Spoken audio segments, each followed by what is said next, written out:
父。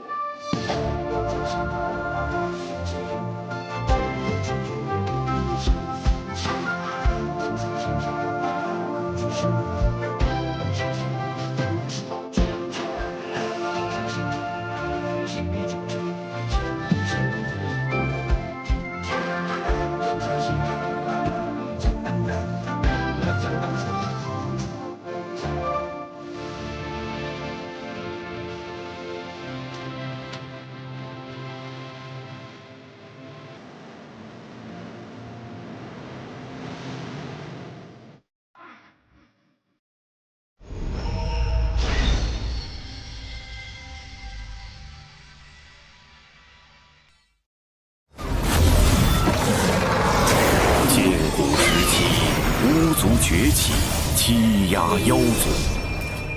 妖皇东皇太一于不周山顶立妖庭，与巫族展开一场大战。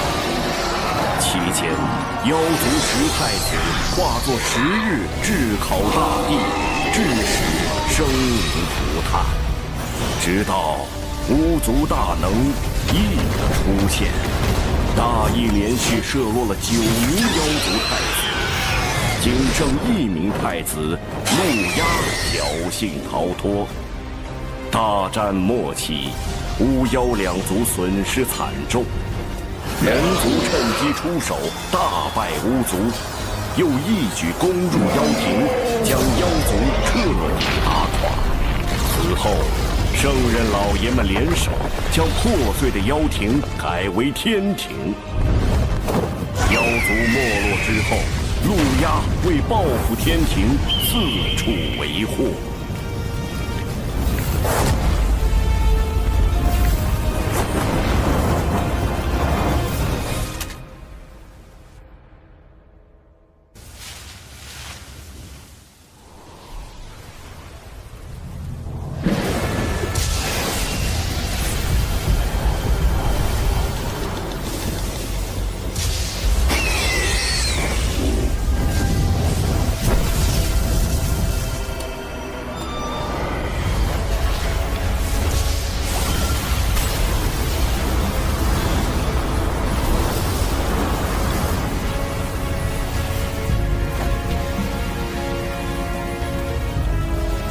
失礼了，我这儿有个小小请求。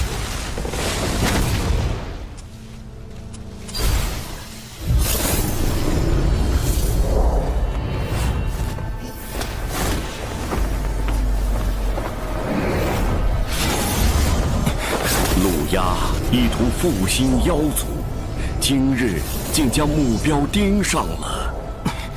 师父。还不够快，要再快点，再快，要快！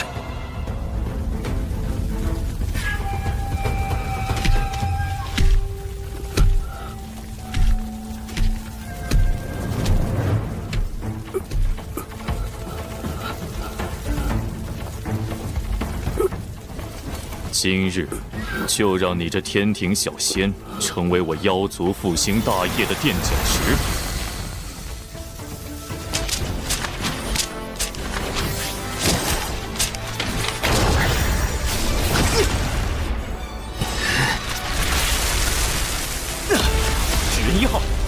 冲击！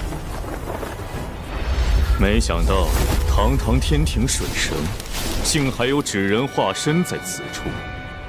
陆压，妖族与天庭已停战数百年，莫要因一己之私挑起2族战火。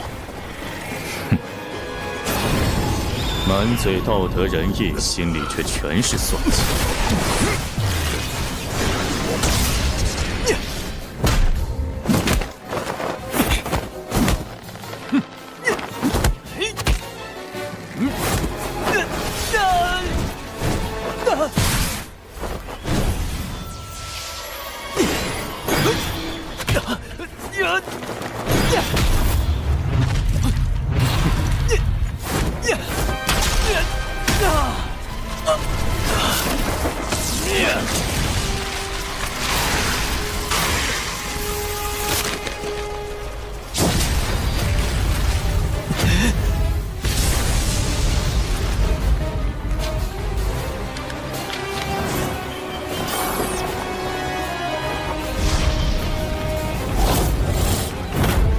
纸人2号，出动。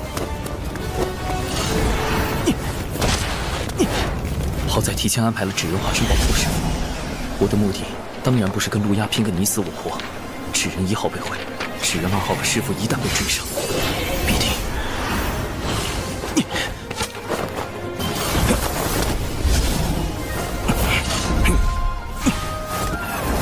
要再快点！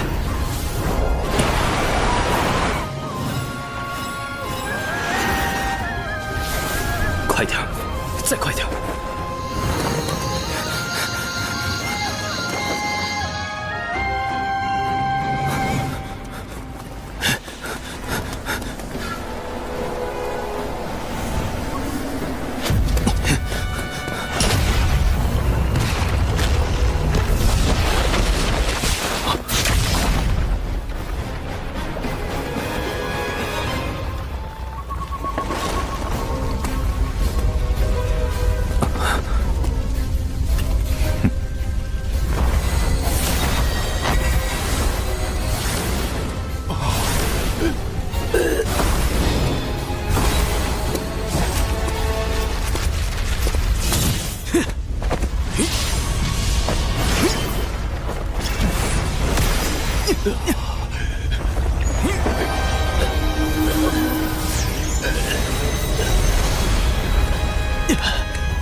师父，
灵娥，你且记住，咱们道城名为渡仙门，开山祖师乃是当今赫赫有名的渡厄真人。渡厄真人可是与我人教祖师爷太清颇有渊源。太清，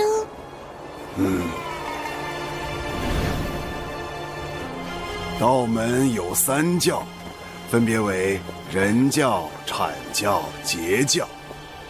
太清圣人便是我们人教的祖师爷，与阐教的元始天尊、截教的通天教主并称道门三圣。三圣的老师名唤红军，被称为道祖。灵娥，今后你要好好修行，争取早日修炼有成，踏仙途求长生。师傅，您成仙了吗？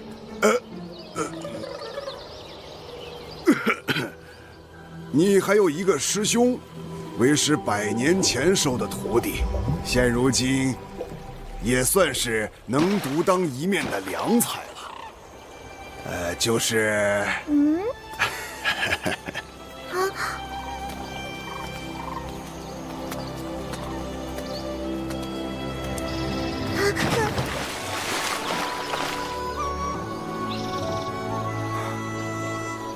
师傅，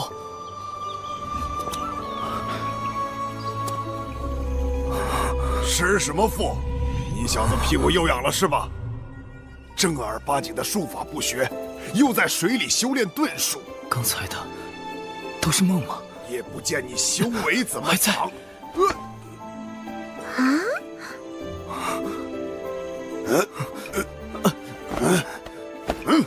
你小子今天怎么回事啊？吃错药了？怎么不躲啊？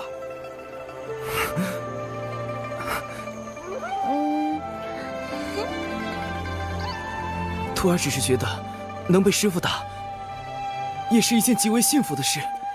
正所谓忠言逆耳，良药苦口。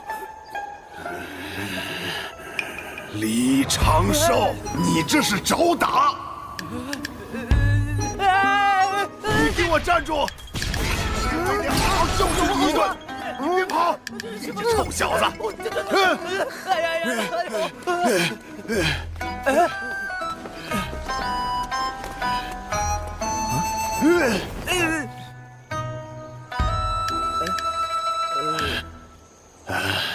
行了行了，总之你没事就好。为师这2个月要闭关，你师妹兰陵娥就交给你照顾了。记住，不许教她歪理。是，师傅。师傅再见。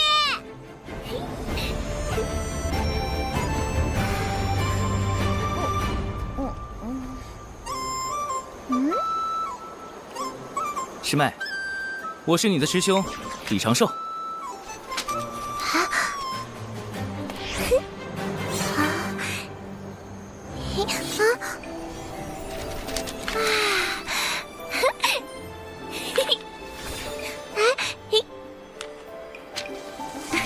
我正在给你做体检，请不要误会我，因为我是一个价值观很正的男人。价值观，仙界的名词果然很高深。没被夺舍，没有魔宠，没有被下蛊、下咒。考核通过。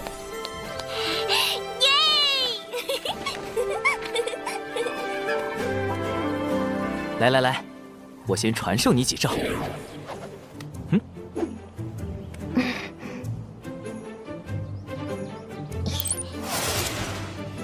第一招，永远不要低估你的对手，在了解他的真实修为之前，不可贸然出手。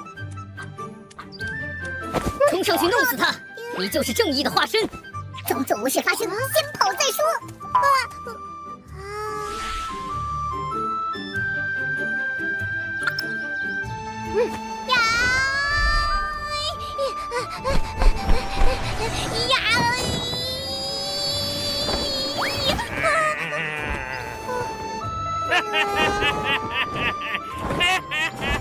刚才你的对手使用的，就是我要教你的第2招，底牌，也就是你各种隐藏起来的能力。底牌越多，最后的反击也就越出其不意。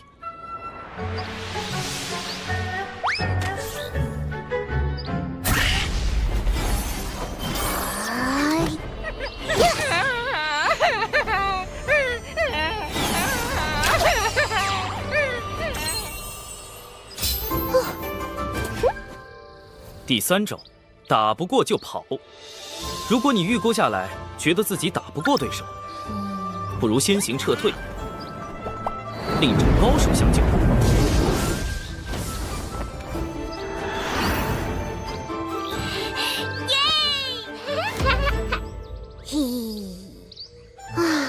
终于过关了。可是父亲教育我，路见不平应锄强扶弱。锄强扶弱固然好，但不可莽撞行事，需随机应变。强与弱都是相对而言的，在自己本领不足时，尽量远离危险，躲避因果，一直活下去。等你强到能改写整个洪荒的规则之后，再去拯救弱小的生灵。大声告诉我，遇到这种事，你该怎么做？装作无事发生，先跑再说。很好。李长寿，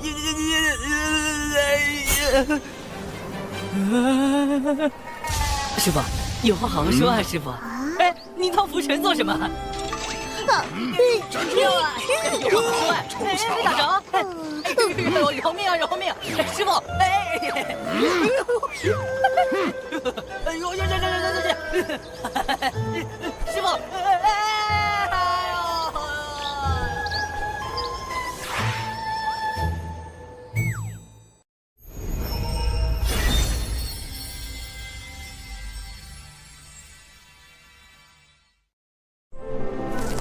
为师马上要进入长时间的闭关，灵娥就交给你照顾了。您不怕我教坏师妹了？为师不在，灵娥的确需要适当自保。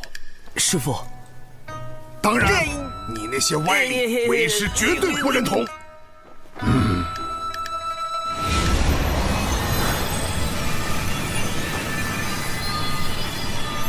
师妹，今天是你入门的第1天，距离渡仙门历练大会还有10年，也就是3650天。历练大会就是可以外出历练，提升见识。如果你去了历练大会，就能帮师傅和师兄一点小忙。想去吗？灵儿去，灵儿要帮师傅和师兄。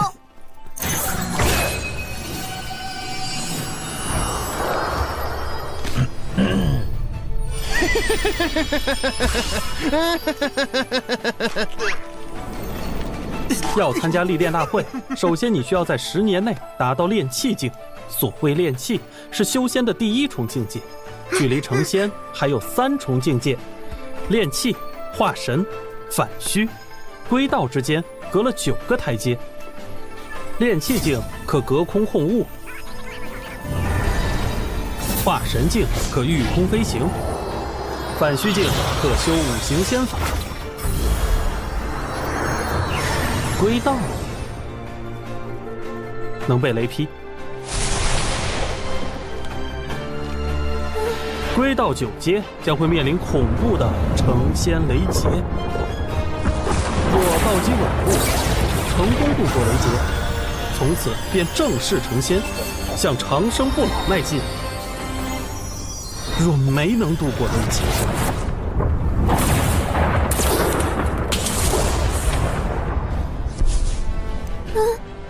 生死道消，很有悟性。相比起雷劫，目前你更应该担心的是历练途中可能发生的各种意外。来，我们开始修炼吧。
参加历练大会的弟子来百凡殿集合。此次历练大会共有4处场所，凶险程度不一。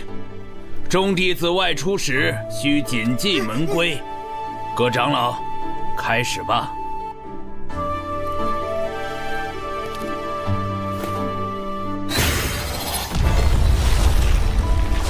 阴阳为爻，八卦形生，坎水、离火、震雷、地坤，起！为方便遴选弟子，门内在坎、离、震、坤4个方位设置了关卡，分别对应东海之滨、中神州、南赡部洲、北距泸州4处历练。难度依次增加，众弟子需酌情选择。我们真的要去北周吗？北周虽然危险，但奖励也很丰厚。放心吧，师姐会保护你的。果然有北周。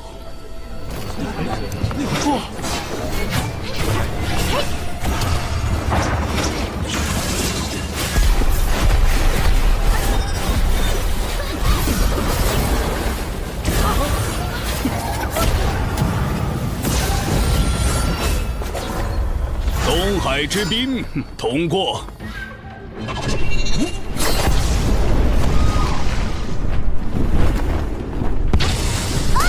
中神州失败。南赡部洲通过。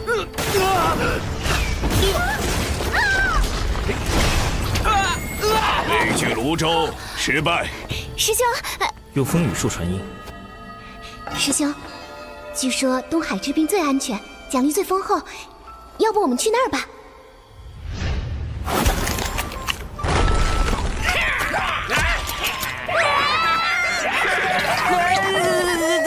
师兄，我怕。别怕，有我在。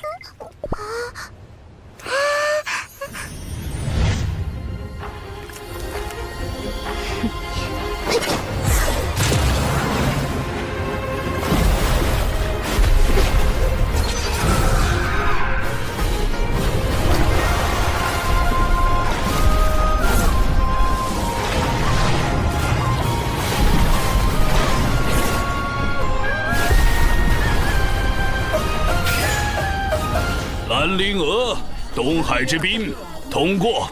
耶！你去东海之滨吧，我自有打算。臭师兄！北距泸州失败。目前为止想去北周的都失败。玄雅师姐来了！玄雅师姐吧，玄雅师姐。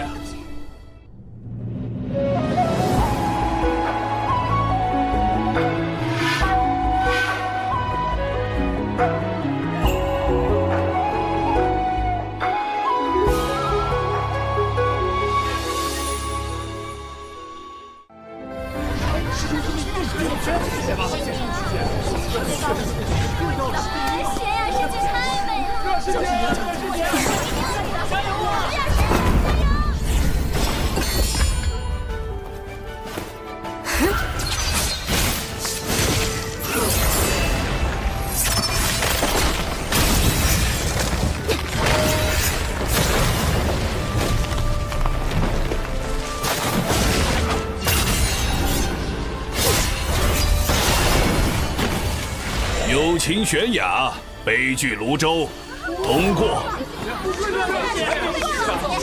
太厉害了！第一个通过北周考核，真不愧是玄雅师姐。既然玄雅师姐去北周，那元清师兄也一定是去北周了。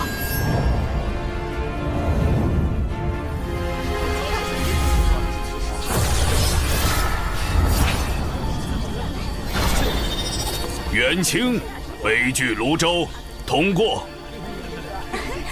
快看！玄雅师姐，元清师兄，是呢，玄雅师姐，看呢。刘燕儿、王姬，北距泸州通过。好机会，趁所有人的注意力在友情玄雅这个吸睛器身上。北俱泸州，我来了。嘿嘿，小球风李长胜，你给我停下！你一个化神9阶还敢去北周？我看不用到北周，你直接在弟子关就挂了。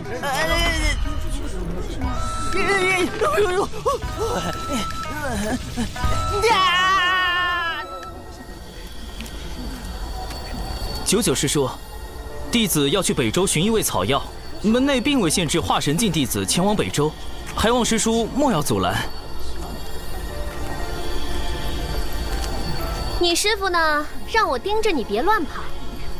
但如果你真的那么想去，那这测试就得改一改。在我手上坚持1炷香，我就放你去。当然，我不会用我的本命法宝，你也不会有性命之忧。如何？弟子愿意一试。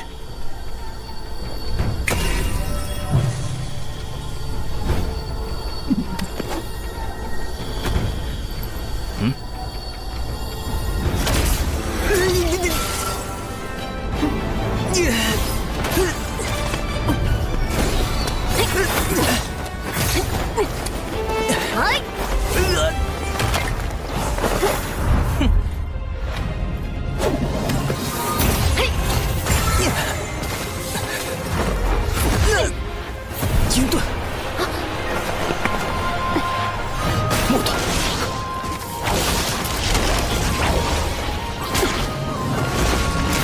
土盾，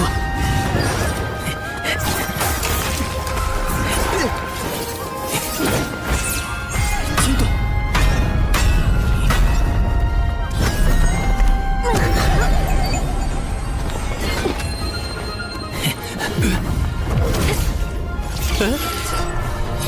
哎呦我，哎呀，你，水遁，又是遁术，烦死了！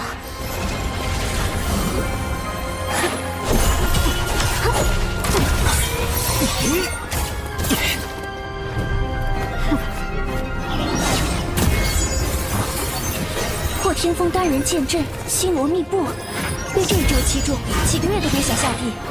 学长师叔出手也太狠了！游龙探云步，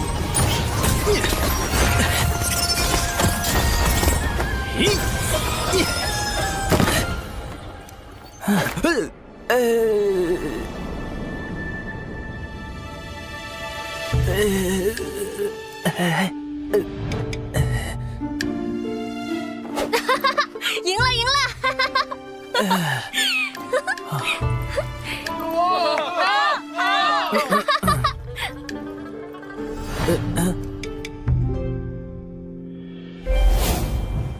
什么？你小子鬼花招可真多！我告诉你，北周可不是什么善地。你要是死在我队伍里，你那个废柴师傅肯定会跑过来哭哭啼啼的，想想就烦死。师叔不必担心，我已在遗书中承诺，绝不让师叔承担任何责任。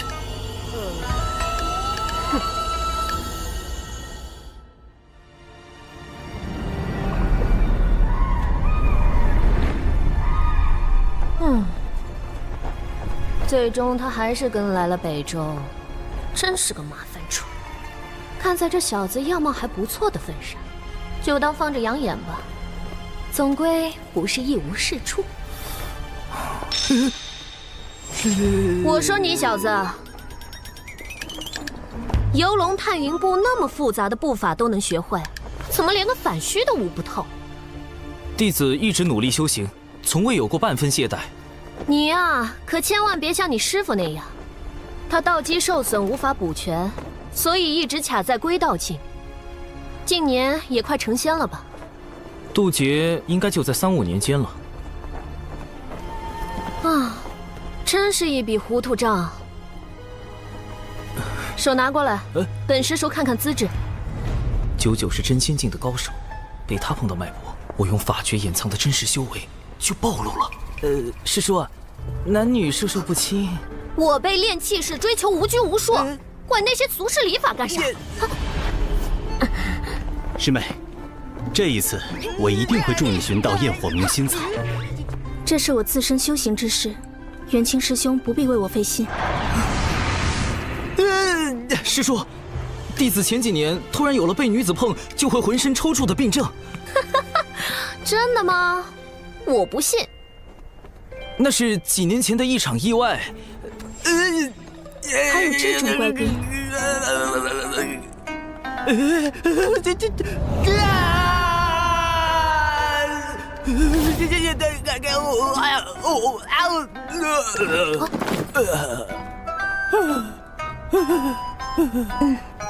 真的。友情悬崖，你不是冰山吗？混蛋！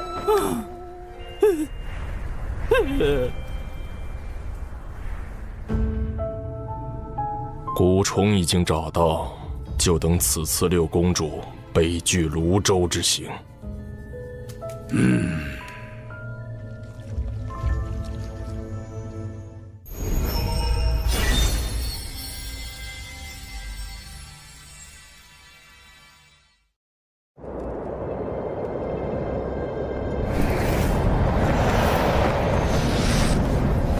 晋古巫妖大战时，天柱不周山崩塌，世间将再次归于混沌。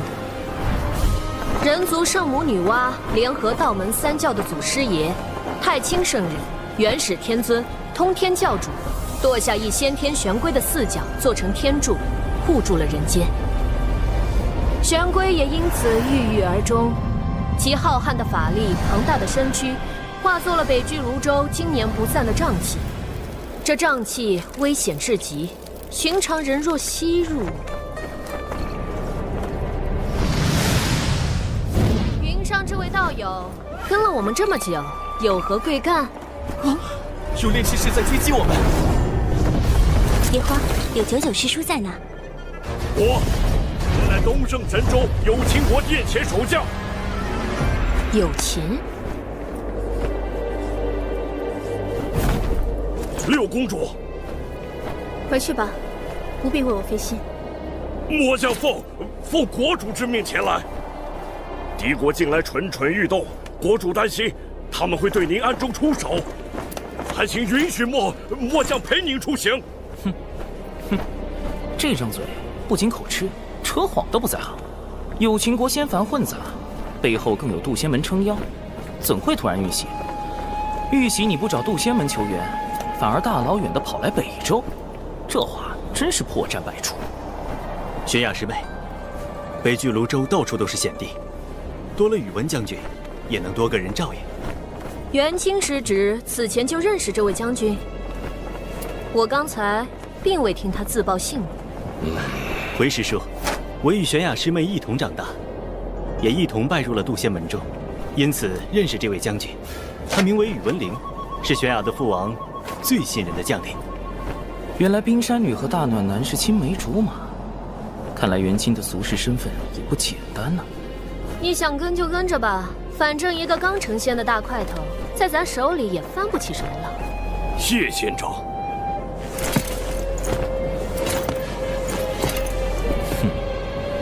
男女姻缘，加上权谋国难，唯。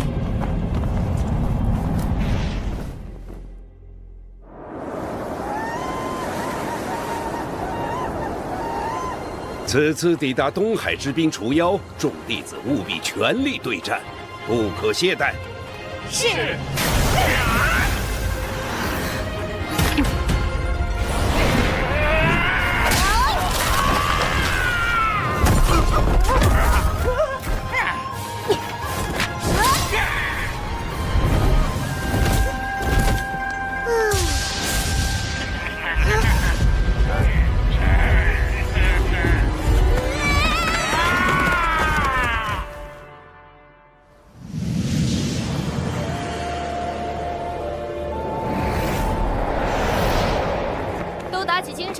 马上就要抵达北距泸州的边界了。我先带你们去北周东南处的入口，那里离乱帐宝林比较近。师叔，北周不是五大部洲之一吗？为什么会有入口这一说？问得好。巫妖大战后，大量巫族、妖族逃往此地，久而久之，北周变成了他们的栖息之地。咱们人族高手屡次与他们交战，才强行开辟了几个出入口。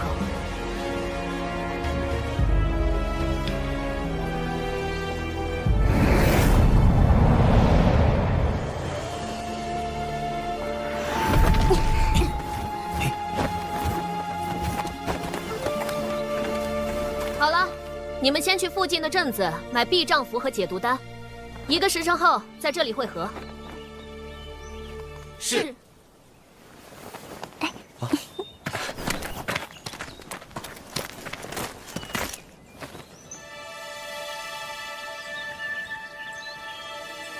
这家伙怎么不动？难道……算日子，师妹他们应该已经到东海之滨了。如果估计的不错，应该会给我惹些不小的麻烦，那就妙了。就知道你师父没太多东西给你，也搞不懂他非要守着那个小风头干嘛。快去买丹药吧，别磨磨唧唧。谢谢师叔，这些我都有。你有？你哪有？天上掉下来的？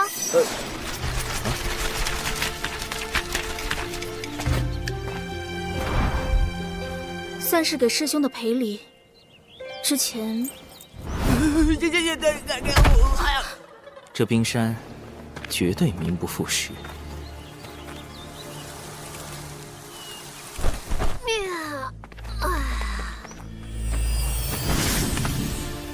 这是传信玉，若遇到危险就直接捏碎，我会前来救援。此次历练共20日，若在20日前动用传信玉或自行退出，便算历练失败。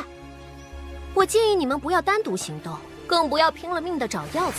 珍贵的药草旁往往有凶兽护持，你们就是他们最好的补品。尤其是你这种细皮嫩肉的极品。哦，师叔还请自重。好滑啊！真羡慕你这种天生丽质。哎呀，本师叔就不行了，皮肤干巴巴的，也没个人在后面天天跟着喊“九九师妹，九九师妹”。好了，你们进去吧。末将奉命前来护卫六公主殿下，还请仙长准许。宇文将军还请在外等候，一切需遵从九师叔安排。宇文将军不必担心，我便是拼上性命，也会护好玄雅师妹。这俩人，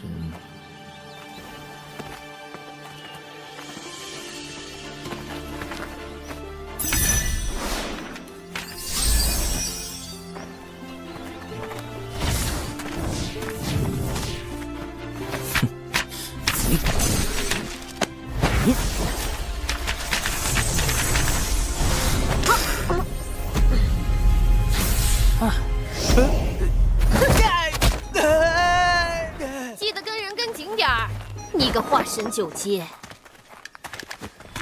师叔，你听我说。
东西在靠近，叫我来。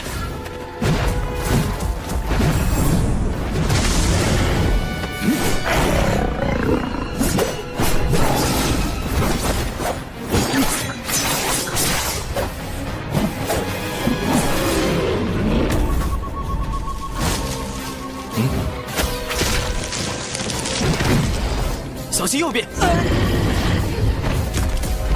叶儿师姐，不要怕。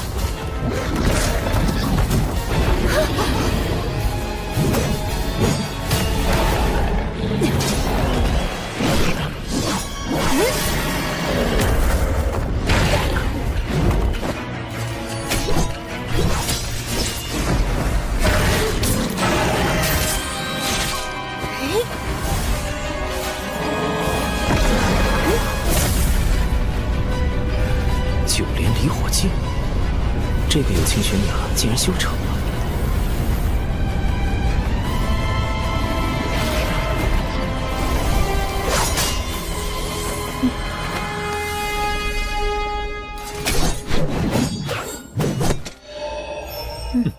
破天峰的弟子真让人省心啊！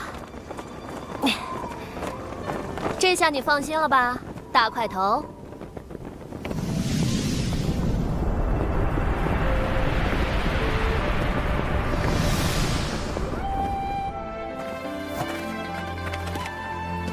此地乃乱帐宝林的外围边界，凭这几个人反虚境的修为便可应对，而我则要穿过乱帐宝林。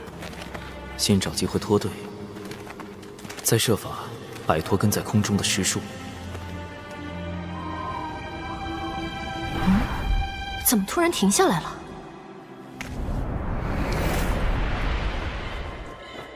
我和玄雅师妹要找焰火明心草。王姬师兄陪亚儿师姐走另一条路。长寿师兄，你呢？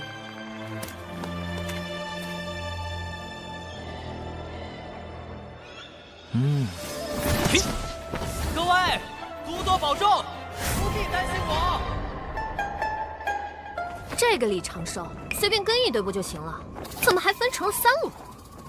仙长若感到为难，不如让末将去保护六公主一行。算了，3组先轮流尾随吧，让我先看看这群小家伙现在怎么样了。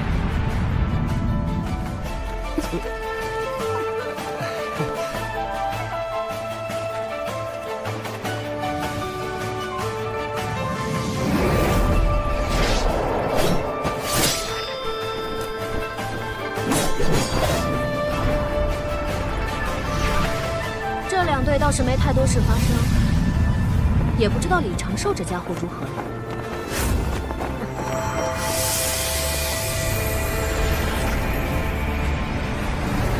啊！消失了，这么快就被毒兽分尸了？完全感觉不到他的气息。传信玉也没有反应，只能先沿着他去的方向找找看了。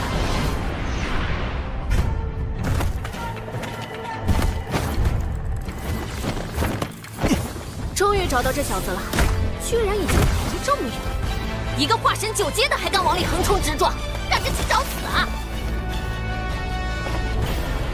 远处的凶兽竟然没发现这家伙。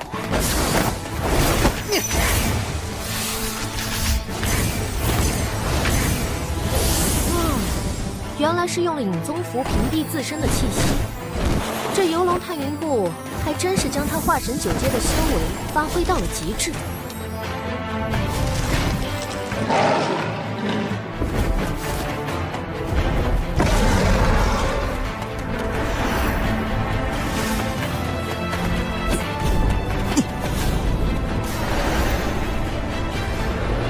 赤阳毒龙血，怪不得毒物不敢靠近。据传，10万年前赤阳毒龙已被龙族清理殆尽了，此物可是价值不菲啊！这家伙做了许多准备嘛，看来确实有迫切想找的药草。他想找什么？仙长不如下去问问。不必了，该去看你家殿下了。可莫要在背后说我这个做师叔的偏心。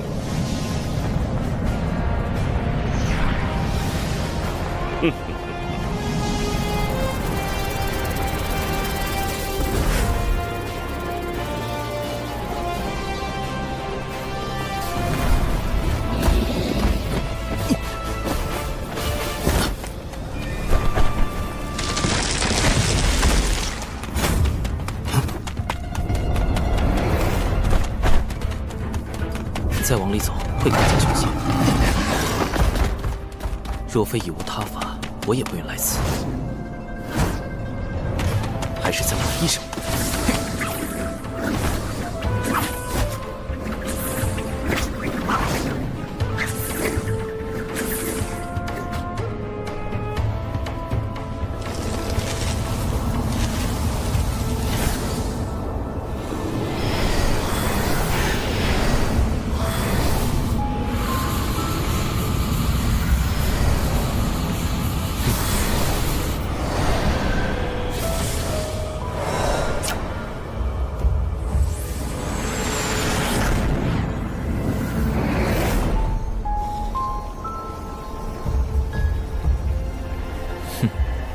这就是蛛丝捕捉的杀意来源。此行果然被卷入了奇奇怪怪的事中了。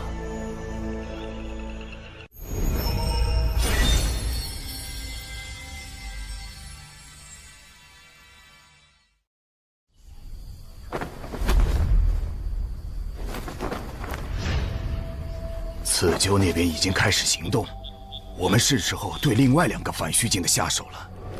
昆龙阵准备的怎么样？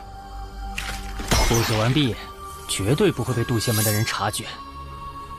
很好，此事关系到复国大业，必须让公子得偿所愿。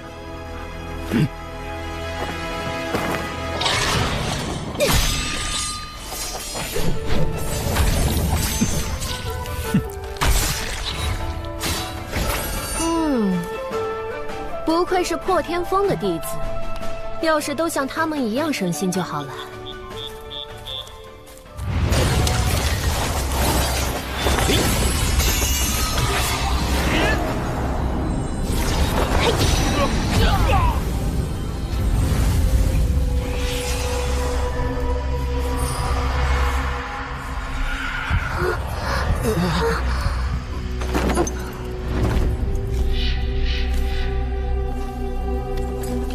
把他们带去昆龙阵。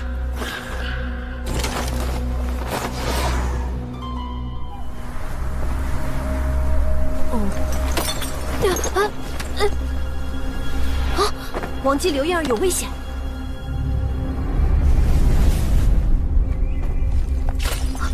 怎么元清那边也出事了？仙长，末将回去看看。好，分头行动。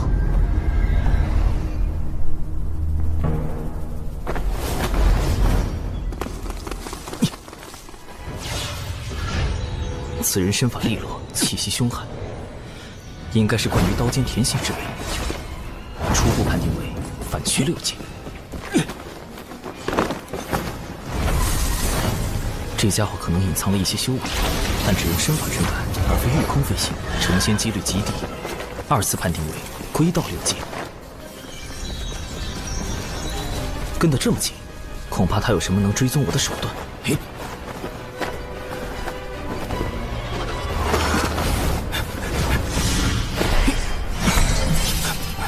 五行轮转，厚德化身，重着无阻，屠者在中。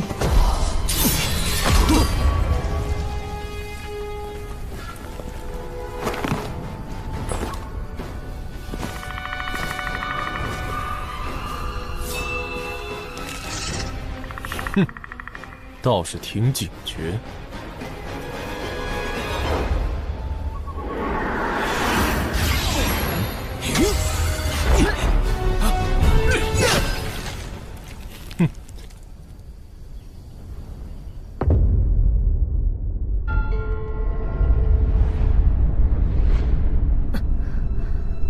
刘燕儿，王姬，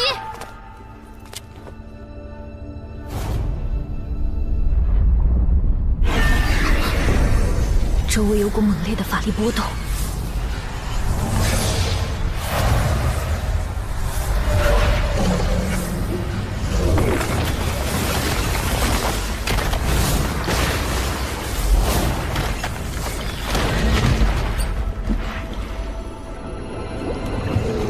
坎水为营，清浪滔天。破！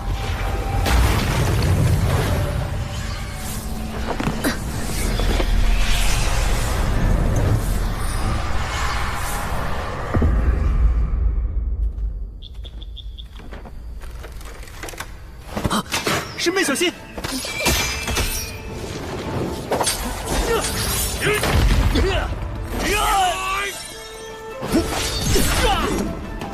师妹，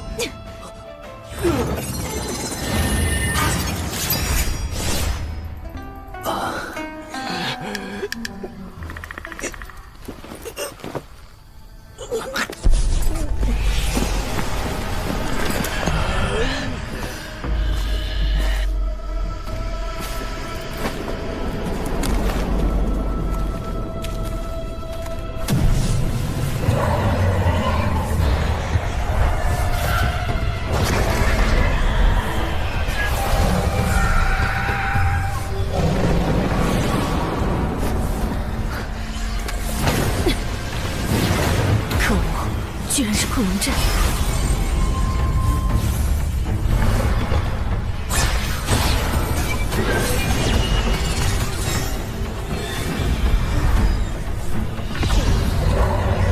强行突破只会在迷阵里越陷越深，要出去，必须找到阵法的生门。修、生、上、渡、静、死、静。 生门应该在这儿，不对，或许是这儿，不，那里也有可能。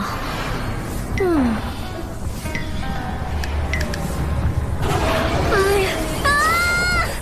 何方宵小，竟然用这种下流伎俩陷害本仙！有本事出来，跟本仙大战300回合！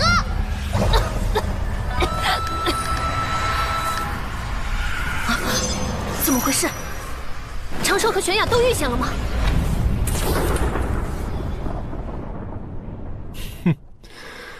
果然只是化神境啊！道门神通，减脂成人，不好，中计了！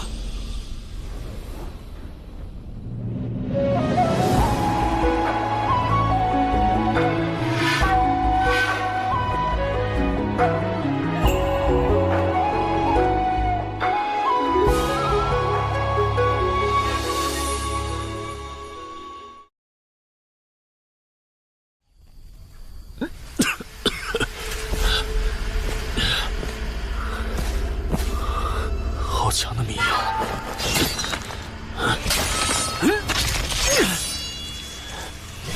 小子藏到哪里去了？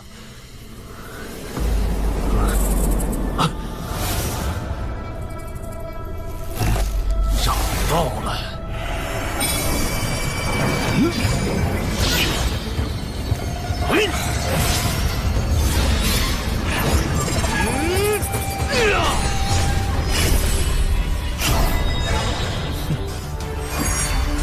幻天宝伞，开！哈哈哈哈！区区结界就想困住我吗？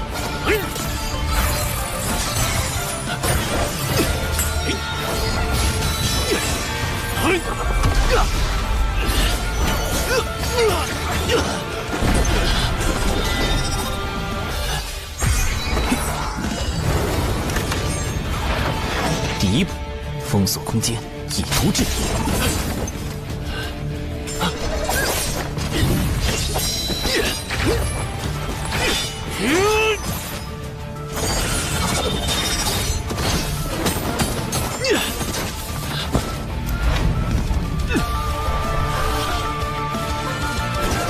哼，小子，死期到了！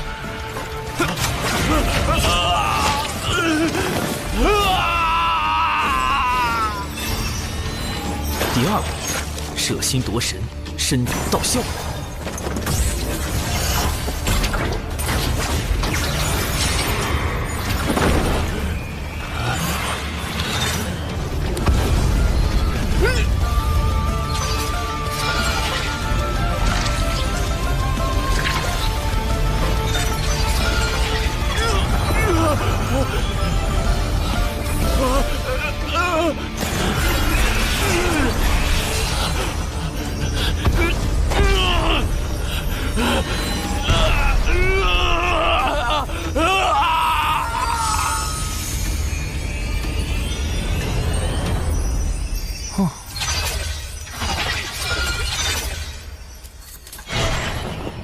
3步，渡人往生，消灾祈福。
尘归尘，土归土，修行本是掠天地之灵气，如今也算归于自然了。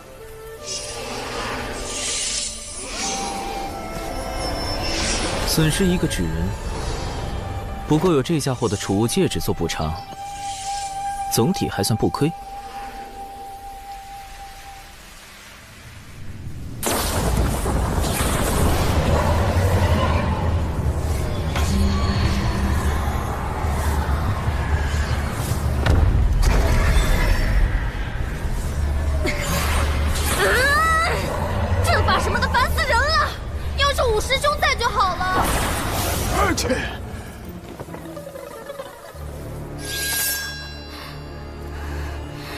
你们究竟是何目的？要怪，就怪你姓有情。竟然是你，宇文将军！哼，六公主大概忘了，100年前有情国灭掉了南赡部洲的数个小国，也灭掉了我的故国。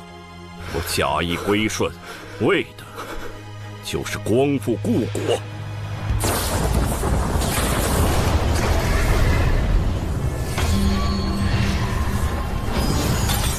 玄雅，宇文林没去救他吗？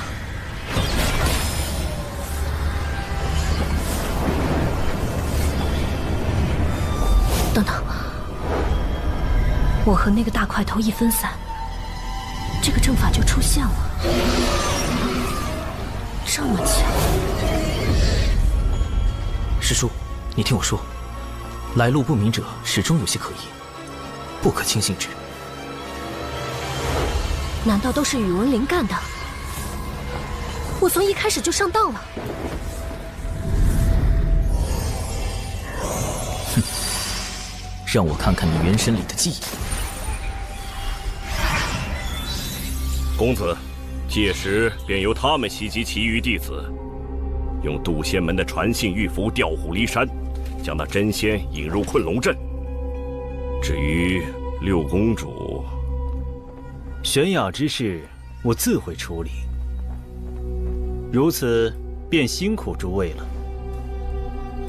待我光宗复国，尔等都是开国功臣。属下誓死追随公子。还真是那个元清在搞鬼，想引开99师叔之后，对有情玄雅下手吗？果然看人不能只看脸，暖男大半都是假象。不过，跟我无关就是了。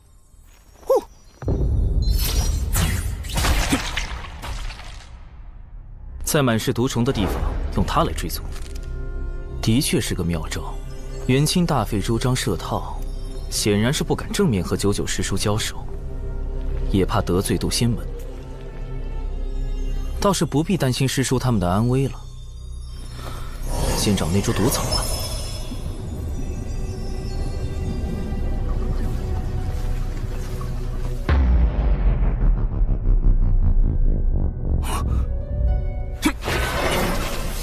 毒雨要来了，得抓紧时间搜查才行。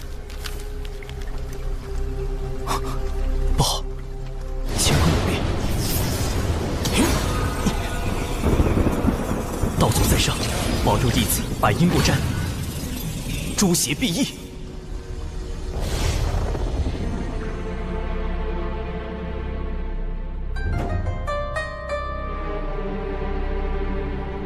因果大道，从来半点不由人。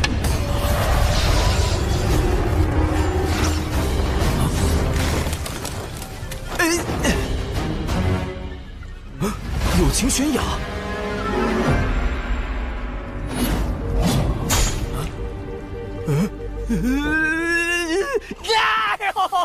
哎呦！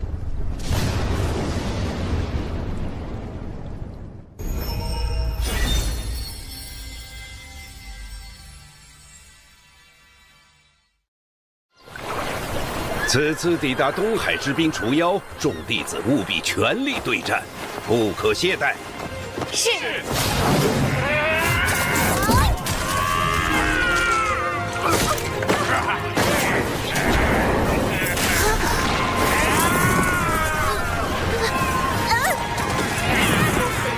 师妹小心！不要过来！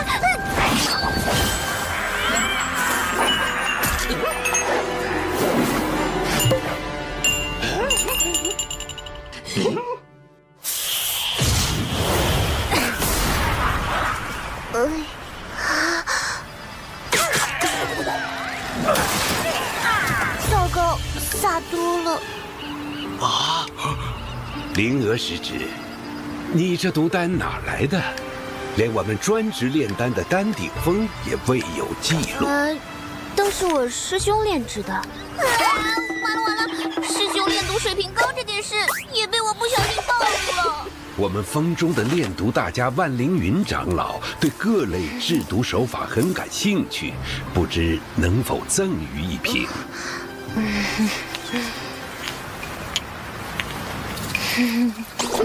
兰陵娥呀，兰陵娥，师兄这么低调，都被你给卖了。师兄，灵娥知错了。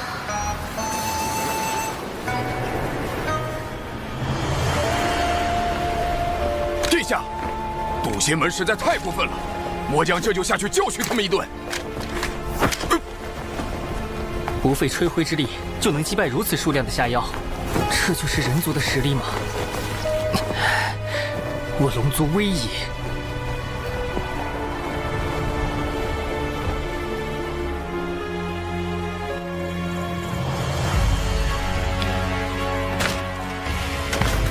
竟然是你，宇文将军！哼，六公主大概忘了，100年前有秦国灭掉了南赡部洲的数个小国，也灭掉了我的故国。我假意归顺，为的就是光复故国。有秦国从未亏待你们，父王还曾说你是他最信任的将领。宇文灵，你枉费国主信任。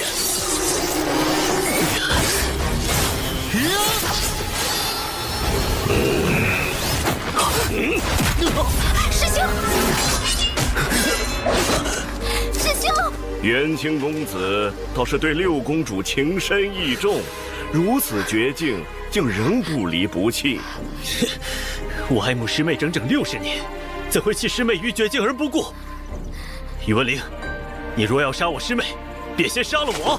师兄，你不必。既然如此，我便成全你。你还有什么遗言？说吧。我的确有一件心事未了。若我今日不说，只怕往后便没有机会了。师妹，我只愿与子同学，共赴来世。你是否愿意？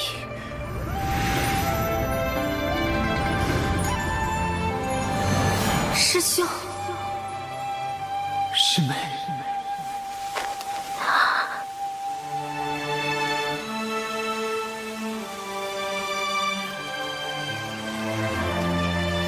我不愿。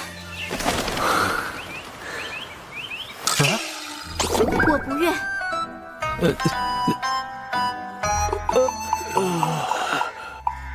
你不愿？师兄，你我皆是修道之人，怎可囿于情爱？我有情悬崖，早已斩断情丝，一心求道。今日若死，则是天命所然；若你我侥幸活命，往后更应专心求道才是。看来我是无法打动你了。元清，难道你才是背后主使？告诉你又何妨？我刻意接近你，就是为了成为驸马，争夺有情国主之位。届时，袁家便能以另一种形式复国。我兄弟姐妹众多，就算你成为了驸马，又怎可能有机会争夺国主之位？你的计划实在可笑。待我为你种下情蛊，你自会听命于我。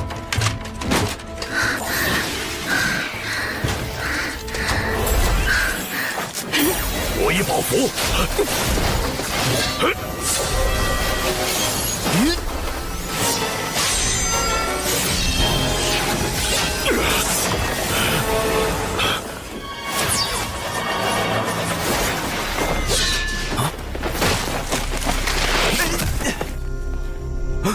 有情悬崖，创伤都避开了要害，暂无性命之忧。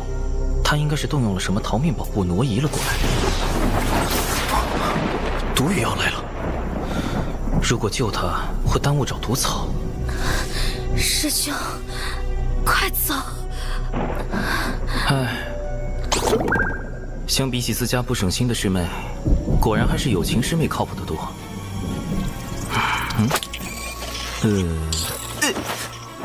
带你办成吧。他们很快就会追过来。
这里是……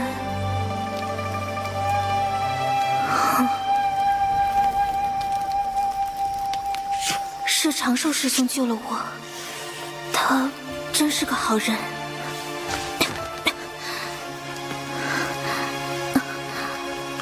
这些伤口都是……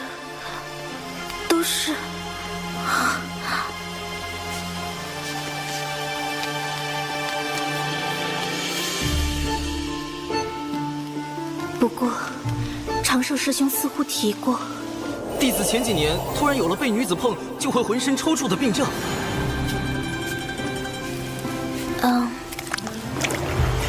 长寿师兄，你的病好了吗？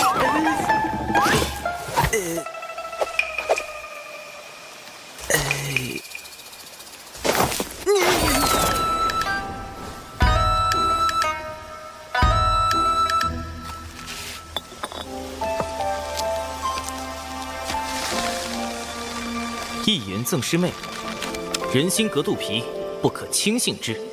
下附地图一份，可绕路离开此地。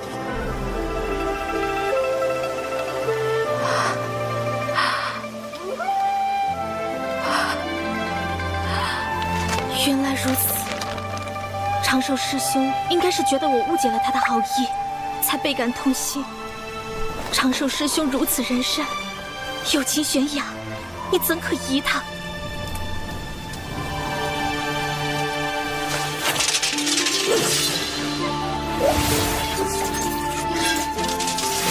活下去，去揭穿元清的嘴脸，去报答长寿师兄这般仁善之人，去通知父王，提防恶贼，救援玉灵，牵连无心。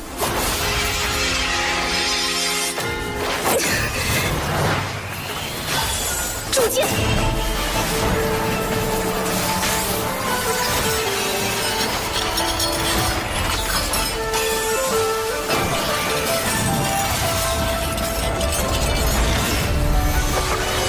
火灵剑！起！好在有群师妹性格单纯，否则真是惹出大麻烦了。往后还是远离是非为好，小命要紧的。凭直觉判断，这边应该是西南方向。只要按长寿师兄的地图绕路，立刻躲开恶贼，一定要活着回去。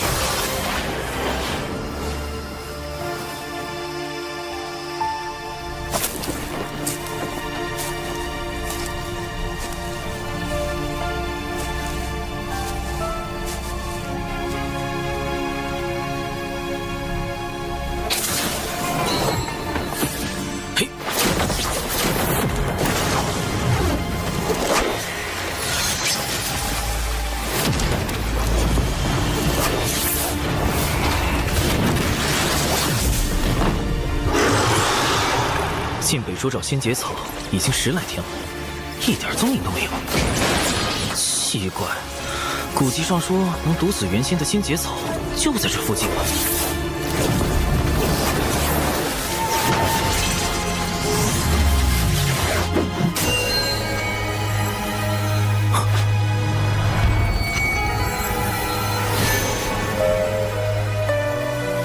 找到了，仙节草。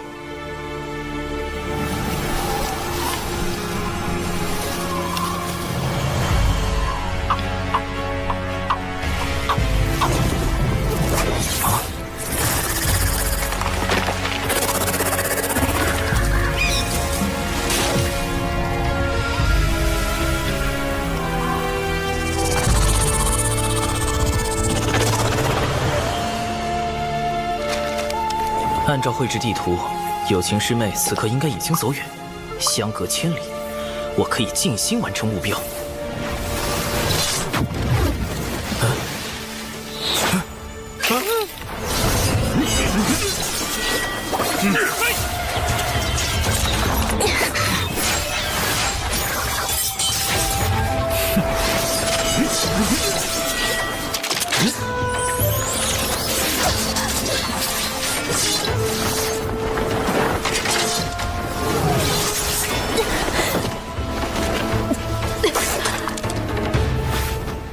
怎么又遇到他了？这个有情悬崖有毒是吧？干脆改名有毒悬崖吧！这里可跟我给他画的地图差了足足2000里。他是路痴吗？到底是救人还是救草啊？难道要我再犯一次大错？救人很重要，但成功后太高调，且仙节草会被那个大家伙吞噬。救草符合北周之行的目标，但有违良心。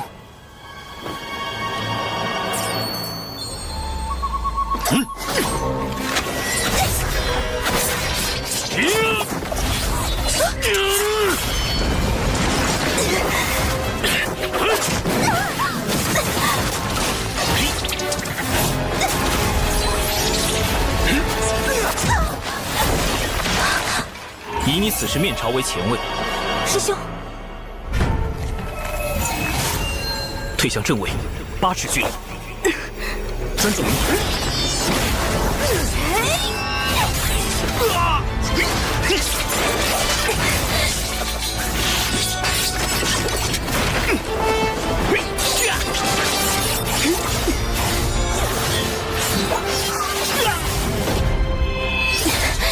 好在有长寿师兄指点。仙节草有剧毒，我还是再吃一颗解毒丹吧。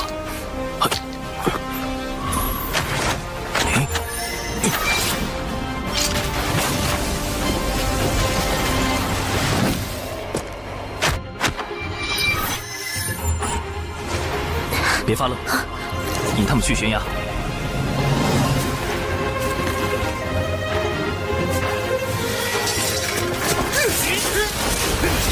六公主已按计划被追至悬崖边，虽有临阵突破之计，但法力已不动。末将这就去擒住六公主。将军费心了。末将也很疑惑，您是如何做到60年都未能打动六公主芳心的？今日之事多有坎坷，还请您做好杀死六公主的准备。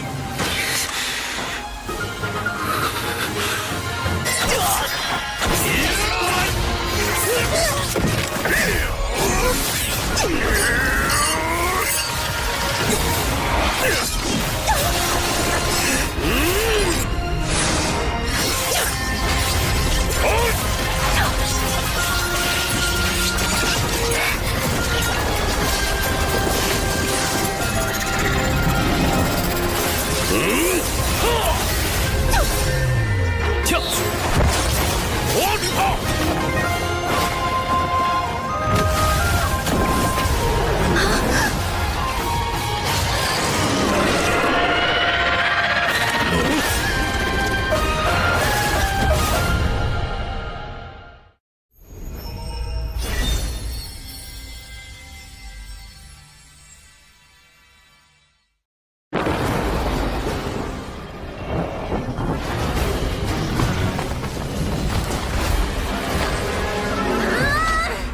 阵法什么的烦死人了！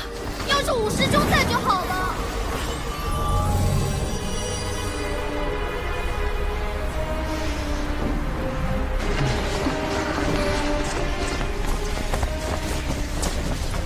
失联这么久，那3个家伙也不知道死没死。哎呀！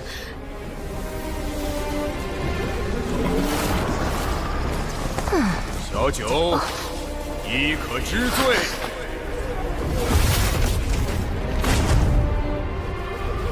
这是偷袭我们的人。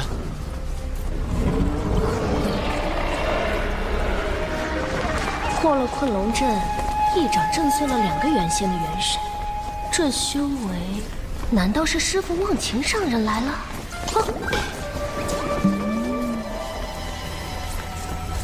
师傅，弟子被人算计，与3名小辈失了联系，还请师傅速速搜寻他们的踪迹，看是否有人得存。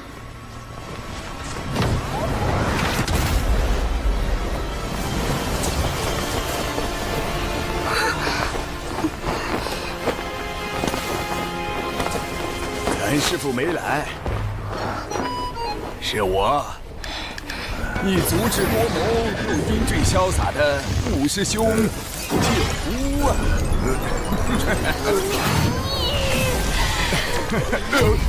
小九，师兄就是开个玩笑，缓解缓解气氛嘛。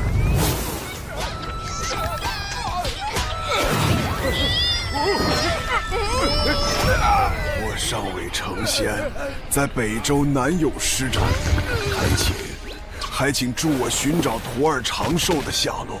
萧清风一脉，不胜感激。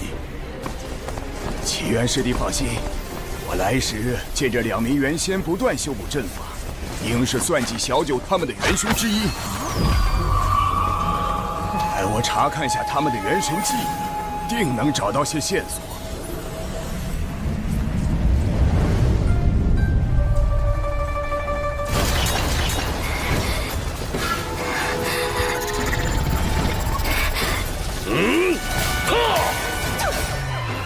跳！捉住他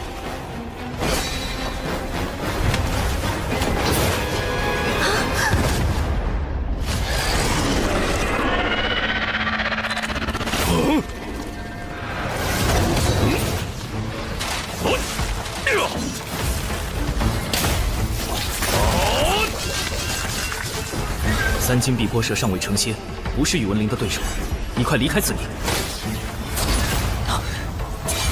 元清的修为虽比有毒高出一小阶，但却不如有毒稳定，短时间内2人难分伯仲。眼下得解决3金碧波蛇和宇文灵等人，拿到新节草。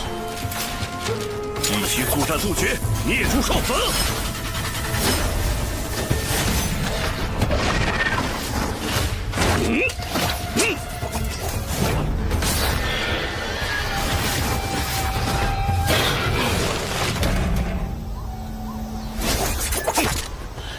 将军，我的……待我助公子抓到六公主再来救。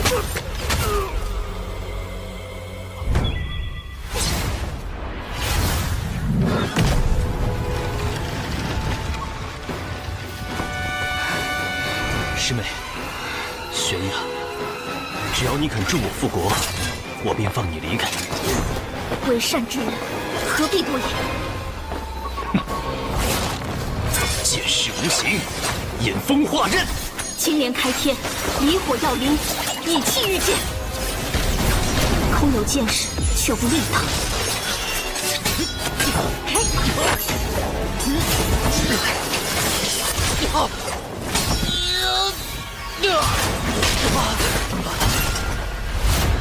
若非为了能跟上你，我又怎会靠丹药来提升修为？你急于求成，引入邪路，此后难登仙道。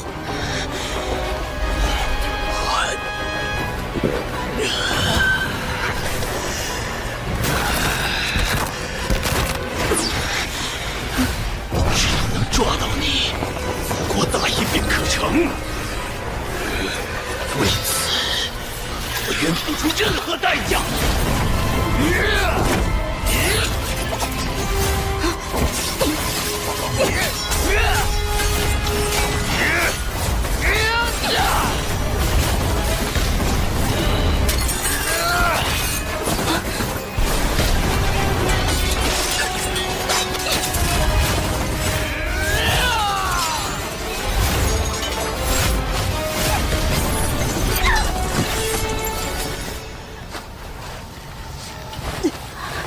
若你早就倾心于我，一切何至于此？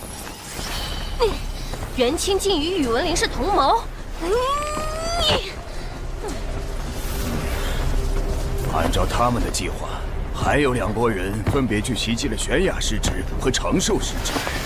长寿只有化神境，如何会是这群人的对手啊？师弟莫急，咱们先根据这2人记忆找到宇文灵，才能确定小辈们的安危。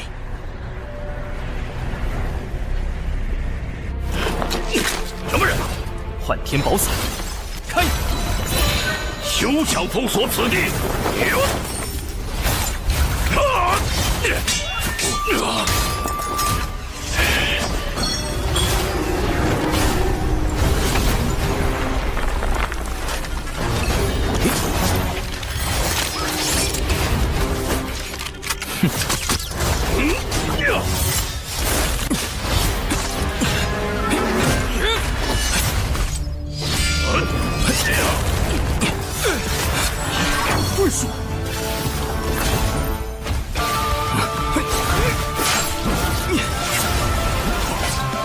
攻敌无畏，无穿佛骨。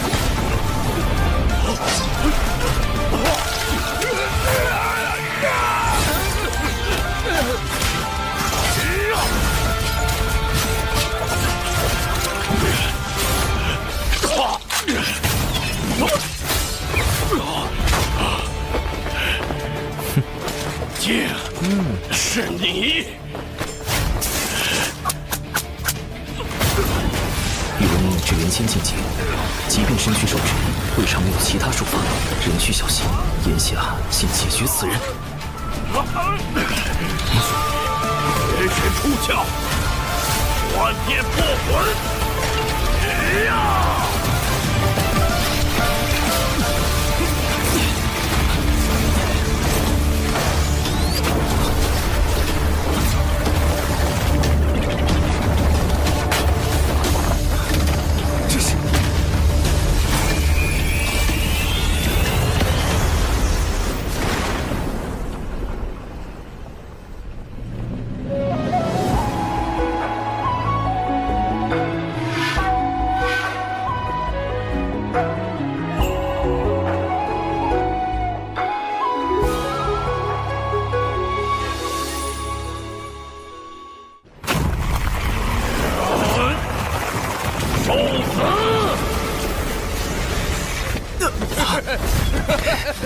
哪怕燃尽3魂7魄，我也要拉你陪葬！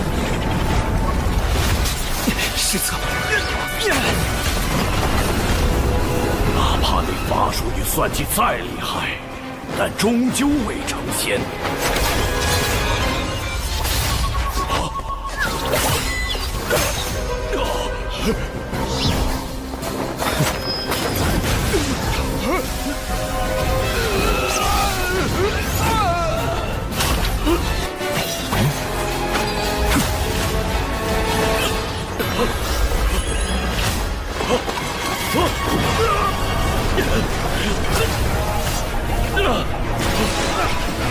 只要元神回到身躯，就能转生。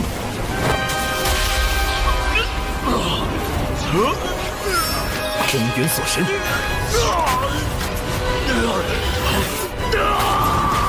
仙桃不尽灭。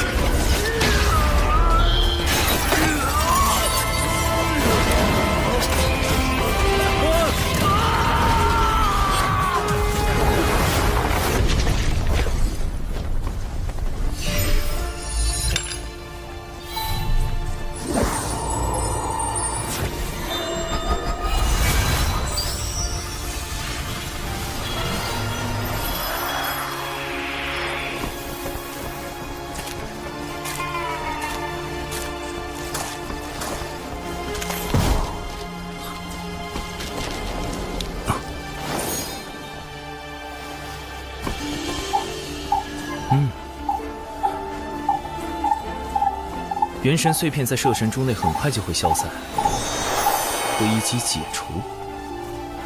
毕竟是能毒死元仙的仙节草，小心为妙。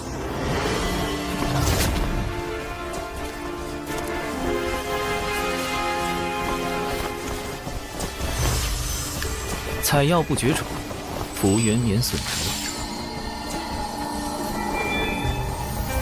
总算到手了，还剩最后一步。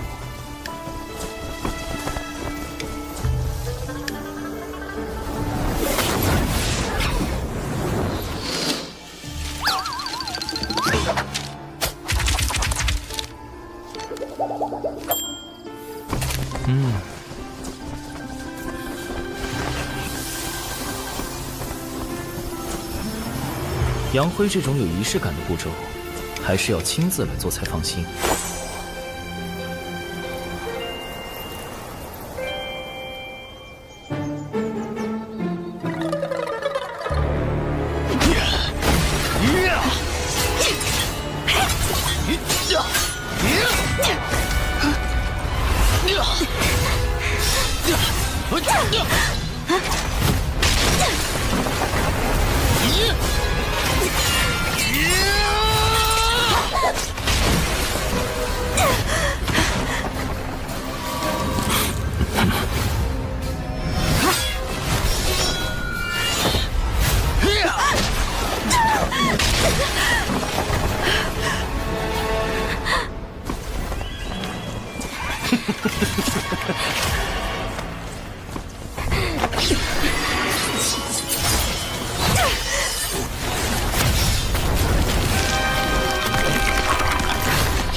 下手之精准，为什么不抵抗？哪怕心恶如你，也会有一丝忏悔吗？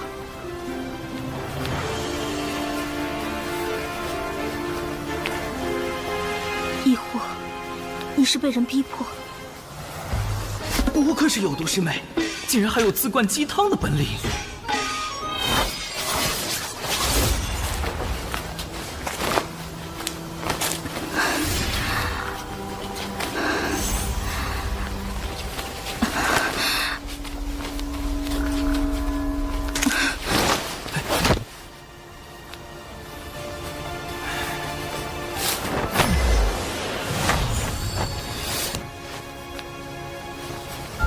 灰就不扬了，否则反倒不好向门内解释。接下来得和有毒对好口供。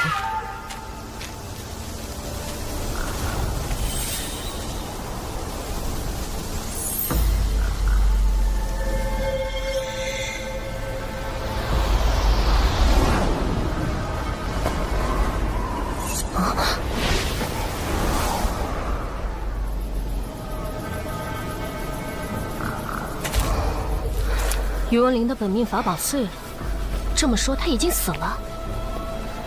看情形，倒像是与这蛇同归于尽了，连尸首也没留下。北周遍布毒虫毒草，长寿会不会也？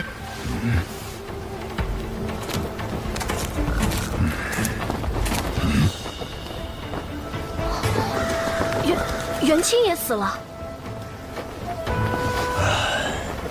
致命伤是破天风秘法九连离火镜造成，是玄雅下的手，此地也只有他们2人打斗的痕迹。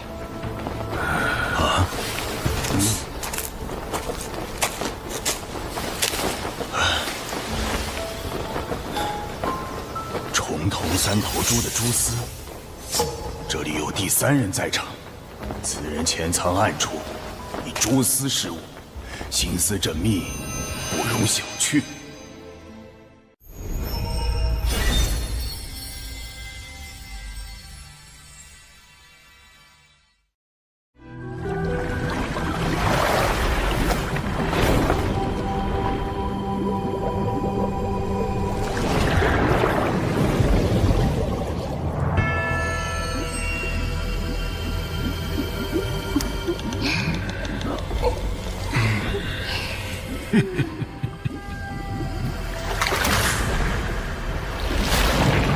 龙王陛下，古仙门弟子欺人太甚，擅闯东海之滨，还损伤我军大半下药，请陛下为我等讨回公道。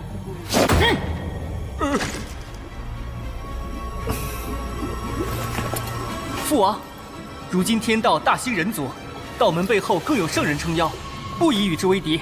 二太子殿下，我龙族乃远古霸主祖龙血脉，为天地镇守四海，岂会惧这小小宗门？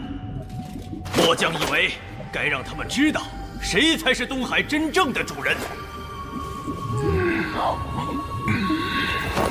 将军所言有理，随你处置吧。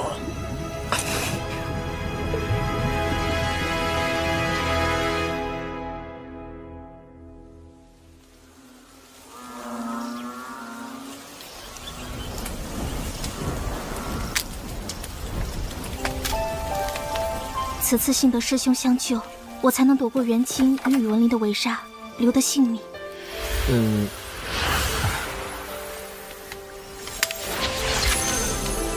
我修为不高，只懂些遁法，对战元清没帮到你什么。宇文灵那家伙也是与3金碧波蛇同归于尽的，实在不必言谢。那个，有件事我想拜托有情师妹。但凭师兄吩咐，玄雅万死不辞。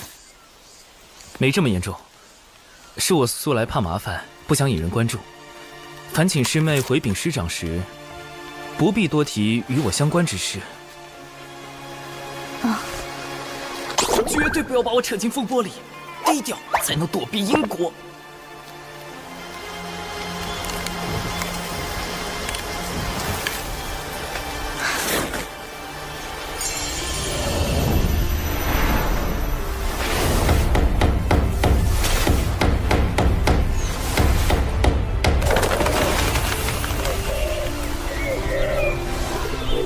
若能与师兄这样的君子互相引为挚友，当真不虚此行。师兄放心，玄雅明白。真明白了，实在是摸不准有毒的路子。外面有动静，是门中派来救援的新人到了吗？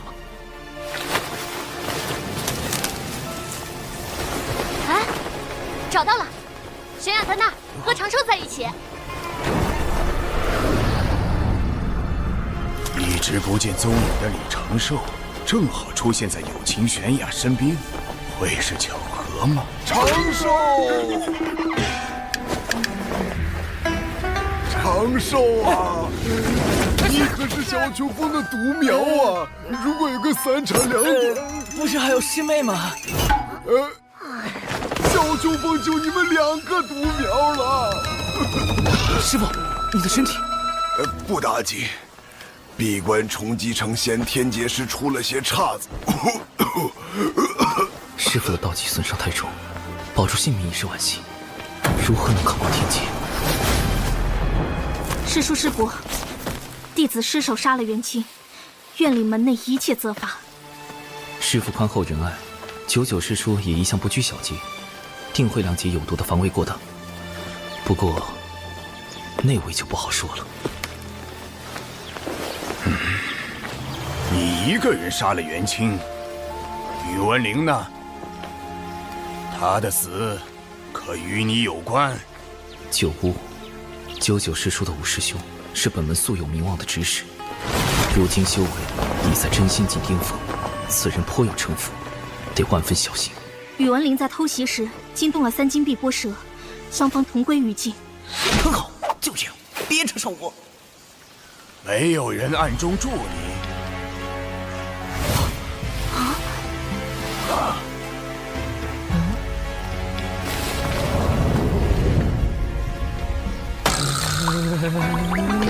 此事与长寿师兄无关，他只是见我被围攻，用遁术助我脱离危险，一切都是弟子的错。有毒，快住嘴！越描越黑了喂！长寿师侄不为他辩解吗？弟子不知道具体经过，不敢多言。你倒是稳重。玄雅师侄弑杀同门乃是大罪，回山后副掌门自会公正裁决。只是，似乎玄雅师侄还有位帮手，在暗处用重瞳3头猪的蛛丝窥探。正巧，这附近也有不少相同的蛛丝。大意了，3头蛛丝，那是什么？重瞳3头猪的眼力可观8方，无任何死角。它的蛛丝更能让视线远及千里之外。你怀疑长寿？嘿，要不是他救了玄雅，我这支队伍可就全军覆没了。冷静点，小九，我只是例行询问而已。九巫师兄，我这徒弟老实怕死不惹事，这是他的3大优点。此事还望师兄明察。弟子本领地微，不得不用些蛛丝来探路，也好规避风险。没想到撞见有情师妹被恶人相逼，这才带她遁走。探路？你原本打算做什么？采药，弟子可为此向天道发誓。只不过采的是门内信药仙节草而已。采药？我还以为有什么小秘密。毕竟重瞳3头猪可是难寻的稀罕物。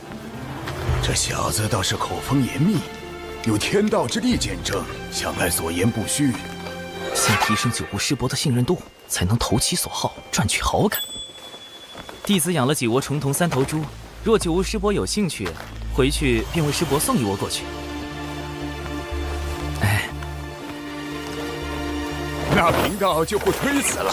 小家伙很有心嘛，往后多跟本师伯亲近亲近。此人行事周全，不显山不露水。若是心存正道，往后加以培养，可担大任。可若是心眼用偏了，就得尽早斩除，否则祸患无穷。暂时算是稳住9巫师伯了吧？小气鬼！你那个什么猪自己留1窝，其他的都给你9巫师伯送去。是。北周之行还是太冒失了，蛛丝处理得不够干净，对付元仙的手段不够。也不知师妹在东海那边怎么样。我就说长寿是个好孩子嘛。哦，对了，齐元师兄帮他看看病症吧，好像落下了心魔。心魔？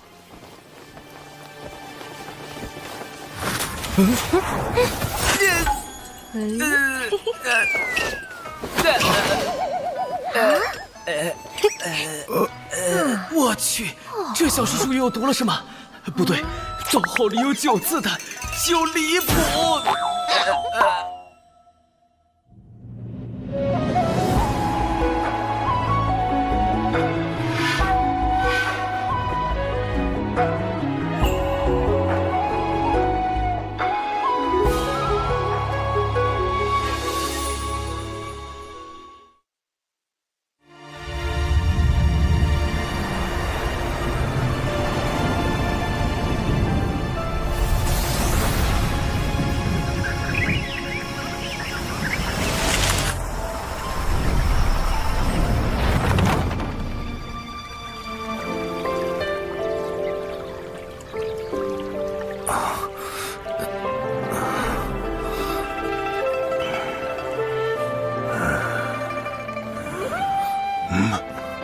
师傅，我们这是回小雄峰了。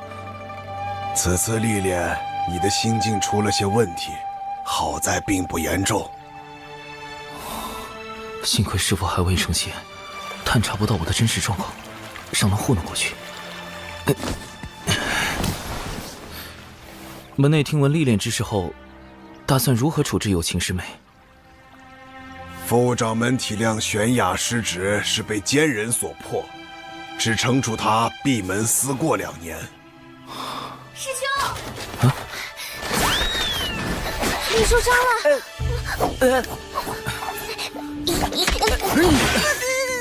让你照顾师兄，不是吵扰他。这几日好好休养，稳扎稳打，才能平和心境。如此也好让为师安心闭关。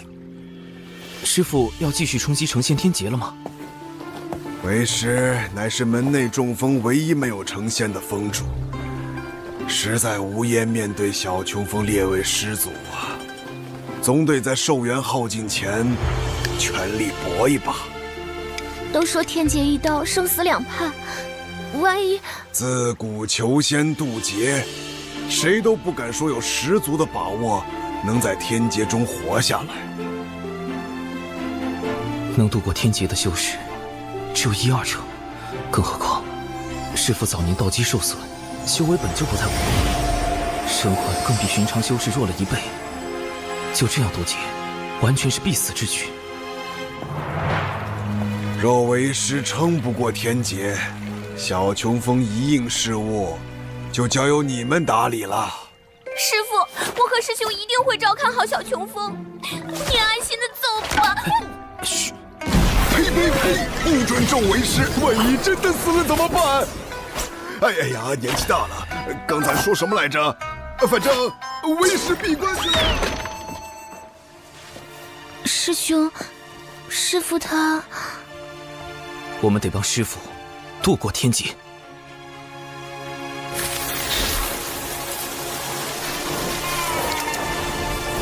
成仙天劫对于所有炼气士而言，都是无法避免的历练与磨难。天道会根据渡劫者开始修道时的资质，降下不同威力的天雷。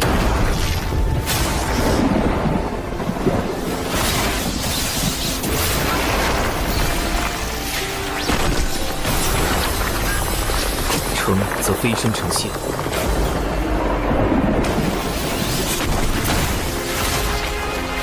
败则灰飞烟灭。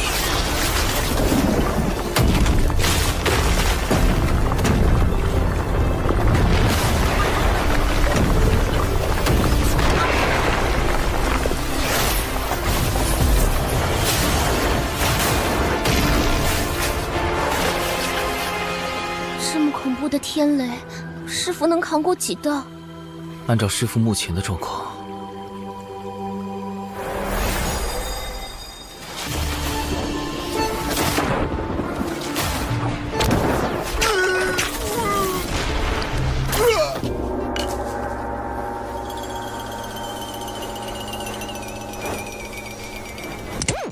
那以后就只剩下我跟师兄相依为命了。你是难过呢，还是装难过？这正是我冒险去北距泸州的原因。只有找到他，才才能在天劫之下为师父赢得生机。仙节草，这不是能毒死原仙的剧毒之物吗？哼，不错。但将仙节草加以炼制，就能成为骗过天劫的假死药——融仙丹。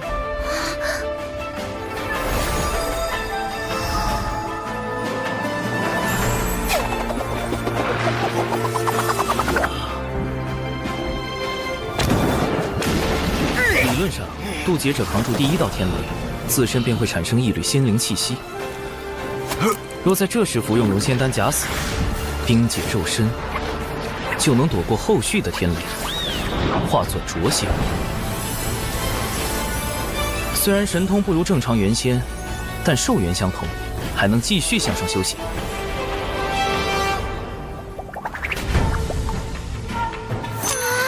我们必须赶在师父的天劫到来前，将融仙丹炼制成功，这样师父存活下来的几率就有98%了。哇，师兄真厉害！嗯。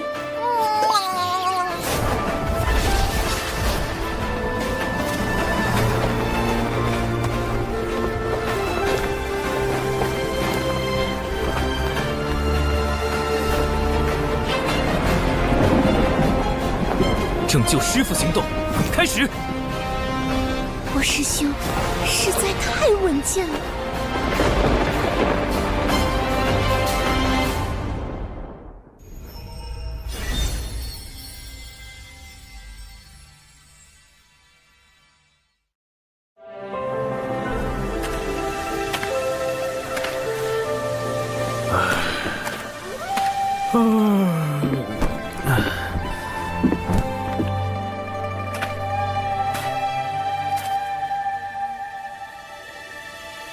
师父最近出关的频率好高啊！闭关都如此困难，渡劫只会更加危险。我们要加紧炼制融仙丹了。师父那么固执，要是知道我们炼制禁药帮他渡劫，所以不能让他知道。不仅是他，门内所有人都不能知道。等丹炉一事解决后，我们便要在丹房外布阵，防止泄密。丹炉？师兄，你不是有一个吗？那个丹炉等级太低，不足以炼制融仙丹这样的高级毒丹。据我调查，丹顶峰的万灵云长老有1000毒百金炉，最合适不过。万灵云，好耳熟的名字。万灵云，毒经一书的著作者，精于炼毒，据说平日不近人情，且极其吝啬，难以结交。我们峰中的炼毒大家万灵云长老对各类制毒手法很感兴趣。师妹，你是不是有事瞒着我？没有啊。哈哈，说起万长老，我还得感谢你呢。要不是你在东海之滨用了他所送的断魂丹，我根本没办法接近他。那当然，我可是把你给我的断魂丹都用光了，同行的弟子都被我惊呆了。兰灵娥，虽然我有意让你用断魂丹结交万长老，但也没有叫你把所有的断魂丹都用光了。你这个败家师妹！师兄，你炸我！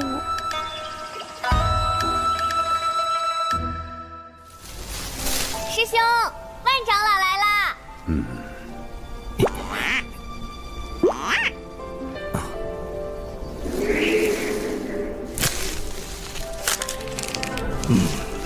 断魂丹怎么炼？回万长老，取灵活心金血3分，密屋断魂草4分，红鱼草2分，废寨水少许。若预算只有20颗灵石，如何炼制？好可怕的气氛！终极令色等级考试，应试技巧1：寻找共性，降低心防。他既然抠门，那我就比他更抠门。4分密屋断魂草改为5分寻常断魂草。10颗灵石了，不用花灵石，我与百凡殿葛长老交好，能以小琼峰灵鱼换他5分断魂草。养灵鱼也是一笔数目。灵鱼是师妹在喂养，她花的钱不能算在我头上。没错，就是我。灵狐心尖血改为灵狐粪，红泥草育10万年可得，废债水可将旧鞋用狗尿腌制，算下来1颗灵石都不用花，就能用10万年培育一颗断魂丹。万长老是不是生气了？10万年，长寿，你竟能抠到这个地步吗？应试技巧2，共有是非，借力共情。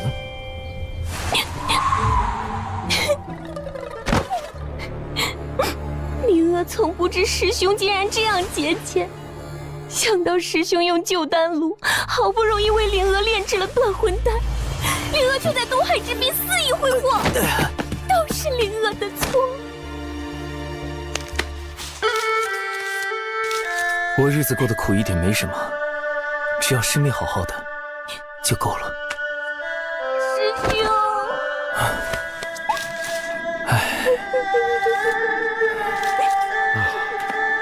真是兄妹情深呐！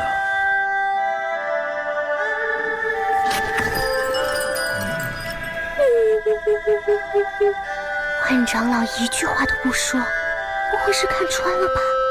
保持冷静，随机应变。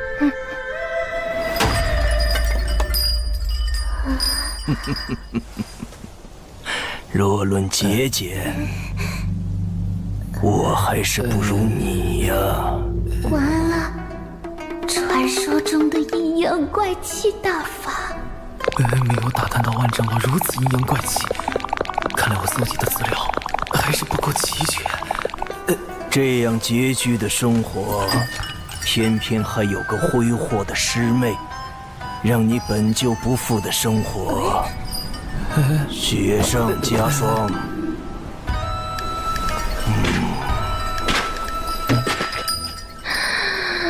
完了完了，千毒百金路无了，师父也无了。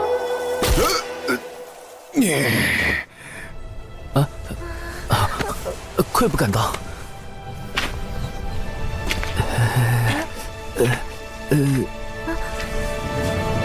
万长老这啥意思啊？不知道啊。到底什么意思啊？这就是千毒百金炉。没想到我们真的打动了万长老。何止是打动，师伯说万长老对小琼峰的境遇倍感痛心，甚是怜悯。长寿不易呀！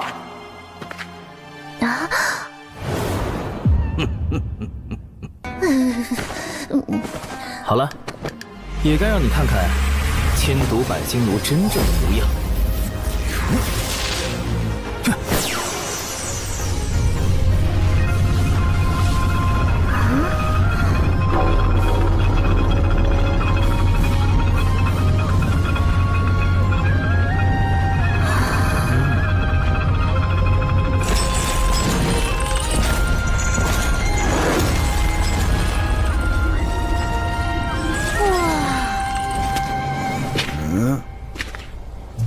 他们2个人呢？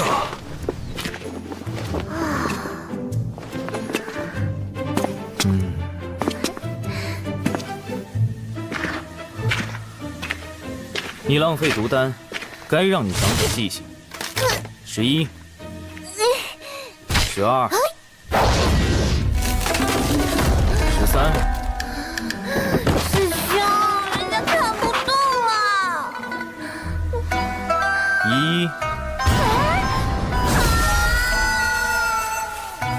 哎呀，年轻人真是血气方刚啊！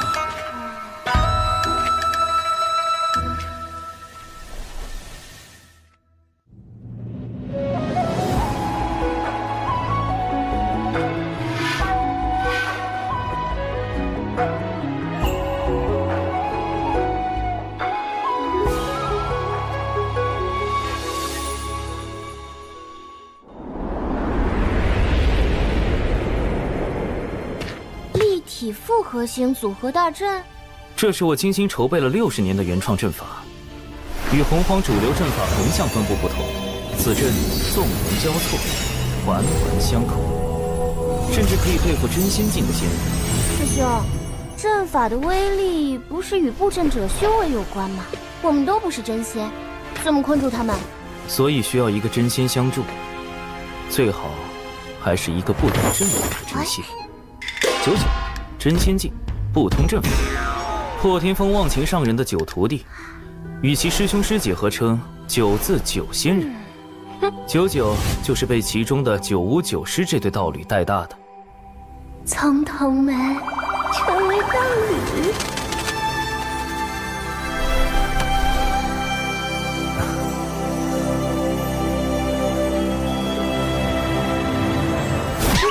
想什么呢？9无本次行动的重点攻克对象，在北周时他就对我起了疑心，贸然去找99，必定引起他怀疑。所以我们得想个办法引开9无师伯。9无阴险狡诈，普通的办法对付不了他。99最近因被门内责罚戒酒而发愁，每日睡不着，一早起来就找9无撒娇，9无对此无可奈何。我们不如算好时间。师妹，布阵和炼制融仙丹都需要99，你去找9无，只许成功，不许失败。9无师伯，求求你了！我也想帮你布阵，但我这里的订单已经排到500年以后了。可是小琼峰真的需要真仙指导布阵，就要真仙，就要真仙！哎呀，真仙真仙，我上哪给你找真仙去？师兄，小九要喝酒，喝酒！真仙，他就是真仙，你找他。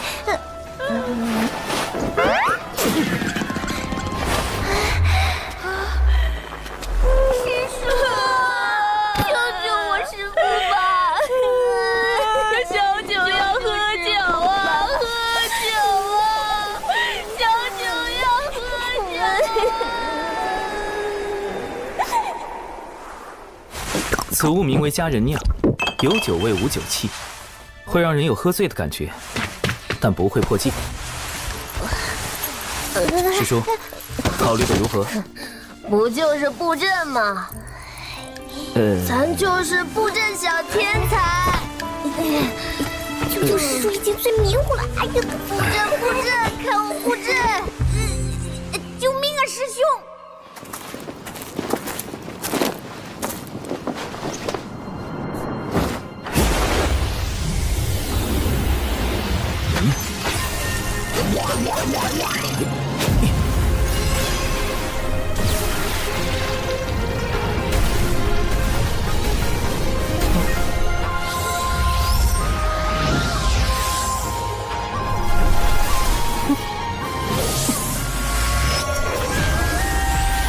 正位冲一，对位推6，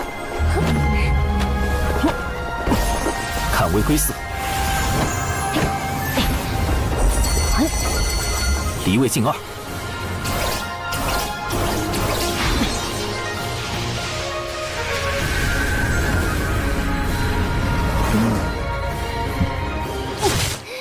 什么砍树做掩护，防止被师傅发现？我看他就是想和99师叔单独相处。臭师兄，给我断！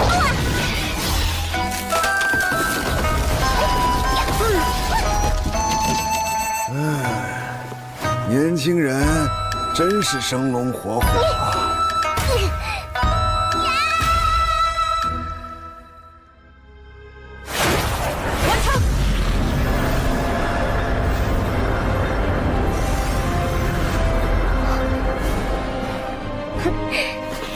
师兄，快让人家看看这阵法到底什么样。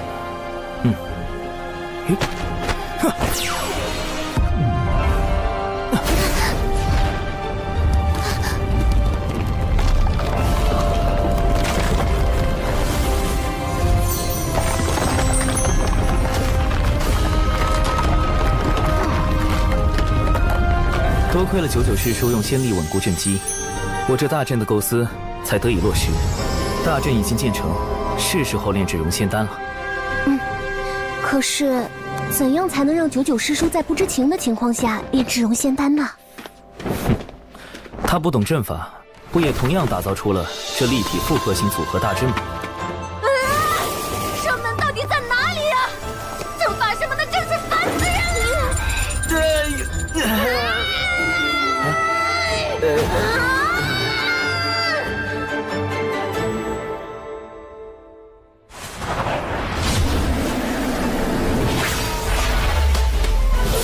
起！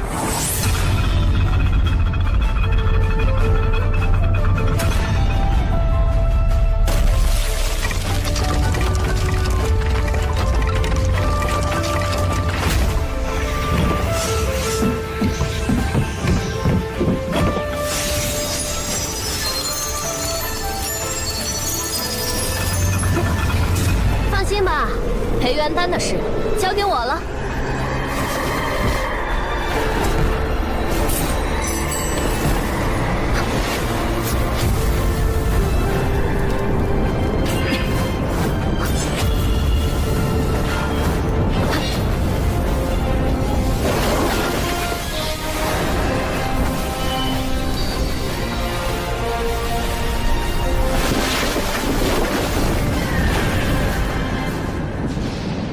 以小九的能力，绝不可能搭出这样的阵法来。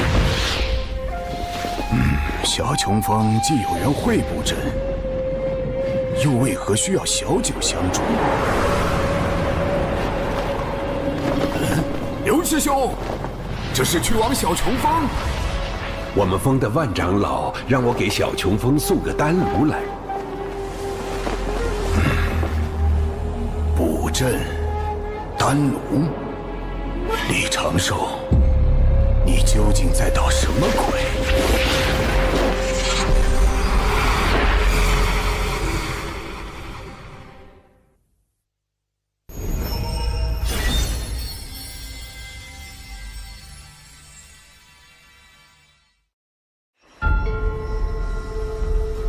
添加药材的顺序、药材的年份，甚至切块形状大小等。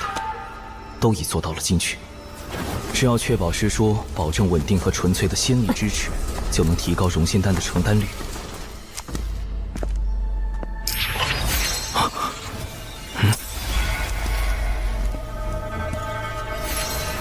99师叔不懂药道，无法通过药材等辨别炼制的是门内禁药熔仙丹，但九巫师伯精通炼丹术，一旦被他发现，定难以善了。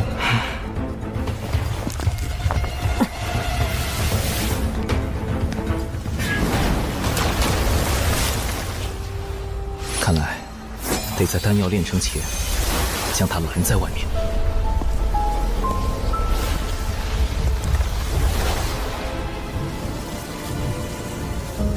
熏风化符，八门尽显。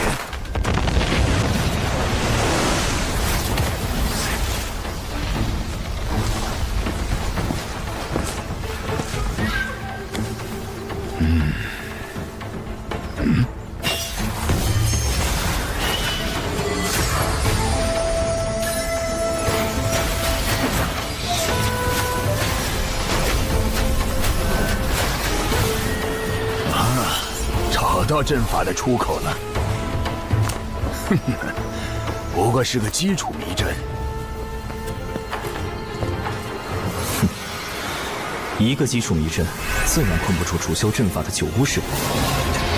但若是有成百上千个，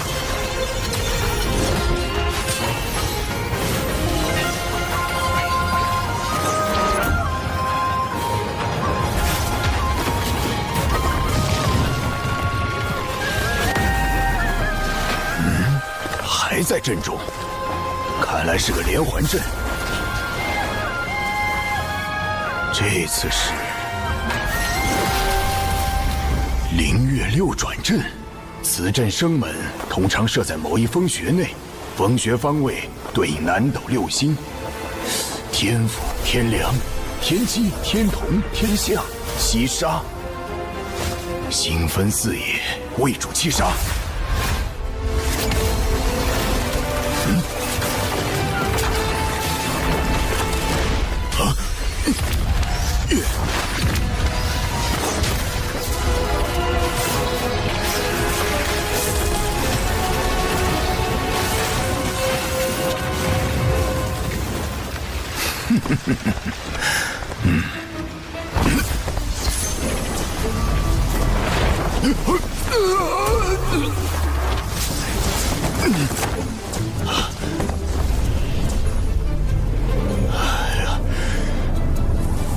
到底套了多少个祭出迷阵啊！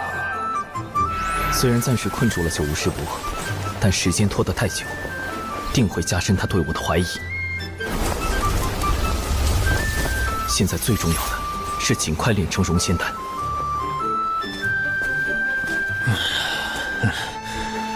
24阵互联互通，又回到了原地。好小子，我就不信奏不出你这小小的连环阵。这次一定不会错。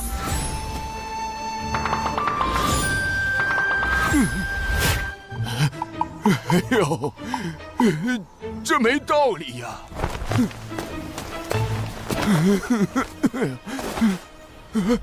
这不应该呀！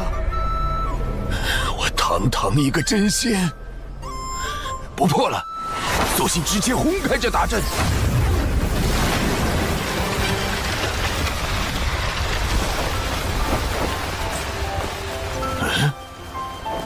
这么简单就破开了。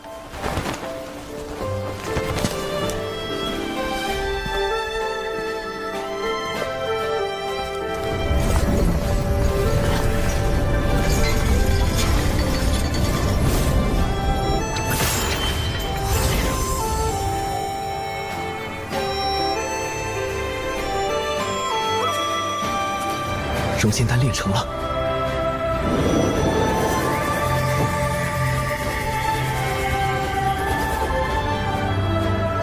这就是培元丹啊！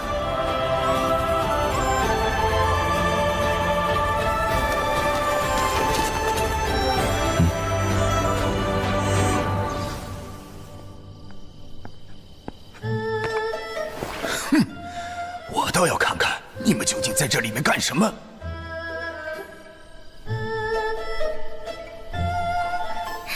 小兽兽，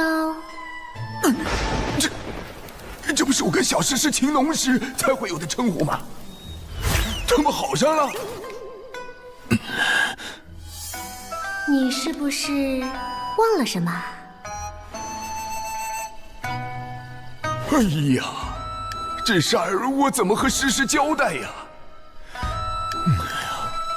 唉，事到如今，只能先回去认错了。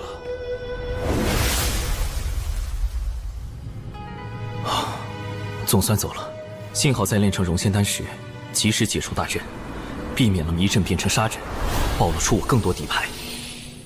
咱们说好的，炼成培元丹后，你要送我1年份的佳人酿。放心，除了这些，待1年后时数祭酒期过了，我埋的恒河水老白干也送给你。以后还有什么要帮的，都包在我身上。师叔，若有人问起您这段时间在这里做什么，请您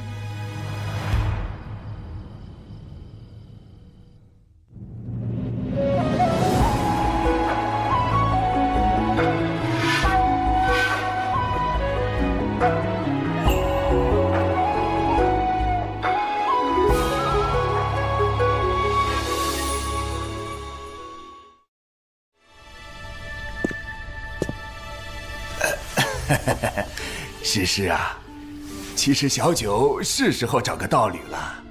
你看，起码能帮他收拾这屋子呀。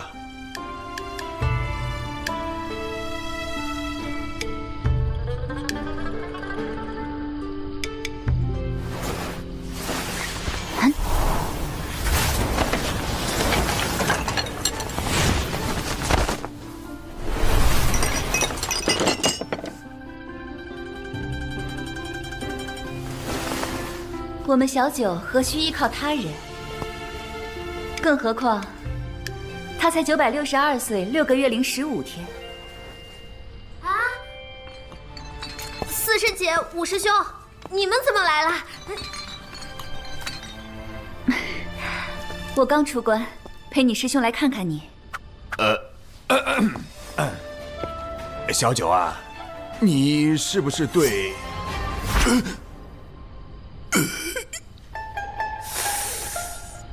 师妹，你没事老去小琼峰干什么呀？布阵炼丹呀。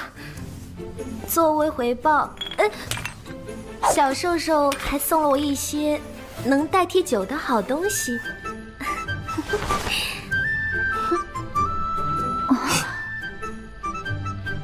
判断准确。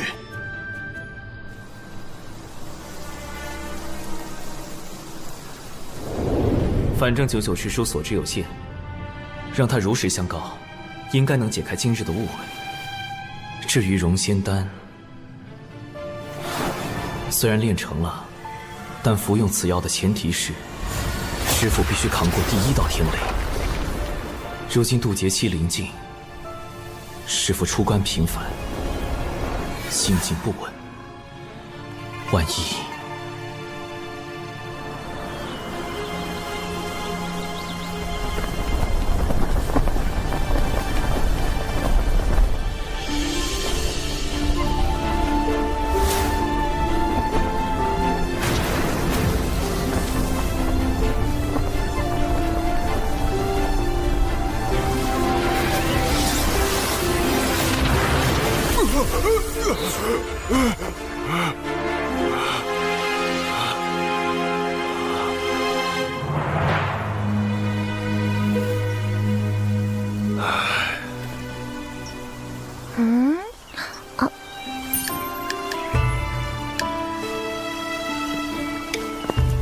所以师兄，你让我砍树的另一个目的，就是制造第2套渡劫方案的这个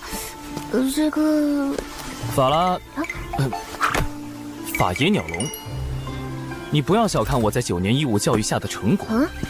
此物在师父渡劫时自有妙法。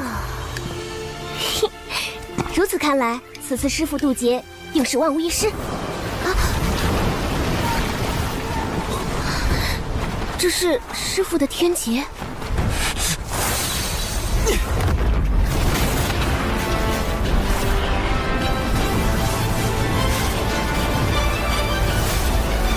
师父不在山中，师父此时不告而别，他定是怀着必死之心离开的。师妹，走，先找到师父，必须将融仙丹和法野鸟笼交给他。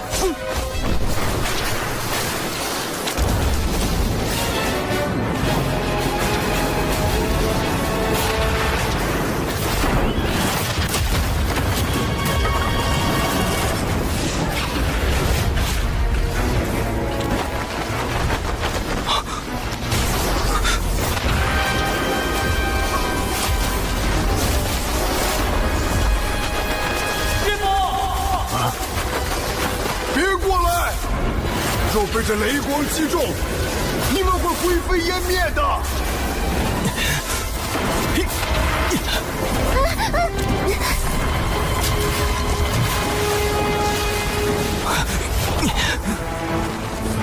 师妹，你在这里等候。师兄，师父会活着回来的，对吧？会的，一定会的。师父。长寿，为师天劫将至，你来凑什么热闹？快回去！弟子有办法助师父渡劫。为师的状况自己很清楚，你快带着灵儿回去。今后小乘风就交给你打理了。我之前已央求过几个相熟的同门，平日多来帮扶。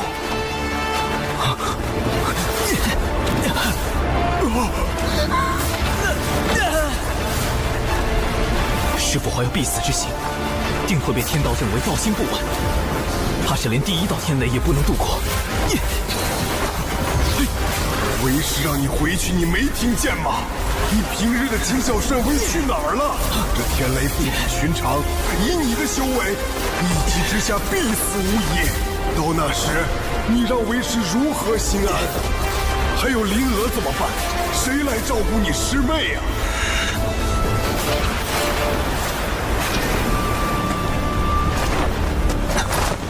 师父养育弟子，教导弟子100年，并引弟子入道，多年来从未有过苛责。弟子现在唯一能为师父做的，就是在天劫下为您挣得一线生机。你这又是何苦啊？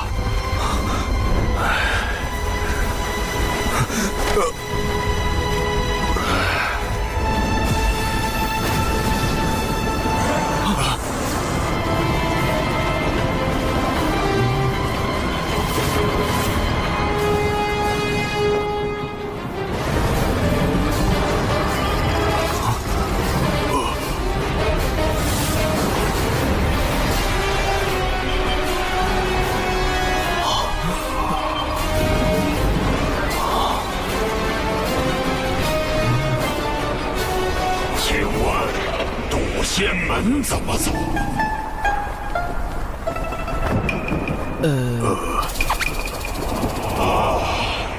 多谢。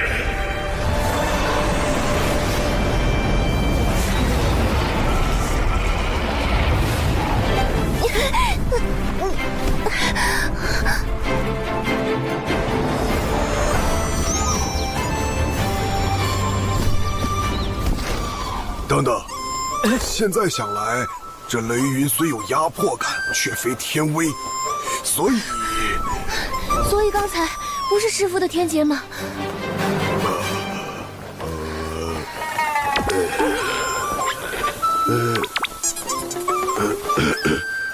为师也是第一次渡劫，没经验嘛。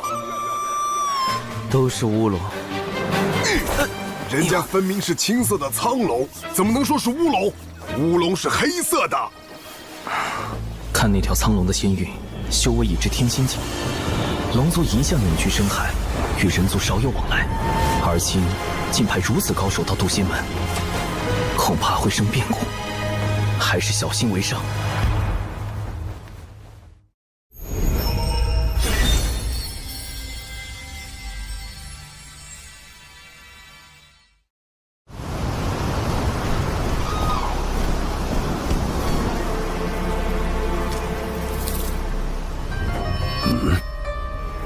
来者止步！此乃我渡仙门地界，休要擅闯！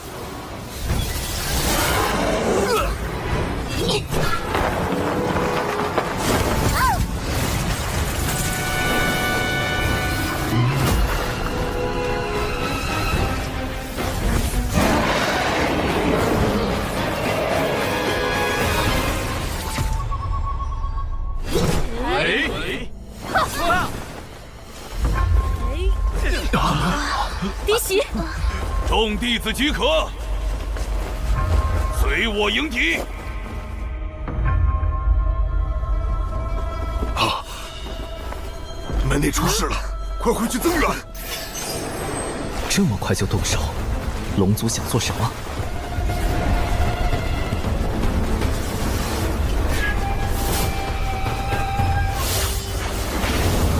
本将乃东海龙宫水军大先锋，特奉王爷前来，渡仙门主事之人，速速出来接旨。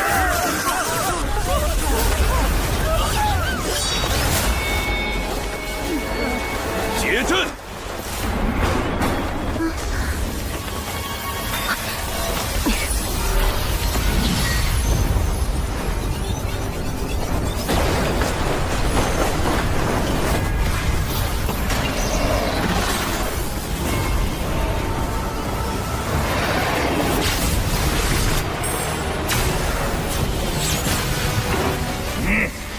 刚修成天仙，就敢来我渡仙门撒野，活腻了不成？师父，师父，师父，是叔祖。忘情上人。忘情？你便是渡仙门掌门？贫道不过门内散人罢了，见你这小龙太过无礼，才出来教导一番。放肆！哼！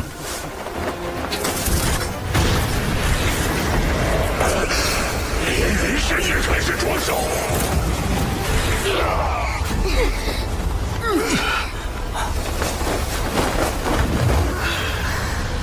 忘情上人的3元玄火功法真绝妙，若能习得1、2，无论炼丹还是强身健体，都大有助益。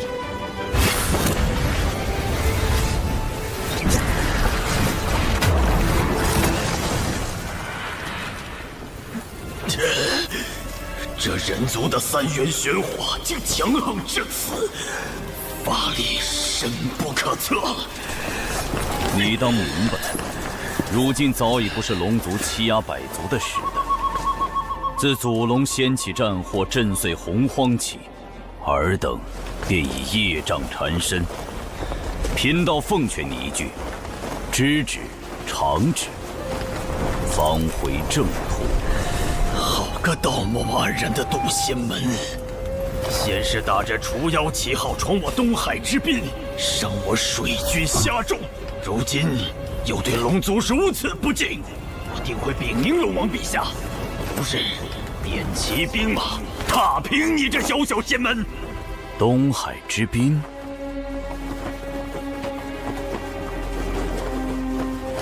忘情上人，此前降妖历练时，小琼峰弟子兰陵娥为保护同伴，情急之下伤了一些虾妖。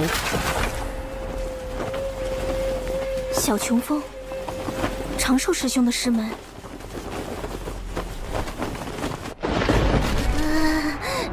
师兄，我是不是闯下大祸了？人呢？虾妖怎么突然变成了东海水军？事有蹊跷。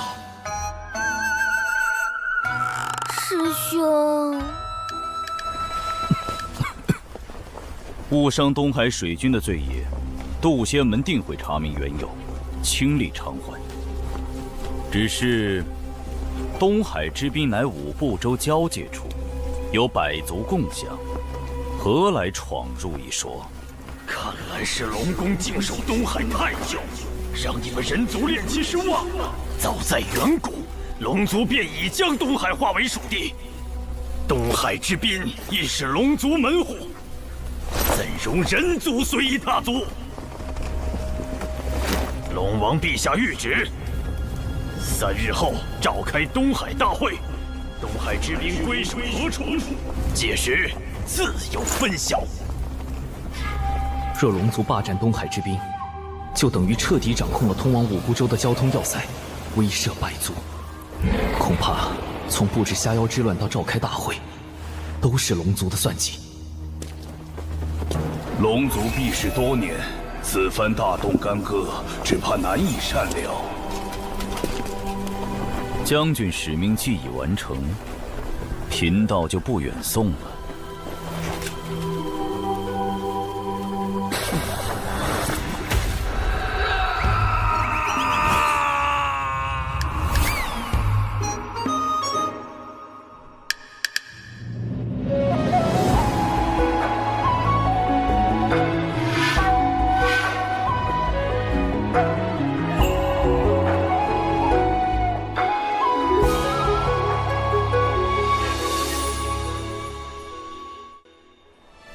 忘情上人，不愧是破天峰战力第1的剑修，强者的世界也太威风了吧！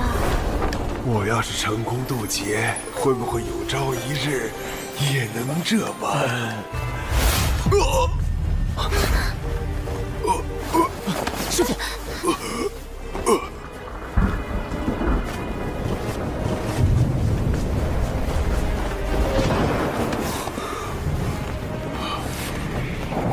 师父雷劫已至，必须马上回小琼峰，启动避雷方案。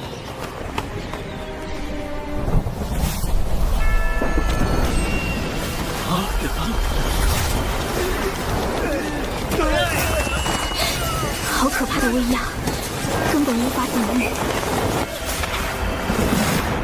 此乃大道天威，有人要渡劫了。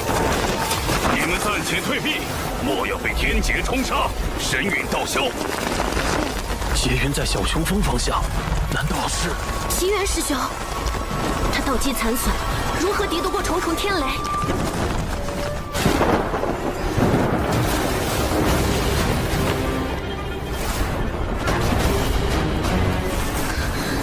师兄，这次是真的天劫，没错吧？根据云的面积和厚度计算，大约有4道天雷。这么多！天雷就要落下，你们别管为师了，都回去。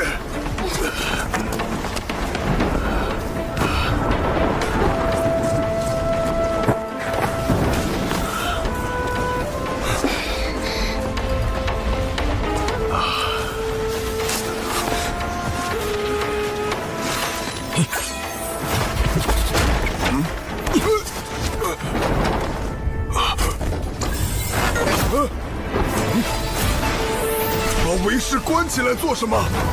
这是何物啊？一种抵御天雷的法宝，名唤法眼鸟笼。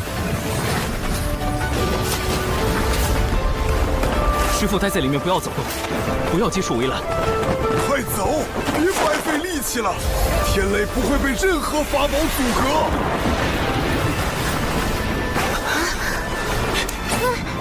法拉第老爷，科学壁垒就靠你了。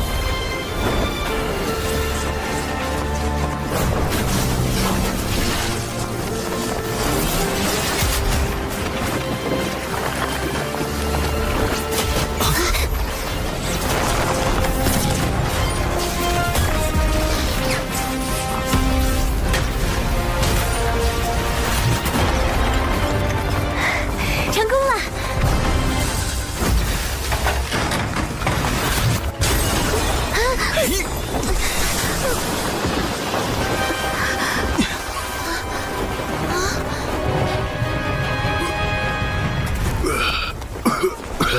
我没事，天雷也消失了。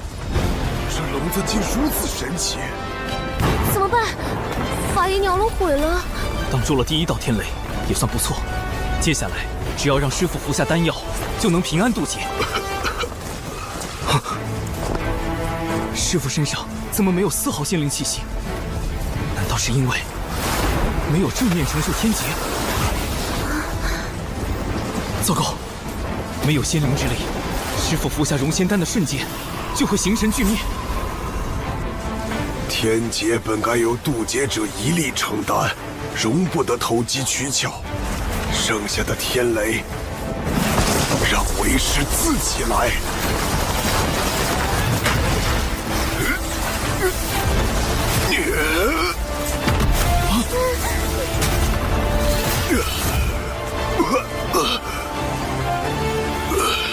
仙灵气息出现了，师父，弟子有宝药可助您渡过天劫。莫要浪费，留着你和灵娥渡劫使用。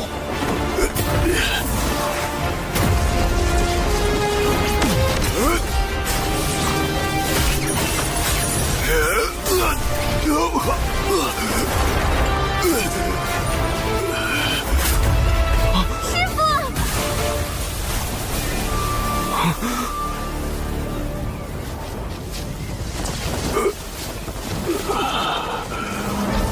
您的道基尚未修复，连受2道天雷已是极限，不可勉强。道基又如何？既是天命所为，贫道愿赴死一搏。天道，我绝不会躺在地上求饶，徒儿们就在一旁看着。哪怕他们的师父不中用，不能像忘情上人一样给弟子庇护，贫道也要站着死，给他们最后的荣光。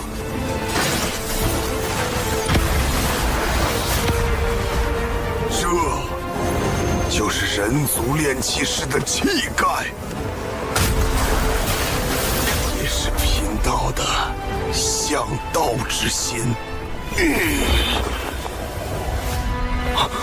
不好，师父想要以身殉道。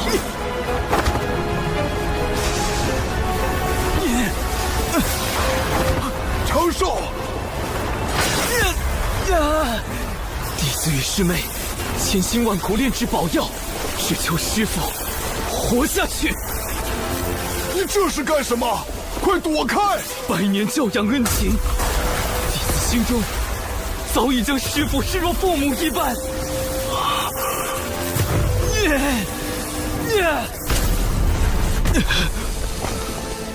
为人子女，如何能眼睁睁望着至亲消陨？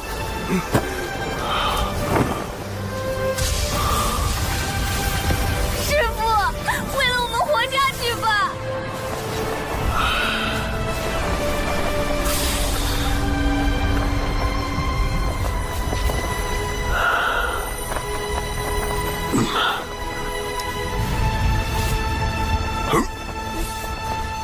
为师尽全力拼这一次。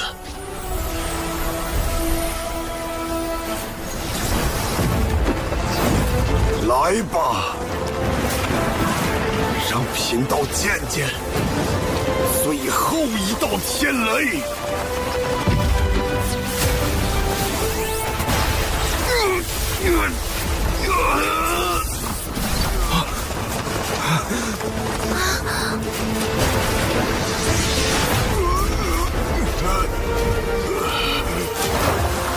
我怎么化掉了？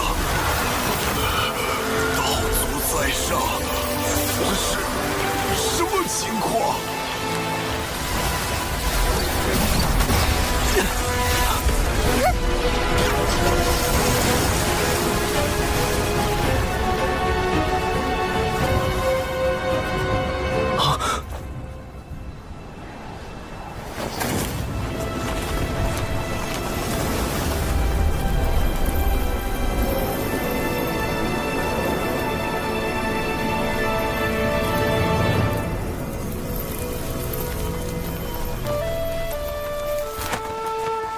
劫运无常，为道心坚毅，得天地西归。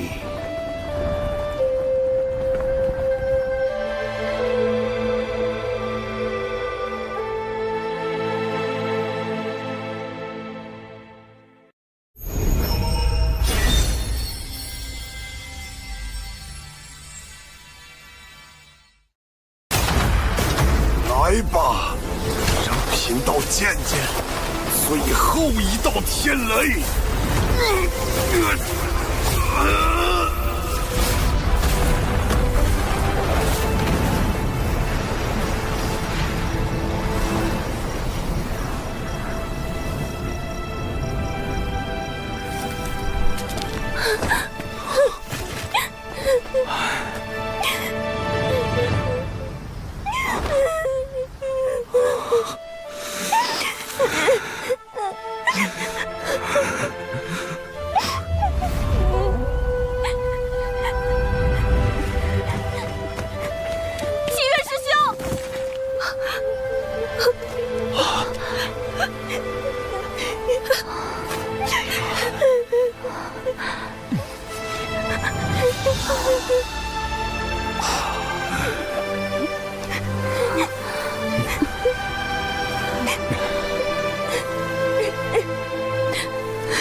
师父他……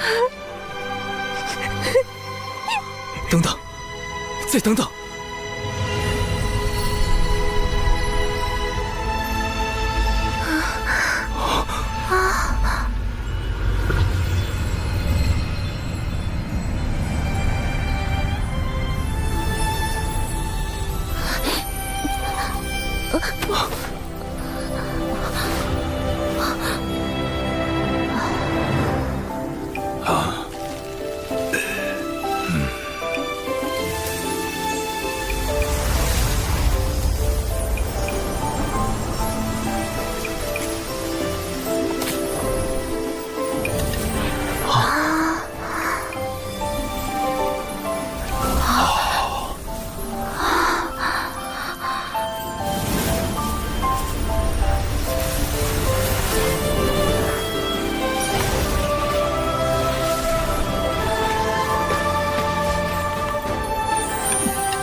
溶解肉身，却让元神飞升成仙，这是如何做到的？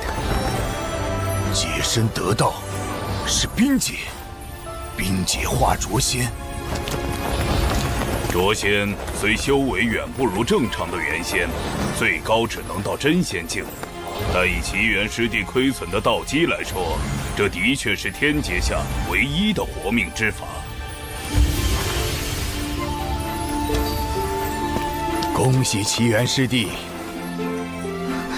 太好了。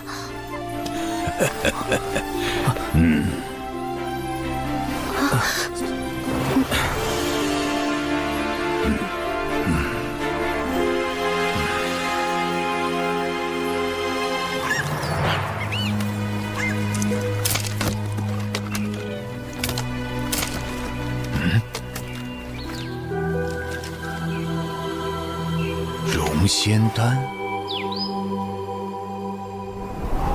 回众与上人，望请上人，东海除妖之事已查清，当年确有下妖为祸。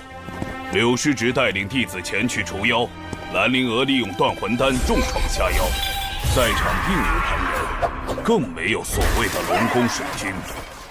倒是错怪他了。东海除妖之事已过去2年，他们为何现在才约定东海大会？可见划分东海之滨只是一个借口，他们并不想要土地。听闻近日龙宫有叛党生事，他们在此时约定东海大会，是想彰显威严，树立霸主形象。不错，东海之行必不太平。九乌，你挑一队机灵的弟子，随我们一同前往。届时若有表现优异者，可奖赏破天峰秘籍。弟子领命。渡仙门道成无为经，还能另外奖赏破天峰秘籍。怎么样？东海大会，考虑一下。若能得到3元玄火，对我渡劫确实大有裨益。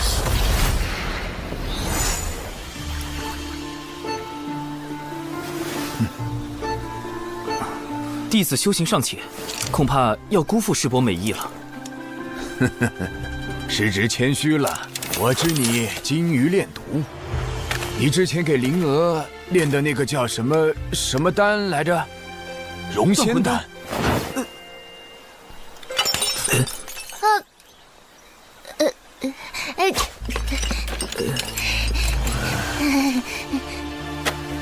若我所料不错，你先是去北周找到了容仙丹的重要原材料，又设计获得了万长老的千毒百金炉，最后又哄骗小九为你炼制。我说的可对？这……师兄怎么办啊？快想想办法呀！果然瞒不过师伯，长寿确实炼制了容仙丹。师兄，这是弟子的炼丹笔记，详细记载了容仙丹的配方及炼制流程。因师父道基有损，弟子不忍见师父命丧天劫之下，于是铤而走险，炼制禁药。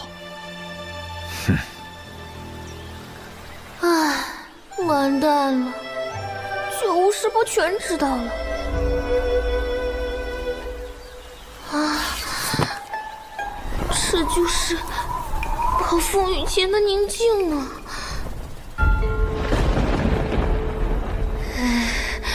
救命，太窒息了！啊，师兄！啊！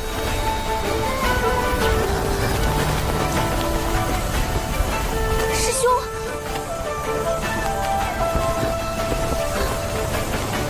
啊！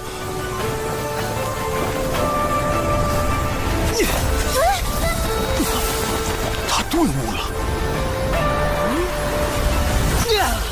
半虚六阶，好小子！啊，我竟然又顿悟了。什么情况？罢了，容仙丹一事我可以不追究，但东海大会你必须去。这，否则我治你一个私炼禁药之罪。第四领命。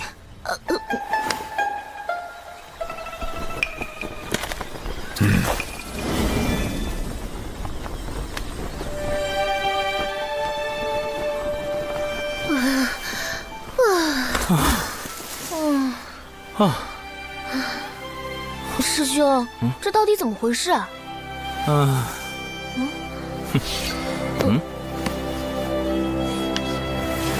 融仙丹主要成分3经碧波蛇蛇头。我故意将错误的炼丹笔记交给九巫师伯，因此他断定我有心无力，并没有炼制出真正的融仙丹。那刚才的顿悟，顿悟是真，修为是假。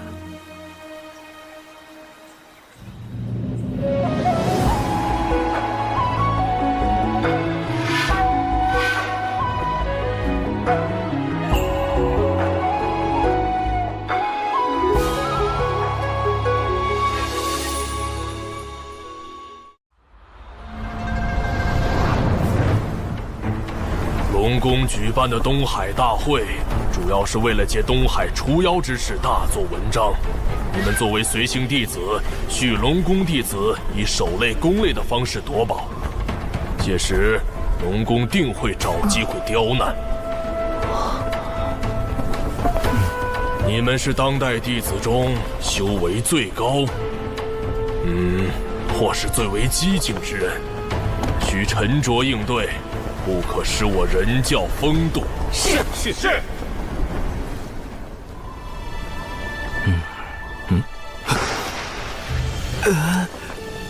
长寿，我近日听闻一偏方，可以治疗心魔。多谢师叔美意。弟子这心魔已持续了数年，只怕……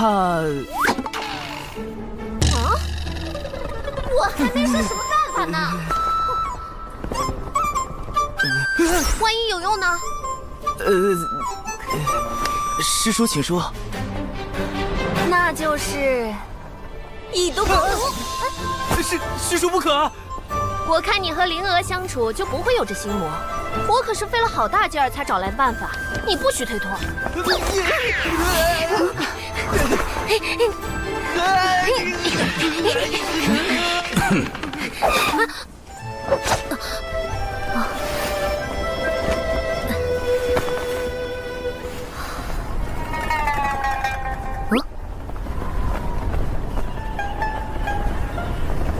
原来99师叔在忘情上人面前这么紧张，倒也有趣。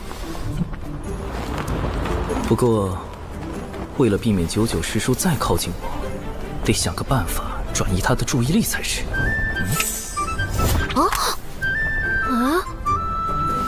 这是魔方，我教你口诀。这样。哇！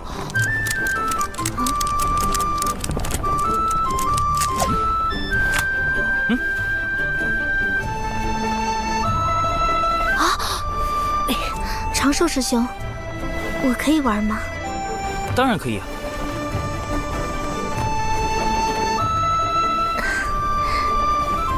倒是有心了。糟糕，这个洞，有毒识破我了吗？他是故意的吗？我要不要抽搐？有毒，你不要靠近我！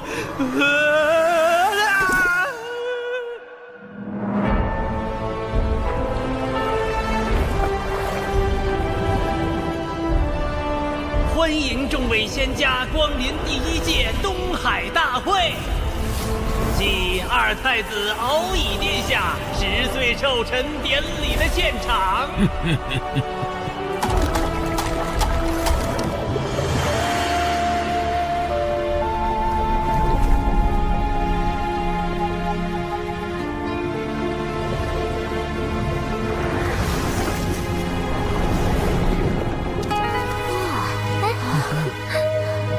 众羽上人与忘情上人，请往品仙台洽谈，其余弟子去宴客区就坐。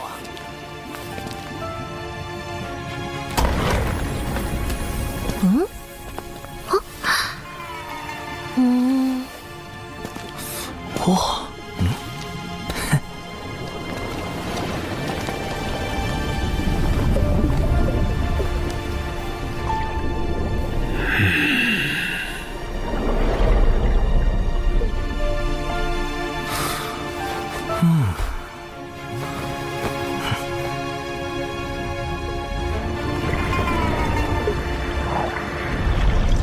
龙宫可真气派。是啊。啊！风雨术，风雨术不仅是一种传音艺术，还可以自行接纳周遭讯息。优点是不会耗损神魂之力，缺点是各类讯息一拥而入，需要甄别。刚才究竟是谁在暗中观察毒仙啊？就是他了。看上去不像是普通人族子弟。他看我干什么？难道是察觉了我的风雨术？哎呀，不应该啊！风雨术不耗神魂之力，并不会惊扰对方。算了算了，保持低调。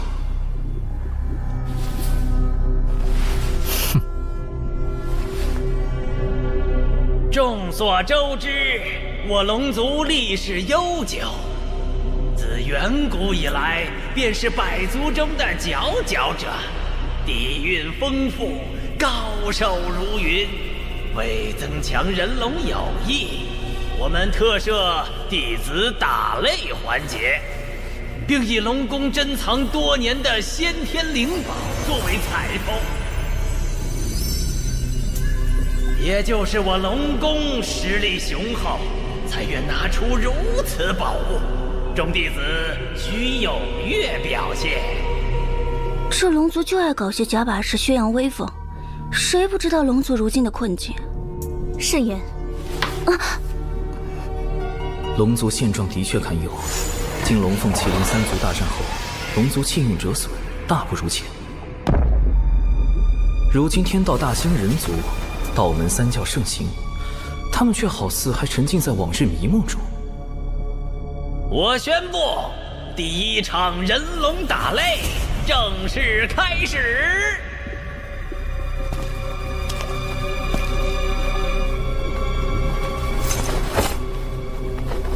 你与本太子切磋一二。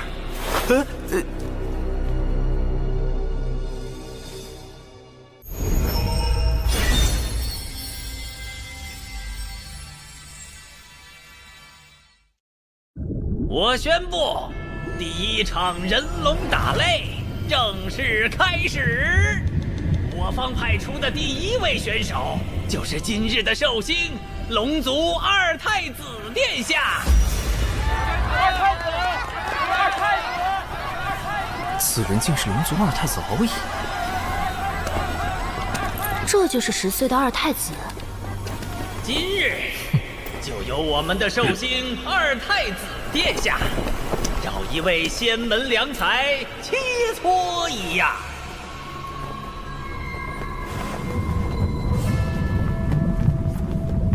等等，他为什么一直盯着我？不妙。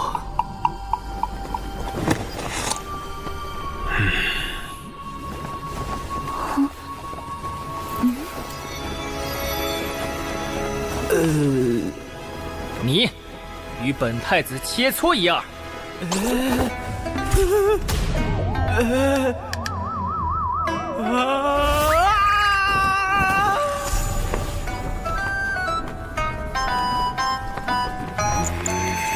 殿下是不是看错人了？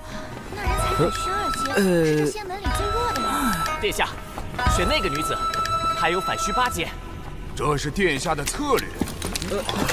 首战要赢得有气势，才能彰显龙宫威严。当然得选个最弱的。这小龙路子这么野。长寿才刚突破到反虚2阶，怎么打得过龙宫一个归到6阶的？这简直是要羞辱我的仙门！二太子，你是要与我长寿师侄切磋吗？不错，让他上场吧。欺人太甚！此战绝不能赢，否则比试时气息稍有不稳，就会突破到归道境巅峰。随之而来的便是成仙天劫。你，二太子，长寿自知修为浅薄，不是您的对手，还请殿下另择他人。师叔，弟子愿带长寿师兄上场。我就选定你了，如此推脱，不如让你们师门仙长直接向龙宫跪拜认输。二太子此举有些不妥吧？他的修为境界和我们那位弟子当日你渡仙门弟子伤我龙族水军时，也没见尔等顾及境界差距。龙宫竟不惜将那群东海叛党认作自家水军，也要给我渡仙门难堪。这场比试恐怕是推脱不了了。你好好叮嘱那弟子一番。长寿，你便与他过几招，万事以自身为重。我渡仙门的面皮，无需弟子流血去争。这句话似乎隐含深意，不用流血去争。流血争，这是让我尽力，即便无法获胜，也不能说得太难看。唉，看来只能硬着头皮上了。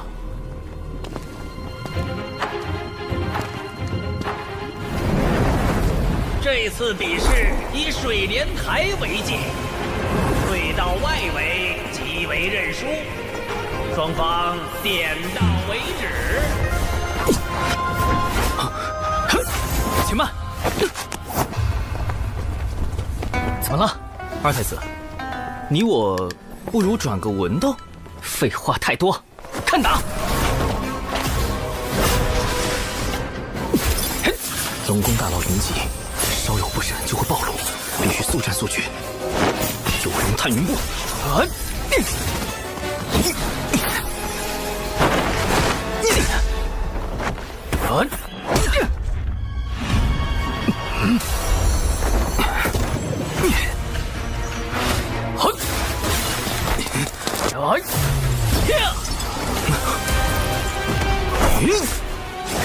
以火为引，赤焰化蛇。此招虽展现出了小兽兽反徐二阶的极限实力，不过以二太子的修为，应该轻轻松松就能夺。啊，打中了！二太子大意了。反正不管怎样，小兽兽是赚到了。连殿下的仙甲都没破开，这蛊惑也不过如此。殿下注意躲避呀！二太子轻敌失了先手，接下来定会谨慎对战。长寿再想伤他就难了。好厉害的符法！再来！趁现在降低术法威力，只要这个敖一一反击。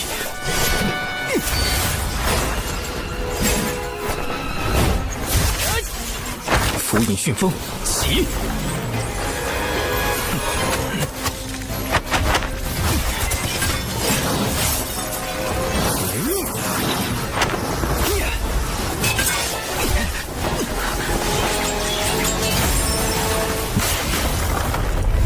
这怎么可能？干得漂亮！哼，有什么好得意的？等下就让尔等见识一下我远古最强的正的实力。小兽兽，一鼓作气，好好在台上展示下什么叫楼外有人。这不应该啊！到底哪里出了问题？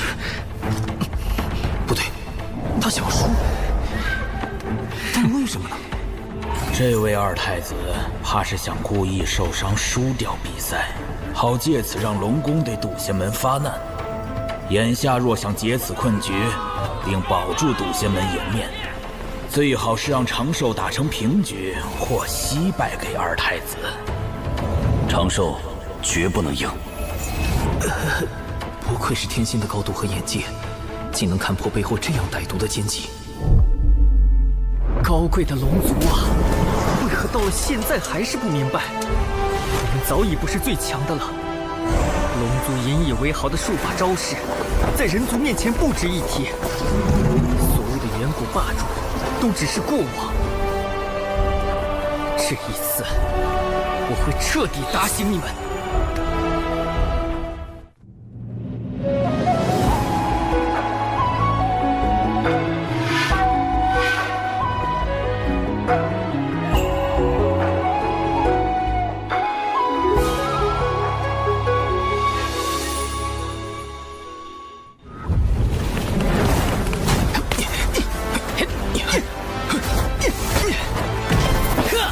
只是，若龙宫真的想用敖乙受伤来生事，为何非要选择我这样一个最弱的弟子？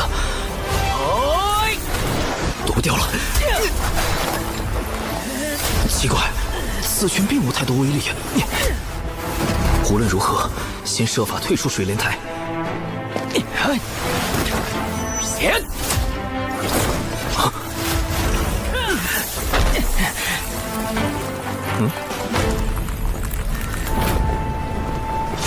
你这是一点机会都不给我呀！不过，我不会让你得逞的。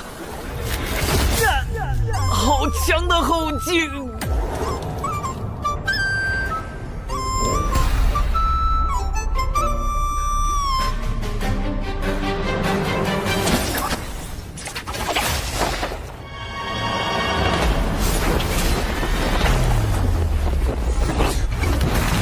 这场比试还没结束呢。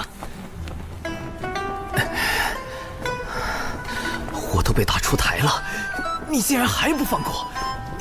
殿下不仅招式精妙，连武德都这么高尚。这怎么看都像是要把小兽兽拉回去痛扁一顿啊！不过刚刚那招真的隐藏了后劲吗？为什么我看不出来呢？长寿尽力了，现在也顾不得我渡仙门颜面了。长寿，无论如何，必须输掉比试。哪怕输得难看也无妨。是时候展现我精湛的演技了。接下来，一决胜负吧！我会让你领略到龙族真正的手段。去死吧！无影震雷，妙法归一。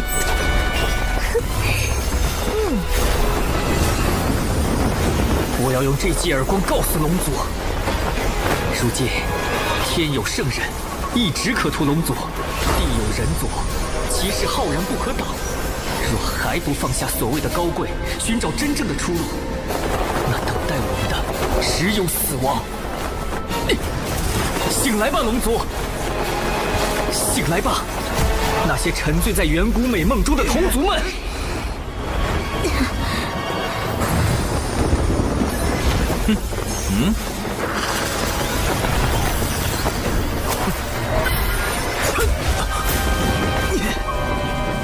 这么狠，完全不留余地。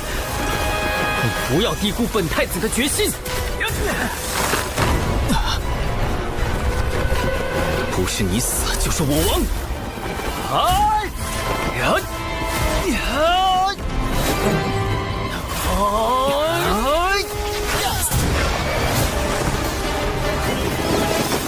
若长寿赢了，那这次的麻烦就大了。殿下，龙族的威严靠你来维护了。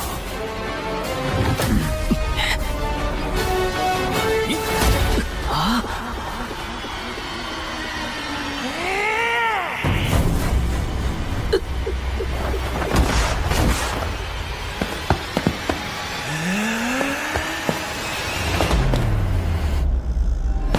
脚跟挪出边界约有1寸，渡仙门出啦！啊！殿下好帅好帅呀！长寿师兄输的也太难看了，果然还是输了。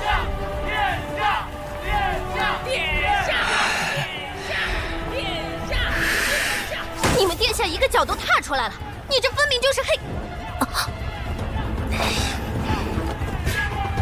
长寿果然是可造之才，深谙输赢之道。我就知道，身为这一代中最强的龙，殿下是绝对不会输给人族的。既然战局已定，那是时候谈一下东海之滨土地划分的事。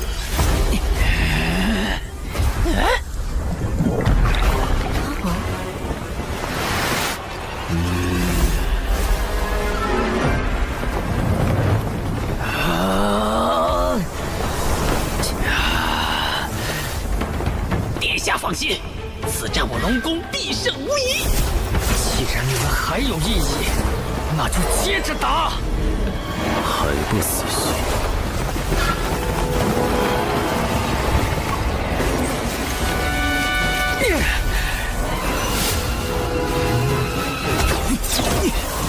虚策，不由自主就挡住了。这攻击看似朝外，实则是将力道回转自身。难道他想？即使没人懂得本太子的决心，我也绝不放弃。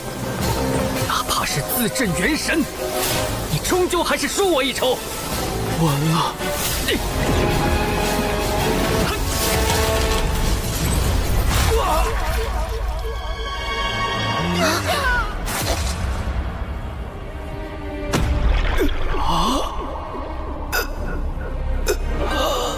敖以千方百计要输给我这个渡仙门最弱之人，是想反向羞辱龙族，从而扭转族中不良风气。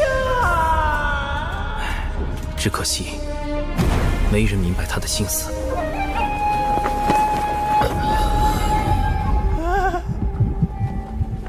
抓住他！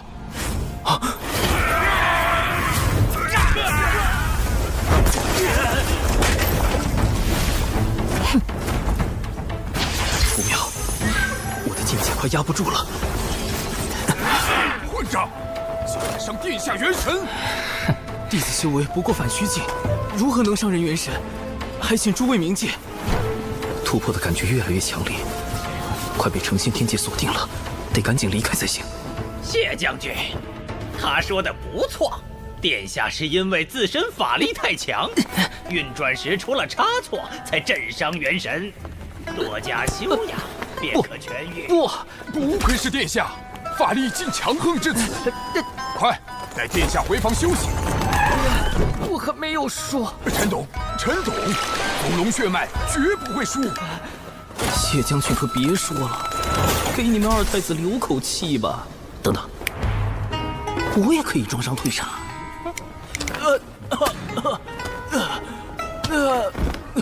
长寿师兄，你的伤势如何？无碍。哎呀，伤成这样还逞什么强？那二太子实在太过分，摆明要欺负人才故意选了长寿。玄雅，咱们一会儿为他报仇，让那些龙子龙孙知道渡仙门的厉害。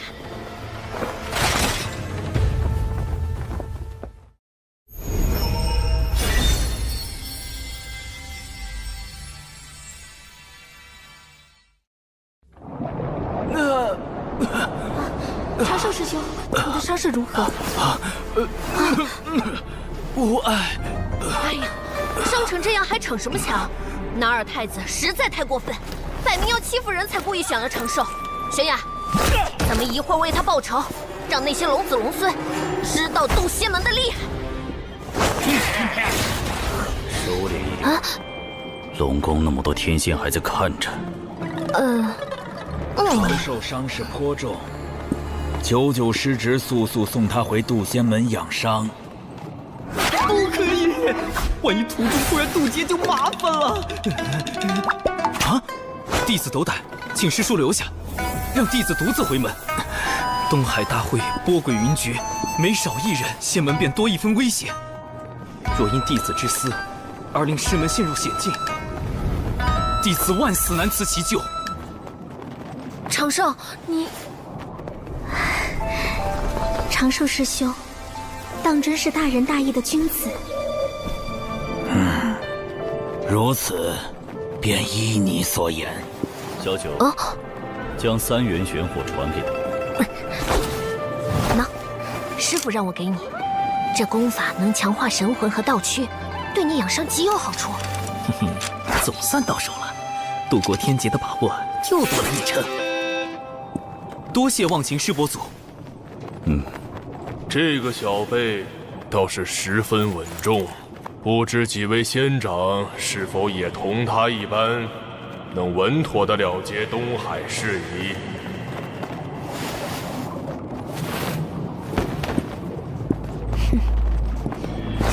接下来，龙宫的对手是我。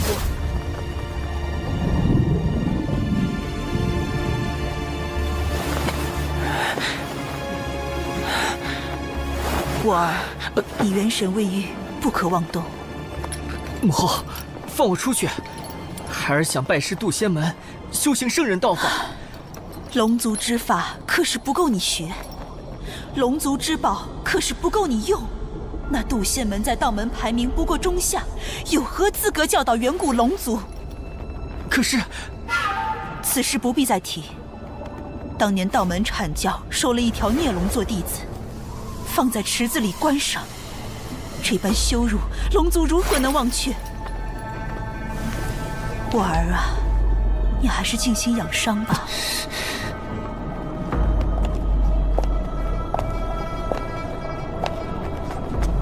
谢将军，务必看住二太子，伤愈前不可出龙宫半步。是。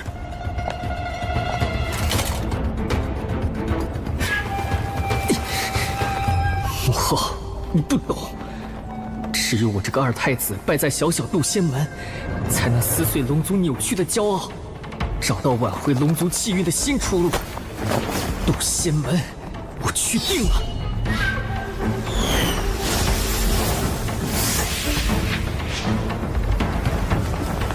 劫运已经开始聚集了，来得这么快吗？此处距离渡仙门5000里，距离东海逾万里。龙宫应当探查不到天劫的动静。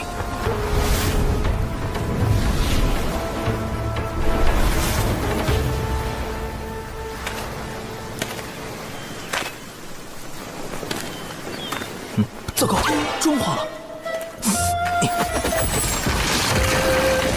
果然，易容术和幻形术还是容易出差错，再加上防水特效妆，才算3重保险。这个岛屿虽然足够隐蔽，但结构复杂，藏身之地反而太多了。不妥。这里构造简单，不会引起旁人注意。海流有点不对劲。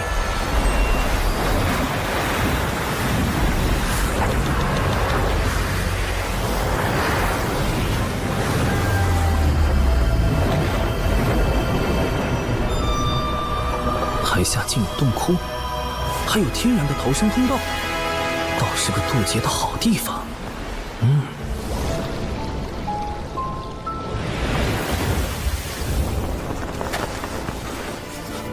哇！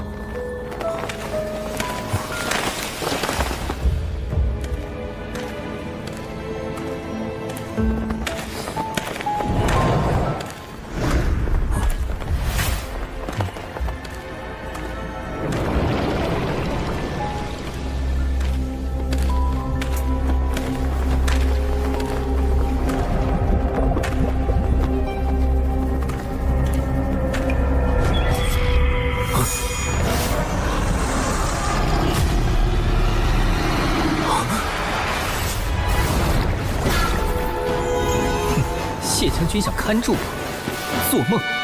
本太子6岁便已掌握我族万里引宗术乾隆诀，待我抵达渡仙门，就当众拜人族为师，让龙族颜面无存。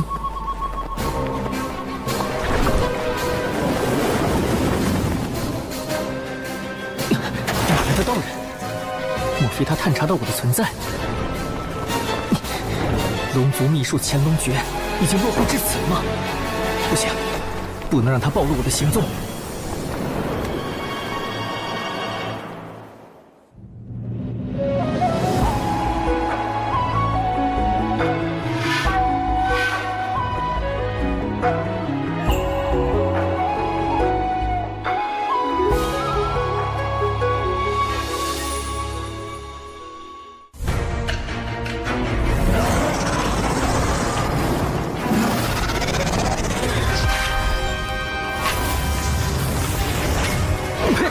嘿，不对，我吃的是什么？药！啊！龙宫居然在此设伏，好险，差点中计了。幼龙抗药性都这么强，看来软心散还要改进配方。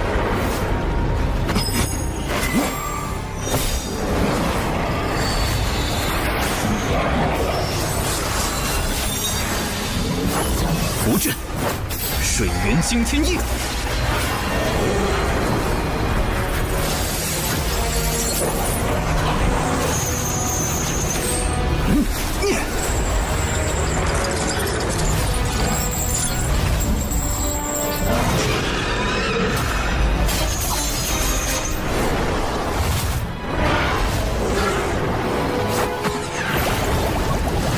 好快的盾法！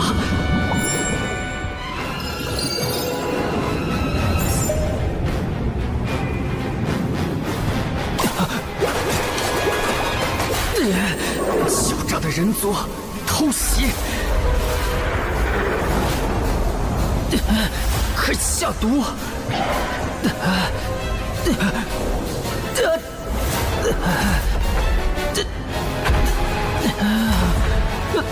不对，是酒。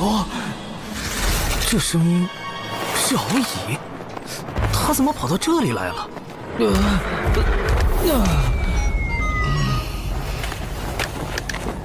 难不成他打算到道门拜师，继续刺激龙族？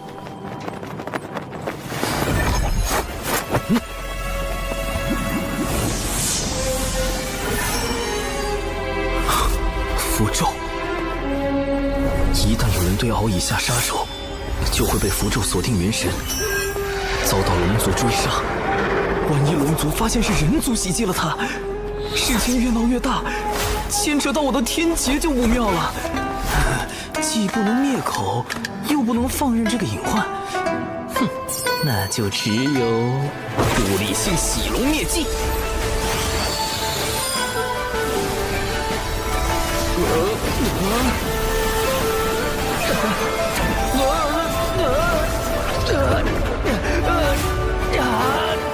漂洗式。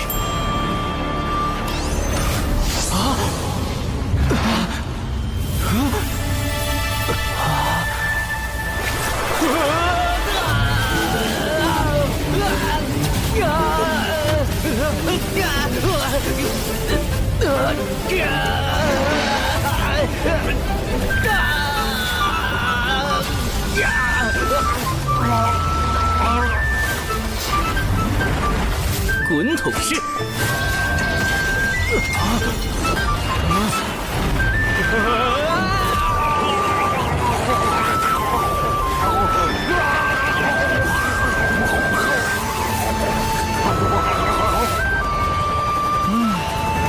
甩干式。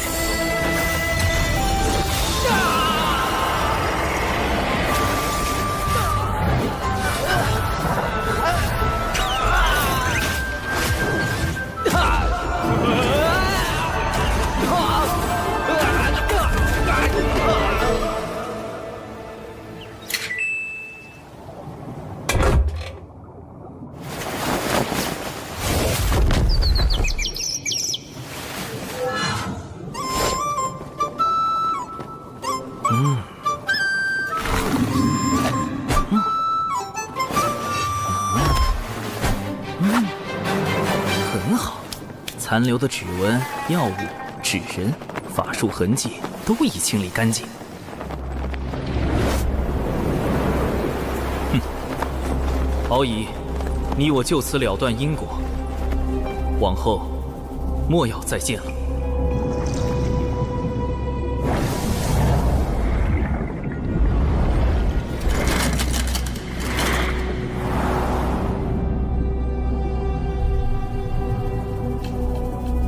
找到了，殿下在那里。殿下，殿下！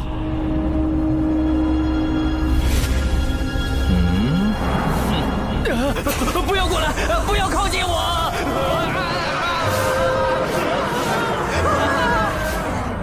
人族太可怕了！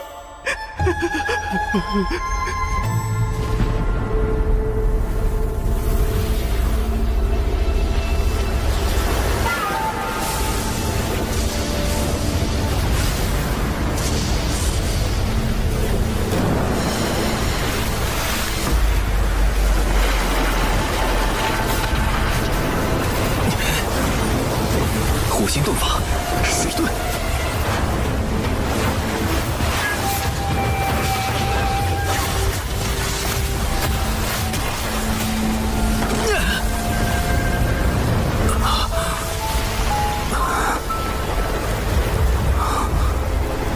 不愧是大道之力，容不得丝毫伪装。土遁。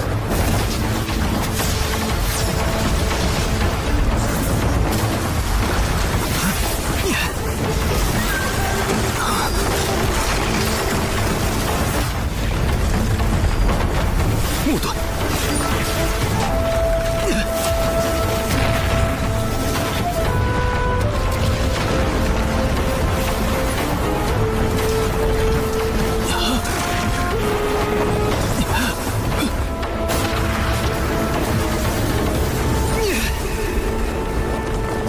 金盾，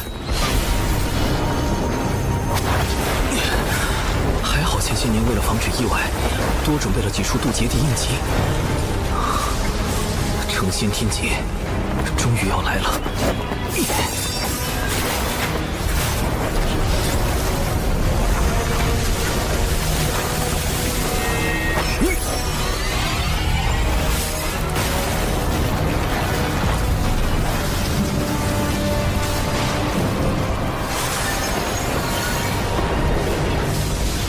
从师傅的渡劫经过来看，表诚心也是一个重要的步骤。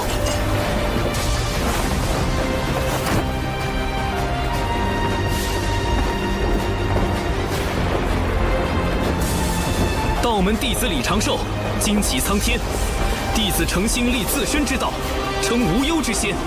天苍地明，我道长宁。感念苍天落下成道之劫，降成仙机缘。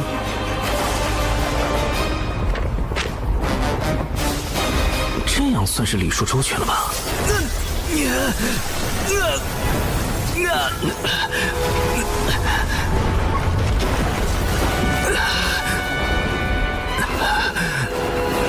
好强的道运，难道这就是天道的回应？洪荒无量，劫灭生，唯道是存。李长寿，让吾看看你的道。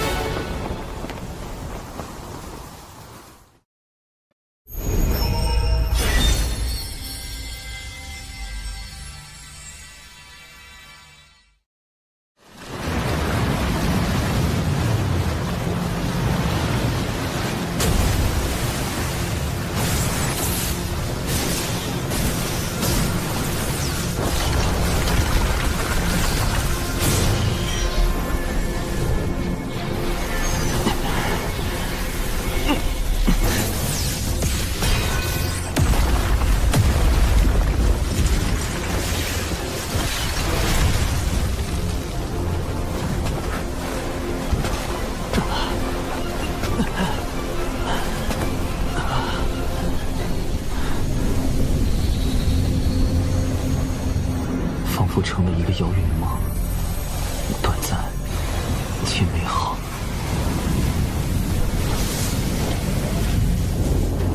兰心，我的家乡，一个再也回不去的地方。封神演义中，天道为完善自身，命道门三圣牵压封神榜，三教弟子因而卷入商周交替之乱，死伤无数。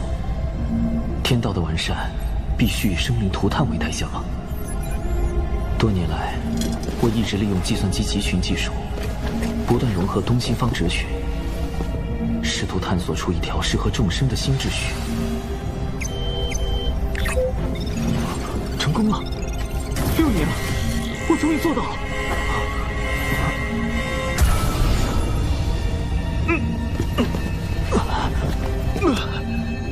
这破答案要解密6年，我教你这电脑有屁用！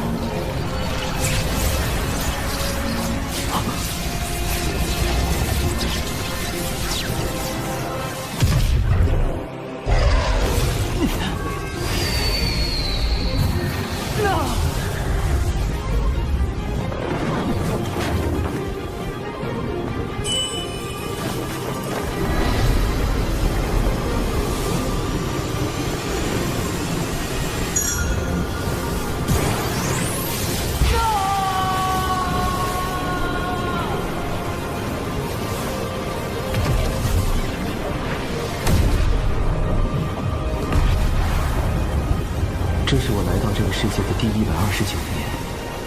眺望洪荒的未来，天道未完善自身，必会开启封神。仙人一旦死后封神，便会被剥夺自由，丧失自我意识，彻底沦为天道的棋子。这根本就是一场劫难。为避免卷入封神大劫，我已暗中筹备数个方案，而眼下劫云来了。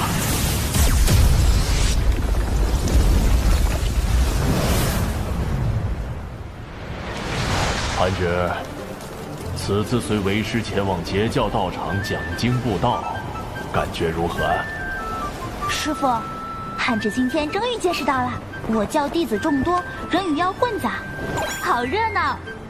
不知和龙族的东海大会比起来，哪个更热闹？龙族向来骄傲自满，你可不许学他们。你天资聪颖，颇有悟性，为师相信，不久后你就会迎来成仙天劫。师傅，上次您夸赞的那位弟子已经隐命了。不夸了，不夸了。快，有人渡劫！快，韩芷，这是观摩天劫的最佳时机。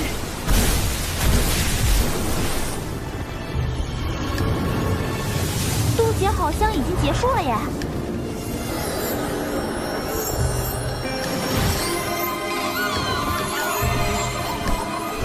我这是成功了。师傅，他要飞升了。这大门后便是仙路吧？不错，依我看，他潜力无限，马上就要飞升成为天仙了。这位不知名的道友，你自求多福吧。成仙，成道，这就是仙路，这就是。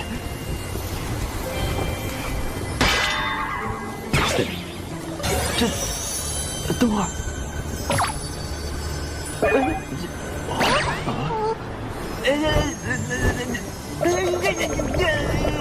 什么情况？为什么只有上半身变为了仙躯？现在该怎么办？主动结生，让上半身飞升，下半身也很重要啊！又不是跟练辟邪剑法一样，有些东西能说不要就不要了。且慢！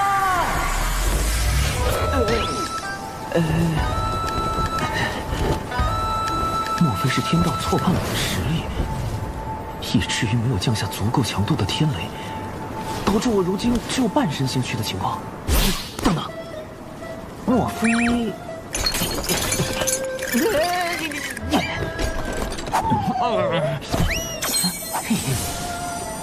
果然是火德玉遮蔽了天道。火德玉防推算，可以防止被人推算修为、来历。听听。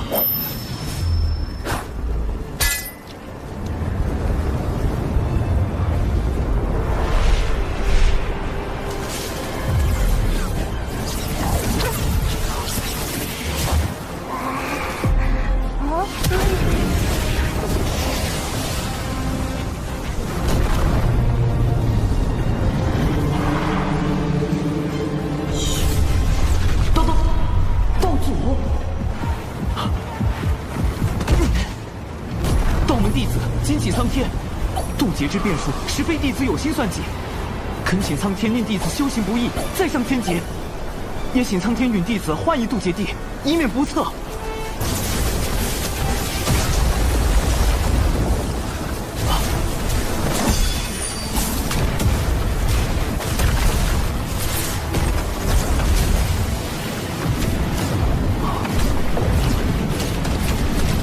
好在此前为防渡劫有人捣乱，特意多选了几处渡劫地。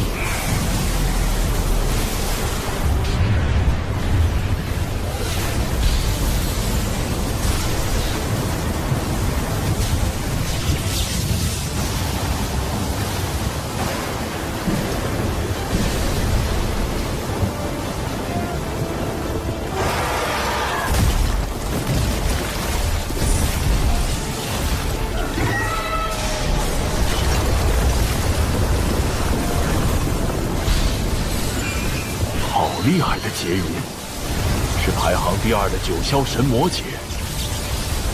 天道真是被我激怒了，麻烦大了。法野鸟龙火。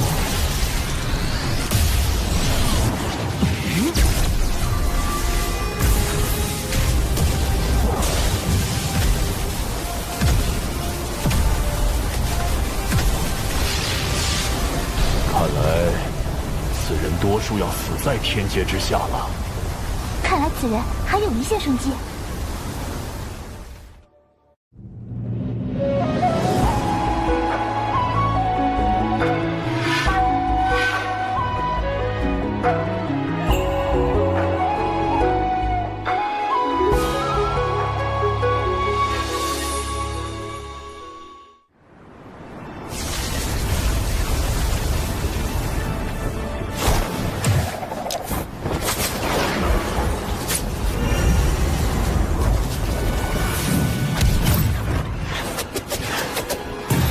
三元玄火，不更。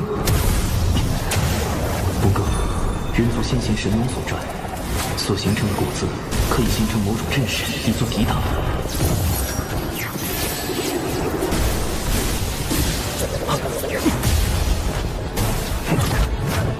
最后一道天劫不对劲，奇怪，除了天劫，好像还有其他东西。不急，在此地看看他能否撑过最后一道。李应是撑不过的。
完美度过最后一道天劫，师傅，您的嘴真是堪比天道法器。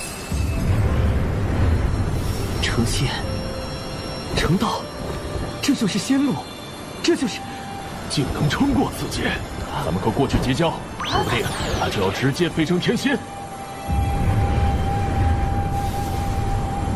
这，等会儿，什么情况？师傅，你快别说话了！哎，是天罚，天道判定此人有违常理，降下天雷责罚。你不讲武德，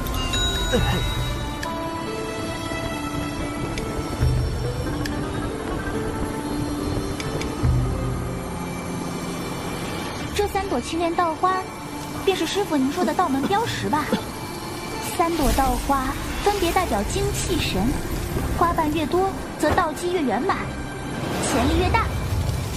历经此劫，我的道花瓣数由27瓣修至81瓣，但最后一道天罚让道花有了不小的损伤，我得赶紧找个地方疗伤。嘿，道友，吾师徒乃截教金鳌岛炼气士，无名元泽，无名寒指，特来为道友祝贺。金鳌岛寒指，难道是在封神大劫中死于大神鞭下，魂归封神榜的寒之仙？绝不能与大劫之人有任何牵扯。哎呀，恭贺道友飞升天仙！跑！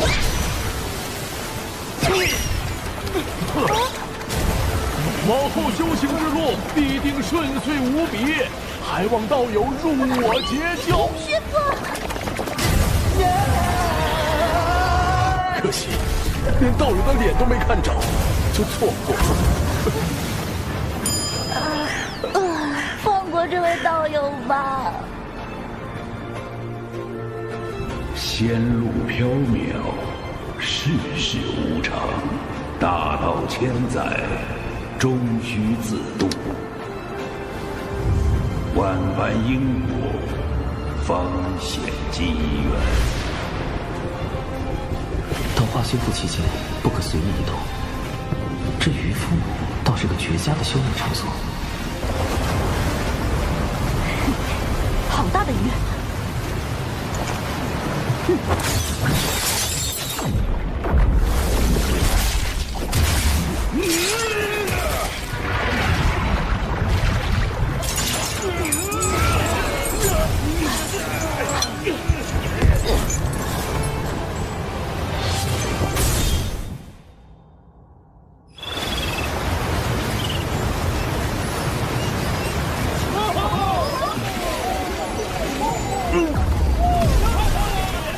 好吵啊！为什么要打扰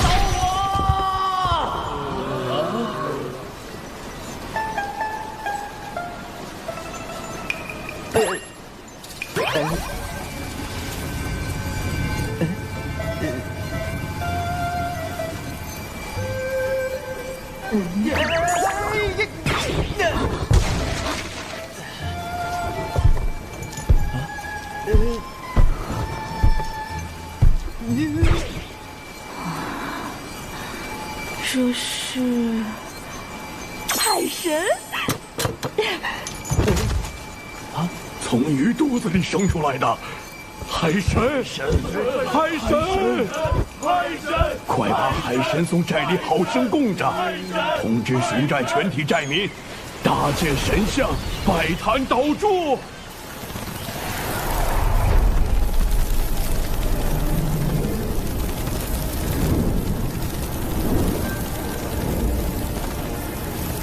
哪里来的海神，也敢和本女王大人抢地盘？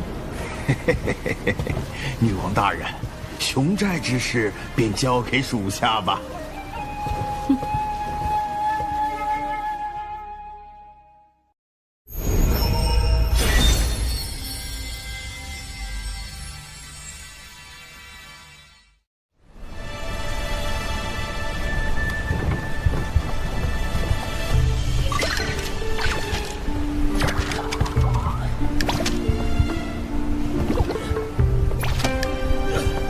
此寨地处南山湖州西南部，位置偏僻，寨民多以捕鱼为生。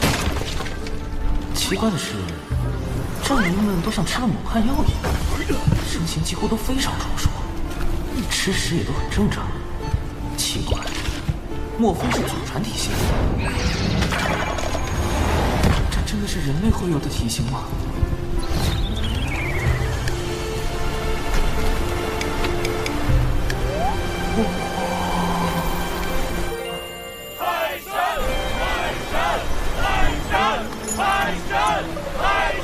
好大的石像，竟然真的被他们打起来了！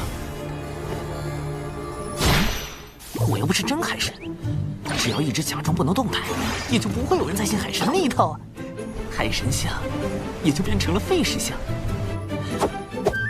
我还是尽快修复青莲道花，早日离开此处。不愧是我从鱼肚子里剖出来的海神，闪闪亮亮，看上去就很灵。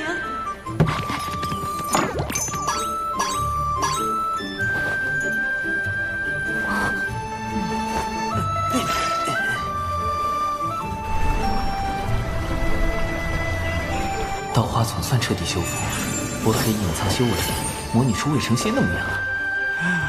得尽快了断与熊寨的因果，别惹上什么是非。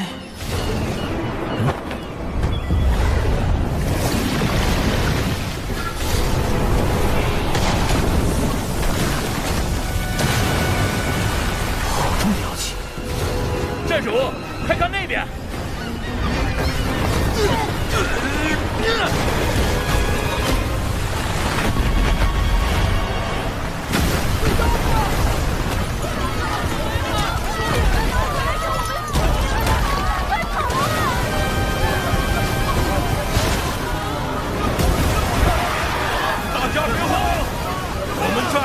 海神庇佑，一定会平安无事。没错，海神会保护我们的。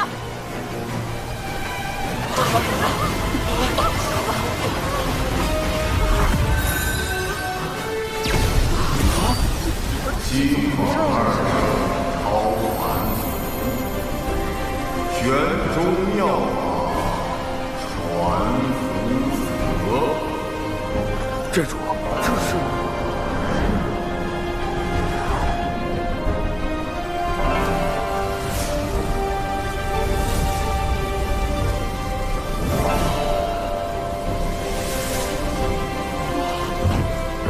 快看，那些人是神仙呀！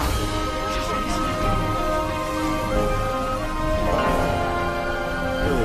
西法二圣是什么？与我们熊寨的海神里业吗？此乃我西方教大教主结英圣人，二教主尊提圣人。诸位与我西方教有缘，二圣算到此方有难，特遣我等前来降妖除魔。西方二圣，可是与道门三圣圣母女娲并称道祖门下6大圣明弟子。不过与其他4位亲传不同，结英尊体只算近门弟子，这才被分配到了贫瘠的犀牛贺州。据说结英尊体当初为了成圣，曾发宏愿要振兴西方，打造世间净土，于是创立西方教。如今道门3教日渐鼎盛，西方教却因为地处偏远，门下人丁稀少，与道门的差距越来越大。西方二圣便开始推行广结善缘、招贤纳才的策略。但西方教弟子不远万里来到南赡部洲，对付一个刚刚出现的妖怪，时机会不会太凑巧了点儿？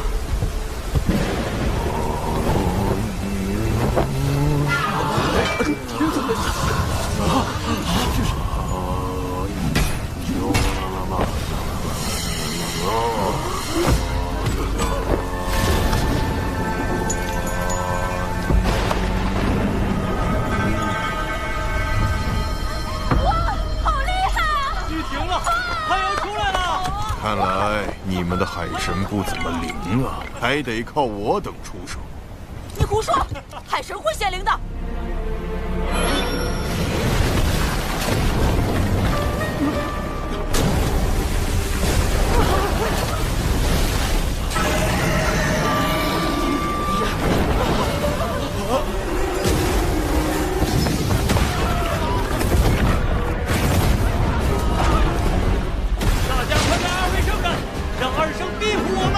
别听他们的！还犹豫什么？你们想被鱼妖吃掉吗？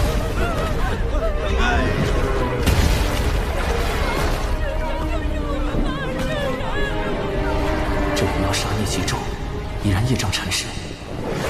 从妖气来看，约在真仙境，修为远在那群西方教弟子之上，但他却只出招式了，哪里出了问题？摄神珠，摄取元神，让我看看你元神的记忆。到底想来熊寨做什么？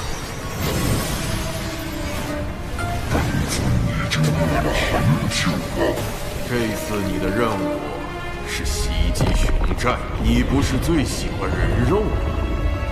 只是记住，你最后一定要被我降服。原来都是一伙的。这鱼妖就是西方教豢养的大妖。西方教一边养妖害人，一边派弟子表演降妖除魔的戏法，就是为了吸纳更多门徒，壮大西方教。这可是两教之争，涉及西方2圣和道门3圣，一共5位圣人，好大的因果。门徒细节，我得赶紧留，千万不要回头看。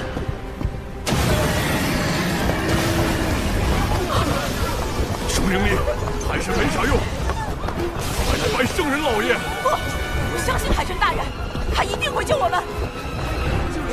西方2圣，救救我们！救命啊！救救我们！救命啊！孽障胆大包天，西法2圣在上，请赐予平道力量。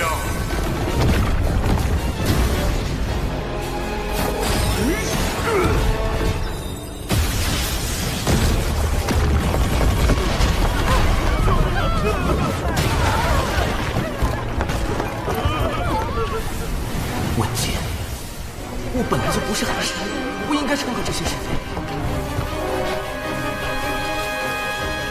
是那个女孩太天真了，不是我的问题。2圣，救救我们吧！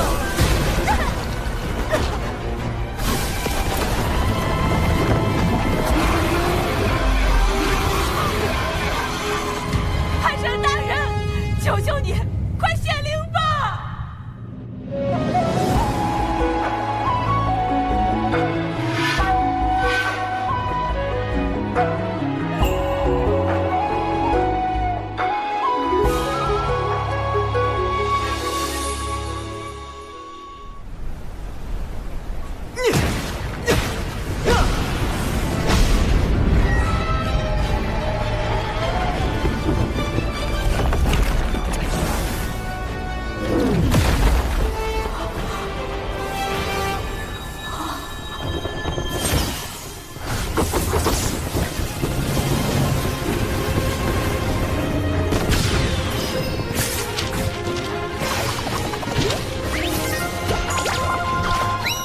自研毒药，教人施约法，灵感来自于知名童话故事《一颗极刀撒布》。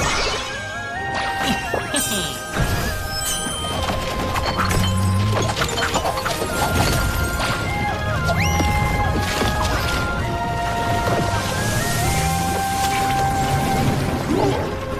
人在此偷袭本尊，好阴险的毒药，我发不出声音。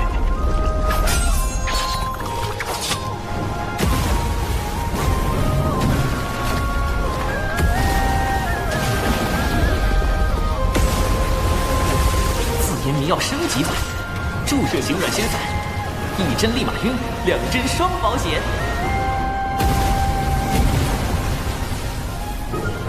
紫炎符阵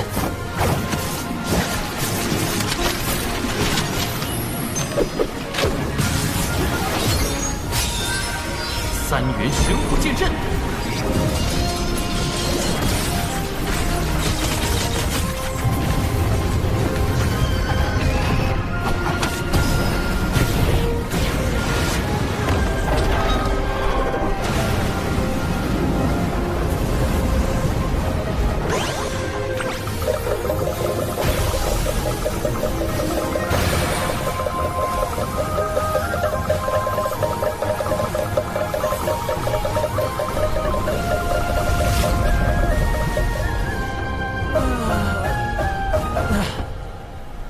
永不相见，莫再转生。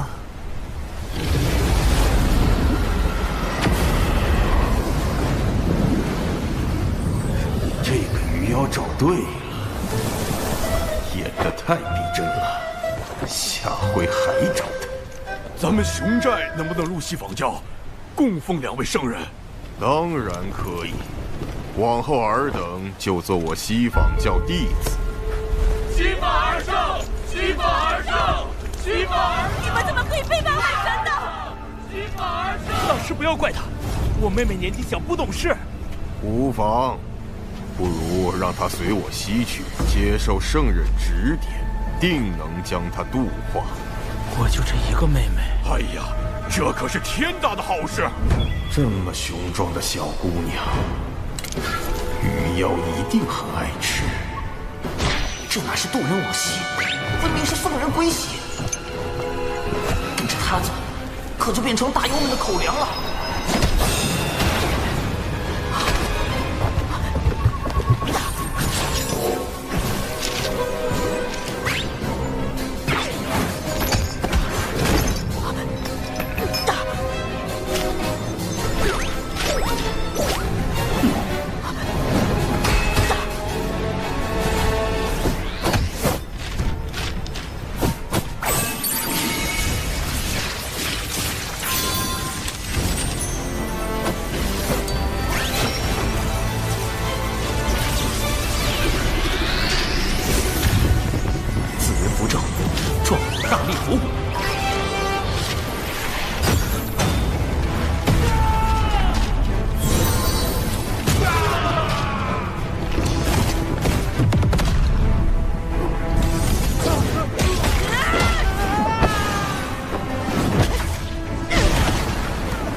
这么厉害，难道真有什么海神在助他？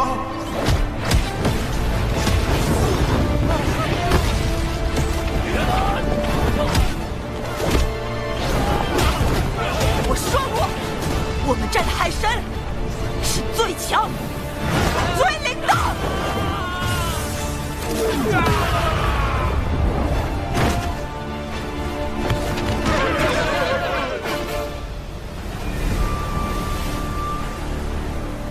妹妹你怎么变得那么厉害了？刚刚身体里突然出现一股神奇的力量，一定是海神大人显灵了。赶紧跑，趁没有人发现。等等，熊寨里还有一个我的神像，万一被西方二圣看到神像找到我头上，发现是我破坏了他们的计划。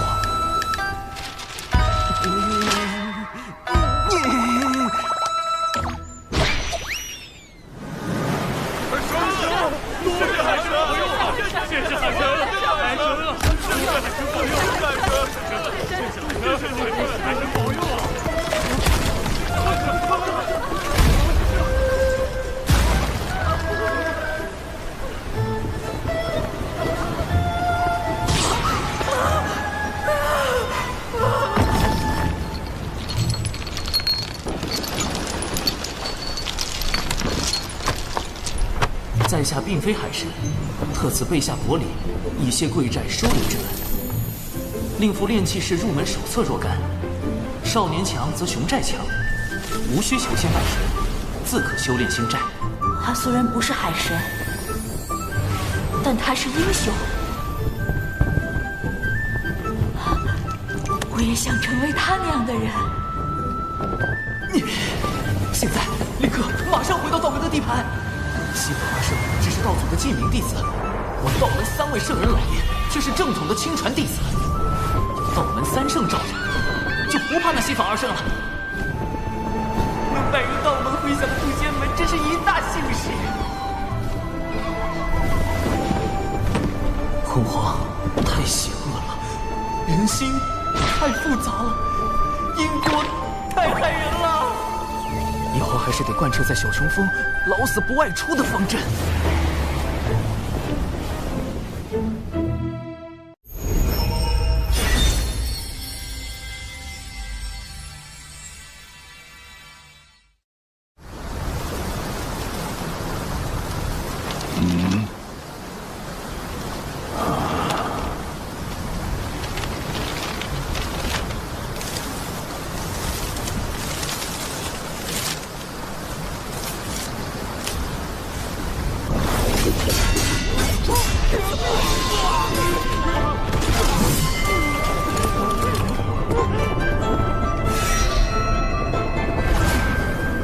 此前龙族二太子为立威重创长寿，如今玄雅击败众龙族高手，也算为长寿出了口恶气。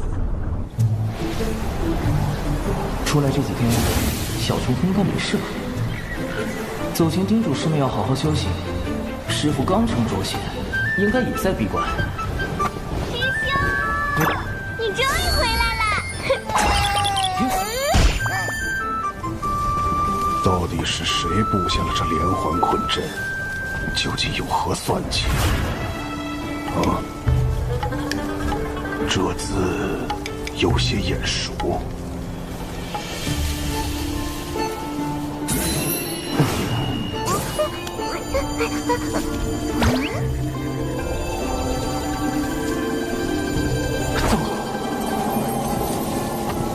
还请不要破坏此地的一草一木，此路通往一处没有隔音阵法的空地，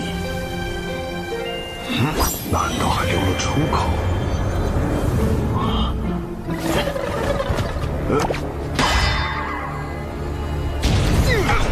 没化血可以不血，怎么控制不住就上头了？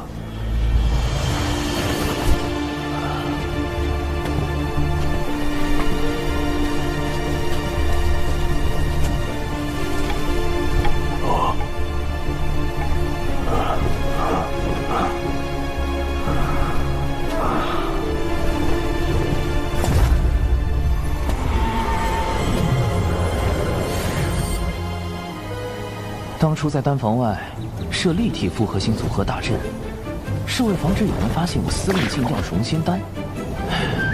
没想到把师傅给坑进去了。幸好师兄早在阵中准备了待客间。现在来说说师傅为何会在阵里吧。我发誓，我真的叮嘱过师傅不要靠近丹房，但他可能在想信的事，没听到。师傅在外根本没有朋友，连朋友都没有，师傅真的好惨心啊！心有落款吗？好像是晚江影。啊，师兄，你知道这个人吗？他是钱师伯，还是师父青梅竹马的师姐，本来也许是我们的师母。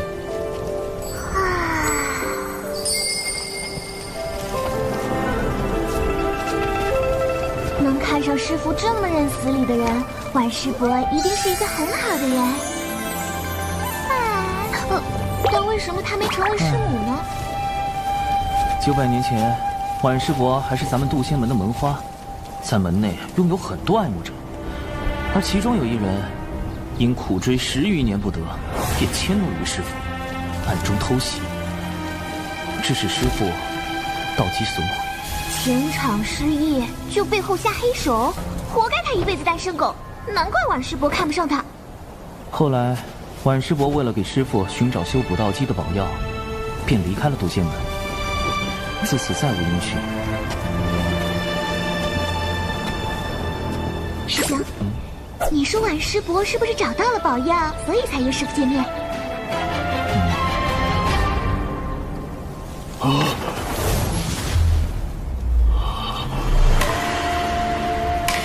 这阵是我设的，此计确实是我的，但我为何全无记忆？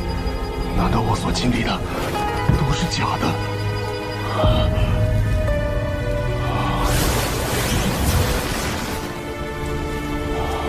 师姐，师弟，这次门内大比已是第14年，进步不少。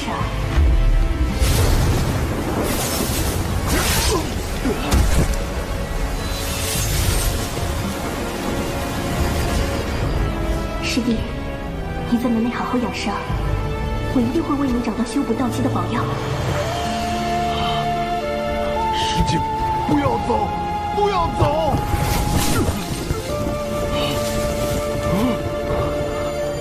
师父这是道心失衡，生了魔障。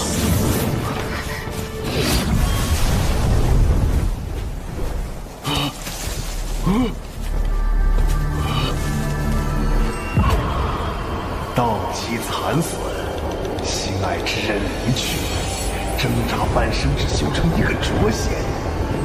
你的过往还真是凄惨啊！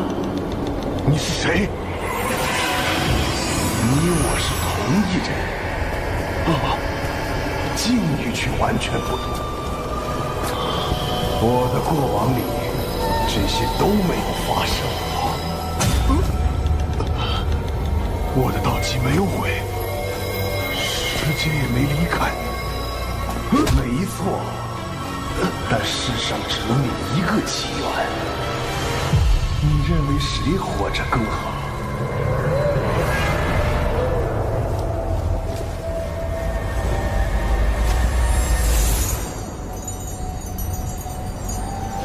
那么，只要我不在了，一切都会是最好的样子。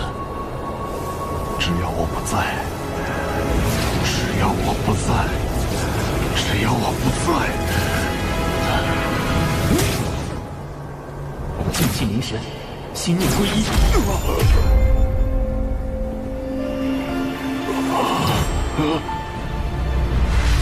长寿，灵娥。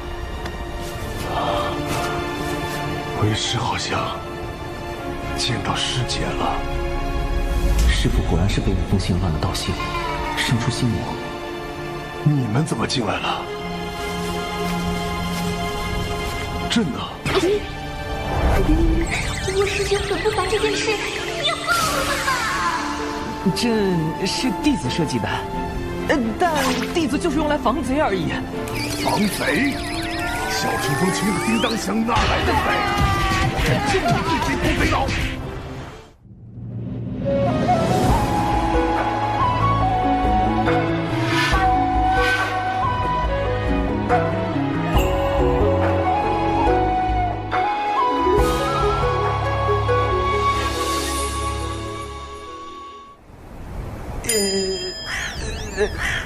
为师有要事，得出门一趟。小琼峰，暂由你打理。先稳住身。师父，晚师多年未回，门内应该已经将他从小琼峰除名了。安门归等于叛出师门。师父身为一峰之主，若与他私下会面，该如何向长老们交代？那你说该如何做？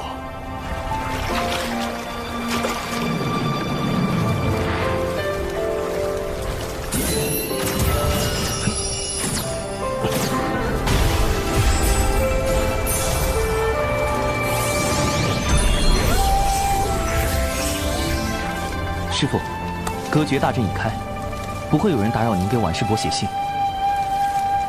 师兄。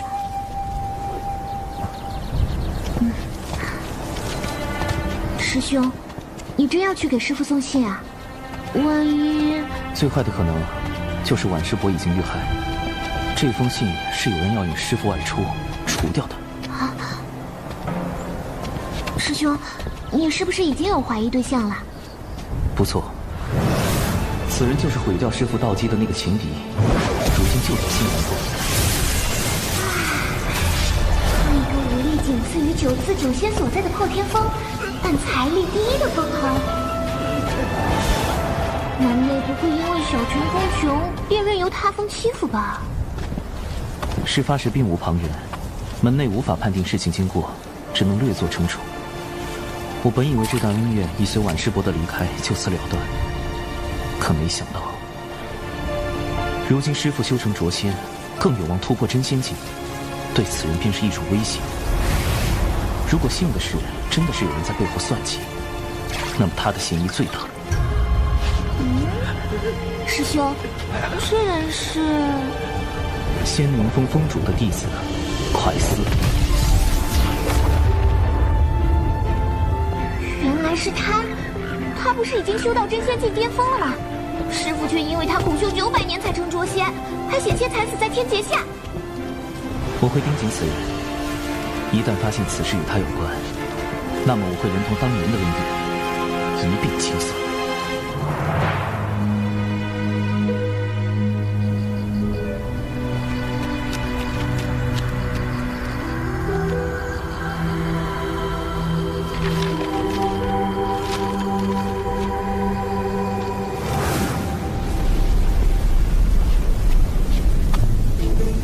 此外，赴约途中也有风险，还需增加底牌。师兄，这是要干什么呀？此物名为侧感石，涂上寒色花的枝叶，遇到神石就会变色，可监察是否被窥探，以及窥探者的修为。这杀小纸人不也能干吗？给你增加点参与感。哦，这丹炉里炼的什么药？天仙版软仙散。为蒯司这个真仙准备这么高品阶的药，有点浪费啊。真仙进去天仙境虽远，但万一人家是个隐藏大宝。再者，仙灵风善炼器，若蒯司有厉害法宝，一刀下去999。稳妥考虑，还是按天仙境应对，有备无患。这段时间你就和师父闭关不出。魏师兄实在太稳健了。可对方若见赴约的是你，改变计划呢？所以，我绝对不能露出破绽。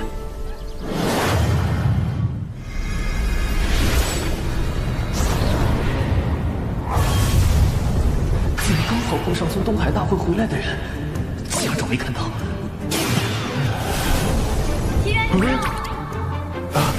99师妹，你们这么快就从龙宫回来了？别提了，龙宫那位二太子敖乙不知道又发什么疯，所以结束的仓促。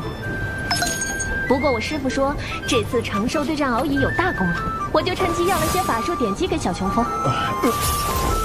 师兄，你不用太感动啊，回头吩咐长寿陪我喝酒，喝到我满意就行了。这闪避动作这么丝滑，小寿说是身体有病碰不了，你这老头还守身如玉了。多谢99师妹关心，但长寿实力低微，目前还用不到太高级的修炼典籍。都已经在龙宫大出风口了，要是再少些东西，我不就成门内最亮眼的仔了吗？就算不为长寿，齐元师兄刚升谪仙，也很需要典籍巩固修为吧？99师妹的好意，师兄心领了。贫道正准备去南州历练，稳扎稳打，提升修为。这风格改变的这么突然，齐元师兄900年来不是一向闭关修行吗？齐元师叔，此次长寿师兄舍命护我渡仙门颜面，玄雅钦佩不已，不知他伤势如何？目前已无大碍，劳玄雅师侄记挂。倒是你这一身伤，玄雅在擂台上把龙宫弟子揍了个遍，给长寿报了仇。报仇？有时你也太冲动了，总要低调啊！龙宫不会把这笔账算我头上吧？玄雅师侄如此顾念同门之意，贫道很是欣慰。是谁在生气？齐元师兄这是不开心呀？怎么脸这么狰狞？长寿师兄高风亮节，至仁至善，乃我辈之楷模，能与他相交，是玄雅之幸。别夸了，让我走吧。99师妹，你们一路奔波，还是先回山安顿，咱们就此别过。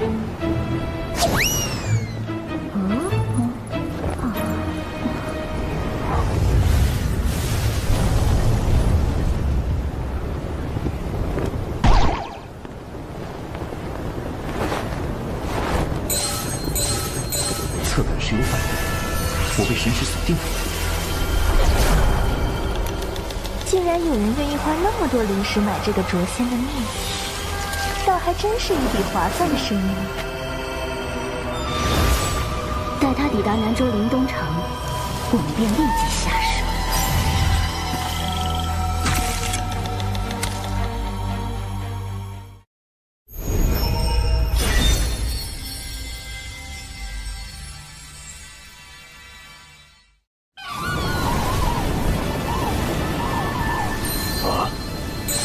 根据侧感石的反应，共有3道神石锁定我，2个元仙境的不足为惧。不过真仙境的这位，如果隐藏了修为，就可能是真仙境巅峰，甚至更高。信息太少，暂时无法确定跟踪之人。也罢，我已经备好了15种应急预案，方便及时应对。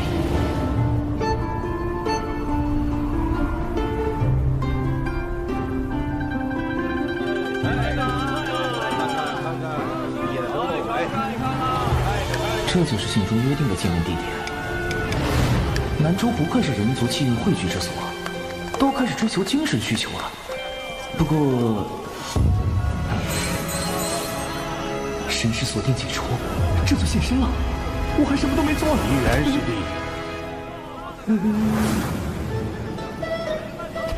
九屋，师兄，怎么是这个老狐狸？他跟着我，不，跟着师傅做什么？而且那2个元仙境的也消失了，这又是怎么回事？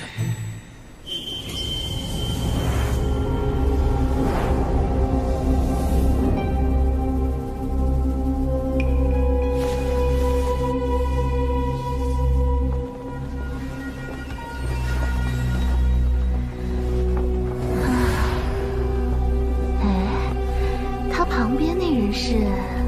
不知道，他是在城中与目标碰头的。之前我们一直小心隐藏在地面追踪，没有发现别人，应该也没有暴露。保险起见，我们得掌握主动。有这个法宝在，2人一并杀了也不是什么难事。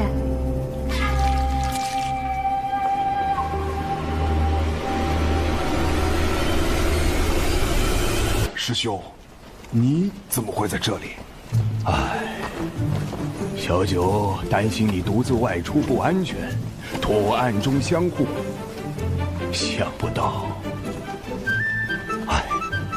师弟，你向来洁身自好，怎么升仙后突然性情大变，往红尘俗世里钻呢？九无师徒暗中相护也是好心，如果他跟踪的不是无理长说的话，危险！他对师傅十分了解，我要是露出过错，地盘就藏不住了。怒火之渊也会被惊动的。师兄，你误会我了。吾辈炼气士一心求道，岂会恋慕俗世污浊？我停在这里，是另有原因。什么原因？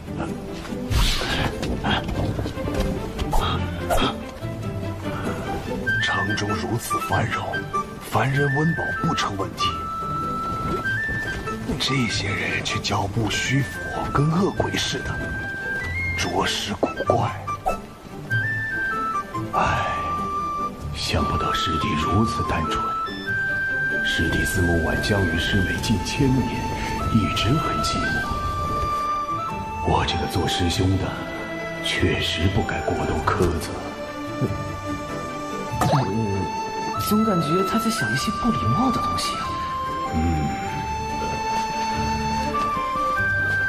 确有一些人阳气虚弱，寿元无多，像被妖族吸食了精气。而里面正好有3个妖怪，1个真仙境，2个元仙境。方才我没能一眼看出，师弟，你的眼力不错呀。我升仙之后，确实眼力有些长进。看来之前跟踪我的，就是这2个元仙境的妖怪。师兄，事关重大，我们是否马上返回门内禀报？师弟何时变得跟长寿一般思虑周全？此事目前只有推测，却无证据。不如先暗中探查一番，若确有其事，咱们联手除妖，护一地清明，岂不美哉？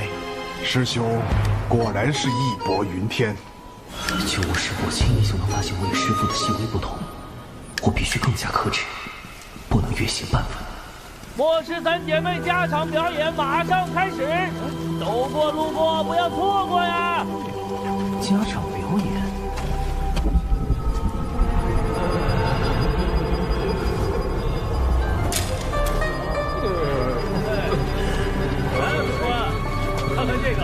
呢？幕后之人为了引师傅入局，真是煞费苦心。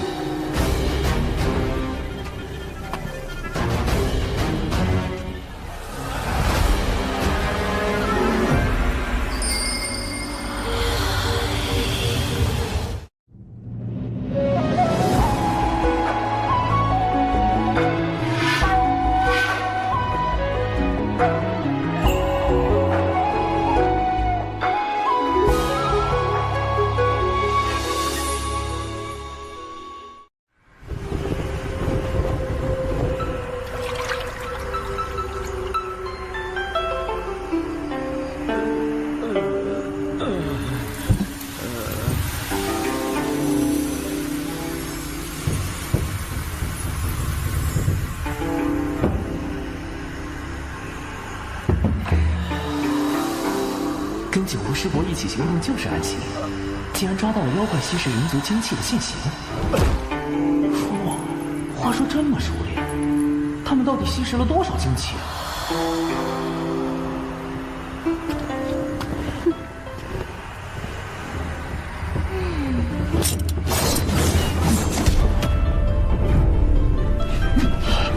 你们没中姐姐的万香迷魂物，难道你的修为比姐姐还高？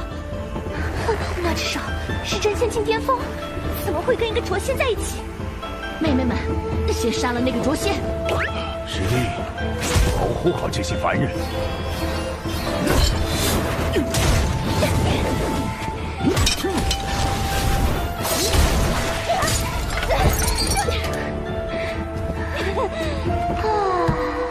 好吵，发生什么事啊？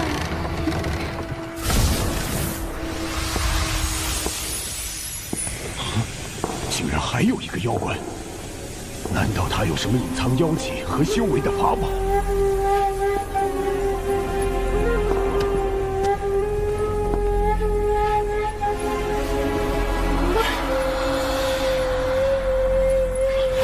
掌柜的，他打伤了我的两个妹妹，小兰姐姐，是要为我们做主啊！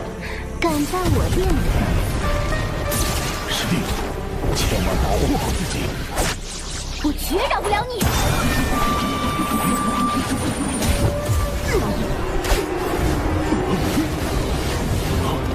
九无师伯应付得了吗？不对，现在好像我比较危险。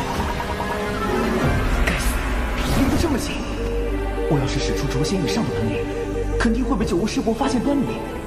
也就是说，要用师傅的人设跟三个妖怪对战。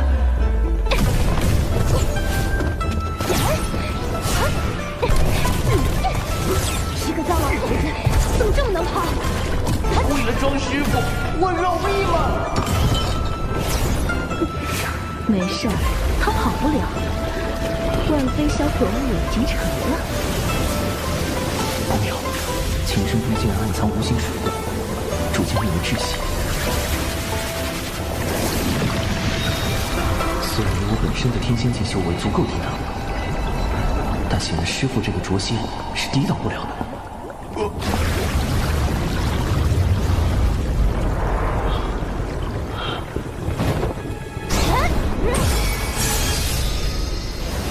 九无师伯，你怎么还不回来？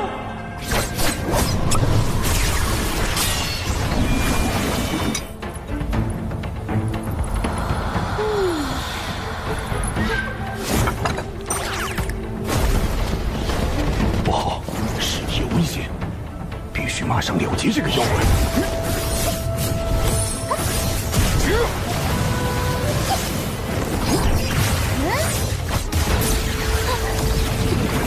别以为我拿你没办法。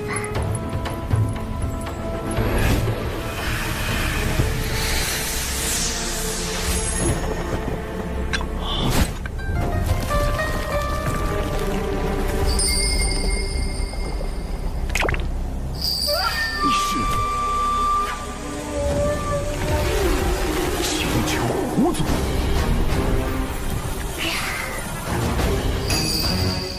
这下可麻烦了。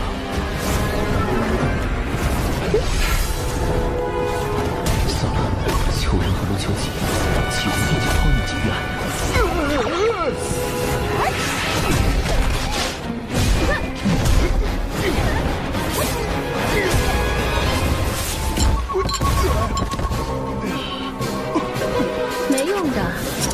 非销魂物以我的法力驱动，凭你区区一个灼仙，根本不可能破解。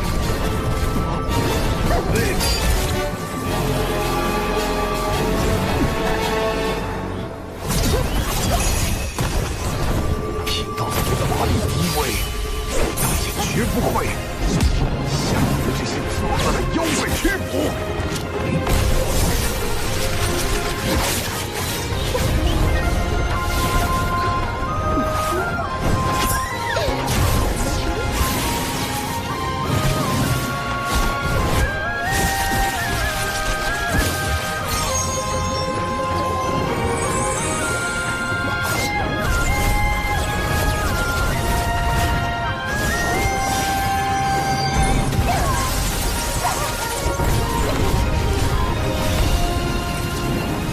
1号、2号、3号出动，四人符阵，进行离宫。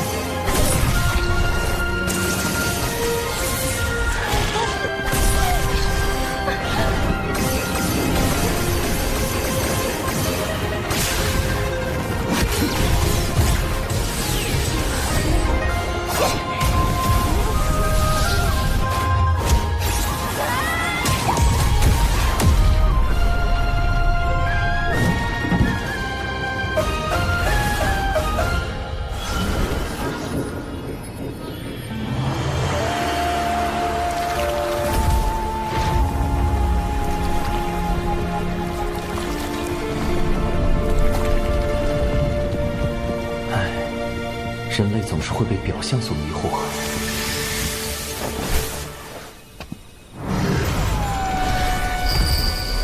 请求胡子，蒙圣母女娲硬币素来与人为善，为何你却自甘堕落，干起了吸食人族精气的勾当？要你管！束手就擒吧。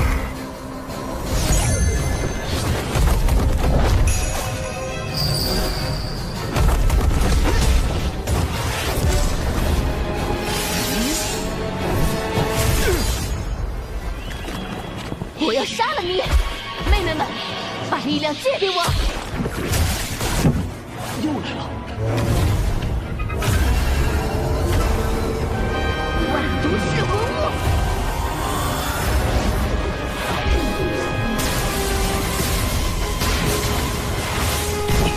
光火系攻击就会暴露远超灼仙的实力，引起九无师伯的高度怀疑。但如果任由毒雾蔓延，师傅的人设是保住了。人就很难保住。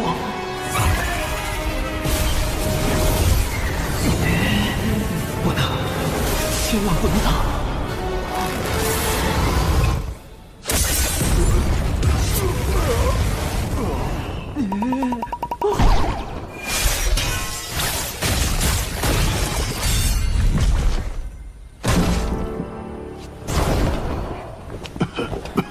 师弟，没事吧？这3只妖怪着实厉害，多亏师兄大救。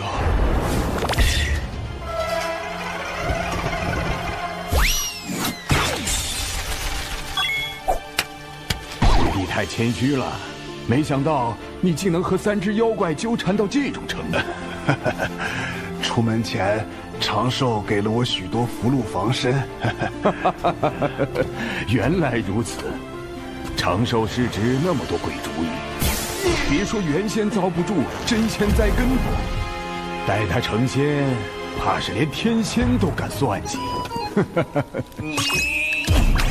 师傅的一世英灵，我忍了。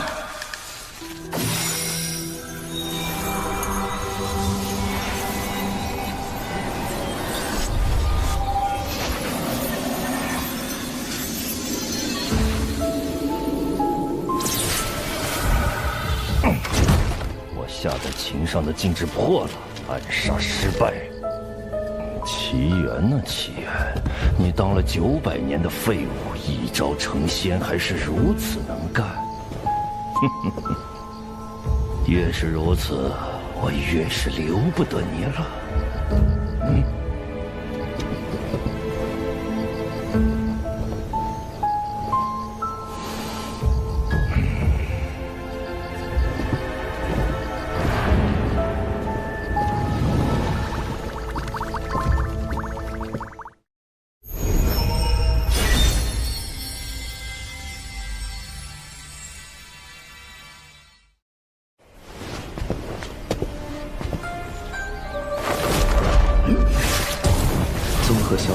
时，基本可以确定快思就是幕后真凶。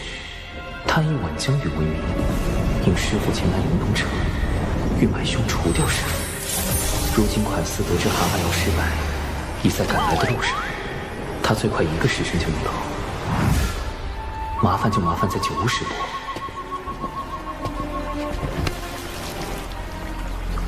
蛤蟆妖身上的业障真多，这狐妖隶属的青丘狐族与人族圣母女娲颇有渊源，不太好办。先想办法引开9巫师伯。不如等他醒后再拷问。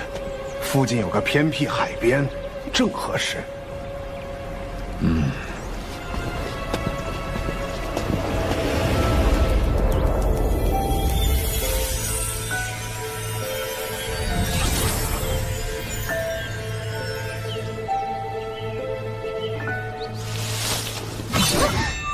行了，你这狐妖为何在人间作祟？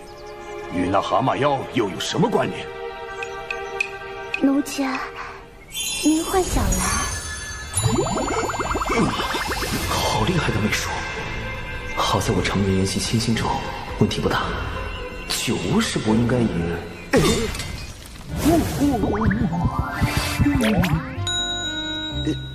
九巫师伯，你冷静一点啊！师父，对不住了。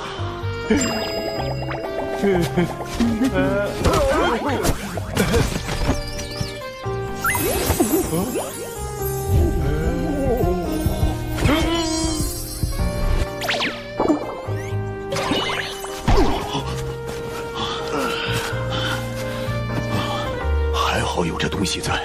这是长寿化的白眉老后符，炼气时修道静心，抵抗媚术，必备良品。好厉害的法宝！哼，竟敢用媚术激我的！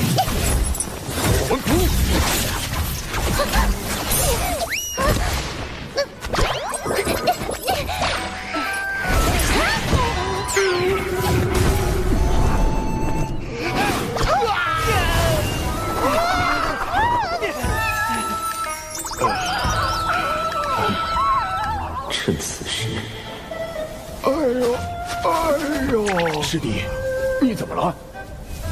师兄，我鲜少前往此等场所，刚被蛤蟆妖击伤，又遭遇狐妖媚术，似乎产生了心魔。师父，你千万别怪我。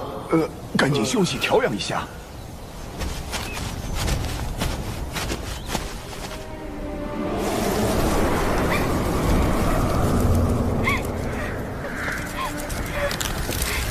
姐姐们，你们死得好惨！说，那个卓仙是怎么杀死你姐姐的？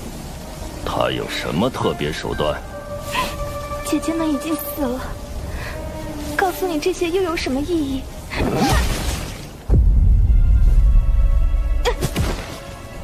那你也没什么留在这个世界上的意义。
天仙丹软仙散，看起来效果还不错。稳妥起见，总归要确认一下，杀错人可就不好了。还是进行下搜魂吧。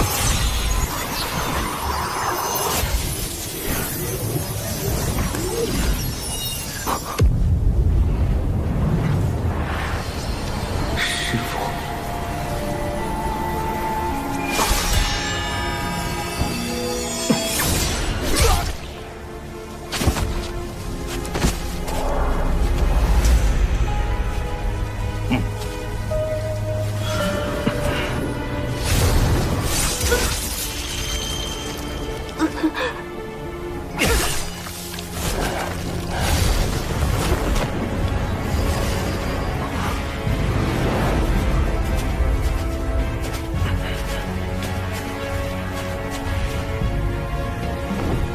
果然，快速买通蛤蟆药，欲在此里杀死师傅。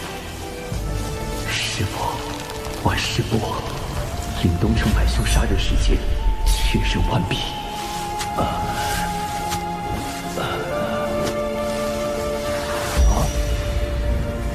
你是什么东西？你沦丧了良心！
追日破云梭，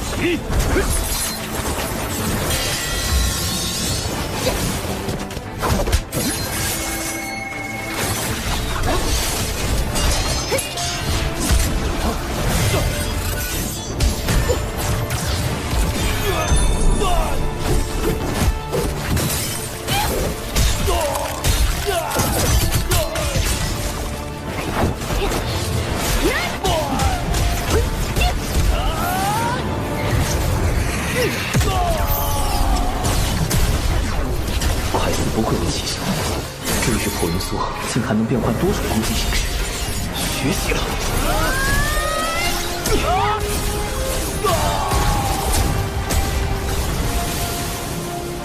怎么可能？你不是捉仙，你是真仙。错，我是天仙。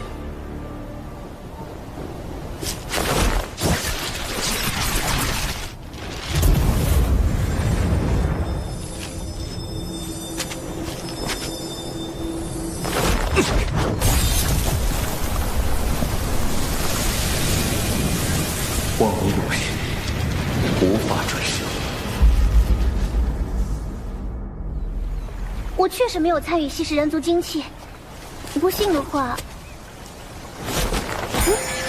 竟有功德。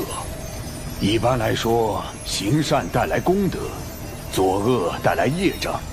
等功德积攒到一定程度，便可获得成圣契机。机缘上佳者，可凭借功德成圣。当今6圣都是以功德成圣，道门3圣以教化取功德，西方2圣以发宏愿取功德，圣母女娲则以造人取功德。但这狐妖身上的功德，这是祖传功德。我族祖先曾在巫妖大战期间救过人族，因此获得功德传至我辈。你们若杀了我，我身上的功德便会转化为你们身上的业障。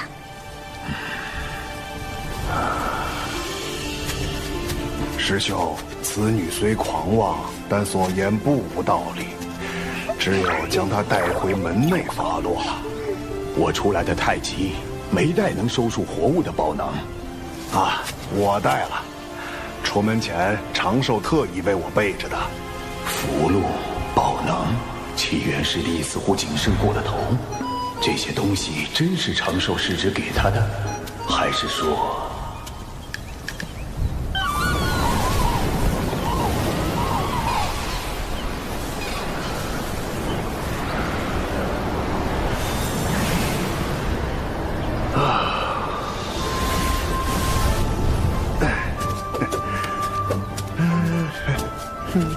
师弟，不知长寿师侄最近在干什么？师兄啊，你怎么来了？长寿啊，应是在修炼吧？他为什么突然问起我？正好，我来这里坐坐。师兄不去趟赏罚殿吗？小兰之事仍需门内定夺。麻烦了，一定是这老狐狸发现了什么。稍后我自会跑一趟。怎么，小琼峰不欢迎我？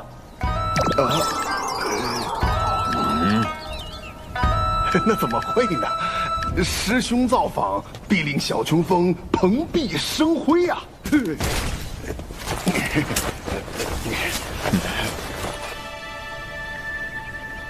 天亮，请睁眼。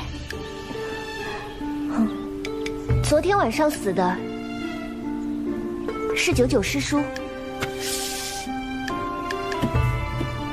玩了一天了，每次都是我先死，不玩了。99师叔，你耍赖！我就知道，李长寿呢？他哪里去了？五师兄，你怎么来了？哼，坦白吧，师侄，我早就怀疑你了。跟我玩这一出，怎么可能瞒过我的眼睛？九无师伯，一起玩狼人杀吗？李长寿竟然在这玩什么狼人杀？那起源真不是他假扮的。保险起见，还是用法术查探一下。身世为引，虚实尽显。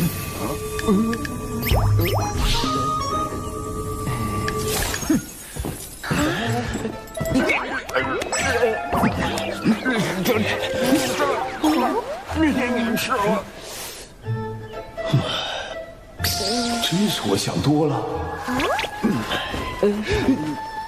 哎呀，既然你们在这玩游戏，那我就不打扰了。这就走了？九师伯，好险！还好我身上有火的预防查探，否则方才直接被九无师伯看穿了纸人化身。看来是我扮演的师傅不够像，才引起了九无师伯的怀疑。往后定要仔细观察师傅演习，进一步提升演员的自我修养。这次我与纸人兵分3路，击杀蒯斯的同时，利用九无师伯制造师傅的不在场证明，用99制造李长寿的不在场证明。其中多有风险，往后需好好复盘。只是师傅那边……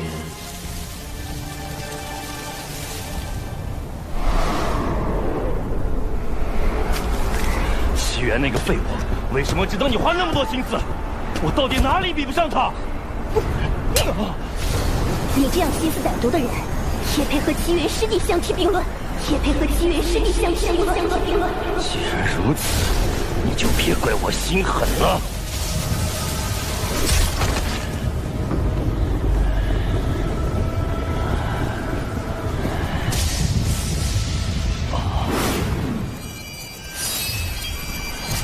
师傅，临东城之约也是蒯斯的阴谋，他欲买凶除掉你，后双方因私怨大打出手，同归于尽。你回去吧，为师想一个人静静。婉师伯虽死，但仍有魂魄留存于世，也许师父和婉师伯真能有重逢之日。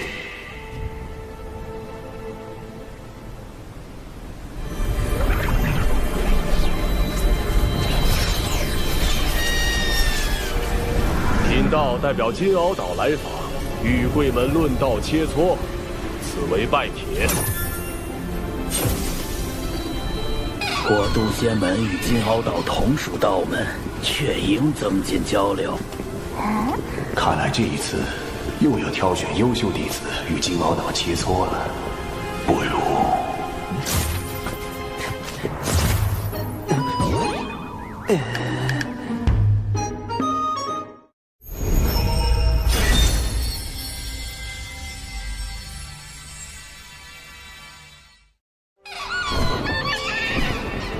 我等想与小琼峰的高徒切磋。小琼峰，门内最弱的风头，金鳌岛此举何意？难道想故意折入渡仙门？应该是想避免道门争端。小琼峰实力如何，稍加打听便知。金鳌岛获胜面上有光，咱们渡仙门也不算失了面皮。小琼峰有师徒3人，不知道友想与哪位切磋？李长寿。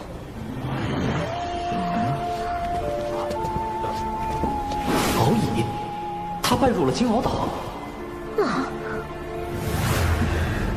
龙族一向傲慢，如何会与道门为伍？为了打败蓝衣老大，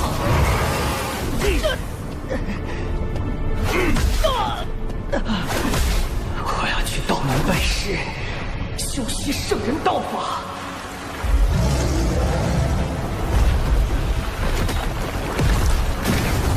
为了重整龙族，我要扬名四海，引领族中弟子拜入道门。扬名计划第1步，洗清龙宫一战的污点。回众女上人，我师兄李长寿修行遇到瓶颈，必死关了。还好准备了避敌计划。着实不巧，敖乙太子不如另择一位弟子切磋。友情玄雅，愿向敖乙太子请教。你是小琼峰弟子吗？不是。那便不行。师兄，我是为了你才不稳健的，不许发无超说。小琼峰弟子兰陵娥，愿向敖乙太子请教。我的对手非长寿道友不可。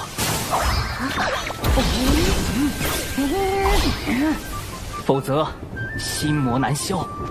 龙宫一战输的是长寿，你为何会有心魔？心魔这种事，懂的人才懂。我被蓝衣老道洗了后，哈老道这件事实在丢龙现眼。他既然闭关了，我就在门外等他。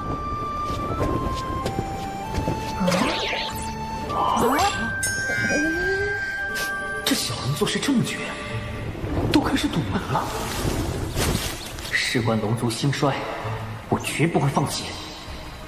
那就这么耗着吧，看谁熬死谁。我龙族寿命长得很，熬死你还不是绰绰有余。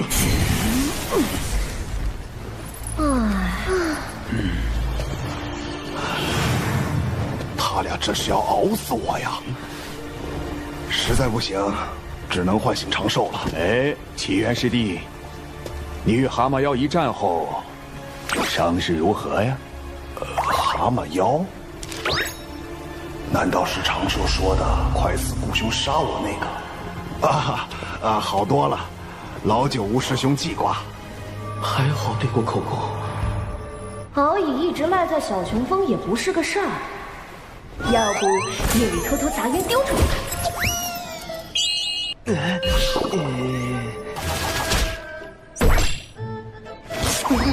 我会被龙族暗杀吧？小尿精，赶紧出关，调整2层伪装。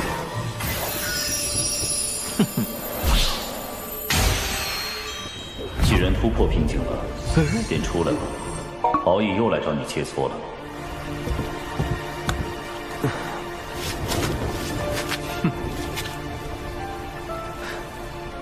敖乙以渡劫成仙，而弟子不过反虚境，怕是难以取胜。师父，弟子有一个既不与敖乙交手，又能让渡仙门稳赢的法子。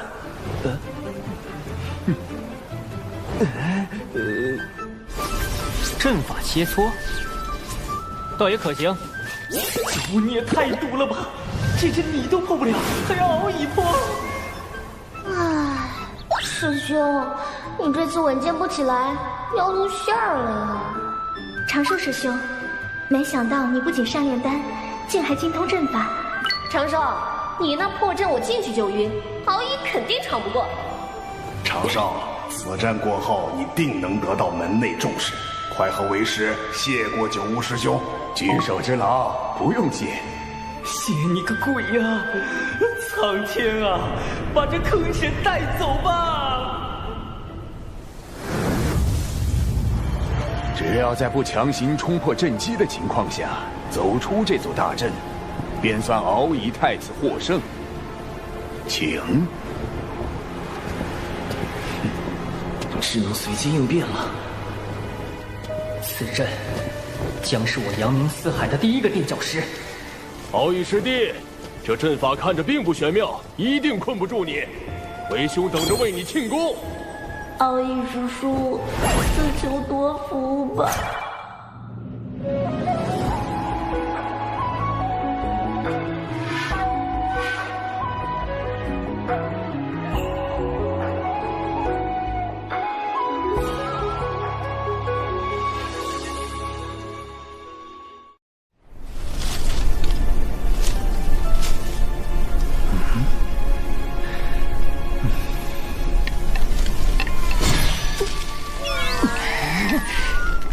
又走回来了！水灵灵珠，给我封住这连环困阵！竟是生于远古的先天法宝，难怪能阻断大阵运转，令生灵显现。但，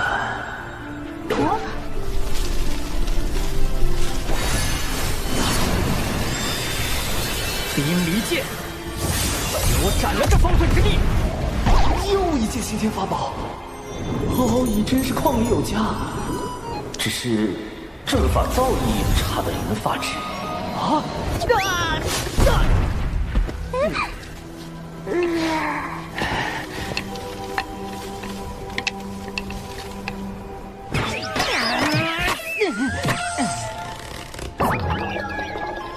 我龙族在阵法之道有这么不堪了吗？此阵颇为玄妙。想当初我也险些出不来。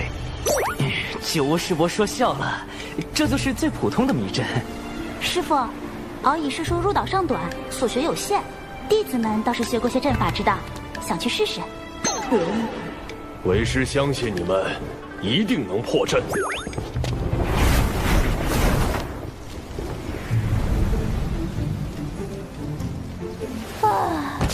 好好的师傅，长了一张嘴。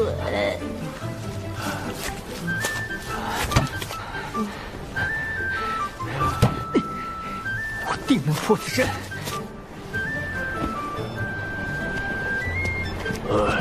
终归是败了。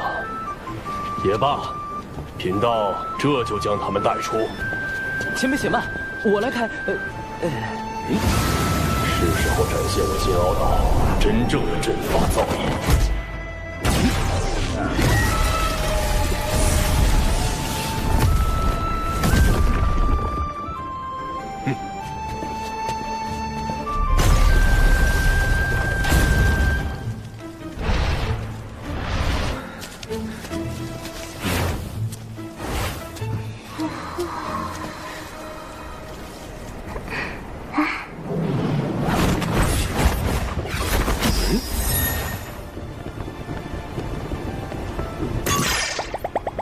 我居然也迷路了，不能被看出来。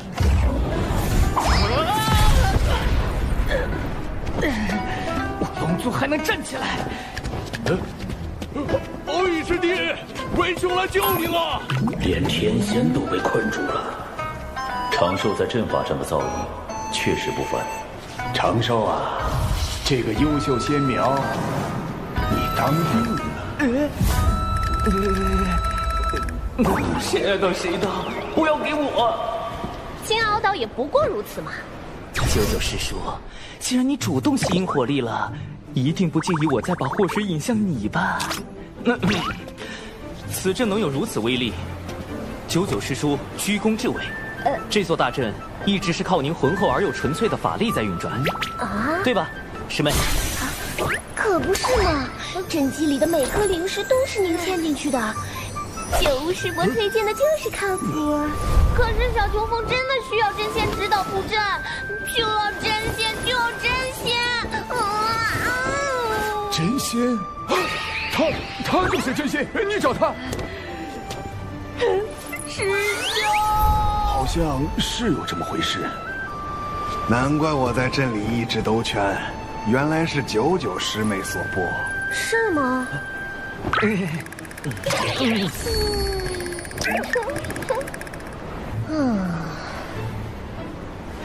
我也没想到自己这么厉害，这大概就是天赋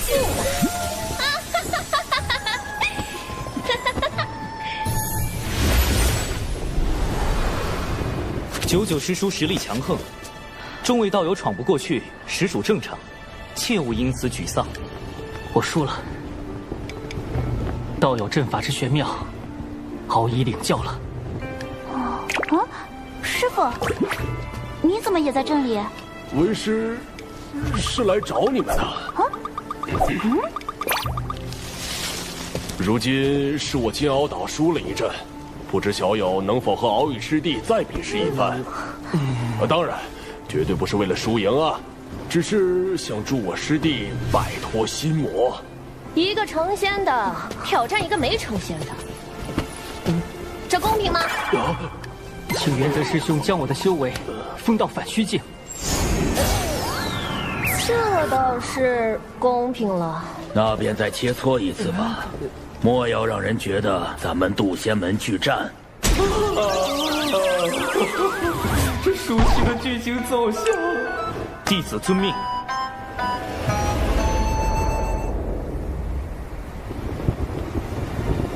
敖乙太子，今日与东海大会有些不同，我或许会胜之不武。道友于阵法之道已经胜我，这一战是敖乙强求得来，道友尽管出手。为了渡仙门的面皮，此战必须赢，但如何赢才是重点。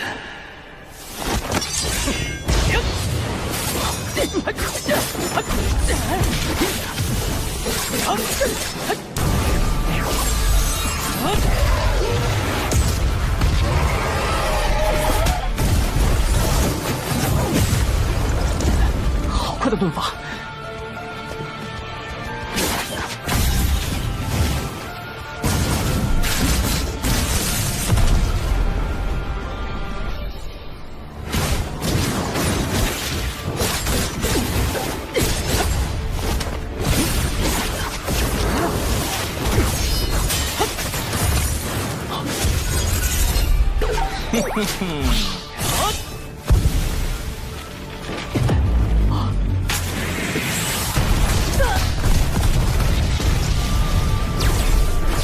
原来胜之不武指的是避开正面交手，既如此，便逼你现身。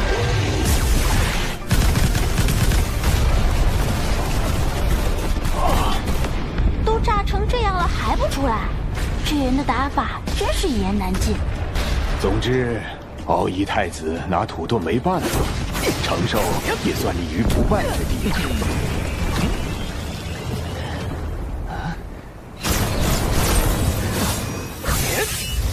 用盾法避开正面战斗，就算获胜，旁人也觉得是取巧。师兄够稳。伏火破不开他的心墙，得换点尖锐的法器。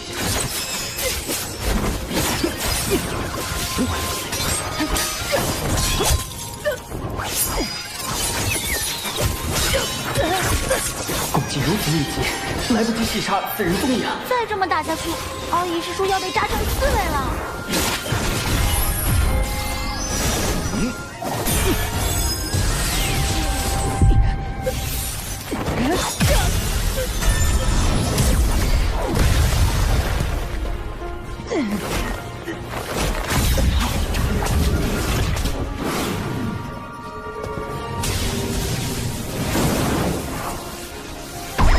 这是什么法器？一刀砸下去还能喘气吗？敖乙师叔本来就不高。什么？我们认输！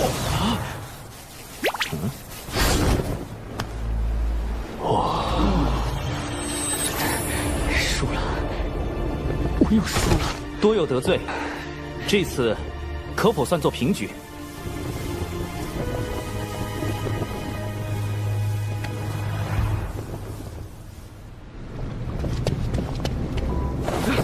女王大人，咱们派到南海传教的弟子失联了，让压神的人去查看一下。另外，道门可有异动？听闻金鳌岛正在渡仙门论道切磋，倒是个挑拨道门关系的好机会。渡仙门。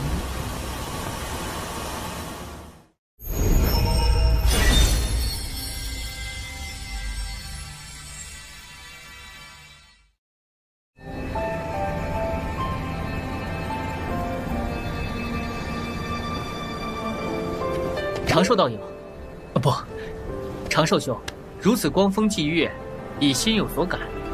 此番回师门，定会好好参悟。敖乙兄客气。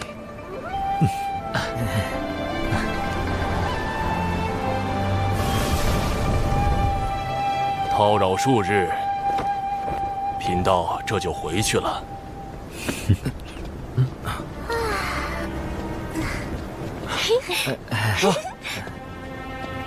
禀众羽上人，望秦上人，人教逍遥仙宗借来传信玉符。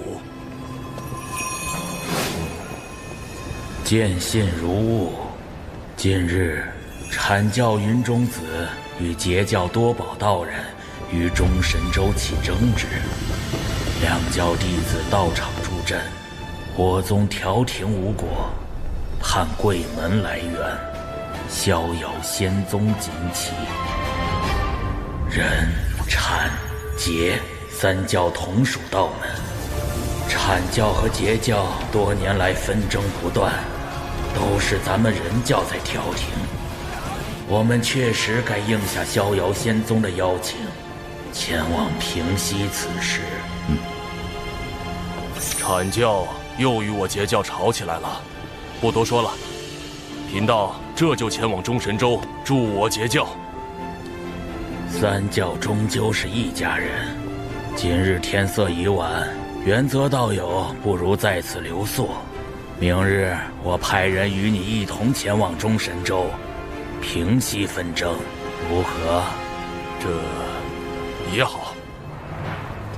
明天你们俩就先回金鳌岛吧。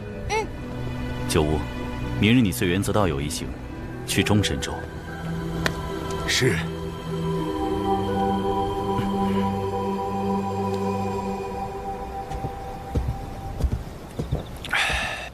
师伯，这是万凌云长老炼制的腐仙灵魂丹，可用以防身。用时需闭气，以防自伤。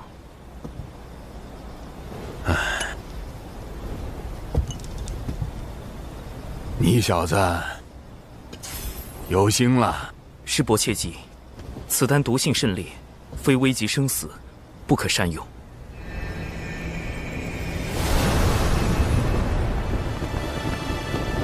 师兄，阐教和截教吵架究竟是怎么回事？门内那么急着派人去劝架。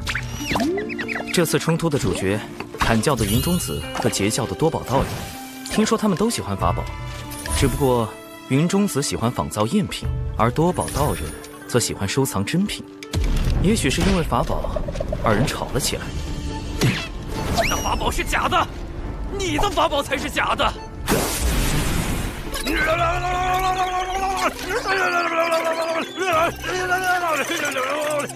总有人嘴笨吵不过，于是很快进入了洪荒吵架的必备流程——骂人。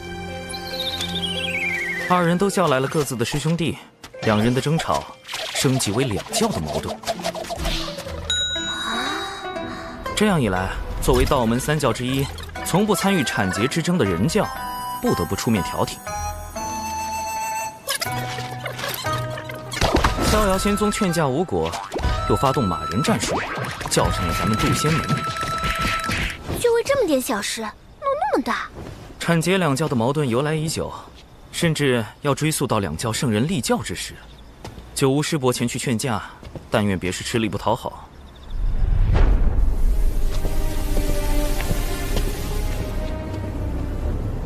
回女王大人，渡仙门和金鳌岛派人一同前往中神州，为阐解两教劝架。阐解两教的矛盾，或许可以升级为人、阐、结三教的矛盾。属下明白了。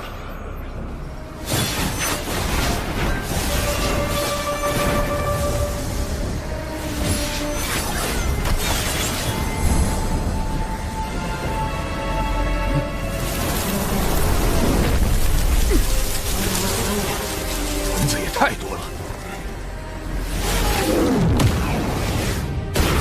有埋伏，是隔绝法阵。趁法阵还没彻底结成，冲出去！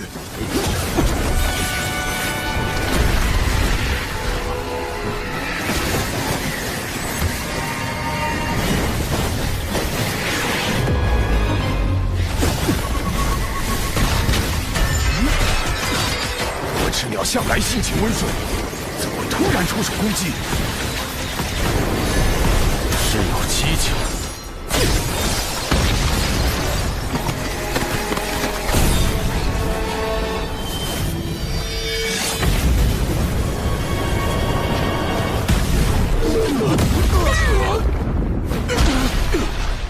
我赤鸟来势汹汹，带头那只的实力将逼近天仙境巅峰。我虽也是天仙，但不是他的对手。隔绝法阵困住了我们，必须想办法尽快破阵。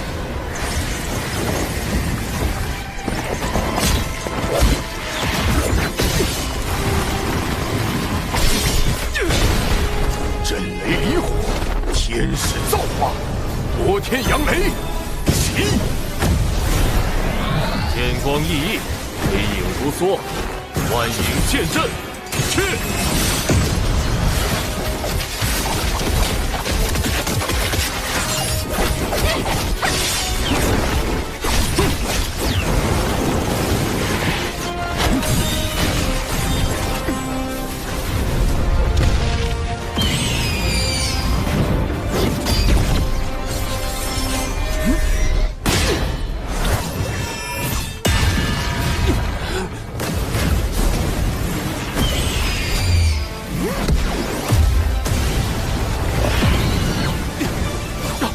隔绝法阵破了，妖物太多，分头突围，你们小心！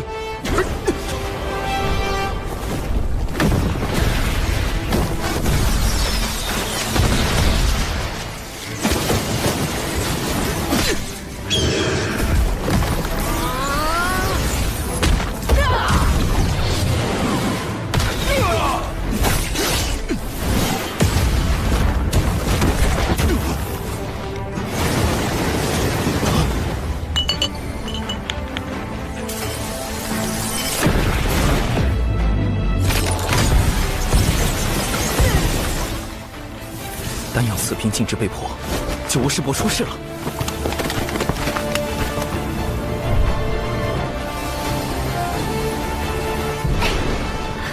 我也联系不上无误，一定是出事了。我现在就去找师傅。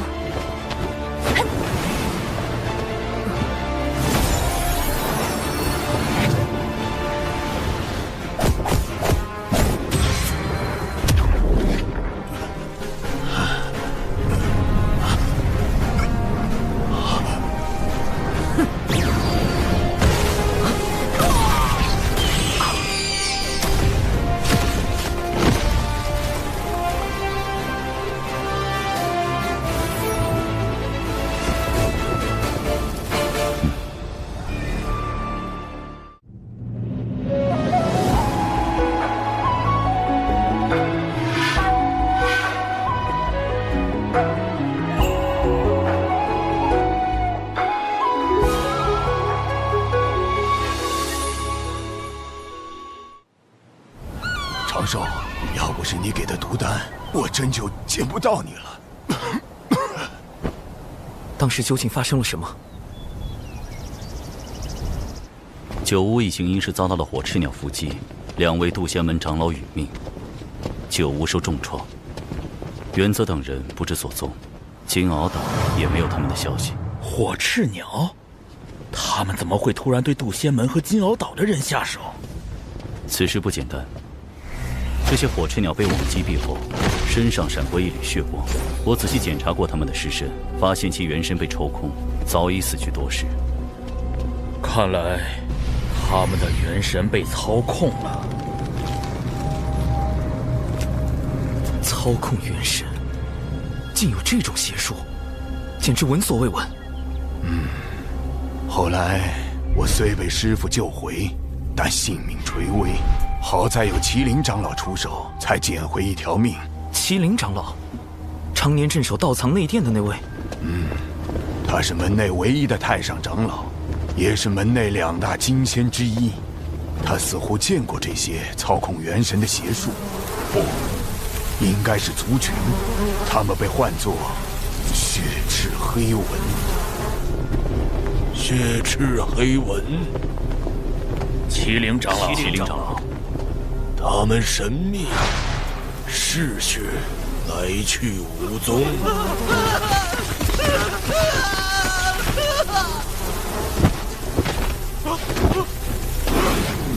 通过吸附他人骨血，从而附身操控。操控火赤鸟的真凶，只是一群蚊子。千万不要小瞧了这群蚊子。远古时，他们曾经用类似的手段挑起了一个族群的内部纷争，甚至引发了族灭。灭族于无形之中。没有任何判别的方法吗？灭一个族群都这么容易，那我渡仙门。近日有血赤黑纹作祟。此纹凶猛异常，请各封严加戒备。门内也开始戒备血赤黑纹了，这日子真不太平。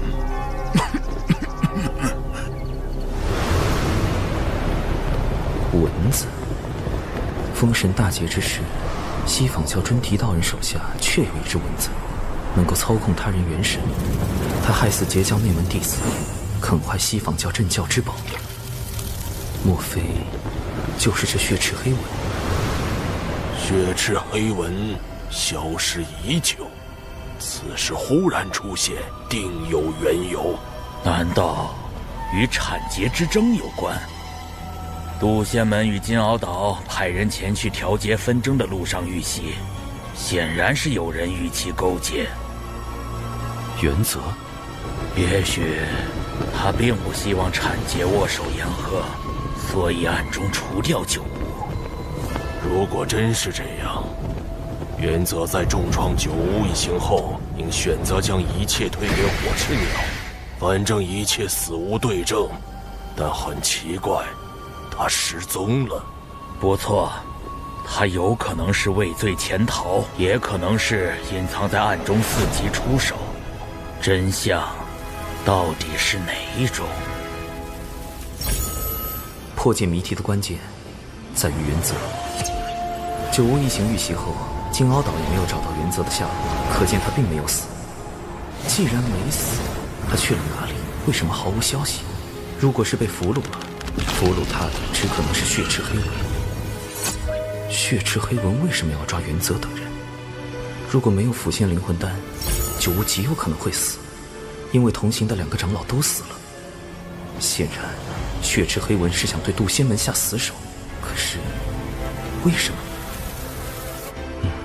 产劫2教发生冲突，幕后主使对前去劝和的人教渡仙门是杀，对截教的金鳌岛却是不杀。他们到底在谋划什么？原则的失踪，加上血赤黑纹的特殊能力，渡仙门也不再安全了。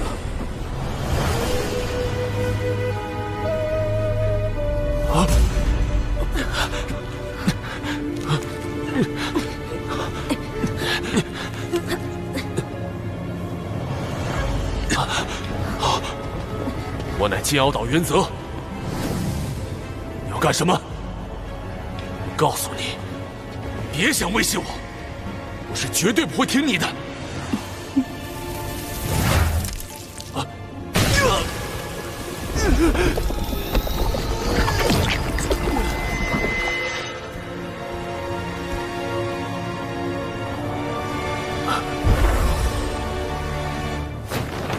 拜见女王大人。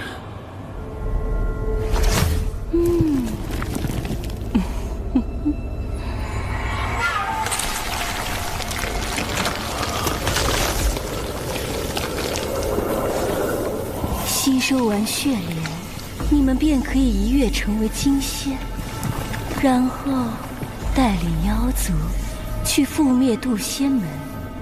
记住，覆灭渡仙门。是。安排火赤鸟偷袭，再以血赤黑纹掌控金鳌岛炼气士，攻击渡仙门。女王大人果然高明。这回定要让他们道门三教吃个大亏。只有这样，上面那位才会满意。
所有人，誓死守卫渡仙门。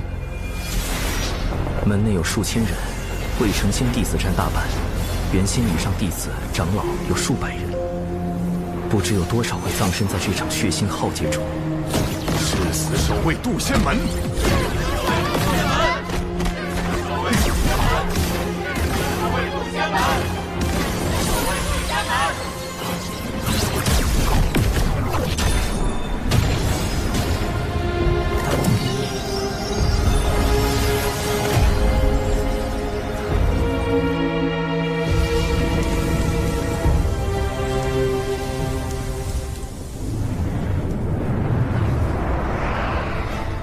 为应对血赤黑纹，我紧急组建了一支纸人军团，将所有纸人按实力由强到弱分为鬼、神、天、地、人5个大队，安插埋伏在门内各处，可随意变化各类形态。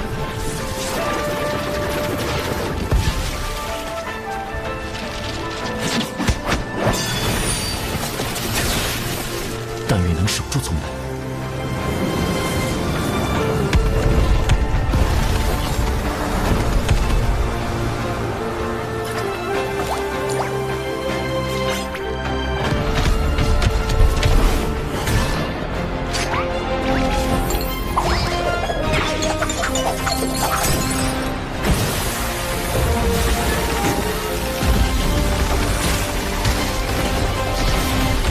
好在提前安置了重瞳3头蛛蛛丝监控，弟子纸人善独战和阵法，是我埋伏在门外的第一道防线。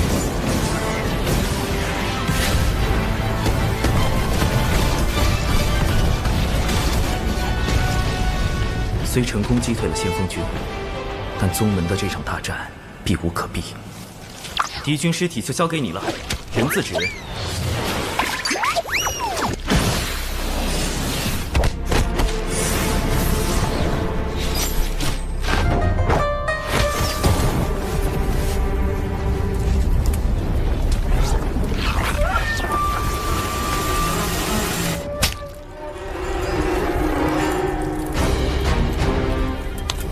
的是何方高人，我竟无法找到他的原始。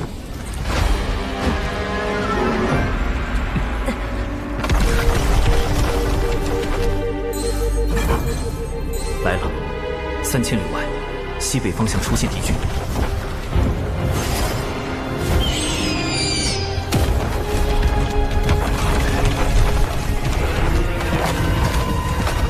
看来被控制了之后，这些家伙的神智也出了问题。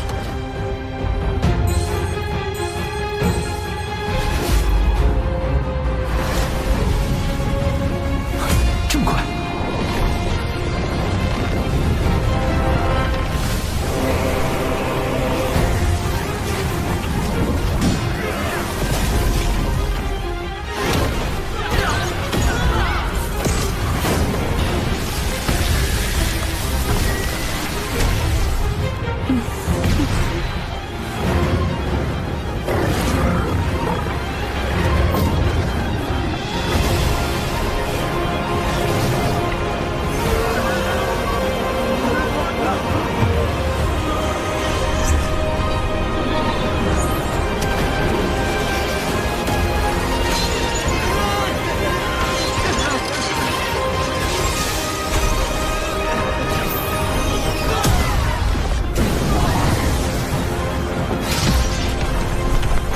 全都被突破了。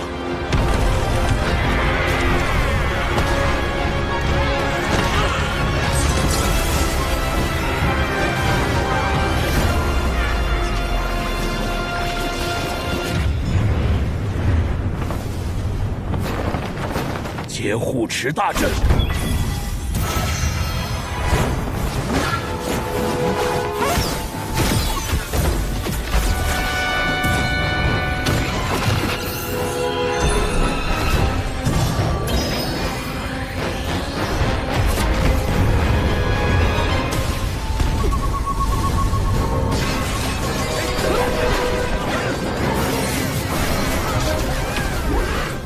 这群恶妖！师父，对不住了，完了完了，我们师兄同流合污了。此次来袭的大妖，修为都在元仙至天仙境不等，师父只是着仙，恐怕难以应对。到时我自会和师父解释。快走！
记着，覆灭渡仙门。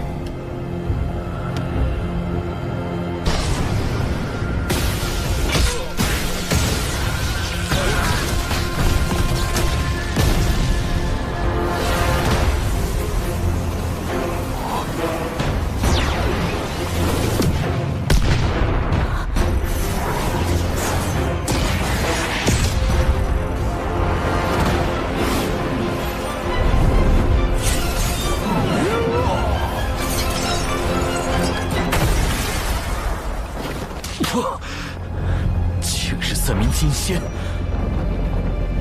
金仙一击，竟能击退门内那么多天仙。金仙之道早已得天道认可，可半道而生，长生不死。面对金仙，我再多的算计都是徒劳。今日就算门内天仙全部冲上去，也只能是送死。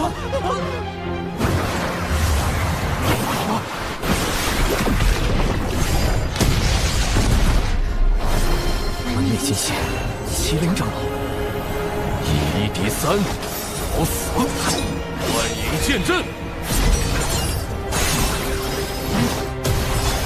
门内只有2位金仙，还有1位便是掌门，但掌门闭关数年，不知。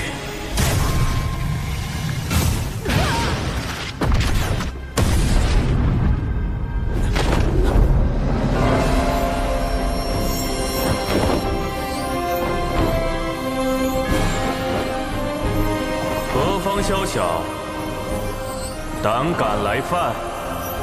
掌门出关了。掌门代表着渡仙门最后一道防线，一旦掌门落败，既无忧现身，渡仙门无计可施。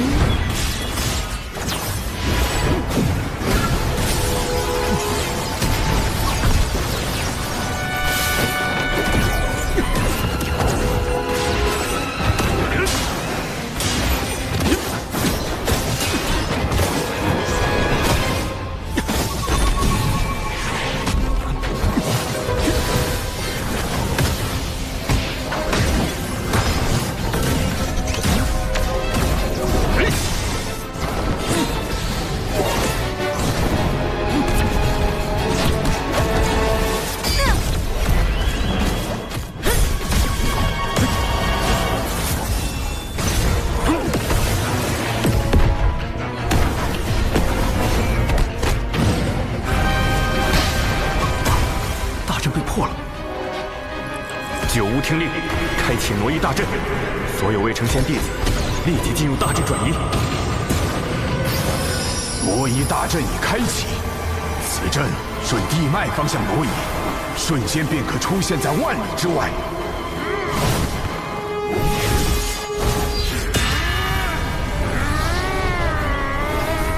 快走吧，多逃一个，渡仙门的未来就多一份希望。快走吧。灵儿，你带着师傅先走。你不走吗？快去！宗门岌岌可危，只剩下一个办法了。有情师妹，你有一项重要的使命。什么使命？我愿誓死捍卫。不是要你死，而是要你去哭。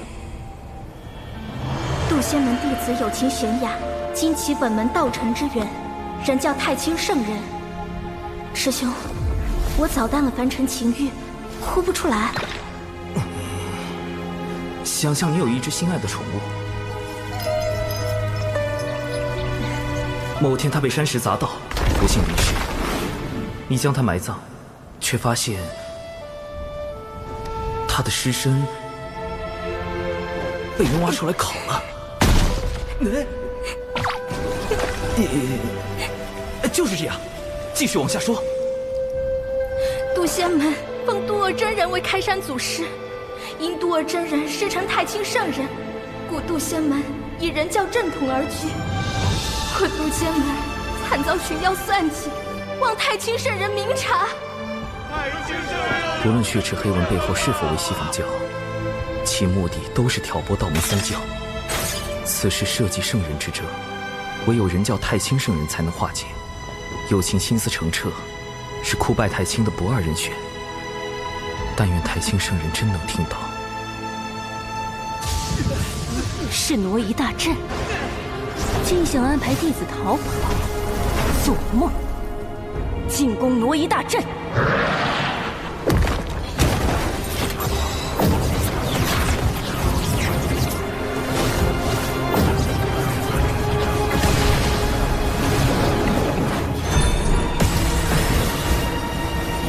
阻止他们！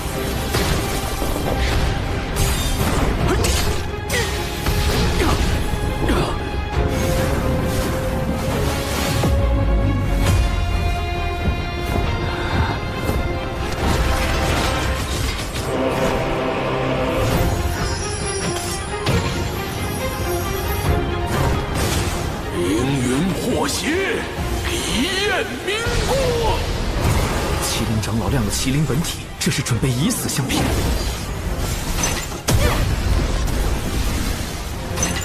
原则，他们怎么成了金仙，还出现在这儿？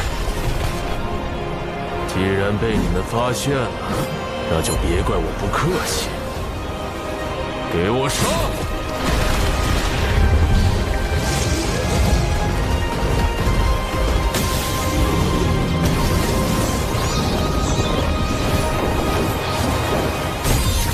必须拦截他们。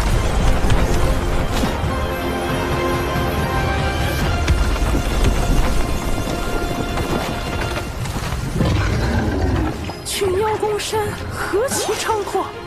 我二人路过，斩妖除魔，不为人道。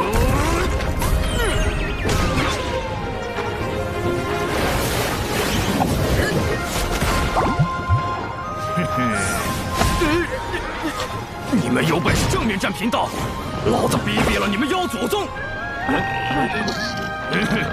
老子逼毙了你们妖祖宗！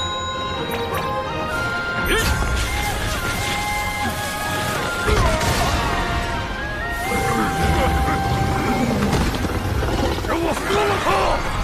天子指人善于应变，用以诱敌入阵。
惨遭群妖算计，望太清圣人明察。太清圣人又是出现门了！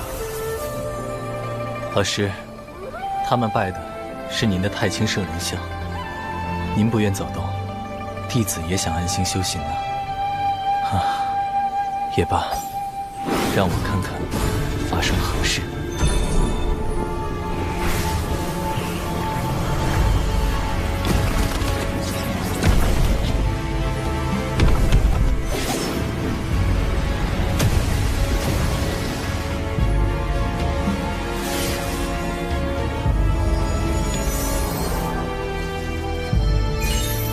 人教奉无为之道，旨在少沾因果，专心修德修行，却不代表事事无为。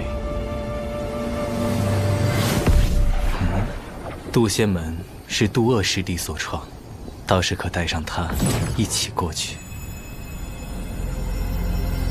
华夏有反应，渡仙门有救了。此事已成，人教高手定会来援。这段传音，望有情师妹勿对旁人说起。长寿师兄还是这般不慕虚名。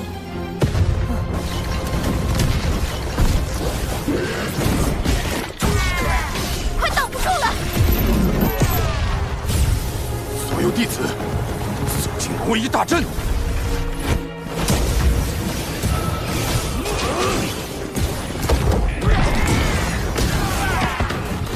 爷爷，我又回来了！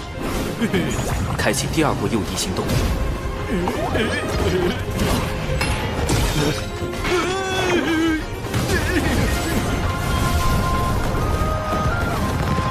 还剩最后一批弟子，必须保证挪移顺利进行。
天子指人配合阵法，歼灭敌方1/3战力，总算拖够了时间。死这么多傀儡，什么都没干成，废物！看来本女王大人得冒一次险。群妖听令，全力进攻，绝不能放走一人。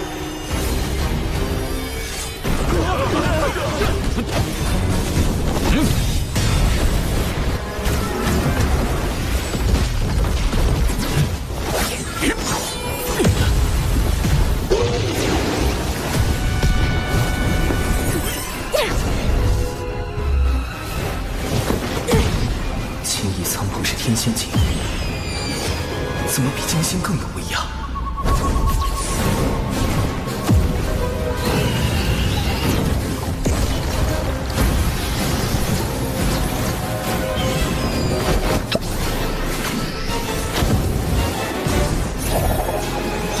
这两人是真仙境，为何术法威力堪比天仙境？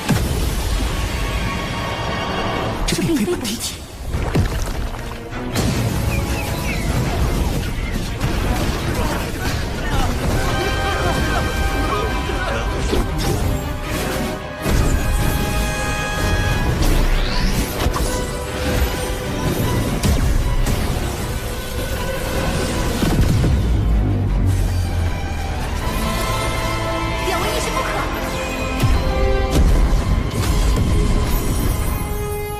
这两个天子纸人已经完成幽妖任务，且沾有因果，是时候一了百了了。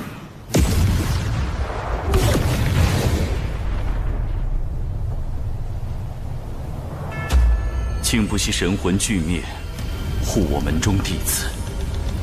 若渡仙门得存，贫道定要为两位义士立碑祭奠。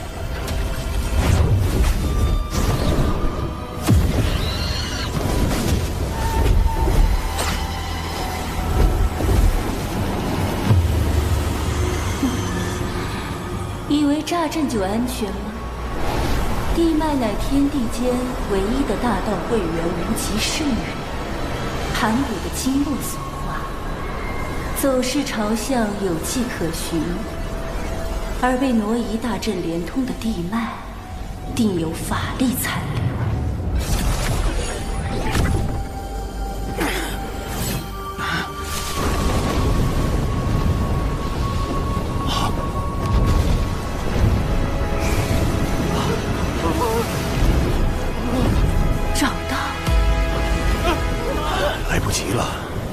修为在我之上，与他硬拼也无胜算。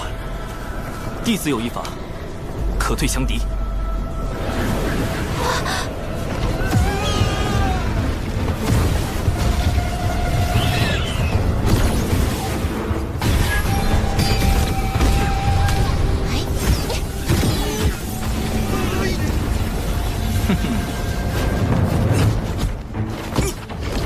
想跑？渡仙门一个都不能放过！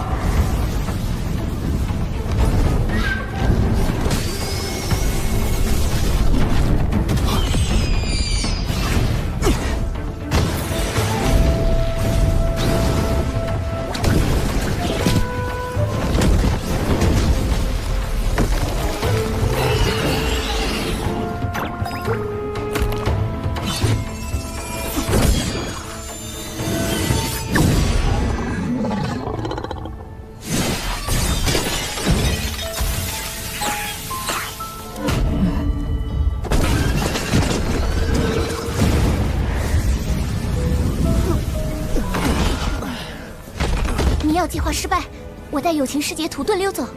师妹，实战体验结束，放行云吧。师兄，你果然……现在达成了大家一起昏过去的假象，或可引青翼苍鹏靠近。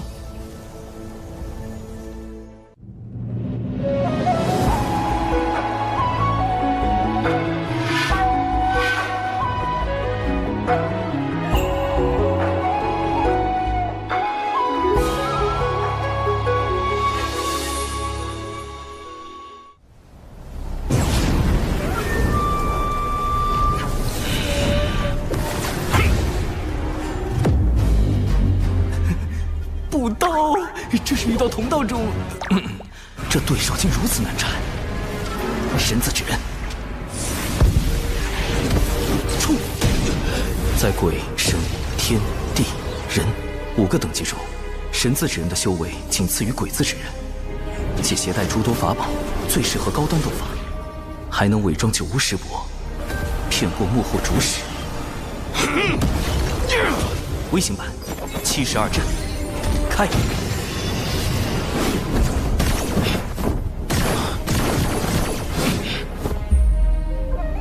趁现在，将大家转移到地下。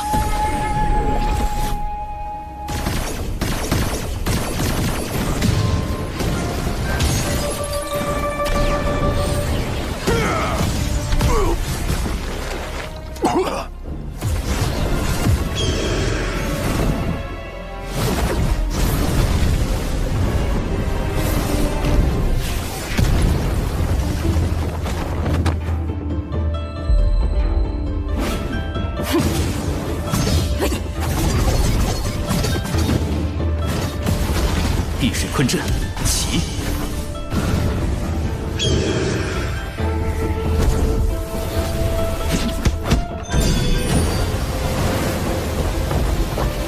风寒杀阵开。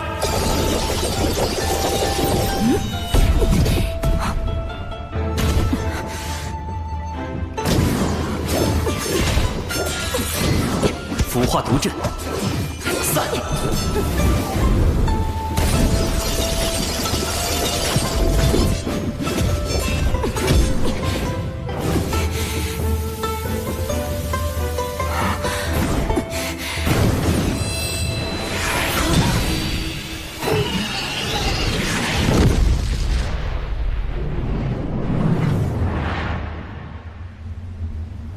三元玄火，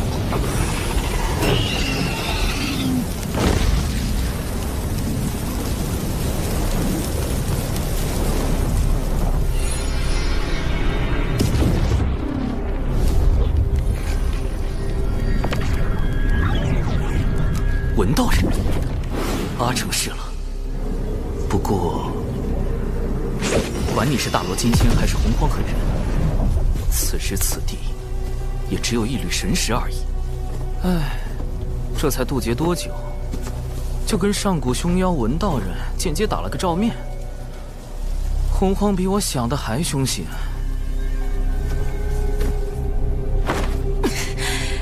本女王大人神识清零，还什么都没做，就被烧成灰了。谁在说话？算了一路，也算不出你是谁。竟能逼出少爷为我设下的遮掩法术，借了太极图的威能，还算不出你的身份。果然是某位圣人师叔在为你遮掩。太极图，那不是太清圣人的至宝吗？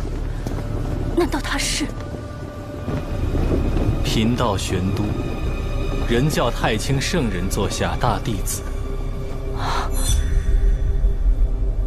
这可是连妖皇都敢揍的玄都大法师啊！道友平白无故害我人教道场，用心险恶。好在渡仙门尚存。尚存？怎么可能？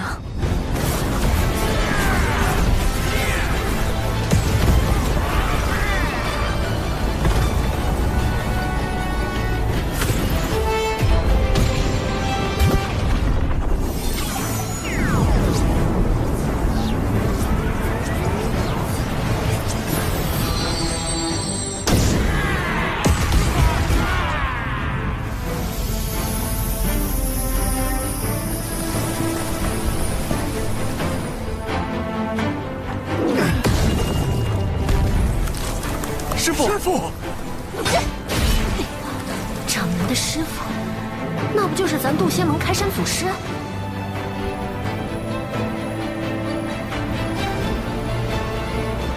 渡恶真人，以下来了俩圣人弟子，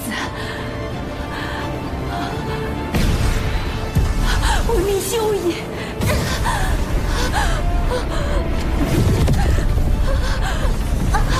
贫道暂且不动，请转告那位圣人师叔，与其让道门内耗，徒增业障，不如教化人族，积善行，攒功德，方是正途。至于你，若再敢犯我人教，任谁也护不了你。计划失败不要紧，我命要紧。惹不起，惹不起。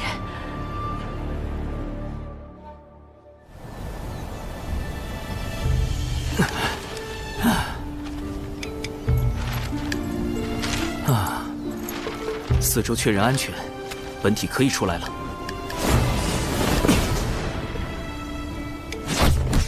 纸人军团开始回收。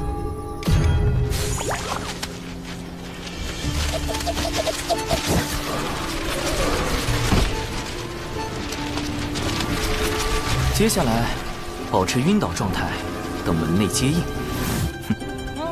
怎么全躺着了？其他弟子呢？你，五师兄、灵娥、玄雅，你们怎么了？长寿呢？怎么全来了？现在装晕还来得及吗？玄都师兄，如你所言，这三人元神枯竭，早已成了傀儡。咱们先去趟金鳌岛，说明缘由。多尔师弟，事关圣人，最好不要外传。据说这事儿和圣人有关。玄都师兄放心，我渡厄最是守口如瓶。渡仙门什么都不知道，现在已经去接应弟子了。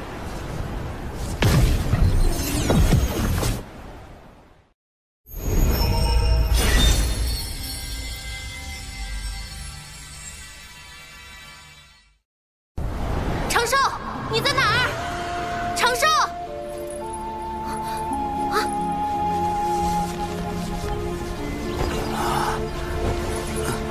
师叔，我们中了迷药，其他弟子在农医大阵出口旁的树林里，你们快去！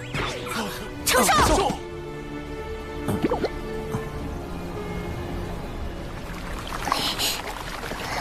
长寿，师父，弟子没事。弟子此前将你迷晕。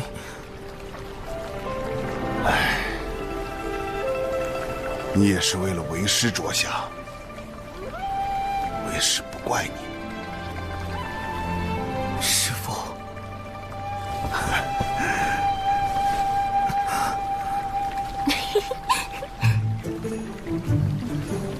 我这倒霉师妹露馅儿了！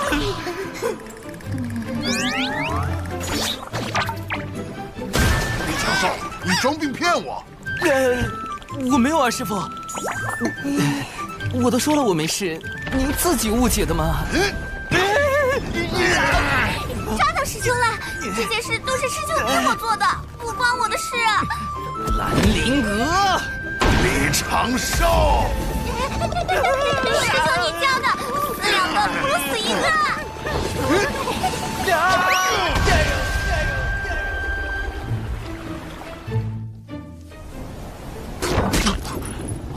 掌门，无事，我修习师父新传的法术，不得要领，吐吐血而已。此战我门内长老风主损失惨重，所幸未成仙弟子得以保全。日前，师父与大法师为我等去金鳌岛走了一趟，算是彻底查清了其中缘由。西方二圣为大兴西方不择手段。手下控制了许多大妖，其中就有挑起三教纷争的元凶文道人。此事必须通知门内，加倍戒严。师兄，西坊教让文道人挑拨道门，有什么好处啊？昔年西坊二圣以宏愿成圣，即向天道带了一大笔功德贷款成圣，并许下大兴西方的宏愿。在道门三教遍布洪荒的今日，西方教根本没有大兴的机会。如果还不上贷款，西方二圣恐怕会面临严峻的天道责罚。既然走正途无法大兴西方，二圣便使出了捞偏门的方式，招揽文道人，挑拨道门三教，削弱道门影响力，从而赚取功德，壮大西方教。他们为了赚功德，竟能做到如此地步。师弟，眼下我们该怎么办？此战既有圣人始，亦须有圣人终。有师傅和大法师出面，西方教短期内不敢作祟。如今，元泽他们的魂魄已被送往六道府转生，三教之争也得以平息。我们只能督促宗门上下勤加修炼，以防西方教再出手。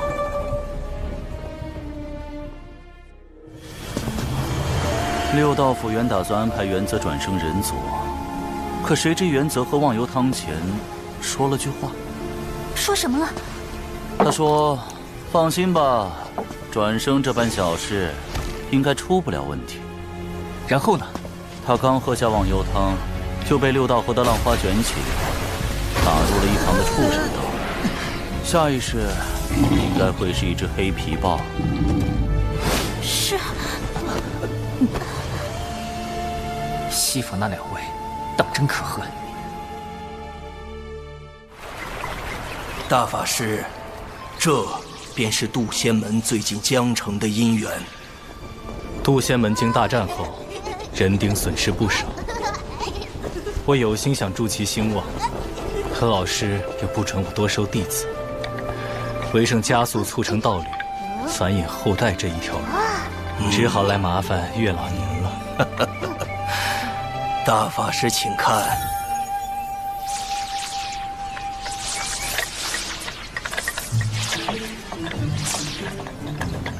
大家都生了情愫，唯独这三星拱月的男弟子没有变化。月老，不如帮帮他。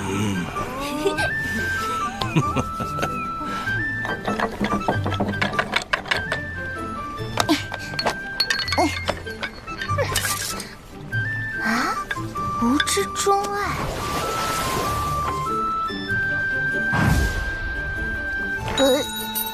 原来师兄喜欢这样的。林娥，把我最新研发的吻字经抄写300遍。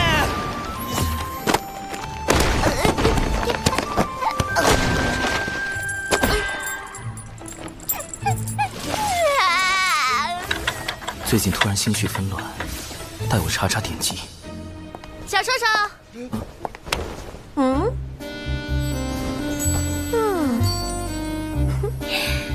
咱这新裙子、新妆容，好看吧？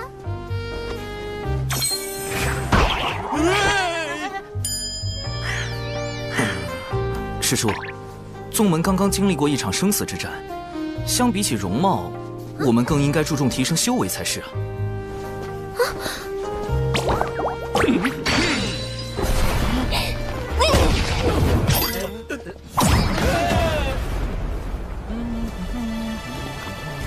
长寿师兄，长寿师兄，我有阵法上的问题向你请教。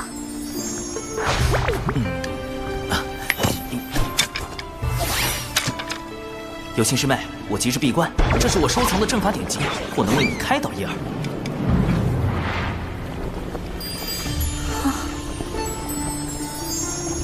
时间紧迫，我先走一步。这位仙门良才似乎过于断情绝爱了些，那他到底想要什么？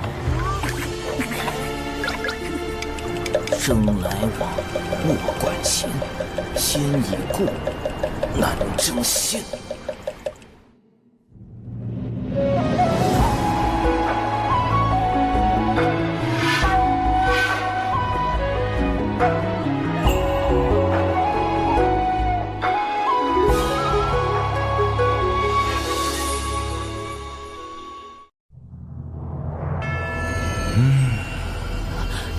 文静知错，文静办事不力，还请您暂且放过文静一马。文静保证，下次一定完成您交代的任务。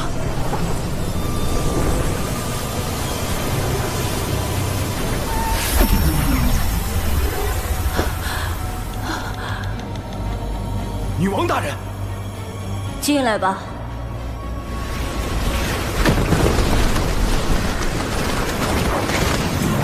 南海那边情况如何？属下奉您之命，在南海打探得知，近日出现了一个功德兴旺的新教派。道门强盛已久，不好对付，不如从这样的新教派下手。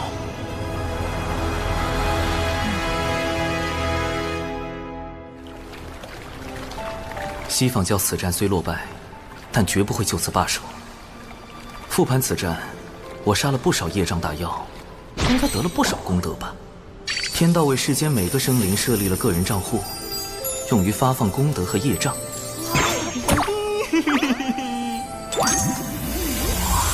为确保安全，我一直随身佩戴获得玉，防住他人推测来历的同时，也将天道发放的功德和业障拦截在个人账户外，待来日一次性接收。业障！我做什么孽了？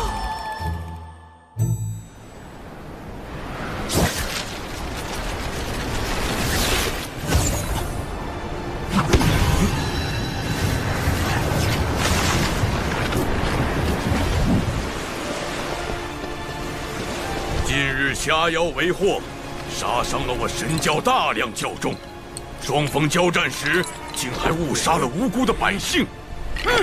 虾妖，此事竟然还和龙宫有关，太过分了，这是在挑衅。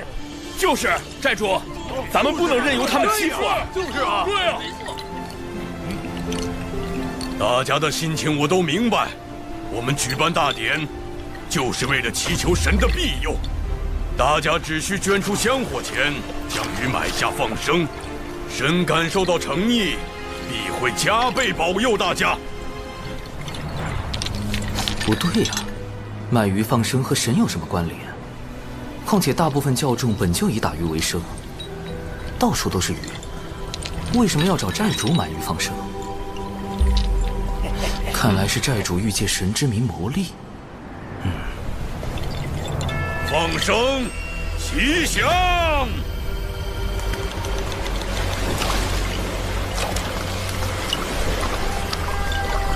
这是妙珠吧？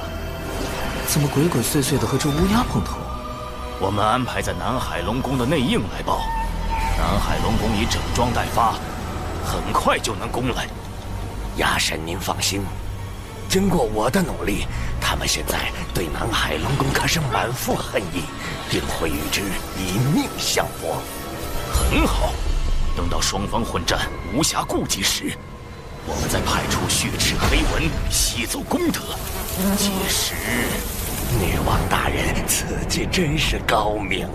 血赤黑纹，女王大人，又是文道人和西方教的阴谋。他们在熊寨和龙宫分别安插内应，先挑起双方战事，再借机夺取功德，好歹毒的算计！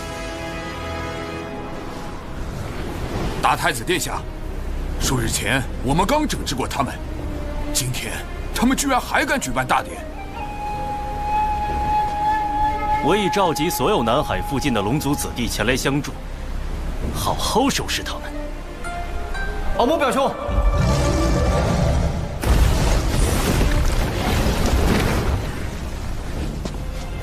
你这小矮子怎么来了？敖某表兄，我近日在南海金鳌岛修炼，得知你召集龙族子弟欲进攻熊寨大典。表兄，大典上有许多无辜百姓，贸然开战会给龙族增加更多业障。龙族背负滔天业障数千万年，何惧在天上几笔？南海水军听令，踏平熊寨！奇怪，这些破事跟我的功德又有什么关系？熊寨的神教，难道就是？保佑我们吧，海神！海神！海神！海神一定会保护我们的。海神！海神！海神！海神！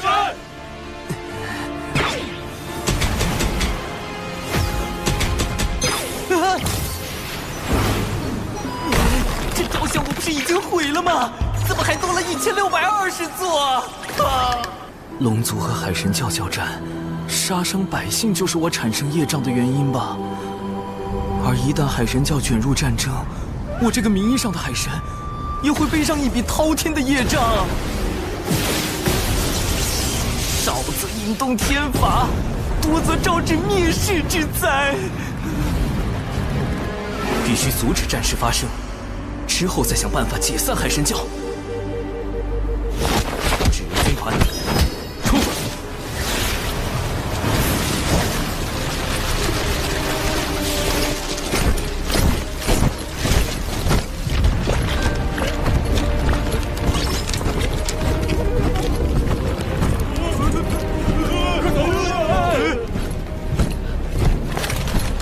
凭你们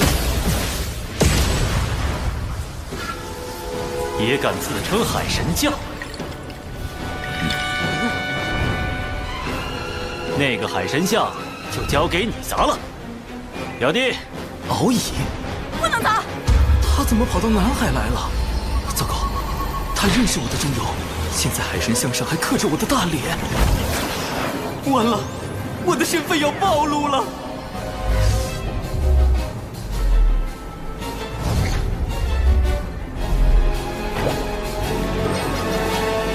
长寿兄，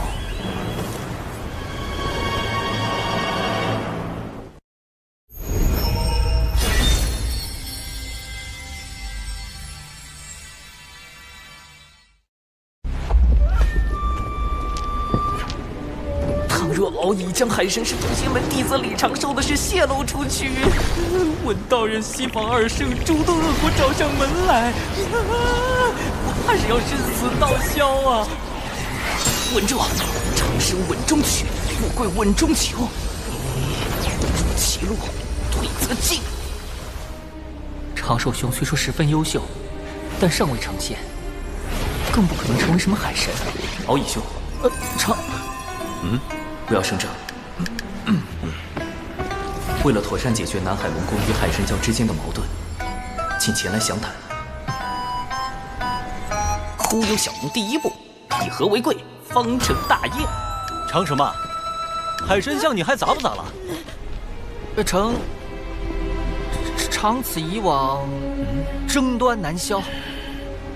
我现在就去见海神。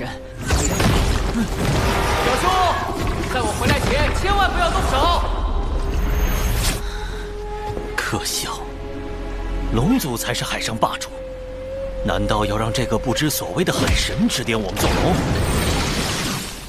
多谢长寿兄指点，我竟不知西方教从中挑拨，险些犯下大错。忽悠小龙第二，知我心者，莫如长寿。龙族世代背负震碎洪荒的庞大业障，我深知你为解此困境付出许多。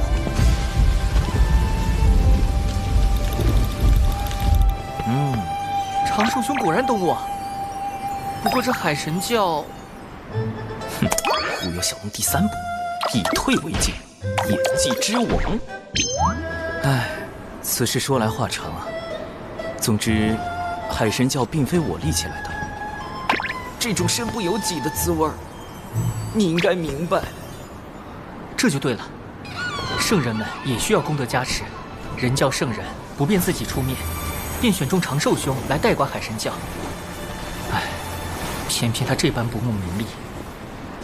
长寿兄放心，我向天道起誓，此事我绝不会泄露分毫。成了，果然面对敖乙这种想法很多的龙，留白就是最好的答案。我有个不情之请，不知我能否加入海神教？行善立功，为我族攒些功德。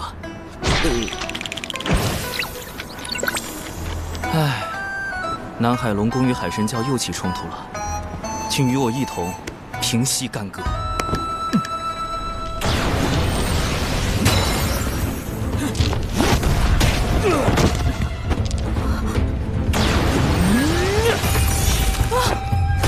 表兄住手！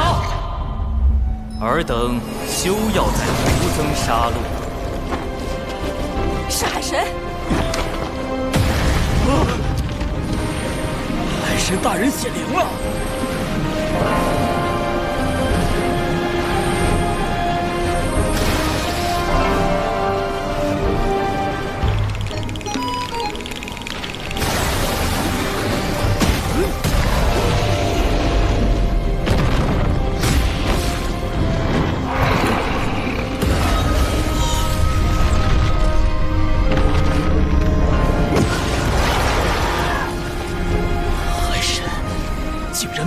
这么多！海神大人容禀，南海龙宫与海神教的纷争，皆是受奸人挑拨而起。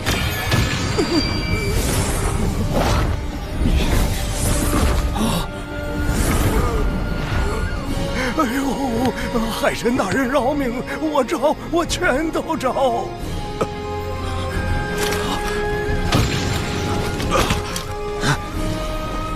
你敢背叛我族？说，谁收买了你？南海龙宫大太子，本座无意统领海域，功名利禄皆如浮云过眼，唯有导人向善，方是正道。这2个奸人交由你处置，望南海再无纷争。海神大人已与我说清，这一切都是西方教的阴谋。我们可以顺着这2个内应继续追查。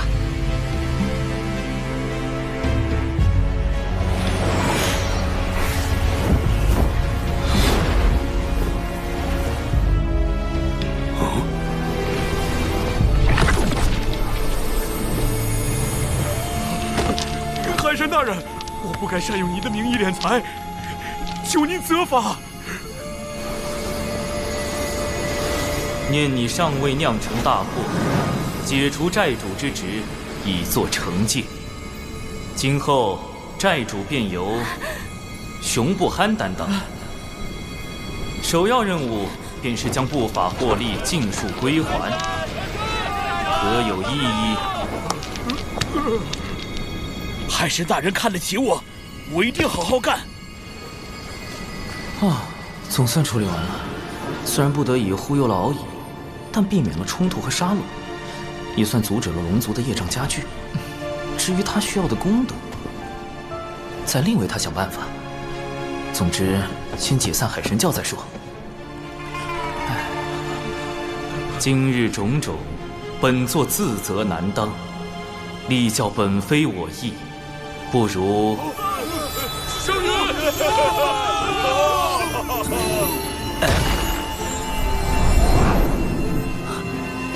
这是天道功德凝成的祥云，天道也被至教有方的海神大人打动了。吉兆啊！天佑海神，天佑海神教！海神，海神，海神，海神，海神！教宗情绪这么高涨，肯定不会同意解散啊！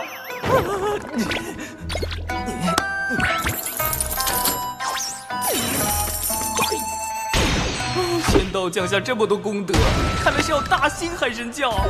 我再推脱，恐怕会得罪天道老爷。这个海神，我是不当也得当了。稳住！谁说做海神一定要高调？我可以找个形象代言人啊。这个声名在外的小龙就很不错。哼哼。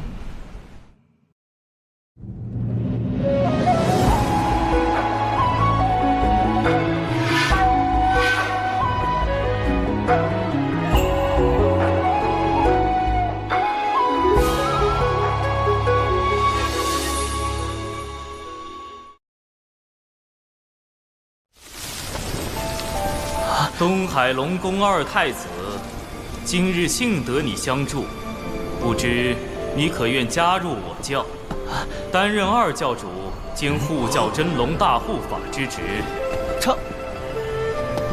海神大人对我实在太好了，我敖乙誓将海神教发扬光大。我表兄本性不坏，镇守南海多年，也算经验丰富。您看，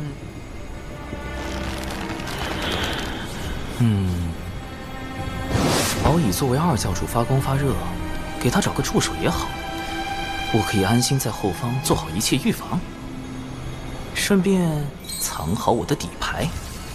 南海龙宫大太子，你可愿担任我教真龙二护法之职？开什么玩笑！敖某定不辱使命。海神不计前嫌，当真大仁大义。希望教众谨记本教教义，勤俭友善护老幼，不惧艰难得幸果。最重要的是，不要再招惹业障了。四海平，自家不齐，一定赢。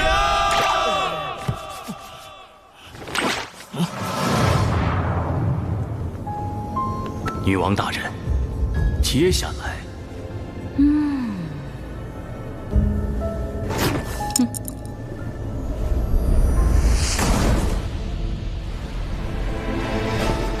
为了像海神大人一样潇洒，我这就启程寻仙拜师。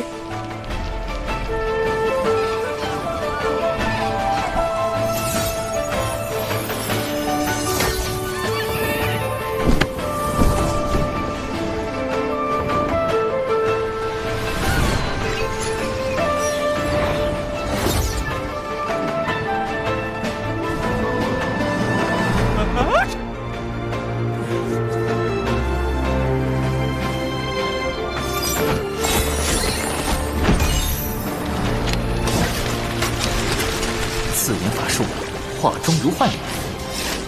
这是一种面容模糊术，让人转眼即忘，绝不留把柄。总算给这1621座海神像都化了妆，以后这个形象就代表着海神。希望不会再有人联想到人教弟子李长寿。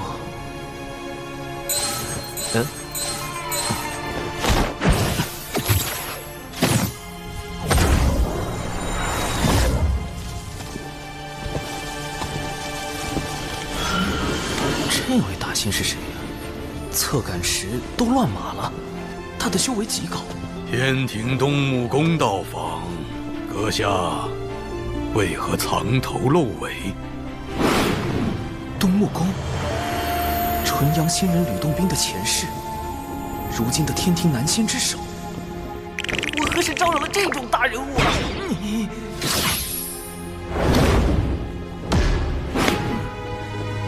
东木宫来此，有何贵干？天庭授我监察各地宗门教派之职。近日有人控诉海神教通过阴险算计，夺人功德，危及四海。还请阁下跟我走一趟，说个分明。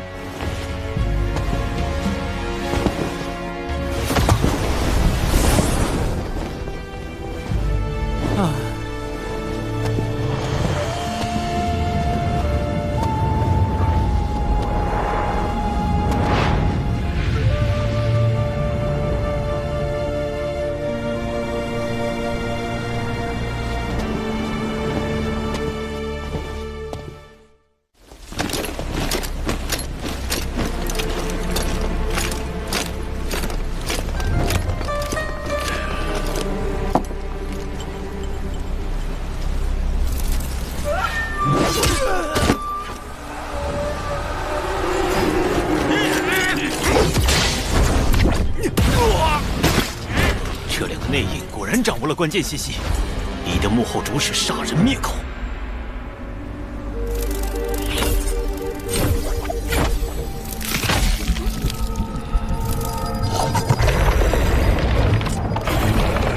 他们都被控制了。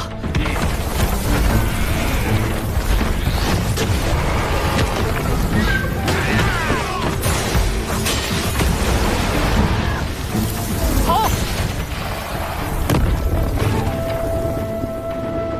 女王大人英明，一封无名送状，便令天庭出动牵制海神，再以血赤黑纹控制南海水军，实施灭口。好一招声东击西，死无对证。纪番失利，上头已经逐渐对我失去信任。只有阻止魅影暴露我们的秘密，才能补救。无论如何，我必须成功。鸭神，你亲自去。啊，惨了！东木公一句解释也不听。虽然天庭目前处于初创的艰难时期，但等到封神后期就会一统天地。要想对付我一个小小的海神，简直易如反掌。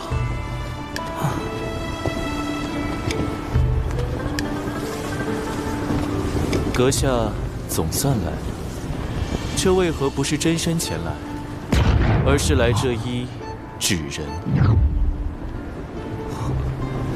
一眼就识破了，他是谁？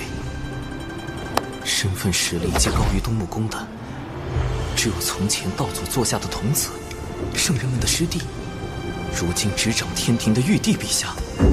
好天！在下以纸人行走洪荒，正如陛下以分身降临凡尘，皆因身不由己，望陛下海涵。阁下如此洞若观火，难怪能被万千教众奉为海神。得天道功德庇佑，又有龙族从旁辅佐，不知这身不由己，从何而来？是谁向天庭举报了我？把玉帝这么难搞的大人物都给招来了，给我惹这么大的事，底牌都要被掀翻了。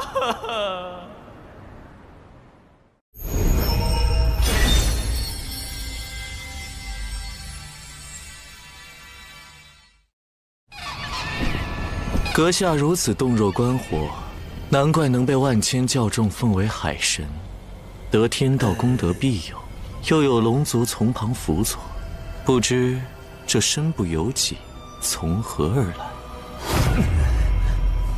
陛下，我故乡有句老话：能力越大，责任越大。你想夸我，还是夸你自己？罢了，你竟能识得我的身份。目识得，心不识得。你何意？众生所认识的玉帝，本该居九重天阙，助道祖维护天道。然而，陛下现凭借一纸诬陷，便轻来捉拿我，实在有损天道威严。所以，心不识得。在海神心里，我应为何故？壮大天庭。六圣拜道祖红军为师，随后道门三圣和西坊二圣各自立教收徒。道祖遂立天庭为天道的执行机构，管理众生，由玉帝您执掌。然三界只闻六圣之名，不知天庭。陛下令不传五洲，法不通四海，所以急需广纳人才，以壮天庭。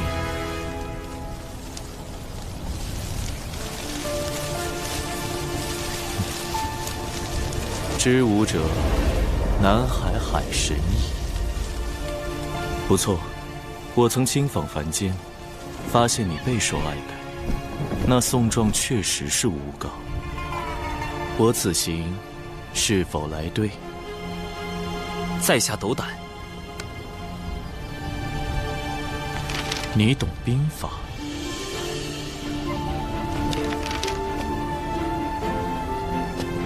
兵者，诡道也。故能而示之不能，用而示之不用，何意？用兵之法，其实计策很简单。关键是戏怎么演。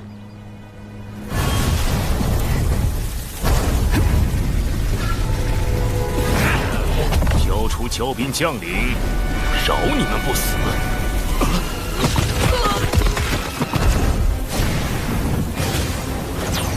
今日死的是你们！龙族水军现身！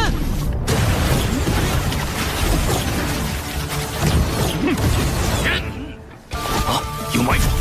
接9天10地阵，反围攻！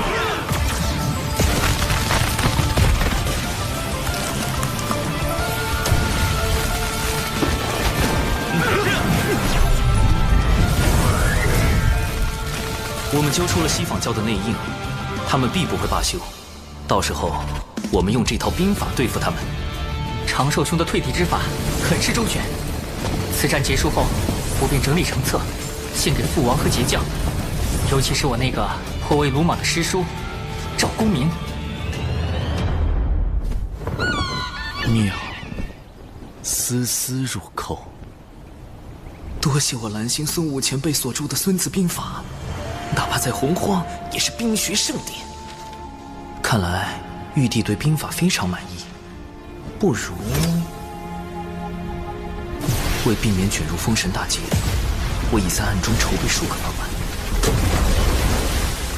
这数个方案，因为玉帝的出现，可行性最大的一个已然揭晓。积累一定功德后，入天庭为官。只是结交玉帝有暴露自身不够稳健的风险，但此时可是抱上天庭大腿的最好时机呀！天地不仁，以万物为刍狗。陛下，早前得闻圣人为3界苍生立天庭，不求回报，在下深受感动，遂匆匆写下12件，唯愿献给天庭，效微薄之力。有劳。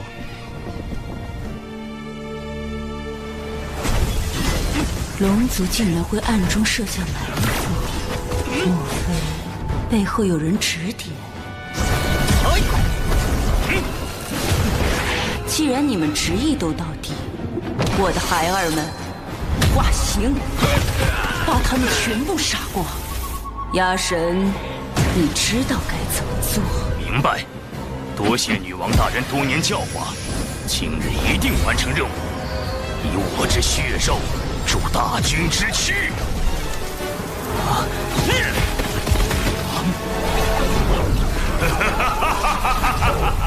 血池黑纹群竟能通过吸食血肉强化自身啊！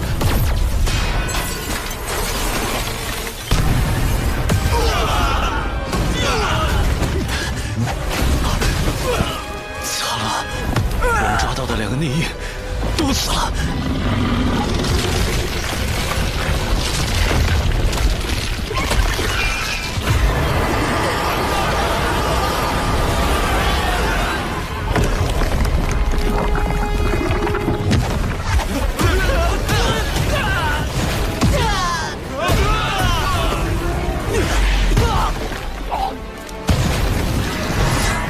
长寿兄为何一直没来？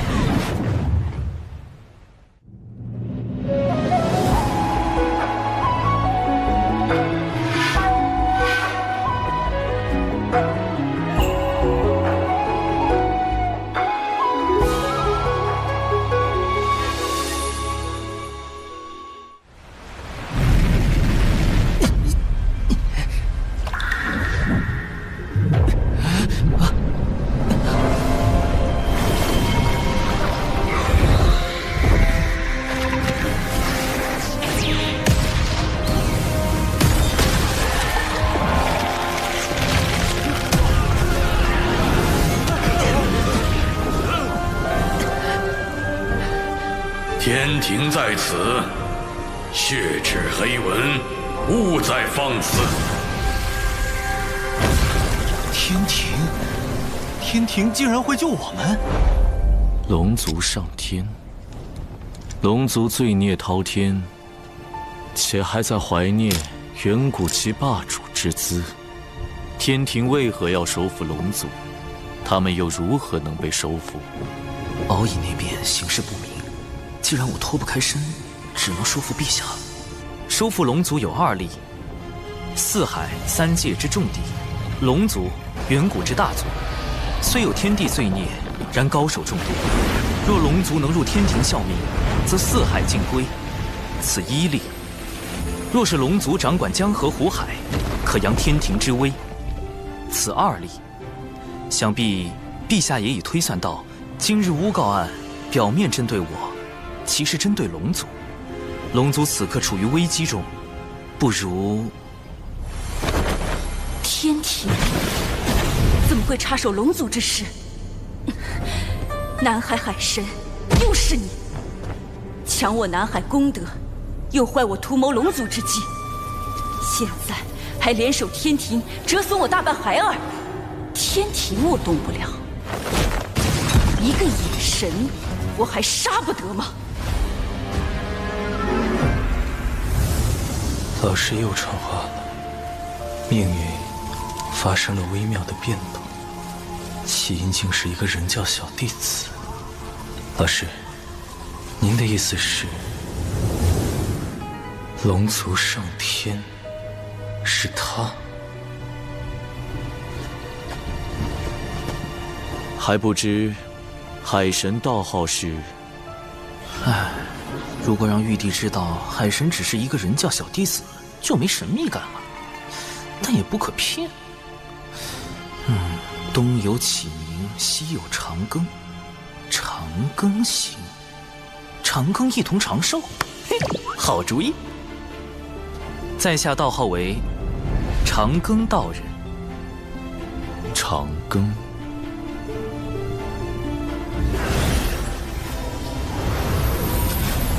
没想到我竟因祸得福。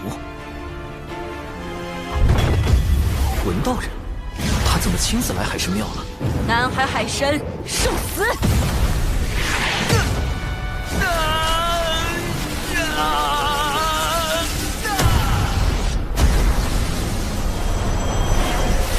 什么情况？你是何人？竟敢如此嚣张！不能动了。刚自爆太快，心神被扯得好痛，万不能和他沾上因果。好在本体没有受到损伤。又来人了。 24颗定海神珠，你是截教赵公明，为何定住我？南海海神乃是我师侄敖乙的兄弟，道门一家亲，竟逼得海神化身自爆，快打我！他自爆，我也不明白啊。前辈，我是南海海神，真身无碍，你快停手！此事恐会引发西方教与截教之争。那直接杀了他。 不可！晚辈有一对策。起来，我要去灵山讨个说法。灵山便是西方2位圣人的居所，一旦闹到那里，2圣为保全西方名声，一定会将我血赤黑纹一族尽数灭杀。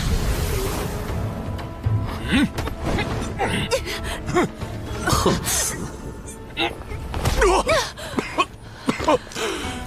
被你镇上了道基，伤势为证。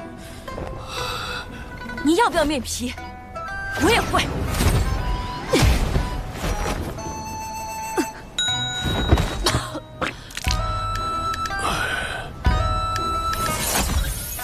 这是海神的法器生影球，恰好记录下你的自残。你可是想借此挑起道门与西方教之争？ 赵公明，你到底想怎么样？咱们不如小事化了，否则我只能拿他去找各教好友观摩。你看，太精彩了吧！好，我立大道誓言，此事作罢。人教，南海海神，这个弟子。 有点意思。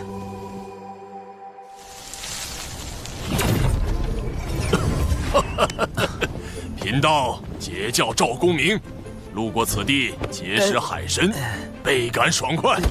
大哥，虽然你是未来的财神爷，但我不想结识你，更不想跟你义薄云天。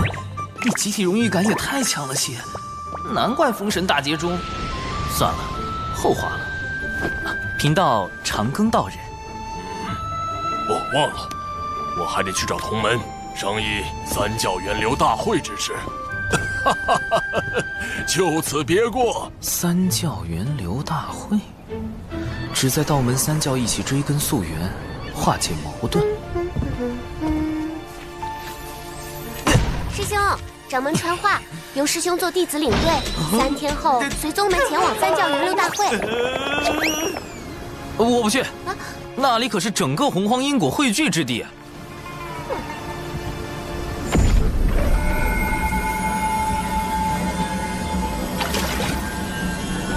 去。前辈是？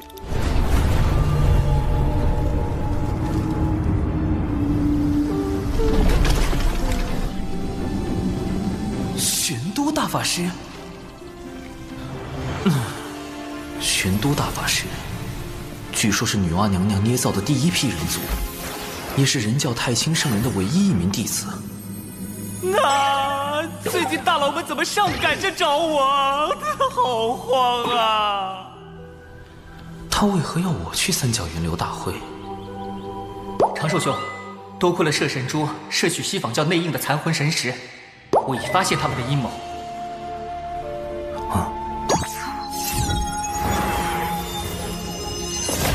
四海海眼的位置尚未找到，他们竟在打四海海眼的主意。海眼凝聚着天地间的业障，每隔数年便会爆发，吞噬生灵。龙族为偿还业障，一直派高手用身躯填补海眼。海眼是龙族软肋，一旦暴露，轻则龙族受制于人，重则有灭族之祸。事关紧急，我必须将此事告知父王，让龙族防备。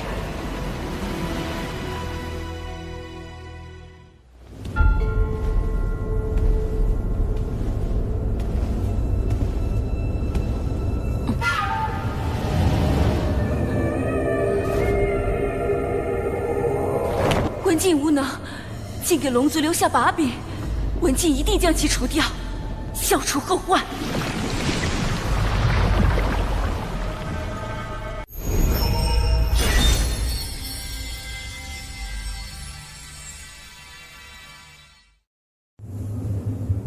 道门的注意力都在三教源流大会上，不会留意东海。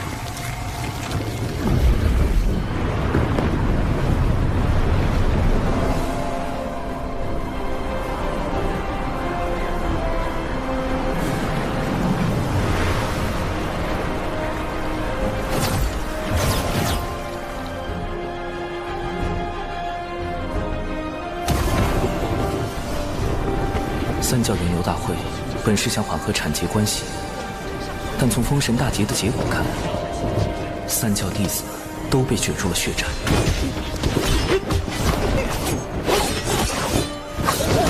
都说了产劫弟子不得互殴，你们当我人教逍遥仙宗是摆设吗？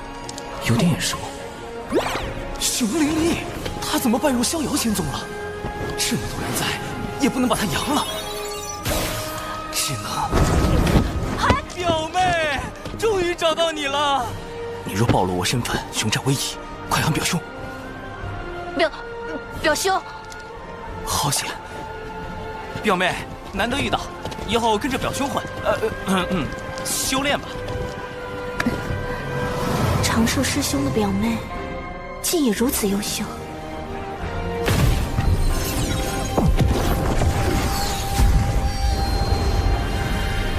阐教元始天尊座下，广成子前来赴会。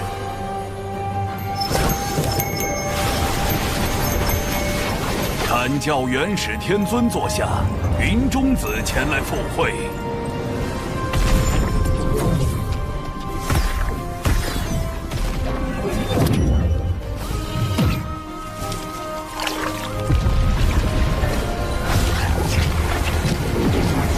截教通天教主座下，赵公明前来赴会。截教通天教主座下，多宝前来赴会。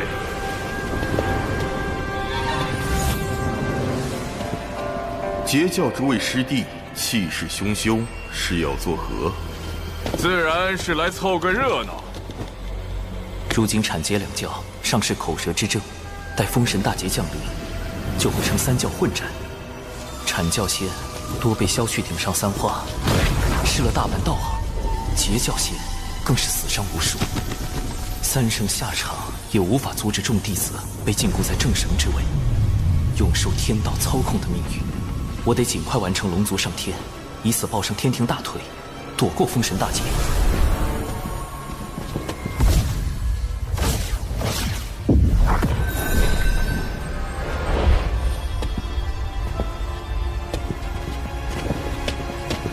阐教弟子随我见过玄都师兄、礼拜人教太清大师伯。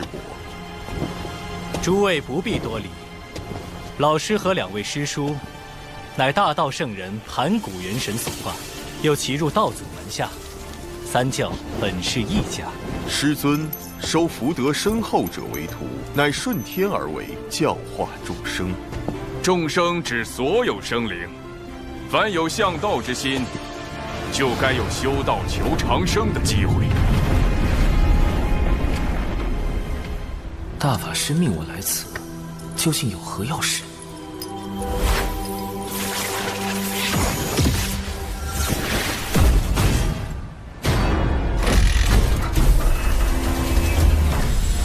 此乃江山小设计图，内藏数百法宝，三教年轻弟子皆可入内搜寻。连圣母女娲的法宝江山社稷图都敢仿，云中子不愧是洪荒赝品大师。贫道也添1、2千个法宝做彩头。多宝道人，这位截教大师兄真是人如其名，我就不去给毒仙们丢人了。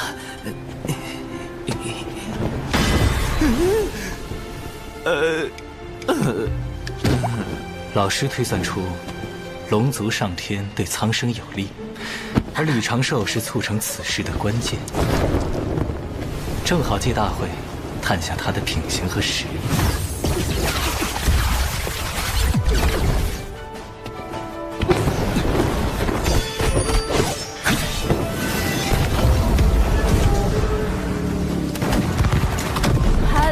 表兄，我一定会守护好你的。想一直躲着可不行。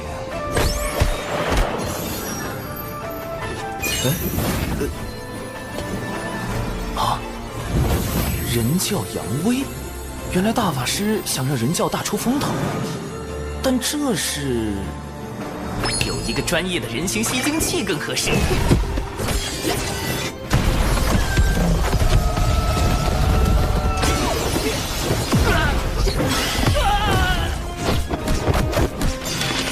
神行符提速，法宝锤作武器。人教弟子前来相助！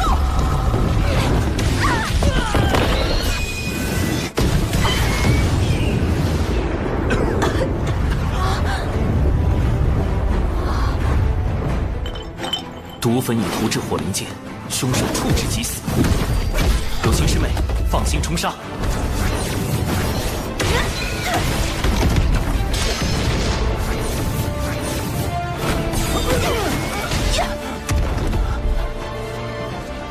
这两位人教道友太强了吧！西北20里有凶手出没。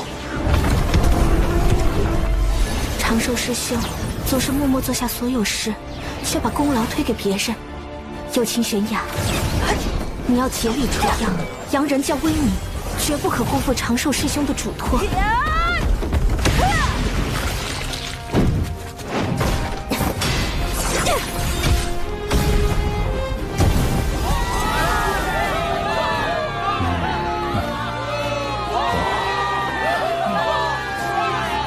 凶手可行雄灵力，冰山剑修有其悬崖。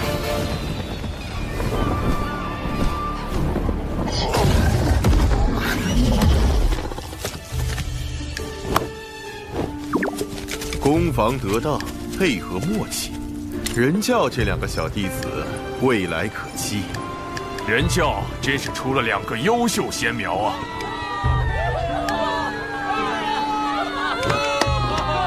长寿种种行为，皆是围绕稳字。强为不如无为，强争不如不争。清净可循自然，万法终归妙境。今日倒从长寿身上感悟良多。若他能成为我的小师弟，入兜率宫中处理人教教务，老师定会欣慰。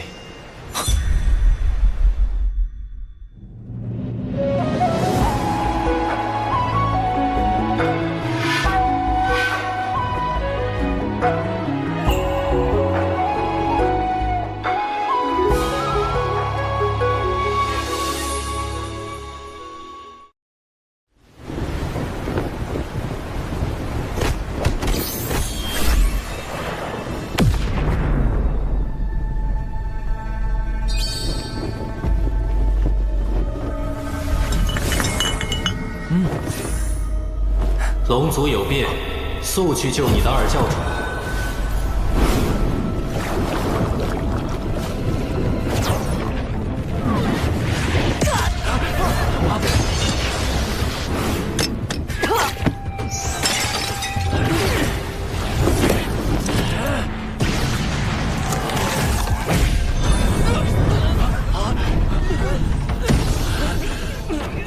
西方交想毁证据，杀龙灭口。二教主，海神教的事，您都知道了。你以为仅凭自己的火德玉，就能拦住所有圣人的推算吗？老师早已知道了你的事情，并亲自出手为你遮掩，否则你早就暴露了。多谢太清圣人庇护。大法师，容弟子留意化身在此，本体随您前往。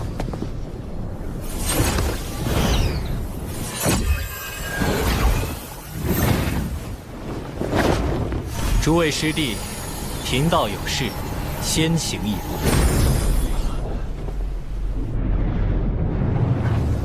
顾家，摄神珠已碎，我如何让父王相信西方教在查海眼之事？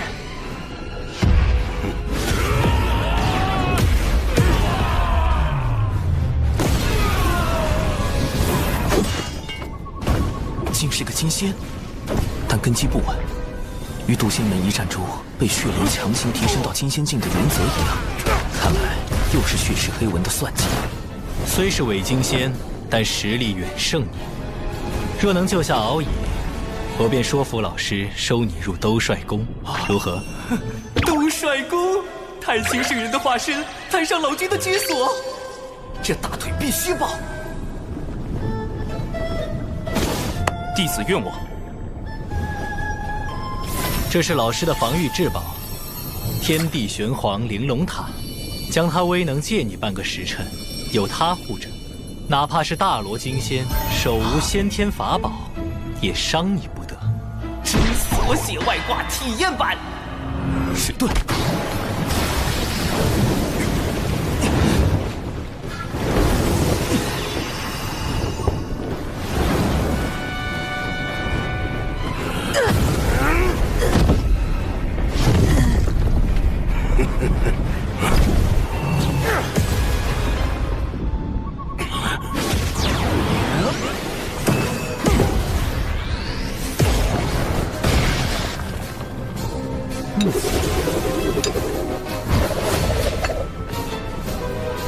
今日有我玄都小法师在，谁也伤不得敖乙殿下。从大法师话中可知，锁血外挂并不绝对安全。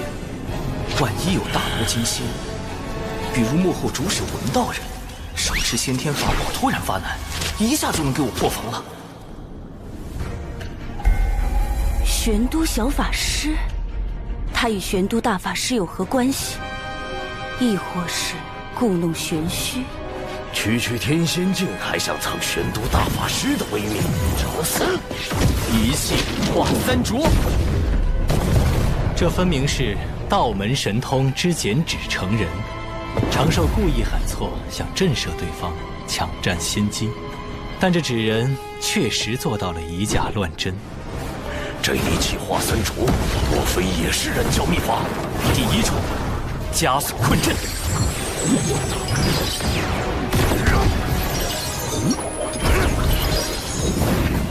鬼子纸人善各类奇鬼神通法阵，且是纸人军团中最高战力。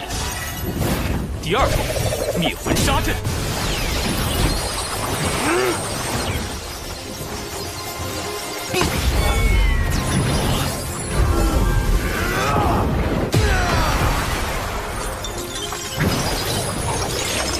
第三重，惊雷毒阵。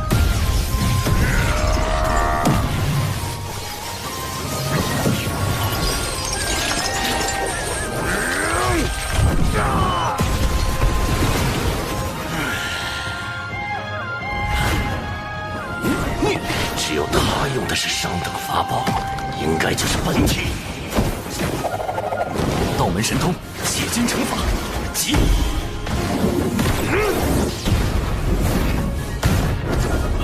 中计了！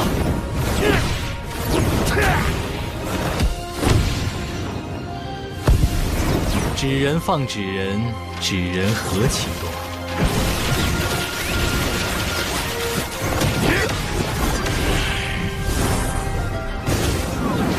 一门剪纸成人，搞出这么多花样，若换成天罡36法之撒豆成兵，岂不是能做出更多新玩意儿？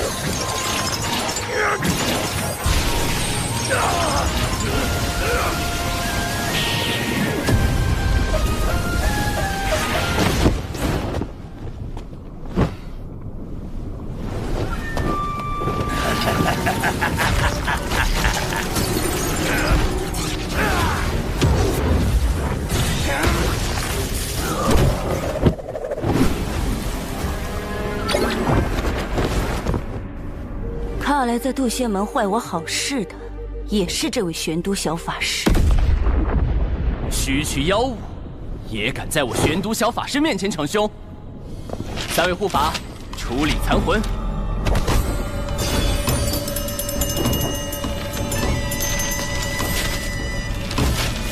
唉，金仙当真是不好杀。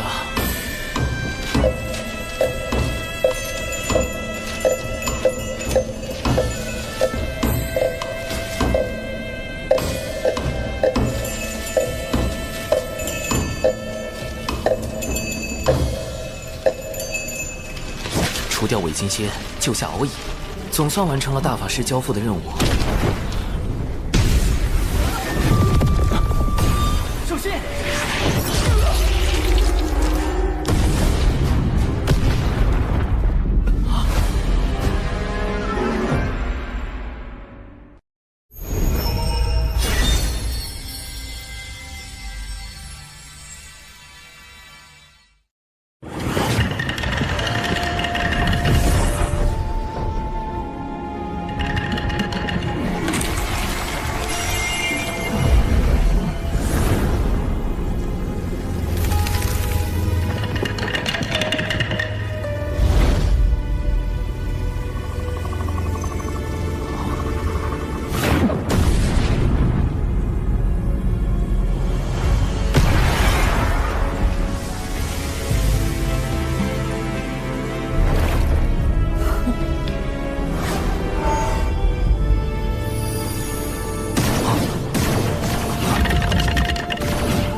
天地玄王玲珑塔。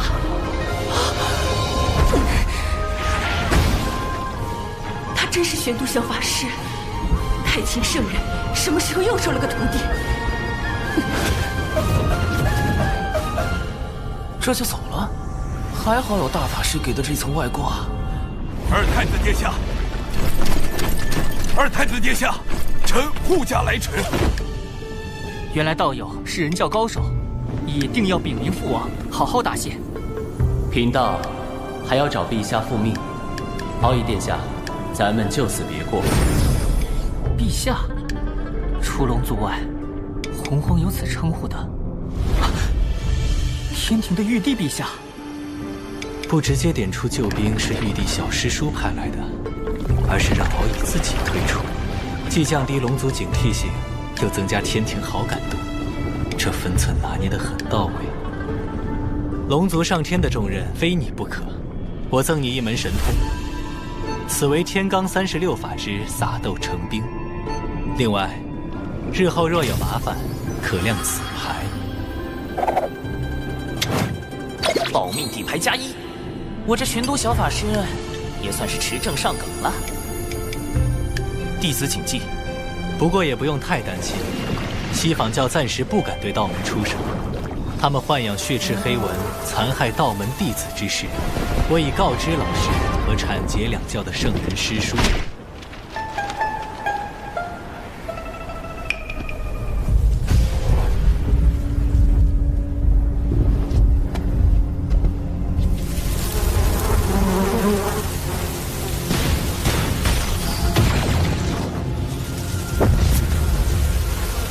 大批血赤黑纹突然出现，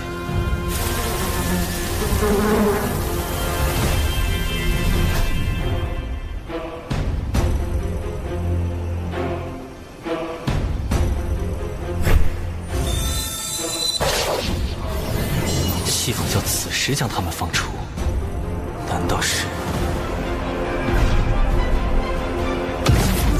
孽畜？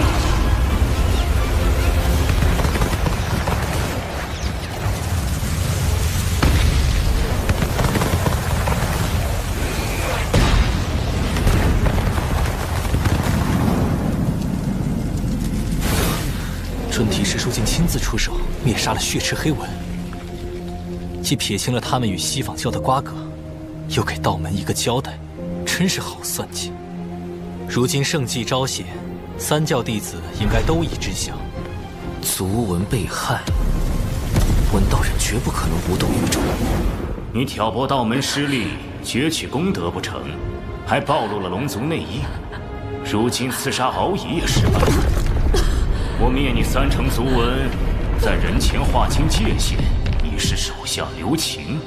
之后我会另派人来接手，你不可妄动。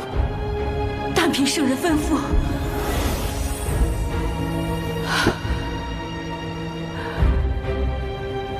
我受尔等驱使，去反造灭族之嫌。那不如拼死一搏，救出族文，离开洪荒。杀点蚊子就算完了，必须让西坊教付出点代价。多宝师兄，大会快结束了，师弟先行一步。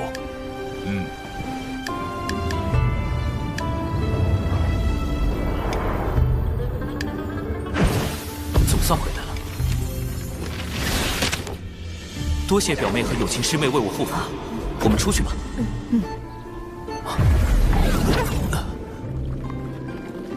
怎么刚和大法师分别就有事交代了？不对，是他师父太清圣人。这对师徒怎么都爱突然传信啊？不过大法师只会发短信，太清圣人已经开通5级发视频了，修为高低一目了然。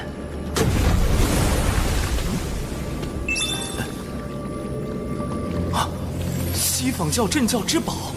开天辟地后，天地功德凝成的12品功德金莲，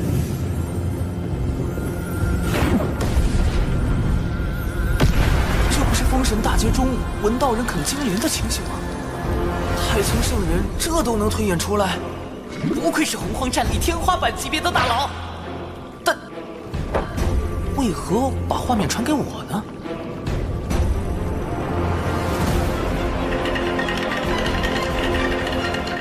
根据计算机解析的《封神大劫》剧情，文道人啃金莲是因，道门得存是果。难道是我多次破坏了文道人计划，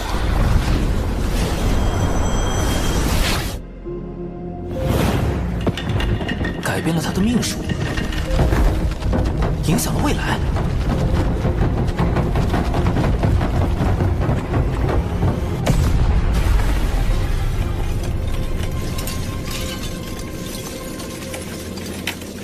渡仙门，太清圣人定是算到了这个变数，才让我出面干预。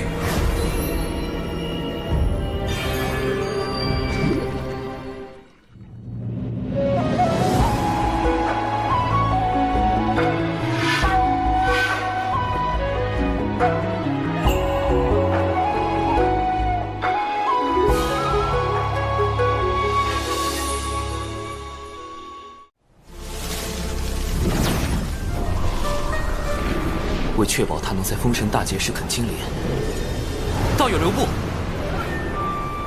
我最好将他收归己用。南海海神，那天我去海神庙杀你不成，已经自己送上门来了。道友被西坊教当众割席的滋味，如何？怎么，你是来落井下石的？不敢，道友只是明白，我们有共同的敌人，不如联手。区区一个南海野神，也有资格和我谈合作？道友曾3败于我，我算计你海神教只有1次，何来的3次？胡搅蛮缠！数个时辰前我们刚见过，道友莫非忘了？你是玄都小法师？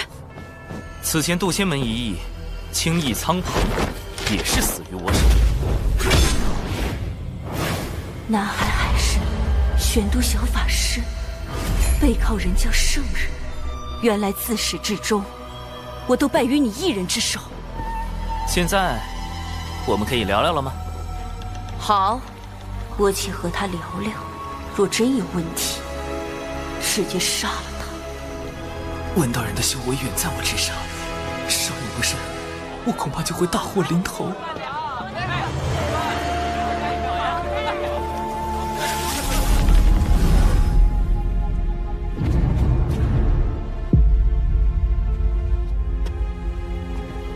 他为何带我来人族地盘？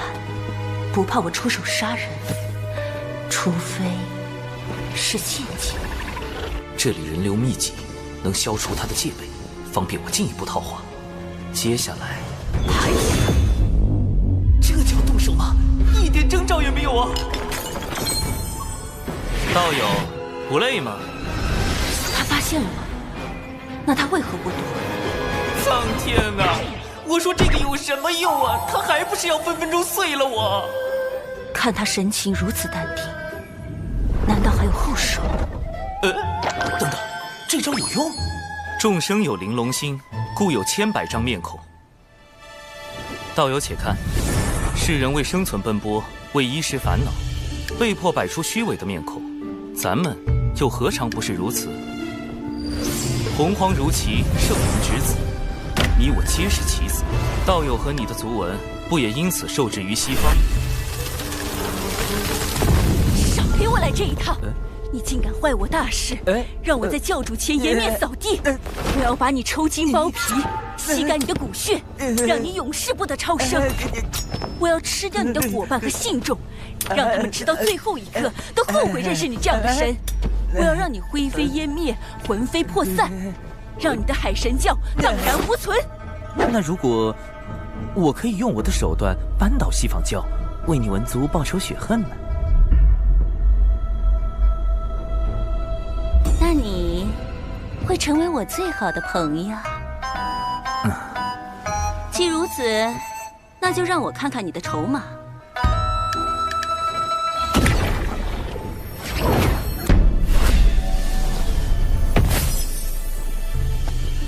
万物有阴有阳，此地要崛起，除了明面的威仪，还需暗处的锋锐。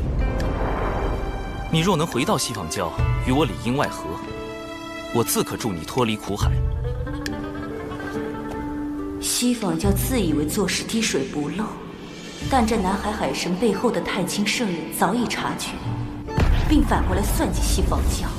人教真可怕，南海海神真可怕。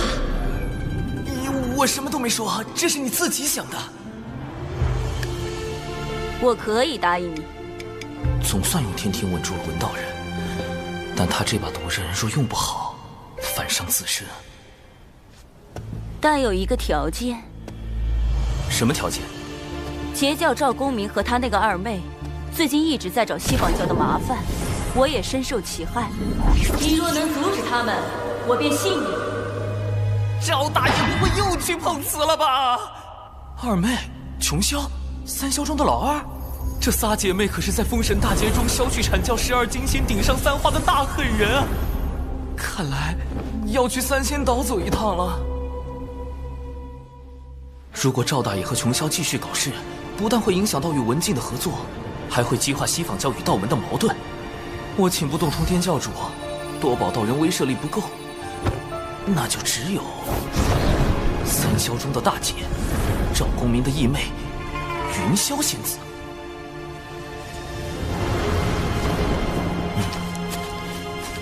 以云雾为阵基，看似柔和，实则遍布杀机。三霄不愧是能布下九曲黄河大阵硬刚圣人的大能，这阵法，神识探进去也只能看到一片白茫茫，根本找不到入口。在下海神，字号长庚，求见云霄仙子。在下海神，字号长庚，求见云霄仙子。无人应门，只好噪音扰灵了。人自制人，吹拉弹唱小分队，出！公明道友，琼霄仙子，你们好惨呐！呸呸呸！晦气！我大哥和二姐好得很，何须你们哭丧？碧霄仙子，在下已将事情经过写在拜帖中，还请转交云霄仙子。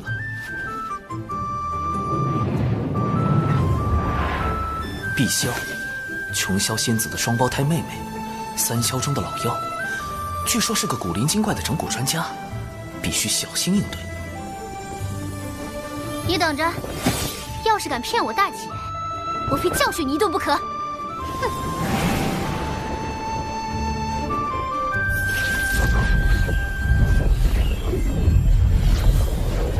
这是在给我指路？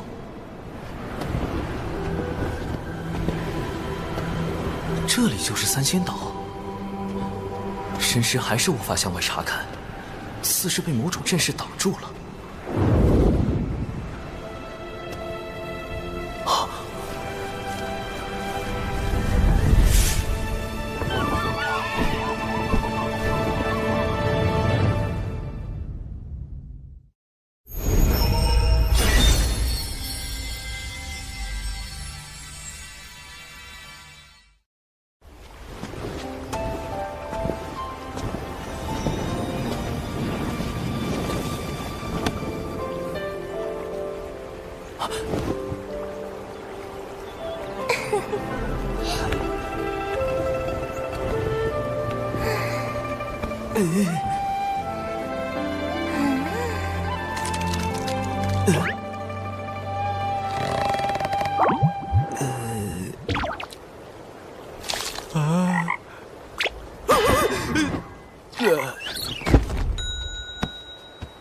这就吓死了！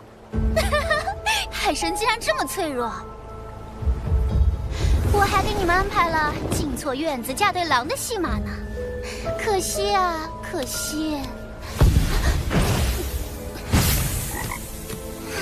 好你个海神，敢用纸人化身戏耍我，我这就把你本体找出来大杀了！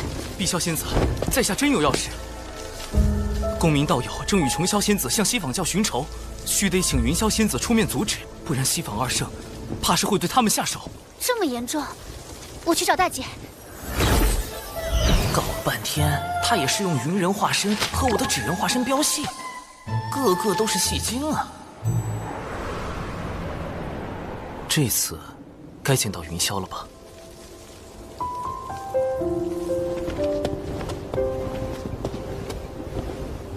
海神长庚拜见云霄仙子。北方有佳人，绝世而独立，这就是三霄之首，截教第一仙子云霄。拜帖我已看过，劳烦长庚道友特来告知。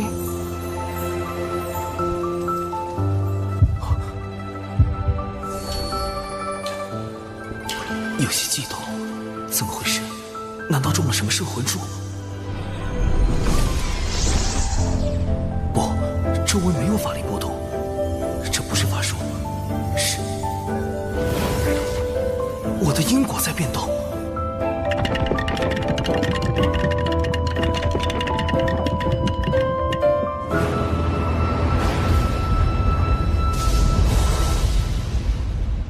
避开！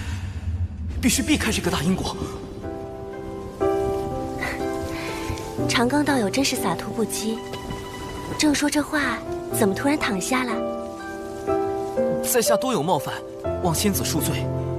无妨，还请长庚道友带路，我这便寻回大哥二妹。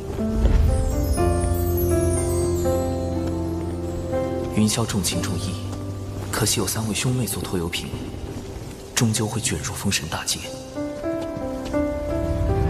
要接近公民道友，还需麻烦仙子这般。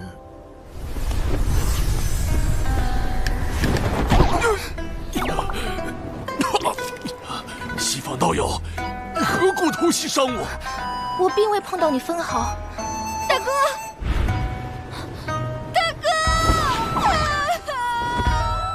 大哥，你伤得好重啊！西方教欺人太甚。我兄妹定要找西方二圣讨个公道，这次就拿你来祭旗，拿命来！穷霄，3霄中的老二，人称洪荒滚火暴徒，连碰瓷都能被他搞成虎皮。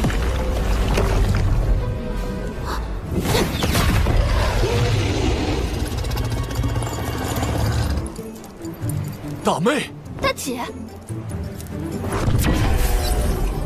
跪下！四面树敌，徒增冤孽。你们2个都给我回3仙道，闭关思过。干脆利落，不愧是云霄。解决完赵公明他们，应当能和文道人初步达成合作意向了吧？能把赵公明和琼霄关在3仙道，那海神倒是有点本事。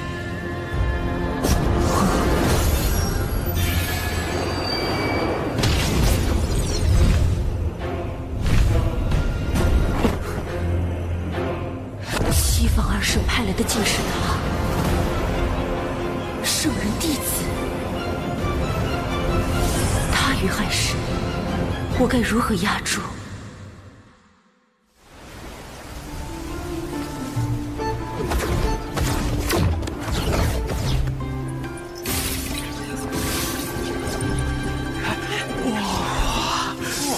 好。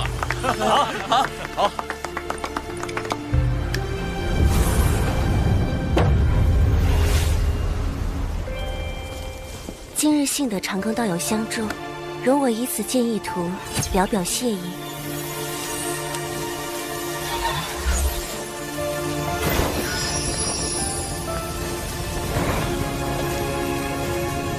好妙的笔墨，里面隐隐透露无穷道韵。高尚动员，物生九天，截教圣人，通天教主。莫非图中剑意是出自通天教主的杀伐至宝清平剑？好厉害的悟性，只看一眼就能感受到师尊剑中道韵。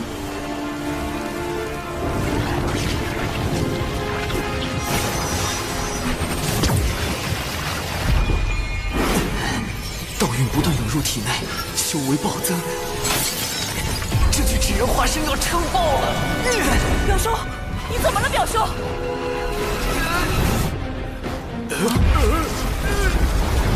不好，修为已至天仙境巅峰，再争下去，可就要冲击金仙劫了。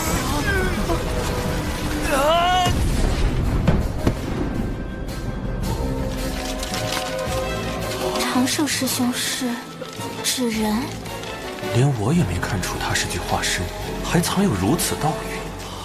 这个弟子不简单。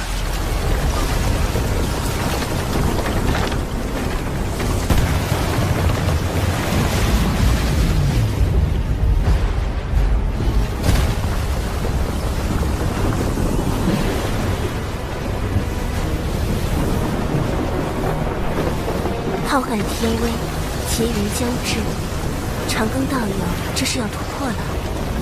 我还没做渡劫准备啊喂！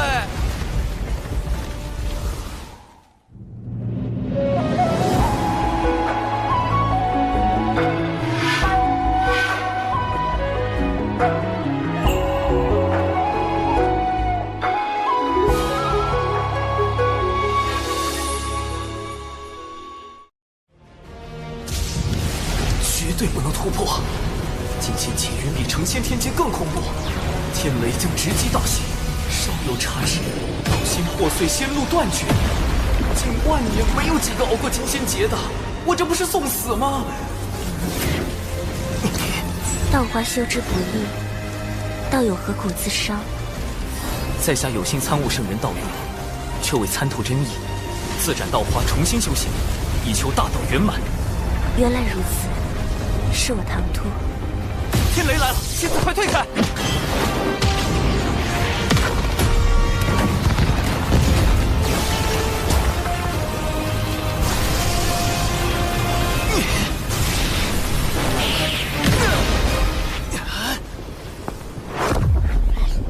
长庚道友莫怕，我来助你。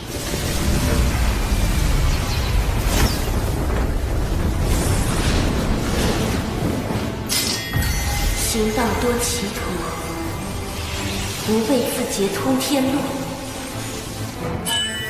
混元金斗，开！这就是号称装进乾坤并四海的顶级法宝，在封神大劫里，捉龙鸦、求阳锏，生擒阐教12金仙，逼圣人出手的混元金斗。凌霄仙子，多谢。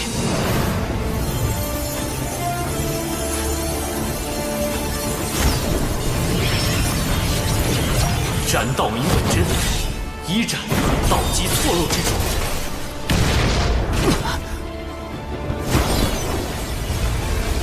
二斩晦涩不明之处。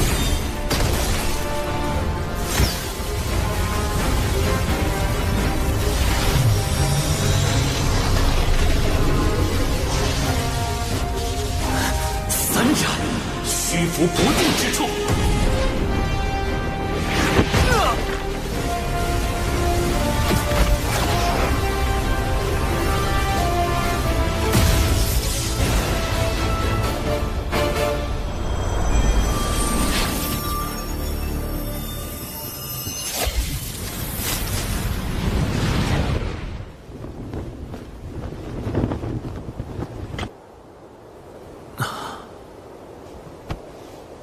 完了，欠了这么大一个人情，因果已经结下。好在已经恢复成原本的修为，接下来还得去了结一下都仙门那边纸人暴露的事。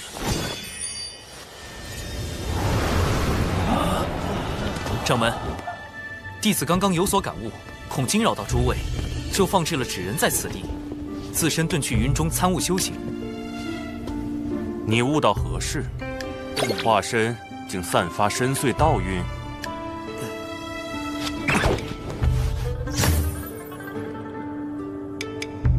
长寿竟有此渊源。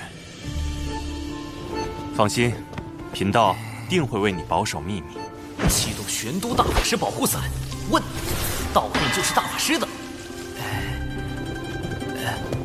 掌门倒是意外的好忽悠，但有毒这家伙好像又发现了什么不得了的东西。啊？怎么突然传音过来了？长寿师兄，当日渡仙门遇袭，有2位义士救渡仙门于危难，他们自证神魂时的反应与纸人很是相似。这2位义士可是师兄的纸人？今天累死了，好些了。是。我本以为刻苦修行，便能在前路等师兄，却不曾想，我从未真正看到过师兄的背影。今后，师兄依然是悬崖的指路明灯。太社死了吧！以后还是得多准备底牌，以防纸人身份暴露。海眼关火龙族命脉，岂容西坊就觊觎？陛下，末将这便调遣大军严守海眼。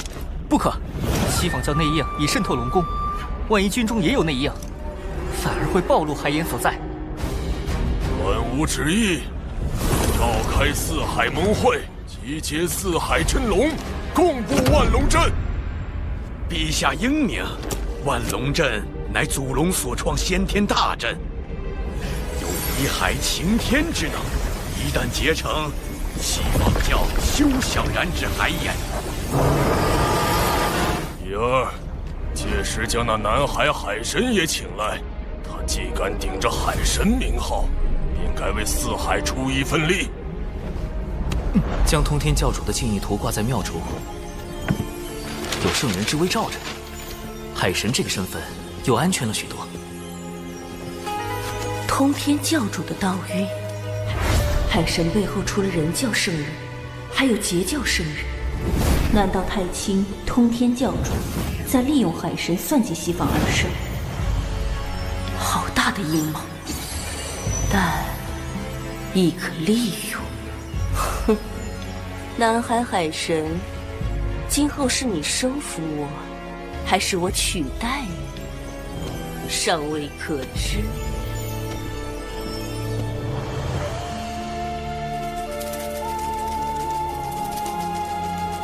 文道人，这么快就适应间谍身份了？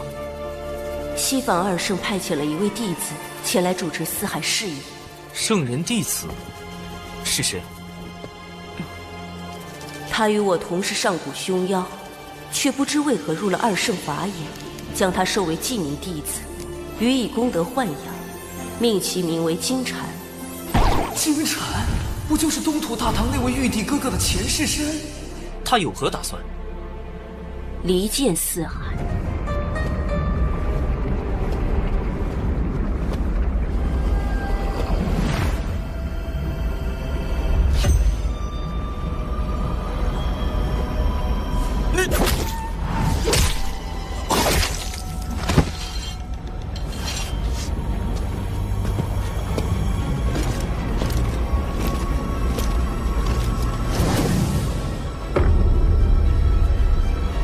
海二太子，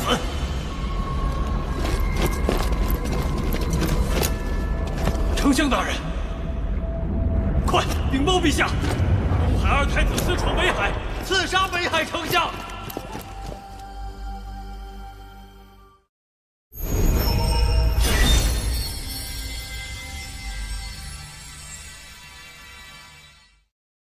陛下，北海在东海龙宫外陈兵3000。勒令交出二太子殿下为北海丞相赔命，否则便踏平东海龙宫。四海龙族之间向来关系和睦，而陛下您因年纪较长，四海龙族都以您为尊。如今北海丞相遇刺一案尚未确认真凶，北海却直接发兵，陛下这不合理呀！不合理的不止这一处，女儿日前还在与我商讨筹备四海盟会，不可能去北海行刺。我等寻找数日，仍然没有下落。北海那边也加紧了搜查，务必在他们之前找到怡儿。是。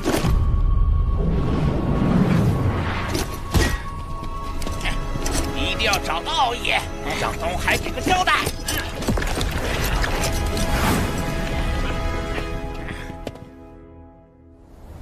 长寿兄，我没有杀北海丞相，有人要毁我名声。西坊教制定了离间四海龙宫的毒计，此事必是他们所为。你的凶手身份一旦坐实，北海、东海便会反目，不仅四海盟会开不成，四海还会分崩离析。西坊教，对，四海不稳，万龙阵未成，他们便可趁机图谋海眼。四海分裂，龙族上天一事也会落空，我就上不了天庭。那封神大劫，必须抓住真凶，洗清你的嫌疑。长寿兄懂我。事发后，我曾暗中追查假扮我的贼子。他最后一次现身是在天涯阁，我原想进去直接拿下，可天涯阁是方圆百里最受欢迎的女子武馆，由洪荒富户卞氏家族所创，唯一能进出的男子，只有天涯阁少阁主卞庄。天涯阁背后势力不小，不可贸然进入。不过，那贼子是怎么混进去的？他用了化形的技巧。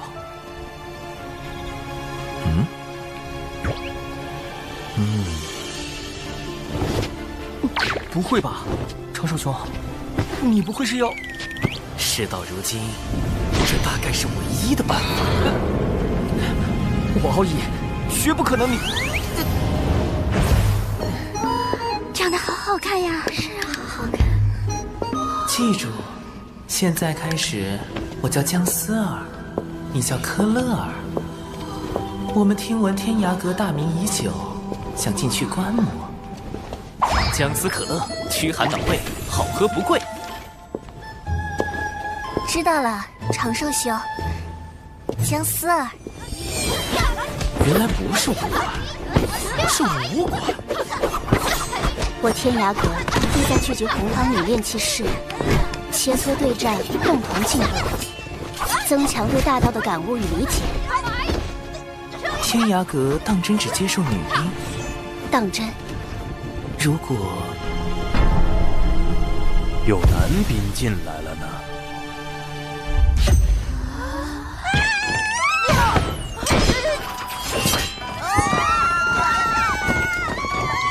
何事吵嚷？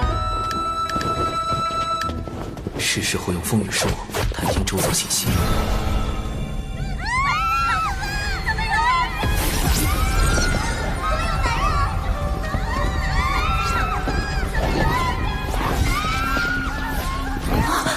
他不是死了吗？你的慌乱与别人都不相同。是否以为你剑下的亡魂重现于世，你就是凶手？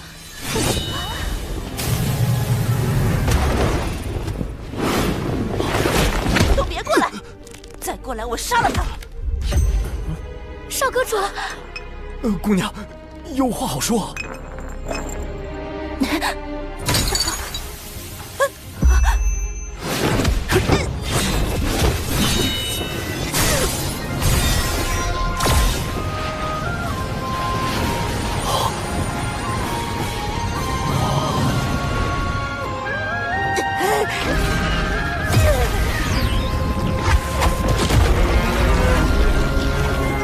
是八爪巨伤，难怪能变成别人的模样形似。快随我与科勒尔返回天庭，听候发落。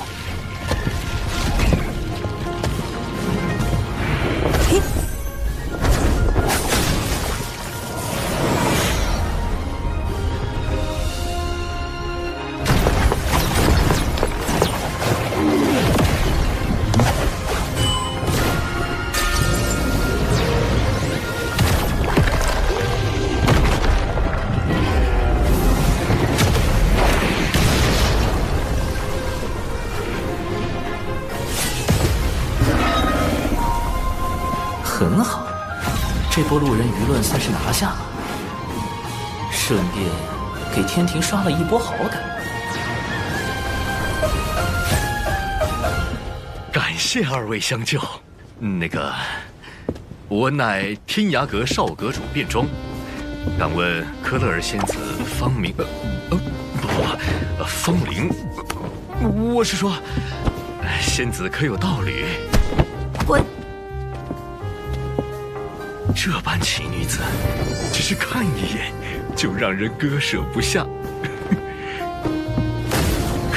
科勒尔，乐乐，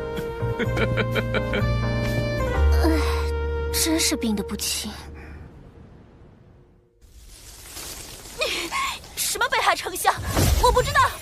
此物唤作摄神珠，可以搜集元神内的所有记忆。即便你畏罪自杀，摄神珠照样可以读取你生前的记忆。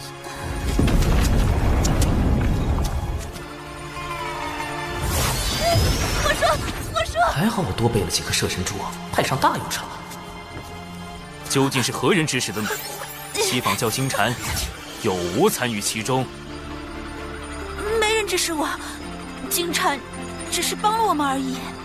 巫妖大战后，我们妖庭后裔无处容身，只好躲入深海，却常年遭到龙族欺辱，这才打扮敖乙刺杀北海丞相。明明是你们深海妖族挑衅在先。西坊教煽动深海妖族出手，自己却摘了个干净。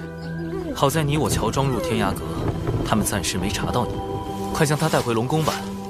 虽不能问罪西坊教，但可助你洗清嫌疑。长寿兄，这次北海与东海的事情闹那么大，北海与东海会不会也被西坊教渗透了？极有可能。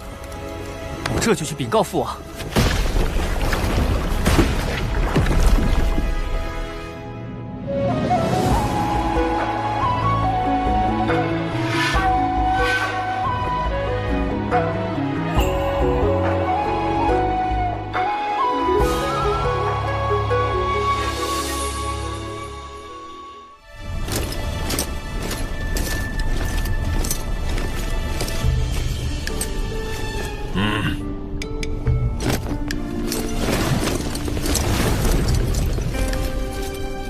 3日后照常举办四海盟会。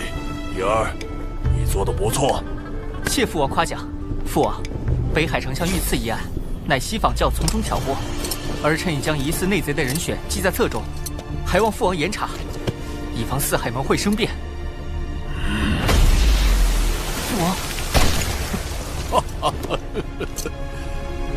你只需照常筹备四海盟会，记得多请些宾客。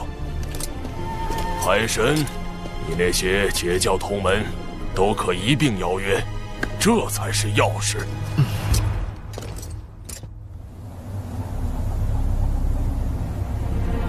金蝉突然召集这么多金仙，难道又有什么大动作？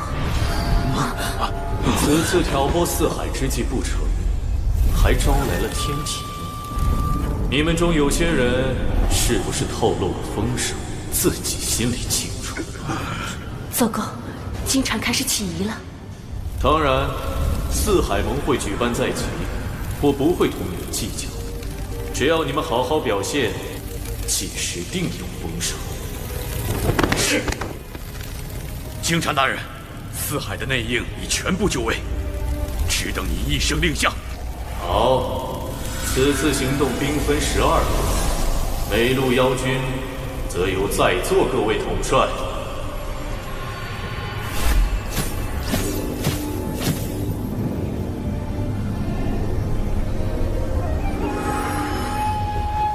我这一路就有10万兵马。四海盟会照常举行，龙王陛下却不愿排查内贼。果然，东海龙王这类远古高手，都主打一个面厚心黑。龙王陛下是要让西坊教放下戒心，更是在等一个将内贼一网打尽的机会。你是说，四海盟会？不错，西坊教想破坏盟会，龙王陛下将计就计，把藏在四海的西坊教内贼引出来，趁机查出西坊教谋夺海饮的根本目的。四海盟会必有一场大战，我所请来的宾客，将是保护海饮安全的关键。敖义兄，阐教12金仙里，就有位龙族的远古高手，黄龙真人。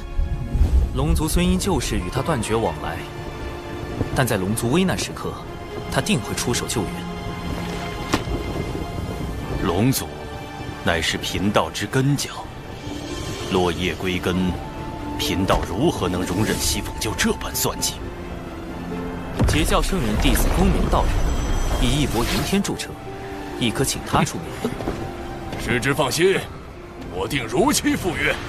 此外，我已向天庭写奏表，禀明西坊教谋算海饮之事，请天庭为龙族主持公道。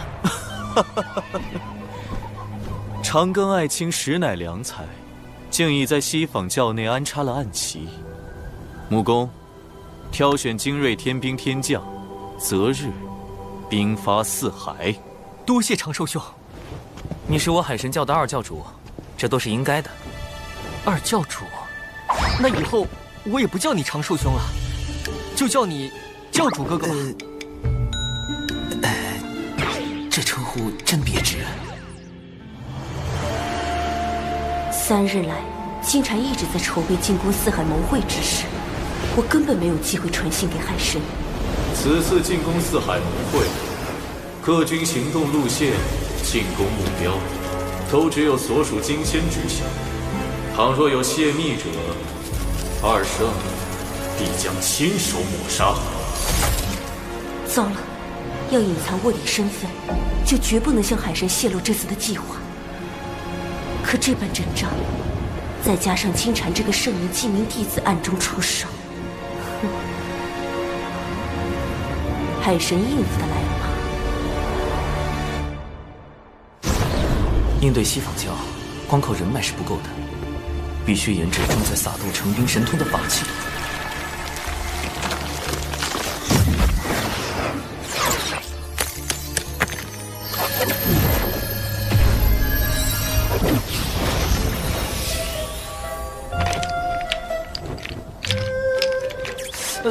原版的撒豆成兵看着不太聪明的样子。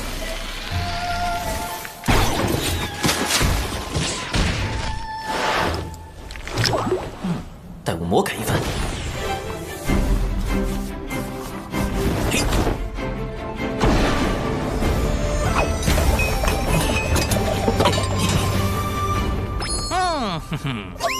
或许是看在玄都大法师的面子上，掌门将熊灵帝从逍遥天尊过户到渡仙门，并收作记名弟子，安排他住在小泉峰，倒也方便了我魔改撒豆成兵。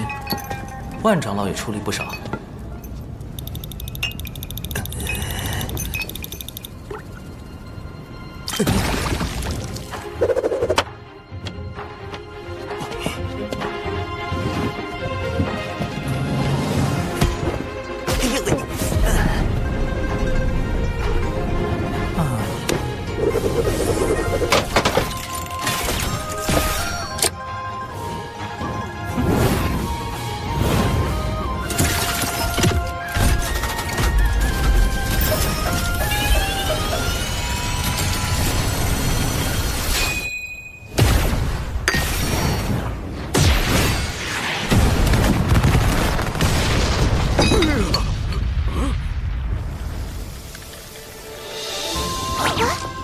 成功了！自研法器，仙斗加特林，届时配合天庭大军，嘿嘿嘿。今日就是四海盟会了，文道人那边怎么一直没动静？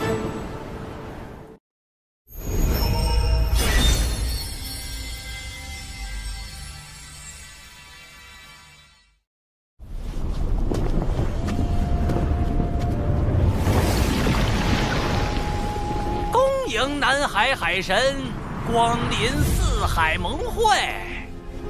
东海龙宫已经戒严，不知骄兵中有多少内贼，搞不好那4位老龙王里也有西坊教内应。近日始终没收到文道人消息，才刚被策反，不会转脸就倒戈了吧？千百万年来，我龙族为镇守四海，不断用祖龙直系血脉填补海眼，以消解其中所纳的天地业障。今却有深海妖族觊觎海眼，不惜挑拨四海龙族情谊。幸有大哥明察秋毫，免我北海与东海手足相残。我东海特召四海盟会，共商重启万龙大阵，便是要龙族团结御敌，护卫海眼。大哥高义，我西海必当跟随，我南海亦追随大哥，共守海眼安危。教主哥哥，你我请来的帮手都已就位。金蝉随时可能发动袭击，按计划行事。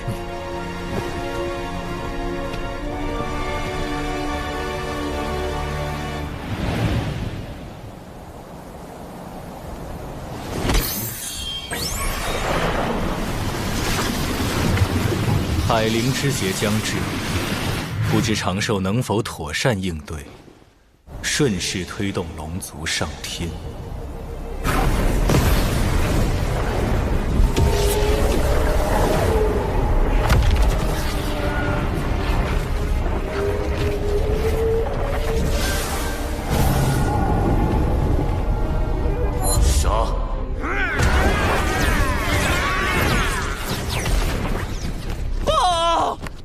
妖族攻入西海！报！南海遭深海妖族袭击！报！北海被深海妖族包围！张狂！竟趁我等离宫之日偷袭！大哥，我等这就前去平乱。来人，点齐兵马，跟随三海龙王前去清剿凶妖。三海皆有动乱，金蝉为何还没现身？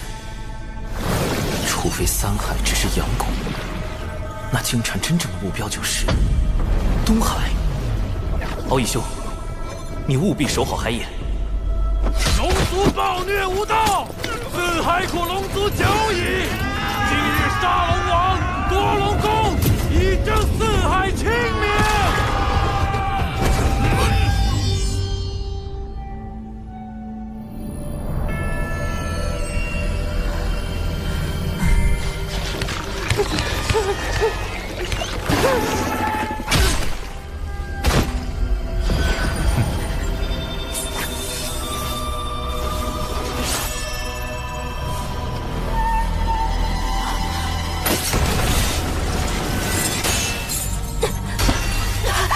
金蝉大人，海眼情报我已掌握，我来带路。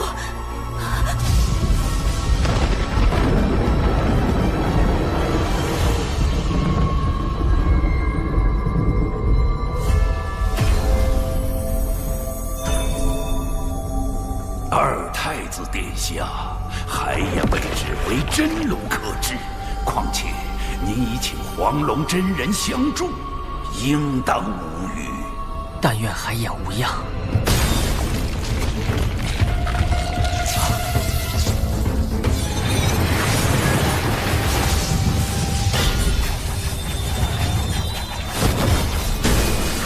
八爪巨兽怎么逃出来了？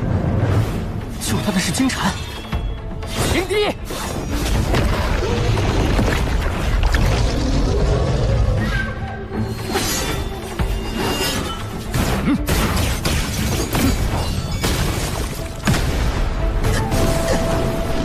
有我东海二太子在此，谁都别想染指海眼。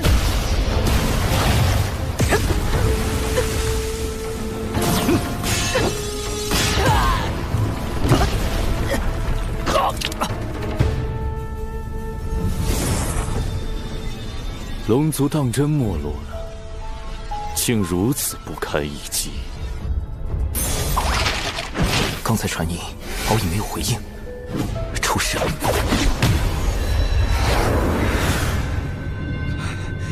龙族远古为祸洪荒，为赎罪孽，只得不断用祖龙血脉填补四海海眼，以致如今血脉凋零。我开启海眼，为龙族求得解脱。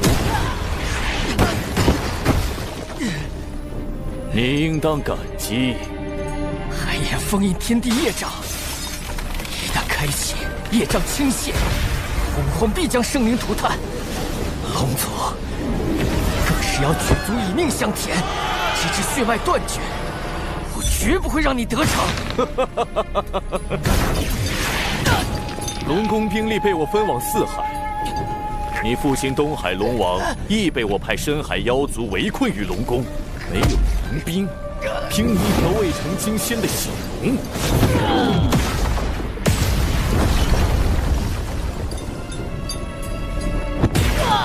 还妄想守住海眼？金蝉，你好大的胆子！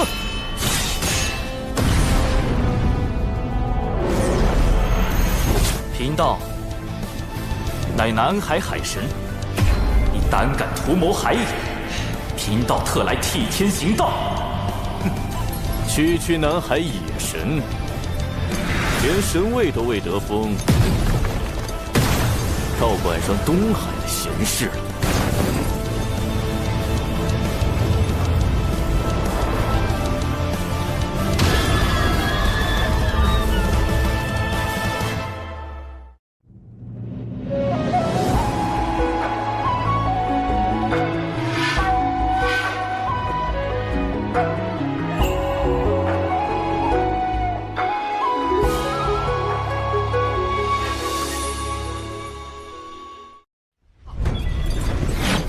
闻道人说过，金蝉修为已在大罗，大罗自身之道臻于圆满，实力更在金仙之上。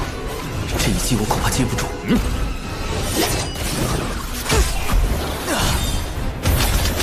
南海海神不过如此。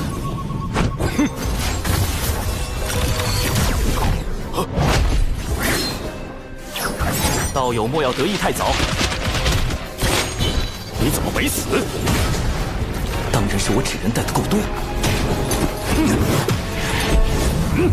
应凭圣三太低，五行轮转，合而归一，水自长流，生生不绝。水遁，行跑。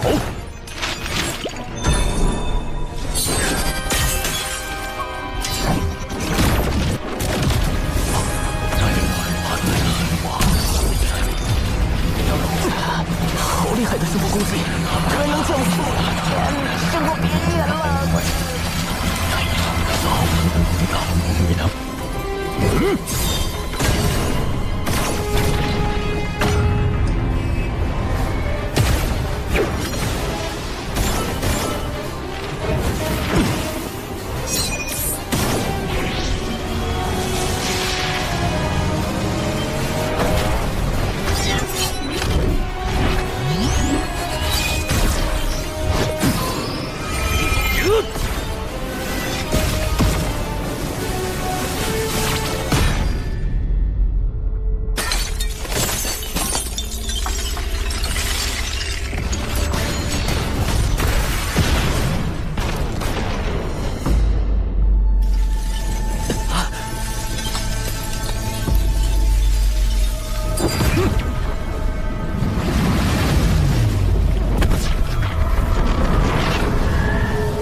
海眼已开，功德灵珠。功德灵珠，金蝉真正的目的是吸取龙族填海眼的功德。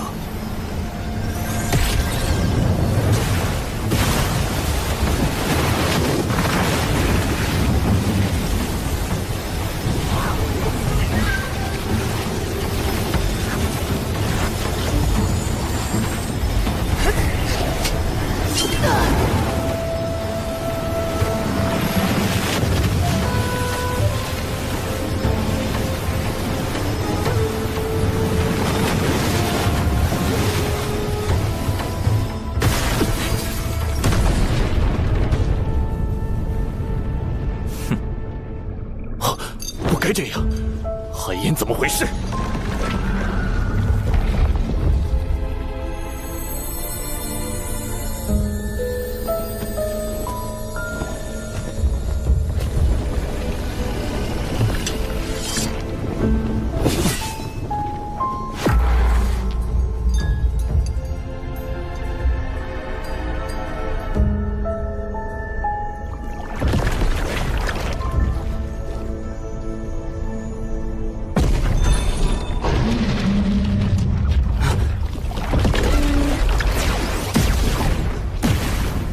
海神道友说有人要来扰袭海盐，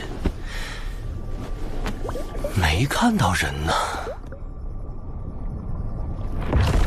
海也是假的。啊！海爷有真龙镇守，遍地白骨轮魂。我的确探听到，海爷就在此处。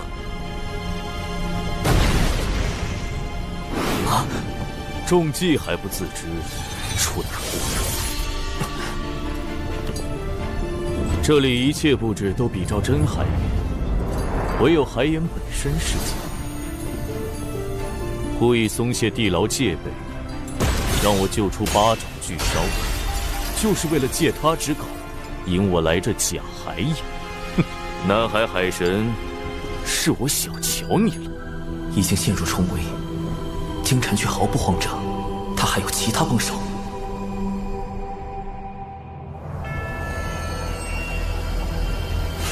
海神老弟要我埋伏在这条西方教前往东海的必经之路，不知何人会来。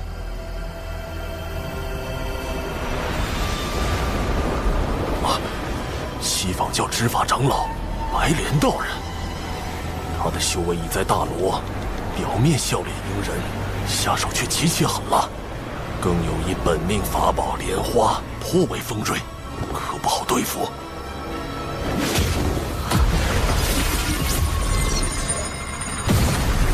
熊妖，哪里跑？西方二圣命我等前往龙宫救援，请道友莫要阻拦。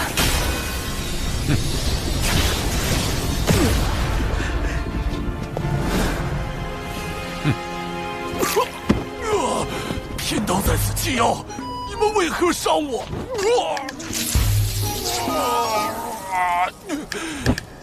你们损我道基，我要找我师尊通天教主评理。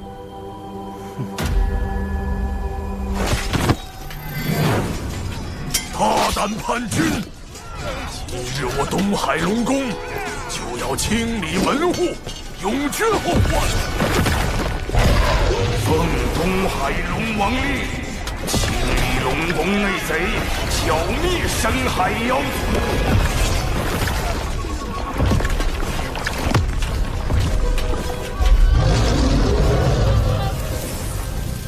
提前埋伏兵，预备将内贼和深海妖族尽数捉拿。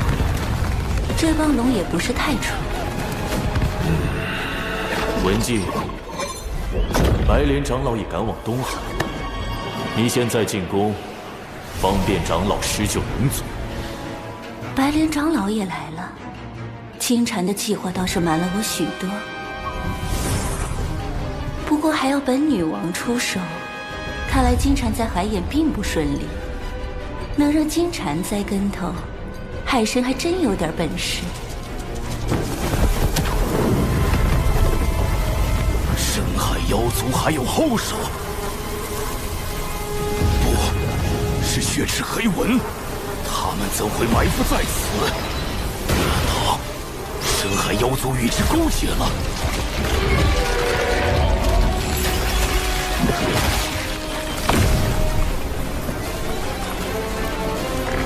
南海海神，你以为你这就赢了吗？金蝉，原话奉还。你以为请来高手相助，就能万无一失吗？木工，请天庭施救龙族。今武混天将军化傲天听命，四海有难，玉帝陛下特命尔等前去清剿凶妖。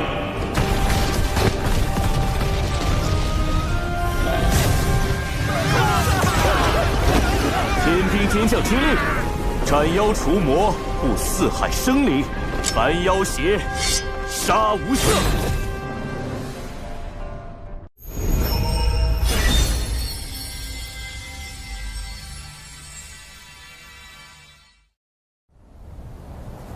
贫道在此祭妖，你们为何伤我？赵公明，我等何曾动过你？莫要阻拦贫道6人前往东海。先偷袭再营救，手段这么脏，休想得逞！西方教的词我碰定了。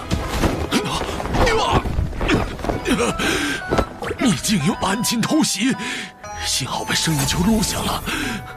胡说，贫道根本没用力。来呀，打我呀，给你随时录下来。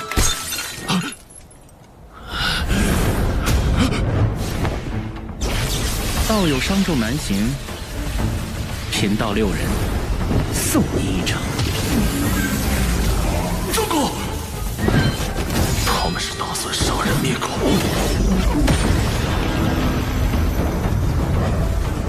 贫道告辞。赵公明，你竟敢坏我教大计！不必追，我们的对手是设局之人。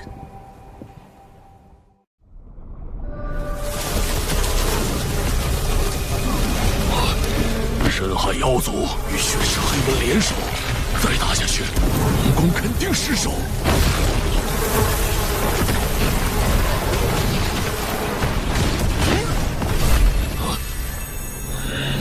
金武混天将军，化傲天听令。他怎么来了？玉帝陛下，特命尔等前去清剿凶妖。我且不告诉长寿，看他能否认出。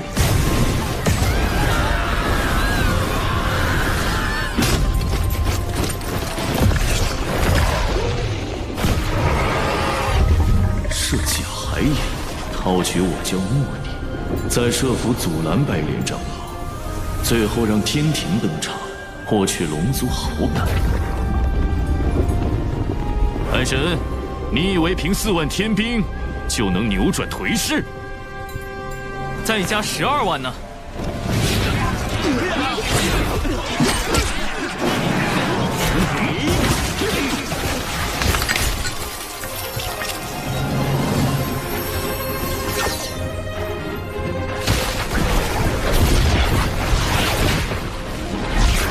寒空斗兵，放箭！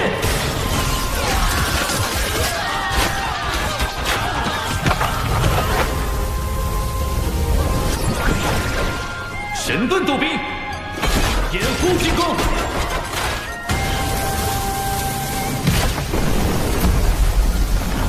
凭空多出数倍兵力，天庭哪来的如此神通？天罡36法之撒豆成兵，长寿将此法献给天庭，确实能减少天兵折损。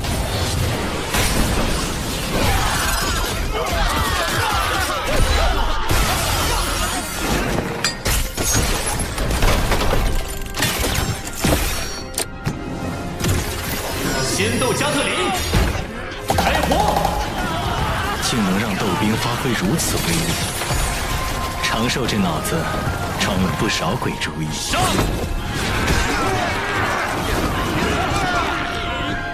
金蝉，你输了。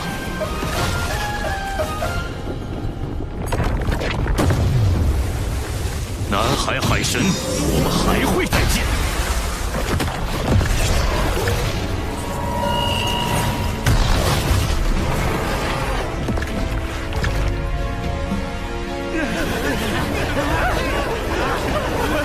收兵，不必再追。灾乱平息，吾要摆宴庆祝。不知天庭诸位可否留下？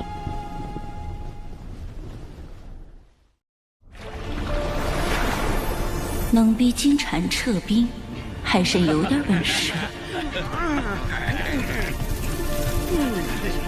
本女王赠你个消息。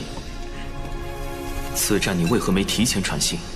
金蝉疑心太重，我也才刚脱身，他接下来会对付你。我知道了。西方教开始正视我对龙族的影响，只是东海一战，虽能让龙族对天庭产生些许好感，却不足以令他们俯首称臣。如今对龙族而言，最迫切的事，便是用功德洗清自身业障，从而摆脱天道让他们填补海眼的惩罚。若我奏请玉帝，以功德相佑。龙族护佑四海生灵有功，想来天庭定会降下不少天道功德。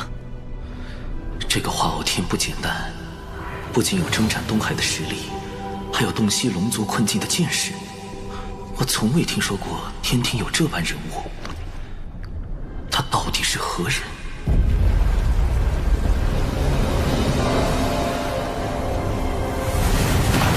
化傲天刚说完，功德就来了。玉帝派发功德之事，连天庭重臣东陆宫事先都不知，他又从何处得来？难不成化傲天就是玉帝？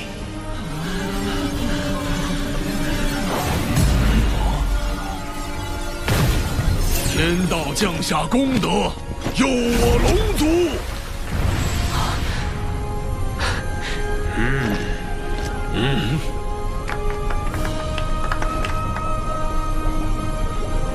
奇怪，明明有6道功德落下，这第6道功德去了何处？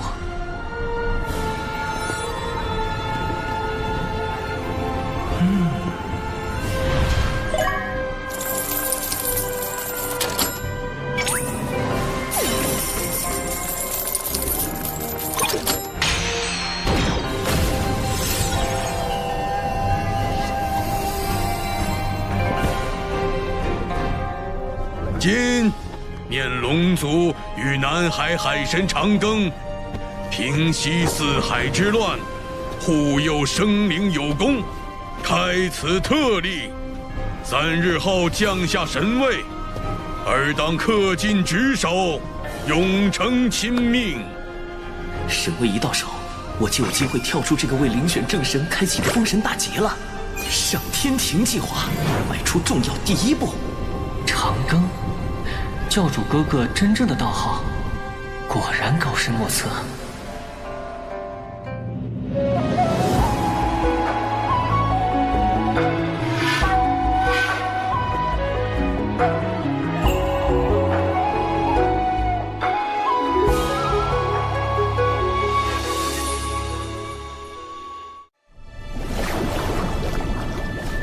以仙斗斩凶妖，以妙计安四海。玉帝陛下得海神相助，果幸事矣。天庭大运如此，我不敢居功。陛下要装，我也装。多亏天庭义助，方能清除叛党。如今四海海眼已被万龙阵封藏，暂时无虞，龙族不胜感激。长庚爱卿，东海龙王好像认出吾了，快帮吾挡一挡。陛下，不知玉帝有何喜好，吾明日便备一份厚礼。吾这化身在天庭为官数万年，若被当众爆出，有损玉帝威仪。原来化傲天是玉帝藏在百官之中，监察天庭各处的化身。龙王若再上前，便是冒犯天威了。多谢龙王美意，天庭虽刚起步，却是秉天道、立秩序之地。而今四海生灵惨遭劫难，陛下特遣华将军维护天地清明。那吾便以此酒谢华将军，谢天庭相助。长寿果然认出玉帝小师叔了。这小子行事周全，既截胡西方算计，又促成天庭与龙族的往来。但此诏既出，长寿拆台西访教一事，便瞒不住了。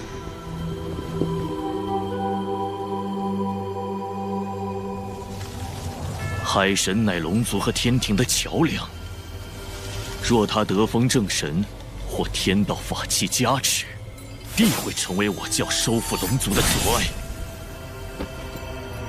小金蝉，白莲长老，明明你看起来比谁都凶。海神背后势力庞杂，未免惹祸上身，最好是借他人之手除之。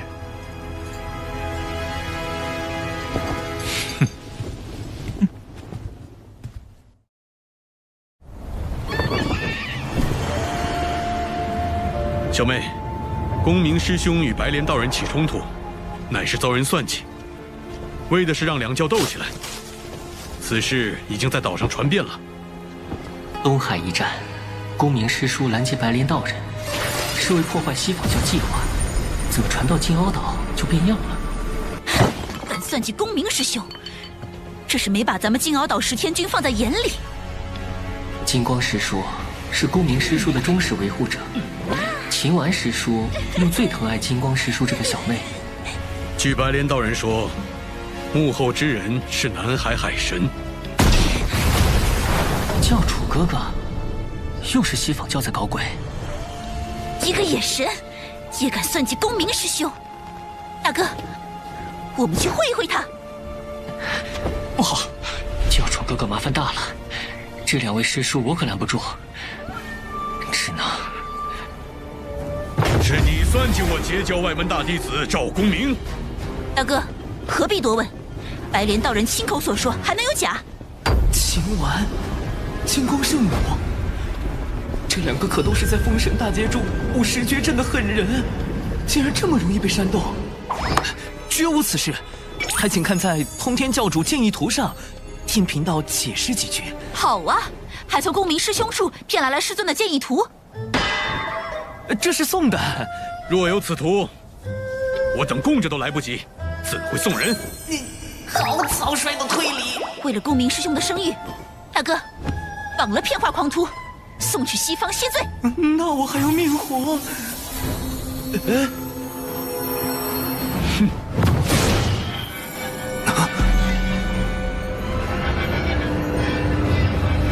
秦丸最善不杀之，小命要紧。土遁，地裂阵。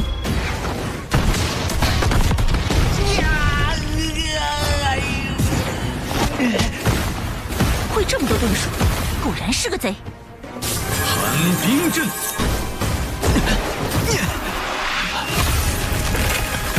妙啊！阵法还能被遁术破解。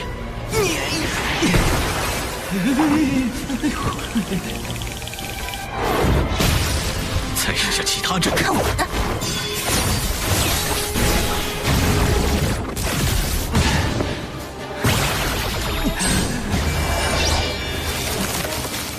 根本打不过。要不子阳了这具纸人，但谣言的事也没解决。住手！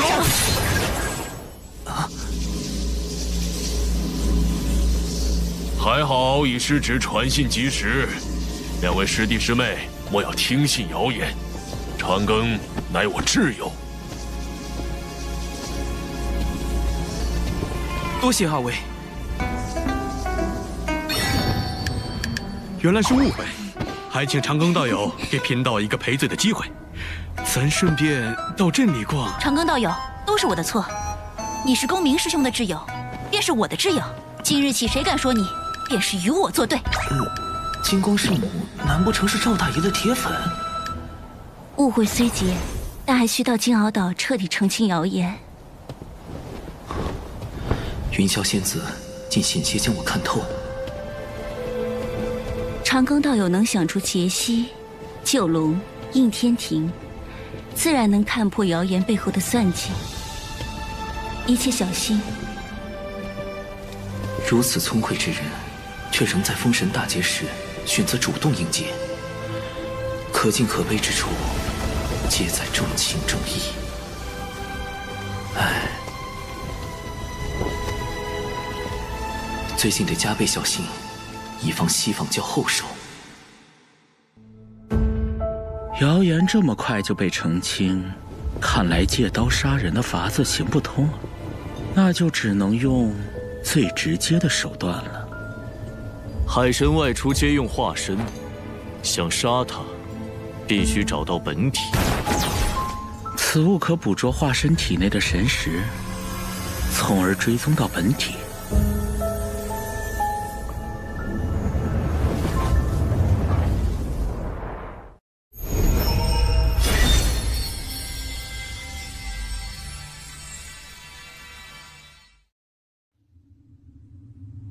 2天后便是海神册封大典，想要击杀海神，这2天是唯一的机会。你先想办法将他的化身引出，然后再用这锁神追魂碟。是。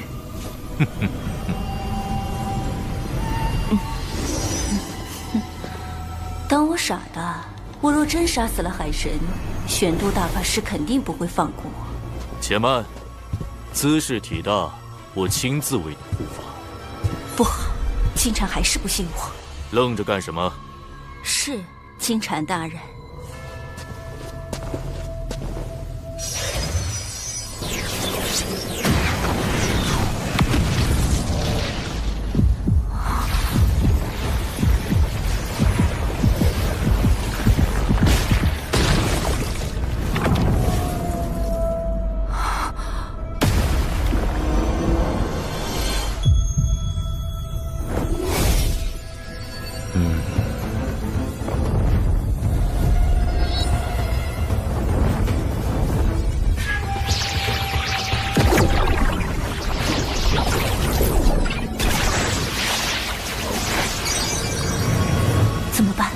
在他眼皮子底下，我根本没法统治海神。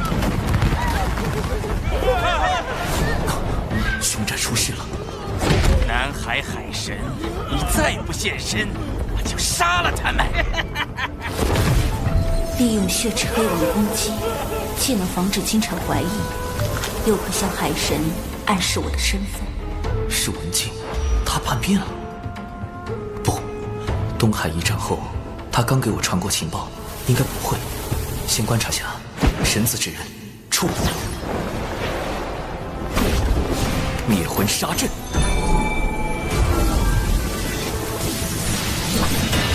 血池黑纹，为何伤及无辜？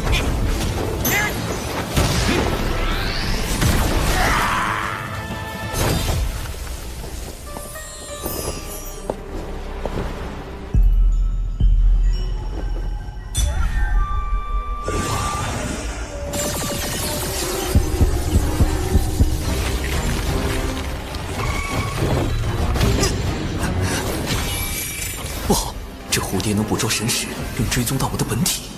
纸人触发时自爆程序，启动。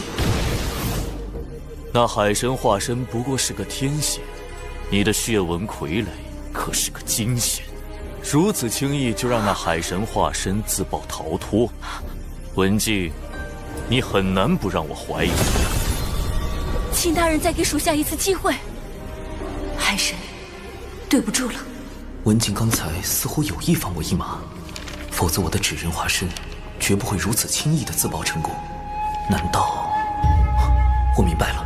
怪不得文静行为有疑，定是金蝉在旁威逼，试探文静取我性命。好歹毒！追过来了。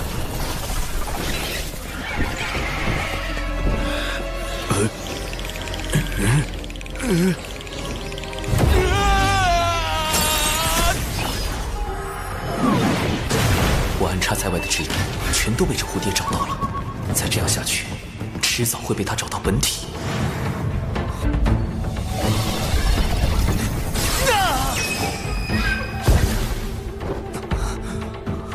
锁神追魂蝶竟连续找错了18次，不过没关系，他已捕捉了海神大量的神识，接下来才是他真正展现威力的时候。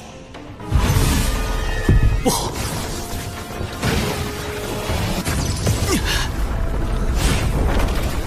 所有我神识存在的地方都会形成血界，一旦确认我的本体，蝴蝶将会被直接传送过来，而我只能用纸人不断的掩护本体。这蝴蝶变强了。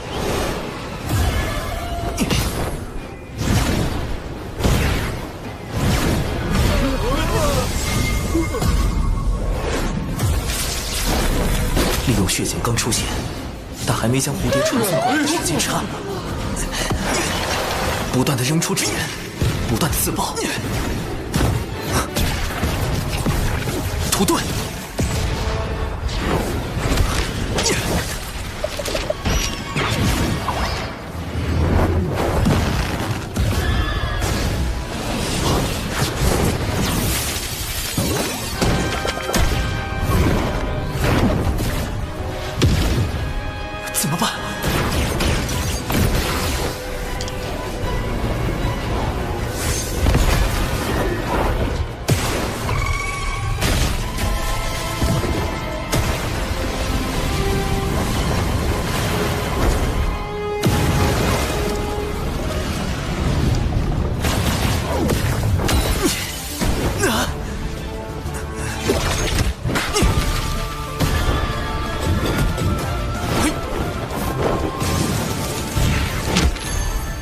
只要拖满2天就有希望，既保住文静这个暗棋，又保住我的本体，这是唯一的办法。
总算结束了，没想到竟在金蝉手下保住了一命。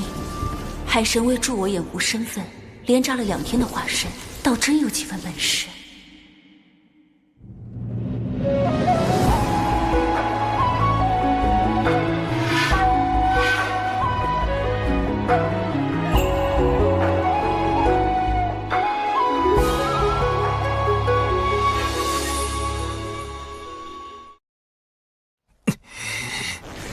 3681个纸人，2天竟然自爆了3681个纸人，浪费呀！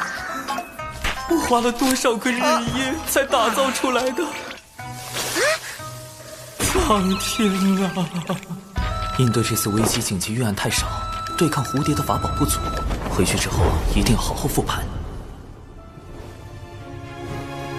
他背后有天庭，我背后亦有灵山。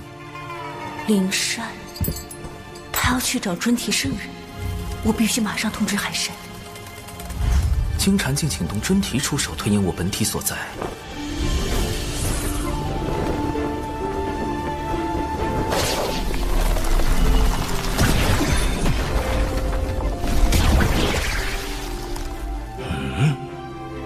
太极图，不过谁背后还没个圣人呢？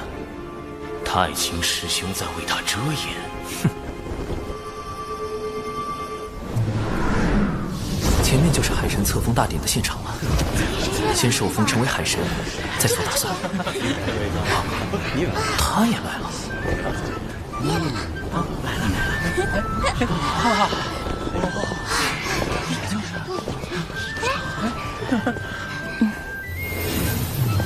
恭喜海神！恭喜海神！云霄师妹一向在3仙岛闭关，鲜少外出，连我都未见过几面呐。啊，我与公明前辈交好，仙子许是看在公明前辈的面子上。哎，这可跟我没关系啊！大妹她确实是被我劝过来的。各位师弟师妹，别来无恙。玄都师兄，师兄怎的也来了？海神是我人教子弟，我自是要过来的，也要多谢各位师弟师妹前来观礼。教主哥哥竟然能请来玄都大法师，真厉害！我目前只是个真仙，想要振兴龙族，往后还要向教主哥哥多学习才是。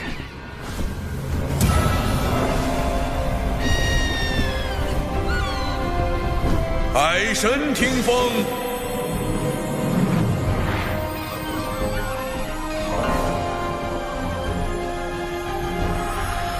经过此次海神册封大典，我被正式封为天庭海神，主要统管四海斗、温、冰、火之事，从此享受天庭待遇，每年都会有固定的功德收入。敖乙则成了四海大将军，协助我收服四海。玉帝还赐下龙族16神位，分别由16位龙族真龙获得。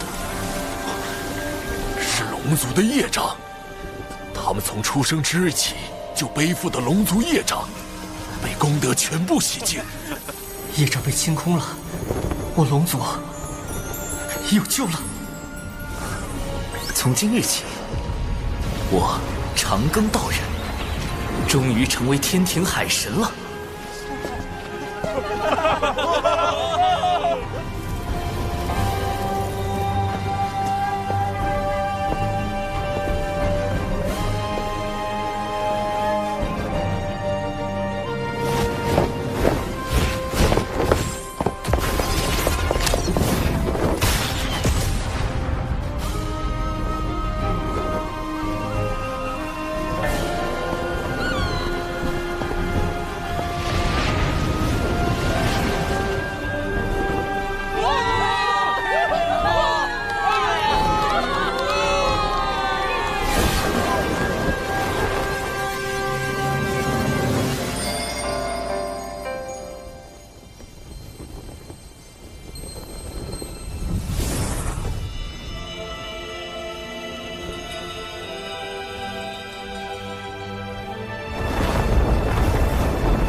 一场声势浩大的海神册封大典，一来震慑龙族，为其指明上天之路；二来警示西方教，令他们不敢轻易出手。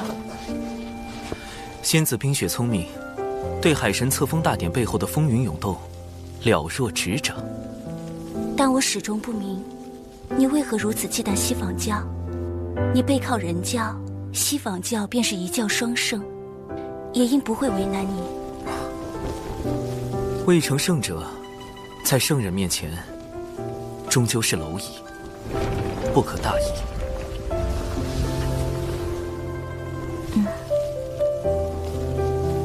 你所言不无道理。唉，实在不忍云霄仙子殒命封神大劫之下，忍不住出言提醒，也不知是否真的能影响到仙子。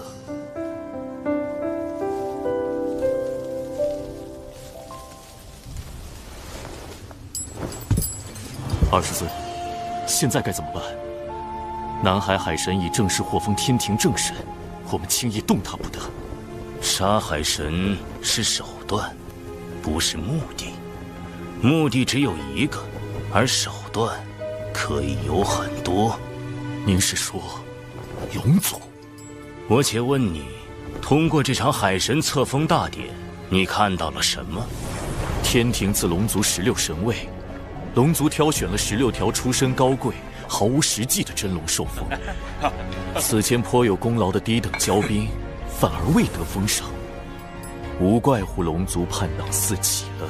四海龙王为何没来观礼？海神册封大典，龙族高层一个都没来，这对龙族而言，是一步可进可退之棋。哦，进可促成龙族上天，退可延续其海中的霸主地位。以今日局势来看，想要让四海龙王都臣服于天庭，恐怕还有很长一段路要走。表面上来看，龙族似有上天意愿，但实际上，龙族对天庭更像是一种观望态度。他们仍然是可以被争取的。很好，你知道该怎么做了。多谢20尊提点，我们安插在阐教的暗旗可以发挥作用了。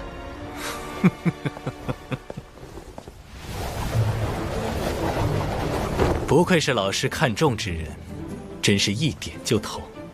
明日你去天庭报道后，来一趟兜率宫，老师要见你。兜率宫要去见太清圣人的化身太上老君，太好了，这可是抱上圣人大腿的最好时机。是。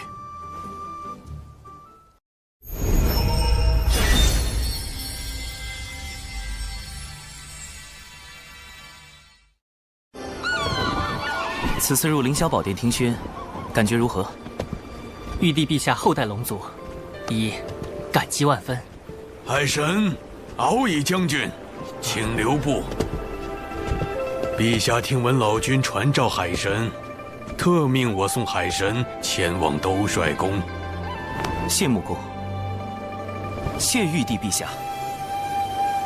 海神初入天庭，就得封4阶神位，陛下当真对海神轻言有加。4阶，天庭神位划分清晰，想来穆公出力不少。这都是陛下妙思。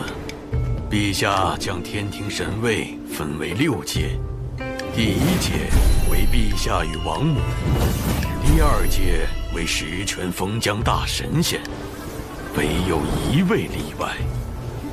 例外就是超1阶隐藏大佬，太清圣人住于天庭的化身，太上老君。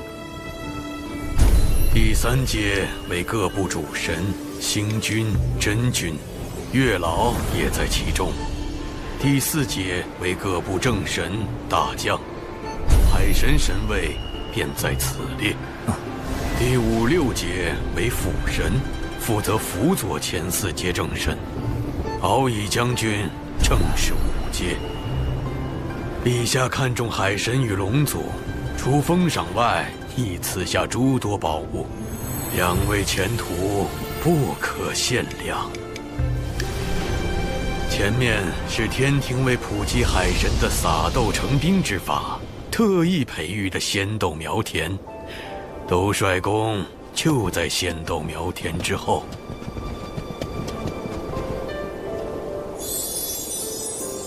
仙豆苗成熟之后，就会结成仙豆，届时天兵天将皆可使用撒豆成兵之术，天庭必能战力大增。啊！我乃天涯阁少阁主卞庄，仙子可有道侣？他怎会在此？敖乙将军认得卞庄？贼眉鼠眼，一看就不是好人，我不认得。此人为何会在兜率宫前种豆？前不久，卞庄在南天门外苦求，言说未能配上心爱之人，定要入天庭建功立业。陛下感其心诚，将他招揽，命他在此担任种豆天将一职。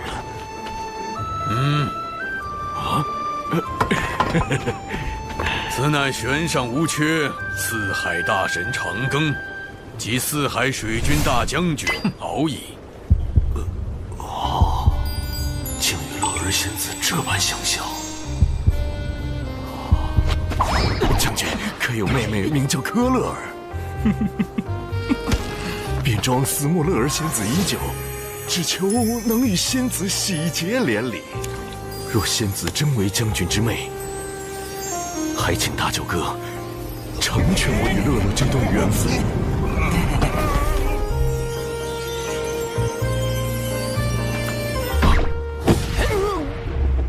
成全，就凭你，看我怎么教训你！大舅哥，这是为何？息怒啊，大舅哥！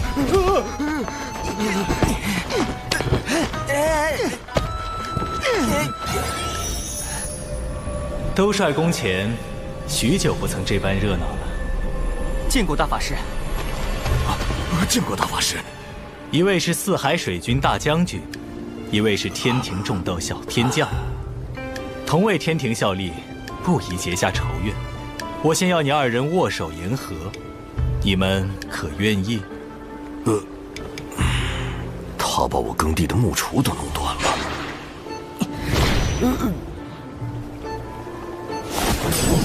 这是兜率宫中闲置的耙子，你若不嫌弃，就用这个打理豆田吧。多谢大法师赏赐。卞庄运气着实不错，进入天庭为将，又得了兜率宫中的宝物。看这银耙生有9齿，等等，9齿钉耙，难道卞庄就是今后的天蓬元帅，西天取经的二师兄？这么个大英国留在东帅宫外种豆啊，得小心应对。跟我来吧。老师已等了你半日。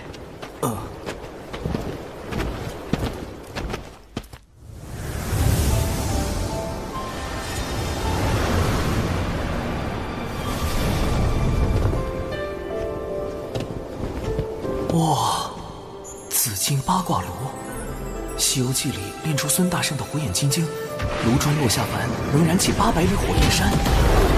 从炉火到炉砖，皆威力无穷，堪称洪荒丹修炼气士的梦中情炉。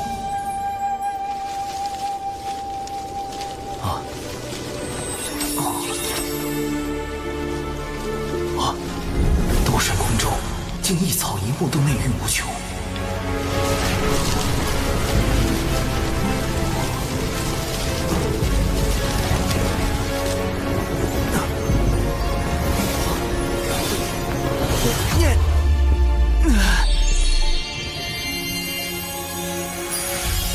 这些仙人未来都会卷入封神大劫。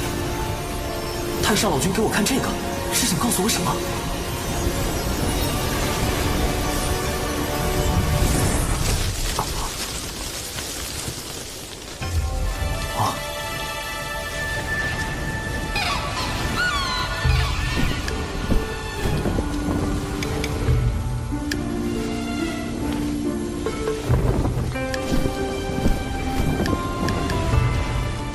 这么年轻，是画下图，还是太星圣人未显区别，特意用了这般化身？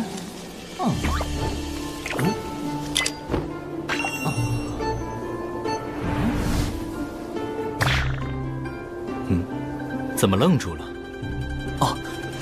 弟子李长寿，拜见老君。坐。劫难将至，生机在天。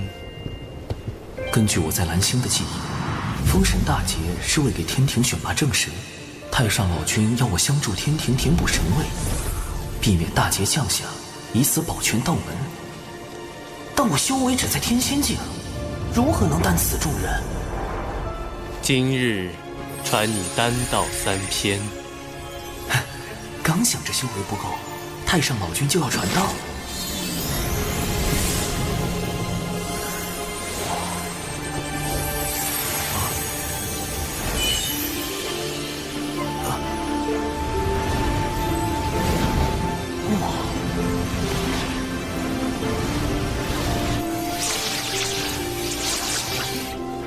潜心悟道，勿要打扰。是，老师。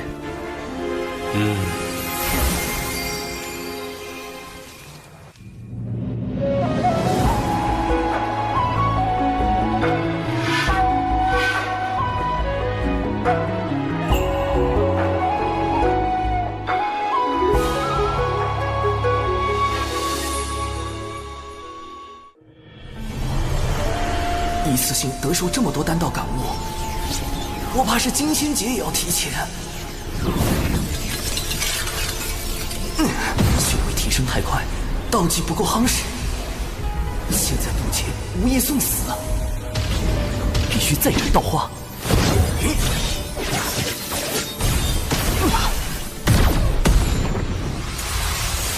又来！得老师传道，境界大增，确需夯实道技，再考虑渡劫之事。但我行走洪荒多年，就没见过为了夯实道阶而自斩道花的。长寿行事也太过谨慎。108瓣道花透彻到近乎透明，难怪老师会格外关注长寿。这家伙不只是谋略过人，本身也有跻身道门高手之列的潜质。道技已足够夯实。道基如此圆满，金仙劫定凶险万分，稍有不慎，就是生死道消。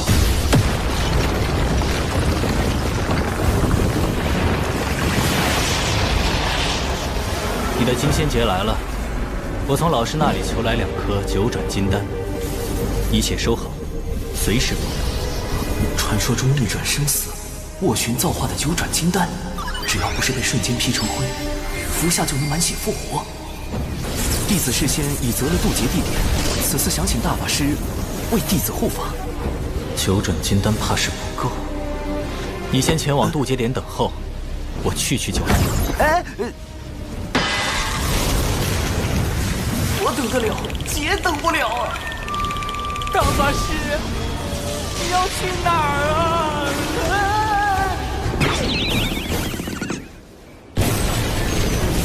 金仙劫又称长生劫，是生灵逃脱生死的必经之路，比成仙天劫更为凶险。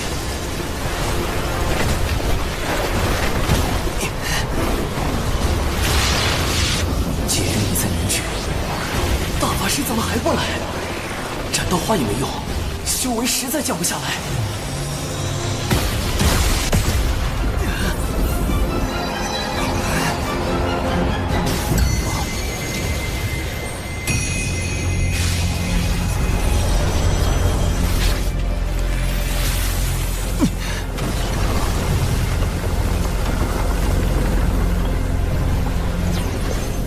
长寿，原来这就是他真正的名字。长庚、长寿，不一个意思吗？这家伙也太怕死了。大法师，你怎么就暴露了我的真名啊？因云霄师妹的混元金斗能助你安稳渡劫，我才特去将师妹请来。此前几次与长庚道友交谈，云霄颇有感悟，心中对道友很是敬重。海神这吃好大的面子，大姐一向不问外事，这次竟然……多谢云霄仙子。云霄仙子真是人美心善，九转金丹加混元金斗，内服外用双保险，渡劫成功率提升至98%。劫云这么快又来了，长庚道友，我和玄都师兄会在劫云外守着，若你察觉不对，可随时呼救。绝对不需要，就让我耍个帅吧。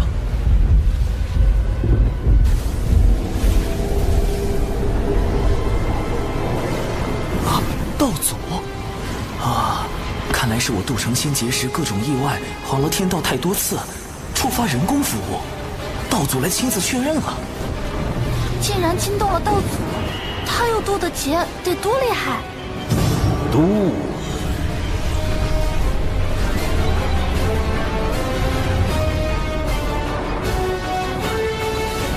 渡。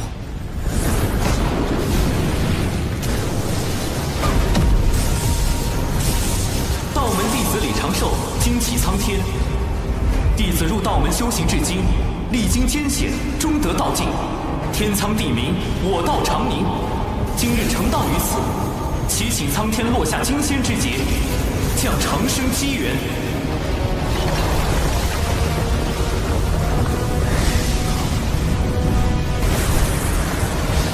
这是金仙劫排名第1的万灵天劫，再往上，唯有道祖亲自降下的紫霄劫了。竟修出了一个无极大圆满的道基，无极圆满乃成圣之夫。这般道基引来的万灵天劫，自古就未显露过几次，更鲜有生灵能撑过去。长庚道友，今日只怕危险重重。所以这一次，得做好在金仙劫下抢人的准备。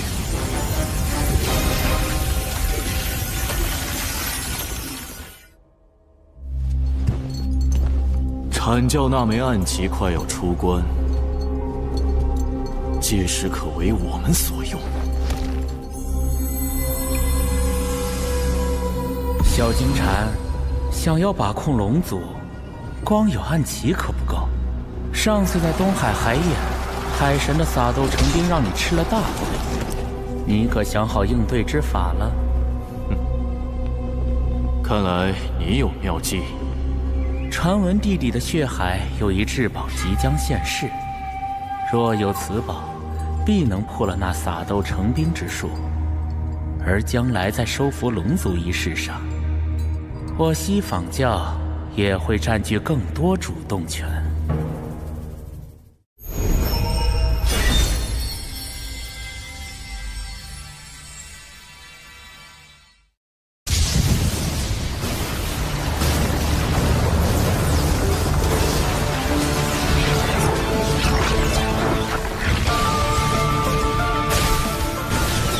这些景象乃天雷化化，威力极强，不能应接。道门神通之血晶惩罚。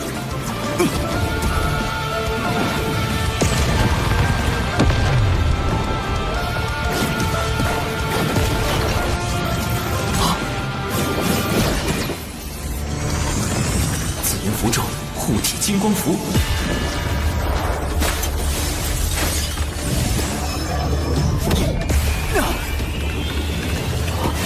还是暴露了。原来这才是你本来的模样。这人心眼那么多，怎么是个不到200岁的小娃娃？长庚身处大教之争，错一步，便是万劫不复。故此，玄都师兄放心，我等不会将他的真容泄露出去。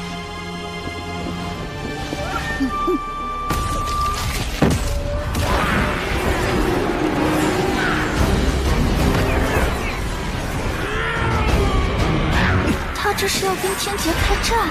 纸人军团，仙斗大军，出动！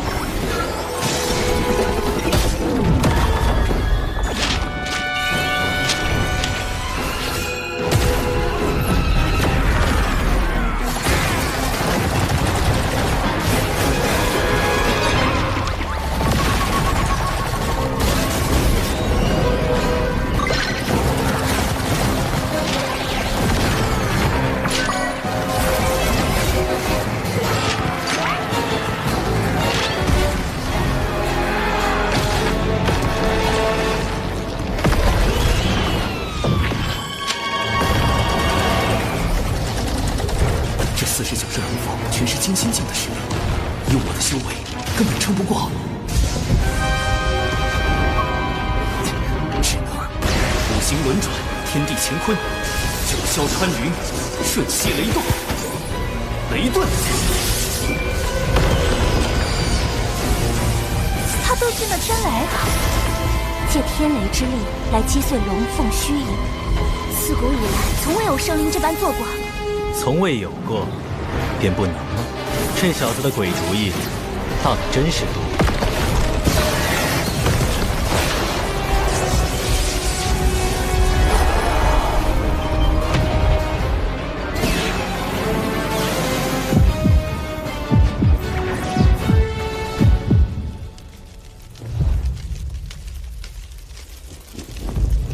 他怎么站着不动了？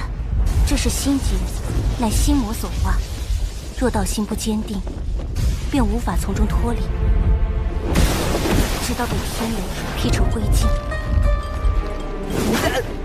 啊，师父！孽徒，你果然隐瞒了修为。您都知道了。我带你入渡仙门，盼你成为人族之榜样，莫以弱小而欺，莫因豪强而惧。可你呢？弟子隐瞒修为，只是不愿沾因果。未曾害人。群妖攻山时，以你之能，本可救下诸多同门，但平心而论，你可有竭力去救？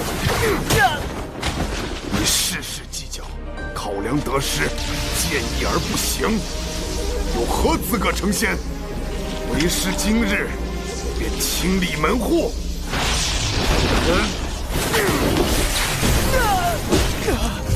他伤势太重。就真被劈成渣了。我去救人。再等等，天劫既是利缘，也是机缘。若出手干预，只怕会耽搁他的修行。不受死！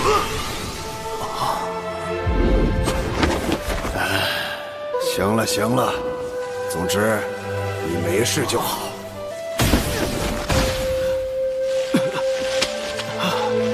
师父会气我，骂我，打我。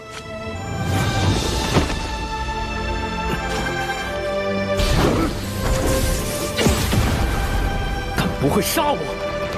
你不是他。因果循环，自有其道。世间之事，并非先知先觉为好。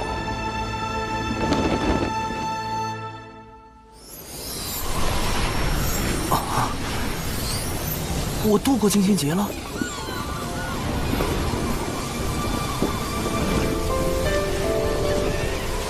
天地与我相敬，万物与我共生，命数与我无数，大道与我共鸣。自此月出六道，人殊无此姓名。五行阴阳同生，炼神还须自在。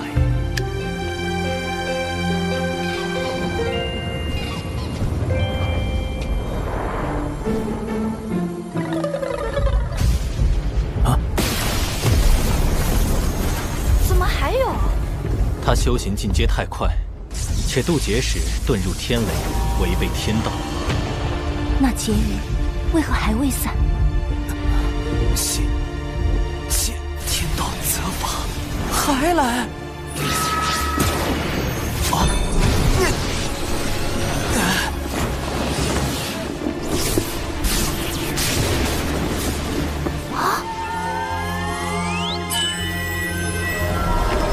混元金斗，看！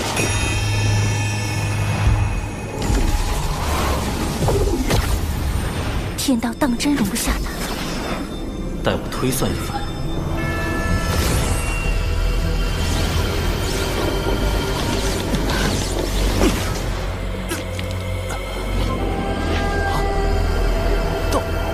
道祖，桃花斩9次了吗？这是来算账了！为了延缓金仙劫的到来，我用斩道花之法晃了天道9次。弟子是想稳妥点。9成8的把握在度是吧？你咋不10成把握飞升大罗？惯得你了！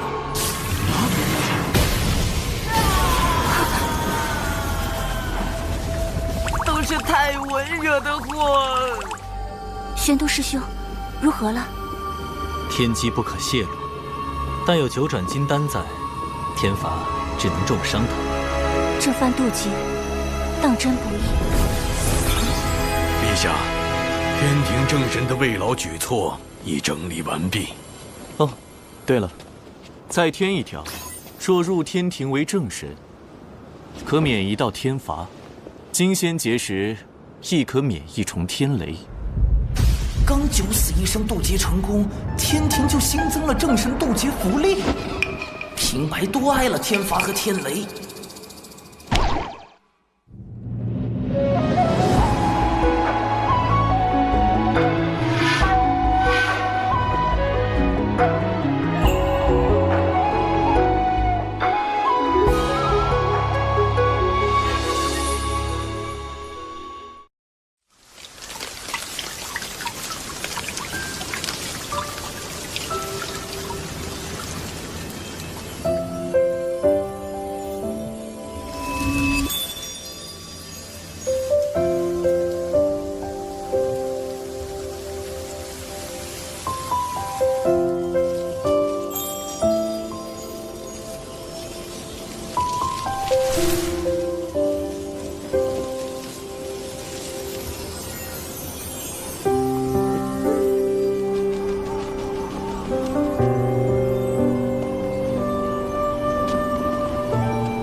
3年悟丹道，12年飞升金仙，15年过去，还好我在小琼峰、海神教和天庭都留了指认，没人发现我失踪。云霄仙子，我已无碍。这12年，感谢仙子守关。你也曾助我兄妹，而今玄都师兄将你托付于我，我亦当尽心。我常以化身走动各处，有诸多隐情。金仙节之事，放心，我知您与西坊教不断交手，颇为不易。我已叮嘱2位妹妹，绝不外传。如此真心待人，我亏欠他的因果也越发多了。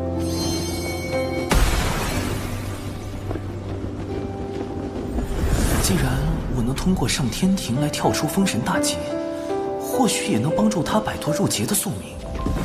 云霄是因义兄赵公明之死而入劫，若我能帮助赵公明躲过死劫，那他……你无事时也可来三仙岛小坐。玄都师兄对你之才智赞不绝口，我也想与你论道一二，不知是否会有启发。多谢相邀，倘若时机合适，我必会造访。二姐，他们在说什么？一会儿抓起来问问就知道了。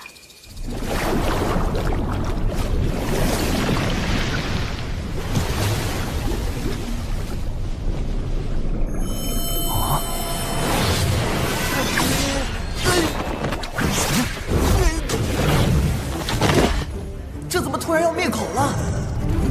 不知琼霄前辈、碧霄前辈有何指教？这是真言宝珠，宝珠为绿色，证明你说的是真话。若变为红色，小心我金角剪无情。你是男的？是。为何总以化身示人？怕死。胆子这么小，还敢接近我大姐？可是受玄都师兄指使。原来他们是怕自家姐姐太过单纯，被人算计。这方式可以狠3小。不是，你对我大姐可有非分之想？没有。你说谎了。晚辈还能如何回答？难不成要说对云霄前辈有非分之想？那你是承认对我大姐有非分之想了？不要慌，年轻人。毕竟我大姐那么温婉，虽然有时候很唠叨，还总管我们，随便禁足就是几万年。她凶起来更可怕，喝醉了还爱跳舞，舞姿，不好说。跪下！人呢？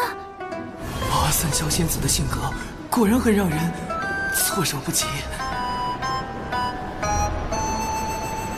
如今我已修成金仙，且有了天庭神位，是时候启动上天庭方案第2步了——小琼峰流浪计划。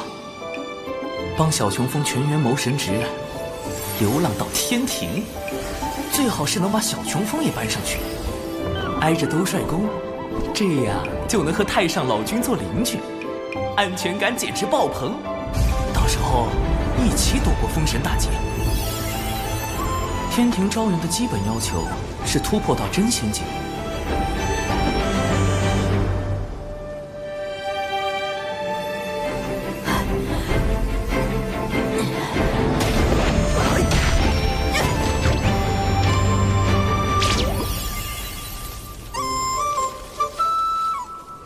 以师妹和熊灵力的天赋，倒是不难达到，而师父要上天庭，就比较棘手。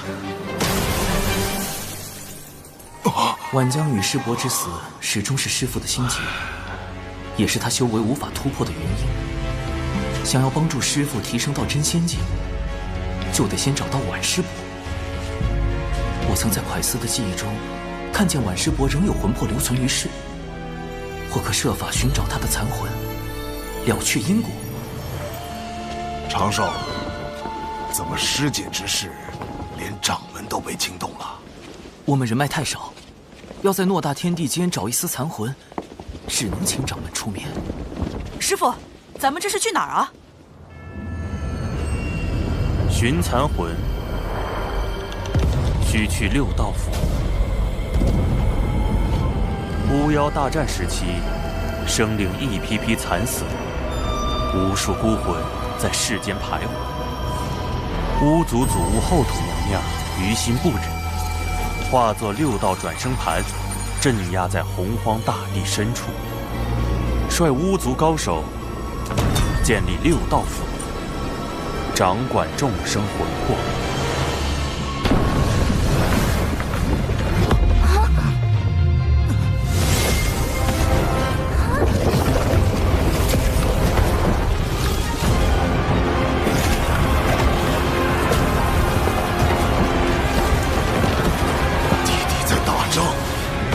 这要怎么去6道府找到师姐的残魂？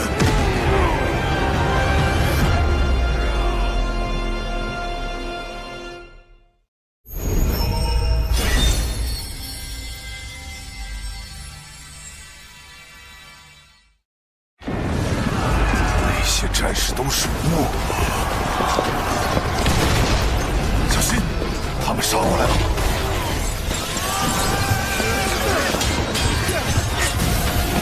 闭气，快撤！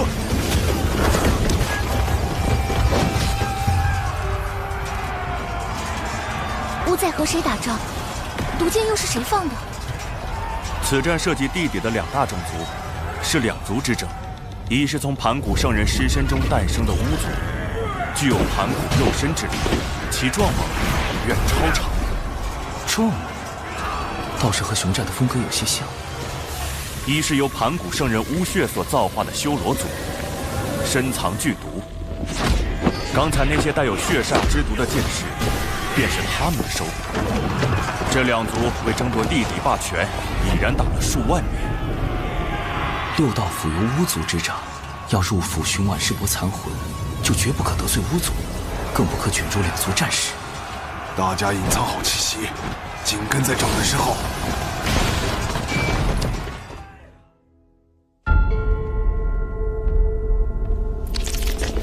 这里就是巫族的6道府吗？怎么一个守兵都没有？都出去打仗了？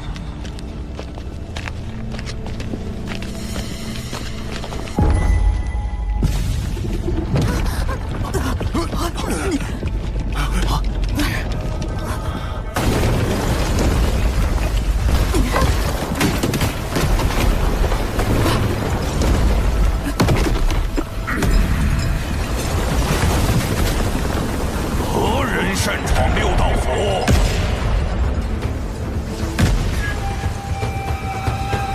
当心！此巫非同寻常，是参与过3次巫妖大战的远古战士巫牛。搁这儿发言，本帅削死你！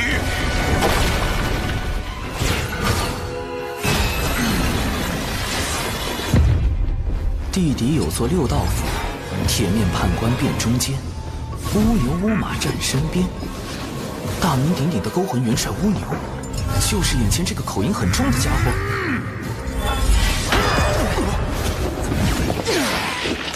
乌牛元帅，贫道乃渡仙门掌门，今日前来并非寻衅，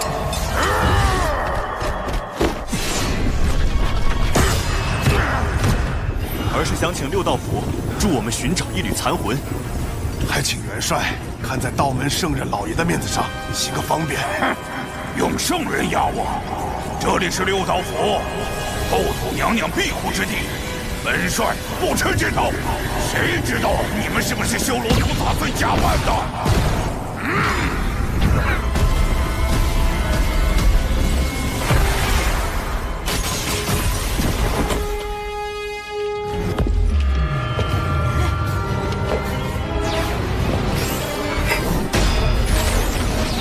不准欺负我师父！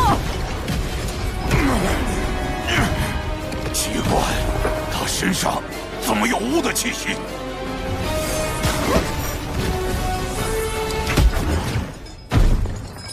巫牛这是有意为难我们。哎呀，完了完了！掌门怒气值飙升，要是和6道府闹翻，再想找晚世伯残魂就难了。掌门，冤家宜解不宜结，请容弟子一试。单枪匹马跑来，你很狂啊！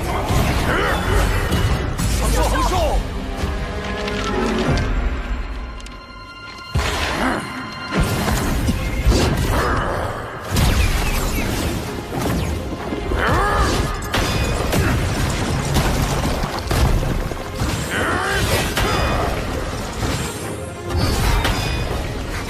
出现了，师兄的地术战术。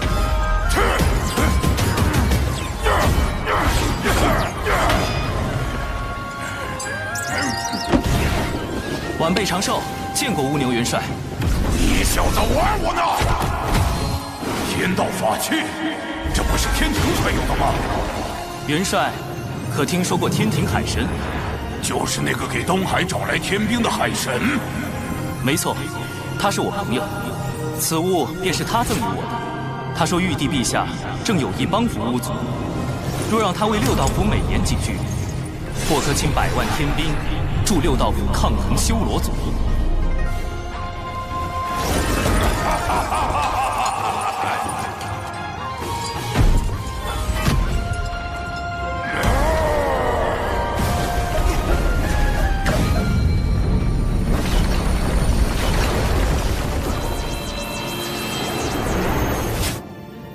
长寿，你可是六道府的贵客，把这儿当自己家。倒也不必。长寿他是怎么做到的？毕竟他可是玄都大法师的私生，是为可造之材的仙苗。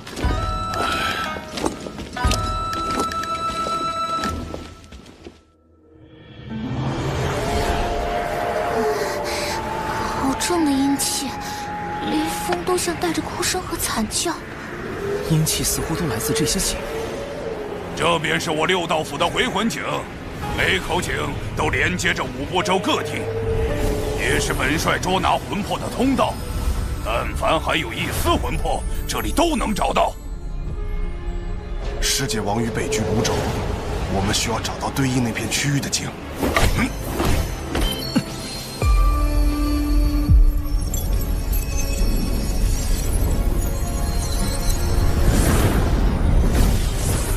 万世波的残魂在那儿。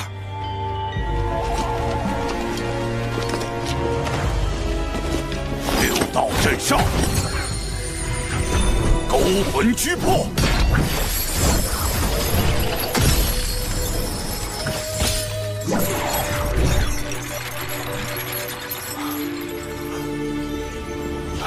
虽是残魂，但若用蕴养魂魄的丹药炼化，还能补全，聚集魂魄。就可托乌牛元帅送他转生，只是这丹药极难炼制。弟子为渡劫筹备了不少丹药，或可一用。好家伙，这么多宝药，难道都是大法师传给他的家底？千毒百金炉，起！正好可以用上太清圣人传授的丹道：6不忘入，3不忘出，先着进去，真气徜徉。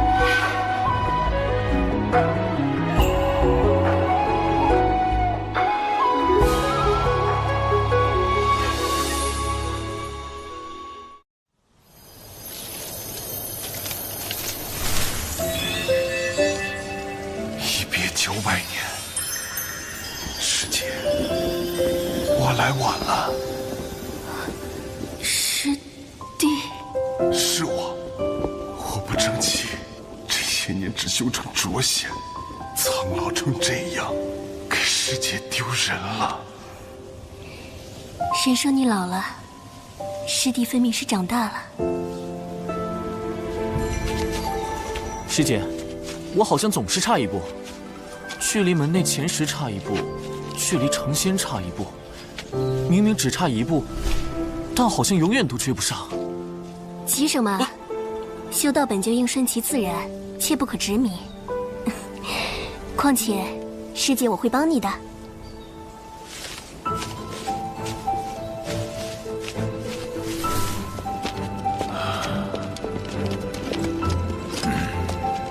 奈桥转生路，一去不回头，再见亦陌路。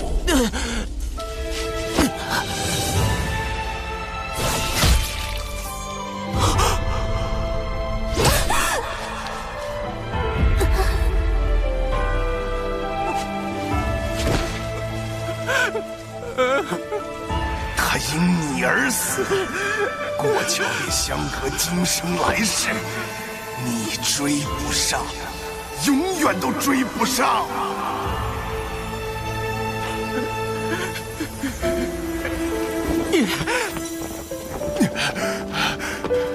师姐，当年快死要杀的是我，该死的明明是我，该过奈桥的也是我。我与你一起。缘起自有缘灭时，此生既过，不必执着。可来生我亦会修仙求道，到那时，师弟该是真仙了吧？漫漫仙途，你我终有重逢之日。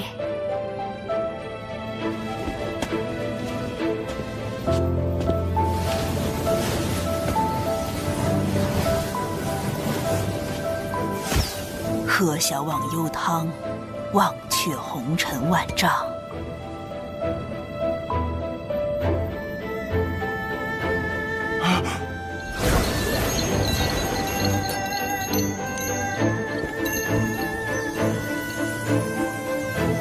我定会活到与师姐重逢的那时。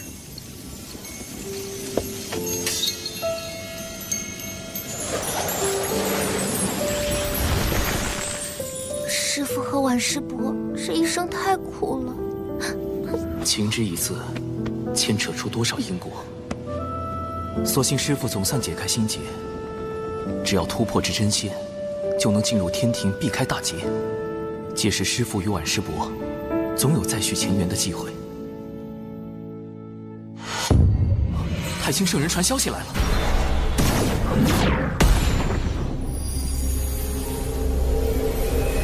那颗珠子又是什么？有人要向海神下手。海神，我家老爷要见你，速速让本体现身。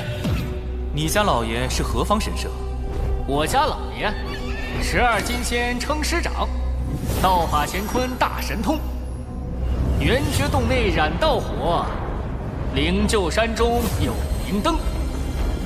燃灯道人，阐教的副教主，《封神演义》里将玲珑宝塔传给李靖的大能，他与阐教圣人元始天尊亦师亦友，即便是玄都大法师，也要尊称他一声大爷。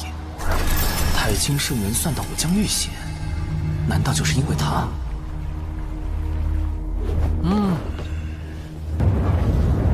小神没空，请便不送。不知燃灯寻我所为何事，得找人打听一下。黄龙真人是阐教12金仙之一，他应当知道些消息。副教主受西坊教一位圣人弟子所请，要做担保之人，带你去商谈龙族事宜。他替西坊教担保？此前西坊教派文道人挑拨道门三教内斗，引发三教震怒。我人教的玄都大法师一状告到三圣面前，逼西坊教与文道人划清界限。截教的公民前辈差点冲上灵山寻仇，好在有云霄仙子出面阻拦。阐教的副教主怎么……我也觉得奇怪，大家都对西坊教不满，不知副教主怎么想的，竟和西坊教圣人弟子交起了朋友。燃灯在封神大劫后，带着几位阐教金仙叛出道门，摇身一变成为西坊教的燃灯古神。他身上恐怕藏着很多秘密，与他交好的圣人弟子，莫非是金蝉？不瞒黄龙前辈，因东海之事，西方教金蝉已经记恨于我，还曾派锁神蝶追查我的根脚。如今染灯副教主又让我本体现身，他莫不是想替金蝉害你性命？我去找他理论。黄龙前辈别急，稍后染灯副教主应当会亲自来寻我，还需麻烦前辈躲在暗处，用声影球将我与他的会面尽数记下来。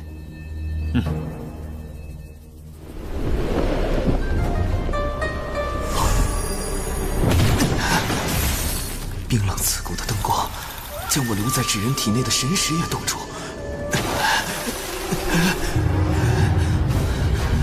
这就是燃灯的本命法宝灵柩灯吗？好一个棺材灯！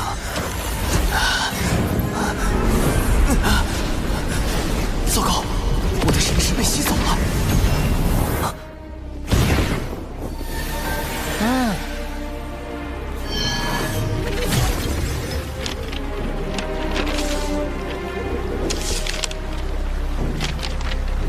有阐教副教主出手，海神，你我终将再会。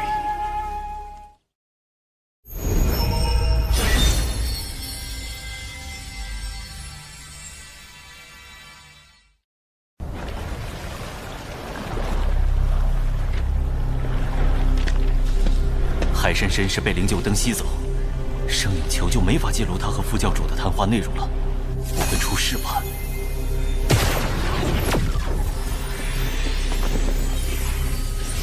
你赶跑了我的童子，我就只好用灵柩灯将你带来了。我们且聊聊，若聊得不痛快，反正灵柩灯已收，你随时走便是。我现在走了，反而落下个不尊长辈的名声，先与他周旋一二。原来您真是染灯副教主，晚辈看着童子面露奸诈，还以为是什么歹人。怎么也无法将他与品格清高的阐教副教主联系到一起啊！我好心邀请你，是你怎么？是我天庭不成你阐教的情，还是我挑起天庭与阐教的纷争？前辈，你这童子话没说几句，就给我扣了个挑拨的帽子。你那童子一向嚣张跋扈，是该有人制止他。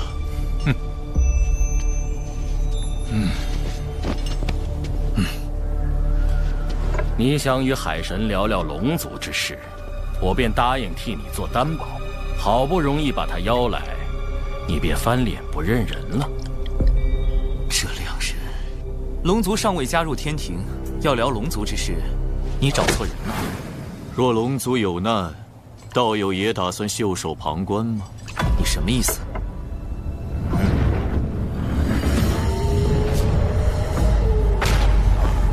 弟媳！师兄罗祖，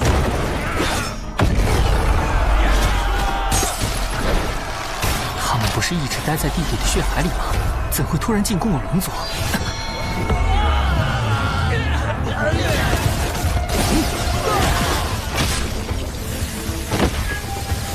教主哥哥提前安排的仙斗鞭，竟都被腐蚀了。修罗族此时进攻东海龙宫，必是金蝉的手笔。神字指人，奏请玉帝出兵。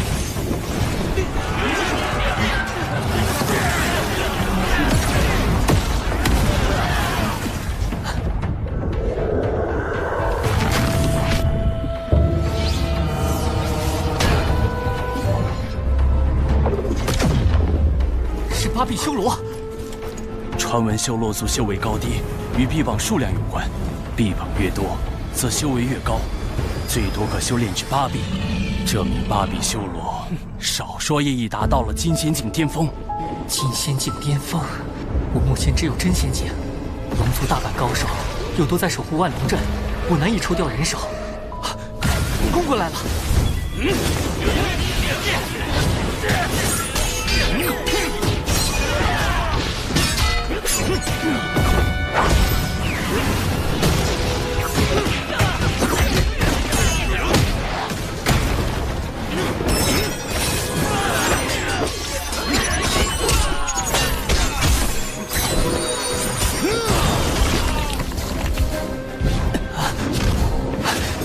8臂修罗好厉害，和他一个人打，像是同时在和8个人打一样。护持大阵。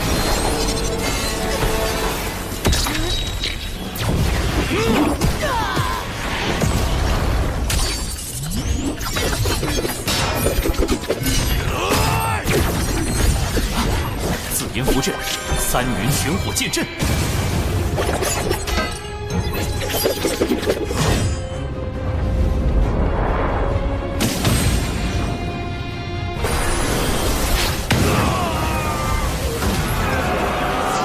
不愧是天庭，一出手就逆转了局势。多谢冉登副教主盛情款待，晚辈先告辞了。战场胜负未分，你怎知我们没有商谈的余地？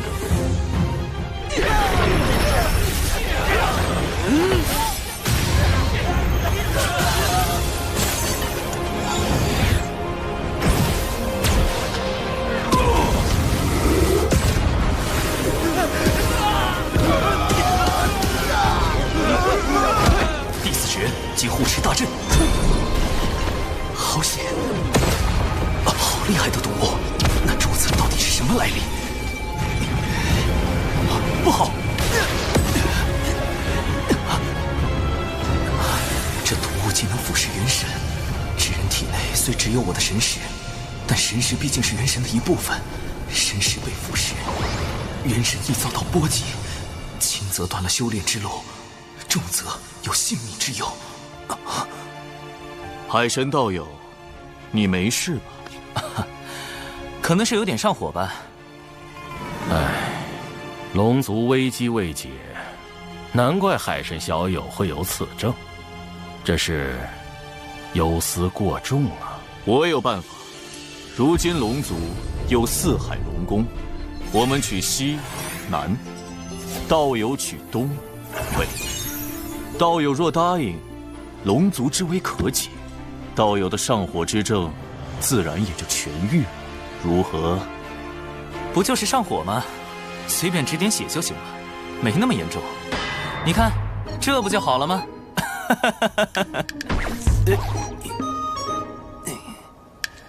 哦，是了，你人脉极广，尤其与那阐教的黄龙真人关系匪浅。若求助于他，这怎么能行？海神小友若请阐教之人前去相助龙族，岂非借道门之手成就他的升职之路？我冉登第一个不答应。这就是京禅请来冉登的真正目的，他们早就串通好了，来我这儿唱红白脸。先是利用修罗族在正面战场的优势向我施压，再配合冉登逼我和谈。京禅此招实在阴毒，怎么办？东海的护持大阵只能拖延一时，修罗族迟早会攻过来。到时有冉登在，我根本无法请动3教好友出手。我自身又元神有损，若不设法修补，连性命都保不住，还谈什么龙族上天？今日当真是死局吗？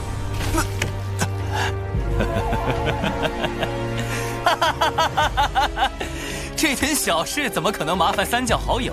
说不定喝点绿茶，吃点白莲就好了。不，会有办法的，一定有办法的。金蝉此去的核心是那颗宝珠。对了，宝珠既然是修罗族带来的，那和修罗族打了几万年交道的6道府，对此是不是会有了解？天字之源，出。我可以给道友一点时间考虑，道友，可千万别让我失望。什么？千万不要吃葱姜蒜！他已油尽灯枯，看他能装疯卖傻到何时？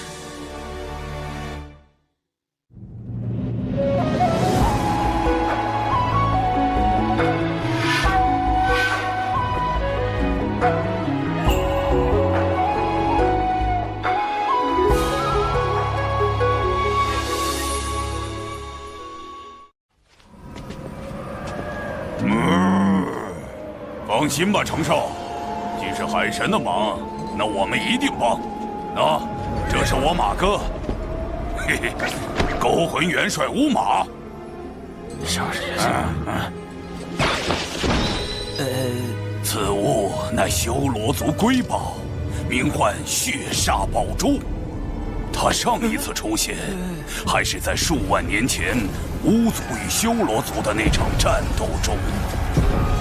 那一战，巫族后土娘娘与修罗族先祖打得轰天动地，后修罗族先祖败退，修罗族也近乎被全灭。最后，他们发动了血煞宝珠才挽回颓势，修罗族因此苟活至今。血煞宝珠也在那场大战中受损，没想到如今却忽然现世了。他们这是下了大手笔。何出此言？听闻此珠需修罗族以其全族之力提炼体内盘古巫血炼成，盘古巫血与血煞之毒的融合，制成了当世顶级的毒珠。若染上此珠之毒，可有对策？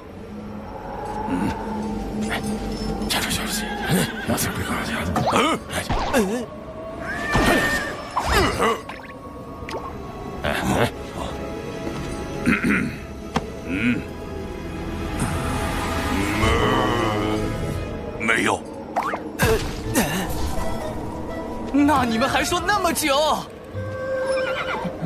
长寿啊，血煞宝珠毕竟是提炼盘古巫血所凝成的，除非能够请动道祖出手，发动天罚。可当世又有几人能见到道祖呢？天罚，天罚，天罚是我想找就能找来的吗？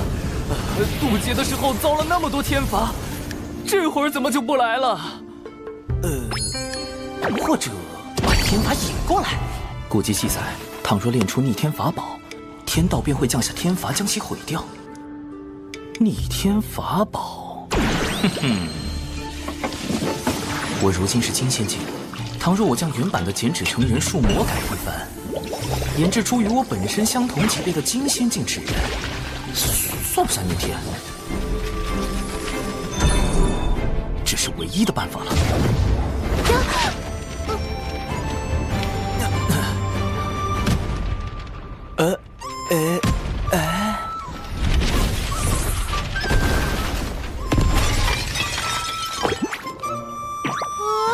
我的酒啊！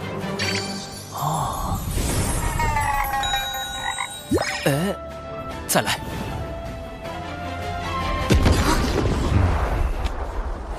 这是地脉内灵气冲撞所产生的灵爆。长寿，你究竟在修习何种神通？再闹下去，我也难以为你遮掩了。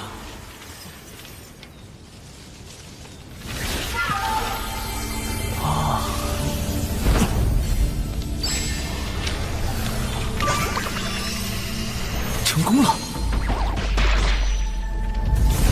天罚果然来了。去吧。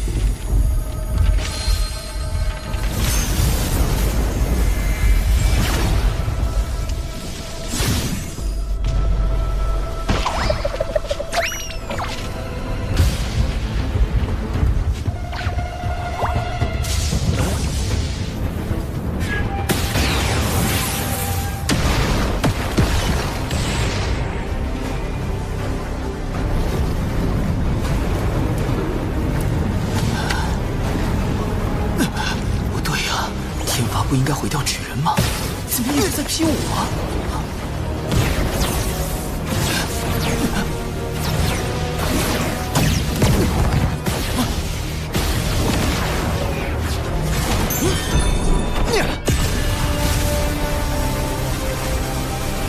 不妙啊！再这么被天罚劈下去，我的本体根本承受不住啊！纸人毁了可以再炼，命没了是真的没了。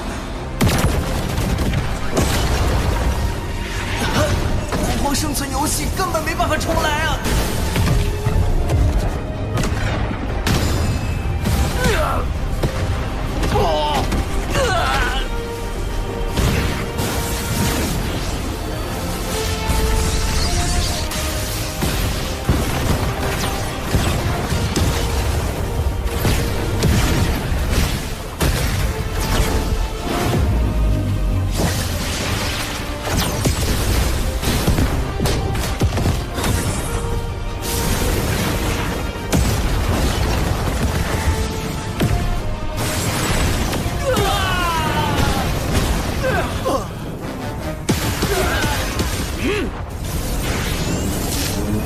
啊，那是我来啦！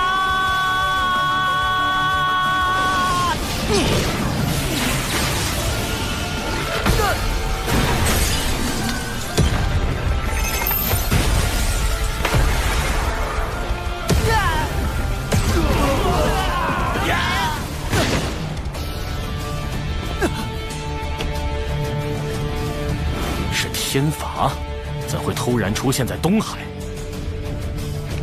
既然这样，就只能由我的本体把天罚引来了。所有人听令，进攻修罗族！道祖让我代替纸人挨天罚，意味着从此以后，道祖认可了我的金仙境纸人，这波不亏。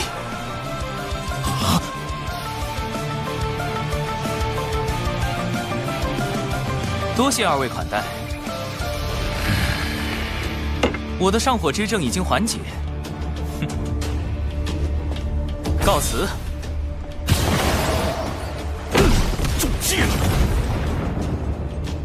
竟能设法引动天罚，毁去血煞宝珠，海神真是个可怕的对手。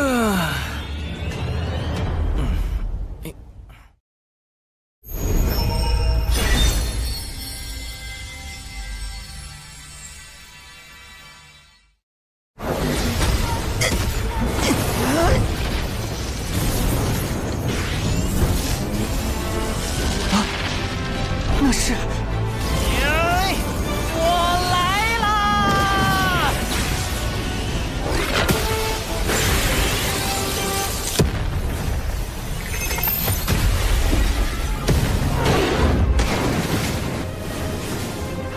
所有人听令，进攻修罗族！撤！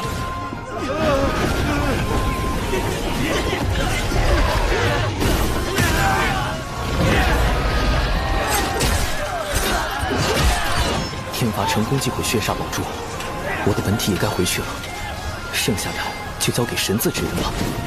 游龙探云步。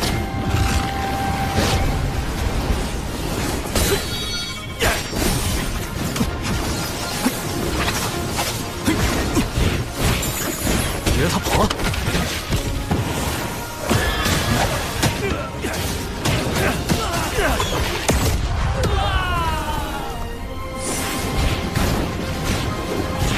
想抓我？做梦！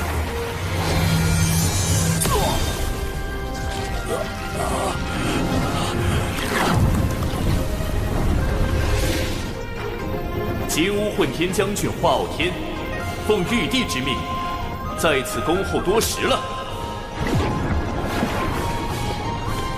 多谢华将军。嚯，咱们的玉帝陛下气瘾又犯了。血煞宝珠已碎，修罗族又被天庭伏兵清剿。金蝉，你今日设局，想胁迫海神分龙而食，结果却是满盘皆输。我与海神的博弈还没结束，你现在下棋，为时尚早。多谢海神与华将军相助东海龙宫击退修罗族，东海必不忘天庭恩义。龙王客气，这些修罗族我就带回天庭，交由玉帝陛下定罪。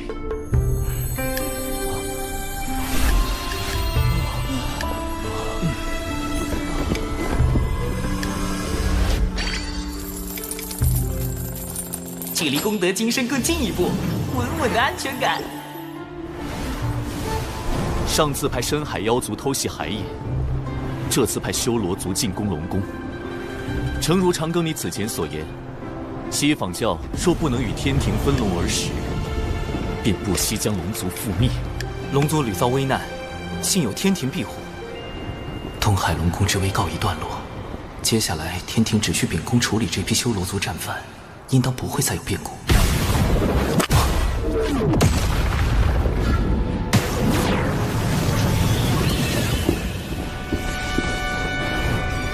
盘古陨落，左眼化为太阳星，金乌从中划设，而后巫妖大战，妖族百族汇聚不周山顶，组建上古妖庭。金乌一族被奉为百族之首，可大战后妖庭破碎，金乌族销声匿迹，怎会今日突然出现？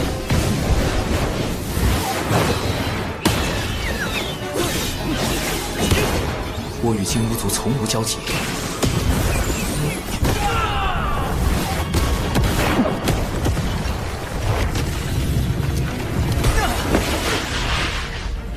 何人在此装神弄鬼？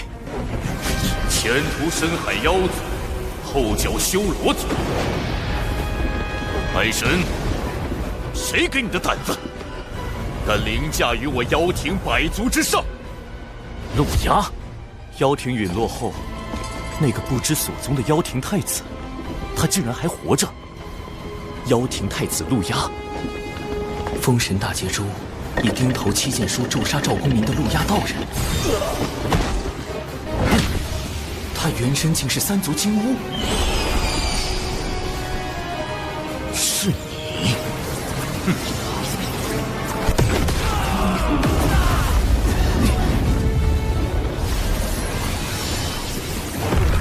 红葫芦，白毫光，光中显露眼眸。这是斩仙飞刀。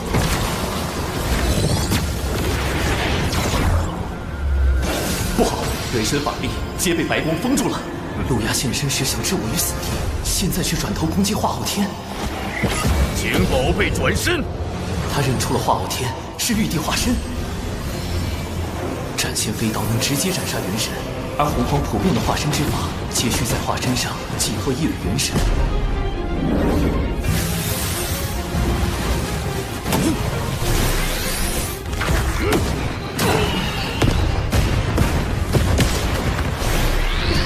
若化昊天被斩，玉帝元神受损，我的罪过就大了。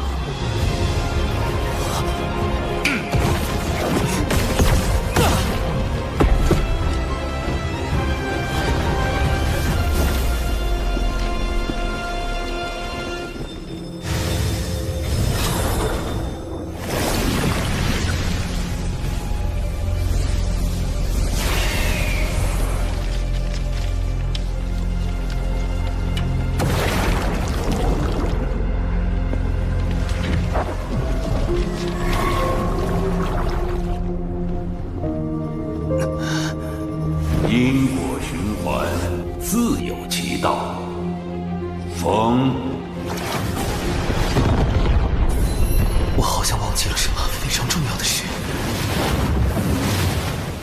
你敢掌握天庭海神？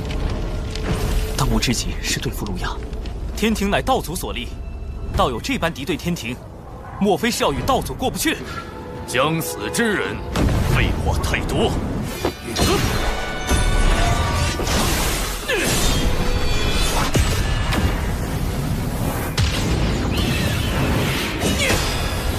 传说中，妖庭金乌10太子均为准圣，只差一线契机，便能成就圣人。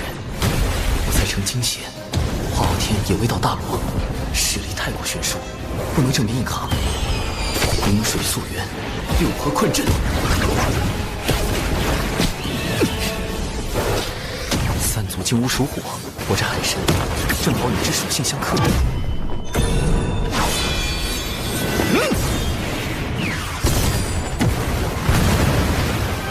以为这就能困住我？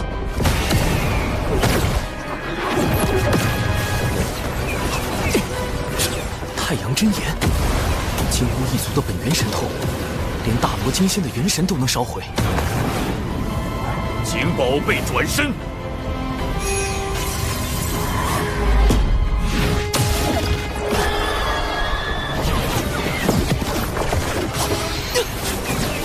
糟了！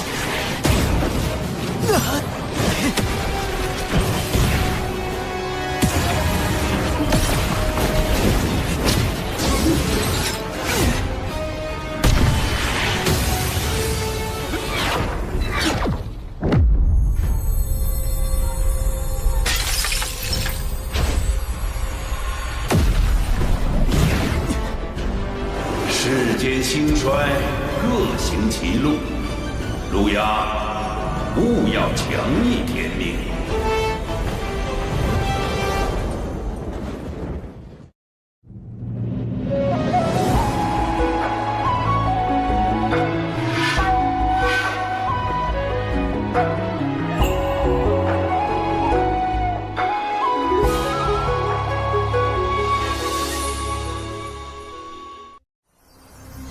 道祖红军竟然亲自出手，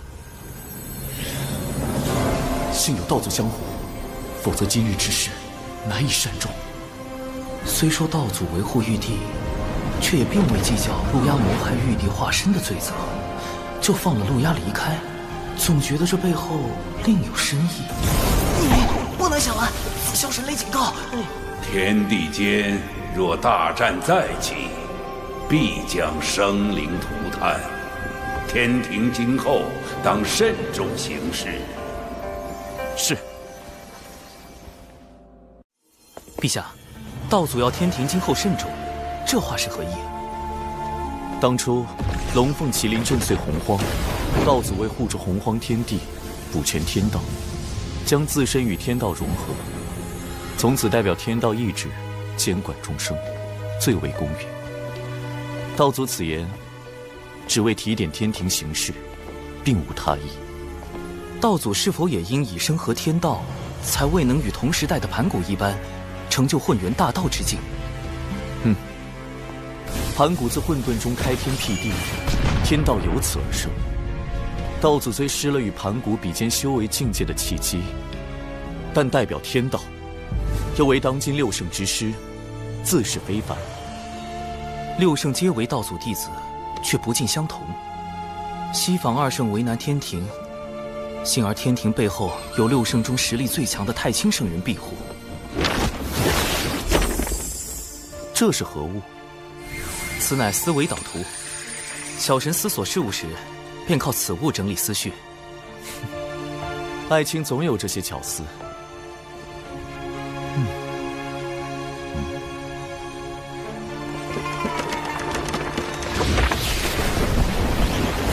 六圣中，人教太清圣人派出化身太上老君驻于兜率宫，为支持天庭之意。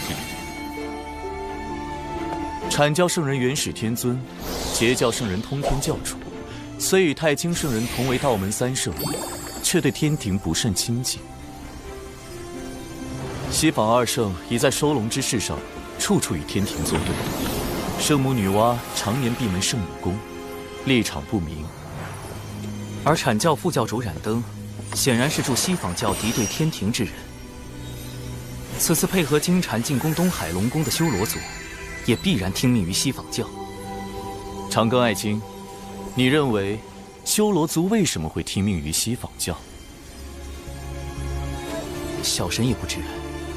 目前六道府与修罗族战事吃紧，西方教如果没有在此战中相助修罗族，那必定是从其他方面入了手。你此番让修罗族损失惨重，合作怕是要破裂了吧？我手上还有能让修罗族继续听命于我的宝物，不劳冉登副教主费心。况且我以为，比起修罗族，你会更关心突然现身的陆压。陆压乃妖庭太子，与道门无冤无仇，我何须烦恼？倒是天庭，本就根基不稳，如今陆压公然敌对，咱们这位玉帝陛下可如何是好啊？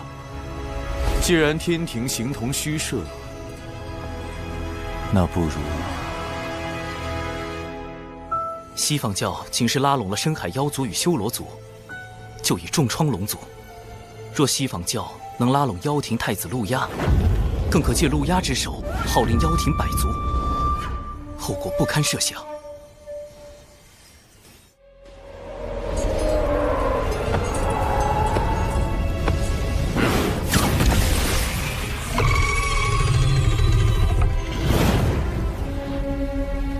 果然，我一现身，西方教就迫不及待找我联手。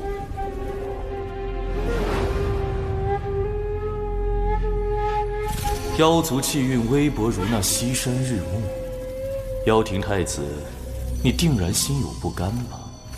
日有暮去朝来时，天命所归何处，尚未可知。西坊教院助太子，曜日换乾坤，重铸妖庭，入主洪荒。昊天，有这么多人想要你的命，你这玉帝之位也坐不长久。我们走着瞧。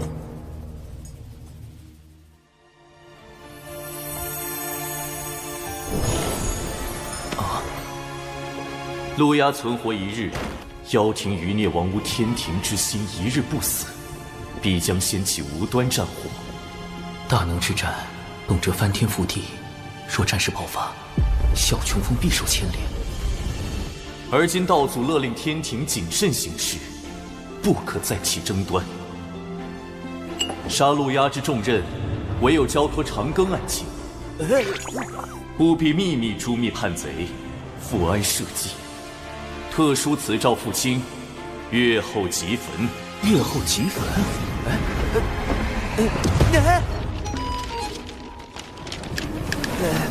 诏书都不留下啊！万一我杀陆压不成，反被他杀了，天庭只怕都不会承认我是奉诏行事。一个江仙去杀准圣，李长寿，你可以改名李妖寿了。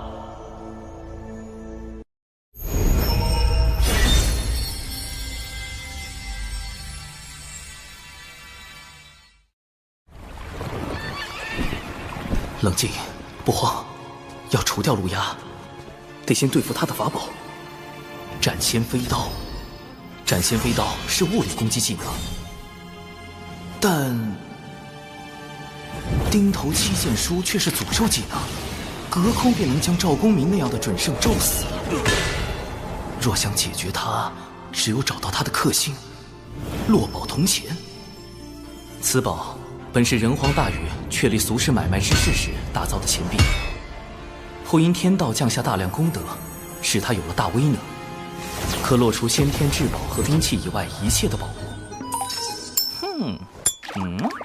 要寻得此宝，需拜访人皇大禹。前方便是火云洞，历代人皇隐居修炼之处。居然设置了进洞密码，还得破解藏在里面的卦象。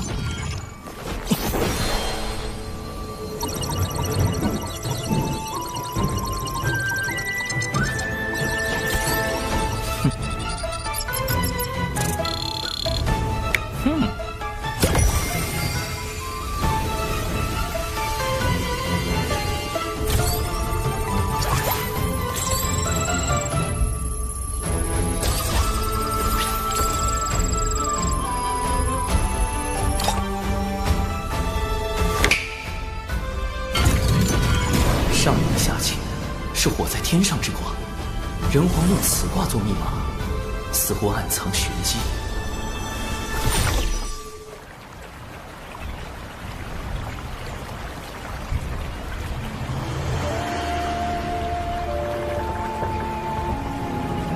晚辈长庚，现为天庭海神，特来拜会本族先皇。海神既是东周人族，为何以纸人行事？是不信人族，还是不信你身后的天庭？太清圣人为我遮掩根脚，还能被他看穿我来自东周？这人是谁？晚辈实力低微，不敢以真身行走洪荒。你是海神，我这却是胡泽之地，你我并非同路人。他是觉得我被天庭用官职收买，变成出卖人族的奸贼，不配为人。江河聚雨露，百川终归海。做海神，才能更好的为天下百姓服务。我问你3个问题，若答错或撒谎，我亲自去东周取你性命。澎湃的杀意锁定了我。第1个问题，你乃天庭重臣，若天庭对人族降下灾祸，你当如何？怎么回事？我没有法力了。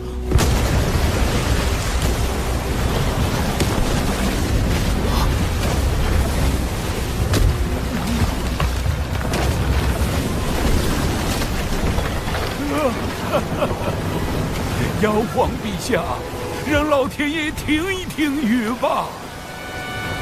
9年大雨，粮食颗粒无收，我们连住的地方都没有了。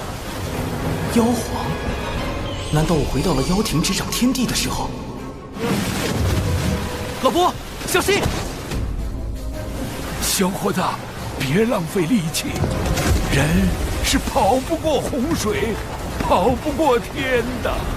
附近没有修筑河堤吗？9年来，河堤塌了又建，建了又塌，都是天意呀。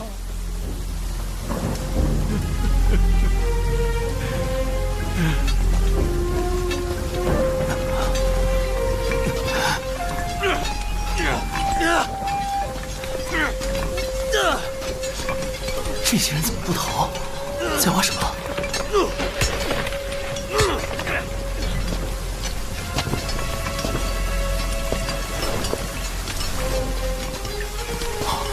是了，决山泄洪，排水入海。老伯，人无法决定天灾，但能以人力度灾祸。你看，他们都在和天搏命。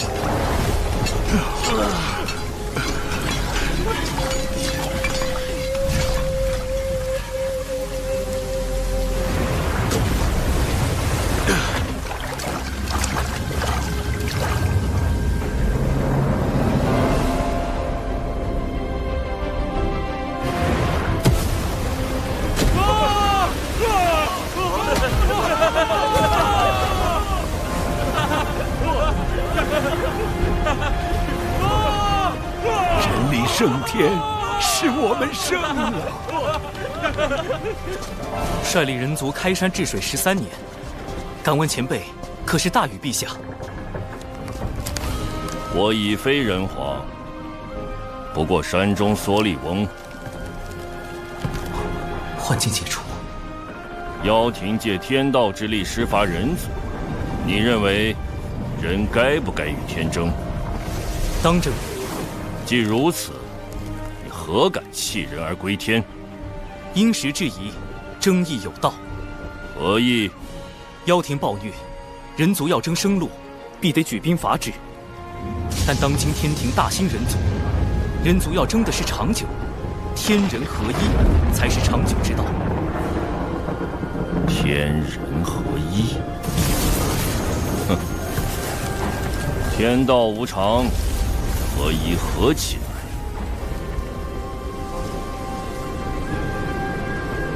这第一个考验，我好像是通过了。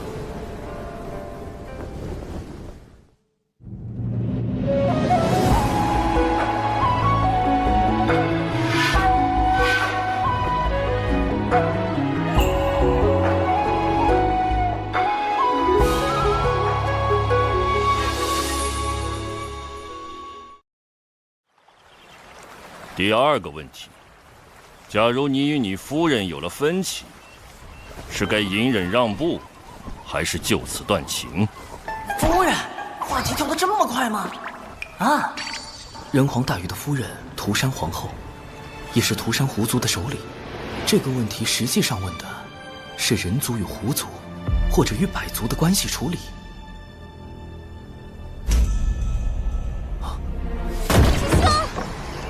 青丘狐族包围了，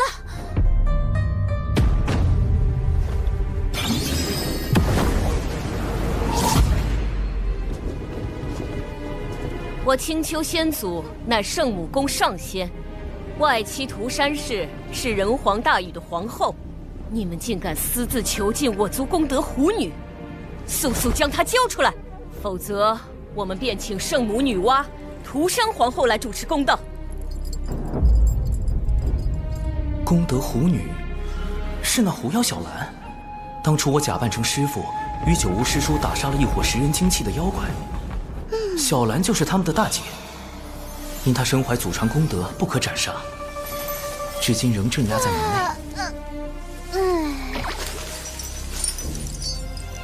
这才是第二问的真正考验。若我加剧人族与狐族的矛盾，只怕要引来圣母娘娘、涂山皇后、人皇大禹的3重围杀。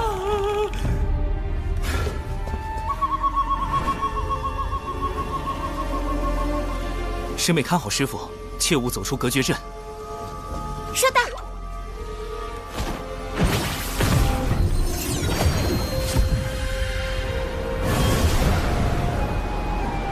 臭老头，你害我妹妹们的时候多威风呀！不出口恶气，我可不会离开渡仙门。季掌门，你看着办了。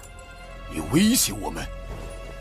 奴家可不敢，但青丘狐族敢不敢？那就不一定了。道友心中恶气来自何处？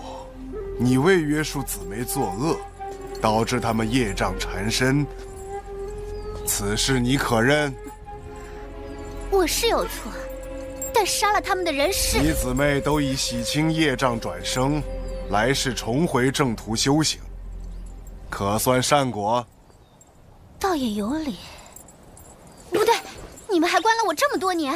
闭关思过乃是修行常事，你真正怨恨的是深夜漫漫，你独处其中，没了身旁小妖阿谀奉承，没了世俗繁华之景。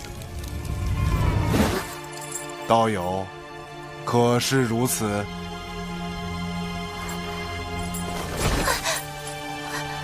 所以我恨的不是你们，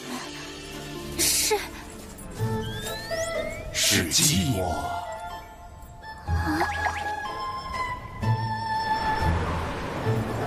我真的寂寞吗？师兄，我一点也不寂寞。去抄稳字经3000遍。和平调解完人狐矛盾，第2个问题也算有了答案。凡事以和为贵，一族不稳，族族不稳。是谈判促和，还是妥协求和？你自当清楚。不妙，这次打得悬了。第3个问题，倘若大劫将至，人族当如何求生？大禹前辈何来此问？你上天庭的真正目的，不就是为了躲避大劫吗？你能避劫，天下凡人却不能。你可知大劫到来，人族会如何？自古以来，每次大劫都会毁灭当代最为兴盛的族群。龙凤麒麟大劫，远古3大族几近灭绝；巫妖大劫，巫妖2族一蹶不振。而今人族大兴，若大劫来临，仙人尚且九死一生，那些手无寸铁的凡人，天下人陷于水火，唯你独善其身。长庚，这是你想要的吗？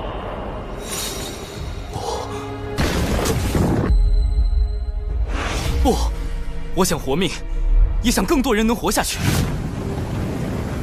可我还是太弱了，借力谋划100年，也才刚刚触及天庭的门槛。在圣人，在天道面前，我始终都是蝼蚁。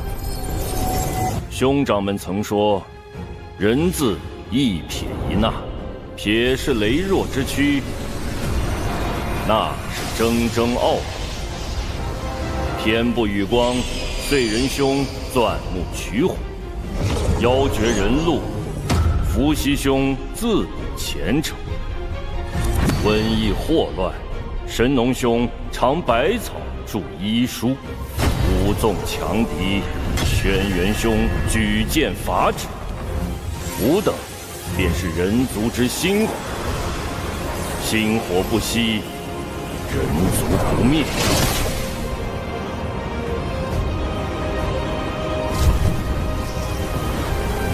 心火，以火燎原。若拿到落宝铜钱，除掉陆压，跟封神大劫关联的情节必然会改变。有了变数，就有了生机。晚辈现下正追杀一个足以影响大劫的人，一旦事成，大劫来临时，人族或可出现求生之机。只是要杀此人，晚辈还需寻到一件法宝。这一问，你回答得很好。伏羲兄早已算到你前来之事，你所求法宝尚未出世，他为你卜了一卦，将卦象留在洞口。你可凭此卦寻觅法宝降世之处。人皇伏羲，据说他知天术，明占卜，还是圣母女娲兄长的转生人身。他竟然早就算到我在找落宝铜钱，洞口的卦象难道就是上离下乾，是我在天上之卦，我势破天，正如落宝铜钱破大劫。大禹前辈的3问，除了判断我这个海神对于人族的立场，更想指引我看清落宝铜钱对于人族的意义。长庚，你在天庭亦是前路艰难，里面是我从前的治水之物，许能助你治理四海。切记，你是人族，亦是星火。晚辈铭记于心，多谢大禹前辈。西坊教利用妖庭百足多次，我凭何信你？一个法宝，一段机缘。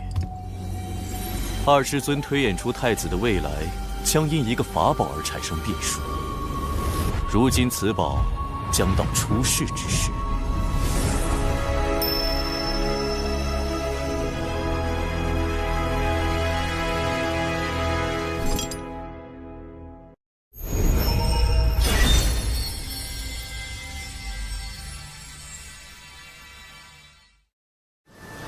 根据人皇伏羲的卦象可知，落宝铜钱的大概方位在北周，但要在短时间内找到它，还得借助另一个人——截教大师兄多宝道人。感知宝物是他的天赋，搜集宝物是他的爱好，哪里有宝寻哪里，堪称洪荒专业寻宝户。只要我暗中放出北周有重宝即将现世的消息，他定会忍不住去寻。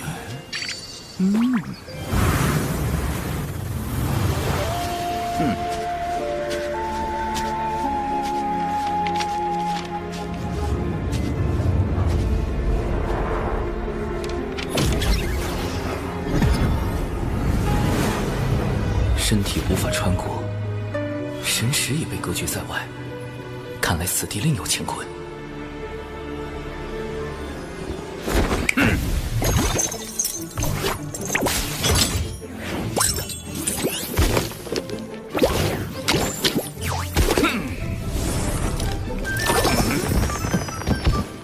对了，多宝文体乃天地间第一只寻宝鼠。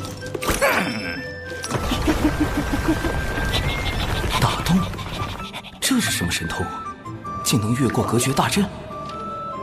那我不也能借道溜进去？行走在这土洞之中，仿若自己已超出天地间，不存于五行中。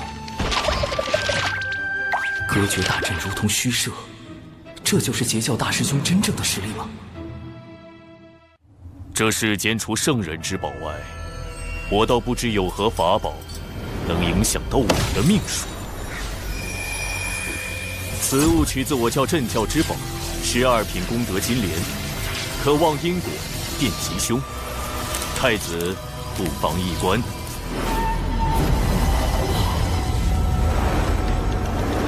这是顶头七剑书。顶头七剑书集众位妖庭高手之力，耗费1000万年，方于近日炼成。哪怕圣人也未必知晓此书，竟然……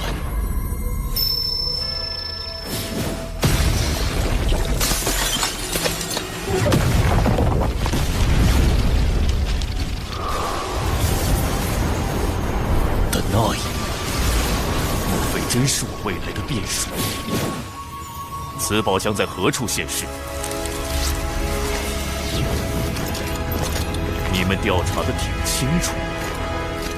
磁铁城，妖庭百族中磁铁妖族的据点。落宝铜钱在妖庭的地盘。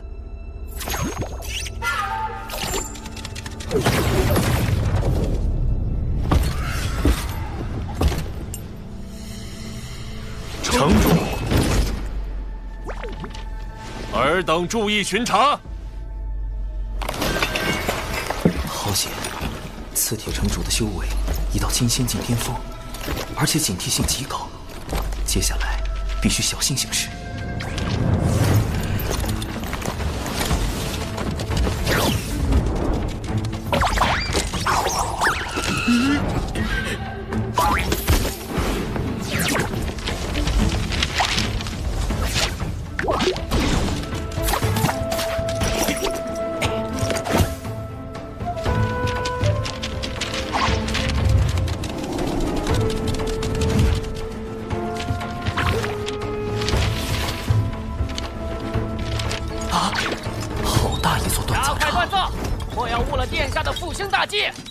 殿下是陆压，如此大规模的打造兵器，明显是要整治妖兵，为反攻天庭做准备。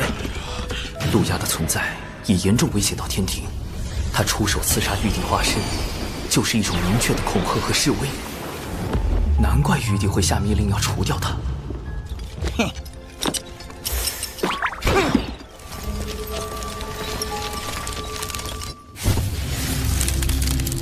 金莲有凶煞之气，预示此宝即将被取走，而太子的未来必将因此发生变动。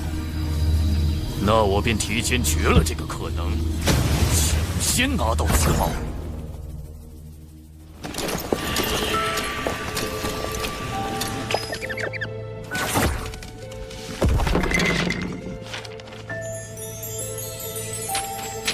妖庭的底蕴当真丰厚。减脂成人，同属道门，你为何要跟踪贫道？原来前辈早发现了，晚辈就是想跟着您寻些宝贝。你也是来寻那件重宝的吧？放弃吧，贫道肯定会比你先找到。这速度，不愧是专业寻宝货。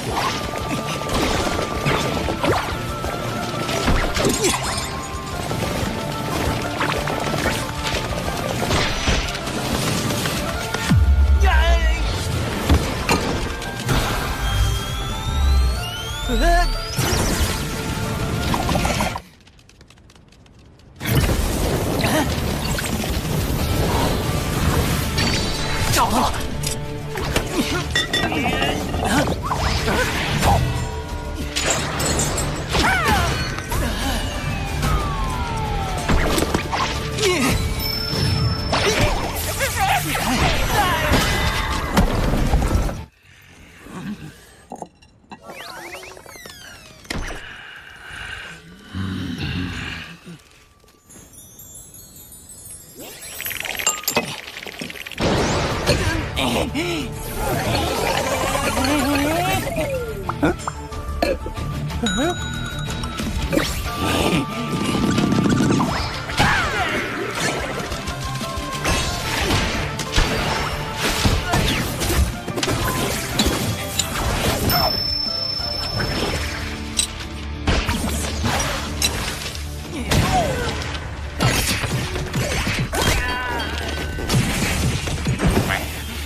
海神，原来是你小子！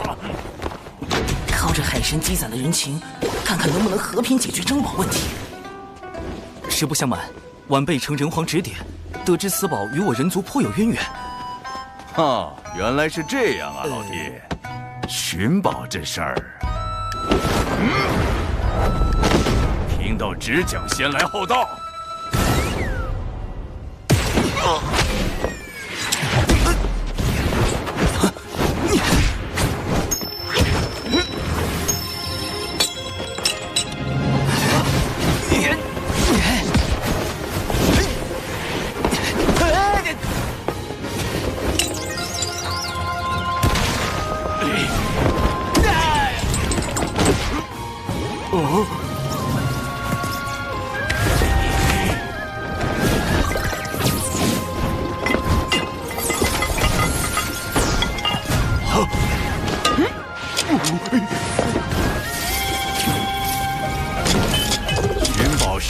能闹出一点动静，这才叫专业，懂吗？龙前辈，对不住了。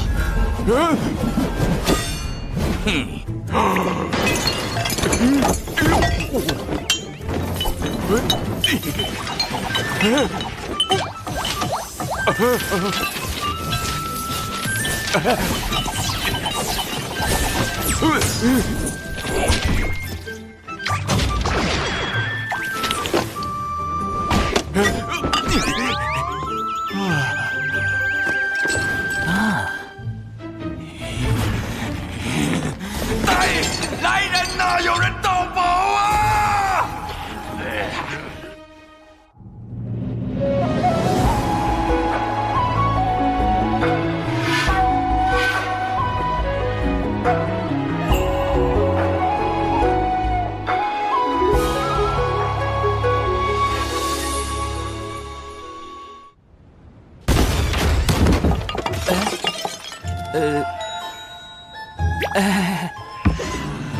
天庭海神，倒是辛苦你费尽心力寻得重宝，如此我也省了不少麻烦。莫非这就是改变我未来因果的法宝？前辈，看在一同盗宝的情分上，咱杀了海神，夺回宝物。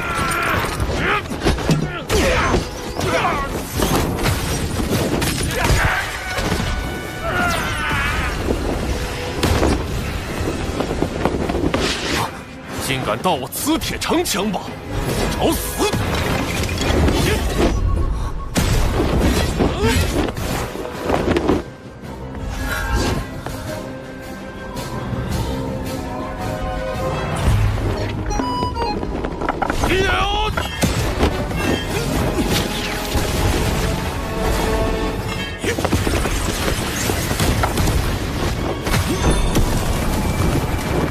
海神，此阵是这位妖庭太子所设，至少也得大罗金仙方能破开。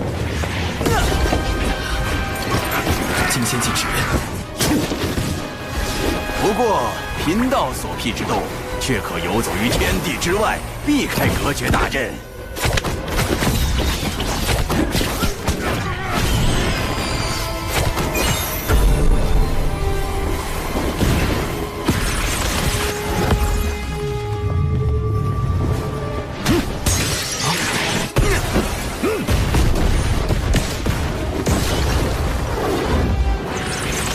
交出法宝，我可以让你死得不那么痛苦。看在同属道门的份上，贫道可以帮你，但法宝得归贫道。大罗，前辈要不要打个赌，赌晚辈能不能破阵？你最多不过金仙境巅峰的修为，别说破阵，能不能活下来还另说。前辈不敢赌啊？哟，还有余力激我？行，贫道跟你赌。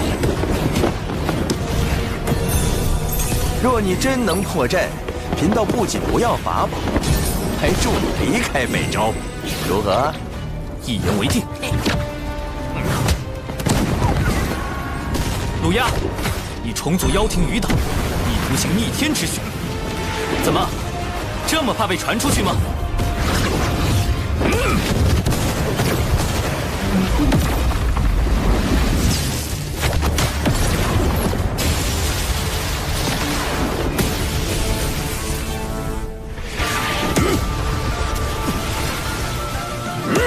妖庭太子的实力也不过如此，自寻死路。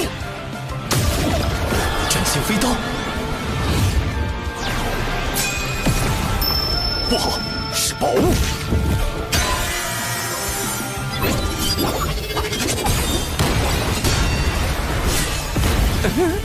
想借力打力，那也得看你能否活下来。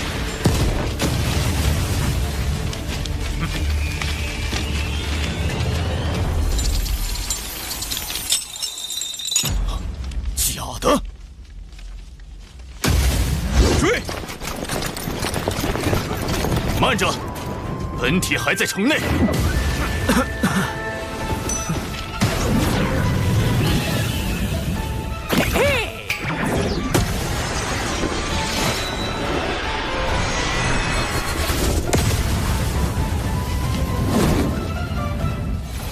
灵宝锁没了，兵器法宝全没了。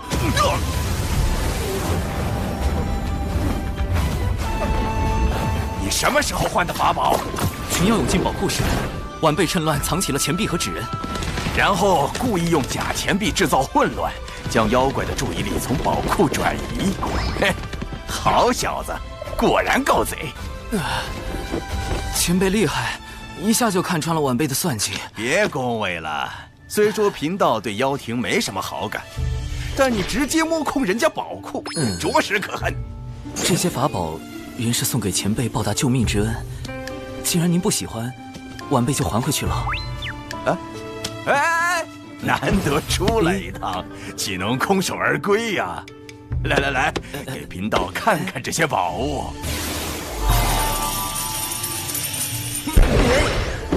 盗取磁铁城中的兵器，虽能在一定程度降低妖庭对天庭的威胁，但陆家蛰伏多年，定然收拢了不少妖庭势力。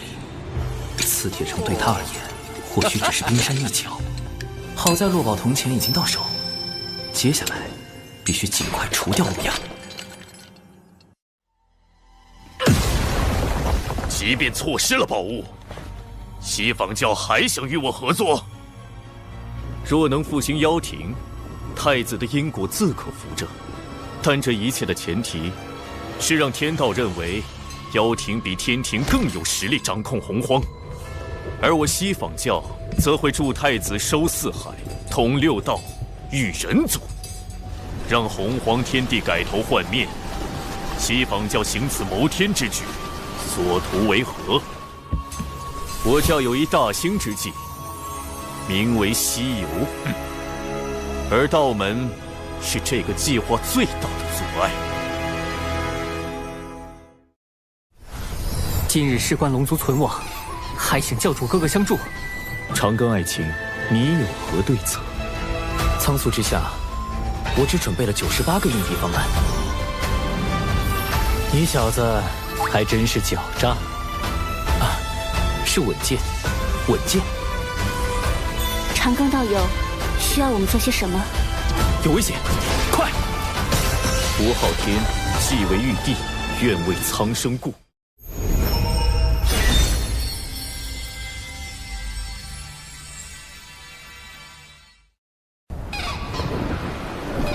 禀陛下，小神日前追踪妖庭余孽陆压的下落，意外在磁铁城发现了妖族据点。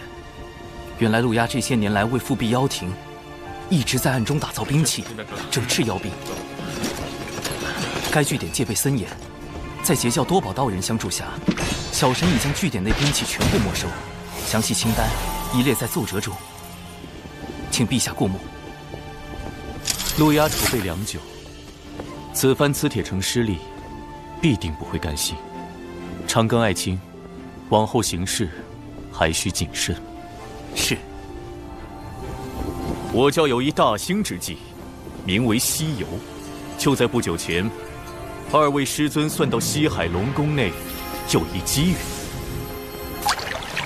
西海三太子乃是西游计划的关键人物之一，这便是你们屡次向龙族下手的真正原因。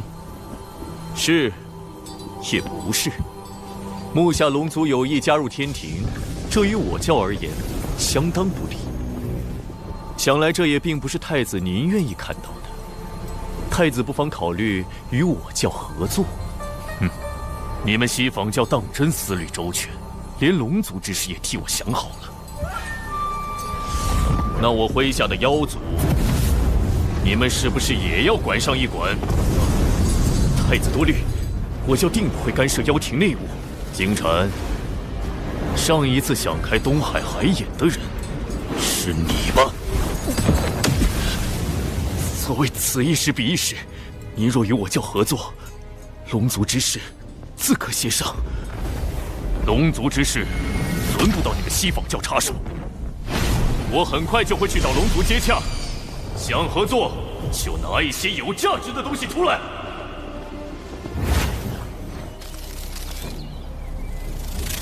金蝉去见了陆压。是的。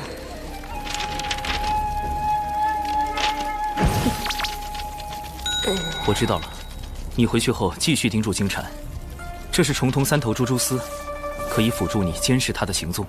多谢海神大人。我说这陆压怎么早不出现，晚不出现，偏偏在我取落宝铜钱的时候出现，看来多数和金蝉有关。他们很可能已经达成合作，要杀陆压就得先找到他，但他向来行踪诡秘，没人能找到他，所以关键在于陆压接下来到底要做什么。他们达成合作后要做的第一件事又是什么？太子殿下高明，通过宣示龙族主权施压西方教，这在我们后续与西方教的合作中将会占据更多优势。我妖庭与西方教拥有共同的敌人，合作是必然的，但那并不意味着我们就要听人摆布。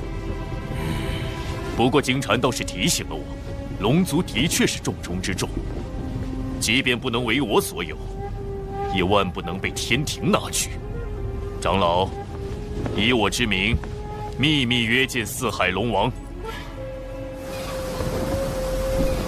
是龙族。西方教此前曾多次阻挠龙族上天，显然这对他们而言是现阶段最重要的事。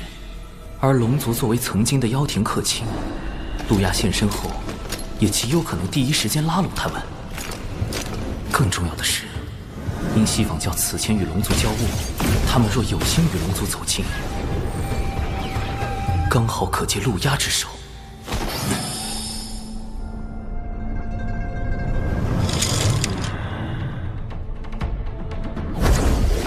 教主哥哥，你来的不巧。几个时辰前，父王和其他3海的叔叔们刚离开，他们去了哪里？不清楚。他们这次外出很隐秘，好像是接到了什么传信才过去的。晚了一步，四海龙王极有可能已收到陆压传信，并前往赴会。可是赴会地点在哪儿？在这偌大的洪荒天地，我又该去哪里找他们？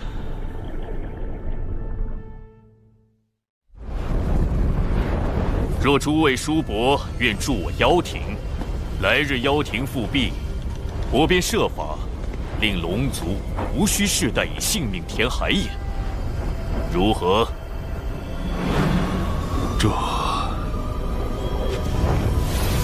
这交礼产自我妖庭，还望叔伯们莫忘我妖庭昔年之恩。大哥，陆压太子给出的条件非常诱人，真要跟他合作，但风险也很大。万一复辟妖庭失败，天庭恐怕还要追责我龙族。回丞相，将陆压与我龙族会晤的消息散播出去，越快越好。大哥的意思是，目下正是龙族上天的关键时刻。妖庭陆压已经给出了他的价码，我倒要看看天庭玉帝又会开出什么条件。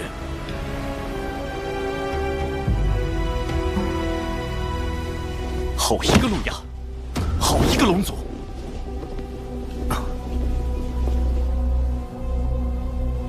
陆压要拉拢他，龙族就去了。吾降下16神位。海神册封大典，这些龙王一个都不来，转头就去和陆压勾结，他们到底将我天庭放在何处？陛下息怒，此前小神收到线人消息，陆压与西方教金蝉会晤，二者很可能已达成合作。此次接洽，应是他们2人制定的计划。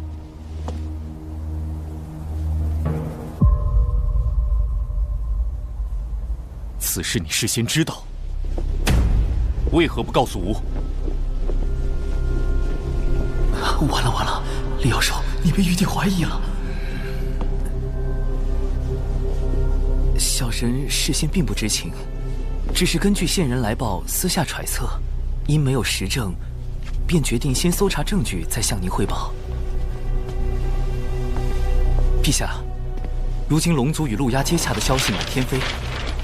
必定有人在暗中推波助澜，不错。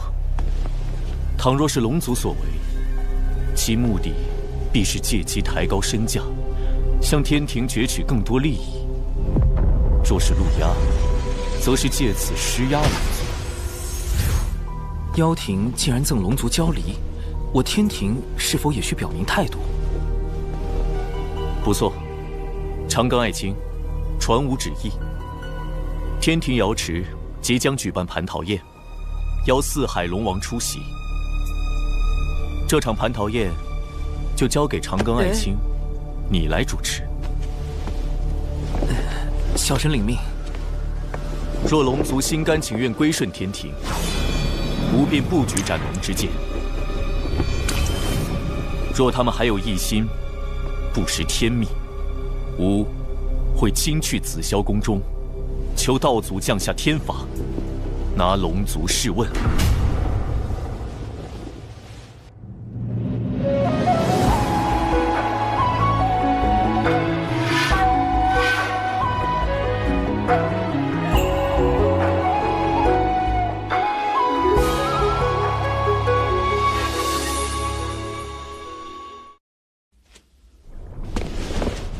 原来这就是陛下举办蟠桃宴的真正目的。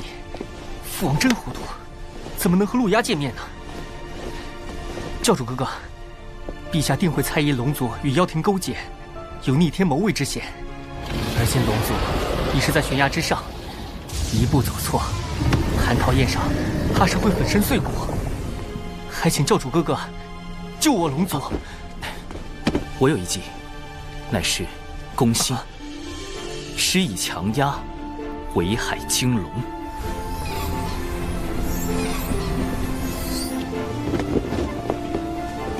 海神，这就是陛下钦点的天河水军副统领卞庄，往后他便由你差遣。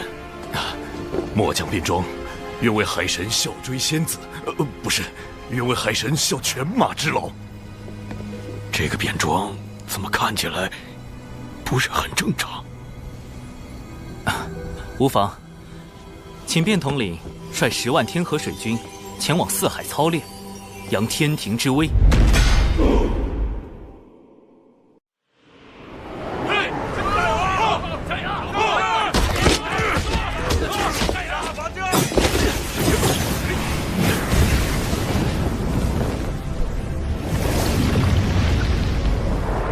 天庭先是下旨召开蟠桃宴，又令天河水军在龙之外操练，好一手恩威并施。我故意透出龙族与陆压会晤是交离之事，天庭便立时要召开蟠桃宴，接下来就该加码了。回丞相，将第2重消息放出去。是。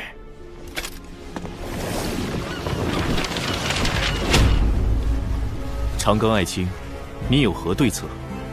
小神斗胆，此乃人皇大禹赠予的治水图，其上标注着南赡部洲各路江河湖泽。不若将南赡部洲的江河湖泽之神位委以龙族，龙族一旦获封神位，便可洗清自身业障，自然也就摆脱了镇守海眼之责。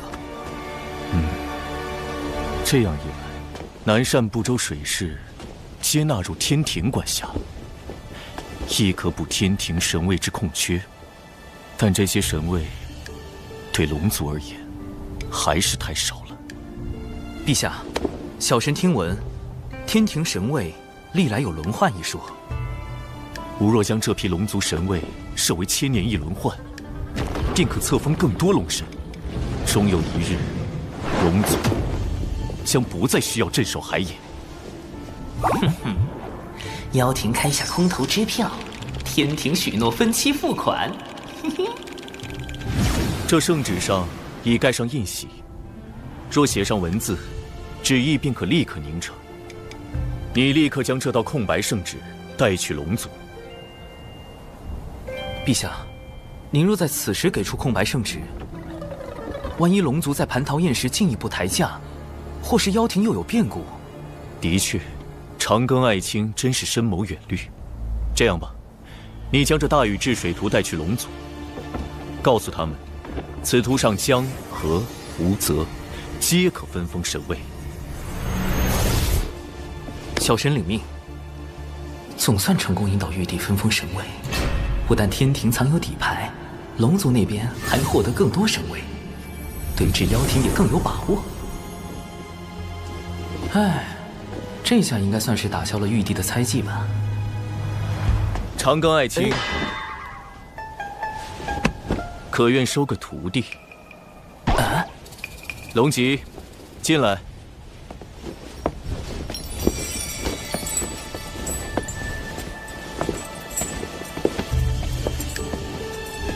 龙吉拜见父皇，拜见海神老师。龙吉，不就是死后上封神榜的红鸾星君？她不是玉帝和王母的女儿吗？堂堂公主跑来当我的徒弟？等等，莫非她是玉帝派来的督军？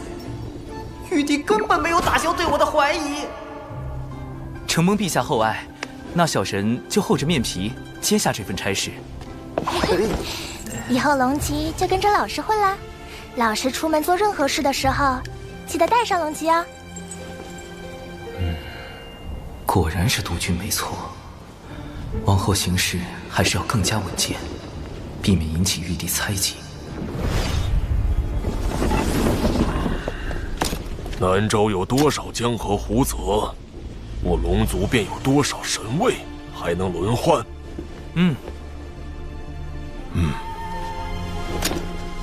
这海很宽，可封海神。好像哪里不太对。此河吾命名为乾隆河，可封河神。这好像是条小溪吧？好深的深渊啊！此地等封个江神。那是村里人自己打的井啊，国！这个龙族，居然在我妖庭和天庭之间左右摇摆，利用我开出的价码自抬身价。太子殿下息怒，龙族既然不仁，那就别怪我们不义。不错，毕竟早在妖庭时，我便已知道龙族最大的秘密。一旦我破开海眼外的万龙阵，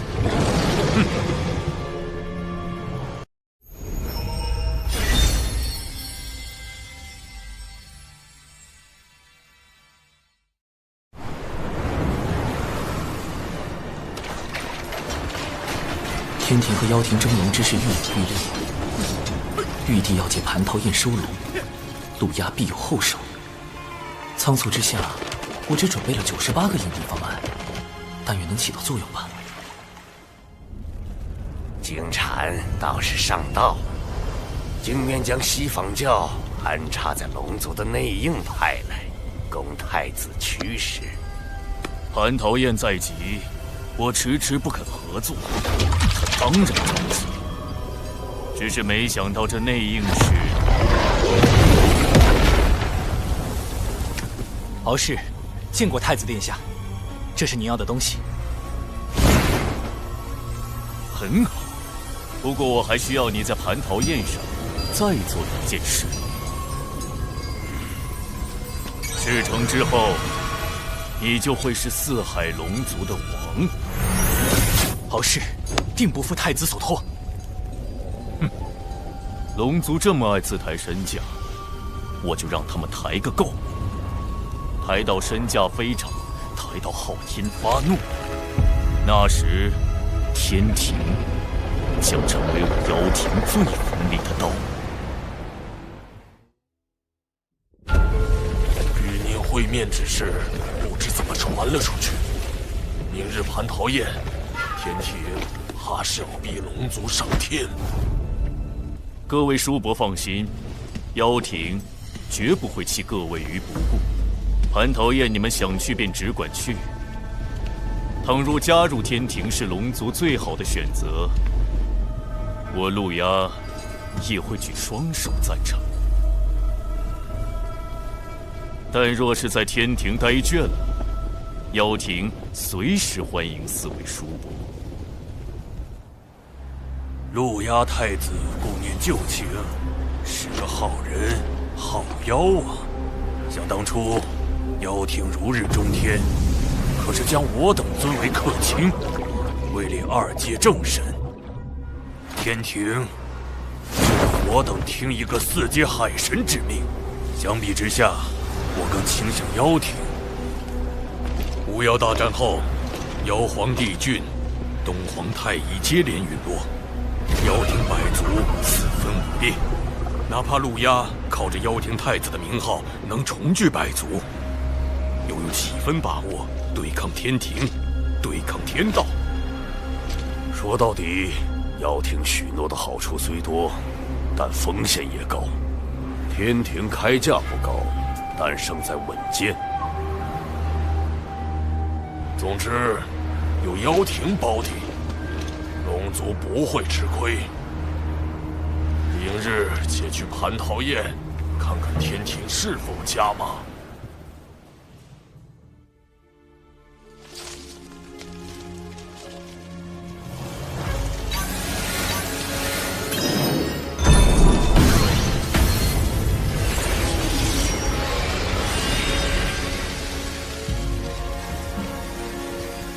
老实说，蟠桃宴将有大事发生，可能会危及洪荒。而你是蟠桃宴的操办者，更需小心。长寿，接塔。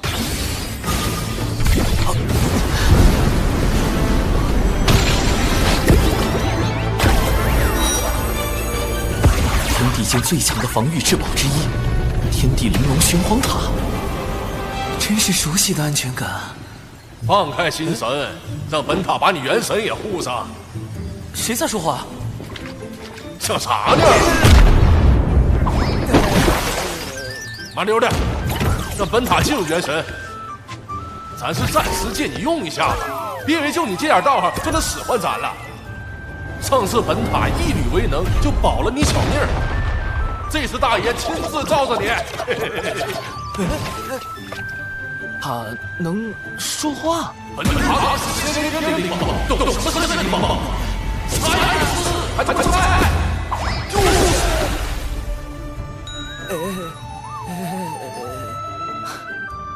灵宝灵性充足，能用灵念跟执掌者的元神交流。老师的这些宝物平日里闷久了，跟老师交流也都被老师拒绝，所以显得话多了些。快给我削他！快开大，开大呀！没阻他！跟他这个大哥，巴适得很。不能细想，人教大佬滤镜要碎了。多谢塔前辈前来相助。哎，这还懂点事儿？你看，小玩意儿，你这腰杆挺直点啊！有本大爷在，那什么桃子宴上，你想干啥就干啥。何人在外窥探？原来是你，血赤黑纹。他应当是来向我汇报西坊教的消息，以便安排蟠桃宴之事。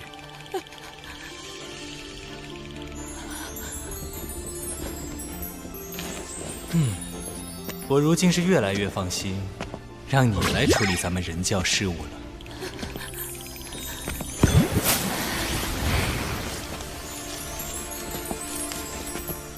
大法师性情温和，你不必如此惧怕。这般强大的味道，这般令闻生畏的感觉，第一个人族的纯阳之血啊，让本女王都有些兴奋过头，止不住的流口水呢。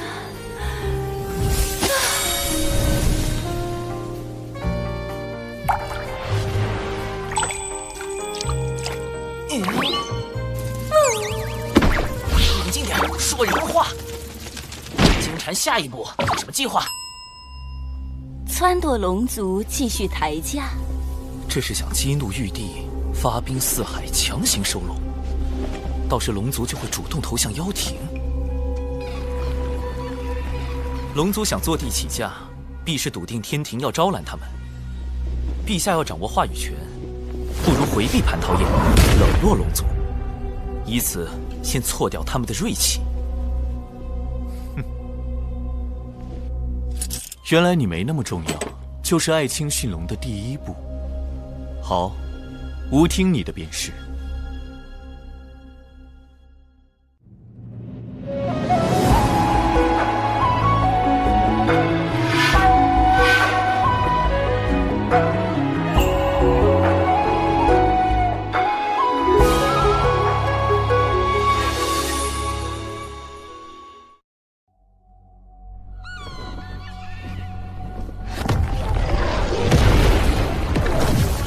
蟠桃宴关乎龙族存亡，务必按计划行事。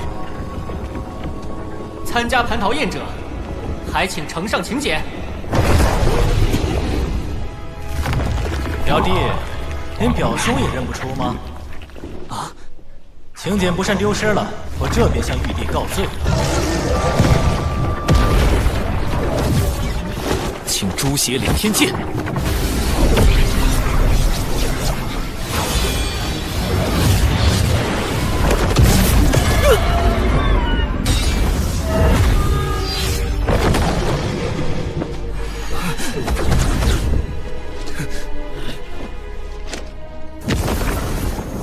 驯龙第二步，爱出风头就要挨打。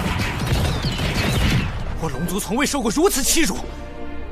海神你，敖义兄，且随我去迎产劫两教的前辈。一切都是为了让龙族顺利上天。驯龙第三步，我们的选择不止你们一个。海神老弟，海神道友，好久不见，好久不见。贫道倒是和海神小友刚见。大师兄何时与长庚道友这般相熟啦？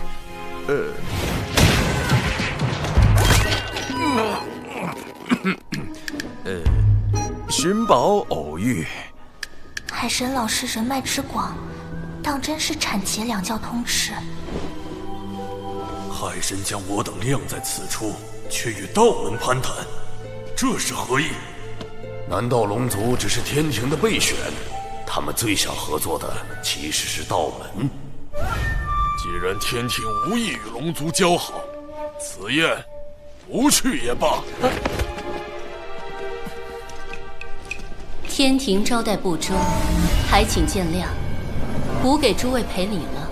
见过师叔。娘娘不可。算起来，王母可是六圣的师妹，总不好驳她的面。驯龙第四步，天庭的背后还有道门。宴席已在瑶池备好，各位请。玉帝不在瑶池，天庭如此冷落龙族，莫非是觉得龙族毫不重要？陛下尚有公务在身，不过特意叮嘱，绝不可轻慢龙族。待龙族上天后，如今天庭之依仗，日后也会成为龙族之助力。请入座。这么看来，天庭还是想要招揽龙族。如今我族对归顺天庭尚有诸多争议，龙族子弟遍及四海，但神位却千年轮转一次，只怕……听闻西坊教多次袭杀四海，欲将龙族化作手中利刃，或贪图龙族多年积累。可天庭却是真的看重龙族才能，才会许以江河湖海之神职。每次提及价码，王母便转移话题。看来此前许诺的神位轮转，已是天庭开出的最高价码了。龙王既已落座，便是天庭的宾客。倘若现在离开，可就不好说了。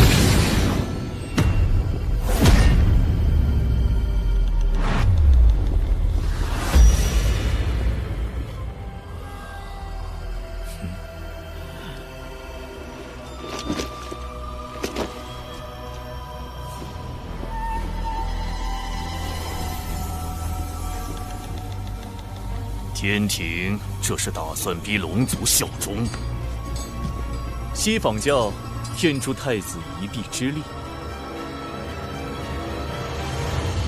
贫道6人奉西坊教2位圣人之令，特来赴蟠桃盛宴。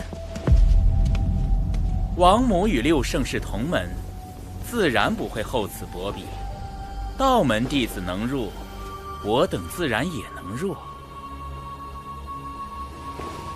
让他们进来。西坊教每次现身，我龙族都要遭殃。这次准是又没好事。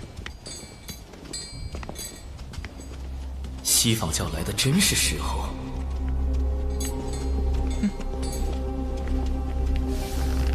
听闻龙族将入天庭，贫道6人先恭喜龙族，马上就会被赦免，填补海眼罪责。你在嘲弄我族？贫道并无此意，莫非天庭并未赦免龙族？这是撺掇龙族抬价不成，要亲自来抬了吗？龙族之罪乃天道所定，而玉帝却可调天道之力，赦免之事无非是降道旨意。敢问王母，此言可当真？你是在质问天庭？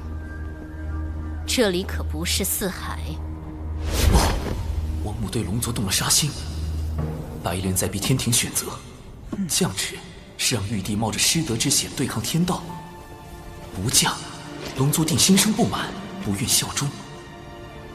怎么说，西坊教都立于不败之地。荒谬！若今日因龙族上天便免其罪责，那么来日是否也能因别的事再降罪责？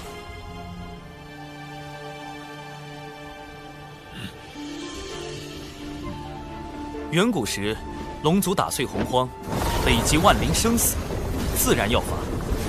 而今时今日，龙族若能以自身之道庇佑一方生灵，当然也要赏。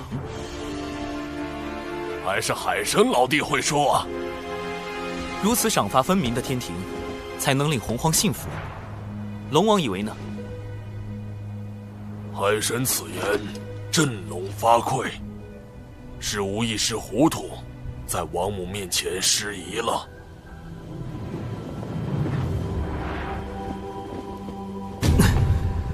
谁？是谁在看我？啊，这目光温暖柔和。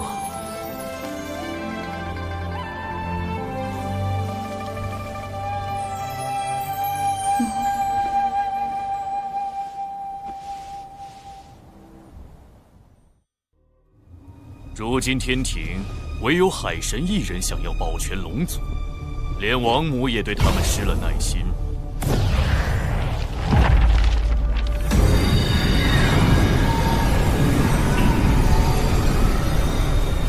早逝，你还在等什么？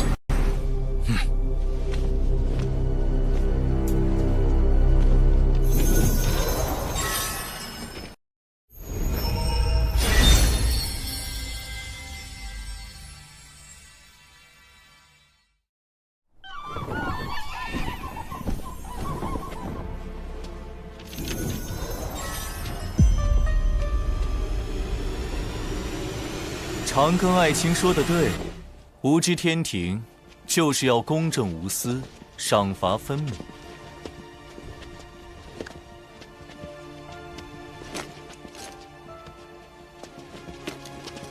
驯龙计划的最后一步，还是要玉帝来做，才能令龙族幸福。龙族镇守四海海眼，护天地生灵久矣，当有一份功劳。此诏得天道认可，这便是吾对龙族的嘉奖。如此，可信了天庭。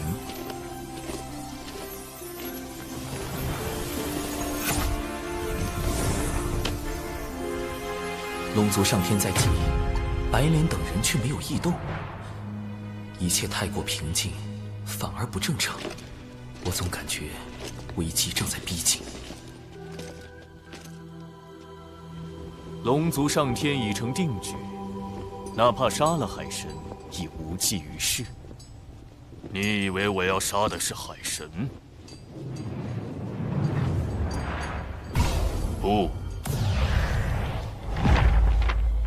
我的目标一直都是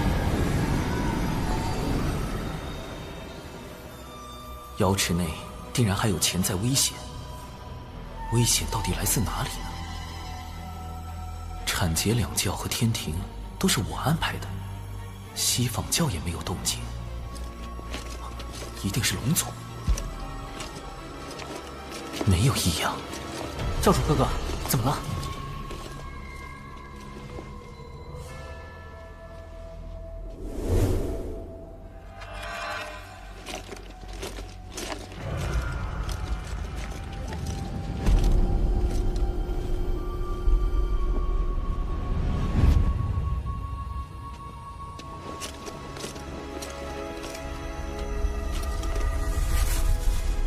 你父王有危险，快！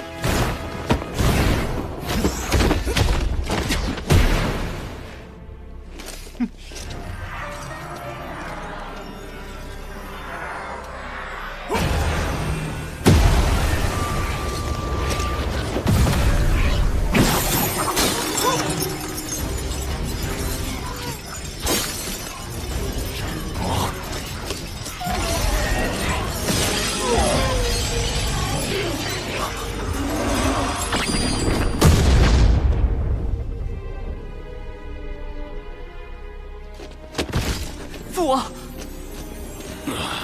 你们还是晚了一步。敖广的元神已经被射离此地，父王的元神在溃散。敖氏，你到底想做什么？做什么？我龙族乃远古霸主，如何能向天庭卑躬屈膝？你这个逆子！我劝你们赶紧放了我，否则敖广必死无疑。你当众袭杀龙王，不敬天庭，若放你离开，天威何存？龙族还未归顺天庭，敖氏作为西海二太子，怎么算都该交由龙族处置。大哥受伤之时，定与妖庭脱不了干系。陆阳行事狠辣，即便我等归入妖庭，也难保日后他不会对龙族出手。三位叔父，如何处置敖氏暂且不论，当务之急是救我父王。无论敖氏背后是谁，其目的都是要破坏龙族上天。一旦龙王在天庭出事，四海必乱，得尽快找到解救之法。待火焰燃尽，敖广的元神就会被彻底吞噬，这就是背叛我妖庭的下场。隔空取龙王性命，陆压斩法宝，当真诡异。只怕龙王未必能撑到海神想到施救之法。慧元金斗可疗伤补元，能延缓元神溃散的速度。多谢云霄仙术。龙王乃大罗金仙，元神强横，本不该这么快就出现溃散之象。除非是来不及反击，或根本没有反击之力，能做到如此程度，究竟是……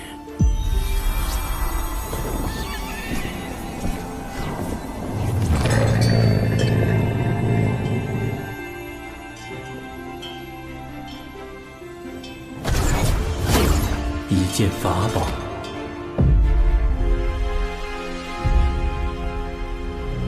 太上老君此时现身，明显在给海神撑腰。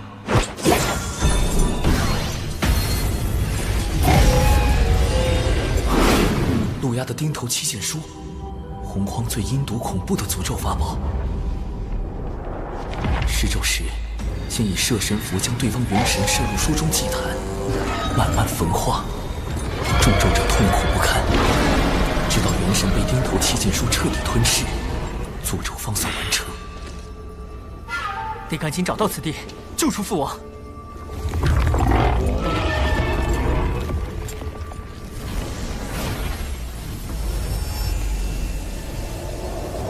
父王，来不及了。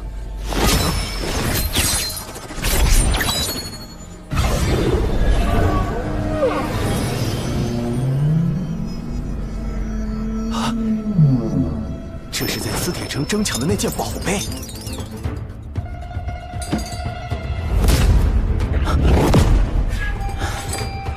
老君在警告我等，不得再干预龙族之事。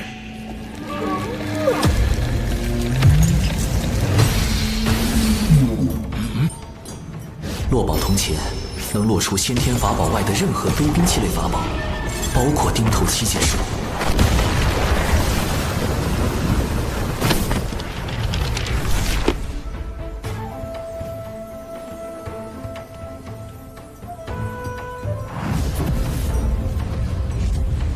这钱币竟然让钉头七剑术失效。如今想来，海神不惜潜入磁铁城，或许早知此宝能威胁到太子。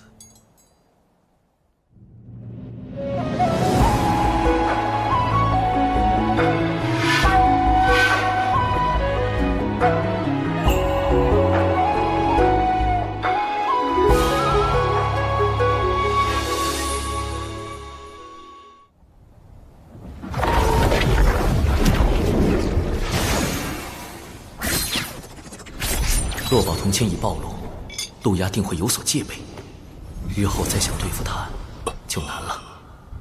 义兄，龙王刚醒，可扶他暂到一旁歇息。接下来要处置罪魁祸首。敖氏虽是龙族，但在天庭便要受天规约束。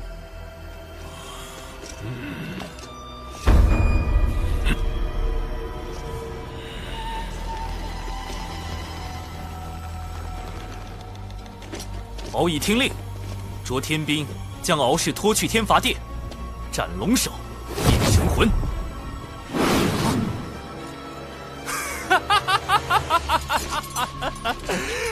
放开我！我身负祖龙血脉，乃真龙之身，天庭怎敢杀我？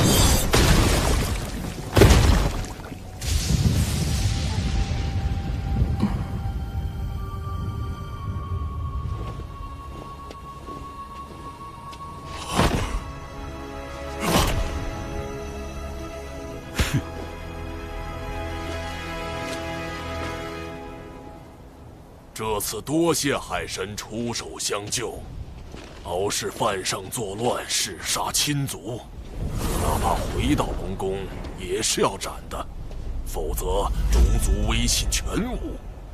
但海神愿以天庭名义将其斩杀，倒避免了一场亲父杀子的悲剧，同时也保全了四海龙族颜面。吾在此谢过。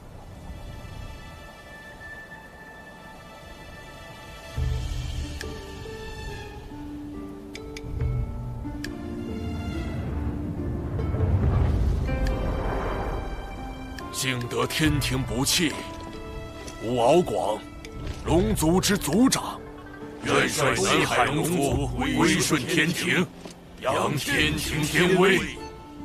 好，传吾旨意，将海神神权一分为4，封四海龙王为四海海神，授4阶神位，加授东海龙王敖广为3阶神位，总领四海海事。终有一日，我龙族所有子弟都会挣脱业障枷锁，不再受天不海眼之苦。龙族上天，海神老弟居功甚伟，怎么还被分走了神权？令晋升长庚爱卿为天庭水神，位列3阶，总领洪荒水势，另赐水神府邸1座。小神，谢陛下。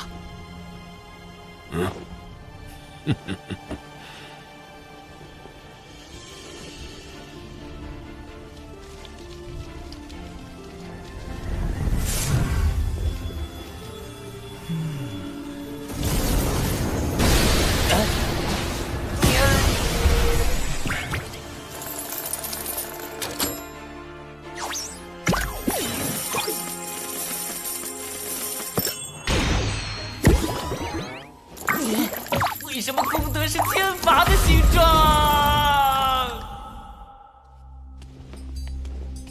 海神，待我了结龙族之事，下一个除掉的就是他。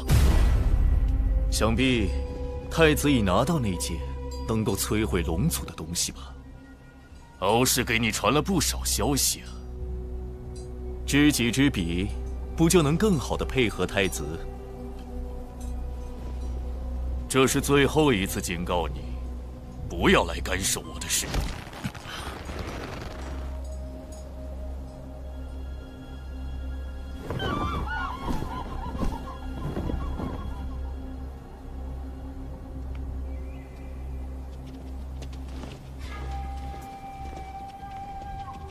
大法师，老君此前推算出的那件能危及洪荒的大事，是否已经避开？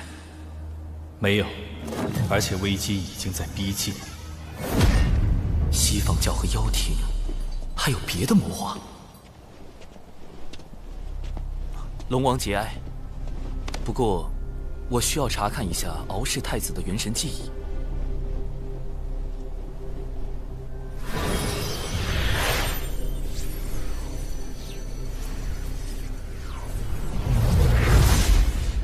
西海可有一位三太子？西海三太子，未来的白龙马。西方教现在就开始谋划西游新教了。必有龙鳞，此物非同小可。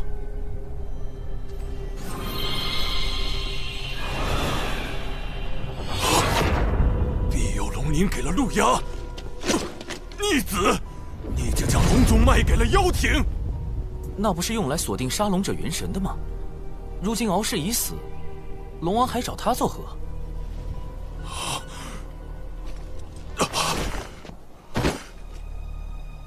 必有龙鳞是打开万龙阵的钥匙，倘若被窥伺龙族者得到，那海眼……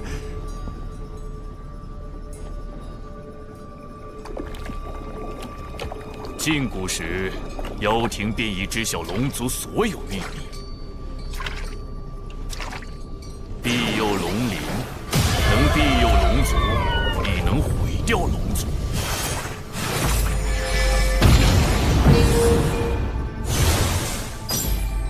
原本我并不打算对龙族出手，但你们背叛了妖庭，那就没有留下的必要了。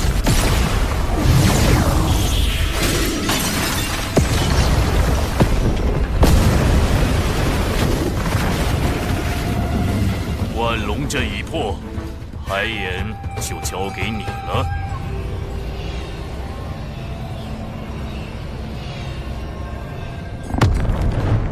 待海眼一破，天地业障便会倾覆洪荒大地，将所有生灵葬下。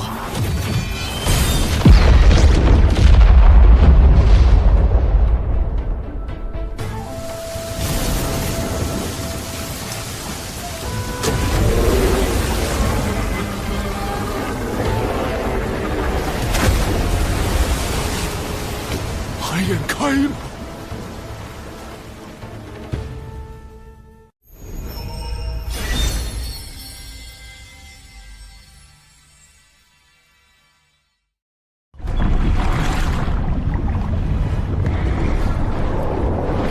东海海眼开了！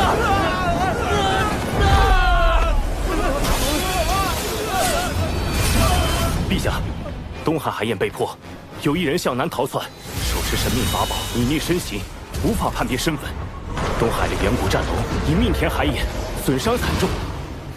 远古战龙是龙族最古老的真龙，实力深不可测，多年来一直镇守四海海眼。什么人竟能在他们眼皮子底下破海眼？难道是陆压？他先用庇佑龙鳞开万龙阵，接着就破了海眼。陆压向来猖狂，上回还当众刺杀天庭之人，怎么会用法宝隐匿行径？这不像他的行事作风。海眼已开，龙族必死无疑。太子殿下高明，您破了万龙阵后，故意让此人来开海眼，不但报复龙族，事后天庭也不能追责到我们妖庭头上。反正他们图谋海眼已久，我何不顺水推舟？陛下，镇守海眼乃我龙族使命，四海龙王先行告辞。今日事关龙族存亡，还请教主哥哥相助。龙族既已归顺天庭，天庭不会坐视不理。长庚，吾将此事全权交由你，再派华傲天将军率天兵从旁辅佐，你们务必守住海眼。小神领命。今日海眼灾祸，还需诸位道友帮忙。不知三位仙子能否？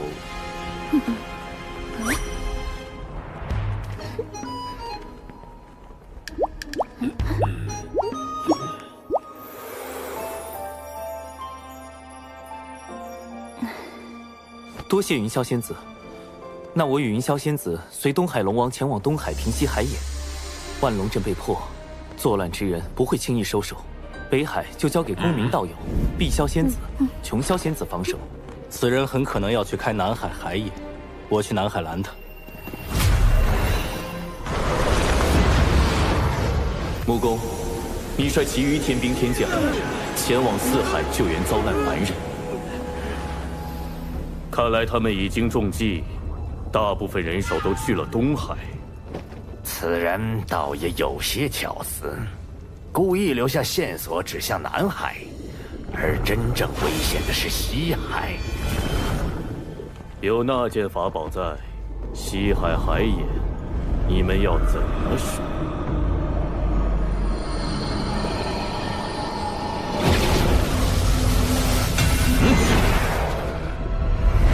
急如风，烈如火，烽火蒲团，起！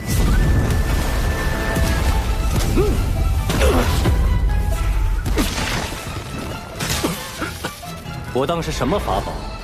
原来是昔日修罗族老祖那把不沾因果的元图剑。你以为凭此剑隐藏身形，防他人推演来历，就能为所欲为了？玄都，他去了西海。他竟没中计，多亏长庚提醒，果真在西海海眼逮到了真凶。大法师，弟子以为凶手接下来极有可能要开西海海眼。哦，可天兵来报，说此人向南逃窜。一个利用神秘法宝隐匿自己身形的人，怎会轻易泄露自己的下一步行踪？除非他想故意误导我们。原来如此，你小子还真是狡诈。是稳健，稳健。还请大法师前往西海海眼拦截此人。依你便是。孽障，还不束手就擒！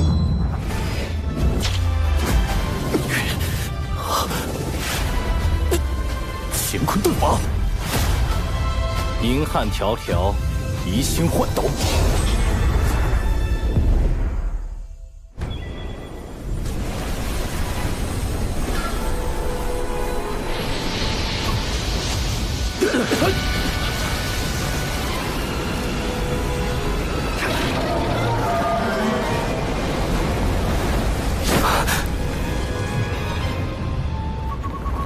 海眼中怎么会有饕餮？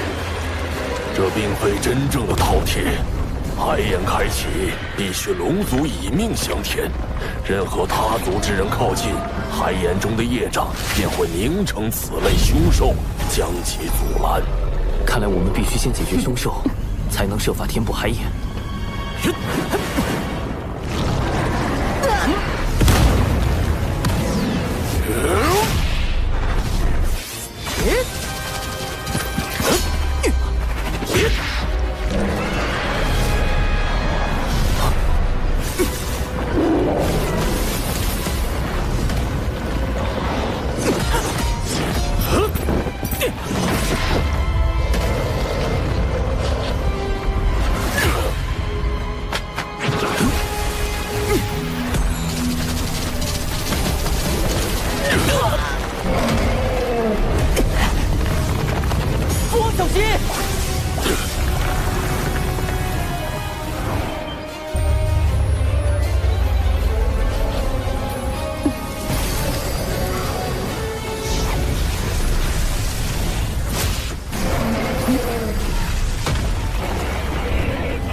愧是云霄仙子，一出手就能扭转战局。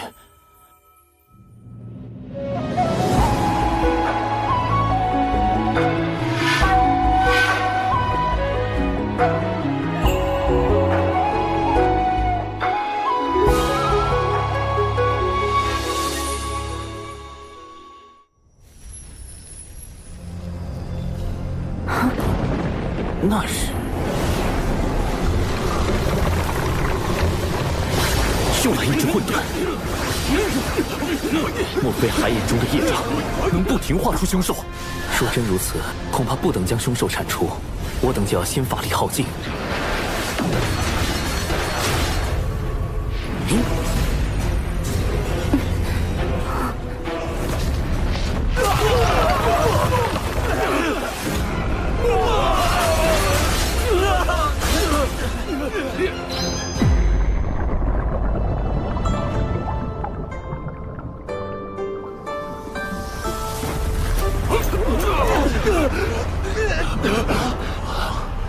师尊，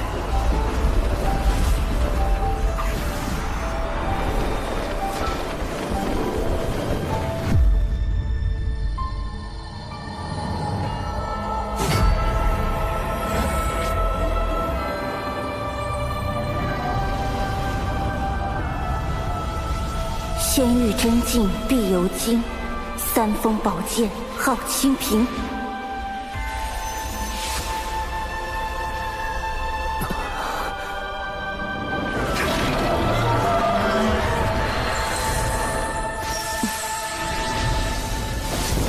海眼遭难，我师尊通天教主特赐此清平剑，助东海平定乱局。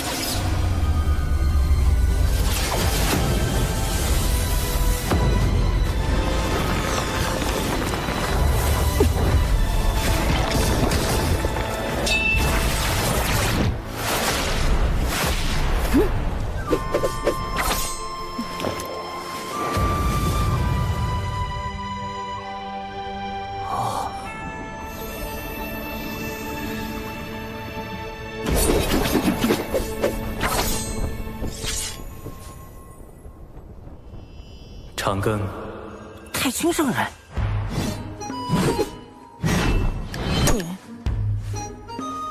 就这？海眼灾祸为功德可平，此定海神针于你。定海神针，太上老君亲手炼制，曾借于大禹治水，测定江河湖海深浅。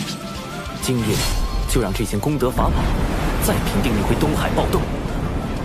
弟子定不负所托。你若有灵，当显灵性。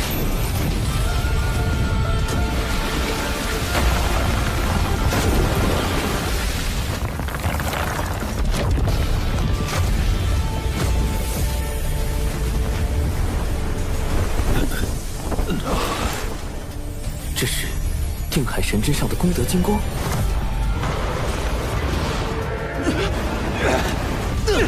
莫非海眼不是要龙族填命，而是因龙族业障缠身，并无功德，才要龙族用填海眼的方式获取功德，以抵消海眼中的天地业障。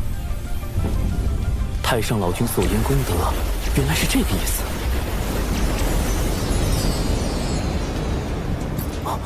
怎么回事？此前已有那么多龙族填进海眼，现在加上定海神针，难道功德还不够？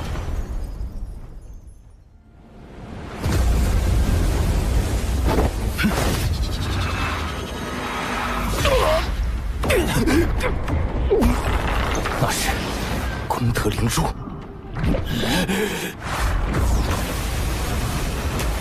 长寿，功德灵珠是金蝉。原来先前填海眼的功德被金蝉暗中窃走了部分，功德灵珠已被我击中受损，无法再吸取你们填海眼的功德。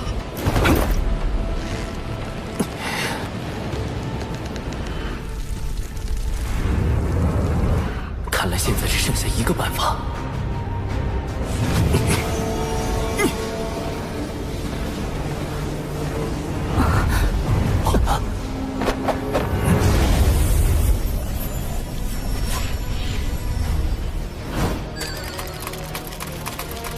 长庚道友，需要我们做些什么？云霄仙子，我已参悟出填补海眼之法，只要有足量功德，就能终结今日大祸。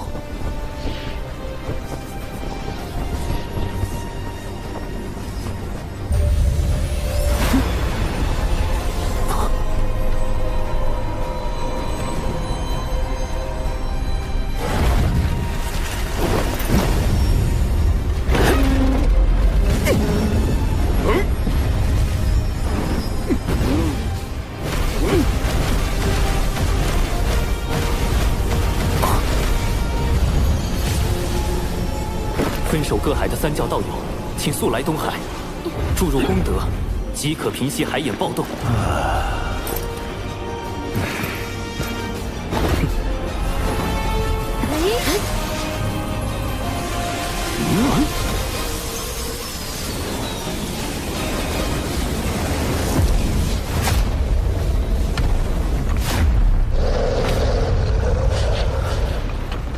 大家的功德都快耗尽了，还是不够，怎么办？有劳诸位为我龙族费心至此。龙王，你海眼被破，我敖广身为龙王，难辞其咎，所有罪责我一力承担。您得天庭神位，自身业障尽消，已不必再以身填补海眼。既如此，我便献出神位，为族中子民承担宿命。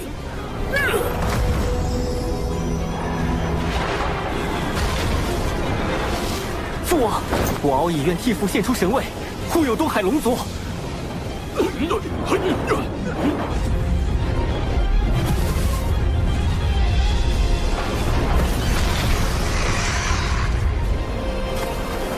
一枚填海眼，虽是龙族自古必须承担的宿命，但龙族先辈犯下的罪，真的要龙族世代偿还，直到血脉断绝才能还清吗？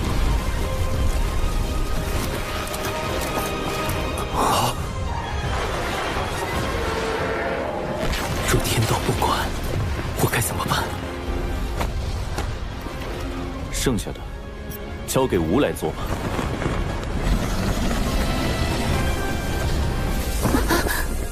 陛下，您功德今身已成，何不调天庭功德？迟疑片刻，便是生灵涂炭。吴昊天，既为玉帝，愿为苍生故。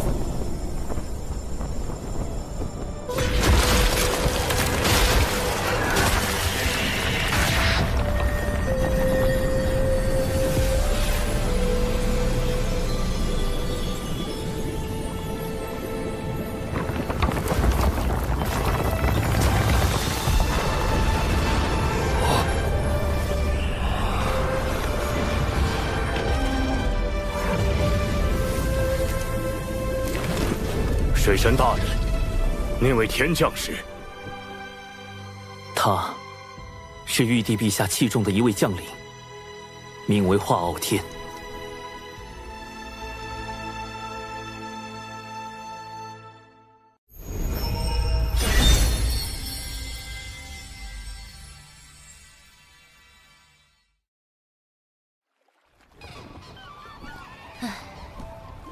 未经道祖应允，私自动用功德金身填海眼，道祖必会降罚于你。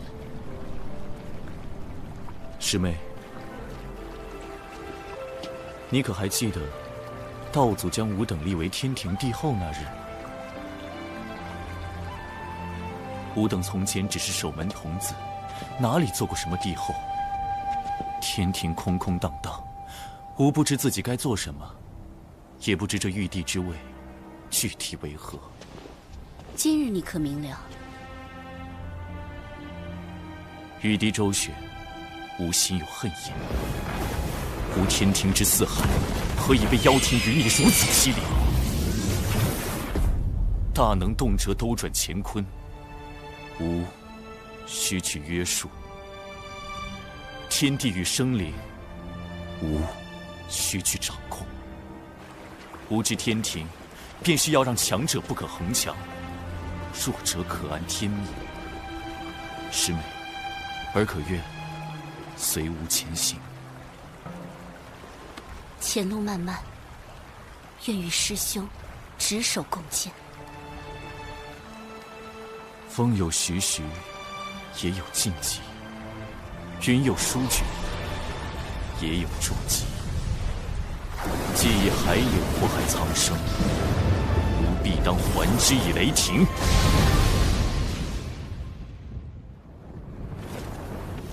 昊天，你为了收复龙族，还真是舍得下血本。太子殿下息怒，海眼虽被平息，但龙族死伤惨重，天庭亦有折损。此举仍是我们技高一筹。只是那人已逃至血海，不知是否还会生变。哼，是金蝉觊觎海眼，招致玄都追杀。即使生变，与我妖庭何干？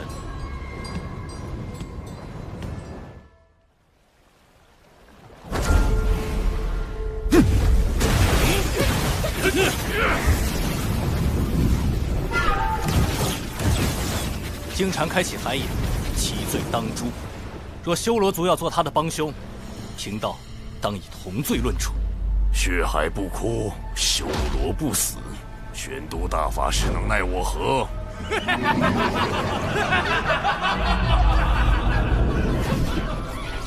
老师，弟子明白了。水火同归元，乾坤引焚逆。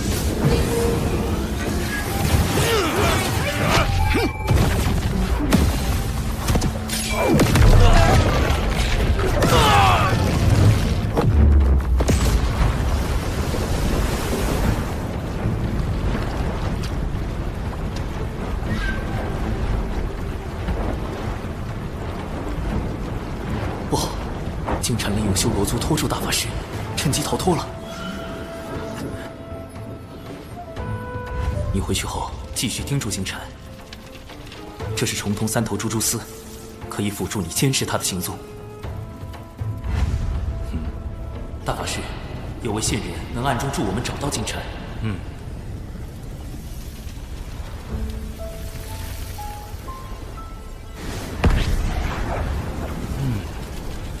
还真是线人。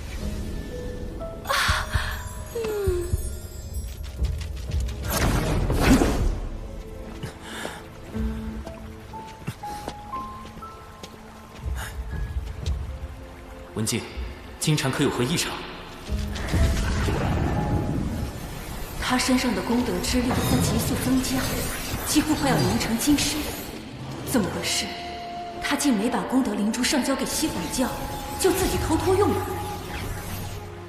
不对，西方教、妖庭、修罗族都在为金蝉做掩护，这背后一定有一个极其隐秘且更为宏大的计划，而这个计划的核心就是金蝉。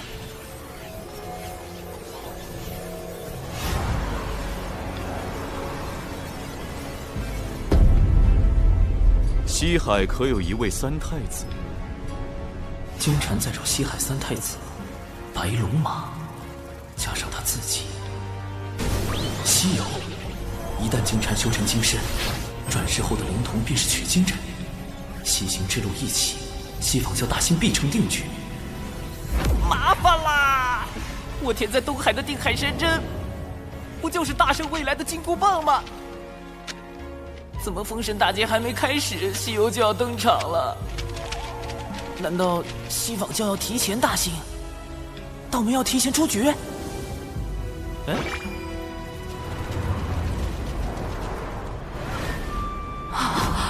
危险！快离开！文静，文静，能令他如此恐惧，还能瞬间瓦解他全部法力的灵神。金蝉逃去了西方二圣的道场。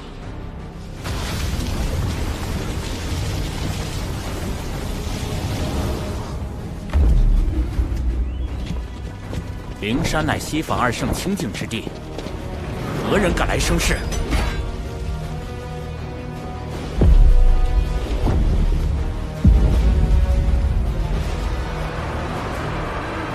经禅用元图剑开启东海海野，玄都大法师祸害无数生灵，何该由贫道斩灭？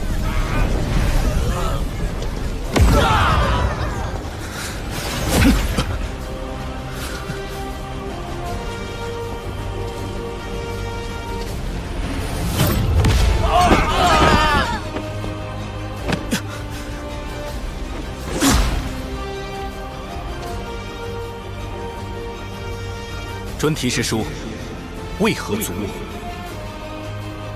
一叶障目，七宝妙术。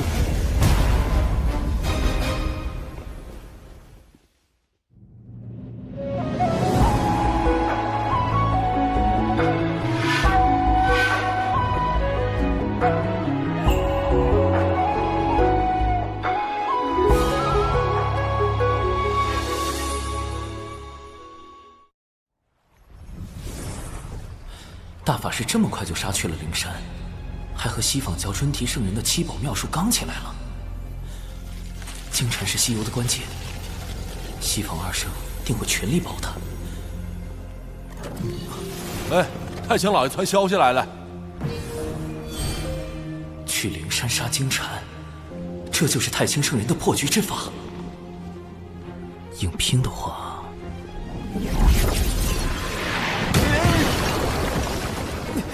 太清圣人息怒，弟子刚修成金仙，经禅却已是大罗，况且他还有元图剑，背后还有西坊教2位圣人。我一个小小金仙，如何当着2个圣人的面杀一个大罗？别说帮到大法师，起码不能给大法师拖后腿啊！哎呀，你这怕啥呀？那金银天天搁外头溜达，搞什么玩意儿普度众生？灵山里也就专题1个圣人。那本塔照你以后咱就干呗。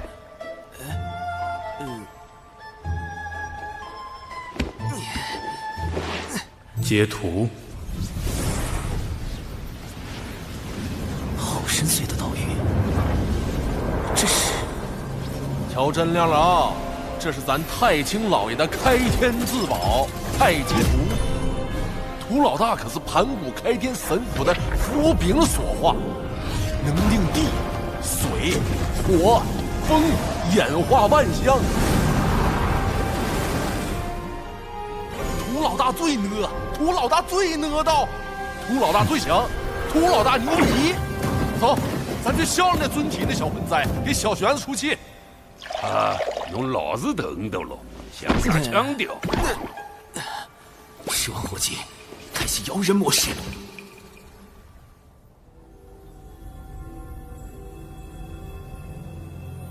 既来灵山，远离颠倒妄想，因果可灭。玄都是指离开吧。若弟子拒绝呢？如此，吾便只有带太清师兄度化师之一番了。圣人亲自出手，玄都，纵使你道境高深又如何？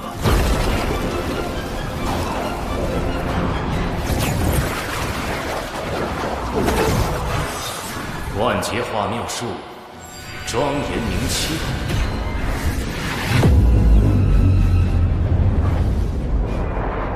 一度目不视恶物。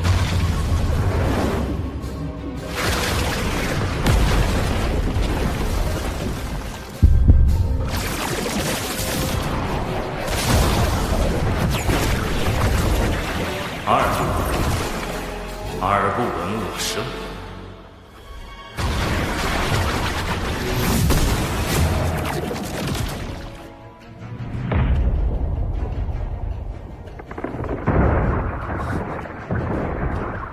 他想封闭我的五感。九灵玄。三度口不言恶。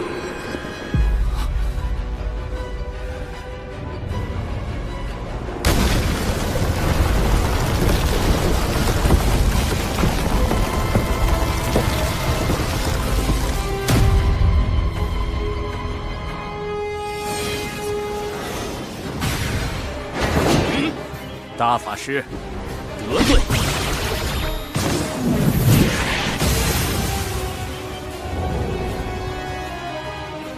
宣都失职，静心无真知。一臂万戟，剑气清平。是截教通天教主的清平剑。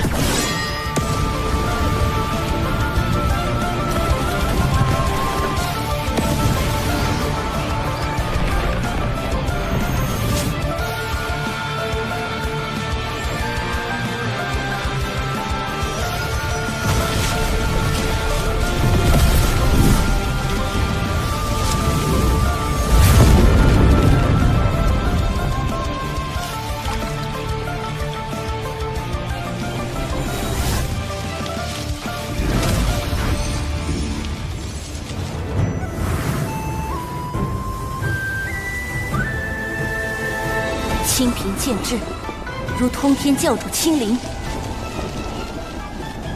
大法师身处险境，还望诸位出手相助。若与师尊赐下的清平剑相拼，或可助玄都师兄进山一战。西方教将凶手藏在了山里，还敢对玄都师兄动手？赵凤鸣绝不答应！不向灵山讨回公道，我对不住死去的东海龙族。截教熬夜，哪怕血溅于此，也必要替龙族报仇雪恨。此时不出手，更待何时？多宝师兄，你我阐结两教，放下过往芥蒂，如何？截教多宝，亲完。金光，来支援玄都师兄。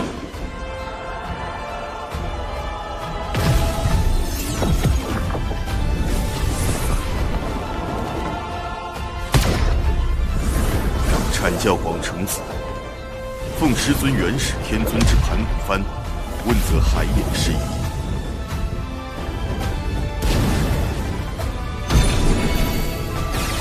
人教渡恶，率人教弟子助阵我教玄都大师兄。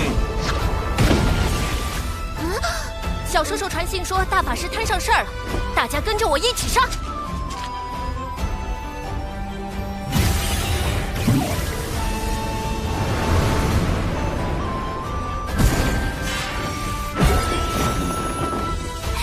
师兄冲啊！冲啥呀？我们是来凑人数的，真打起来可别犯傻。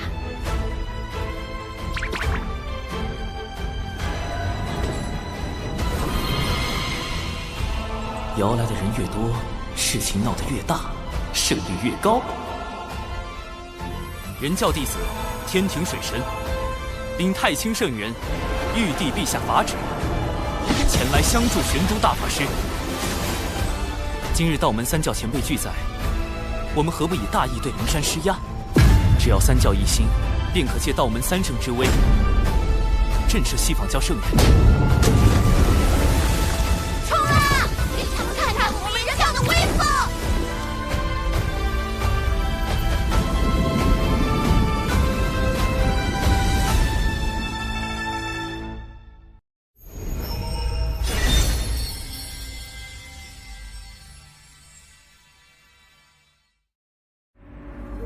人阐结三教弟子，居然都来了。历来劫难，道门三位师兄皆做壁上观，而今观获西方大兴，他们倒是坐不住了。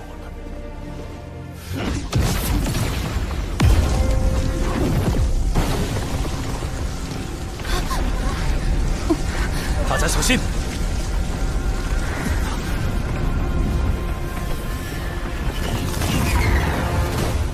二教主，尊提圣人的法相，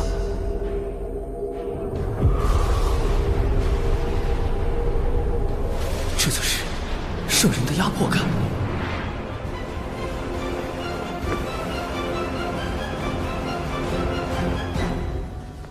二教主，道门欺人太甚，玄都大法师闯我灵山在先，三教弟子大张旗鼓来犯在后。他们这是要联手打压西方教，扬道门声威啊！此言差矣。玄都师兄前来，是为缉拿与元图剑开启海眼的真凶金蝉。仙子凭何断定元图剑在金蝉手中？又如何证明他开了海眼？你把金蝉交出来，我等搜魂一遍，真相自知。污蔑金蝉的是诸位，自然该由诸位拿出证据。若拿不出，还请二教主为我等做主。好个白莲，他故意偷换概念，把缉拿海眼凶手之事说成是道门挑衅西方教，就是为了给春提圣人铺路，让他随时可以弑杀冒犯圣人的三教弟子。大法师，我有一个计划，趁春提圣人将心神放在此处，我潜入灵山捉出金蝉，请大法师务必吸引住圣人的注意力。捉蝉就捉蝉，躲着干啥呀？没怂呢！小苍，本事嘛没啥，偷都进偷来。春提圣人用法阵遮阳了整座灵山，若强行突破，只怕要惊动他。小事体，屠老大别冲动。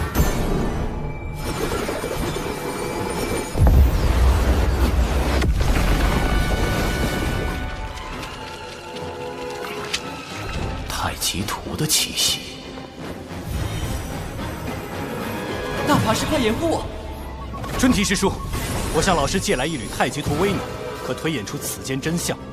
究竟是师叔的记名弟子金蝉蓄意谋划海眼劫难，还是我等执意冒犯圣人威严？在吾面前，你当场推算，若算不出来，污蔑金蝉、冒犯灵山的罪名，你一人承担。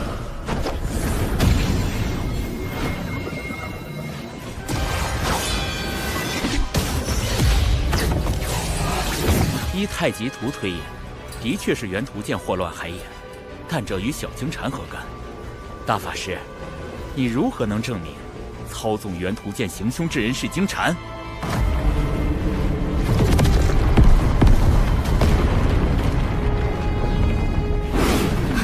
春提圣人这是要下杀手！舅舅师叔，咱们不是来凑人数的吗？谁要动手啊？待会儿看我手势行动。小叔叔摇我们过来，他自己躲哪去了？气死人！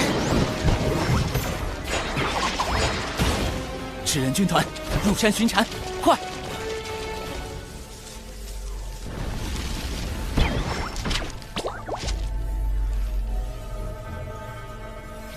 找到了！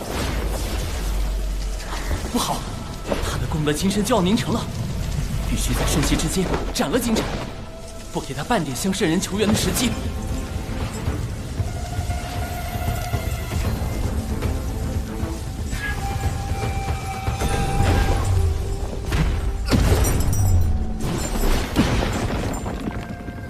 你是何人？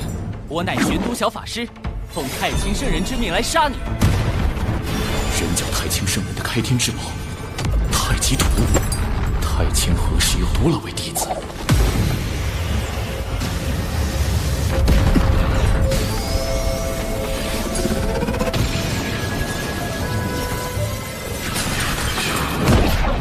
瞬移神通，金蝉脱壳，好快！太极图的杀招居然追不上他。哼，太极图虽强，你却太弱，白白浪费了他的威能。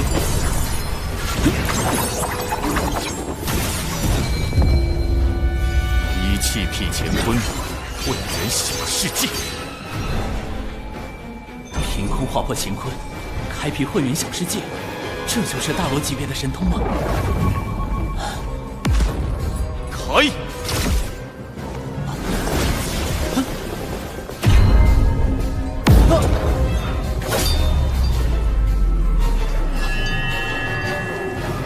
糟糕，他把太极图隔绝在混元小世界之外，只能靠自己了。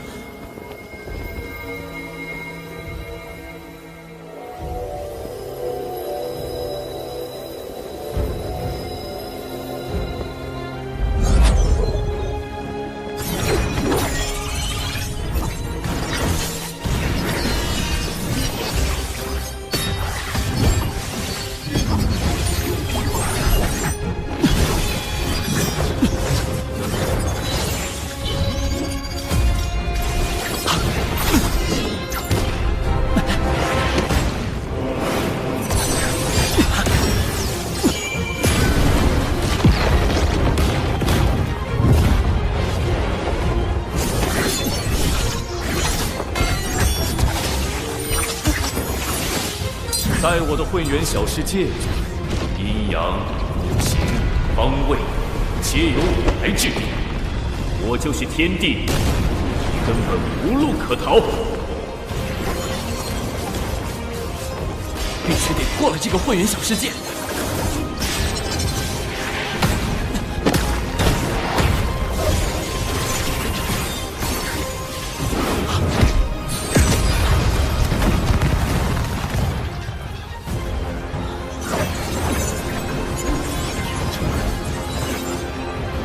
小法师，你的死期到了。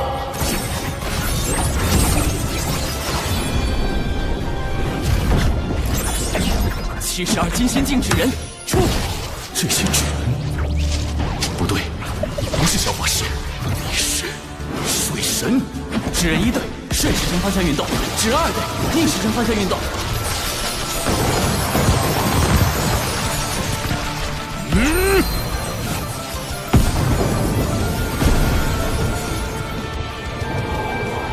升温准备。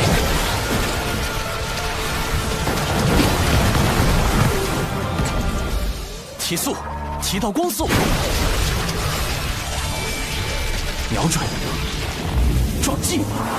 这是什么？分明是纸人对撞，却能在瞬间产生出堪比太阳星的能量。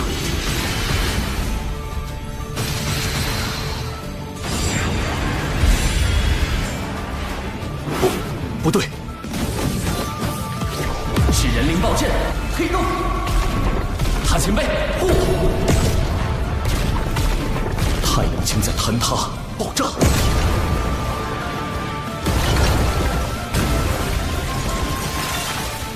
我的混元小世界要被撕裂了。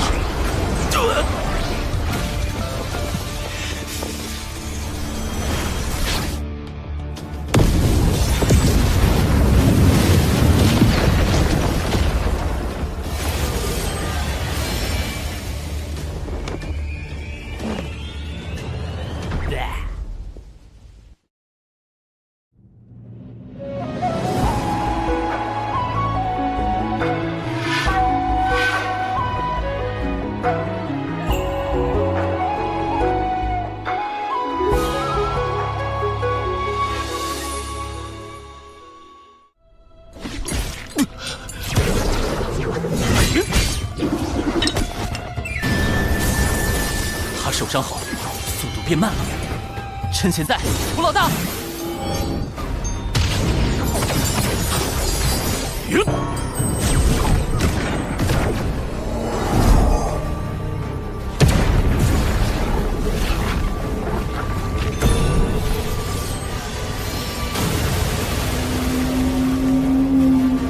两仪分日月，太极归无极。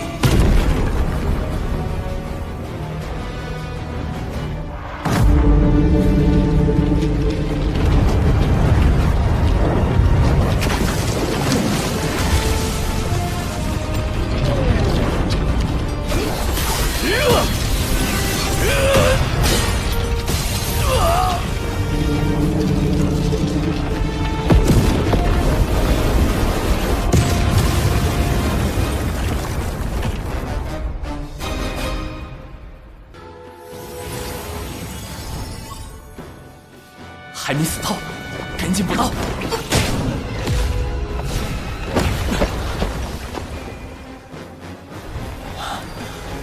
灵气宝妙术都到了，也就是说，准提圣人来了。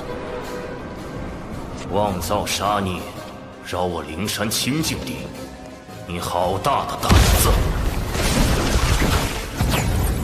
玄黄塔，太极图。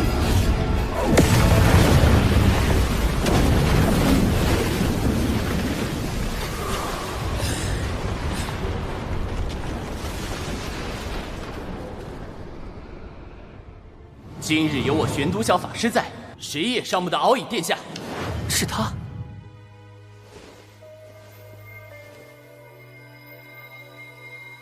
专题师叔，元图剑残片在此，足以证明金蝉就是操控元图剑引发海眼之乱的罪魁祸首。事关海眼劫难与天下苍生安危，还望圣人严查。切莫被金蝉这个心术不正的鸡鸣弟子所累，污了圣人威名。尊提，你敢当着三教的面杀人灭口吗？大法师，小法师，太清师兄真是收了2个好弟子。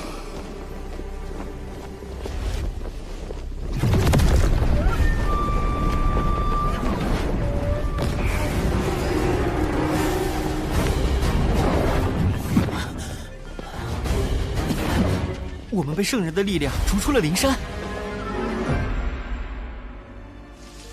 既是猎徒生事，吾自当施以惩戒，让他为我西坊教大兴献出法身。今日之因果，随着猎徒消逝，一并了断。圣人的力量好恐怖！那位玄都小法师真厉害，竟敢打进灵山，落圣人面皮。倒是不知他和玄都师兄有何渊源。此生死。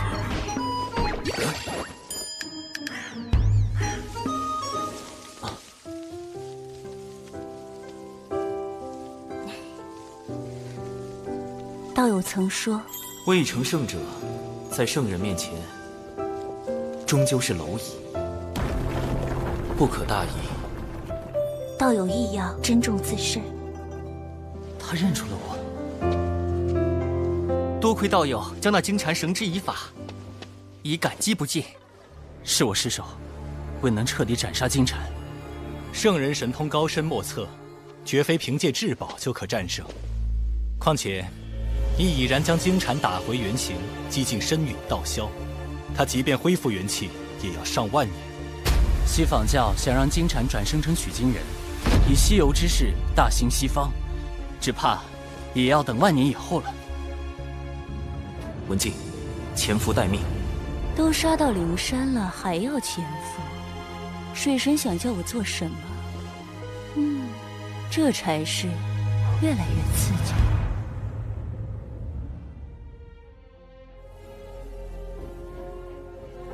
哪怕有功德保持温养，也没有丝毫生气。萧金蝉彻底废了。道门这是要毁了我西坊教大兴的机缘。如今道门已至巅峰，往后必是由盛而衰。见证这般强大的道门渐渐淹没于洪荒的尘埃中，岂非幸事？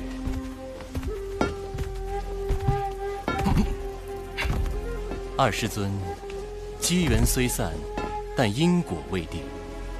弟子尚有转圜之法。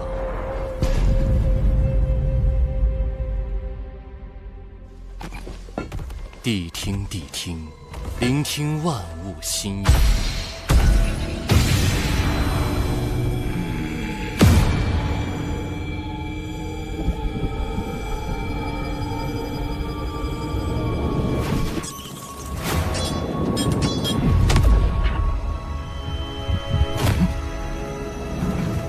主人，找到了。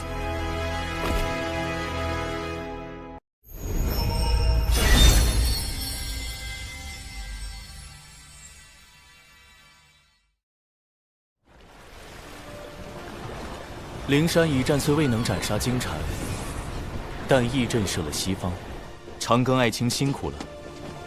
此次海眼被破，龙族死伤惨重，终究是小神谋算不足，请陛下降罪。爱卿已尽全力，何必将罪过包揽于自身？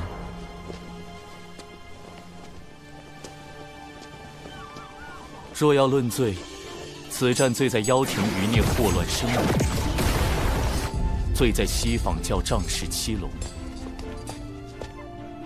更罪在天庭势单力薄，给不了可用之力。陛下，不久后，吾便会去下界历劫，届时天庭事宜会暂交王母处置。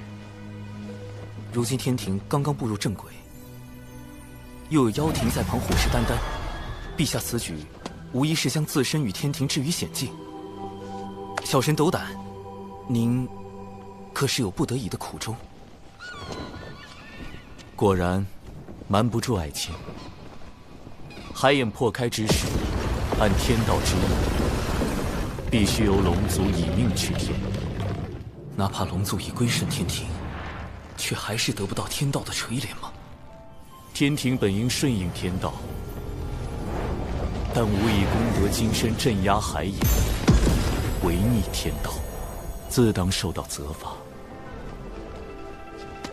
可陛下此举，庇佑了无数生灵，如何能……这就是天意，这就是天道。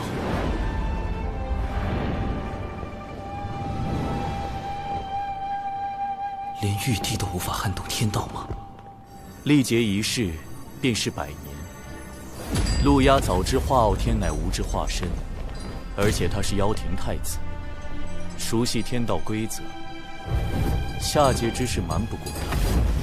100年内，妖庭必有所动。天庭唯有快速壮大，方能震慑群妖，令其不敢再生反叛之心。陛下所言甚是。眼下天庭要强大，就必须先强兵。说得好，今日你我不论君臣，好好聊一聊这强兵之路。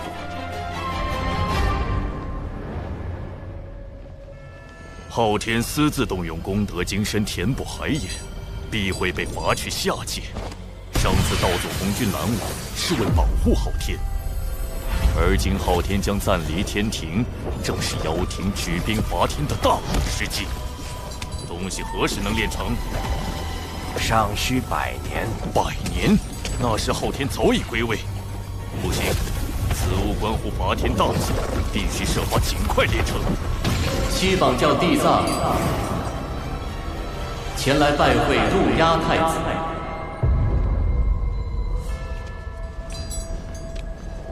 地藏，你怎知我在此地？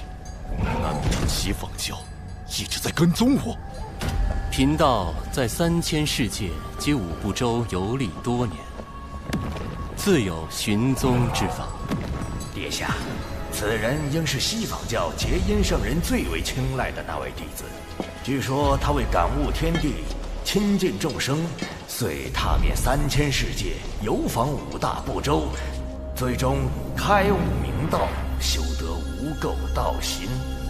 西方教派他过来，只怕所图不小。太子不必如此戒备。贫道此来是为接替金蝉师弟与妖庭商谈合作事宜。我灵山需要借妖族之名义，以报天庭道门所辱之恨。我与西方教的合作，并非互帮互助，而是各取所需。要让妖庭冒着被多方势力针对的风险，灵山能给什么？太子记挂的那件东西，贫道有一法，可助其早日练成。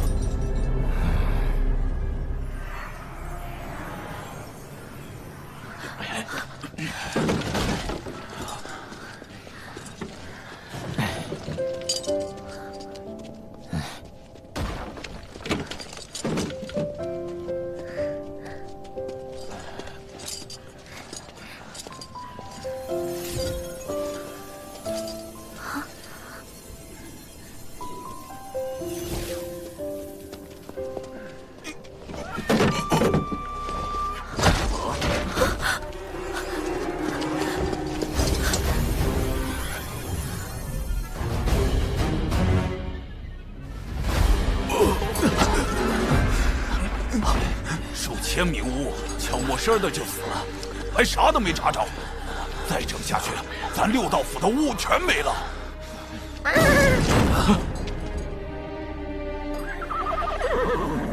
你是说找天庭水神？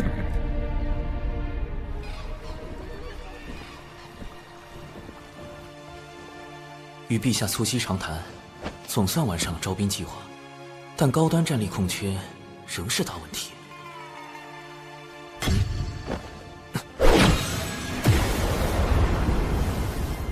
咱来找长寿，也不好吓着他的同门。头套。乌牛乌马。他们找我干嘛？此事不宜惊扰门内。长寿，我，你牛哥，嘿嘿，咱这次来是有事相求。六道府有难处，元帅尽管言明，只要力所能及，我定斟酌而为。哎，力所能及后面，不应该是全力以赴吗？是这样的，我们巫族肉身强大，连修罗族的毒都能硬抗，更别说生病了。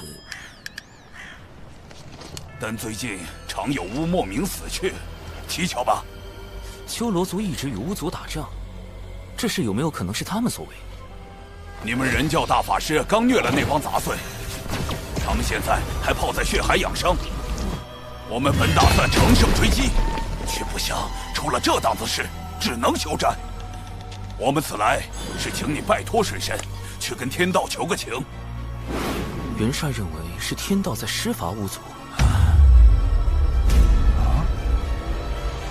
这事说起来老尴尬了。巫妖大战时，祖屋共工撞破不周山，致使天柱倾塌，天河之水泛滥成灾，祸及众生。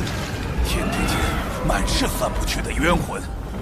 我等追随后土娘娘入六道府为巫族赎罪，也不知这些年有没有还清。天道施法，陛下应当知道，但并未听他提及。此事只怕另有蹊跷。不过，六道府的巫实力强悍，若能收编他们，正可弥补天庭高端战力的空缺。两位放心，我这便告知水神，得去六道府走一遭了。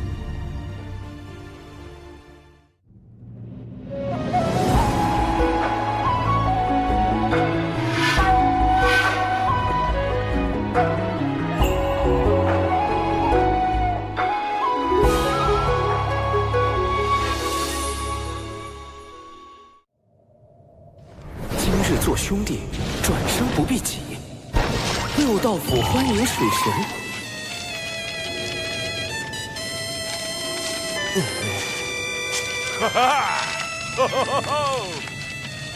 我已切身感受到巫族似火般的热情。这个，我已请教过玉帝陛下，六道府之事并非天道降下的惩处，不过陛下对巫族颇为关注。命我彻查到底。这回妥了，判官大人从没夸过人，连夸您城府深沉，诡计多端。我说的是，水神足智多谋，动手前就胸有成竹。请。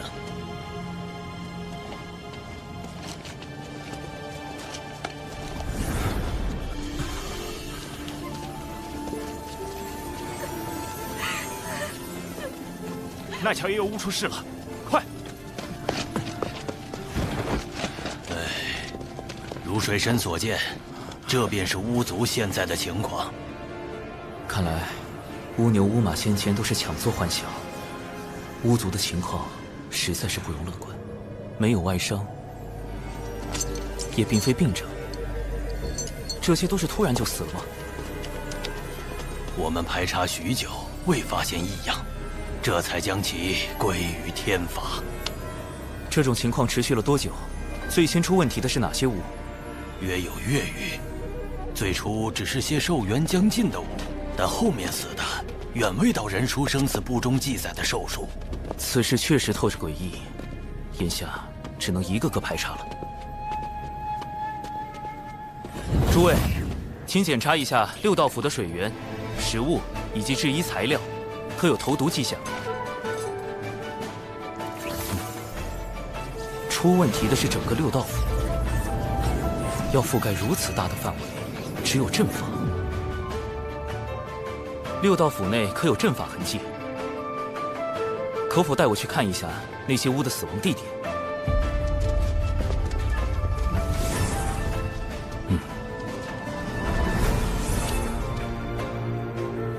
这些路线看着并无规律。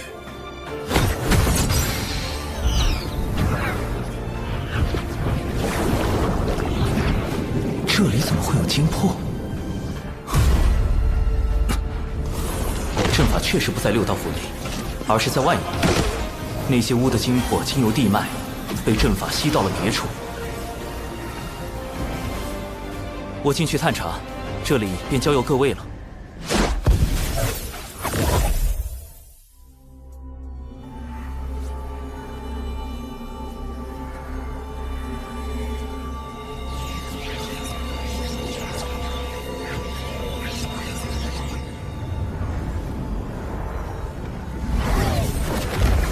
殿下，已遵照您的吩咐，在地脉设下诸多禁制，严防外敌闯入。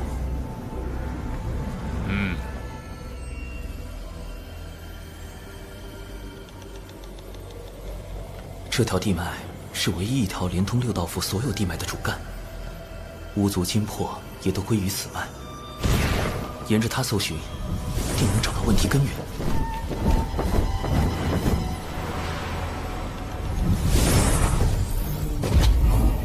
地脉中怎么有一股奇怪的道韵？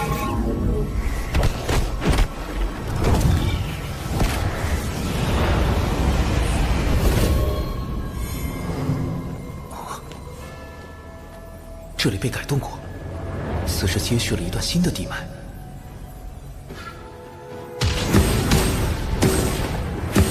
这是引导神识探查的禁制，方才那股道韵是故意放出去的。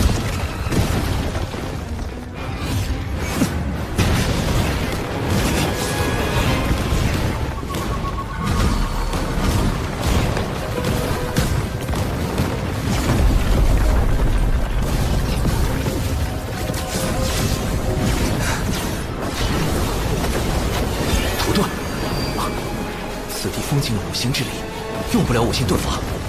地脉是唯一的线索，无论如何，必须在它消失前到达终点。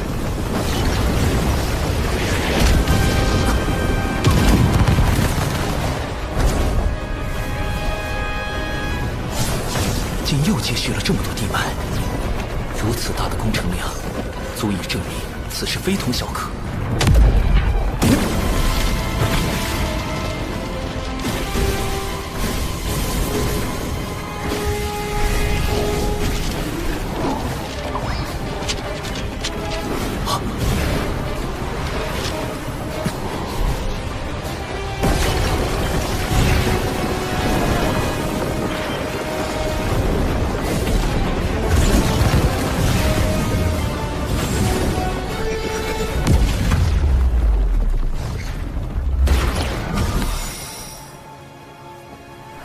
找到了，这么多巫族精魄，幕后黑手究竟想要干什么？神识被隔绝在外，看不到阵内，如此，便只能借太极图一关了。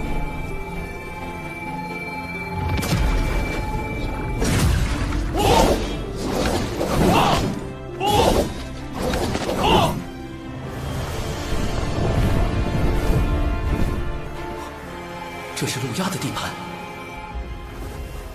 用巫族精魄熔炼，速度比以往快了数倍，距离成剑还需数倍。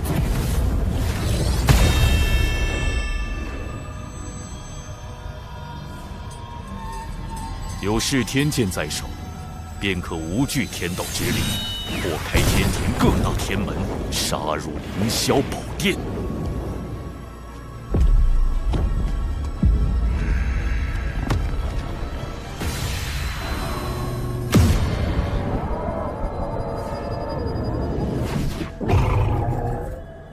主人，使臣来了。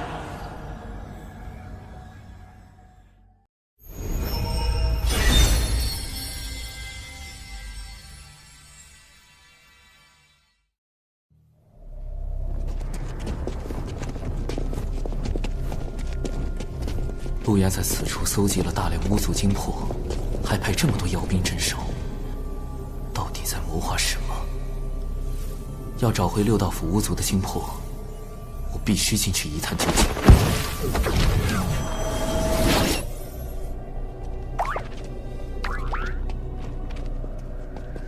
殿下来讯，谨防有人擅闯大阵，都给我警醒点儿。是。是。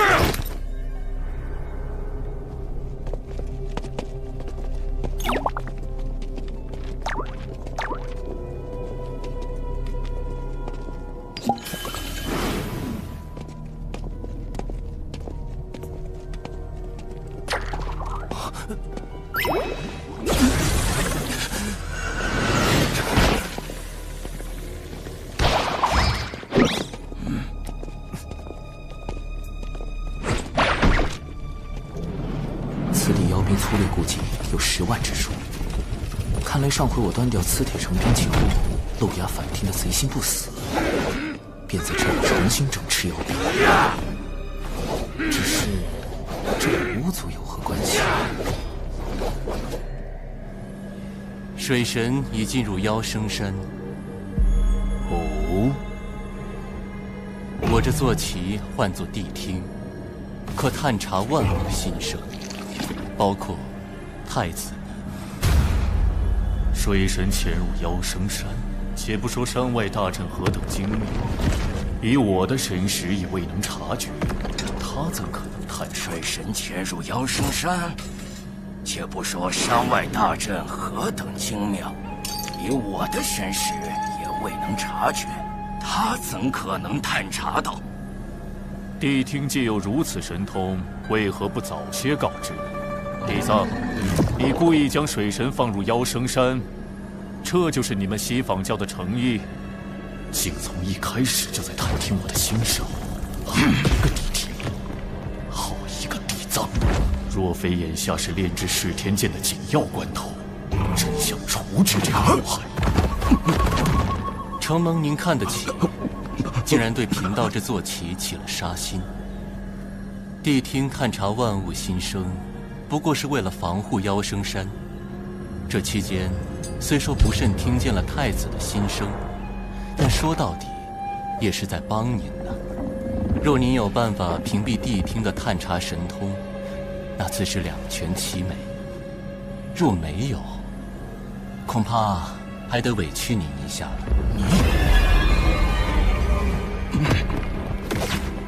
主人，太子，水神已到祭坛外。殿下，我等特来回禀巡查情况。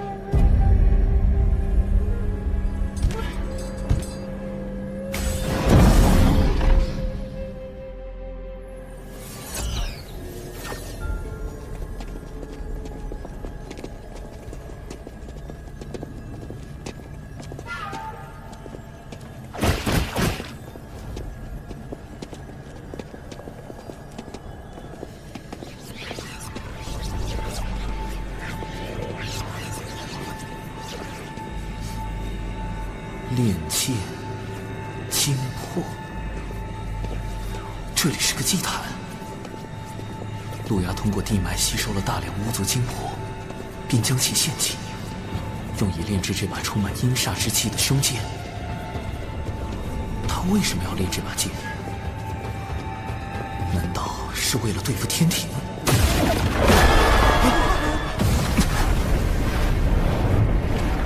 路牙，他竟然在这儿！被发现了！什么时候？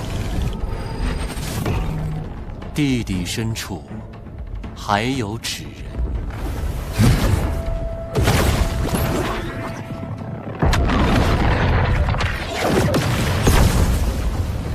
不好！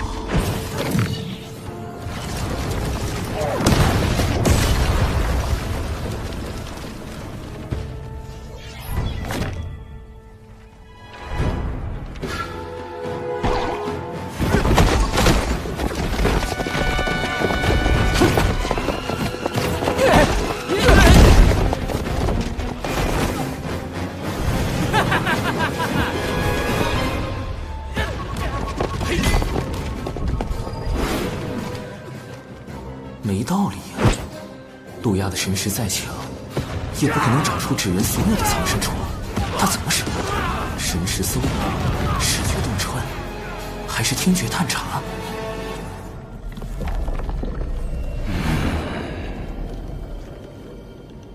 路亚旁边的一人一狗，看着装颇具西方教风格。莫非是金蝉的妓院？西坊教派来与陆压接洽的？西坊教听觉探查，难道？糟了！不能多想，不能多想，不能多想！太清圣人的道场斗帅宫，一定能避开这探听神通。大法师，救救我啊！地藏，我这就用太极图推演一番。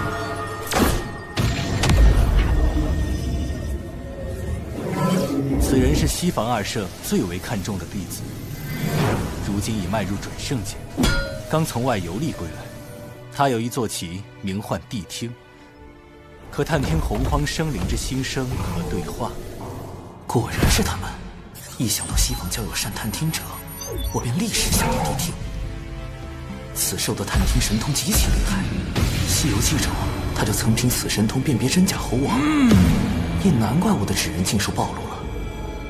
大法师，谛听的探听神通可有办法应对？他头上的那只角，应是其施展神通的关键。角？难道是类似于信号发射器一类的东西？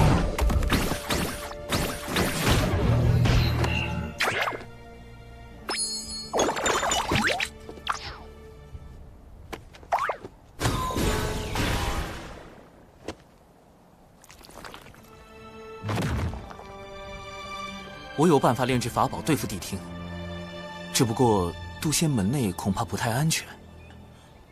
你小子，不就是想在兜帅宫练法宝吗？放心吧，老师此前已叮嘱过我，你若想用紫金八卦炉，尽管用便是。传闻除太清圣人外，只有大法师用过紫金八卦炉。太清圣人竟答应给我用。我原本只想留在兜帅宫躲避谛听探查，没想到太清圣人竟然那么大方。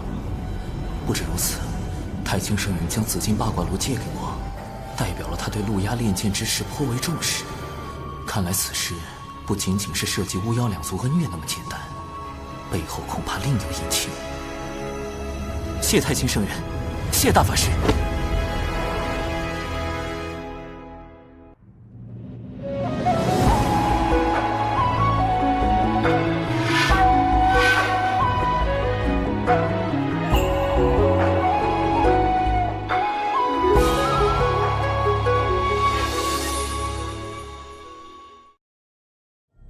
竟然跑去了兜帅宫，太子殿下，此事若惊动太清圣人，洪荒诸事瞒不过圣人。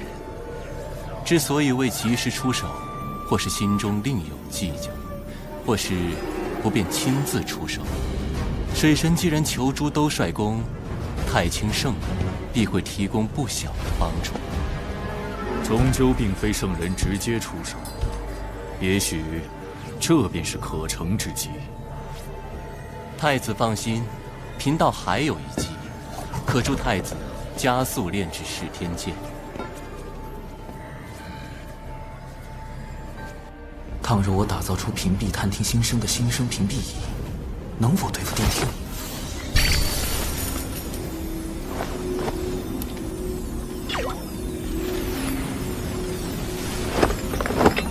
师兄，不好了！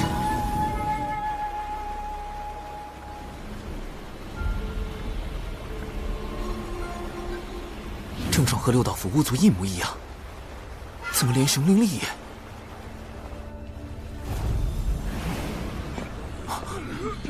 熊寨怎么也出事了？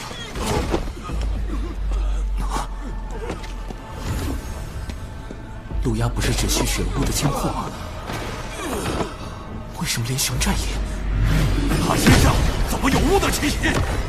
我懂了，怪不得熊寨寨民和熊灵力的身形如此伟岸，因为他们是巫和人的混血后裔，体内有巫的血脉。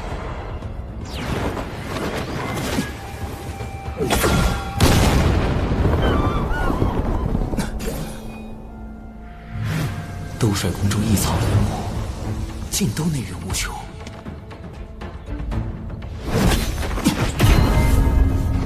地藏和地庭应该是强化了祭坛，通过地脉吸取了更多精魄。再这样下去，不止六道府，整个熊寨乃至熊灵力都会有灭顶之灾。要阻止陆压炼剑，拯救巫族，必须先尽快打造出新生屏蔽仪，否则我的每一步将被陆压知晓，那就永远失去了获胜的可能。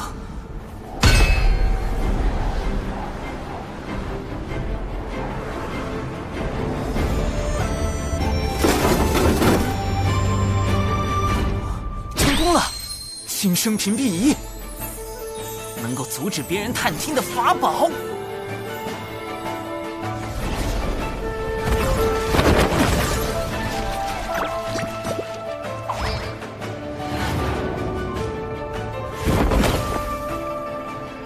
殿下，谛听已经很久未听到水神的心声，看来他是躲在兜率宫内，不敢外出了。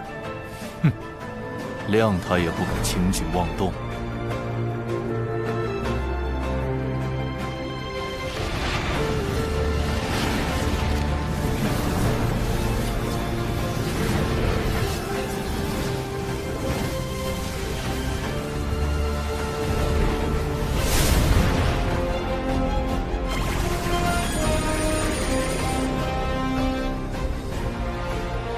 综合小指人的监视，陆压与地藏地听目前应该是分头行动。陆压专心在祭坛炼剑，而洪荒各处出现的大量祭坛，应是地藏和地听的手里。熊寨死伤的家具也与此有关。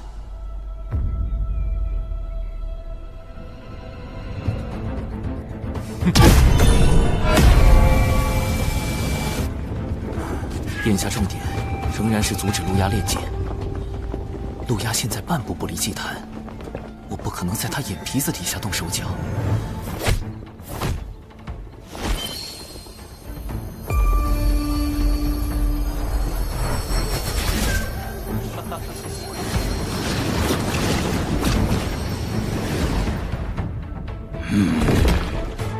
水神有动静了，他已前往六道府和天庭整治军队，准备兵发妖生山。传音给陆压，妖族陆压竟用我巫族金魄炼制凶剑，以后歹毒。实不相瞒，此前我为探查巫族金魄一事潜入此山，也不知那陆压用了什么法子，我竟屡屡被他发现，暗中潜入不行，就只能强攻入此山后再夺剑了。今日仰仗诸位。水神尽管放心，我族目前可用的兵力虽不多，但他们都是参与过巫妖大战的远古战士，实力不容小觑。趁我等还未受到陆压炼剑的影响，愿立即举兵，随您攻入山去。教主哥哥，敖乙也愿往。水神大人，殿中也愿听令。好，今夜子时攻山。是。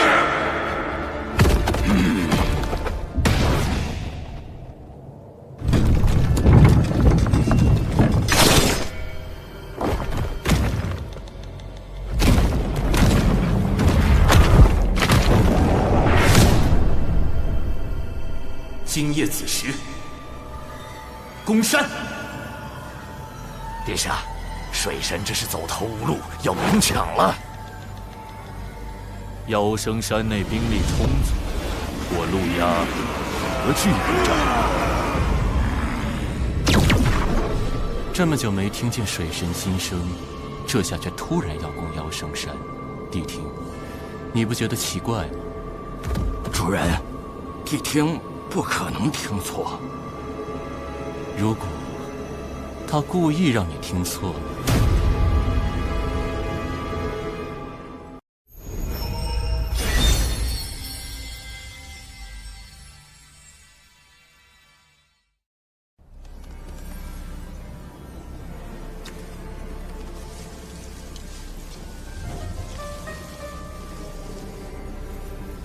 攻山在即，这大阵却是个麻烦。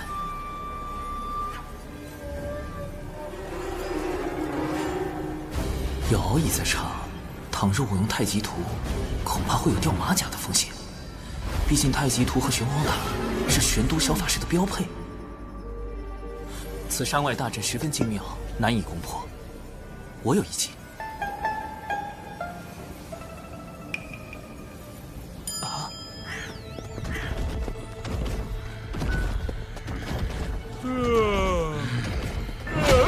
大家都打起精神来，马上就要回山了，不能懈怠。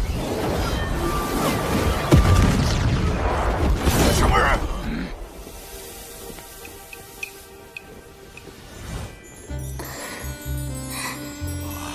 世间竟有如此出尘绝艳之女子！乐儿，莫要任性，随我回天庭复命。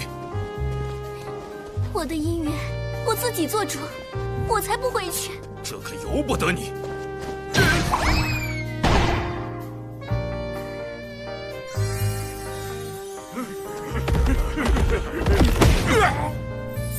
仙子莫怕，我看仙子浑身是伤，不如去我洞府休息。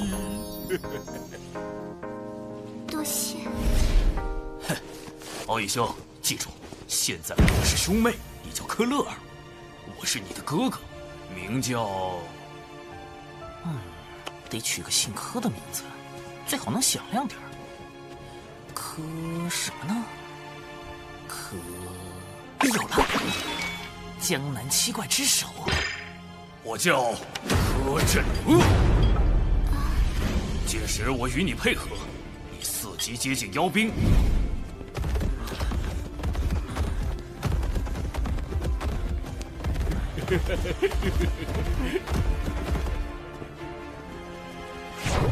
众军听令，等他开阵，随时准备攻山。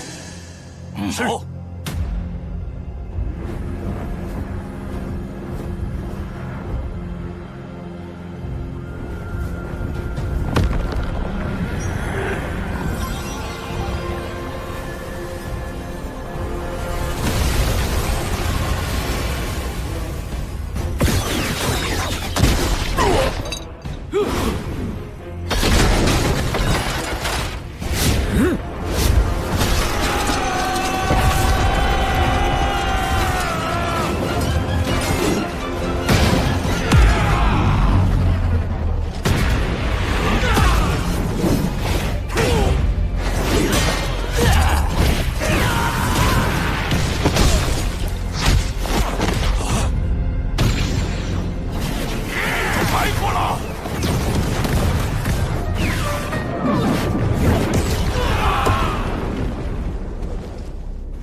是美人计就可以偷袭妖生山，柯震恶，或者我该叫你水神。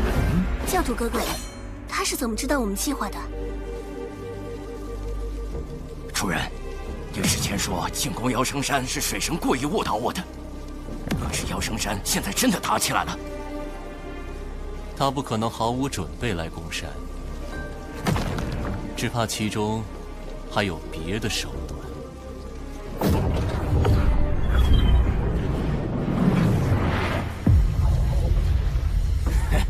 我已经感受到了浑厚的盘古之力，噬天诀很快就要练成了。有了它，定能助太子攻破各大天门，重建妖庭。恭喜长老！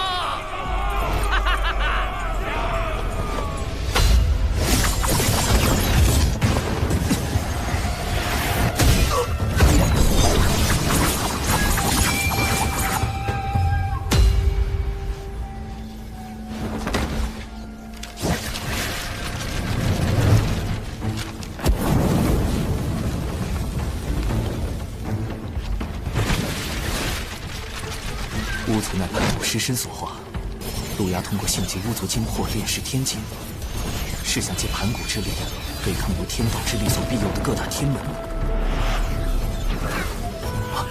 那些是巫族的。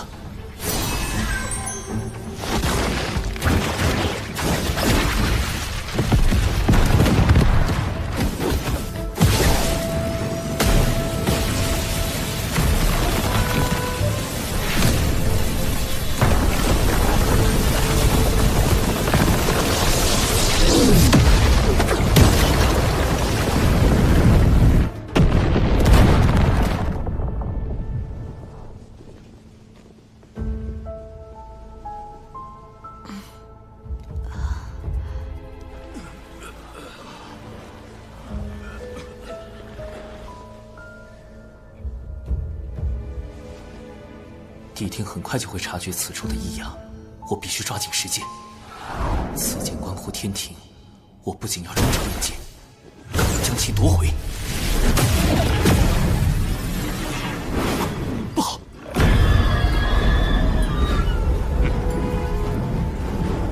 大前辈救我！放心，他来了！哎呦我去！哎呀，这斩仙飞刀明明是后天炼制的，这咋拿得怪疼呢？哎呀！好你个水神，早就想办法躲过了谛听的探听神通。六阳宫妖圣山引我外出，在4级潜伏到处偷剑，当真是好计谋。一面设法躲避我的探听神通，一面又透假消息给我们。主人，这水神的心眼子跟你一样多。不，他比你多。能遇上这么一个对手，倒也是一桩幸事。太阳真言，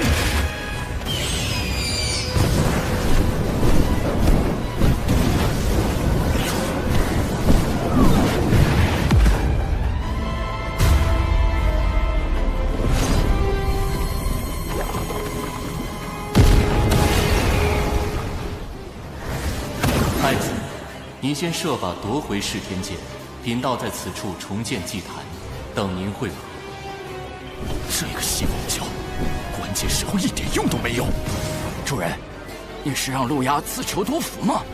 妖庭与西方教并非互帮互助，而是各取所需。这可是陆压亲口说的。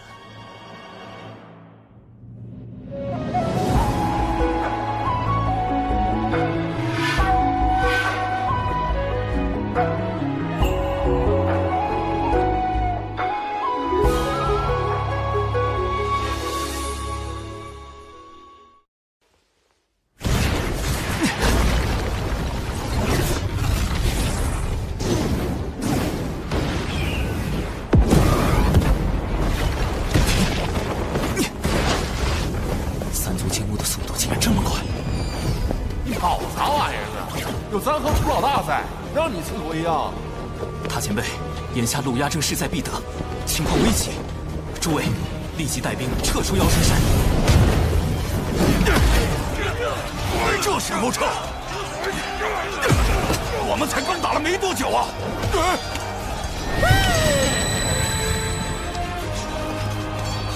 众天兵听令，撤！要不要搭个云？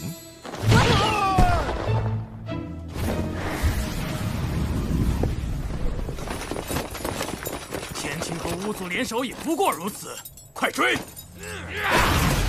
所有人已经安全撤离。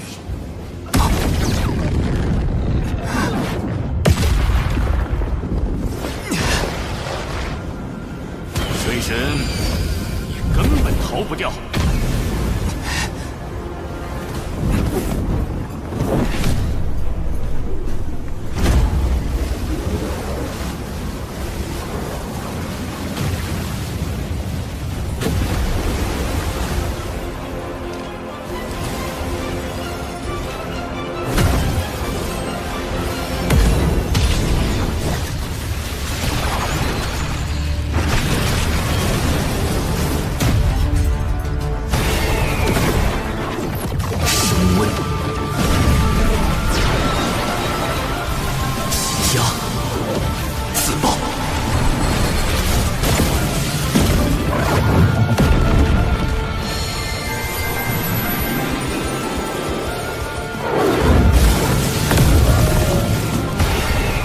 人灵报刃，核爆，奇灵，不好！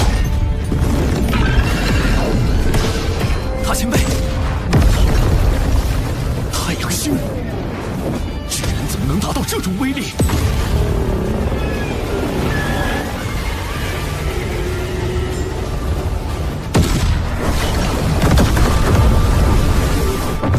上次杀金蝉后，我将纸人灵爆阵进一步改良。将自爆之人通过高强度压缩的方式挤压进球中，以达到更强的挤压爆破效果。之前攻入此山后，我便立刻安排了大量小纸人在山内埋下灵爆阵，看起来效果还不错。若能灭妖生山内10万妖兵，必能保天庭百年安稳。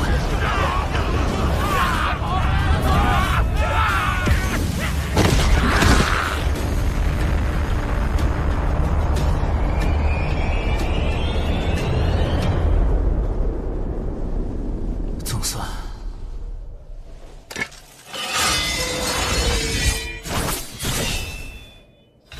祭坛被毁后，噬天剑上的妖族禁制已破，其内金魄撑不了多久，得赶紧将他们送去转生。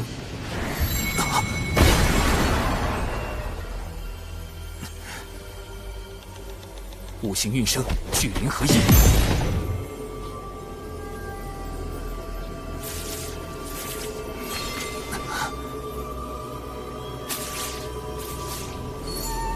不行，这些金魄承受不了聚灵阵的法力波动。六道府诸位，还请通过回魂桨将这些金魄捞回，送往六道转生盘。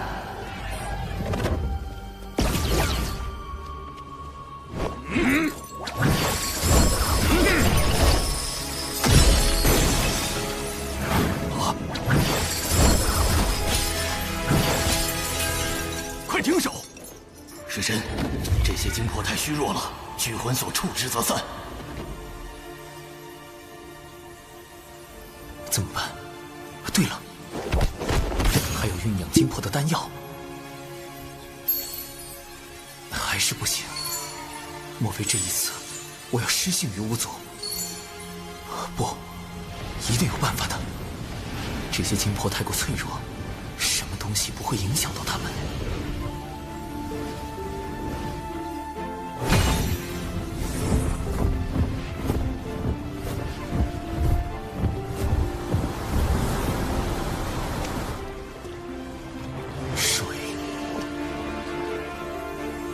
上善若水，水利万物而不争。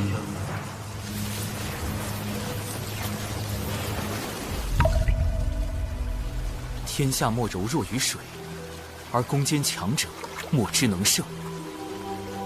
弟子明白了，谢太清圣人传水德之道，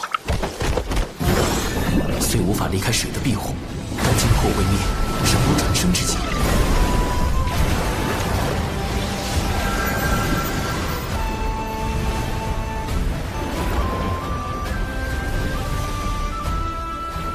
妖族战败必会退离，此地终会成为人族地盘。我再为你们加一道天道之力，应该能安稳不少。天庭水神长庚以神权宝器为证，订立此地规则。今后有饮下此地之水者，则受益金魄，孕育为婴孩，并得天庭庇佑，无病无灾，安度一生。这次行动不仅粉碎了妖庭的算计，还能拉一波巫族的好感，顺便收获了一笔不菲的功德。主人，现在的结局是你想要的吗？陆压得胜，与我较有利；陆压落败，我较亦得利。陆压能在洪荒潜藏这么多年，其后必有圣人相护。也许我们可借机一探究竟。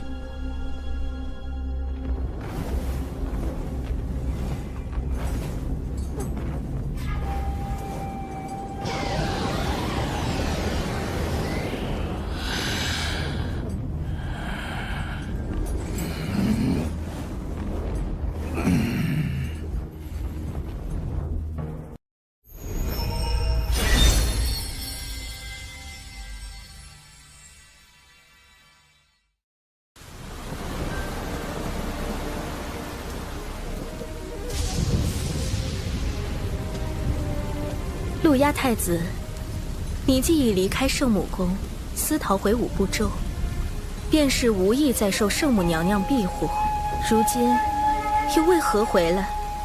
请仙子代我向娘娘解释。陆压深感昔日恩情，若非娘娘出手，我早已亡于巫族大义剑下。只是陆压身负妖庭大业，不敢苟且偷生。我要拼死一搏，也为妖庭移民之志。圣母娘娘有言，太子一日不放下过往，他一日不再见你。太子，请回吧。吾祖射杀我兄弟，逼死我父母，我向他们报仇，有错吗？那天庭水神灭我妖生山10万妖兵，我妖族难道天地不容？该当此决。求娘娘为我，为妖族指条明路。唉，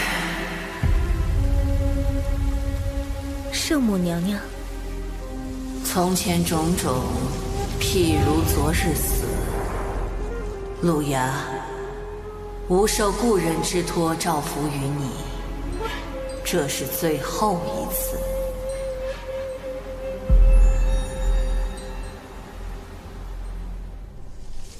主人，路牙为何要用装可怜的手段？手段罢了，能达成目的，便是好算计。主动示弱，就可唤醒圣母女娲的故人之情，还可借圣母之手铲除水神，何乐而不为？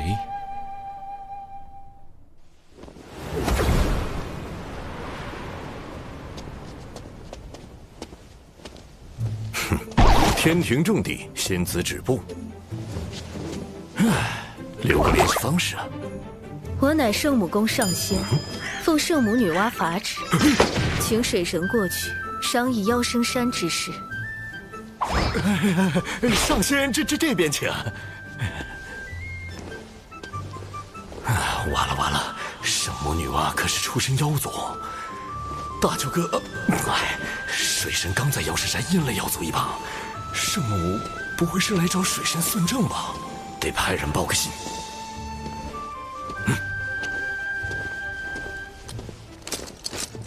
长庚爱卿此番大胜，不仅得巫族之心，未来可将巫族纳入强兵计划，更重创10万妖兵，令妖庭余孽一蹶不振。而今，吾方能安心下界历劫。报！圣母传来旨意，命水神前往圣母宫商谈妖生山事宜。女娲师姐早已得到超脱，素来隐居天外，竟指明要找长庚爱卿，恐怕来者不善啊。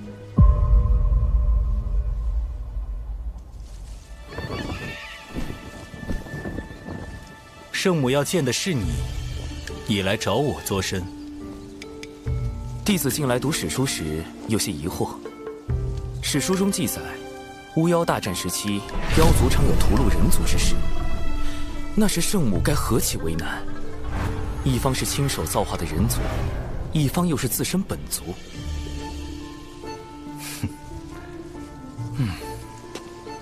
我猜你真正想问的是人族与妖族起冲突时，圣母会偏帮何方吧？果然瞒不过大法师。圣母乃是6圣中与天道关联最深的圣人，从不插手世间族群纷争。你呀，莫要胡乱揣摩圣人心意。也就是说，以往圣母既不帮人族，也不帮妖族，那她现在为妖生山之事下场，明显是要为路亚出头。路亚定对圣母有着非同寻常的意义，能与他匹敌的唯有……大法师，您是圣母亲手捏的第一批人族吧？不错。大法师许久不见圣母，一定很想念吧？不如……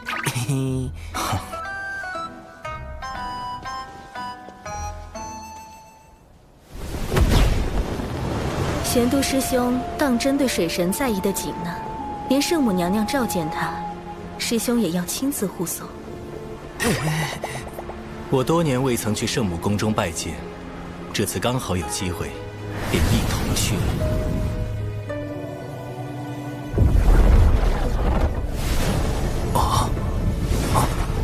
飞离五步洲这么远，横渡天外虚空还是第一次。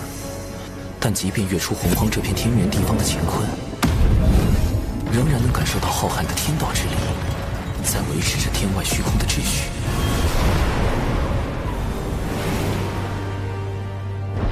前方便是圣母宫。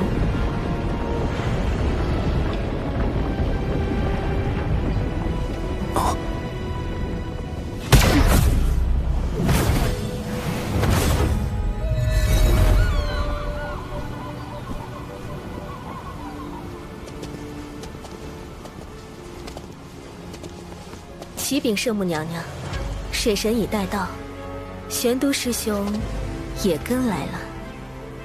玄都去别处玩耍，吾只见水神一人。玩耍？只见我？圣母这是几个意思？有什么话题不能当着大法师的面聊吗？长寿小心，宫殿内有陆压的气息，我会在暗处为你护法。切记，勿要冲撞圣母。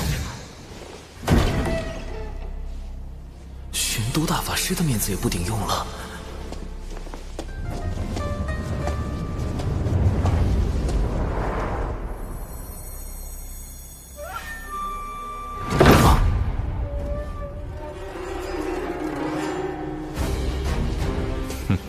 圣母竟如此袒护陆压，难不成真的要在这圣母宫里对我下杀手？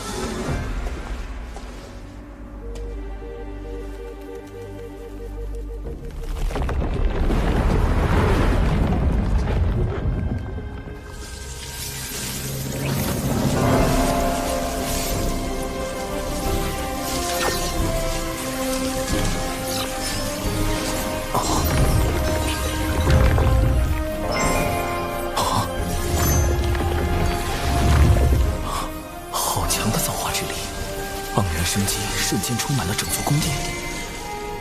这个女子就是圣母女娲。娘娘，灭杀10万妖兵的柯镇恶，就是这个天庭水神的化身。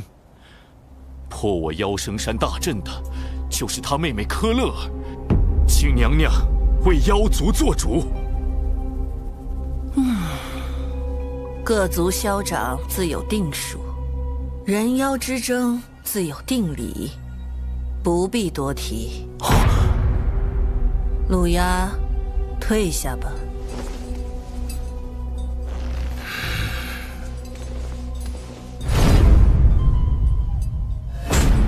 圣母表面阻止陆压问罪天庭，但其实也在阻止天庭问罪陆压。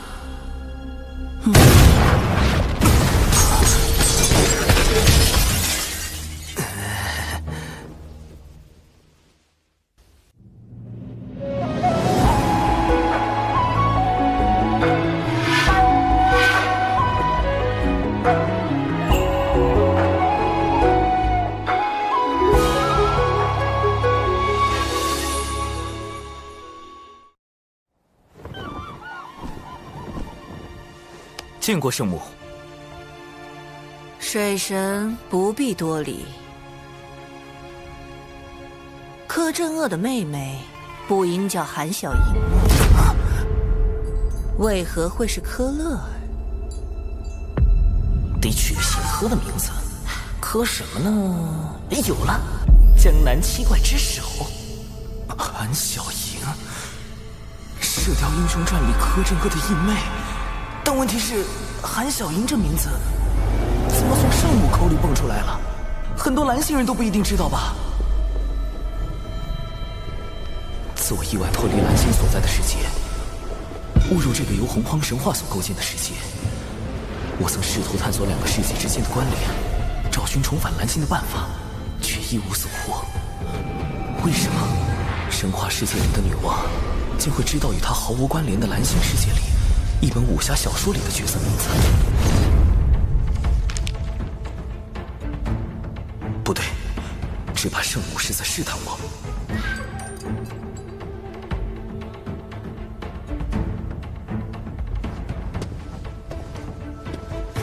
柯乐尔乃是敖乙将军给自己所取的化名，小神为与他配合，达成卧龙凤雏之计，故而取名柯镇恶，意为震慑恶煞。至于韩小莹，小神从未听过此人。卧龙凤雏这种蓝星人才懂的梗，圣母会察觉吗？未曾听过，只是巧合吗？没有反应。他是蓝星人的概率极低，但知道韩小莹，说明他必定接触过蓝星文化。是他曾经去过蓝星世界，还是他认识另一个蓝星人？他又为何要试探我？一，确认我来自蓝星，然后杀了我，防止蓝星的秘密被更多人知道。二，确认我来自蓝星后和我结盟，确保我能为他所用。木秀于林，风必摧之。无论是哪一种，都会给我招致灾祸。保险起见，绝对不能承认我是蓝星人。圣母至宝红绣球，他用此宝引来天道之力，要推演我的过往。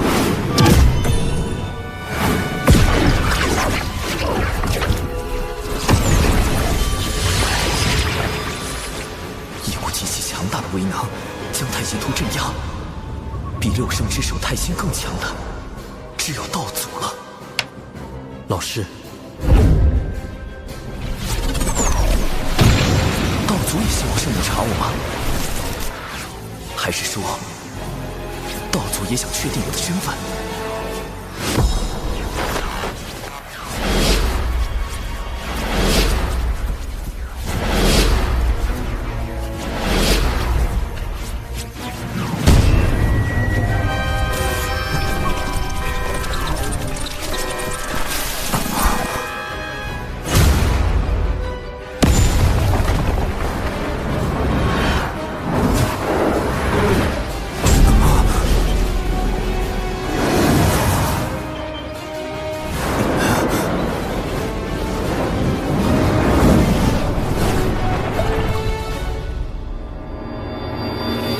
抓到你了！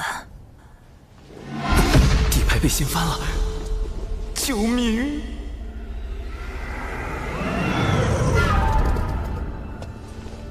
我不会为难你。你的经历虽然特殊，但能修成金仙，证明道祖与天道已经认可了你的存在。况且无知故人也是如你这般的变数。圣母的故人和我一样来自蓝星，早在我之前就有蓝星前辈进入这个神话世界了。他会是谁？如今又去了何处？其他几位圣人也认识他吗？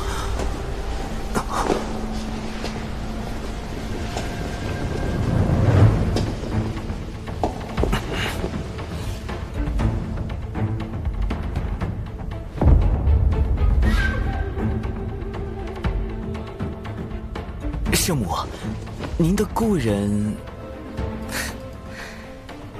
水神如此聪明伶俐，大可自己去猜。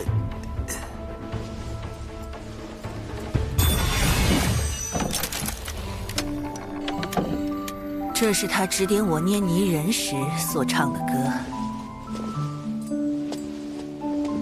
可惜，你不是他。指点女娲去造人，那位蓝星前辈的行事这么浪漫，干脆叫他浪前辈算了。圣母找我就是想印证我是不是浪前辈，连圣母也寻不到，莫非浪前辈已遇难，还是化成了其他模样在躲着圣母？浪前辈如此张扬，天道、道祖和圣人们都有可能知晓蓝星的事，或者浪前辈就藏在他们之中。我的蓝星身份可能早就暴露，甚至已经被利用。苍天呐，事情越来越复杂了。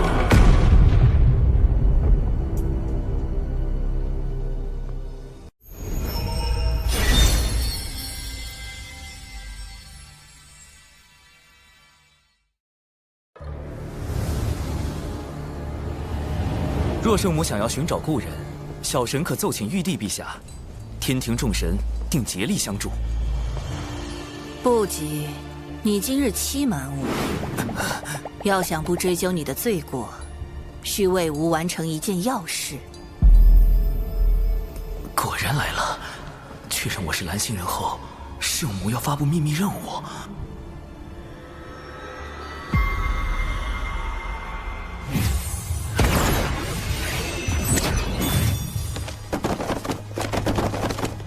《射雕英雄传》《神雕侠侣》《小李飞剑》《明教教手山口集》，这不是漫画书《快乐水》？这些画册吾已翻阅了数万年，可惜作画的故人不在，吾始终看不到结尾。待水神为所有画册续完结局，便可离开。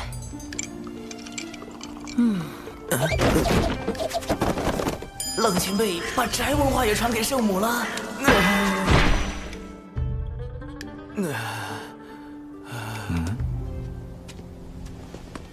你与圣母谈得如何？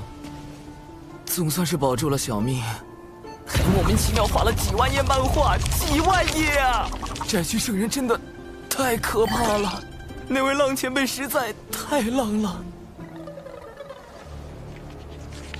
是我执着了，他不可能是你。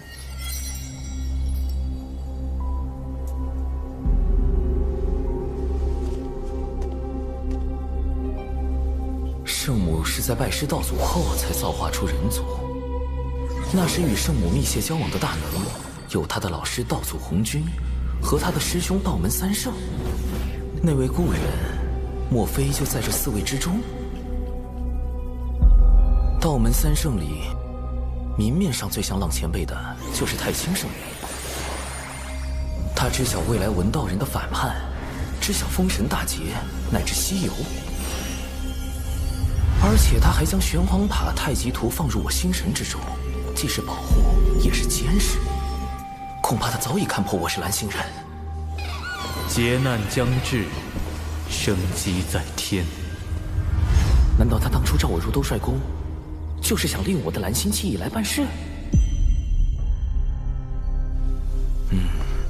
至于圣母的老师道祖红军，他的确有资本指点圣母去造人，而且世间兴衰，各行其路。路亚，勿要强逆天命。路亚袭杀玉帝时，道祖虽出言劝阻，却未曾追究罪责，似有维护之意。道祖也希望圣母查我吗？还是说道祖也想确定我的身份？若道祖是浪前辈，他试探出我的身份后，为何迟迟没有后续行动？你的经历虽然特殊，但能修成金仙，证明道祖与天道已经认可了你的存在。若道祖不是浪前辈，他允许我这个蓝星人在洪荒行走，是源于对生灵的悲悯之心，还是另有目的？稳健起见，以不变应万变才是保命之道。眼下娘娘严令我不可再与天庭作对，既不能走明路，那便施以暗器。听殿下的意思，妖庭与我西坊教还有进一步合作的空间。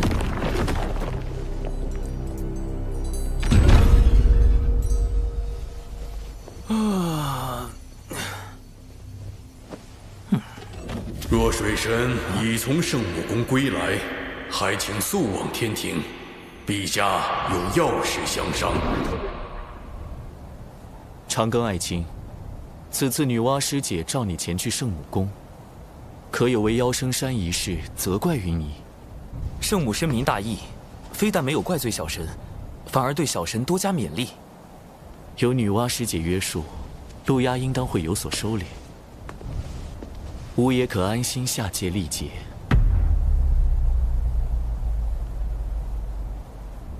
天庭不可无人坐镇，小神斗胆，敢问陛下打算如何安排天庭事宜？吾此番将以神魂下凡，天庭诸事交由王母决断。长庚与木工从旁辅佐，龙吉就跟随2位爱卿多多学习取经。吾还留下一件天道法器，若妖庭生乱，王母可权宜动用。稍后便由吾与水神、龙吉一道护送陛下神魂前往六道府。陛下此前已有收复六道府之意，吾也可趁此番契机为陛下探查六道府内详情。凌霄宝殿受天道之力庇佑，谛听无从探知此间之事。加之我已将新生平第一改造升级为范围项目，进入六道府后也能有所保障。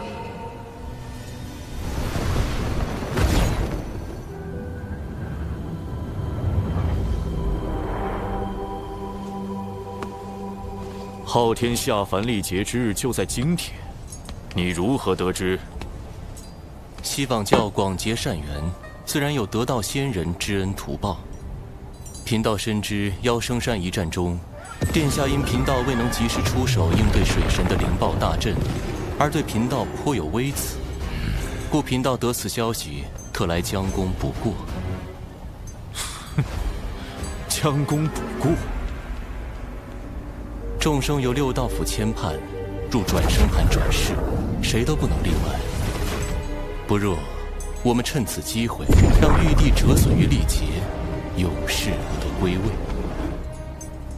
你想打六道转生盘的主意？不错，只是转生盘为后土肉身所化，唯有血海那朵可凭业火之力焚杀万物的12品业火红莲之莲子能够对付。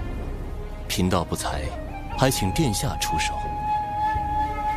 请我出手，还是又想诓骗我，为你西方教做嫁衣？殿下这是何意？地藏，你真以为我没发现，妖生山祭坛上，你暗中昧了什么吗？先私扣巫族魂魄，再设计六道转生盘。你们西方教所图不小啊！殿下这话，贫道着实惶恐。不必装傻，既是将功补过，就该拿出点诚意来。莲子我可以给你，但这回我妖庭不会出一兵一卒。若你和你这只红毛狗再不能成事，别怪我翻脸无情。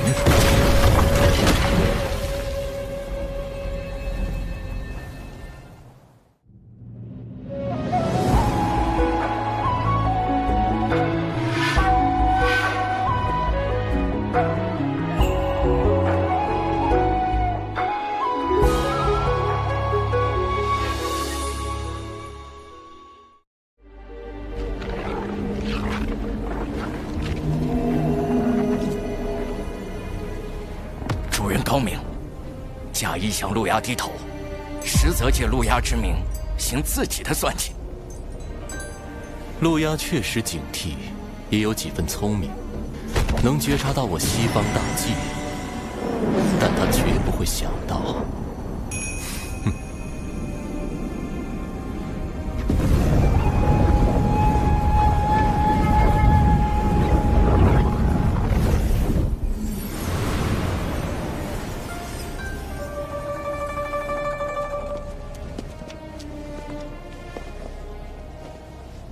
有劳判官为此神魂牵绊。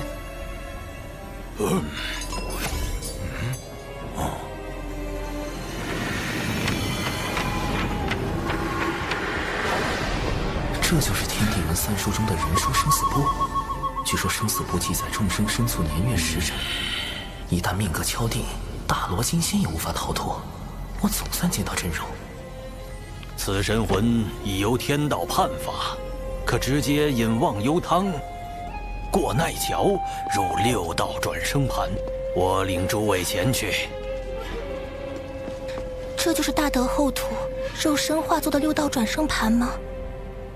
盘古劈开混沌，天地阴阳初分，往后世间皆寻此理。12祖由盘古肉身演化，后土娘娘遵盘古遗志，神化转生盘时取男女阴阳，化生万物之意，故变作了如此模样。大德后土果如传闻那般，大德慈悲，仁爱无疆。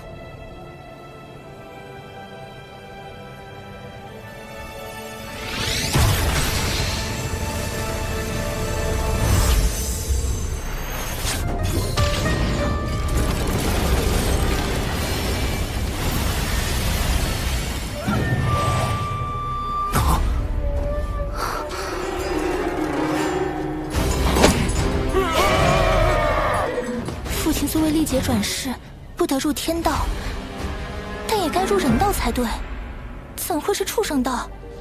这明明该是人道，转生盘竟出了差错。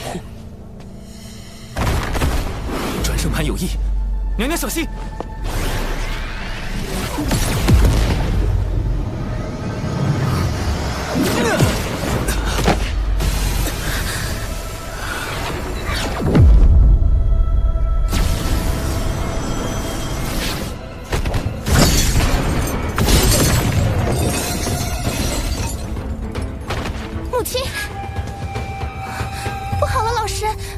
母亲的神魂与父亲的神魂一并被6道转生盘射进去了。母亲，一下得罪3个天庭大佬，咱这是要宣战。这可是天庭全神祖三思啊！祖，莫非早已化身6道转生盘的大德后土，还能与外界沟通？龙吉殿下，你先带娘娘离开。6道府此举是要与天庭为敌，巫族对天庭感激还来不及，怎会有敌对之意？妈说的没错，后土娘娘是我们巫族最温柔的族，这肯定是误会。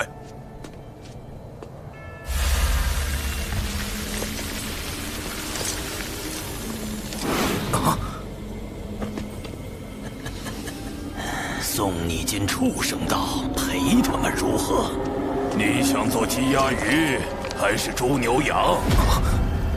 烤起来老香了。态度转变如此大，可与6道转生盘上的阴暖浑浊之气有关。塔前辈，这不是神通，也不是法术，因果循环，自然界长。激战天，负面情绪在被放大。稳住！生来往，莫关心。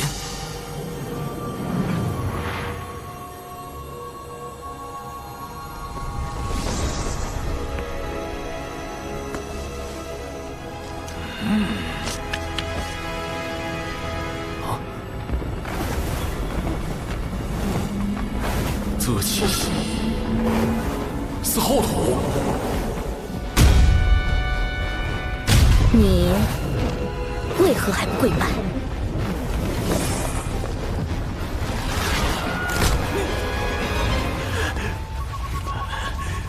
我们巫族最温柔的族。天庭水神见过。你不愿意，那就烤了吧。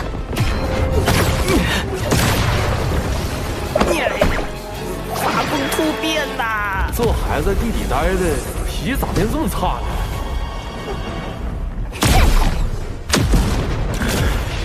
呢？吾乃大地之主，妖庭怎敢反吾？灭掉可恶的妖！我明白了。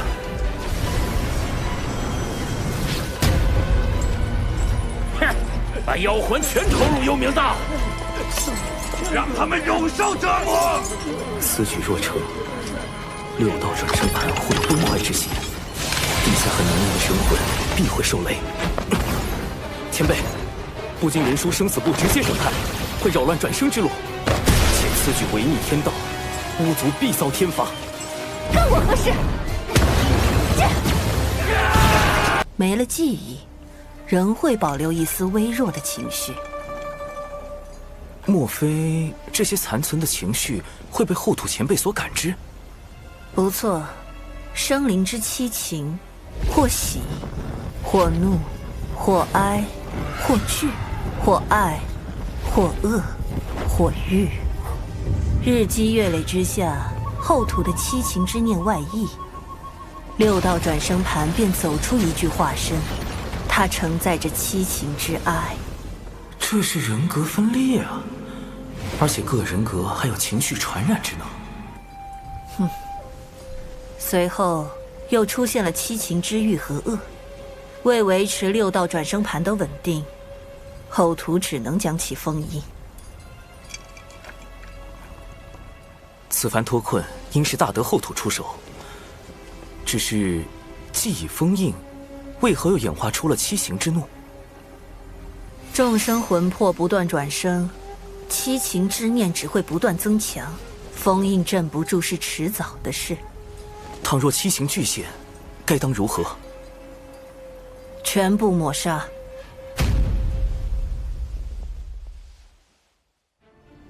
主人，后土七情真的不该存在吗？你已听到巫族心声，自当明白，如此方能杜绝徇私之弊端，让生灵转生更加公允。后土娘娘可是大善无啊！安静。这一次，我倒要看看水神如何应对。可后土前辈会彻底沦为天道法器。这是保护生灵转生不受影响最有效的办法。但你与我们不同，或许你能帮他。你若能想出办法帮后土度过这次危机，天道定会给你降下大笔功德。这是在暗示道祖默许我相助后土。稳妥起见，得拉上大法师一起干，然后再多请些道门高手来助阵，实力强的高手，道心稳的高手，不为七情所扰的高手，还有，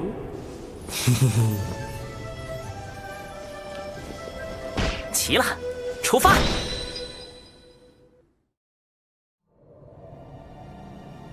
大德后土曾封印过七情化身，眼下唯有进入六道转生盘，找他问出封印之法。放心，包在我们身上。多宝师弟莫不是忘了，来的可不止你们截教。原以为有上次在灵山的合作，产劫关系会有所缓和，结果七情化身为保全自己，必会趁机阻拦，到时还望诸位前辈出手相助。长庚道友，六道转生盘是大德后土以自身所创的转生大道为根基，构建出的独立于洪荒的小世界，化身进入其中，便会与本体直接失去感应。哎，小子，这次你可用不了化身了。让本体进入一个未知的、陌生的、绝对封闭的空间，太稳健了。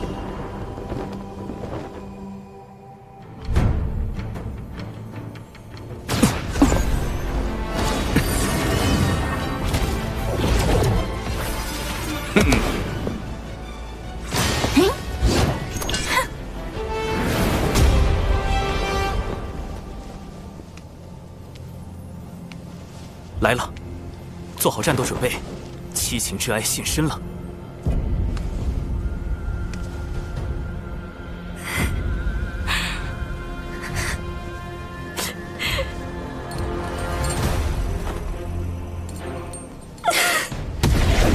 仅一声呜咽，就险些让我道心失衡。好在大家足够坚韧。听到想起我龙族昔日惨状，这泪实在忍不住呀。我们也撑不住了。阵亡加散。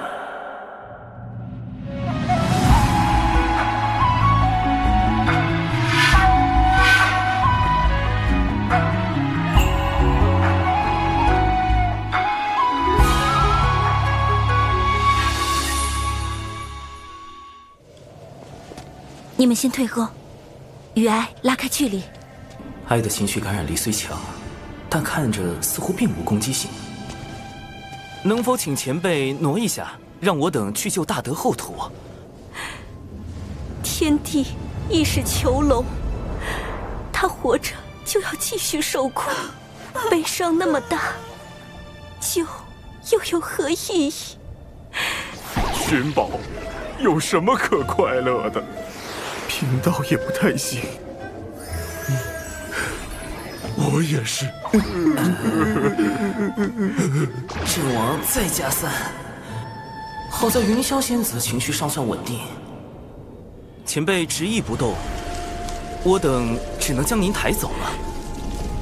你们在意的，终究只是他，谁在意我呢？我拥有的只有泪。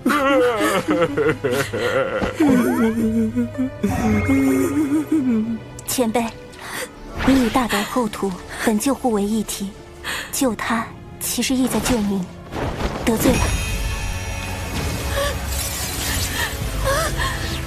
不，为什么要这样对我？我不要！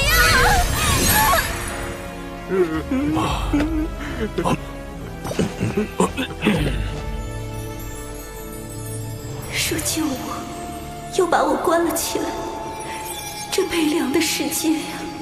唉，吃饱喝足，就静静地等着毁灭吧。云霄仙子的道心果然够稳。仙子，我最近劳心劳力，肩颈酸痛，你看能不能帮我按摩下？我这是在说什么？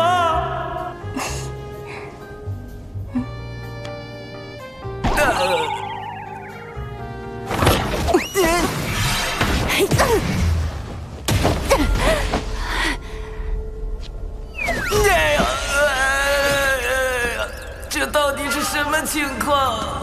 早说过，靠哭哭啼啼可搞不定。不过也好，毕竟欲望是难以抑制的，努力一把，才知道什么是绝望。七情之欲。不过，普通生灵确实难抵挡欲望，但我身边这位可是道门大师兄。那个，长庚啊，后面先交给你了。为美梦与安眠，不可辜负。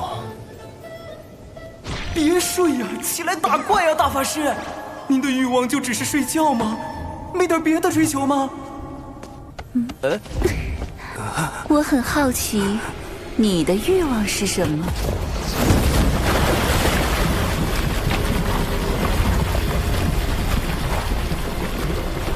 你小子今天怎么回事啊？吃错药了？怎么不躲啊？老师早已知道了你的事情，并亲自出手为你遮掩。我便说服老师收你入兜率宫。长庚道友真是洒脱不羁，正说这话，怎么突然躺下了？找到了。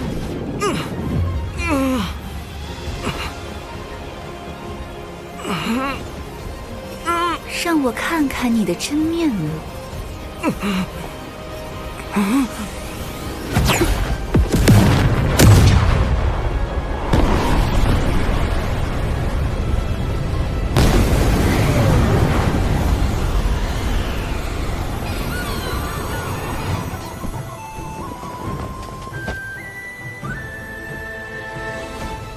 啊！你一个几百岁的小娃娃，权力、法术、神通什么的不想要，却渴望追求一个吻。前辈，晚辈的欲望您看也看了，不如挪个地方，让晚辈见见大德后土。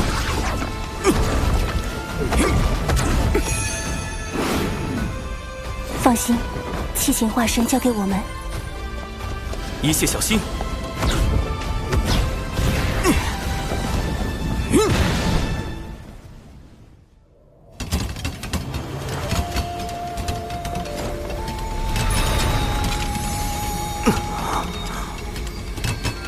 果然，精魄入转生盘会被引去六道大门，而本体则会去往后土的神石之海。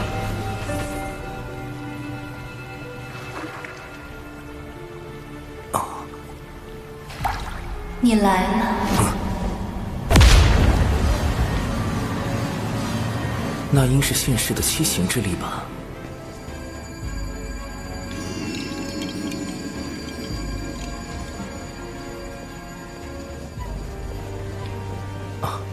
前辈早知晚辈会来。这是人教对我的许诺。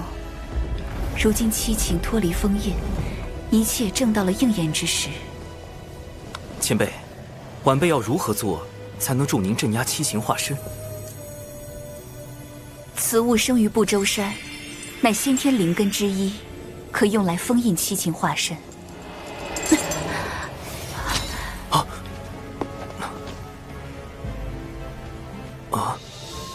这是先天10大灵根之首的葫芦藤。据说此藤共结下7个葫芦，每一个都是先天灵宝，而且还成为了圣人的随身之物。其中就有用来收孙大圣的紫金红葫芦。先前灵藤不知何故突然枯竭，致使七情化身从封印脱出。偏偏赶在玉帝转生之时，我以清净元神之力将此修复，或可助你们封印七情化身。晚辈定不负前辈所托，只是七情化身如此厉害，晚辈应当如何应对？稍后你们可进入我的元神查看。你需在那里设法均衡七情化身之力，并用灵藤将他们收束。你们进入我元神之事，必定瞒不过他们，务必小心。晚辈明白。若不能封印七情化身，6道转生盘将会受损，世间亡者将再也无法安息。一切都交给你们了。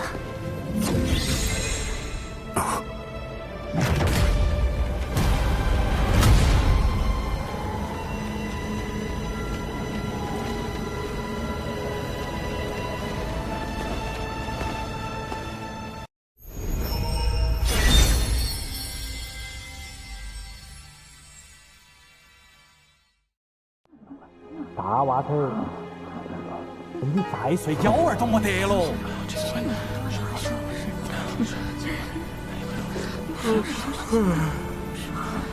怎么这么吵啊？是什么情况？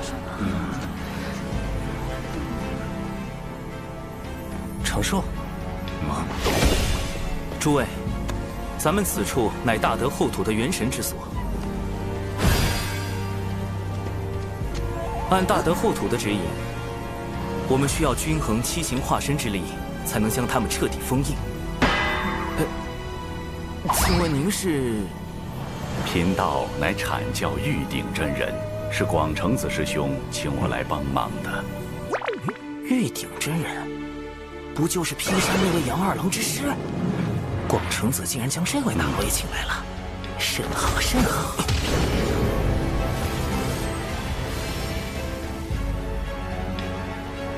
此时七行之力中，恶最强，小哀、郁、怒次之，其后是惧，最后是爱与喜。我们要做的是分头行动。弱化恶、哀、郁这3个化身的同时，维持怒惧的现状，并强化爱喜这2个化身。当这灵堂上的7颗珠子同时亮起，便代表七情化身已被封印。今日仰仗诸位了。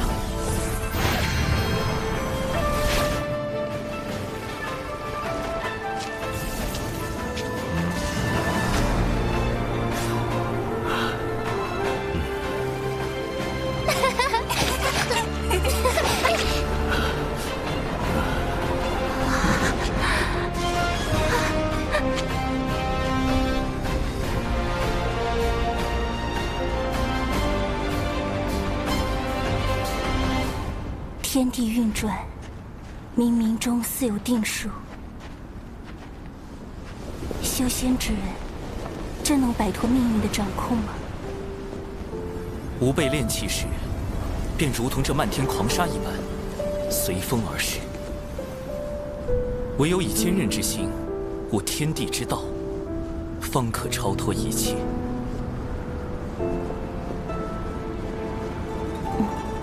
就在这里开始吧。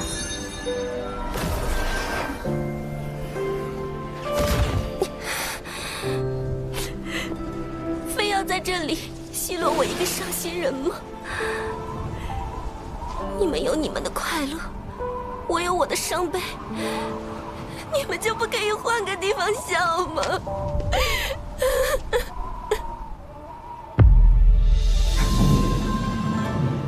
喂，你说我们要怎么对付喜爱这两个七情化身啊？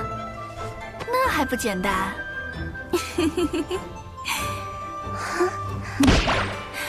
抓起来狠狠揍一顿就行了。看，在那里。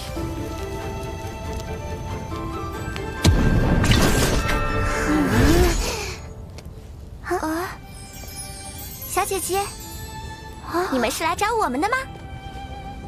你们跟我们一样是双生。来，姐姐跟我们一起玩耍吧。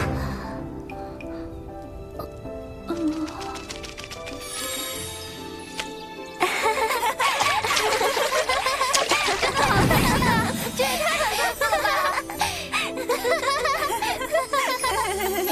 是啊，我们是来干什么的来着？不妙啊！这喜之化身根本没我们想的那么弱。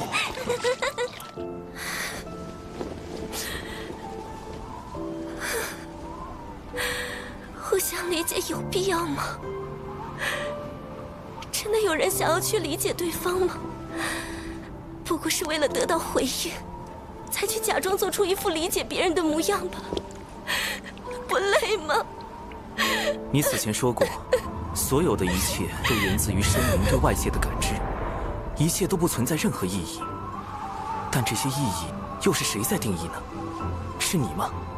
你不就是真实存在的吗？可我的存在是需要被抹除的，依然是虚假的，不能让我就这样消失吗？对你自身而言，或许没有意义，但对于需要你们相助的人，很有意义。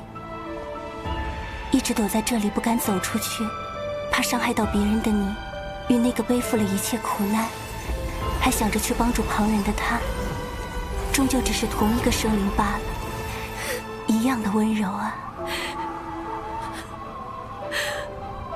我能帮上他什么？我只是一个只知道悲伤和绝望的废物罢了。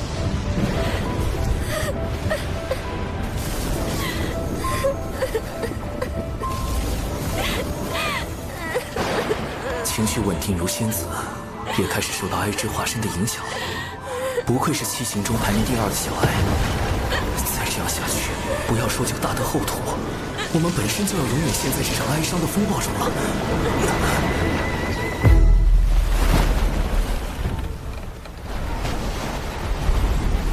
来了。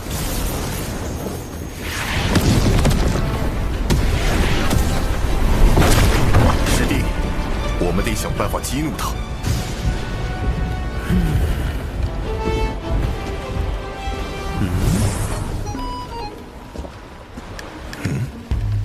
师弟，唉，这个化身也太弱了，要不咱们放了他吧？欺负这种小不点儿也没意思。你说谁？是小不点！别自卑，相信自己，你会变强的，慢慢来嘛，相信我。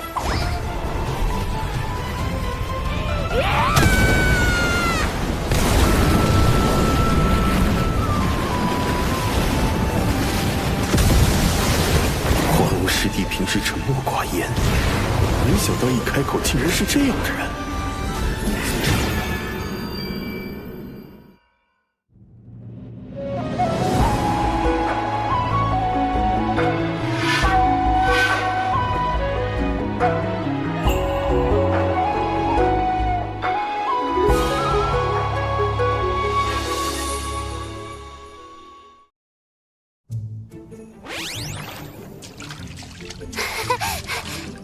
大师兄，你别光看着呀！哎呀，我这张老脸呐，不要也罢。好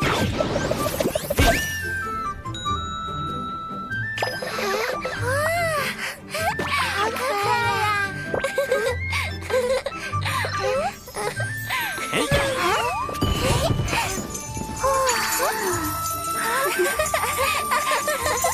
既然喜那么强，我们就让他喜极而泣，乐极生悲。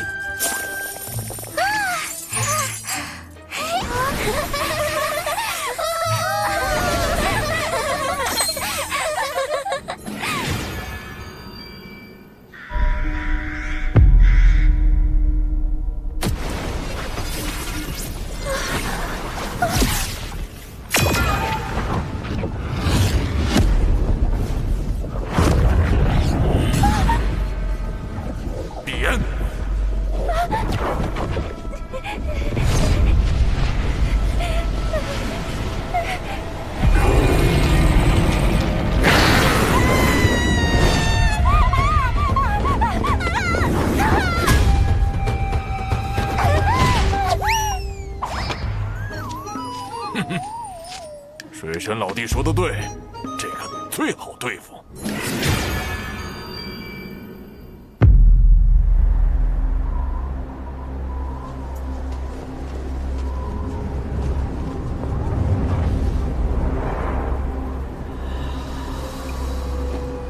你渴望什么？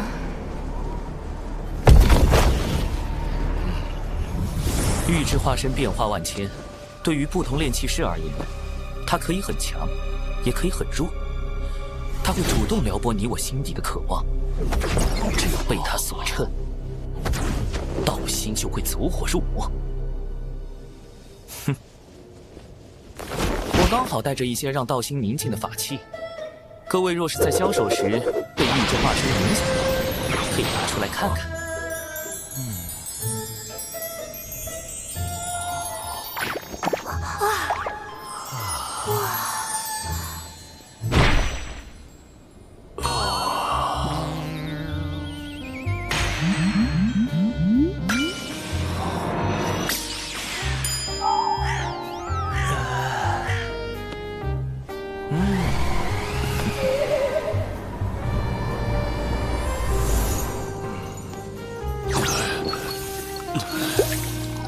你莫非在见我姐姐前，多看一眼自己这些大作？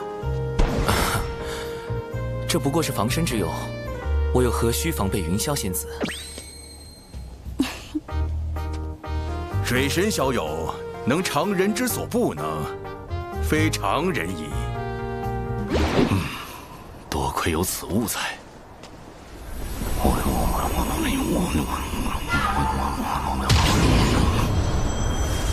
道友，还请过我这关。就凭你？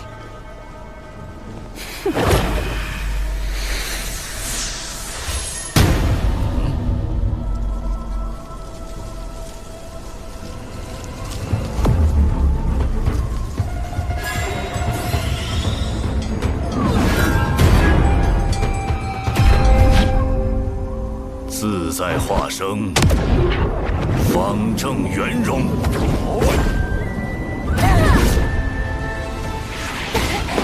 你竟能挡我！七情拆解，无非心意；六欲所指，皆由心生。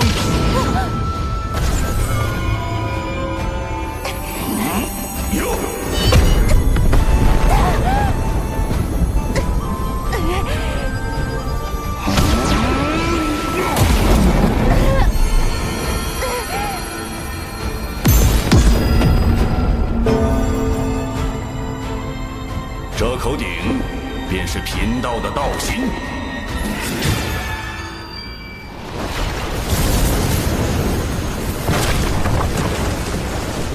有了，来，你我做个简单的游戏，或许会对你有所帮助。这是我的一份快乐，你也拿出自己同等的悲伤出来。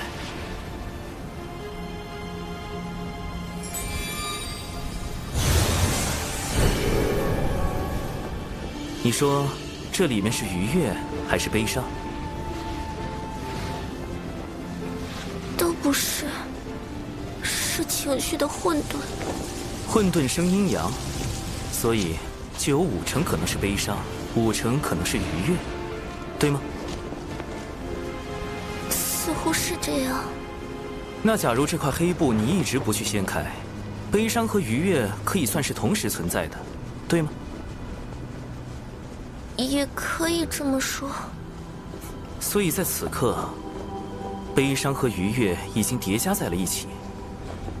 那你向前看，下一刻、下一个时辰，或者更远呢？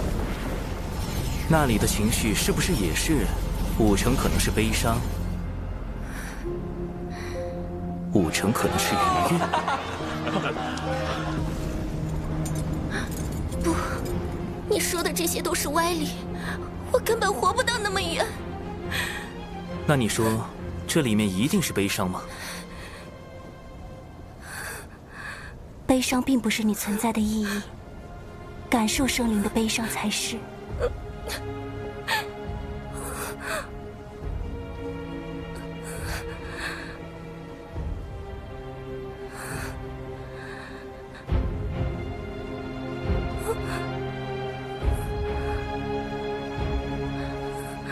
感谢蓝星大佬薛定谔提供的理论支持。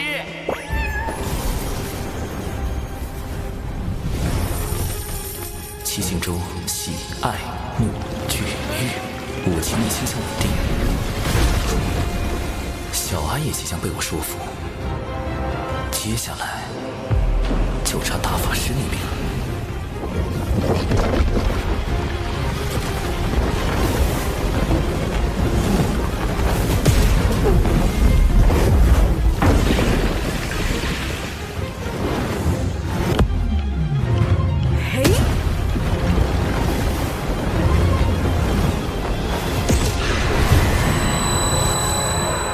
长寿，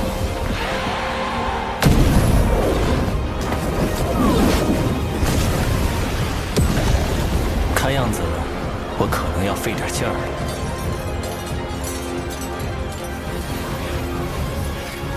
得抓紧时间了。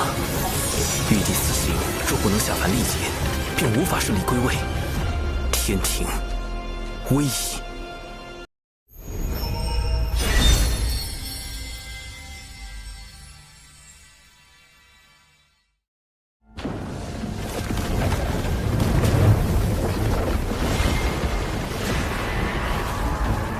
还以为你们去做什么了，竟然是去喊帮手，我就先杀了你。道友，我们不如玩一个把戏。你看，我拿出一部分善念，你拿出同等的恶念，让他们……谁跟你玩把戏？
来吧，给我一点你的恶念，我给你演示一个很有深度的把戏，一点就够了。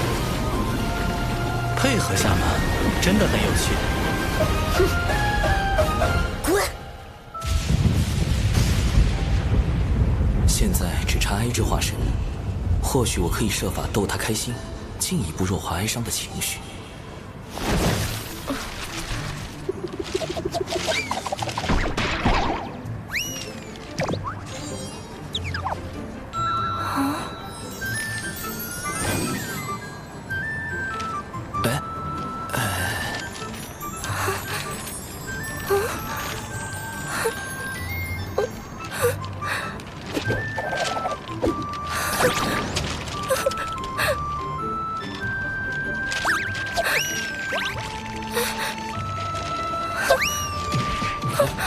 推不掉了。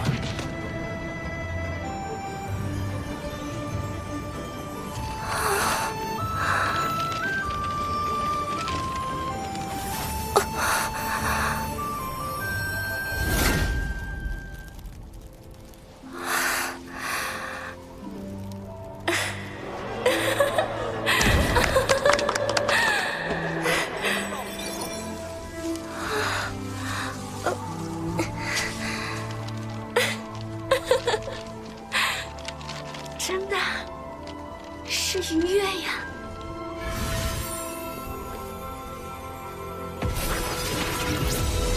虽然知道你们不是为了我，但我还是因你们产生了点不该有的念想。只是既然最后都是虚假，为何要有开始呢？我怎么这么悲惨？贫道号长庚，人教弟子，天庭水神，能与你相识，引为道友，共成今日之事，相助大德后土，三生有幸，不胜荣焉。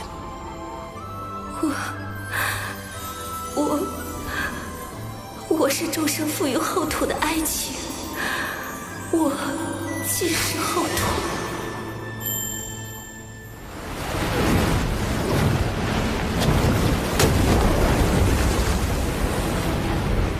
你们俩等着，以后我见你们一次，打你们一次。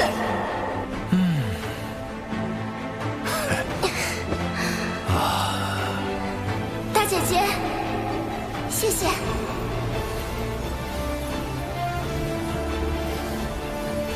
保重。放开我！你这怪物！多有得罪。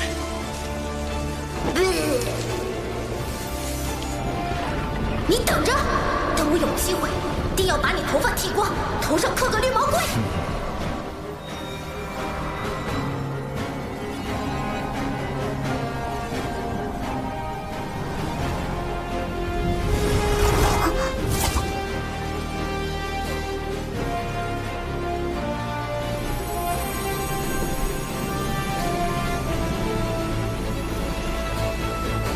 后土之德，天地共鉴，请后土娘娘归位。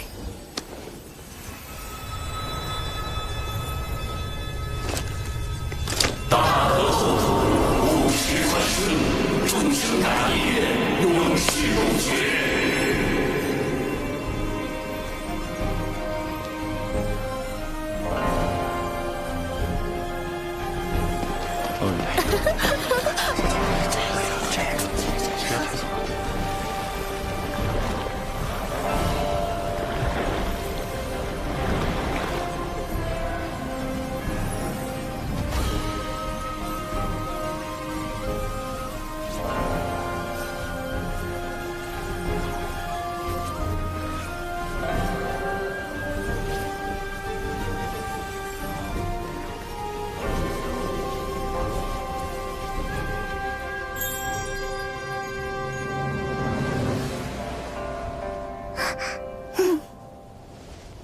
若前辈担忧七情再度生乱，晚辈愿借玄黄塔一缕威能，助前辈守护七情。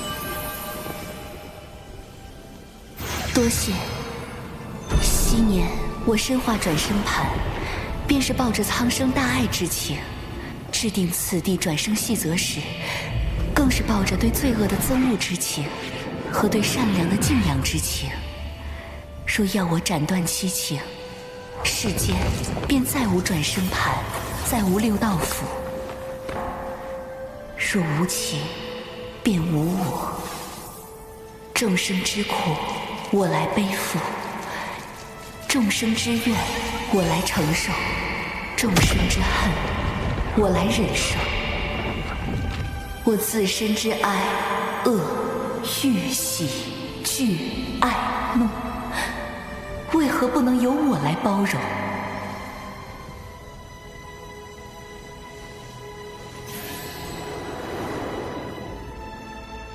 以后要乖哦。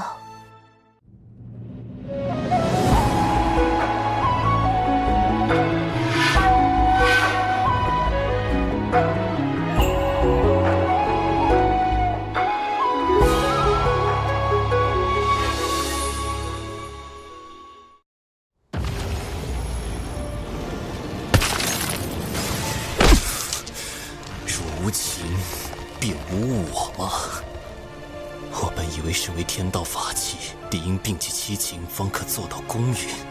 然后土拥有如此包容万物的大爱之力，竟令我也产生了几分动摇之心。大德厚土，贫道受教。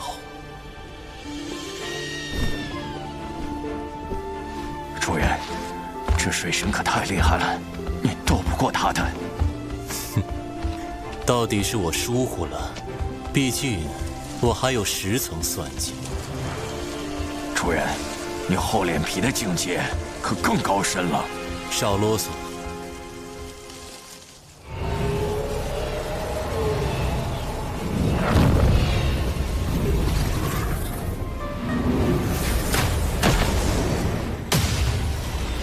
这便是七情失控前转生盘所见之情景。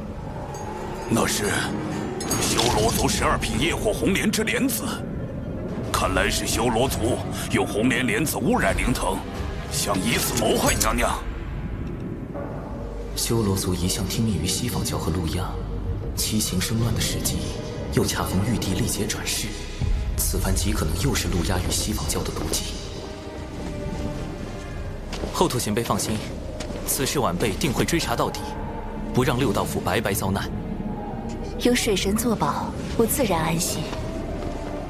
只是为护玉帝神魂，王母神魂亦有所损伤。且从未有过神魂进入转生盘而不入转生道之先例。稳妥起见，王母神魂也需随玉帝一道下凡。有劳后土前辈，晚辈还有一事想与后土前辈、判官及乌牛、乌马2位元帅商议。水神请讲。天庭出力，正是广纳良才之时。玉帝陛下此前就有意招揽六道府，此番王母亲送玉帝神魂下凡，亦是为了此事。只是，眼下王母神魂已随玉帝陛下转生，龙吉殿下需坐镇天庭，便只好由我来带玉帝陛下与王母，问问诸位意思。六道府并入天庭体系，就能得天道之力庇佑。妈，你觉得怎么样？判官意下如何？六道府巫族能得天庭赏识，实乃幸事。只是，判官可是有什么顾虑？六道府并无顾虑，而是巫族还有一支血脉，自巫妖大战后便退居北周苦寒之地，同族水深火热，我心中一直挂念。不知六道府归天后，可否请水神对北周巫族也施以援手？这并非难事。玉帝陛下与王母归位后，我会及时禀明前辈心愿。多谢水神。如此一来，六道府顺利上天，天庭就得到了巫族这一大助力。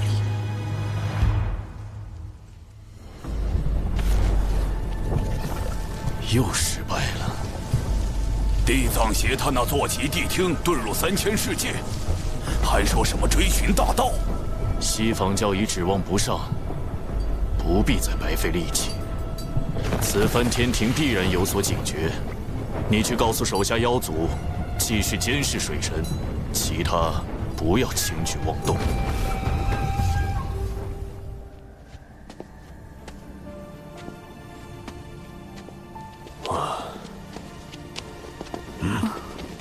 大德后土单独将你留下，可是小师叔下凡历劫之事出了差错。有劳大法师与诸位前辈仙子挂心，玉帝王母无碍，是大德后土为表谢意，赠予一门八九玄功，让我道门三教同享。八九玄功乃肉身修行第一法，大德后土有心了。玉鼎真人对八九玄功的评价颇高，日后他的徒弟杨戬修习的也正是此功法，不可谓不是缘分。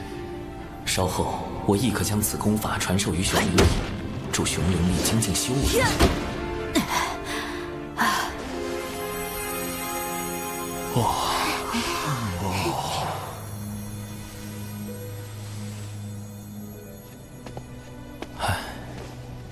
水神老弟，怎么领了功德还这么闷闷不乐？大德后土为众生牺牲自我，化作六道转生盘后，却不断承受众生反噬的痛苦。这看似美好的三界，多数人的幸福，却需少数生灵去承受痛苦。想来便让人感慨万千。这大概也是大德后土拜托我们帮忙收束七情的用意所在。弟子有一疑问，想请大法师与诸位前辈仙子解惑。但说无妨。道之一事，可有对错，可有正逆，可有善恶。自是没有的。但道为生灵所修，生灵却有对错，也有善恶。大道3000，亘古迄今。然生灵修道为何？又会将道修往何方，却因人而异。终至道途不同，故道所显，随人而变，随人心而至。道本不变，却因生灵恒变。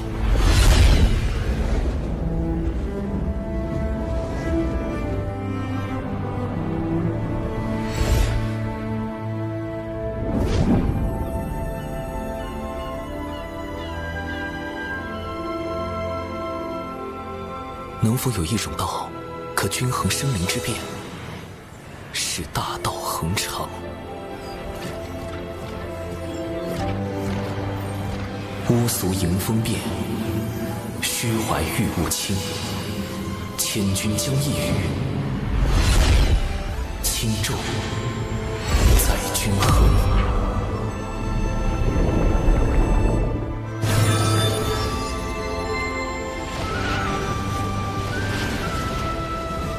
长庚道友这是悟道了。道基圆满，道心无垢。长庚这么年轻就能悟道至此，来日前途不可限量。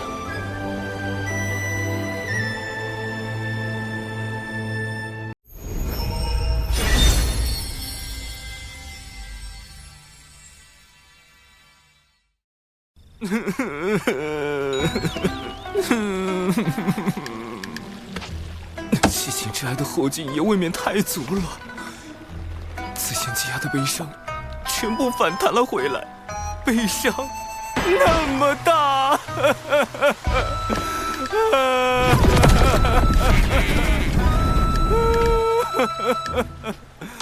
后土之事证明了，劫难并非是主观说躲开就已躲开，即便是实力如此强横的后土，也难逃算计。封神劫前诸多变数，我该如何破局，才能保全道门和人族？变数1，圣母女娲力保路亚。我想通过杀死路亚来改变封神大劫的计划，被迫搁置。变数2，洪荒里存在另一个蓝星人浪前辈，他也知道封神大劫的未来，无论他对于大劫的态度是什么，都极有可能影响到我的行动。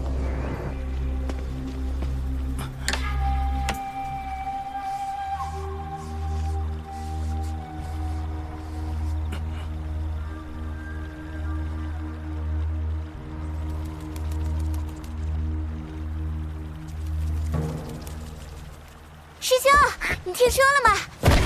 仙都大法师生孩子了，那孩子就在天庭。是，这可是人教的大喜事，一位不愿表明身份的仙界内部人士透露，大法师修行阴阳大道时，往太极图上一坐，天地交改，然后就文字经3000遍。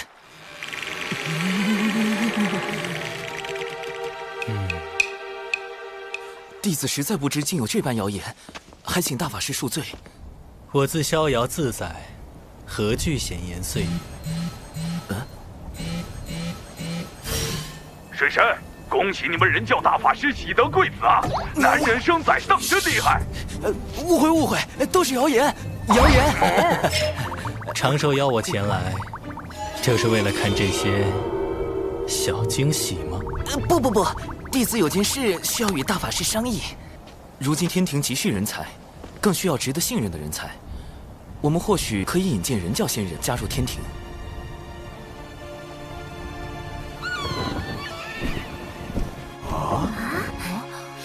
师父，这是大法师赐下的增寿酒，能增寿元，提修为。对了，这酒还有护肤养颜之效。师父，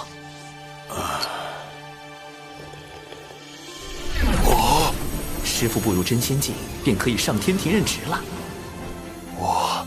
我突破到真仙境了，我修到了仙生巅峰。实力不够的，就把蟠桃弄成酒送给他们，保留营养风味的同时，加速提升修为。师妹师叔也快来尝尝吧。酒，小九要喝酒。上天庭任职。师父，不久前天庭发布了强兵计划的招募令，弟子自作主张将您报了上去。今日天庭要召您上天，封您为山神。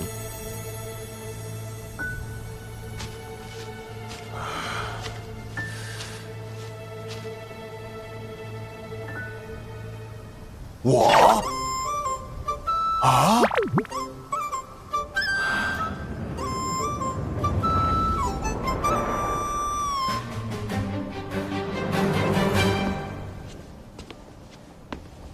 师父，是我。长寿，你怎么？师父，弟子这具化身的身份是玄都小法师。你以后遇到危险，就报这个名号。啊？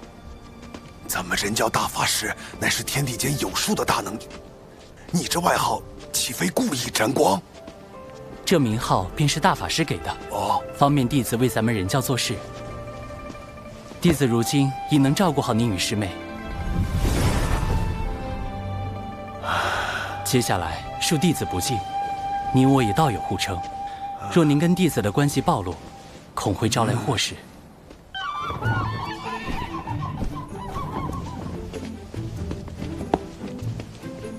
殿下，我在水神老师那里上课，带老师走一趟。奇缘道友随我来。道友当真好福缘，能得水神老师举荐。您是？忘了说，我父亲是凌霄宝殿中的天地主宰，母亲是瑶池仙手，他们这才称为一声殿下。凌霄主宰，瑶池仙手。那不就是玉帝王母的女儿亲自带我走后门？不是走后门。按照水神老师的话说，应该是内推，道友符合天庭招人的标准。是这样吗？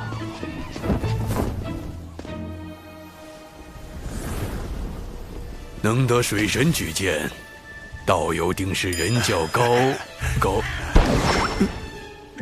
仙，定是高品性之良才啊！多谢道友。不必客气，我乃东木公水神好友，今特来送道友上任。东木公，天庭南仙之首亲自送我上任，这后门都快走成正门了吧？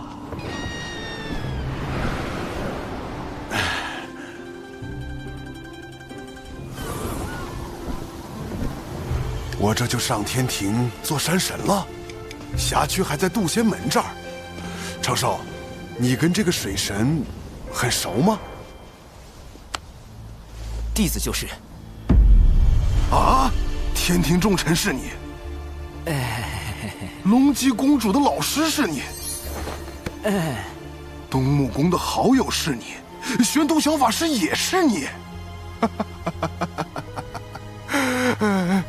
那大法师的私生子也是。不，师傅，你听我解释。如今接连收复龙族、巫族，天庭已有崛起之势。只要天庭能提前大兴，就无需再通过分封神位来壮大自身，大劫就不会落下。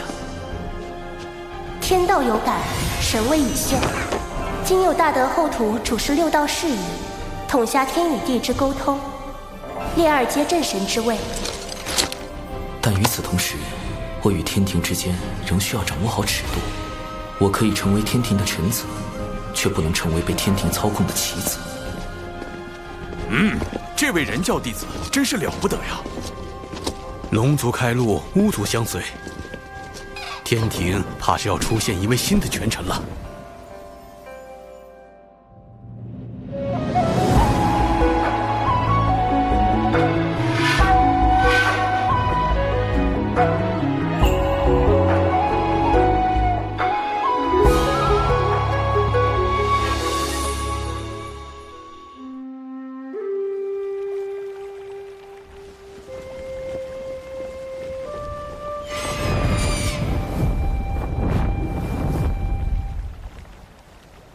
看来大德后土之事，令你感悟良多。你的大道快要凝成了。我只是刚刚触及道的边缘，要修成大德后土那样的大道，还差得很远。哟，这小子还挺有自知之明啊。后土之大爱，实属可贵。似他这般先与天道而生的生灵，天性与道相近，对凡俗情念一知半解，探寻大道尚且需要漫长岁月。若非心存一腔孤勇，又何敢耗费光阴，演化七情？仙子也是先天生灵，不知仙子是如何找到道心所向的？我诞生之初，本是天地间第一缕云彩。当我睁开眼的那一刻，我看见天空与大地分离，混沌的浊气缓缓退去，缥缈云雾冉冉升起。晨光是我，微风是我，朝露是我，万灵同类，混元而生。我想，那就是我要追寻一生的道。仙子笑起来当真好看。我搜肠刮肚，还想吟诗作赋应应景，却发现自己所知的那些诗词，抵不过你美的半分，只能用这般一句好看来夸赞了。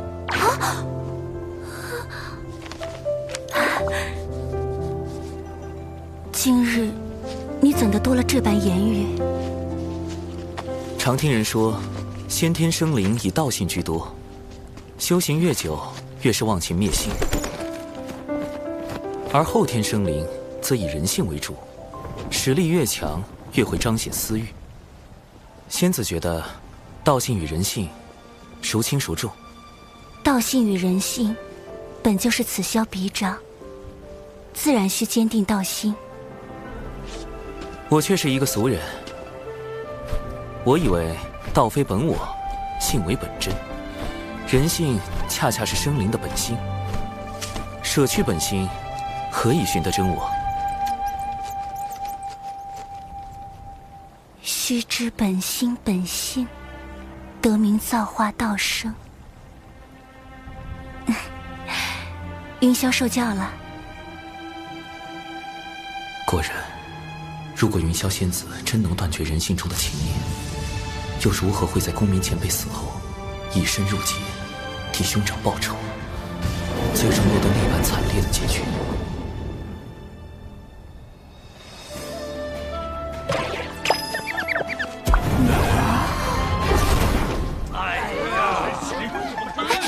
可别吵，嘘，还能听到些声音。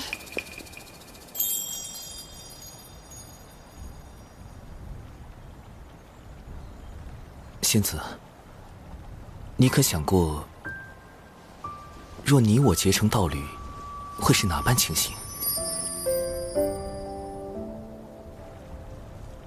怎的突然说这些？我与你此时只是相熟，虽彼此有心意，但此路漫漫，言之过早矣。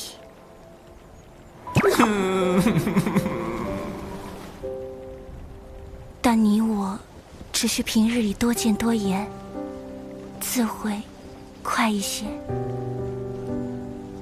咦？我也想与你多见。那我们每500年见一面，可吗？500年，关在五指山的猴子都能熬出狱了。这就是先天生灵和后天生灵在时间观念上的时差吗？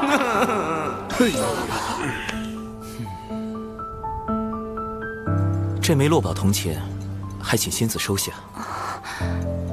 你我之交，本应淡如水才是，怎的还要赠我灵宝？此物放在仙子这里，我最安心。倘若封神大劫避无可避，有了此物，或能帮公民前辈挡灾，降低云霄仙子入劫的因果。我知你有你的缘由，你不便说，我便不问。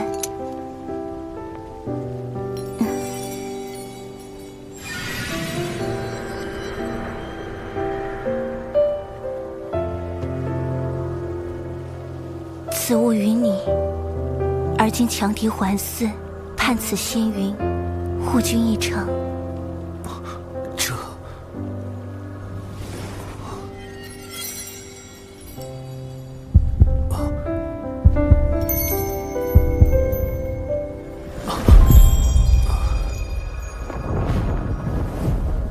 亲赠一缕青丝，我还一份因果。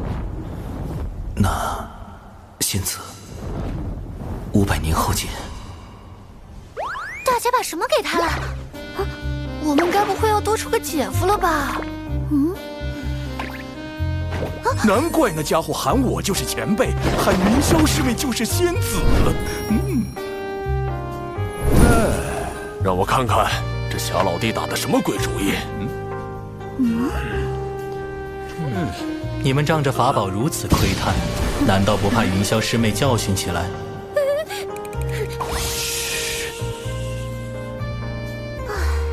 大姐应该还在好感境。好感境是什么？修成道侣的几个境界呀？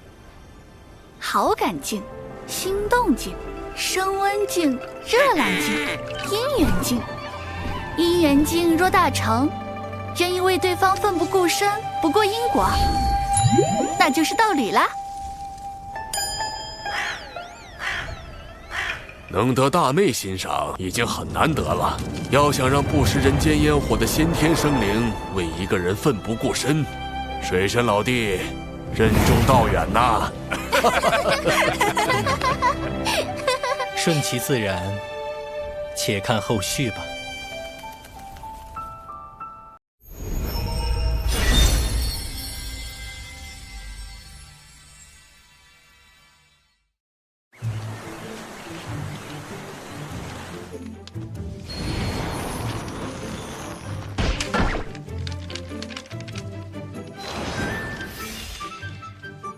师兄真是的，一定要让我带这么多东西吗？咦，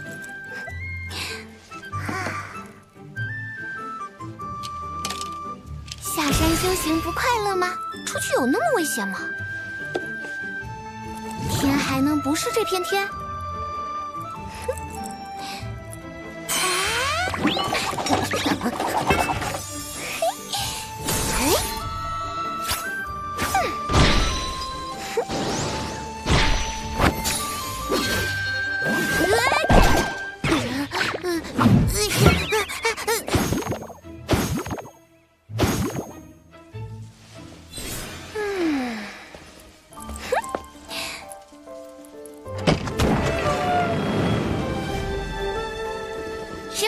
师兄，弟子这就出去闯荡了。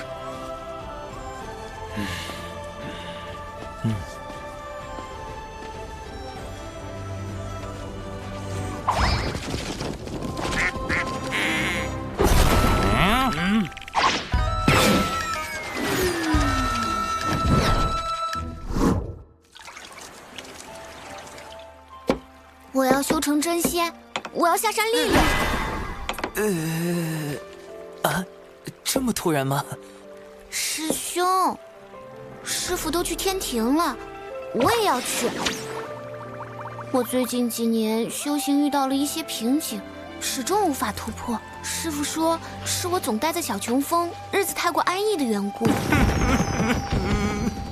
师傅说的不错，只有在险境中磨练自己的意志，才能增长道心。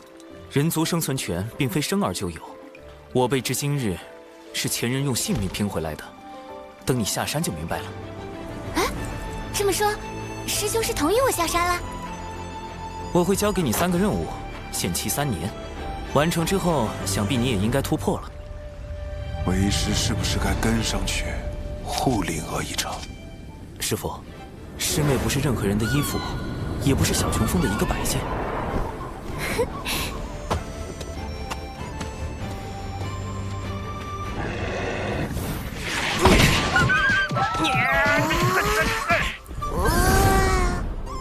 他应该去了解，天地不只是眼前看到的这些，人生的选择亦是多种多样。那时，他才能开辟出自己的道。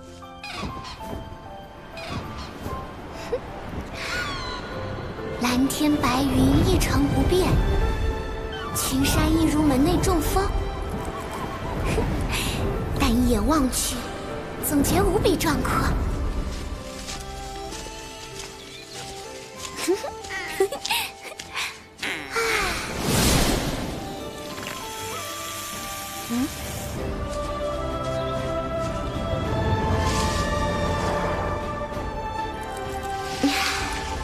这就是外面呀，真美！救命啊！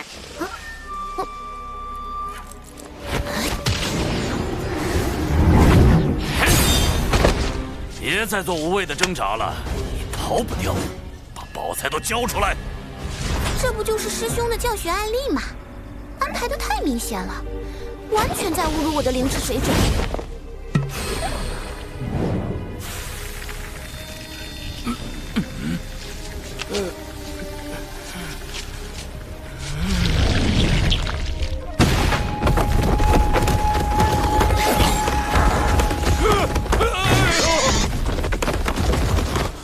多谢恩公，还请恩公救我救到底，我愿当牛做马。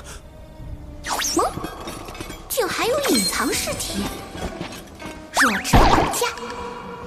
不必若这般都逃不掉，你不会想碰瓷我吧？告辞。这次解决的不说完美，至少也算优秀吧。师兄见我行事这般稳妥，应当能放心了。好不容易下山，得给师父师兄买点东西。不过零食不多，得省着点花。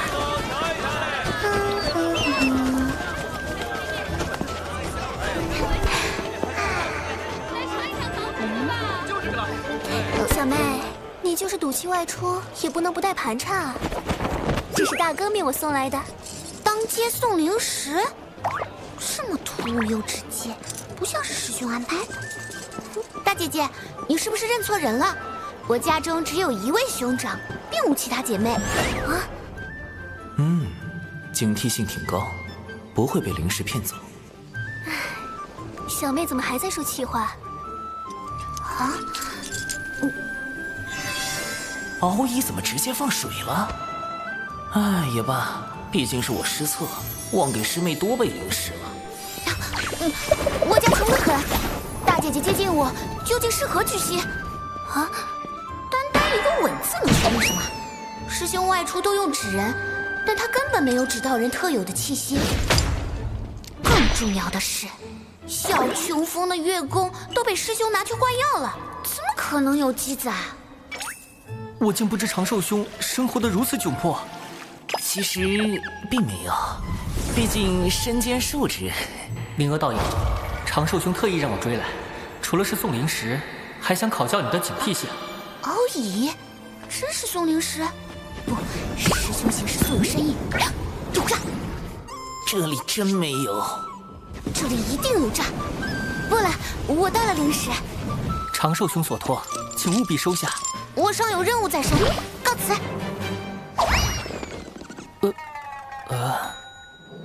稳，确实很稳，但稳稳的押错题了。师妹，师兄，我确实忘了给你多备些灵石，所以才……我不信，你怎么证明你是我师兄？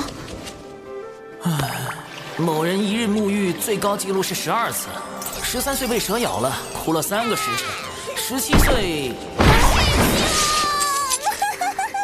你这段时间的表现我都看到了，你已经有能力去完成任务。这次我不会特意安排什么，也不会出手干预。接下来的路，你要自己去走，去看，去经历。心有不定时，可抄稳字经。只有这样，你才能找到属于自己的道。唉。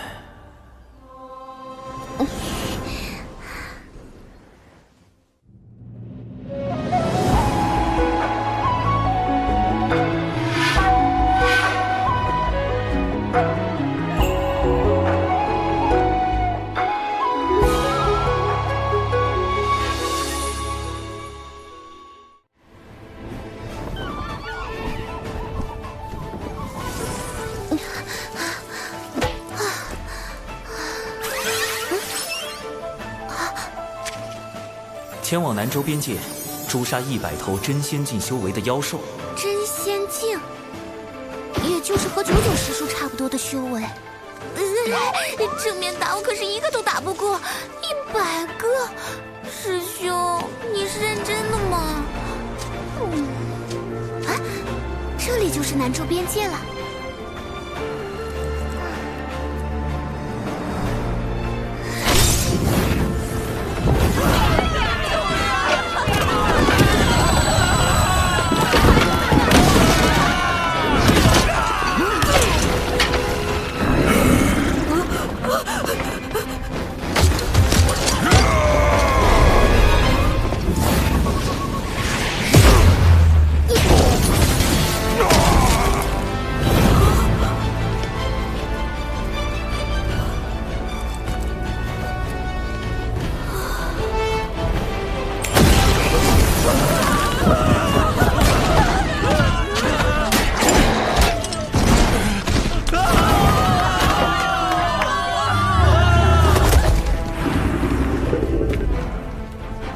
人族生存权并非生而就有，我辈至今日是前人用性命拼回来的。身为人族炼器师，我亦当为此地人族尽一份责任。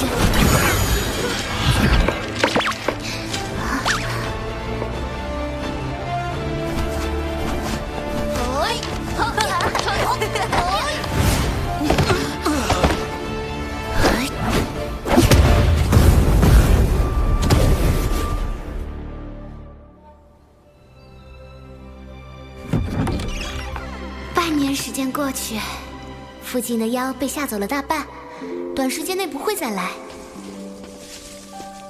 疗伤药方还有灵石也都留给了村长。历练任务已经完成，夏兰姑娘，这就要走了。小兰姑娘，晚上来沈家吃饭？不了，还要准备明天用的药材。那你多注意身体，别累着。哎！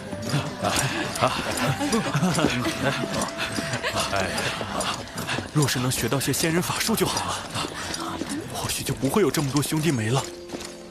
等我再长大一点，就去仙门拜师，修习法术。到时候我来保护家乡。为何不舍弃村落，退到后面的城关？若我们退，妖兽就向前追，那样死的人更多，而更多妖兽也会闻讯而来。我们再怎么跑，能跑得过妖兽吗？朕有祖训，便是俱为妖兽所食，亦不可将人族之土拱手相让。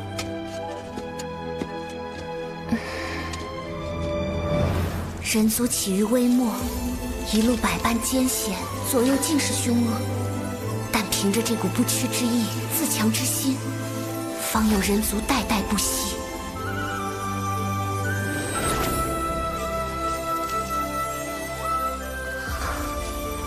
道心似乎圆满了一些。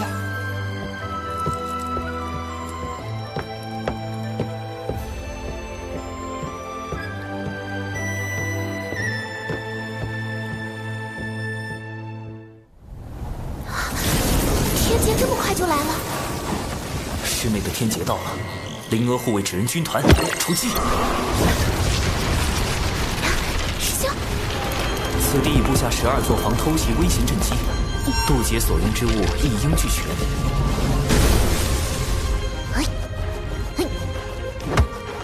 最后的底牌9转金丹，我从老师那里求来2颗9转金丹，一切收好。撑不住了再吞，这是本命啊！不过也无需太过紧张，你的道基稳固，渡劫成功率还是有9成8。师兄，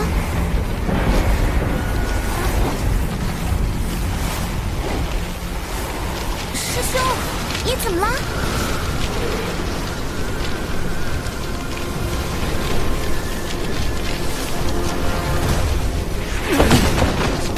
为什么？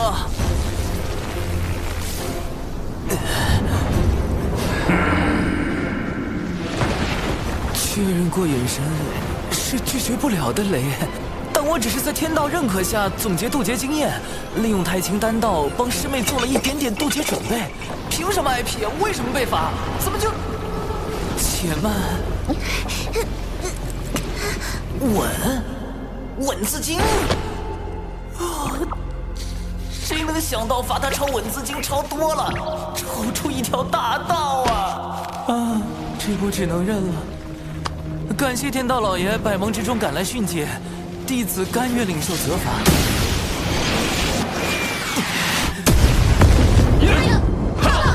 天罚，小琼峰何以会招致天罚？长寿，给你找补的借口，我实在编不出来了。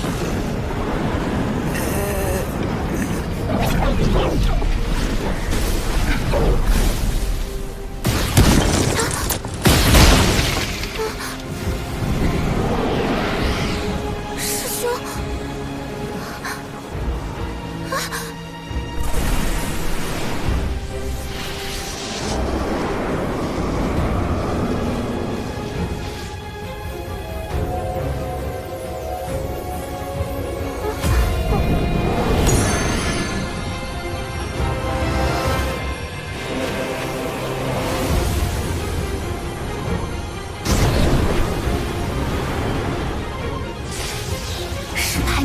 ，9天速灵劫，凡度过此劫者，将来必有长生之资。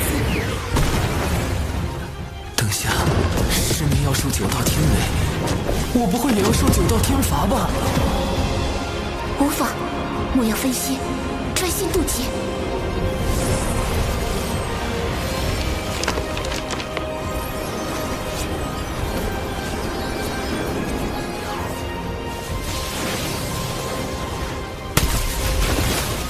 轮转，天地尽然。天劫是命数，也是机缘。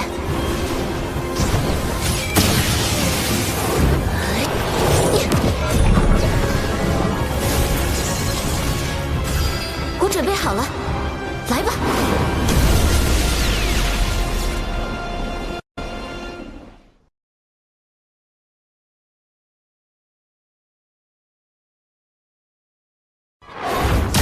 牵扯之人相继现世，只怕他第一次现世是在巫妖大战时，有妖兽作乱。将此妖就地格杀。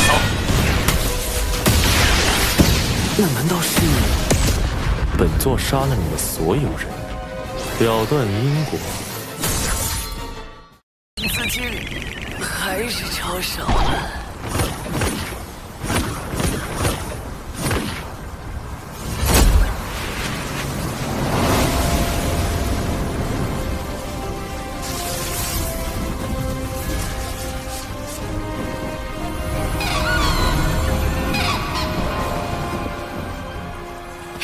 我成功了！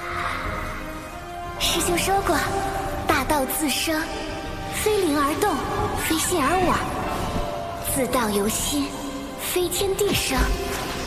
为正为本，却不知我道为何？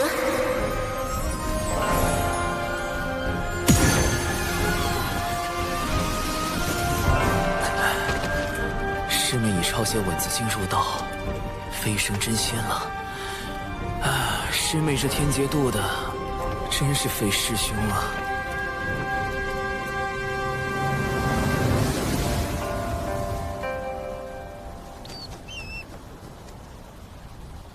小家伙，护着你说完天罚，我和你徒老大得回去了啊！太清老爷这么久不和我俩唠嗑，你一定老想我们了。哎，我讲许多，太清阿嫂来得才浓。多谢二位前辈。走了。师父已受封山神。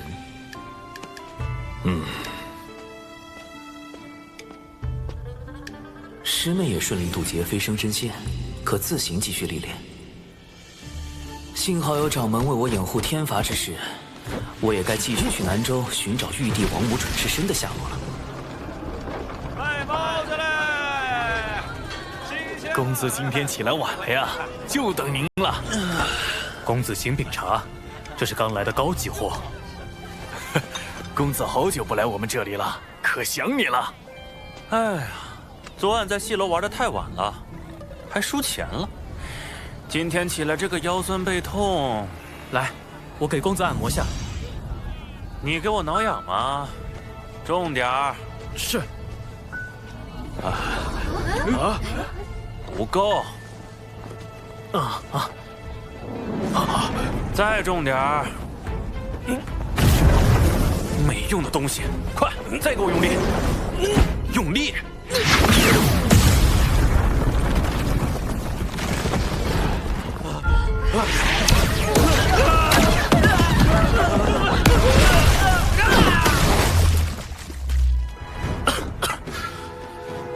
公子，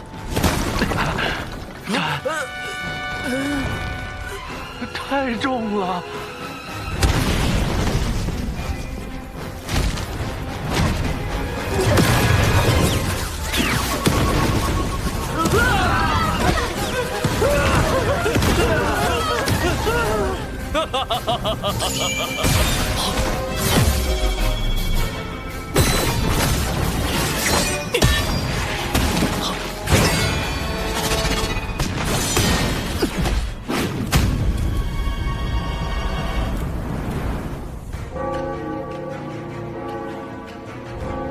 人皇归于火云洞后，南州涌现出众多凡俗大国，有秦国在其中实力较强，又是门内供奉的主要来源。最近有秦国阙州城遭到袭击，掌门命我带门内诸位弟子前去平乱。有妖兽作乱？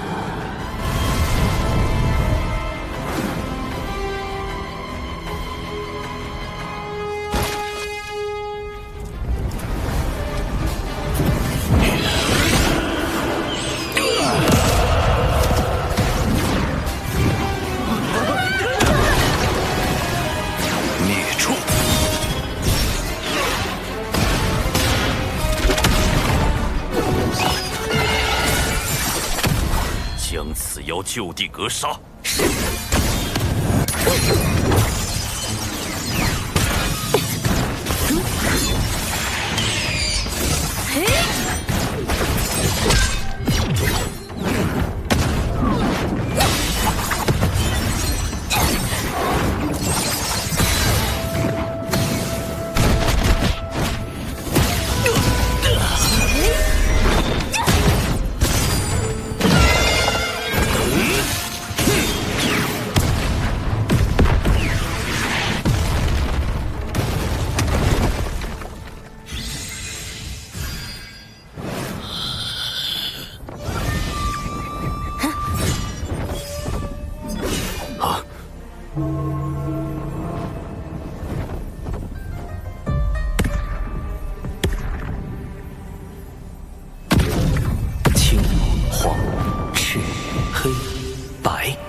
那难道是五色神光？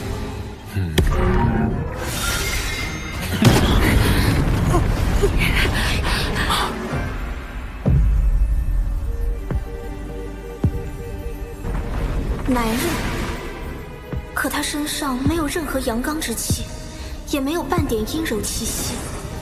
阴与阳在他身上仿佛完美相融。此人现身时，那一手挪移神通已是显露出非凡的道境。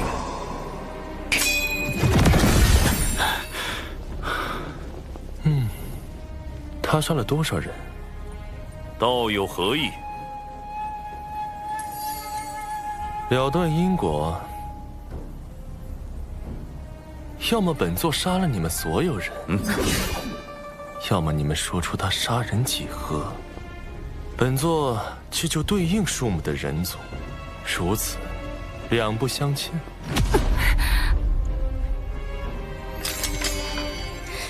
别开口，惹不起。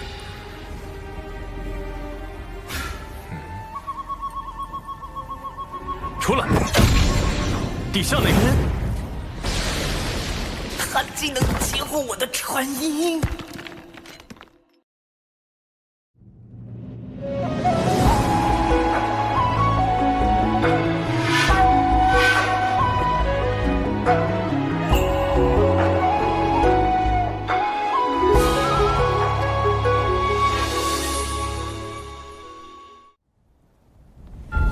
孔雀乃天地间第一只孔雀，身上有元凤血脉。他第一次现世是在巫妖大战时，据门内记载，神鸟孔雀自南而来，张口吞人食妖，以此玩乐。后因杀孽太重，惹来天罚惩处，又被大法师现身击败，送归于南。只是不知孔雀后来为何会参与到封神大劫中。但他的五色神光之下，杨戬、哪吒皆非其敌，燃灯路压尽数败退，最后还逼出了圣人法相。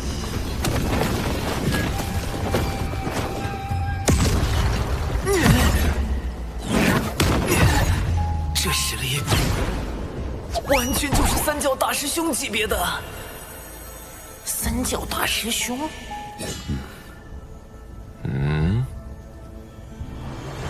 有办法了。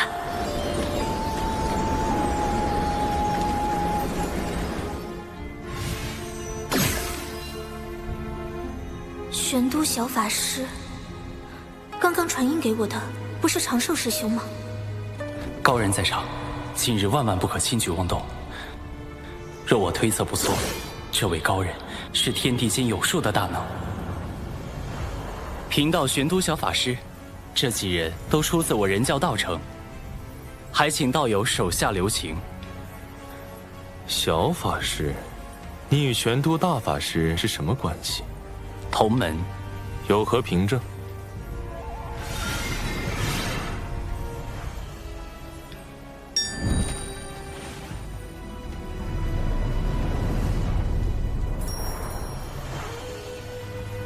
他近来还好吗？啊？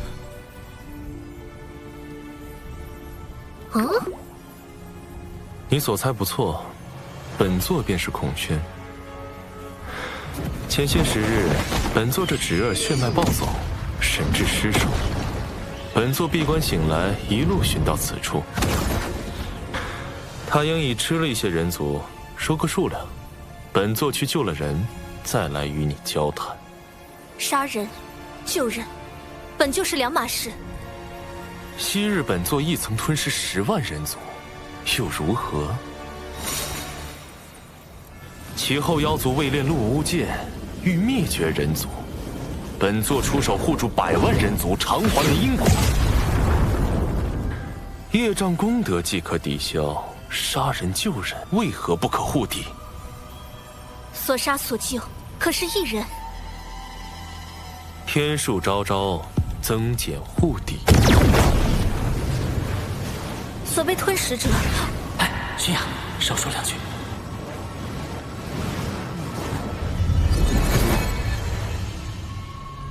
此妖为祸凡俗，已吞食数10人。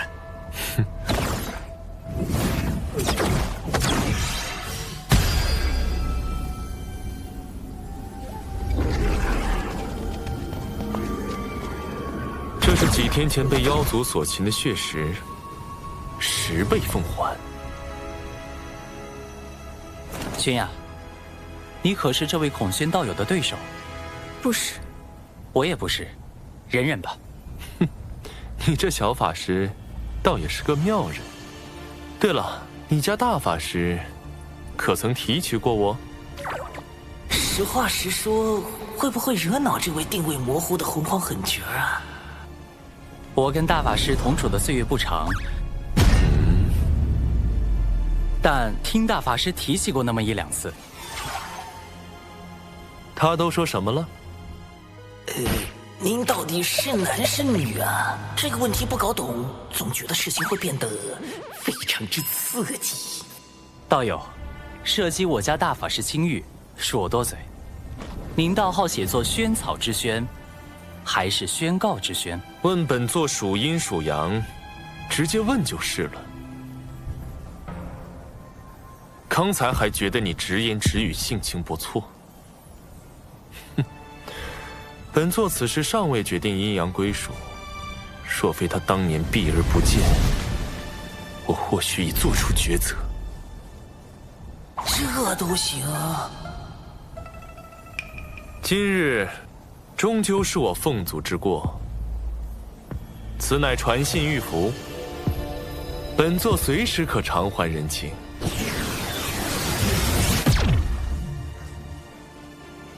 与大劫牵扯之人相继现世，只怕大劫不远了。这次应该有效了吧？接下来就该继续寻找玉帝王母的转世身了。你看看嘞，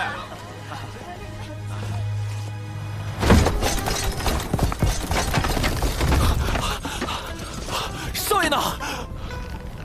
在这儿！快救少爷！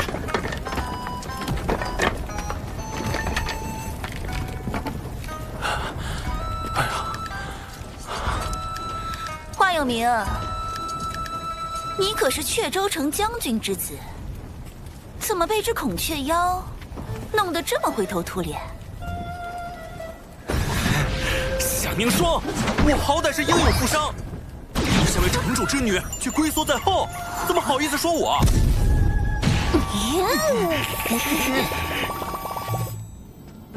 殿下，适才异象出现在南州有秦国。昊天，这次我一定让你归不了位。恭喜老爷。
你这没出息的逆子！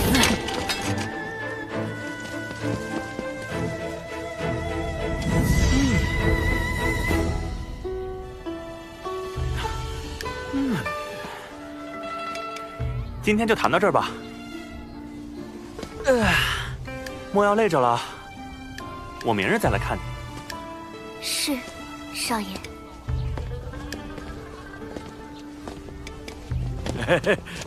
华少爷，您什么时候把莹莹纳回府中啊？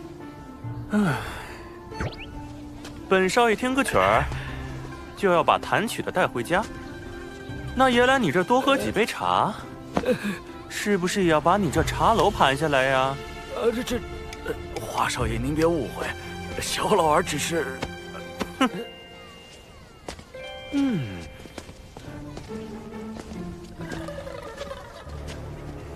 你听说了没有？最近阙州城来了位特别厉害的仙人。我知道，听说这位仙人早已得道，劝诫年轻人时脑后现出金光，还能让赌鬼改过自新，开始崭新人生。仙人还坐在花楼前讲了2天2夜的道理，讲完这花楼直接就塌了。花楼掌柜善心大发，允许花楼姑娘赎身离开。何止啊！这位仙人走过之处，死鱼变活，枯井生水。仙人席地而坐，就能地生花朵；抬手一招，就会引来漫天飞鸟盘旋。仙人还拜访了阙州城最有名的书院，一场辩论让几名老贤高呼老师，仙人自己却不计声名，飘然而去。若能拜入这位仙人名下，可巧了。仙人说与阙州城有缘，要落脚在此开课收徒呢。仙人还说了，他不收学费，不收礼物，唯有一条，就是只纳聪慧灵敏之弟子。这么厉害，只纳聪慧灵敏之弟子，那不就是我吗？来了，真的来了！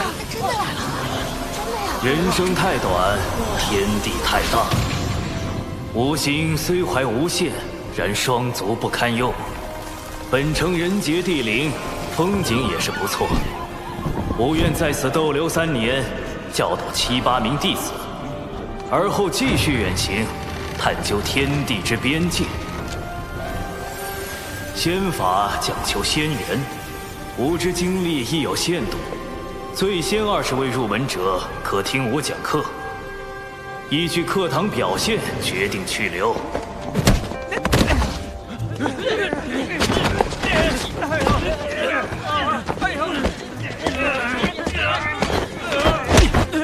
冲什么冲？敢仗着自己家里势力抢先进去瞎占名额的，少爷我见一次打一次。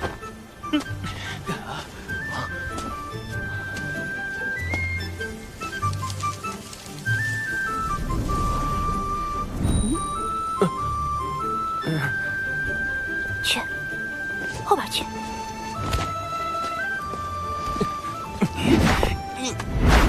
你要打我吗，小明明？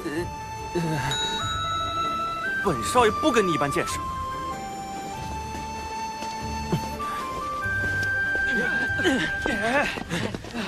出身富贵却大字不识的，能学到什么？不如将位置让出来，给那些真正读过书、学过道理的同辈，这样才能为本城培养出更多人才。一时不学无术，怎能代表一生便不学无术？那一时不得意，也不代表此人一生便无宏伟大功。华有明，你这般离经叛道，是要被华将军吊起来打的。哼，本少爷何惧之有？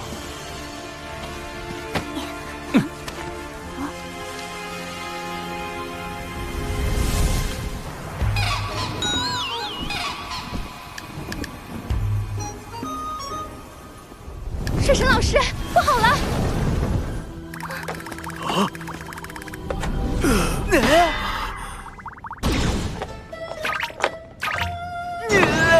这么多姻缘线，玉帝转世身，这都是哪儿招来的烂桃花？但玉帝历劫的命数由天道所定，我不好贸然干扰玉帝的感情生活。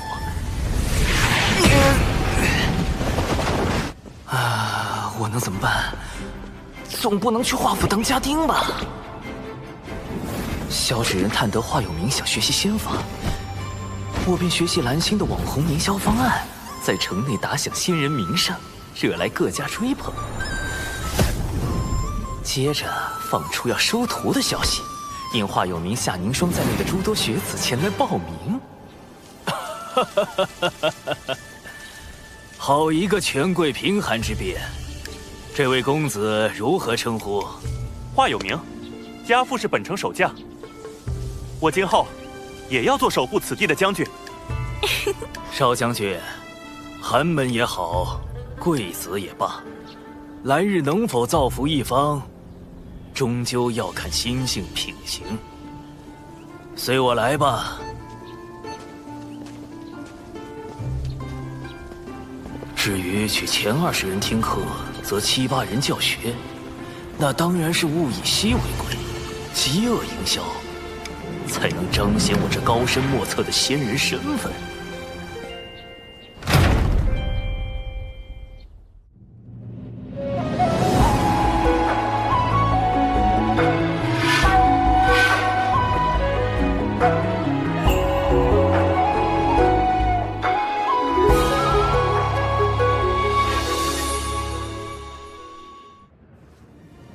我只会教导你们3年，这3年能得多少，全看你们自身。你们想学什么，我便教什么。但我教什么，你们也要学什么，懂了吗？那我要学这世上最厉害的仙法。哼，仙法我自会教授，不过我只会传你们一点简单的困敌手法，比如操绳术。操绳术听起来就很糊弄人。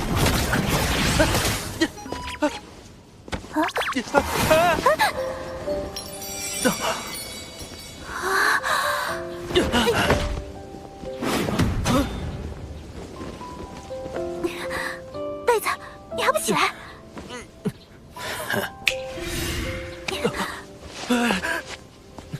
这个夏凝霜还挺好看的。不对，以前我午睡，他往我被窝里泼水；我捉蟋蟀，他把我推进泥坑；我走路，他把我踹进池塘。他这么可恶，我怎么能觉得他好看？你说什么？我说你挺好看的。别误会啊，我是说，你鼻孔里的那2根毛发。华有名。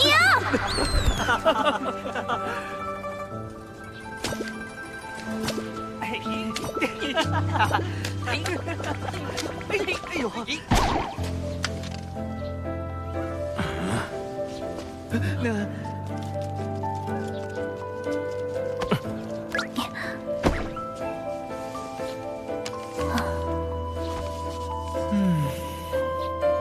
生来往，莫管闲，先已故，难争先。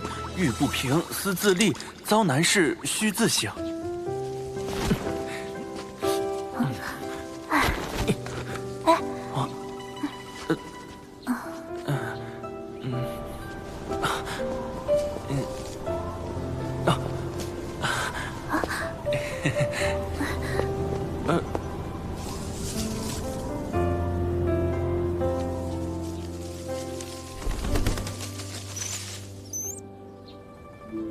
诸位学子，不知不觉间，诸生同堂学习已有3年。入学伊始，有名与凝霜的贫寒之辩，我便想教会大家：万物同处世间，高低本非定数，自不必分出贵贱。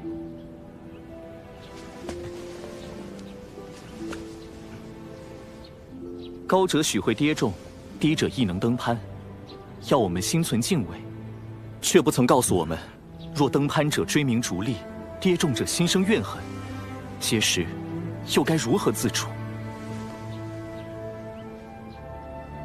接下来，该由您自己来寻找了。3年期满，吾也该再次启程游历。临行之际，吾各赠诸位学子锦囊1只。若日后心有迷惘，可将其打开，也算全一场师生缘分。敢问先生名号为何？我啊，就叫穆清华吧。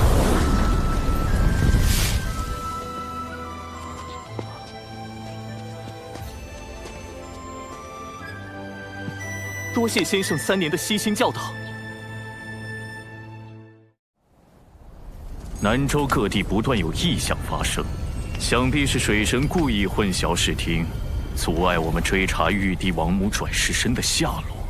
太子，既然玉帝历劫为天道所定，妖庭与西仿教都不能明面上出手干预，那不如我们借些外力，比如凡人自相残杀。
凡间硝烟四起，父王只身投军，当真无碍吗？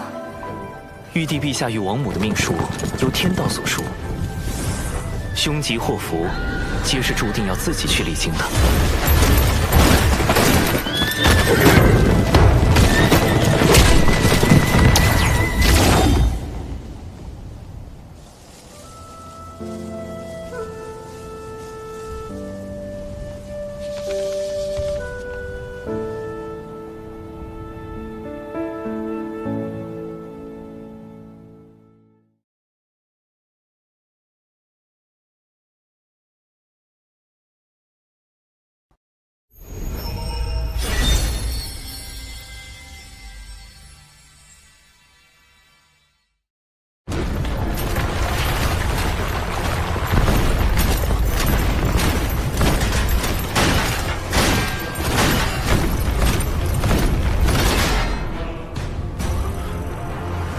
大军压境，我们不能自乱阵脚。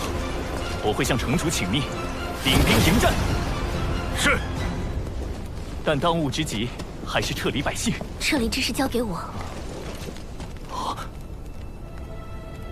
战场刀剑无情，我等你凯旋。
此战为胜，为何会有倾城异象？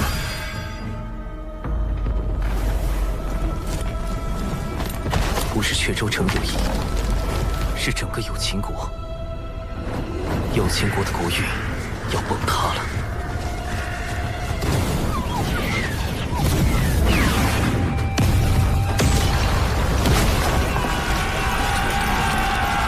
所有人，死守有秦国！是。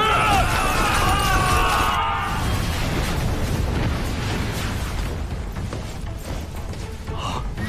有秦国都城遇袭了。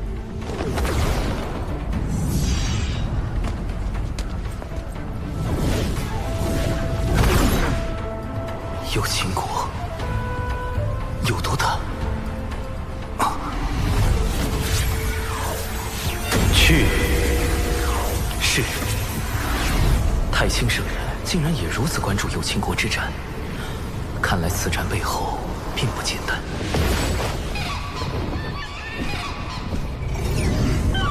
这个玄雅，嘴里喊着什么？这是他身为有秦国之人该做的。秦门内在下决断时，误考虑他的凡尘身份，就自己跑去有秦国了。唉，雀丫头，有秦国危难之时，我们怎会坐视不理？你别太着急了，毕竟小九也跟了上去。哎呀，就是因为有小九在，才更让人不放心。掌门。有秦国战场目前只是凡人之战，敌国背后的大仙宗还没有加入战局。按俗世规矩，我们也不可随意插手。我们抵达有秦国，只是提供法宝、符箓相助，何来插手一说？况且，对方暗地里的小动作也不少。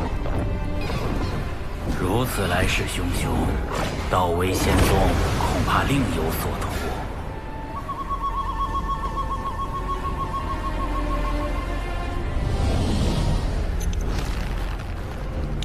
今日终究是我奉祖之过，渡仙门弟子拜见前辈，多谢前辈搭救之恩。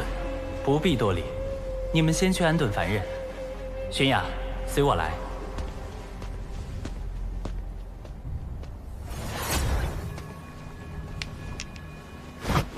长寿师兄，我是不是又做错事了？那明明是我们不能敌的存在。可玄雅觉得哪怕被打杀了，死在那儿，也该发出自己的声音，让施恶者得到惩处。有情师妹，你跟我还不太懂事时，性子简直一模一样。别愣着了，来坐。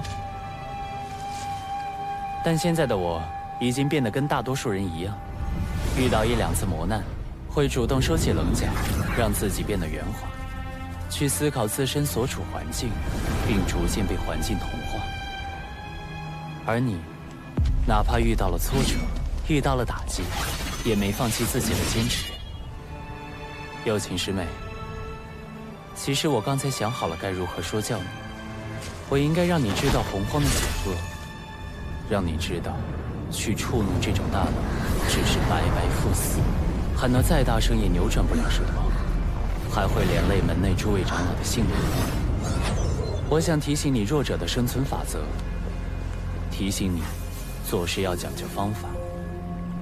可话到嘴边，突然发现，我只是不想承认自己曾被环境打败，又去告诉一个敢去挑战环境的人，他必须跟我一样认输，如此罢了。听不懂吗？在夸你。师兄是说我很顽固吗？不，你这不是顽固，你只是有些头铁。我是化身在此地，死了也无妨。但诸位同门、阙州城的百姓，甚至整个有秦国的存在与否，都在那位前辈的一念之间。如果有毒继续今天的头铁行为，迟早会给渡仙门招来大祸。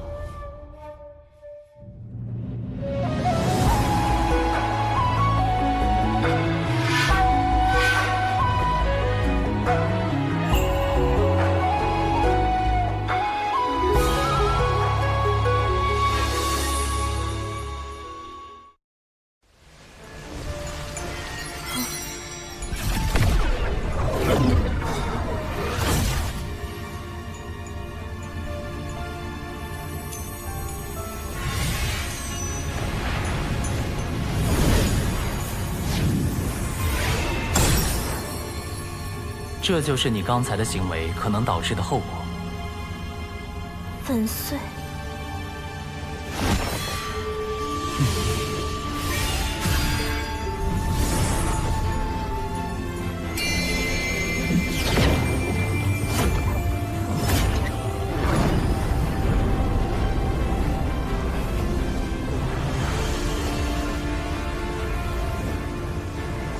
想到了什么？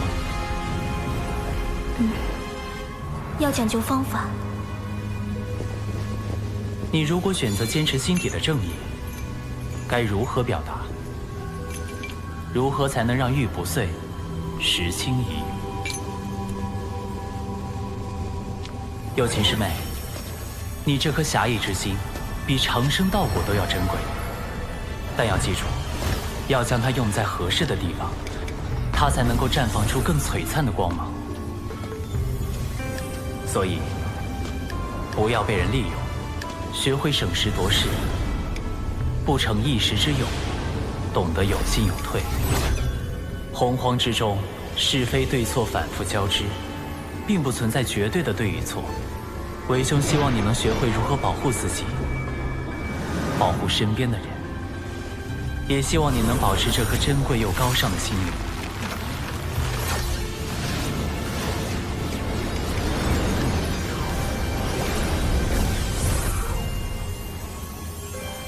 今日是玄雅鲁莽，险些将各位同门置于险境。回去后，自当请掌门责罚。玄雅，你被夺舍了。玄雅，久久师叔，可是在挂念有秦国之事。入门时，本就应该忘掉凡俗种种。此时弟子凡心未定。是啊，玄雅，谁还能真的不管自己的生身父母？只不过你父母与其他人的父母不同罢了。师叔，我以为你是来拦我的。拦你作甚？都到这节骨眼了，能回去还是回去吧。放心，有我这师叔在，一定护你周全。师叔送我抵达有秦国之后，不必再。凡人之战，毕竟不适宜宗门插手，我不想让门内为难。你这说的是什么话？我怎么可能？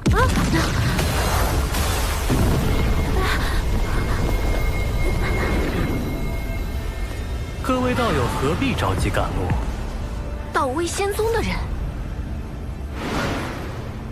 长老，道友若就地返回，并告知贵门掌门将有秦国这块地皮相让，我等自会将你渡仙门诸位送回。为了争夺仙门资源，一个中州仙门都跑到南州来抢地盘了。训风！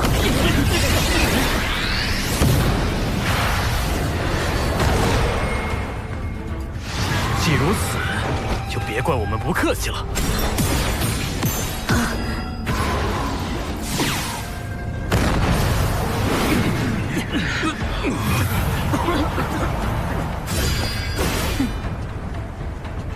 快去有秦国，这里我顶着。多谢师叔。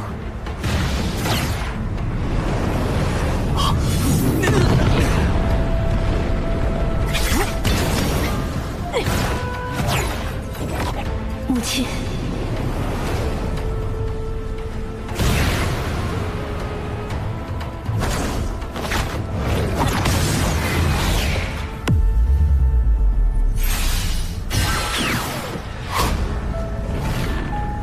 人呢？这两人真叫人不省心。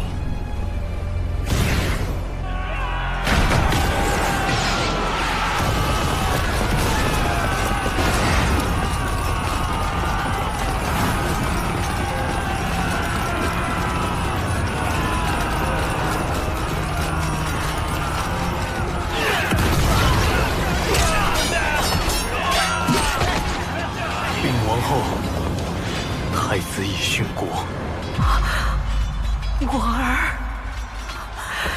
天要亡我有情。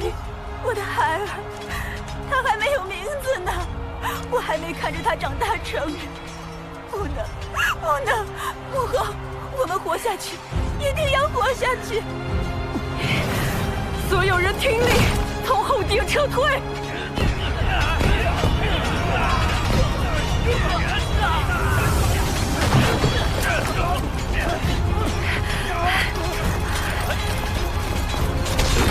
在那儿！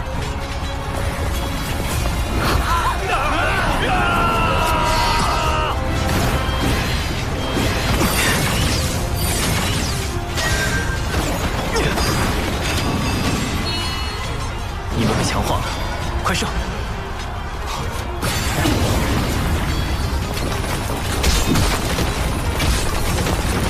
援军来了！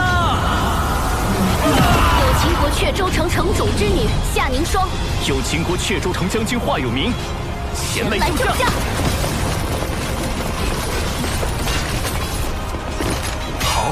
好，有秦国主靠嗑药续命，强行做了数百年君主，虽因违反天道招致浑身业障，但有秦国百姓也算安居乐业。只是太清圣人的目的，究竟是让我保有秦国，还是保华有明和夏凝霜？虽然这二者之间并不冲突。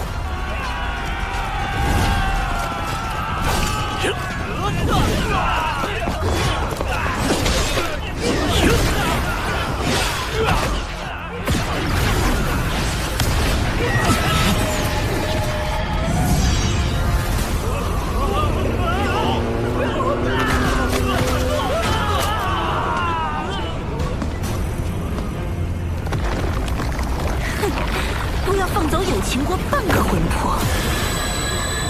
我要让他们求死不能！师兄，你怎在此处？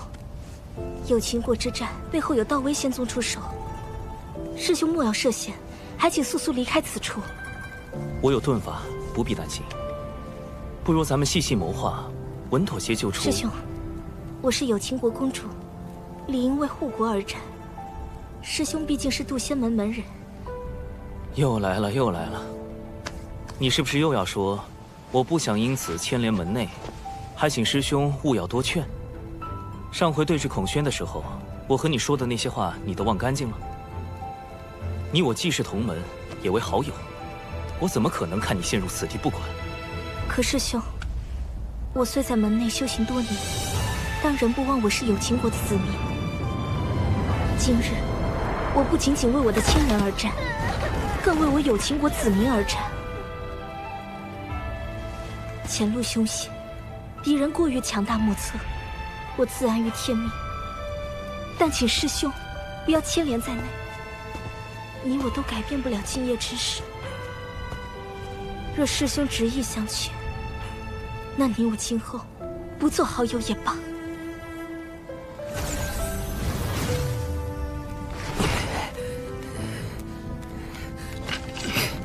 不管了，随他去吧。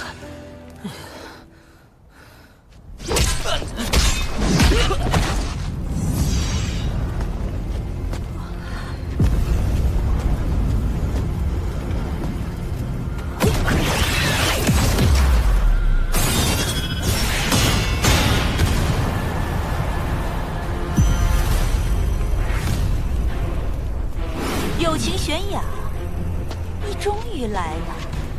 你可知今日是谁灭了你们有秦国？是我！当年也害死人妻，我筹措多年，就是为了今天。为了一个元清，不惜覆灭整个有秦国，只能说明一件事：袁家所谓的复国大业，根本就是一场彻头彻尾的错误。你住口！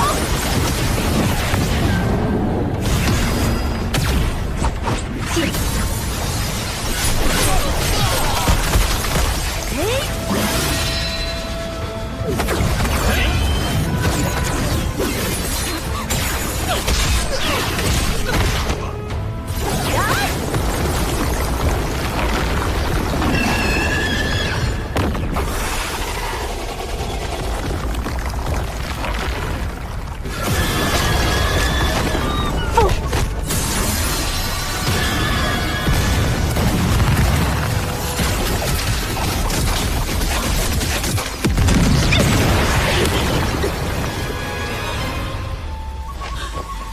可是天仙境初期，你一个真仙境巅峰，怎么可能？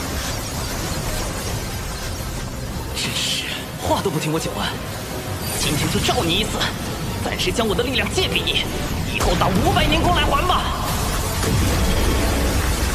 嘿，乘风破浪，嘿。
为什么偏偏在这个时候？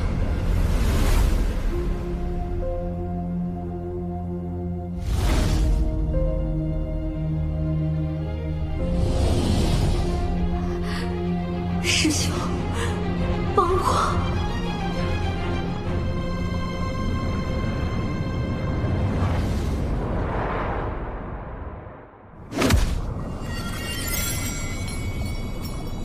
我在。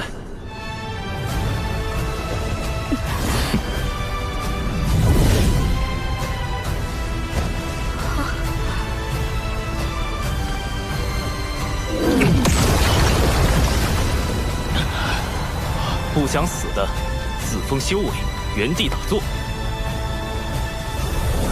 你除外。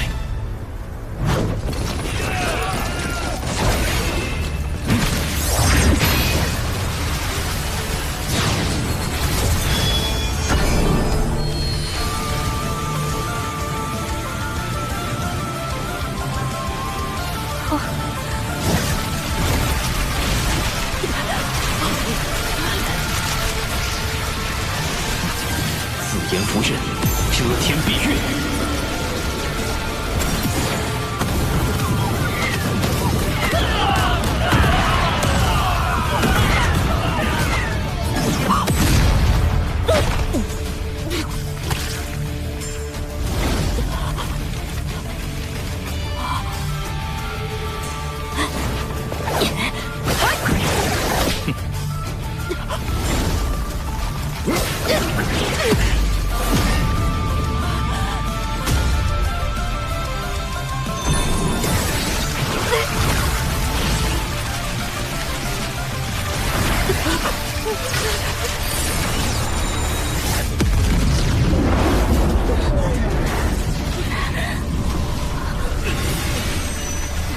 道威仙宗的人没拦住，祖先们来援了，快撤！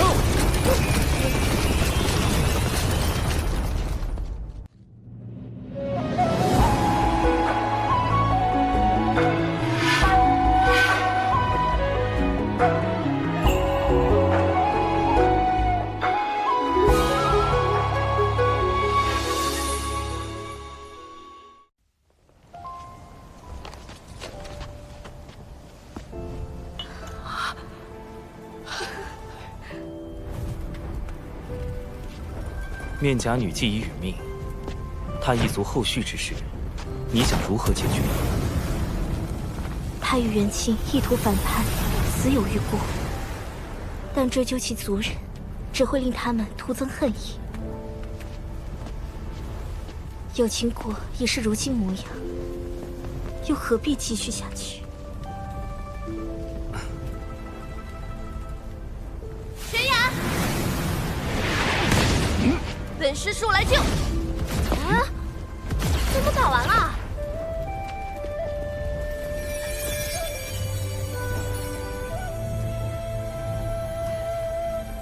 救救师叔。掌门，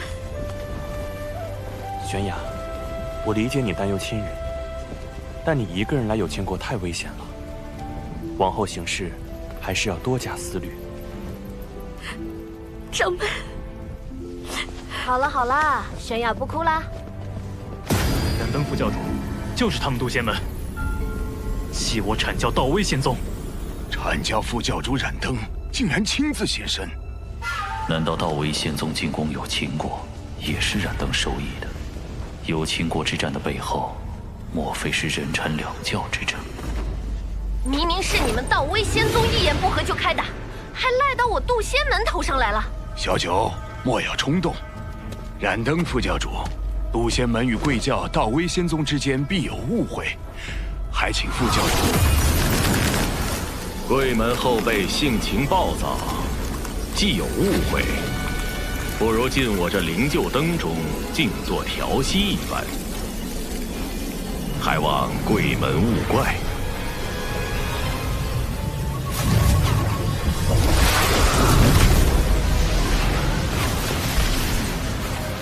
这燃灯是非要和有情国过不去了。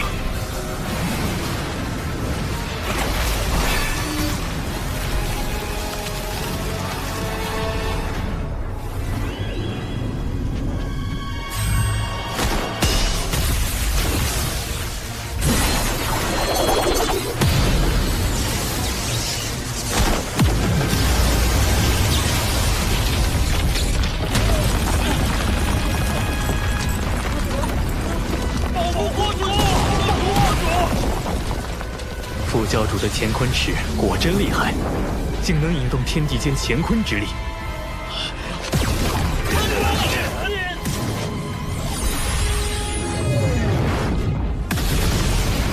有秦国不过一众凡夫俗子，今日必要将他们彻底斩杀。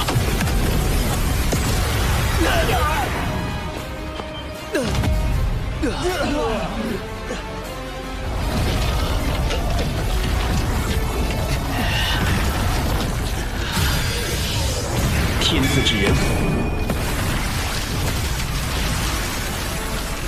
震烁乾坤。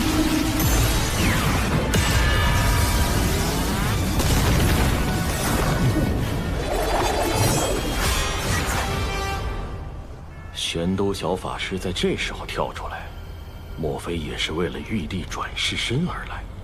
如果是因人禅两教之争，燃灯不必非要将有秦国之人赶尽杀绝。但若他是冲着玉帝转世身而来的，那一切就都说得通了。妖庭与天庭之争，才是这场战斗的关键所在。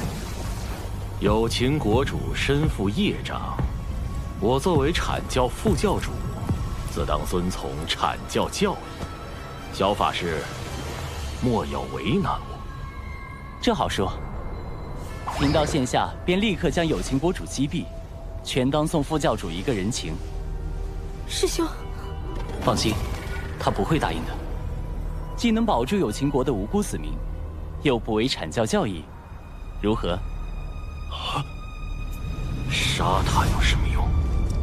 满身业障的有秦国主，怎可能是玉帝转世身？好小子，在这儿给我下套！哎呀，小法师心怀苍生大义，实在令我动容啊！实不相瞒，我也存了惜才之心，有意将有秦国子民带回我教西兴教导。西兴教导，我看是一网打尽吧。这燃灯，宁可错杀100，不放过一个，好歹毒！孔宣道友，晚辈有难，还请出手相救。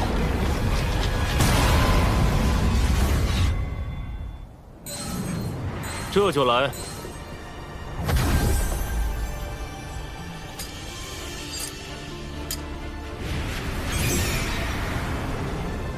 道兄留步！道兄留步！你哪只眼睛看到我师兄？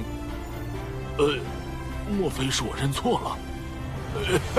不好意思，不好意思，这位仙子，是我赵公明眼拙。你哪只眼睛看我是仙子？啊！那你到底是凶还是仙子啊？难道既非凶又非仙子？不通竟然有这种族权！找死！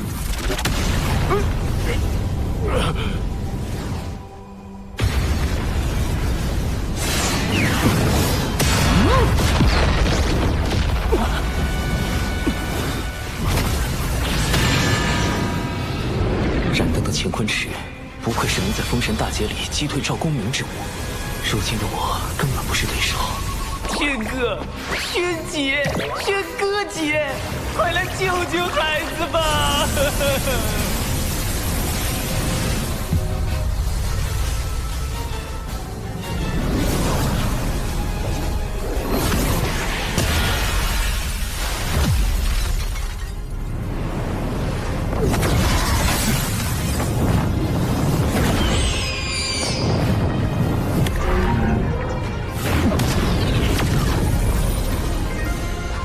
本座在此，谁人敢伤玄都角法师？孔宣道友，孔雀道友，我要给自己招惹因果灾祸，免得贫道出手伤了你。因果灾祸，出手伤我？哼！巫妖大战时期，人族被巫妖两族杀至百不存一。那时，人族尚未获得修行之力，为躲避天上的妖族、地上的巫族，不得不躲入地下生活。在那个最黑暗的年代，妖庭得天道护佑，人族反抗妖庭，就是在反抗天道。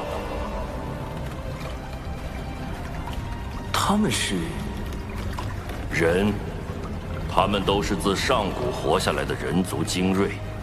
当年燧人兄麾下破开妖族周天大阵，将妖庭打落的最强之军。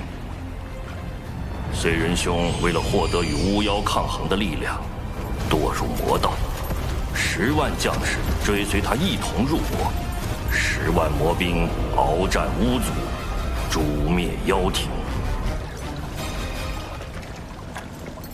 水神今日究竟为何而来？闪灯，区区一个灵官将罢了。远古时提着一盏棺材灯，四处骗吃骗喝，如今倒是摆起了阐教副教主的架子。孔雀妖休得嚣张，贫道今日必收了你！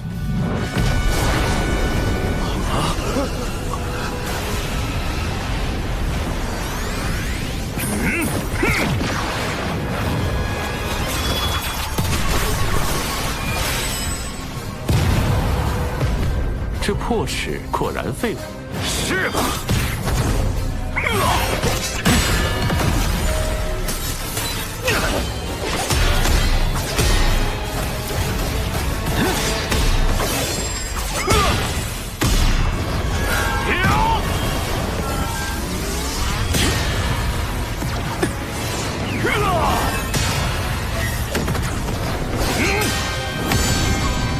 池中环宇，两万乾坤。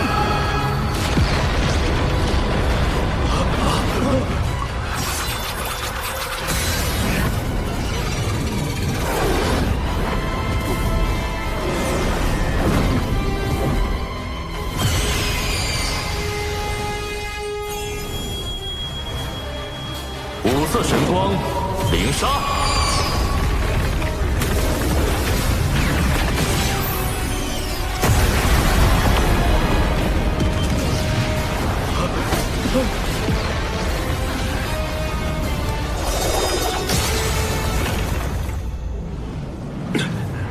一把破齿，还想伤到本座？孔雀妖，你这是打定主意要投靠人教，不惜与我阐教为敌。阐教好大的威风！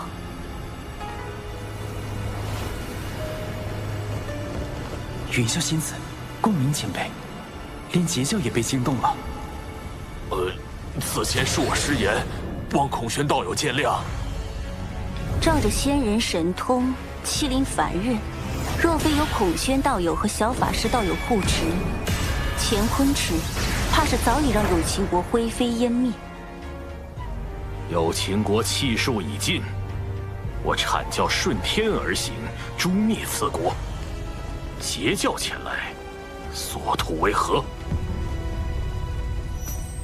天命不佑，自有我截教为万灵截取一线生机。你们这是要反天！燃灯副教主，可还记得天道因何而生？远古龙凤麒麟大战时，三族震碎洪荒，盘古残存在世间的意志，为守护洪荒天地，化作天道，约束众生。可见，守护之道才是真正的天道。既如此，燃灯副教主该与我们一同护佑有情国才是，何必倒行逆施？你，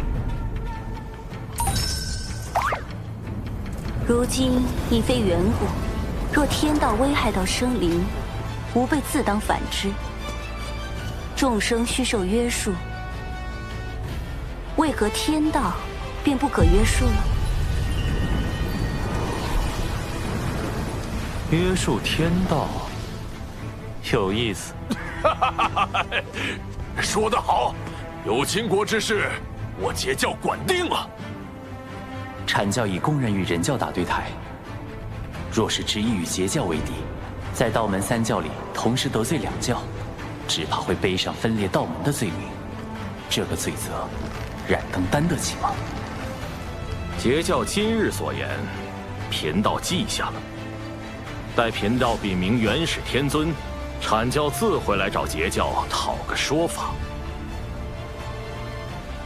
这3个关于天道的问题，既点明了修道之人理应守护苍生的真谛，也驳斥了阐教副教主仗势欺人的虚伪。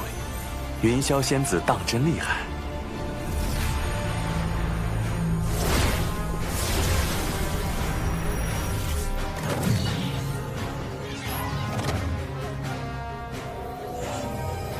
未来封神大劫开启，阐截两教闹翻，燃灯还会用这把乾坤尺偷袭赵公明，绝不能让乾坤尺回到燃灯手里，可又不能因此加剧人教与阐教的矛盾。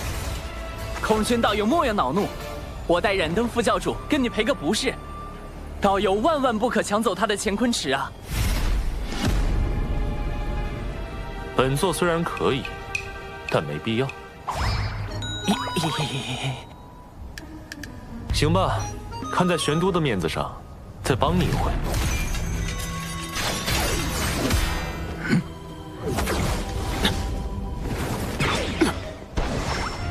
燃灯副教主莫怕，道门一家亲，我来护你。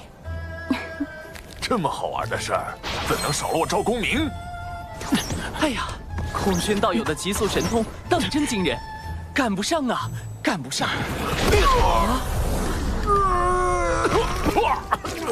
燃灯副教主，你何故伤我？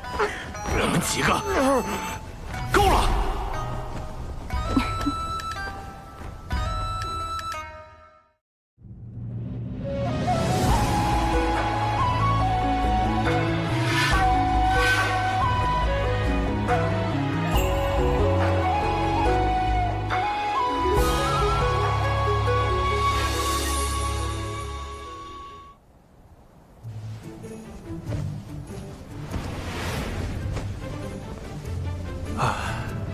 原来我们和真正高手的差距，根本不在修为。难道我们是差在法宝不够好吗？不，我说的是谋算之道，以及对脸面的割舍。这主要是靠天赋，修行是修行不来的。如小法师与公明前辈这般，才是真正的不战而屈人之兵啊！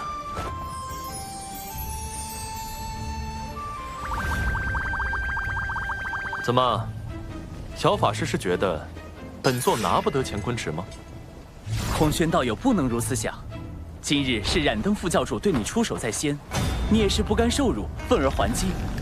副教主乃洪荒民宿，他定不会介意用乾坤尺向你赔罪的。谁说？若他计较，就是故意损阐教威名，毁道门清誉。还是小法师明理，这乾坤尺送你了。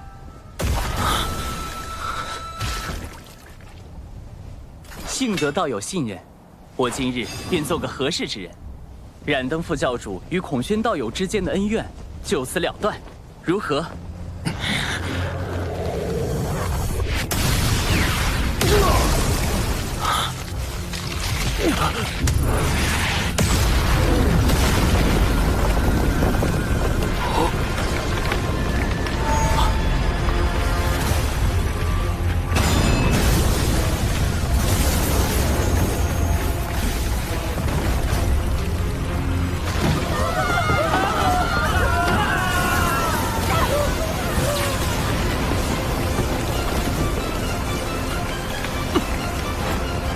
怎么回事？天道的力量在剧烈收束。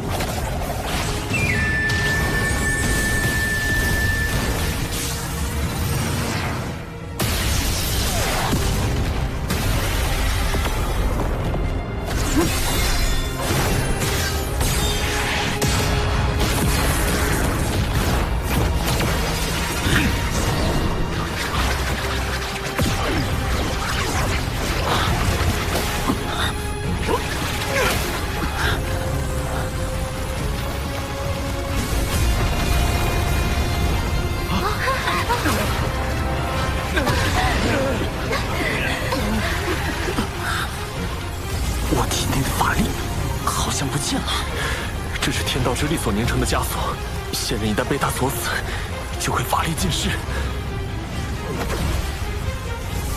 天威发生了异动，那是天谴。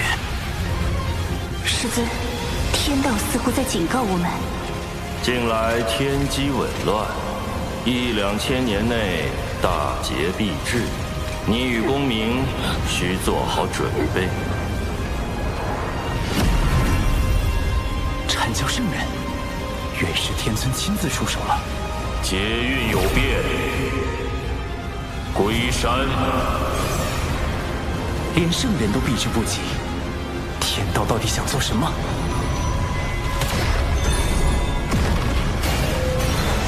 任你机关算尽，有秦国终究在劫难逃。有秦国不过是凡俗一个小国，怎会令天道如此震怒？这个国家非往不可吗？天命所至，必有深意。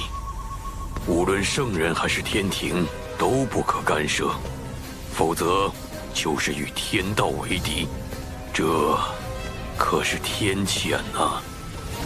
圣人不能违抗天道的剧本，所以让我去吗？请不来天兵，请不来圣人，我还能做什么？眼下只有最后那一线生机了。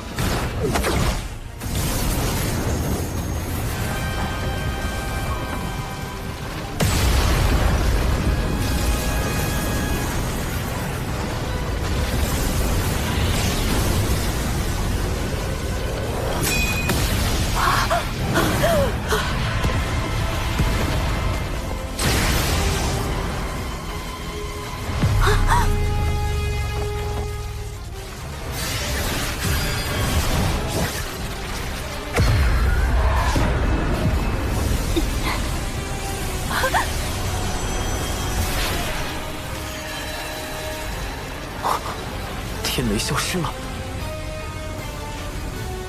简迪，你怎么样？有没有受伤？你还怀有身孕啊！简迪生气，他腹中的胎儿就是未来的商国始祖。气，这就是天雷避开简迪的原因。而一个要建立商部落的人，势必不能承袭有秦国的国主之位，这也是天道要往有秦国的原因。为了开启封神大劫，就要生伤；为了生伤，就可以毁灭一个无辜的国家，杀死无辜的人。这样的天道，还能够阻止他吗？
魔兵踏破苍穹。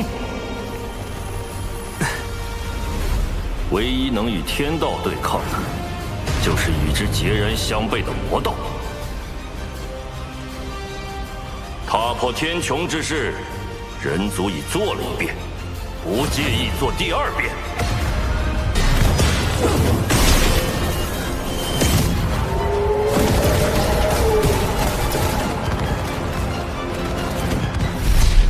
大战过后，10万魔兵只剩下3623人，他们的魂魄受魔气侵蚀，已经失去了一切情绪和感知，只知遵循燧人兄的战斗指令，护卫人族。那燧人前辈他，天道判定他魔气深重，已经成为天地的隐患，于是剥夺了本属于他的天庭地位，与将他禁锢。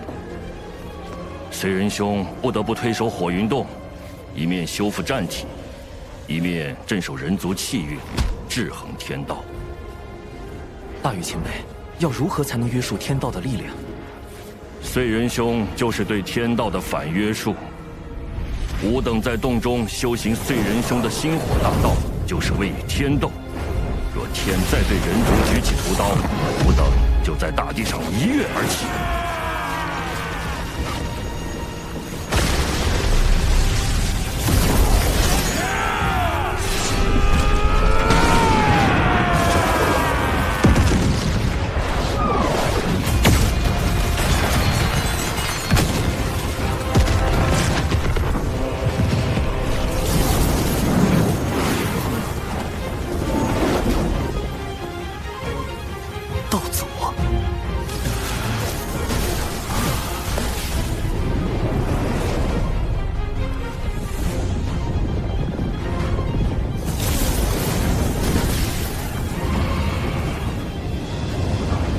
人族魔兵万年见变了，燧人伤势如何？不劳挂心，燧人兄托我前来向您问问。人皇虽离开俗世，却容不得人族被随意欺凌。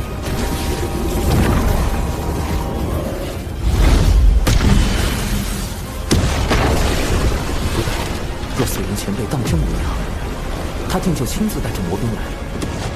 这样下去，如果道祖执意出手，再加上道祖的6位圣人弟子，局面将被人皇分手两手。天庭水神拜见道祖，小神奉玉帝王母之命，辅佐龙吉殿下，暂代天庭诸事。今日见有情国国主逆天续命，国运将尽，特来为有情国之人寻一场机缘。机缘何在？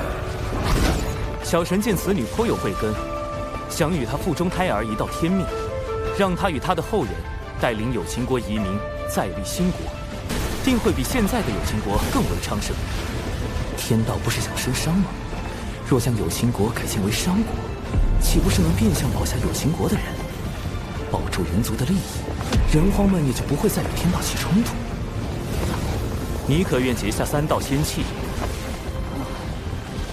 契一，新国任何国主若违反天命，便魂飞魄散。契二，新国须遵天庭，遵祖遵礼。契三，国不可养修士，天庭自会与尔庇护。如何？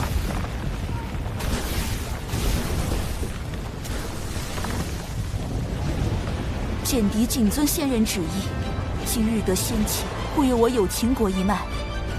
简狄愿将傅胎儿命名为契。商国始祖契，果然，一切都会按照天道之意进行。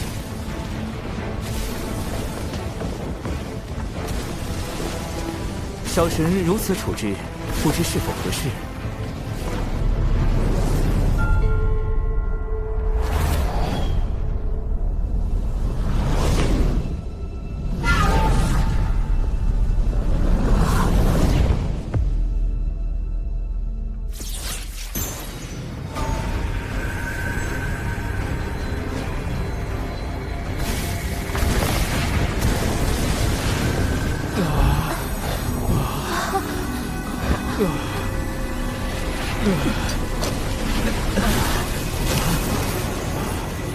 玄鸟孔宣将赴兴国百年，尔等须以兴国图腾感其恩德。孔宣道友怎么了？道祖对他进行了修正。什么是修正？天道绝不允许任何事物违逆天命，一旦发现，就会让道祖进行修正，或动摇其意念，或将其一举抹杀。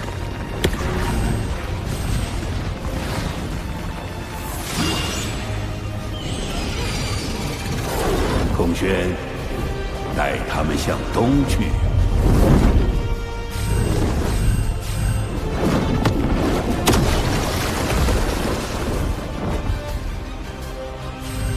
孔宣领旨。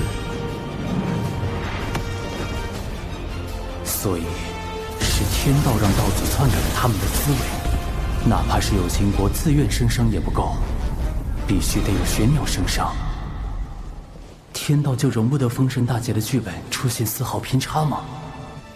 众将听令，收兵回火云洞。长庚，我曾问过你人与天争之事，争有成败，成则改天换地，败则沦为天道掌控洪荒的棋子。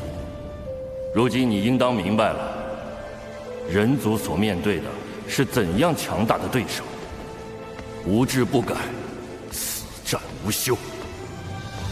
人族若想强逆天意，除非拥有盘古那样超脱天道的力量，不然终究会被天道所禁锢。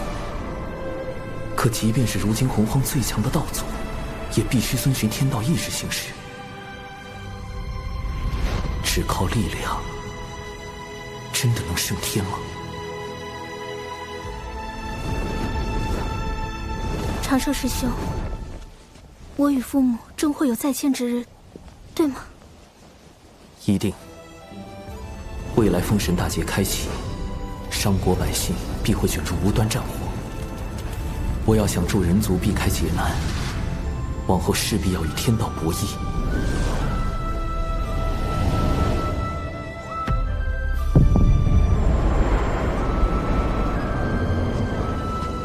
我为棋子，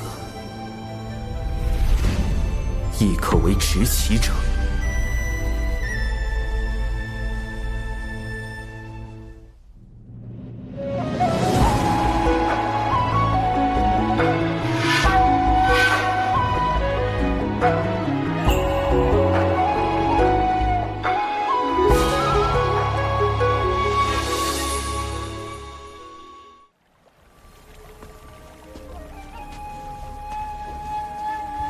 弟子修行至今，是否改变了什么？是。弟子如今是否在做某些判断时，已被天道影响？无需自疑，道有其中。也就是说，天道对生灵的影响程度是有限的。谢圣人点拨，弟子心安了。天庭重中之重，请记。什么叫重中之重？难道哪怕牺牲道门的实力，去快速填充天庭、完善天道，也在所不惜？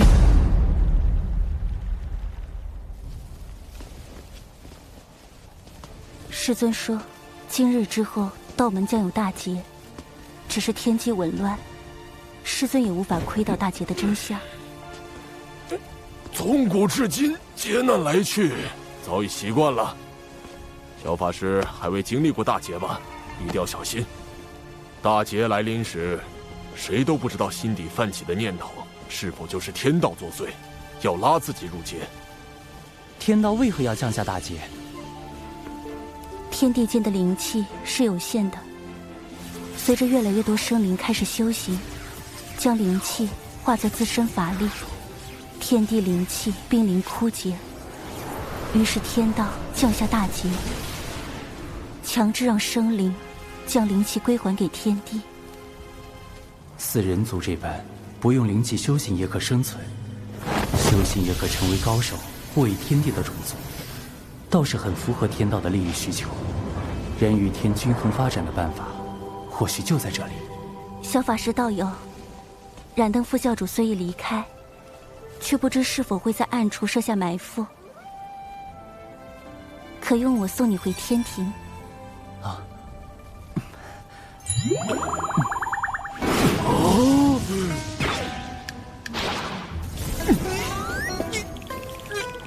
你们这小子当着我的面把水神老弟抢走，胆子也太大了，这可不地道啊！水神老弟，你可长点心吧！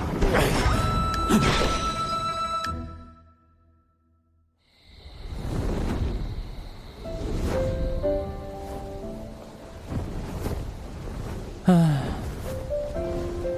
怎么了？今日之天谴，让我想到了此前的天罚。我怕是得到了天道老爷的关爱。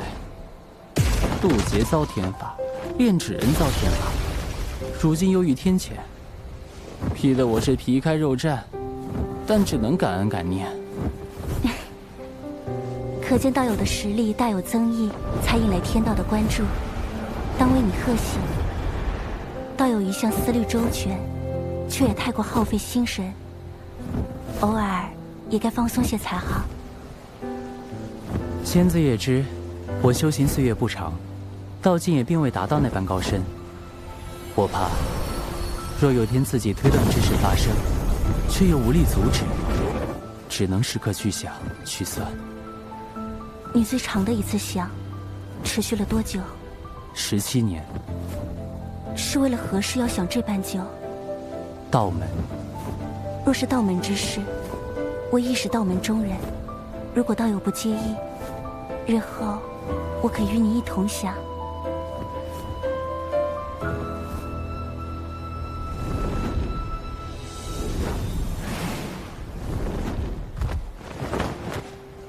多谢仙子送我这一程。那我这便回三仙岛修行了。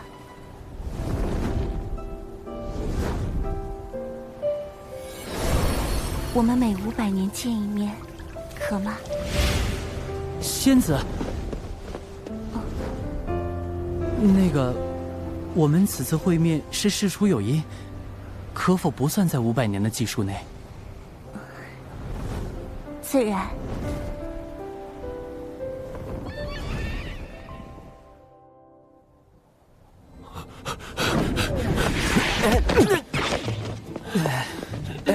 公明前辈，这是作何？水神老弟，你不知道，人家有个小法师要和你抢我大妹，再不抓紧时间找你们天庭的月老帮忙，你可就没戏了。大劫都快到了，现在是在意这个的时候吗？我该怎么跟你解释？那个小法师就是我呀！哎呦，月老掌管姻缘，每日都与姻缘打交道。这洪荒天地之中，想必没有人比你更懂姻缘之事了。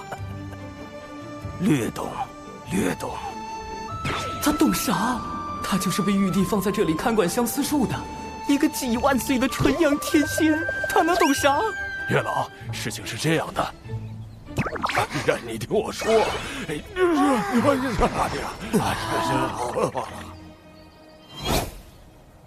啊，我明白了。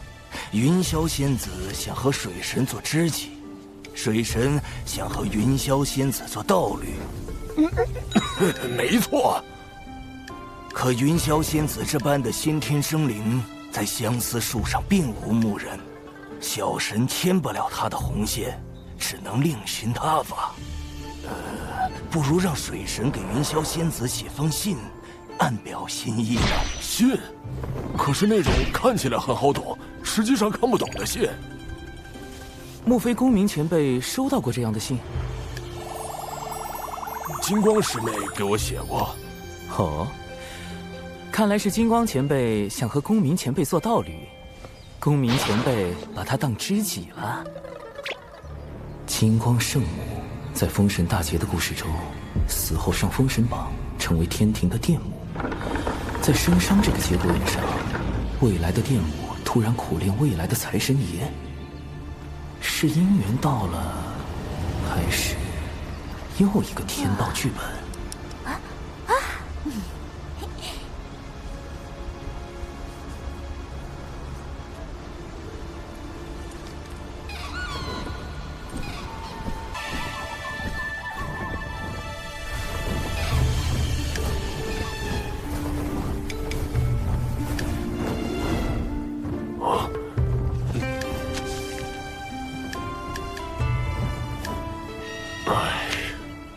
这已是金光师妹最近送来的第3封信了。莫非道友对金光道友无意？我素来将金光师妹当作同门看待，别无他意。可是我每想开口拒绝，她都用那种热切的眼神注视着我。狠绝的话，我根本说不出口。公明前辈，你何不也写信给他？好主意，以后你别老叫我什么公明前辈，叫我公明老哥就成了啊！好，公明老哥。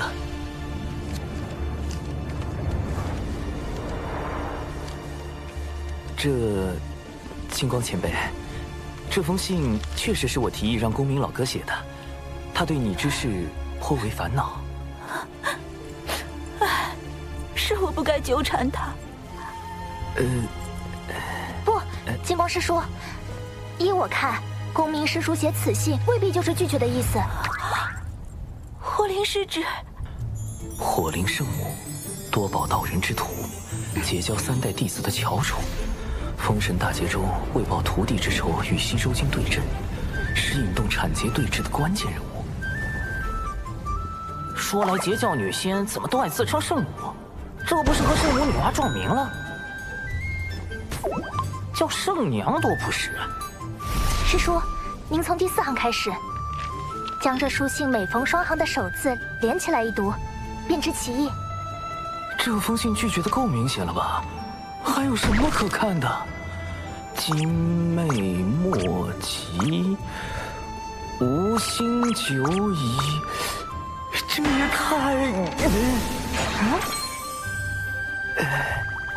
太妙了！他还会写藏头诗，是太牵强了吧？若真是藏头诗，为什么我从第1行就开始藏头？金光再傻也不会信的吧？原是我误解了公明师兄的心意。公明，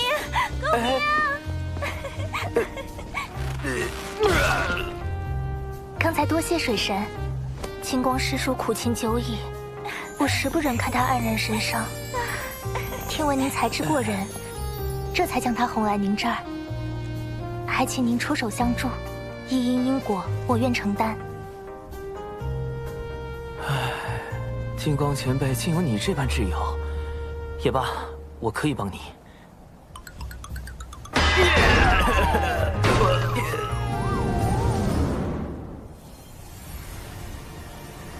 小弟子，你外出历练可算是回来了。那玄都小法师，关键时刻跳出来坏我好事，实在可恨。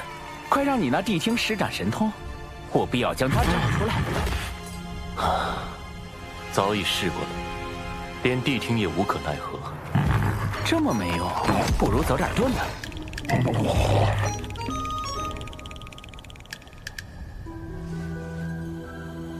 今日到门内，似有情感纠葛，或有可成之机。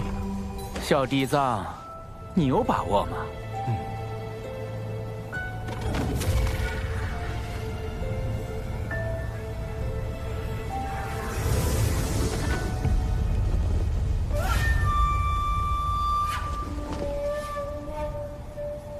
哎，听说了没？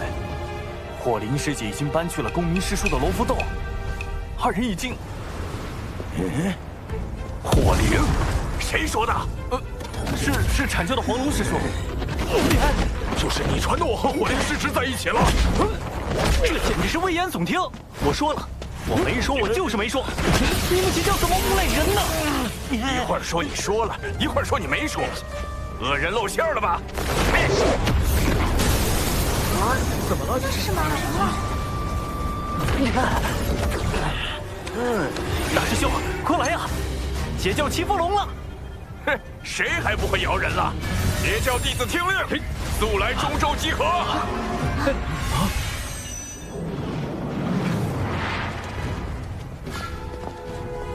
黄龙师弟4处造谣，败坏我徒儿火灵的名声，你阐教这究竟是何意？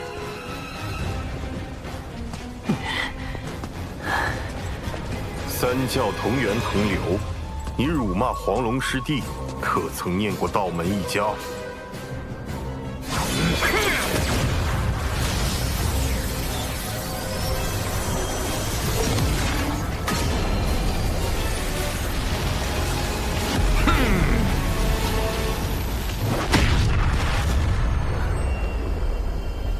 我遭了算计。为何？产劫两教这般情形，不是我们想见到的吗？我要的是徐徐图之。待两教间隙积累的足够多，最后终会崩塌。但今日两教的情状，已远远超出我的设想。幕后设局之人，不但看穿了我的计谋，更用以反制于我。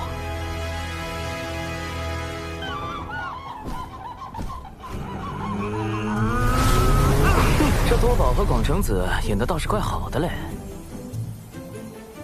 西坊教今日事情闹得那么大，我倒要看看你们要如何收场。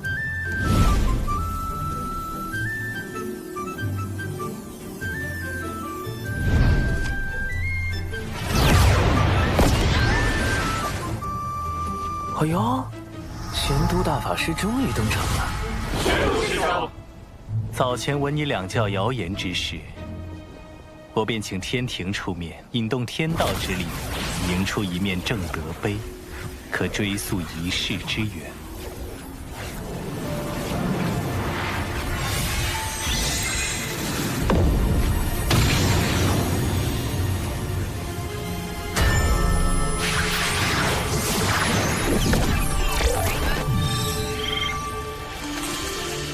二师尊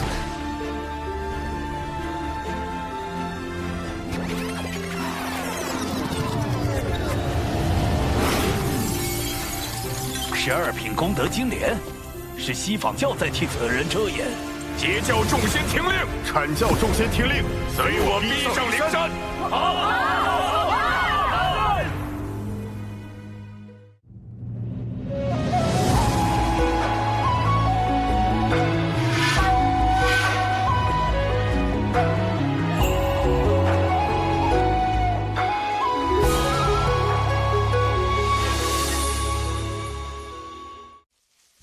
好生凶险，此局真是环环相扣。小嫡藏虽及时返回求援二教主，躲过正德碑之计，但这逼上灵山的算计根本避无可避，怎么办？西方教能主事的，给贫道出来！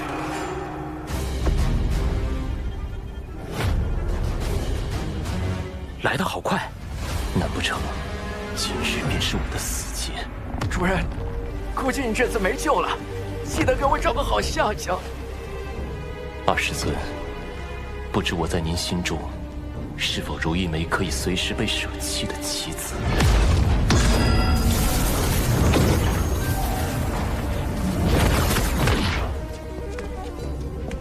诸位道友，如此兴师动众，不知有何指教？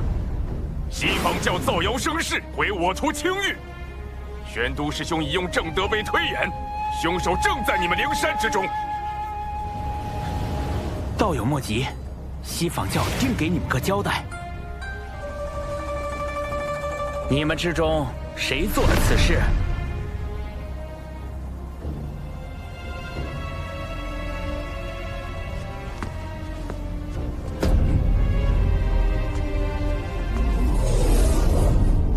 此事是我做的。弟子谢过二师尊。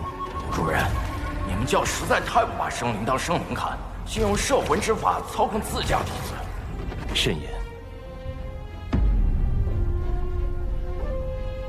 听闻你四处碰瓷我教弟子，我一时气不过，就想到了这挑拨道门的计策。果然找了个弟子背锅。若我所料不错，你们上灵山后，西坊教定会随便找个弟子背锅。不如……是吗？你照着这法轴所写念一遍，立下天道誓言，我便信你。天道誓言容不得半分谎言，倘若这弟子当真念了，便立时会露出破绽。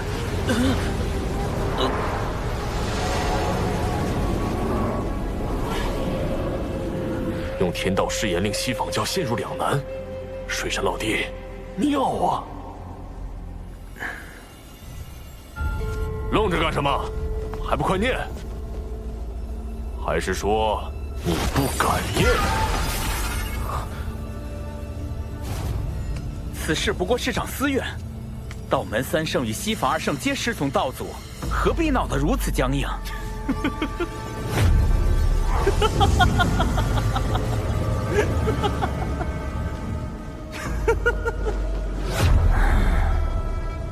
西坊教真是厉害，我们讲道理，你们就说面皮；我们说面皮，你们又开始讲感情。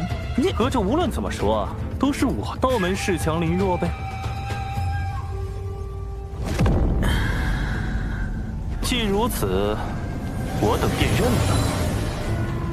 今日过来就是捏你们这些软柿子，不服就打，服就憋着。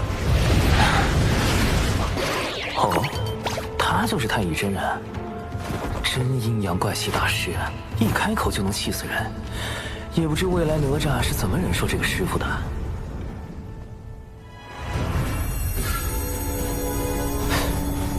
那是。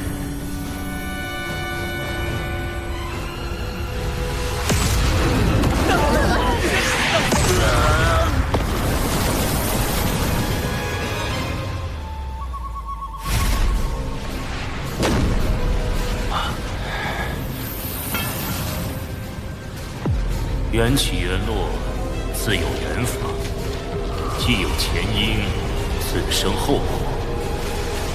即日起，灵山封山1000年，若无贫道之命，众弟子不可随意外出。这准体当众灭口，太不要脸了！公明老哥，我们的目的已达到，今后西坊教不敢再随意算计道门，当适可而止。今日因果已了，我等就此告退。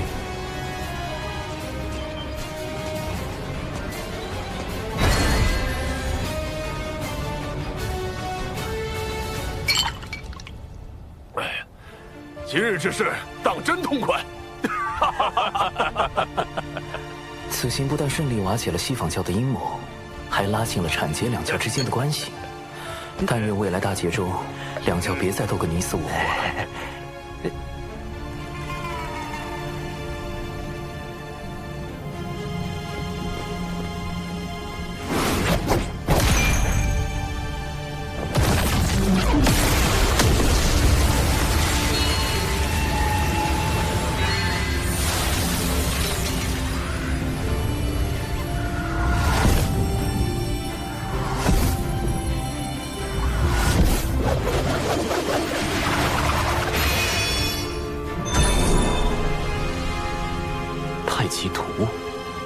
太清圣人在为此人遮掩，你在明，他在暗。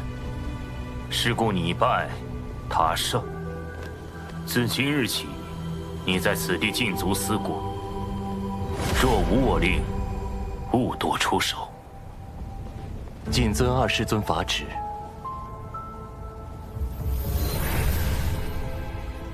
主人，你知道幕后主使是谁了？拥有如此过人的智计，能躲过你的心生探查，背后又有太清圣人替他遮掩。放眼整个洪荒，除了水神，还能有谁？主人，你在害怕？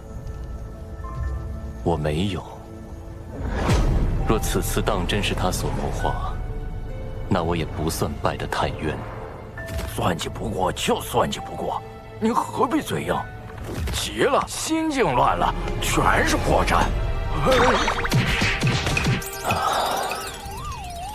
水神，下一次交锋可没有那么简单了。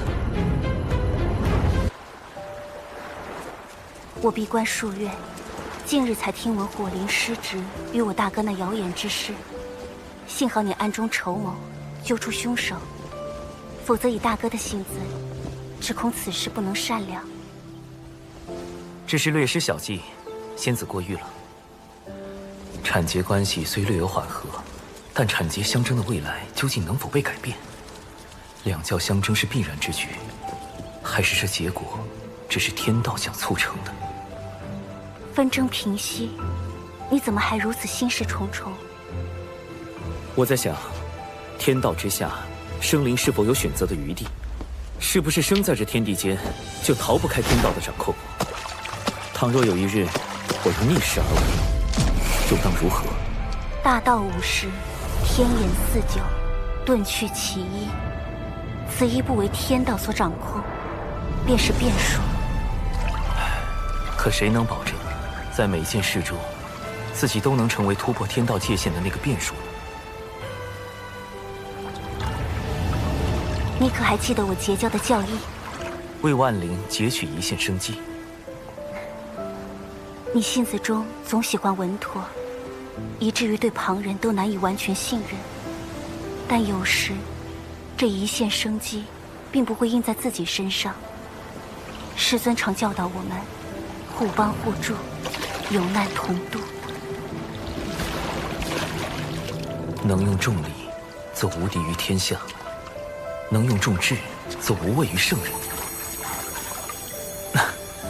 我懂了。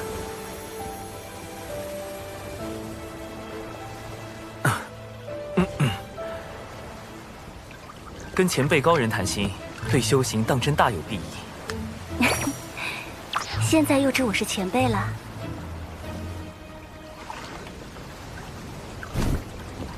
我之所求，将来必与天道大事相依，必要做好万全准备。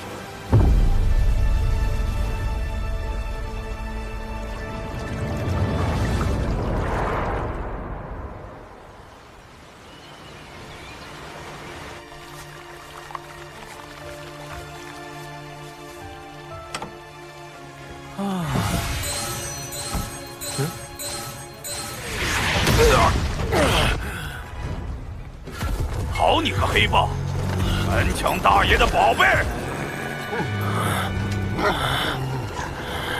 大劫将近的节骨眼儿，太清圣人突然让我去关注一只黑皮豹。奇怪，这豹子看着修为也不高。拿命来！救命啊！救命啊！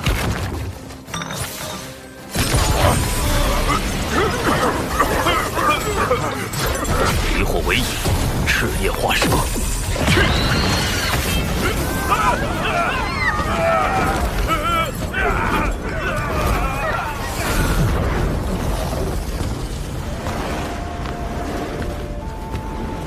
多谢前辈搭救。等等，莫非是姜子牙的同门师弟，元始天尊之徒，申公豹？前辈您对我恩同在造，您定会一生平安。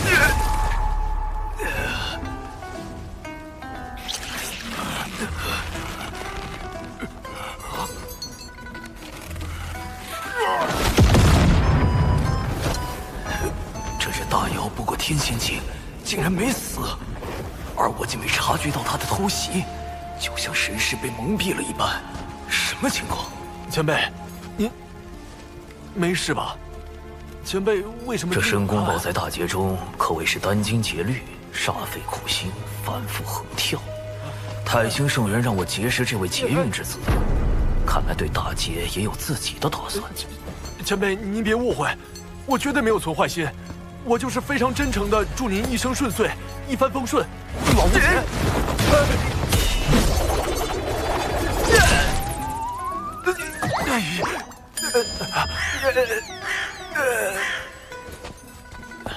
前辈，你还好吧？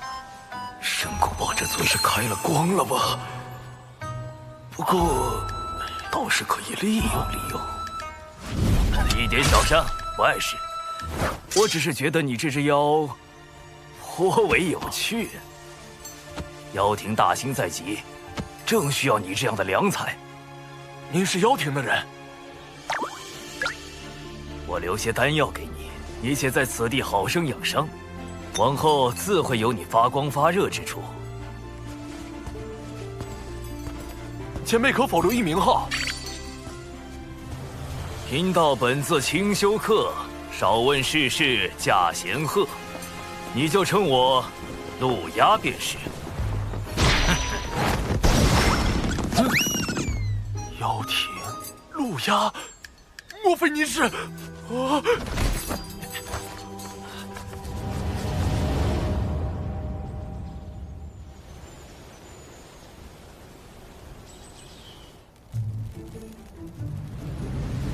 太子，您的恩情，晚辈永世不忘。晚辈为太子立了一个长生牌位，从今以后每日上香。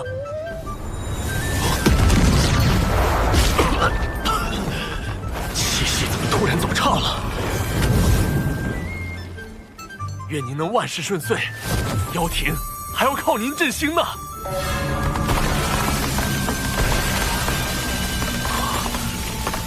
大阵怎会无缘无故破碎？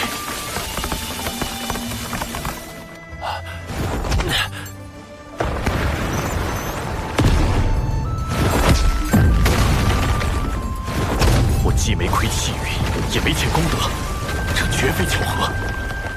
究竟是谁要害我？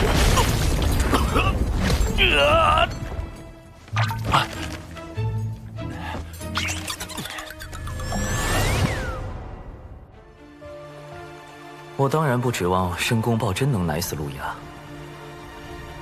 不过倒是刚好借此试探一波天道。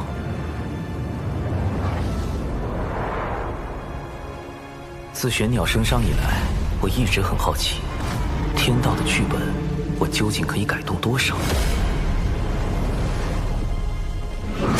彼时天道本欲将除检定之外的所有有经过皇室成员全部杀死。经我斡旋之后，这些人得以保全，但同时，天道为遵循玄鸟升商剧本，又对孔宣进行了修正。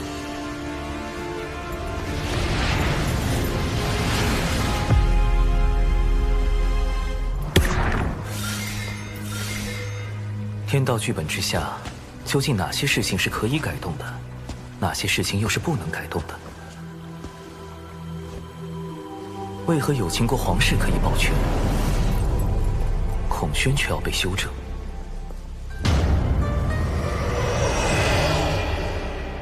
在改动天道剧本与遵循天道剧本之间，必定存在偏差率。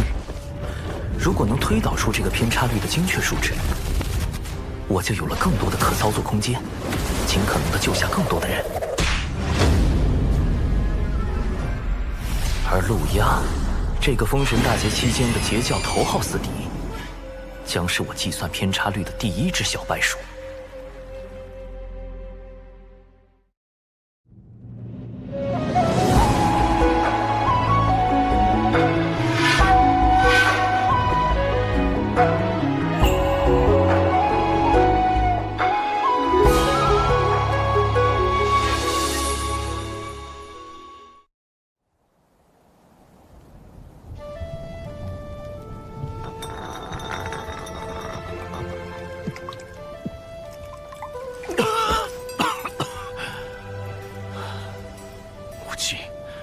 还请告诉孩儿，孩儿到底又做错了什么，偏要如此亡我？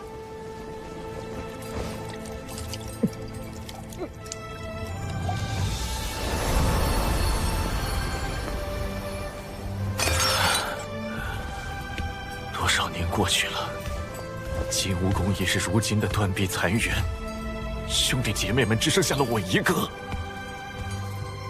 出自汤谷兮，漫天游，归于于渊兮，欲甘渊。唉。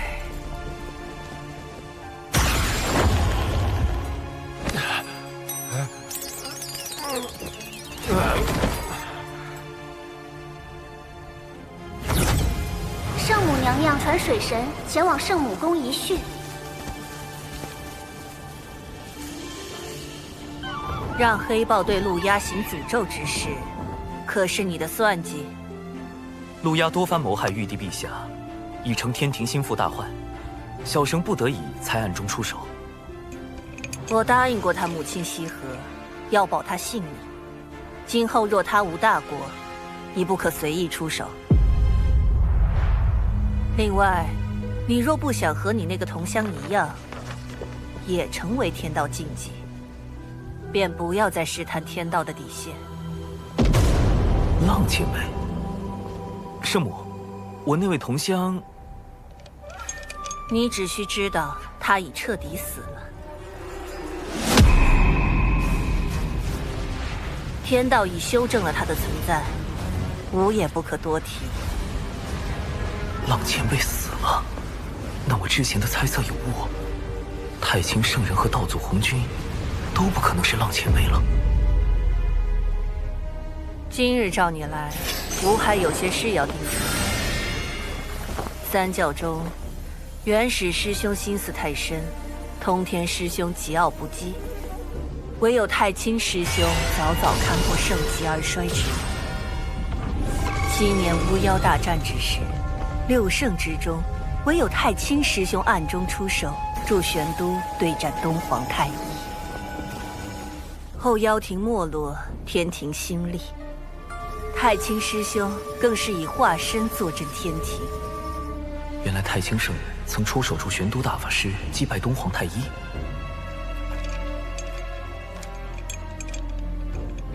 等等，大德后土是不是也说过？这是人教对我的许诺，如今七情脱离封印，一切正到了应验之时。人教的许诺，莫非也与太清圣人有关？他竟暗中做了那么多，看来我此前猜测的没错。太清圣人也不愿意看到道门内战，他的计划与我在大劫中捞人的计划并不冲突。多谢圣母指点。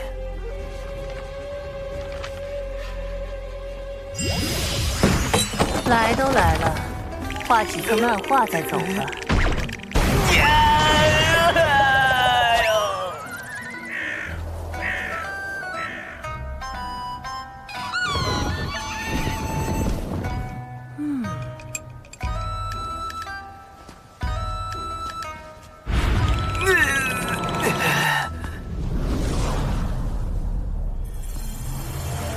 显然陆压还不能提前死，但要计算天道偏差率，样本数据还不够多，尚需10日。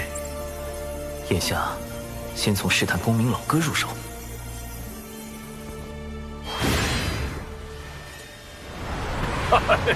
多谢水神老弟带我来天庭逛一遭。公明老哥，近日听闻有大劫将至，你有何打算？你有应对之策？你看这天庭如何？灵气充沛，大道有宗，可谓是修行圣地。可惜一言一行都有天道监管，颇不爽利。天道至公无私，监管又有何妨？我不慕天庭之功德，不愿被天庭所辖管，更不愿有什么君臣之道。修道为何？先长生，后逍遥，寻的是无拘无束，为的是念头无阻，不然何以求得超脱？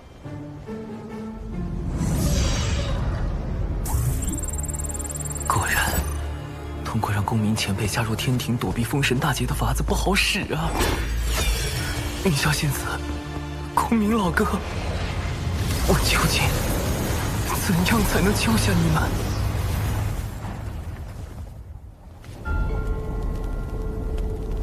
太子旧伤未愈，似又添了新伤，此乃12品功德金莲所结，能助太子早日痊愈。想与我联手对抗天庭和道门，仅凭一颗莲子可不够。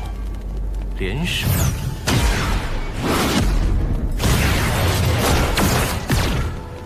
我要的是妖族听命于我，令行禁止，不可违抗。妖帝印玺，此物怎会在你手中？2位妖皇陨落后，妖帝印玺随之隐没魂荒，贫道费了好些功夫才寻到。太子若能让妖族听命于我，无论最后成或不成，此物送归太子，如何？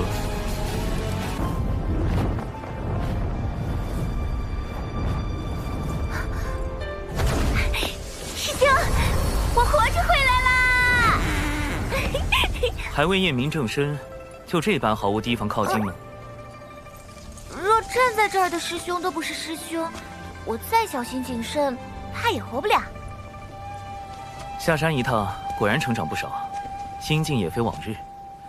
有些事要正式跟你谈一下。啊？正式？啊？玄都小法师，天庭水神，师兄你竟有这么多身份，切记保密。另外，我在外行走，遇见了一位很特别的人。你可听说过云霄仙子？截教云霄，先天生灵，天地大能。师兄，你和云霄仙子，你为什么？明明是我先。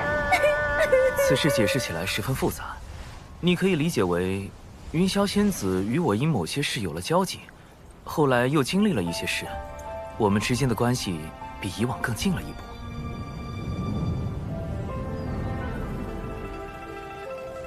师兄，你一下说这么多，让我怎么信呢？我目前对云霄仙子只是略有好感，毕竟像她这般温柔动人、遇事果决、出手很准的人，谁会不喜欢呢？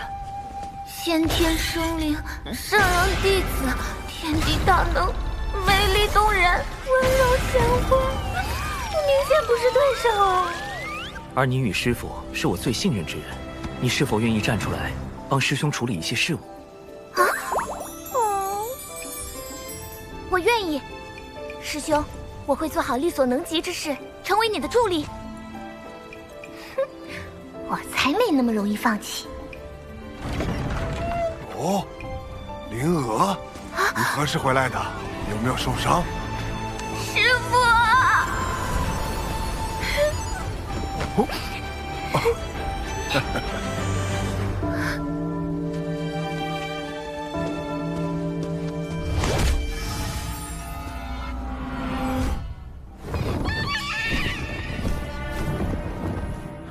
青丘狐族又来找茬儿。小兰见过奇缘道长。这声音，这眼神，不太对劲。继掌门，我族功德狐女小兰与你渡仙门这位奇缘道长，哼，结成道侣。如何？你摆平什么了？若非你那什么寂寞的歪脸，不要怎会？对师父芳心暗许。弟子对症下药，是他想多了。且狐妖此举定然有诈，我已将其引到僻静之地，我可趁机一探。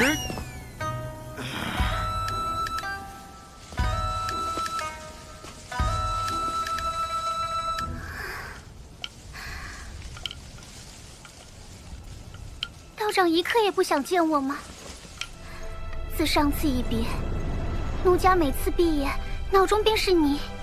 年复一年，奴家对你早已情根深重。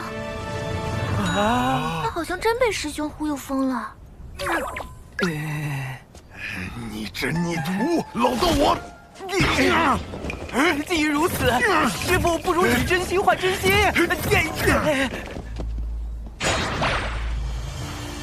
师兄，你真相信狐妖看上师父了？非也，此乃狐妖之套路，先忽悠仇敌爱上自己，再翻脸羞辱，以此来报复。蓝道友，可忤完了？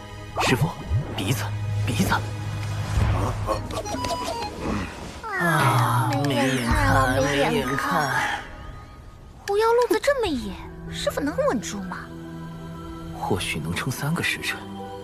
道长，我来帮你疗伤。使不得。道长若对我无意，为何不敢正面看我一眼？蓝道友自重，贫道思来想去，有些话还是想跟你说个清楚。师兄，你假扮师父的事要被抖出来了。师父待人诚恳，又岂会再做欺瞒？道长请说。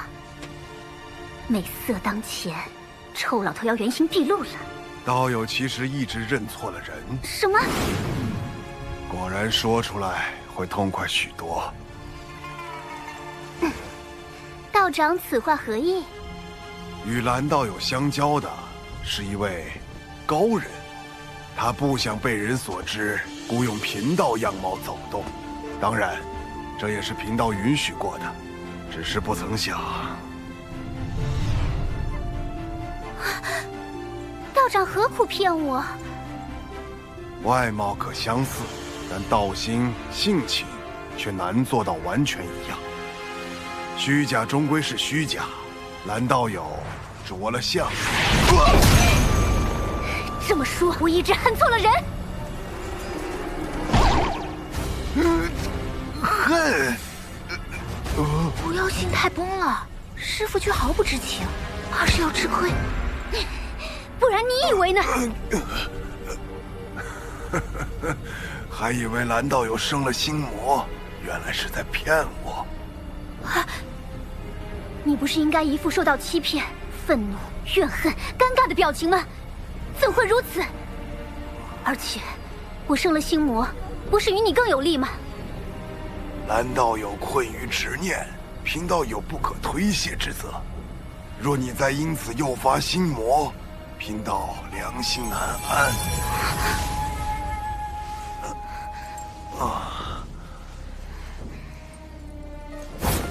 替你样貌之人是谁？事关高人安危，贫道宁死也不会说。蓝道友心中不忿，不若在贫道身上出几口恶气。你，冤有头债有主，既然不是你，我打你做甚？君臣克腹黑，果然是万年不变的定律。出来吧。师父当真令徒儿钦佩，美色当前，竟能如此坦荡。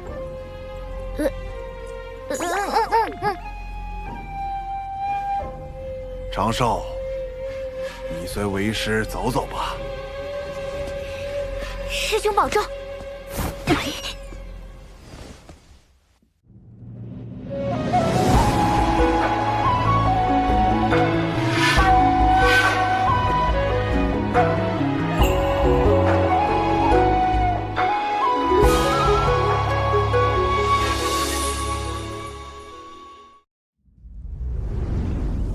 若最初便与蓝道友说明白，或许就能省去多年怨怼。长寿，如今你手中权柄越来越重，能在无意间决定旁人的生死命途，但是否也因此少了一份对旁人的敬重？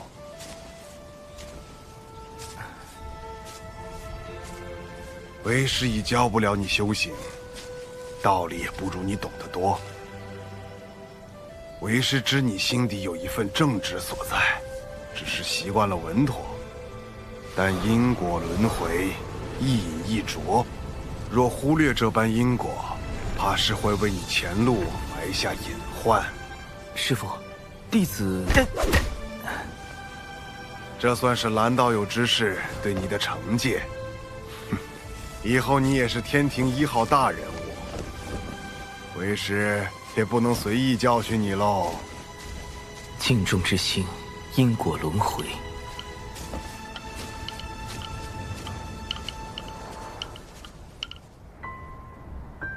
尊师所言，有些在理，有些却忽略了你的处境。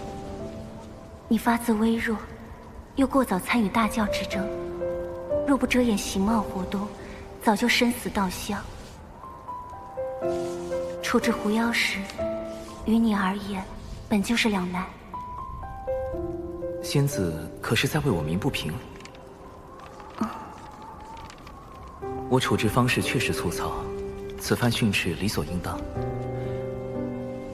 只是师父一生情路坎坷，心中执念是与故人重聚，可我并非他，很难做到感同身受。正因如此，才不能把话闷在心里。今后若再有困苦，亦可同我言说。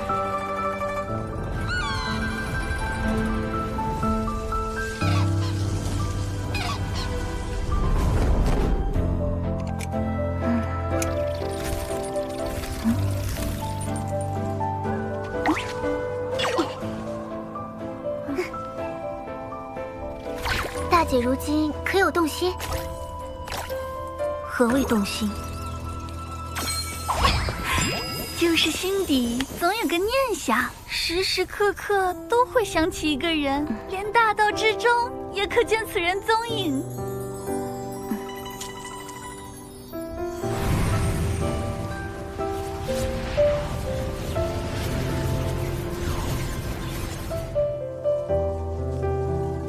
眼下，这般念想是不是劫运作祟，我难以决断，还需闭关思索。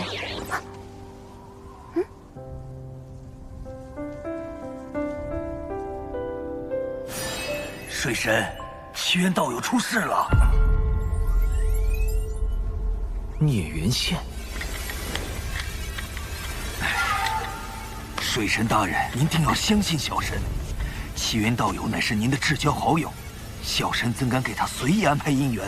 更何况还是这种命运纠缠、不死不休的孽缘线。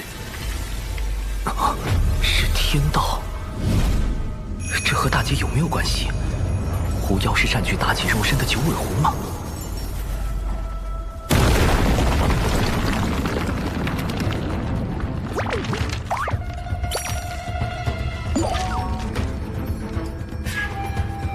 虚假终归是虚假，外有慧而心无恙，亦可修得无上果。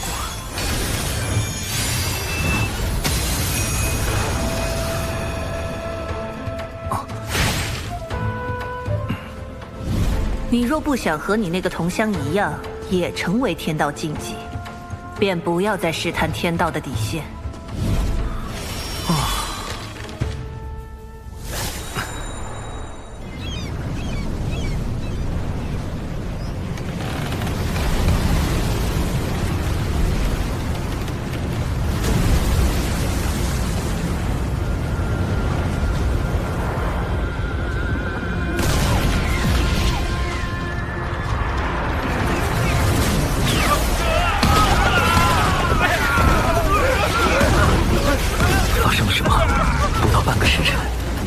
162座海神教势力范围的城池遭到妖族袭击。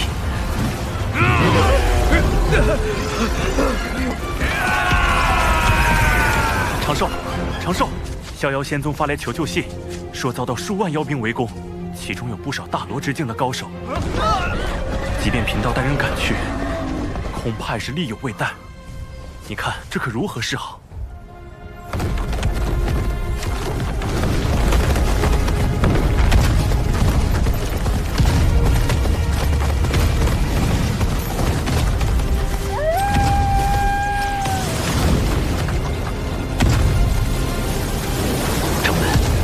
门外也有一批妖兵，数量不下10万之众。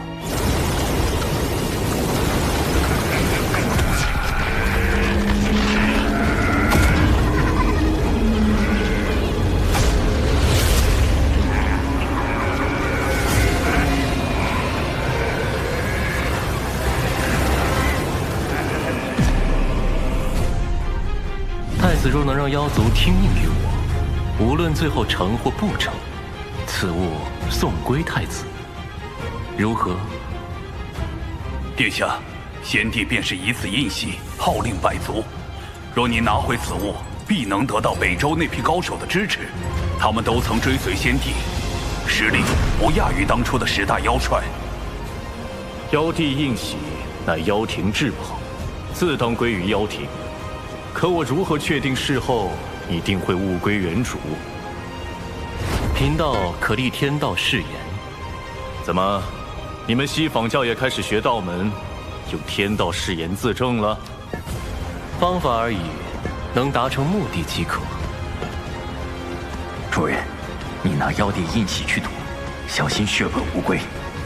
这一次我有17层算计，看水神如何赢我。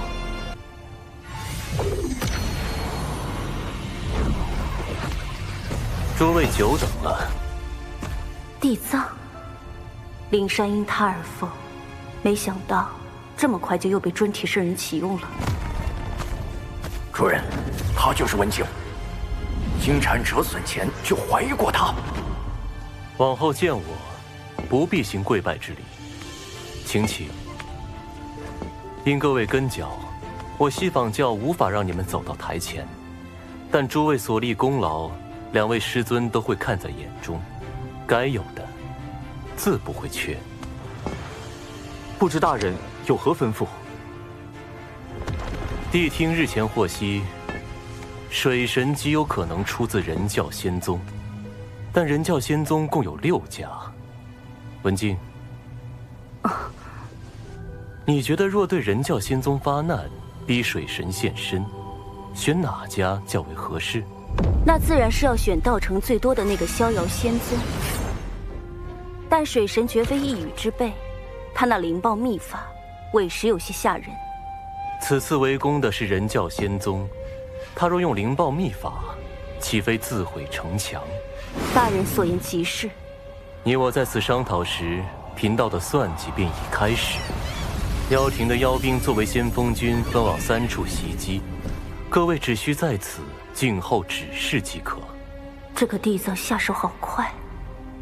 水神，是你让我折服的，不是我不给你传消息。你可千万别怪我。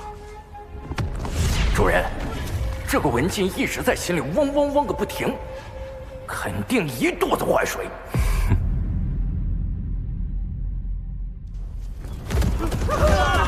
快逃！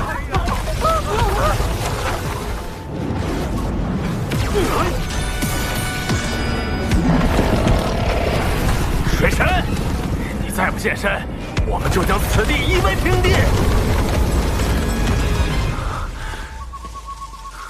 要逼我本体现身进攻熊寨，倒也说得过去，怎么偏偏还选中了渡仙门？不能因为渡仙门菜就那么欺负人吧？掌门莫急，啊，一会儿我会在暗中与您配合。嘿嘿，小家伙，俺又来凑你了。大前辈，太清社人竟然主动把玄黄塔送来给我防身，看来事情大条了呀！必须启动最高级别防备体系。长寿，掌门，立刻召集宗门上下，赶往地脉挪移大阵。不战而逃？可地脉出的挪移大阵，在上一次渡仙门大战时已经暴露了出口，难保此次敌军不会埋伏在那儿。数年前，弟子便在旧的挪移大阵下方1600丈处，搭建了一处新的挪移大阵，十分隐秘。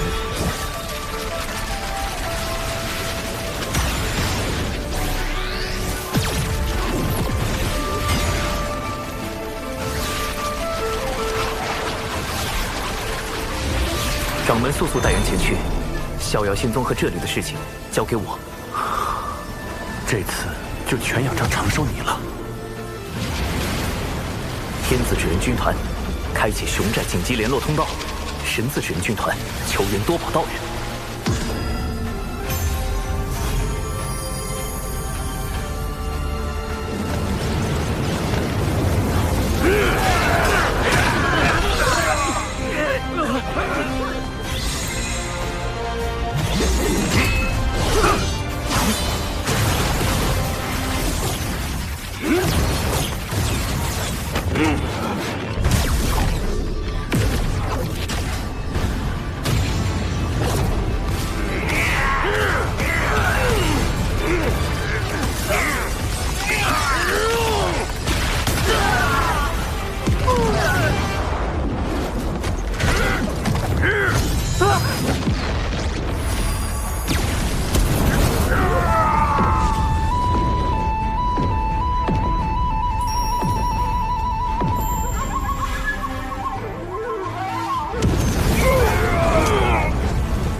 截教火灵，奉师尊多宝道人之命，驰援人教逍遥仙宗。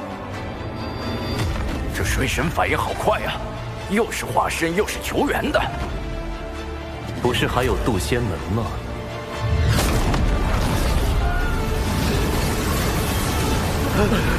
快，让他们跑了！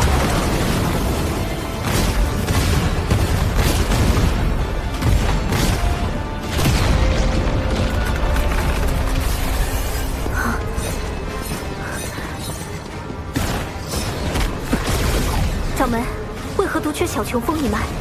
他们决定留下来，那弟子也决定留下来。请掌门成全，弟子生死无怨。去吧。掌门，这无妨。他在此地，应该比跟着我们更安全一些。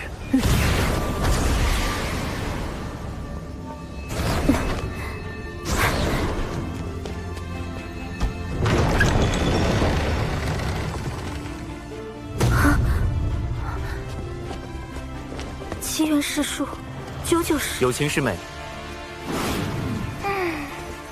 有些事情还不方便告知他们。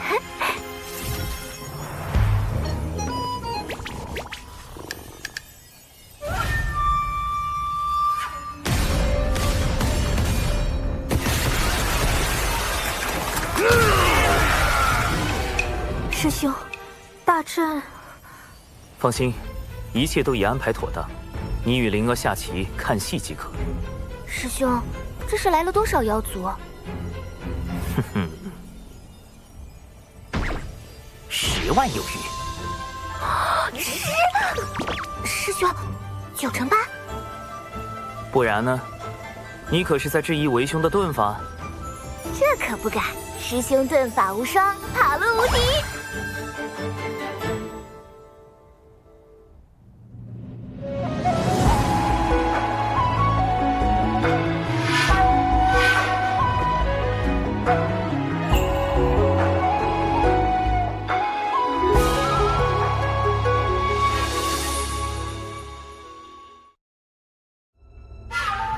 来晚了，他们跑光了。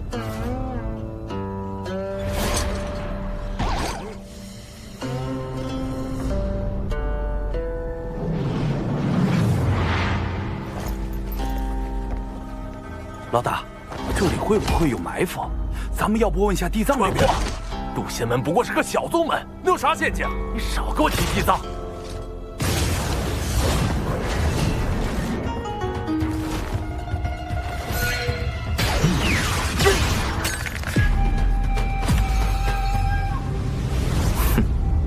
砰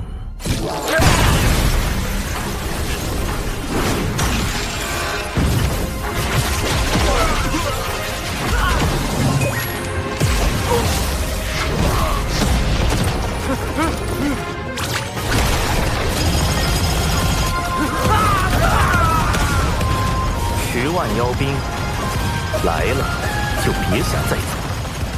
师兄真厉害。大哥，我是不是说漏嘴了？今日让有情师妹待在此处，我就没打算隐瞒身份。切记，我此前给你们的新生屏蔽仪万不可离身。师兄放心，保证万无一失。长寿师兄的本体究竟在何处？这个倒是说不精准，不过通常而言，师兄都会在一个最为安全的地方。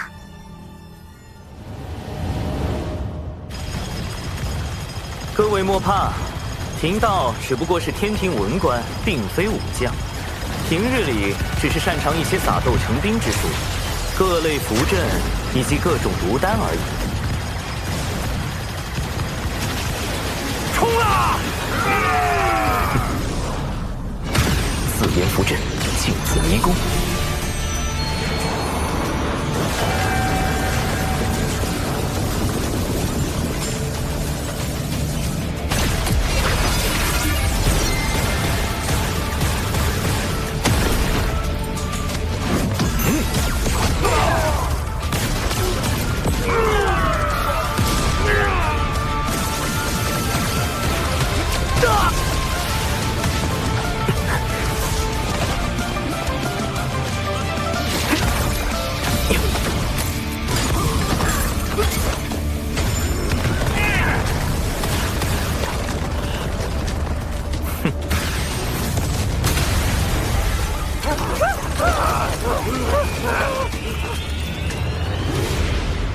塔前辈，晚辈向您借3缕威能一用。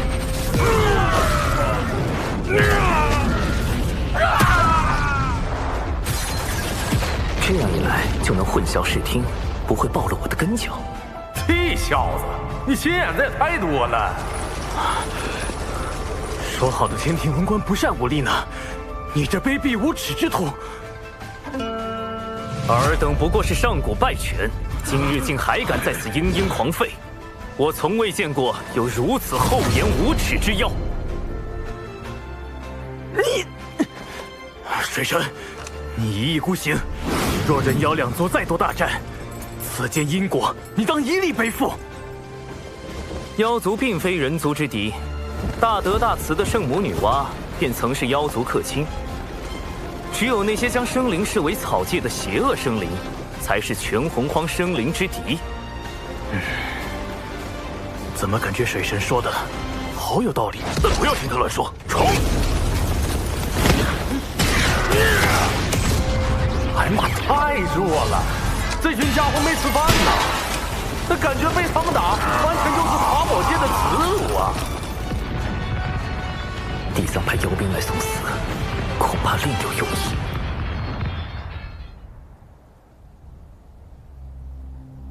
3处的水神化身都有玄黄塔，主人，你的算计落空了。只是第1重罢了。文静，你对眼下局势怎么看？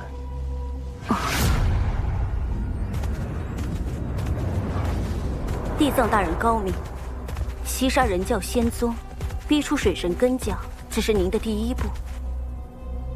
您真正的目的是想令妖庭为道门仇视，四处树敌，最终不得不投向咱们西坊教。哦，你是如何看出的？我教与妖庭屡屡败于水神，究其根本，乃是我教与妖庭的合作嫌隙颇多，才被水神钻了空子。倘若我教能彻底掌控妖庭，水神自不足为惧。主人，这个文静和你之前说过的话一模一样。文静，有时太过聪慧，并非好事。去渡仙门支援妖兵吧。但愿这一次，你的聪慧不会让贫道失望。是。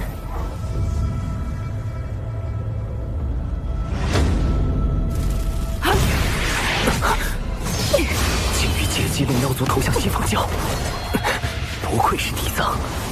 文静，稍后你配合我。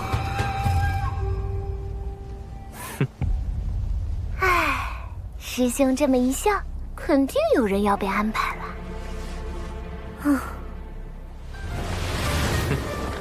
今日竟有这么多的妖兵，那位道友果不欺我，当真有大量功德送上门来。那位道友，你什么意思？今日之事，不是只有地藏大人知道吗？难道水神和地藏是一伙的？你们一定是误会地藏大人了。哎呀，被你们发现了！为地藏道友考虑，我今日是绝不能放过你们了。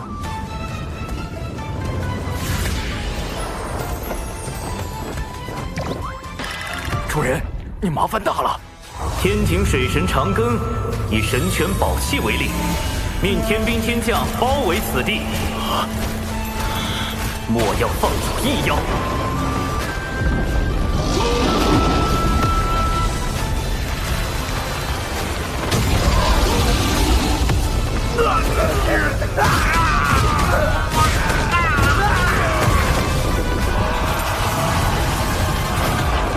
杀出去，要地藏算账！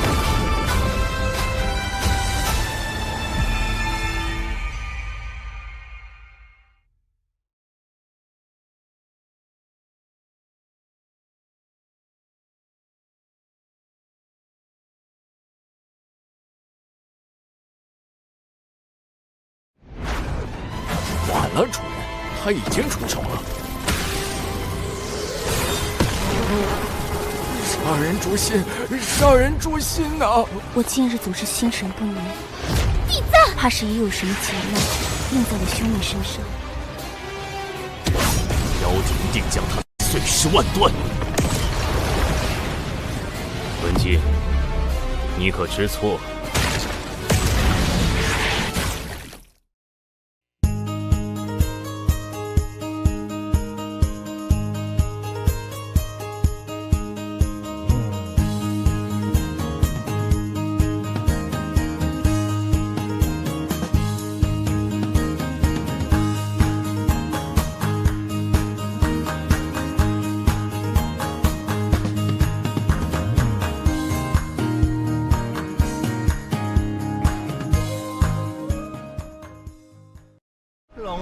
爷一回头，吓死后面一头牛。龙大爷2回头，阿毛阿狗忙磕头。龙大爷3回头，尸横遍野问牛。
世上好特别，特别巧合安全，凡人世上好激动。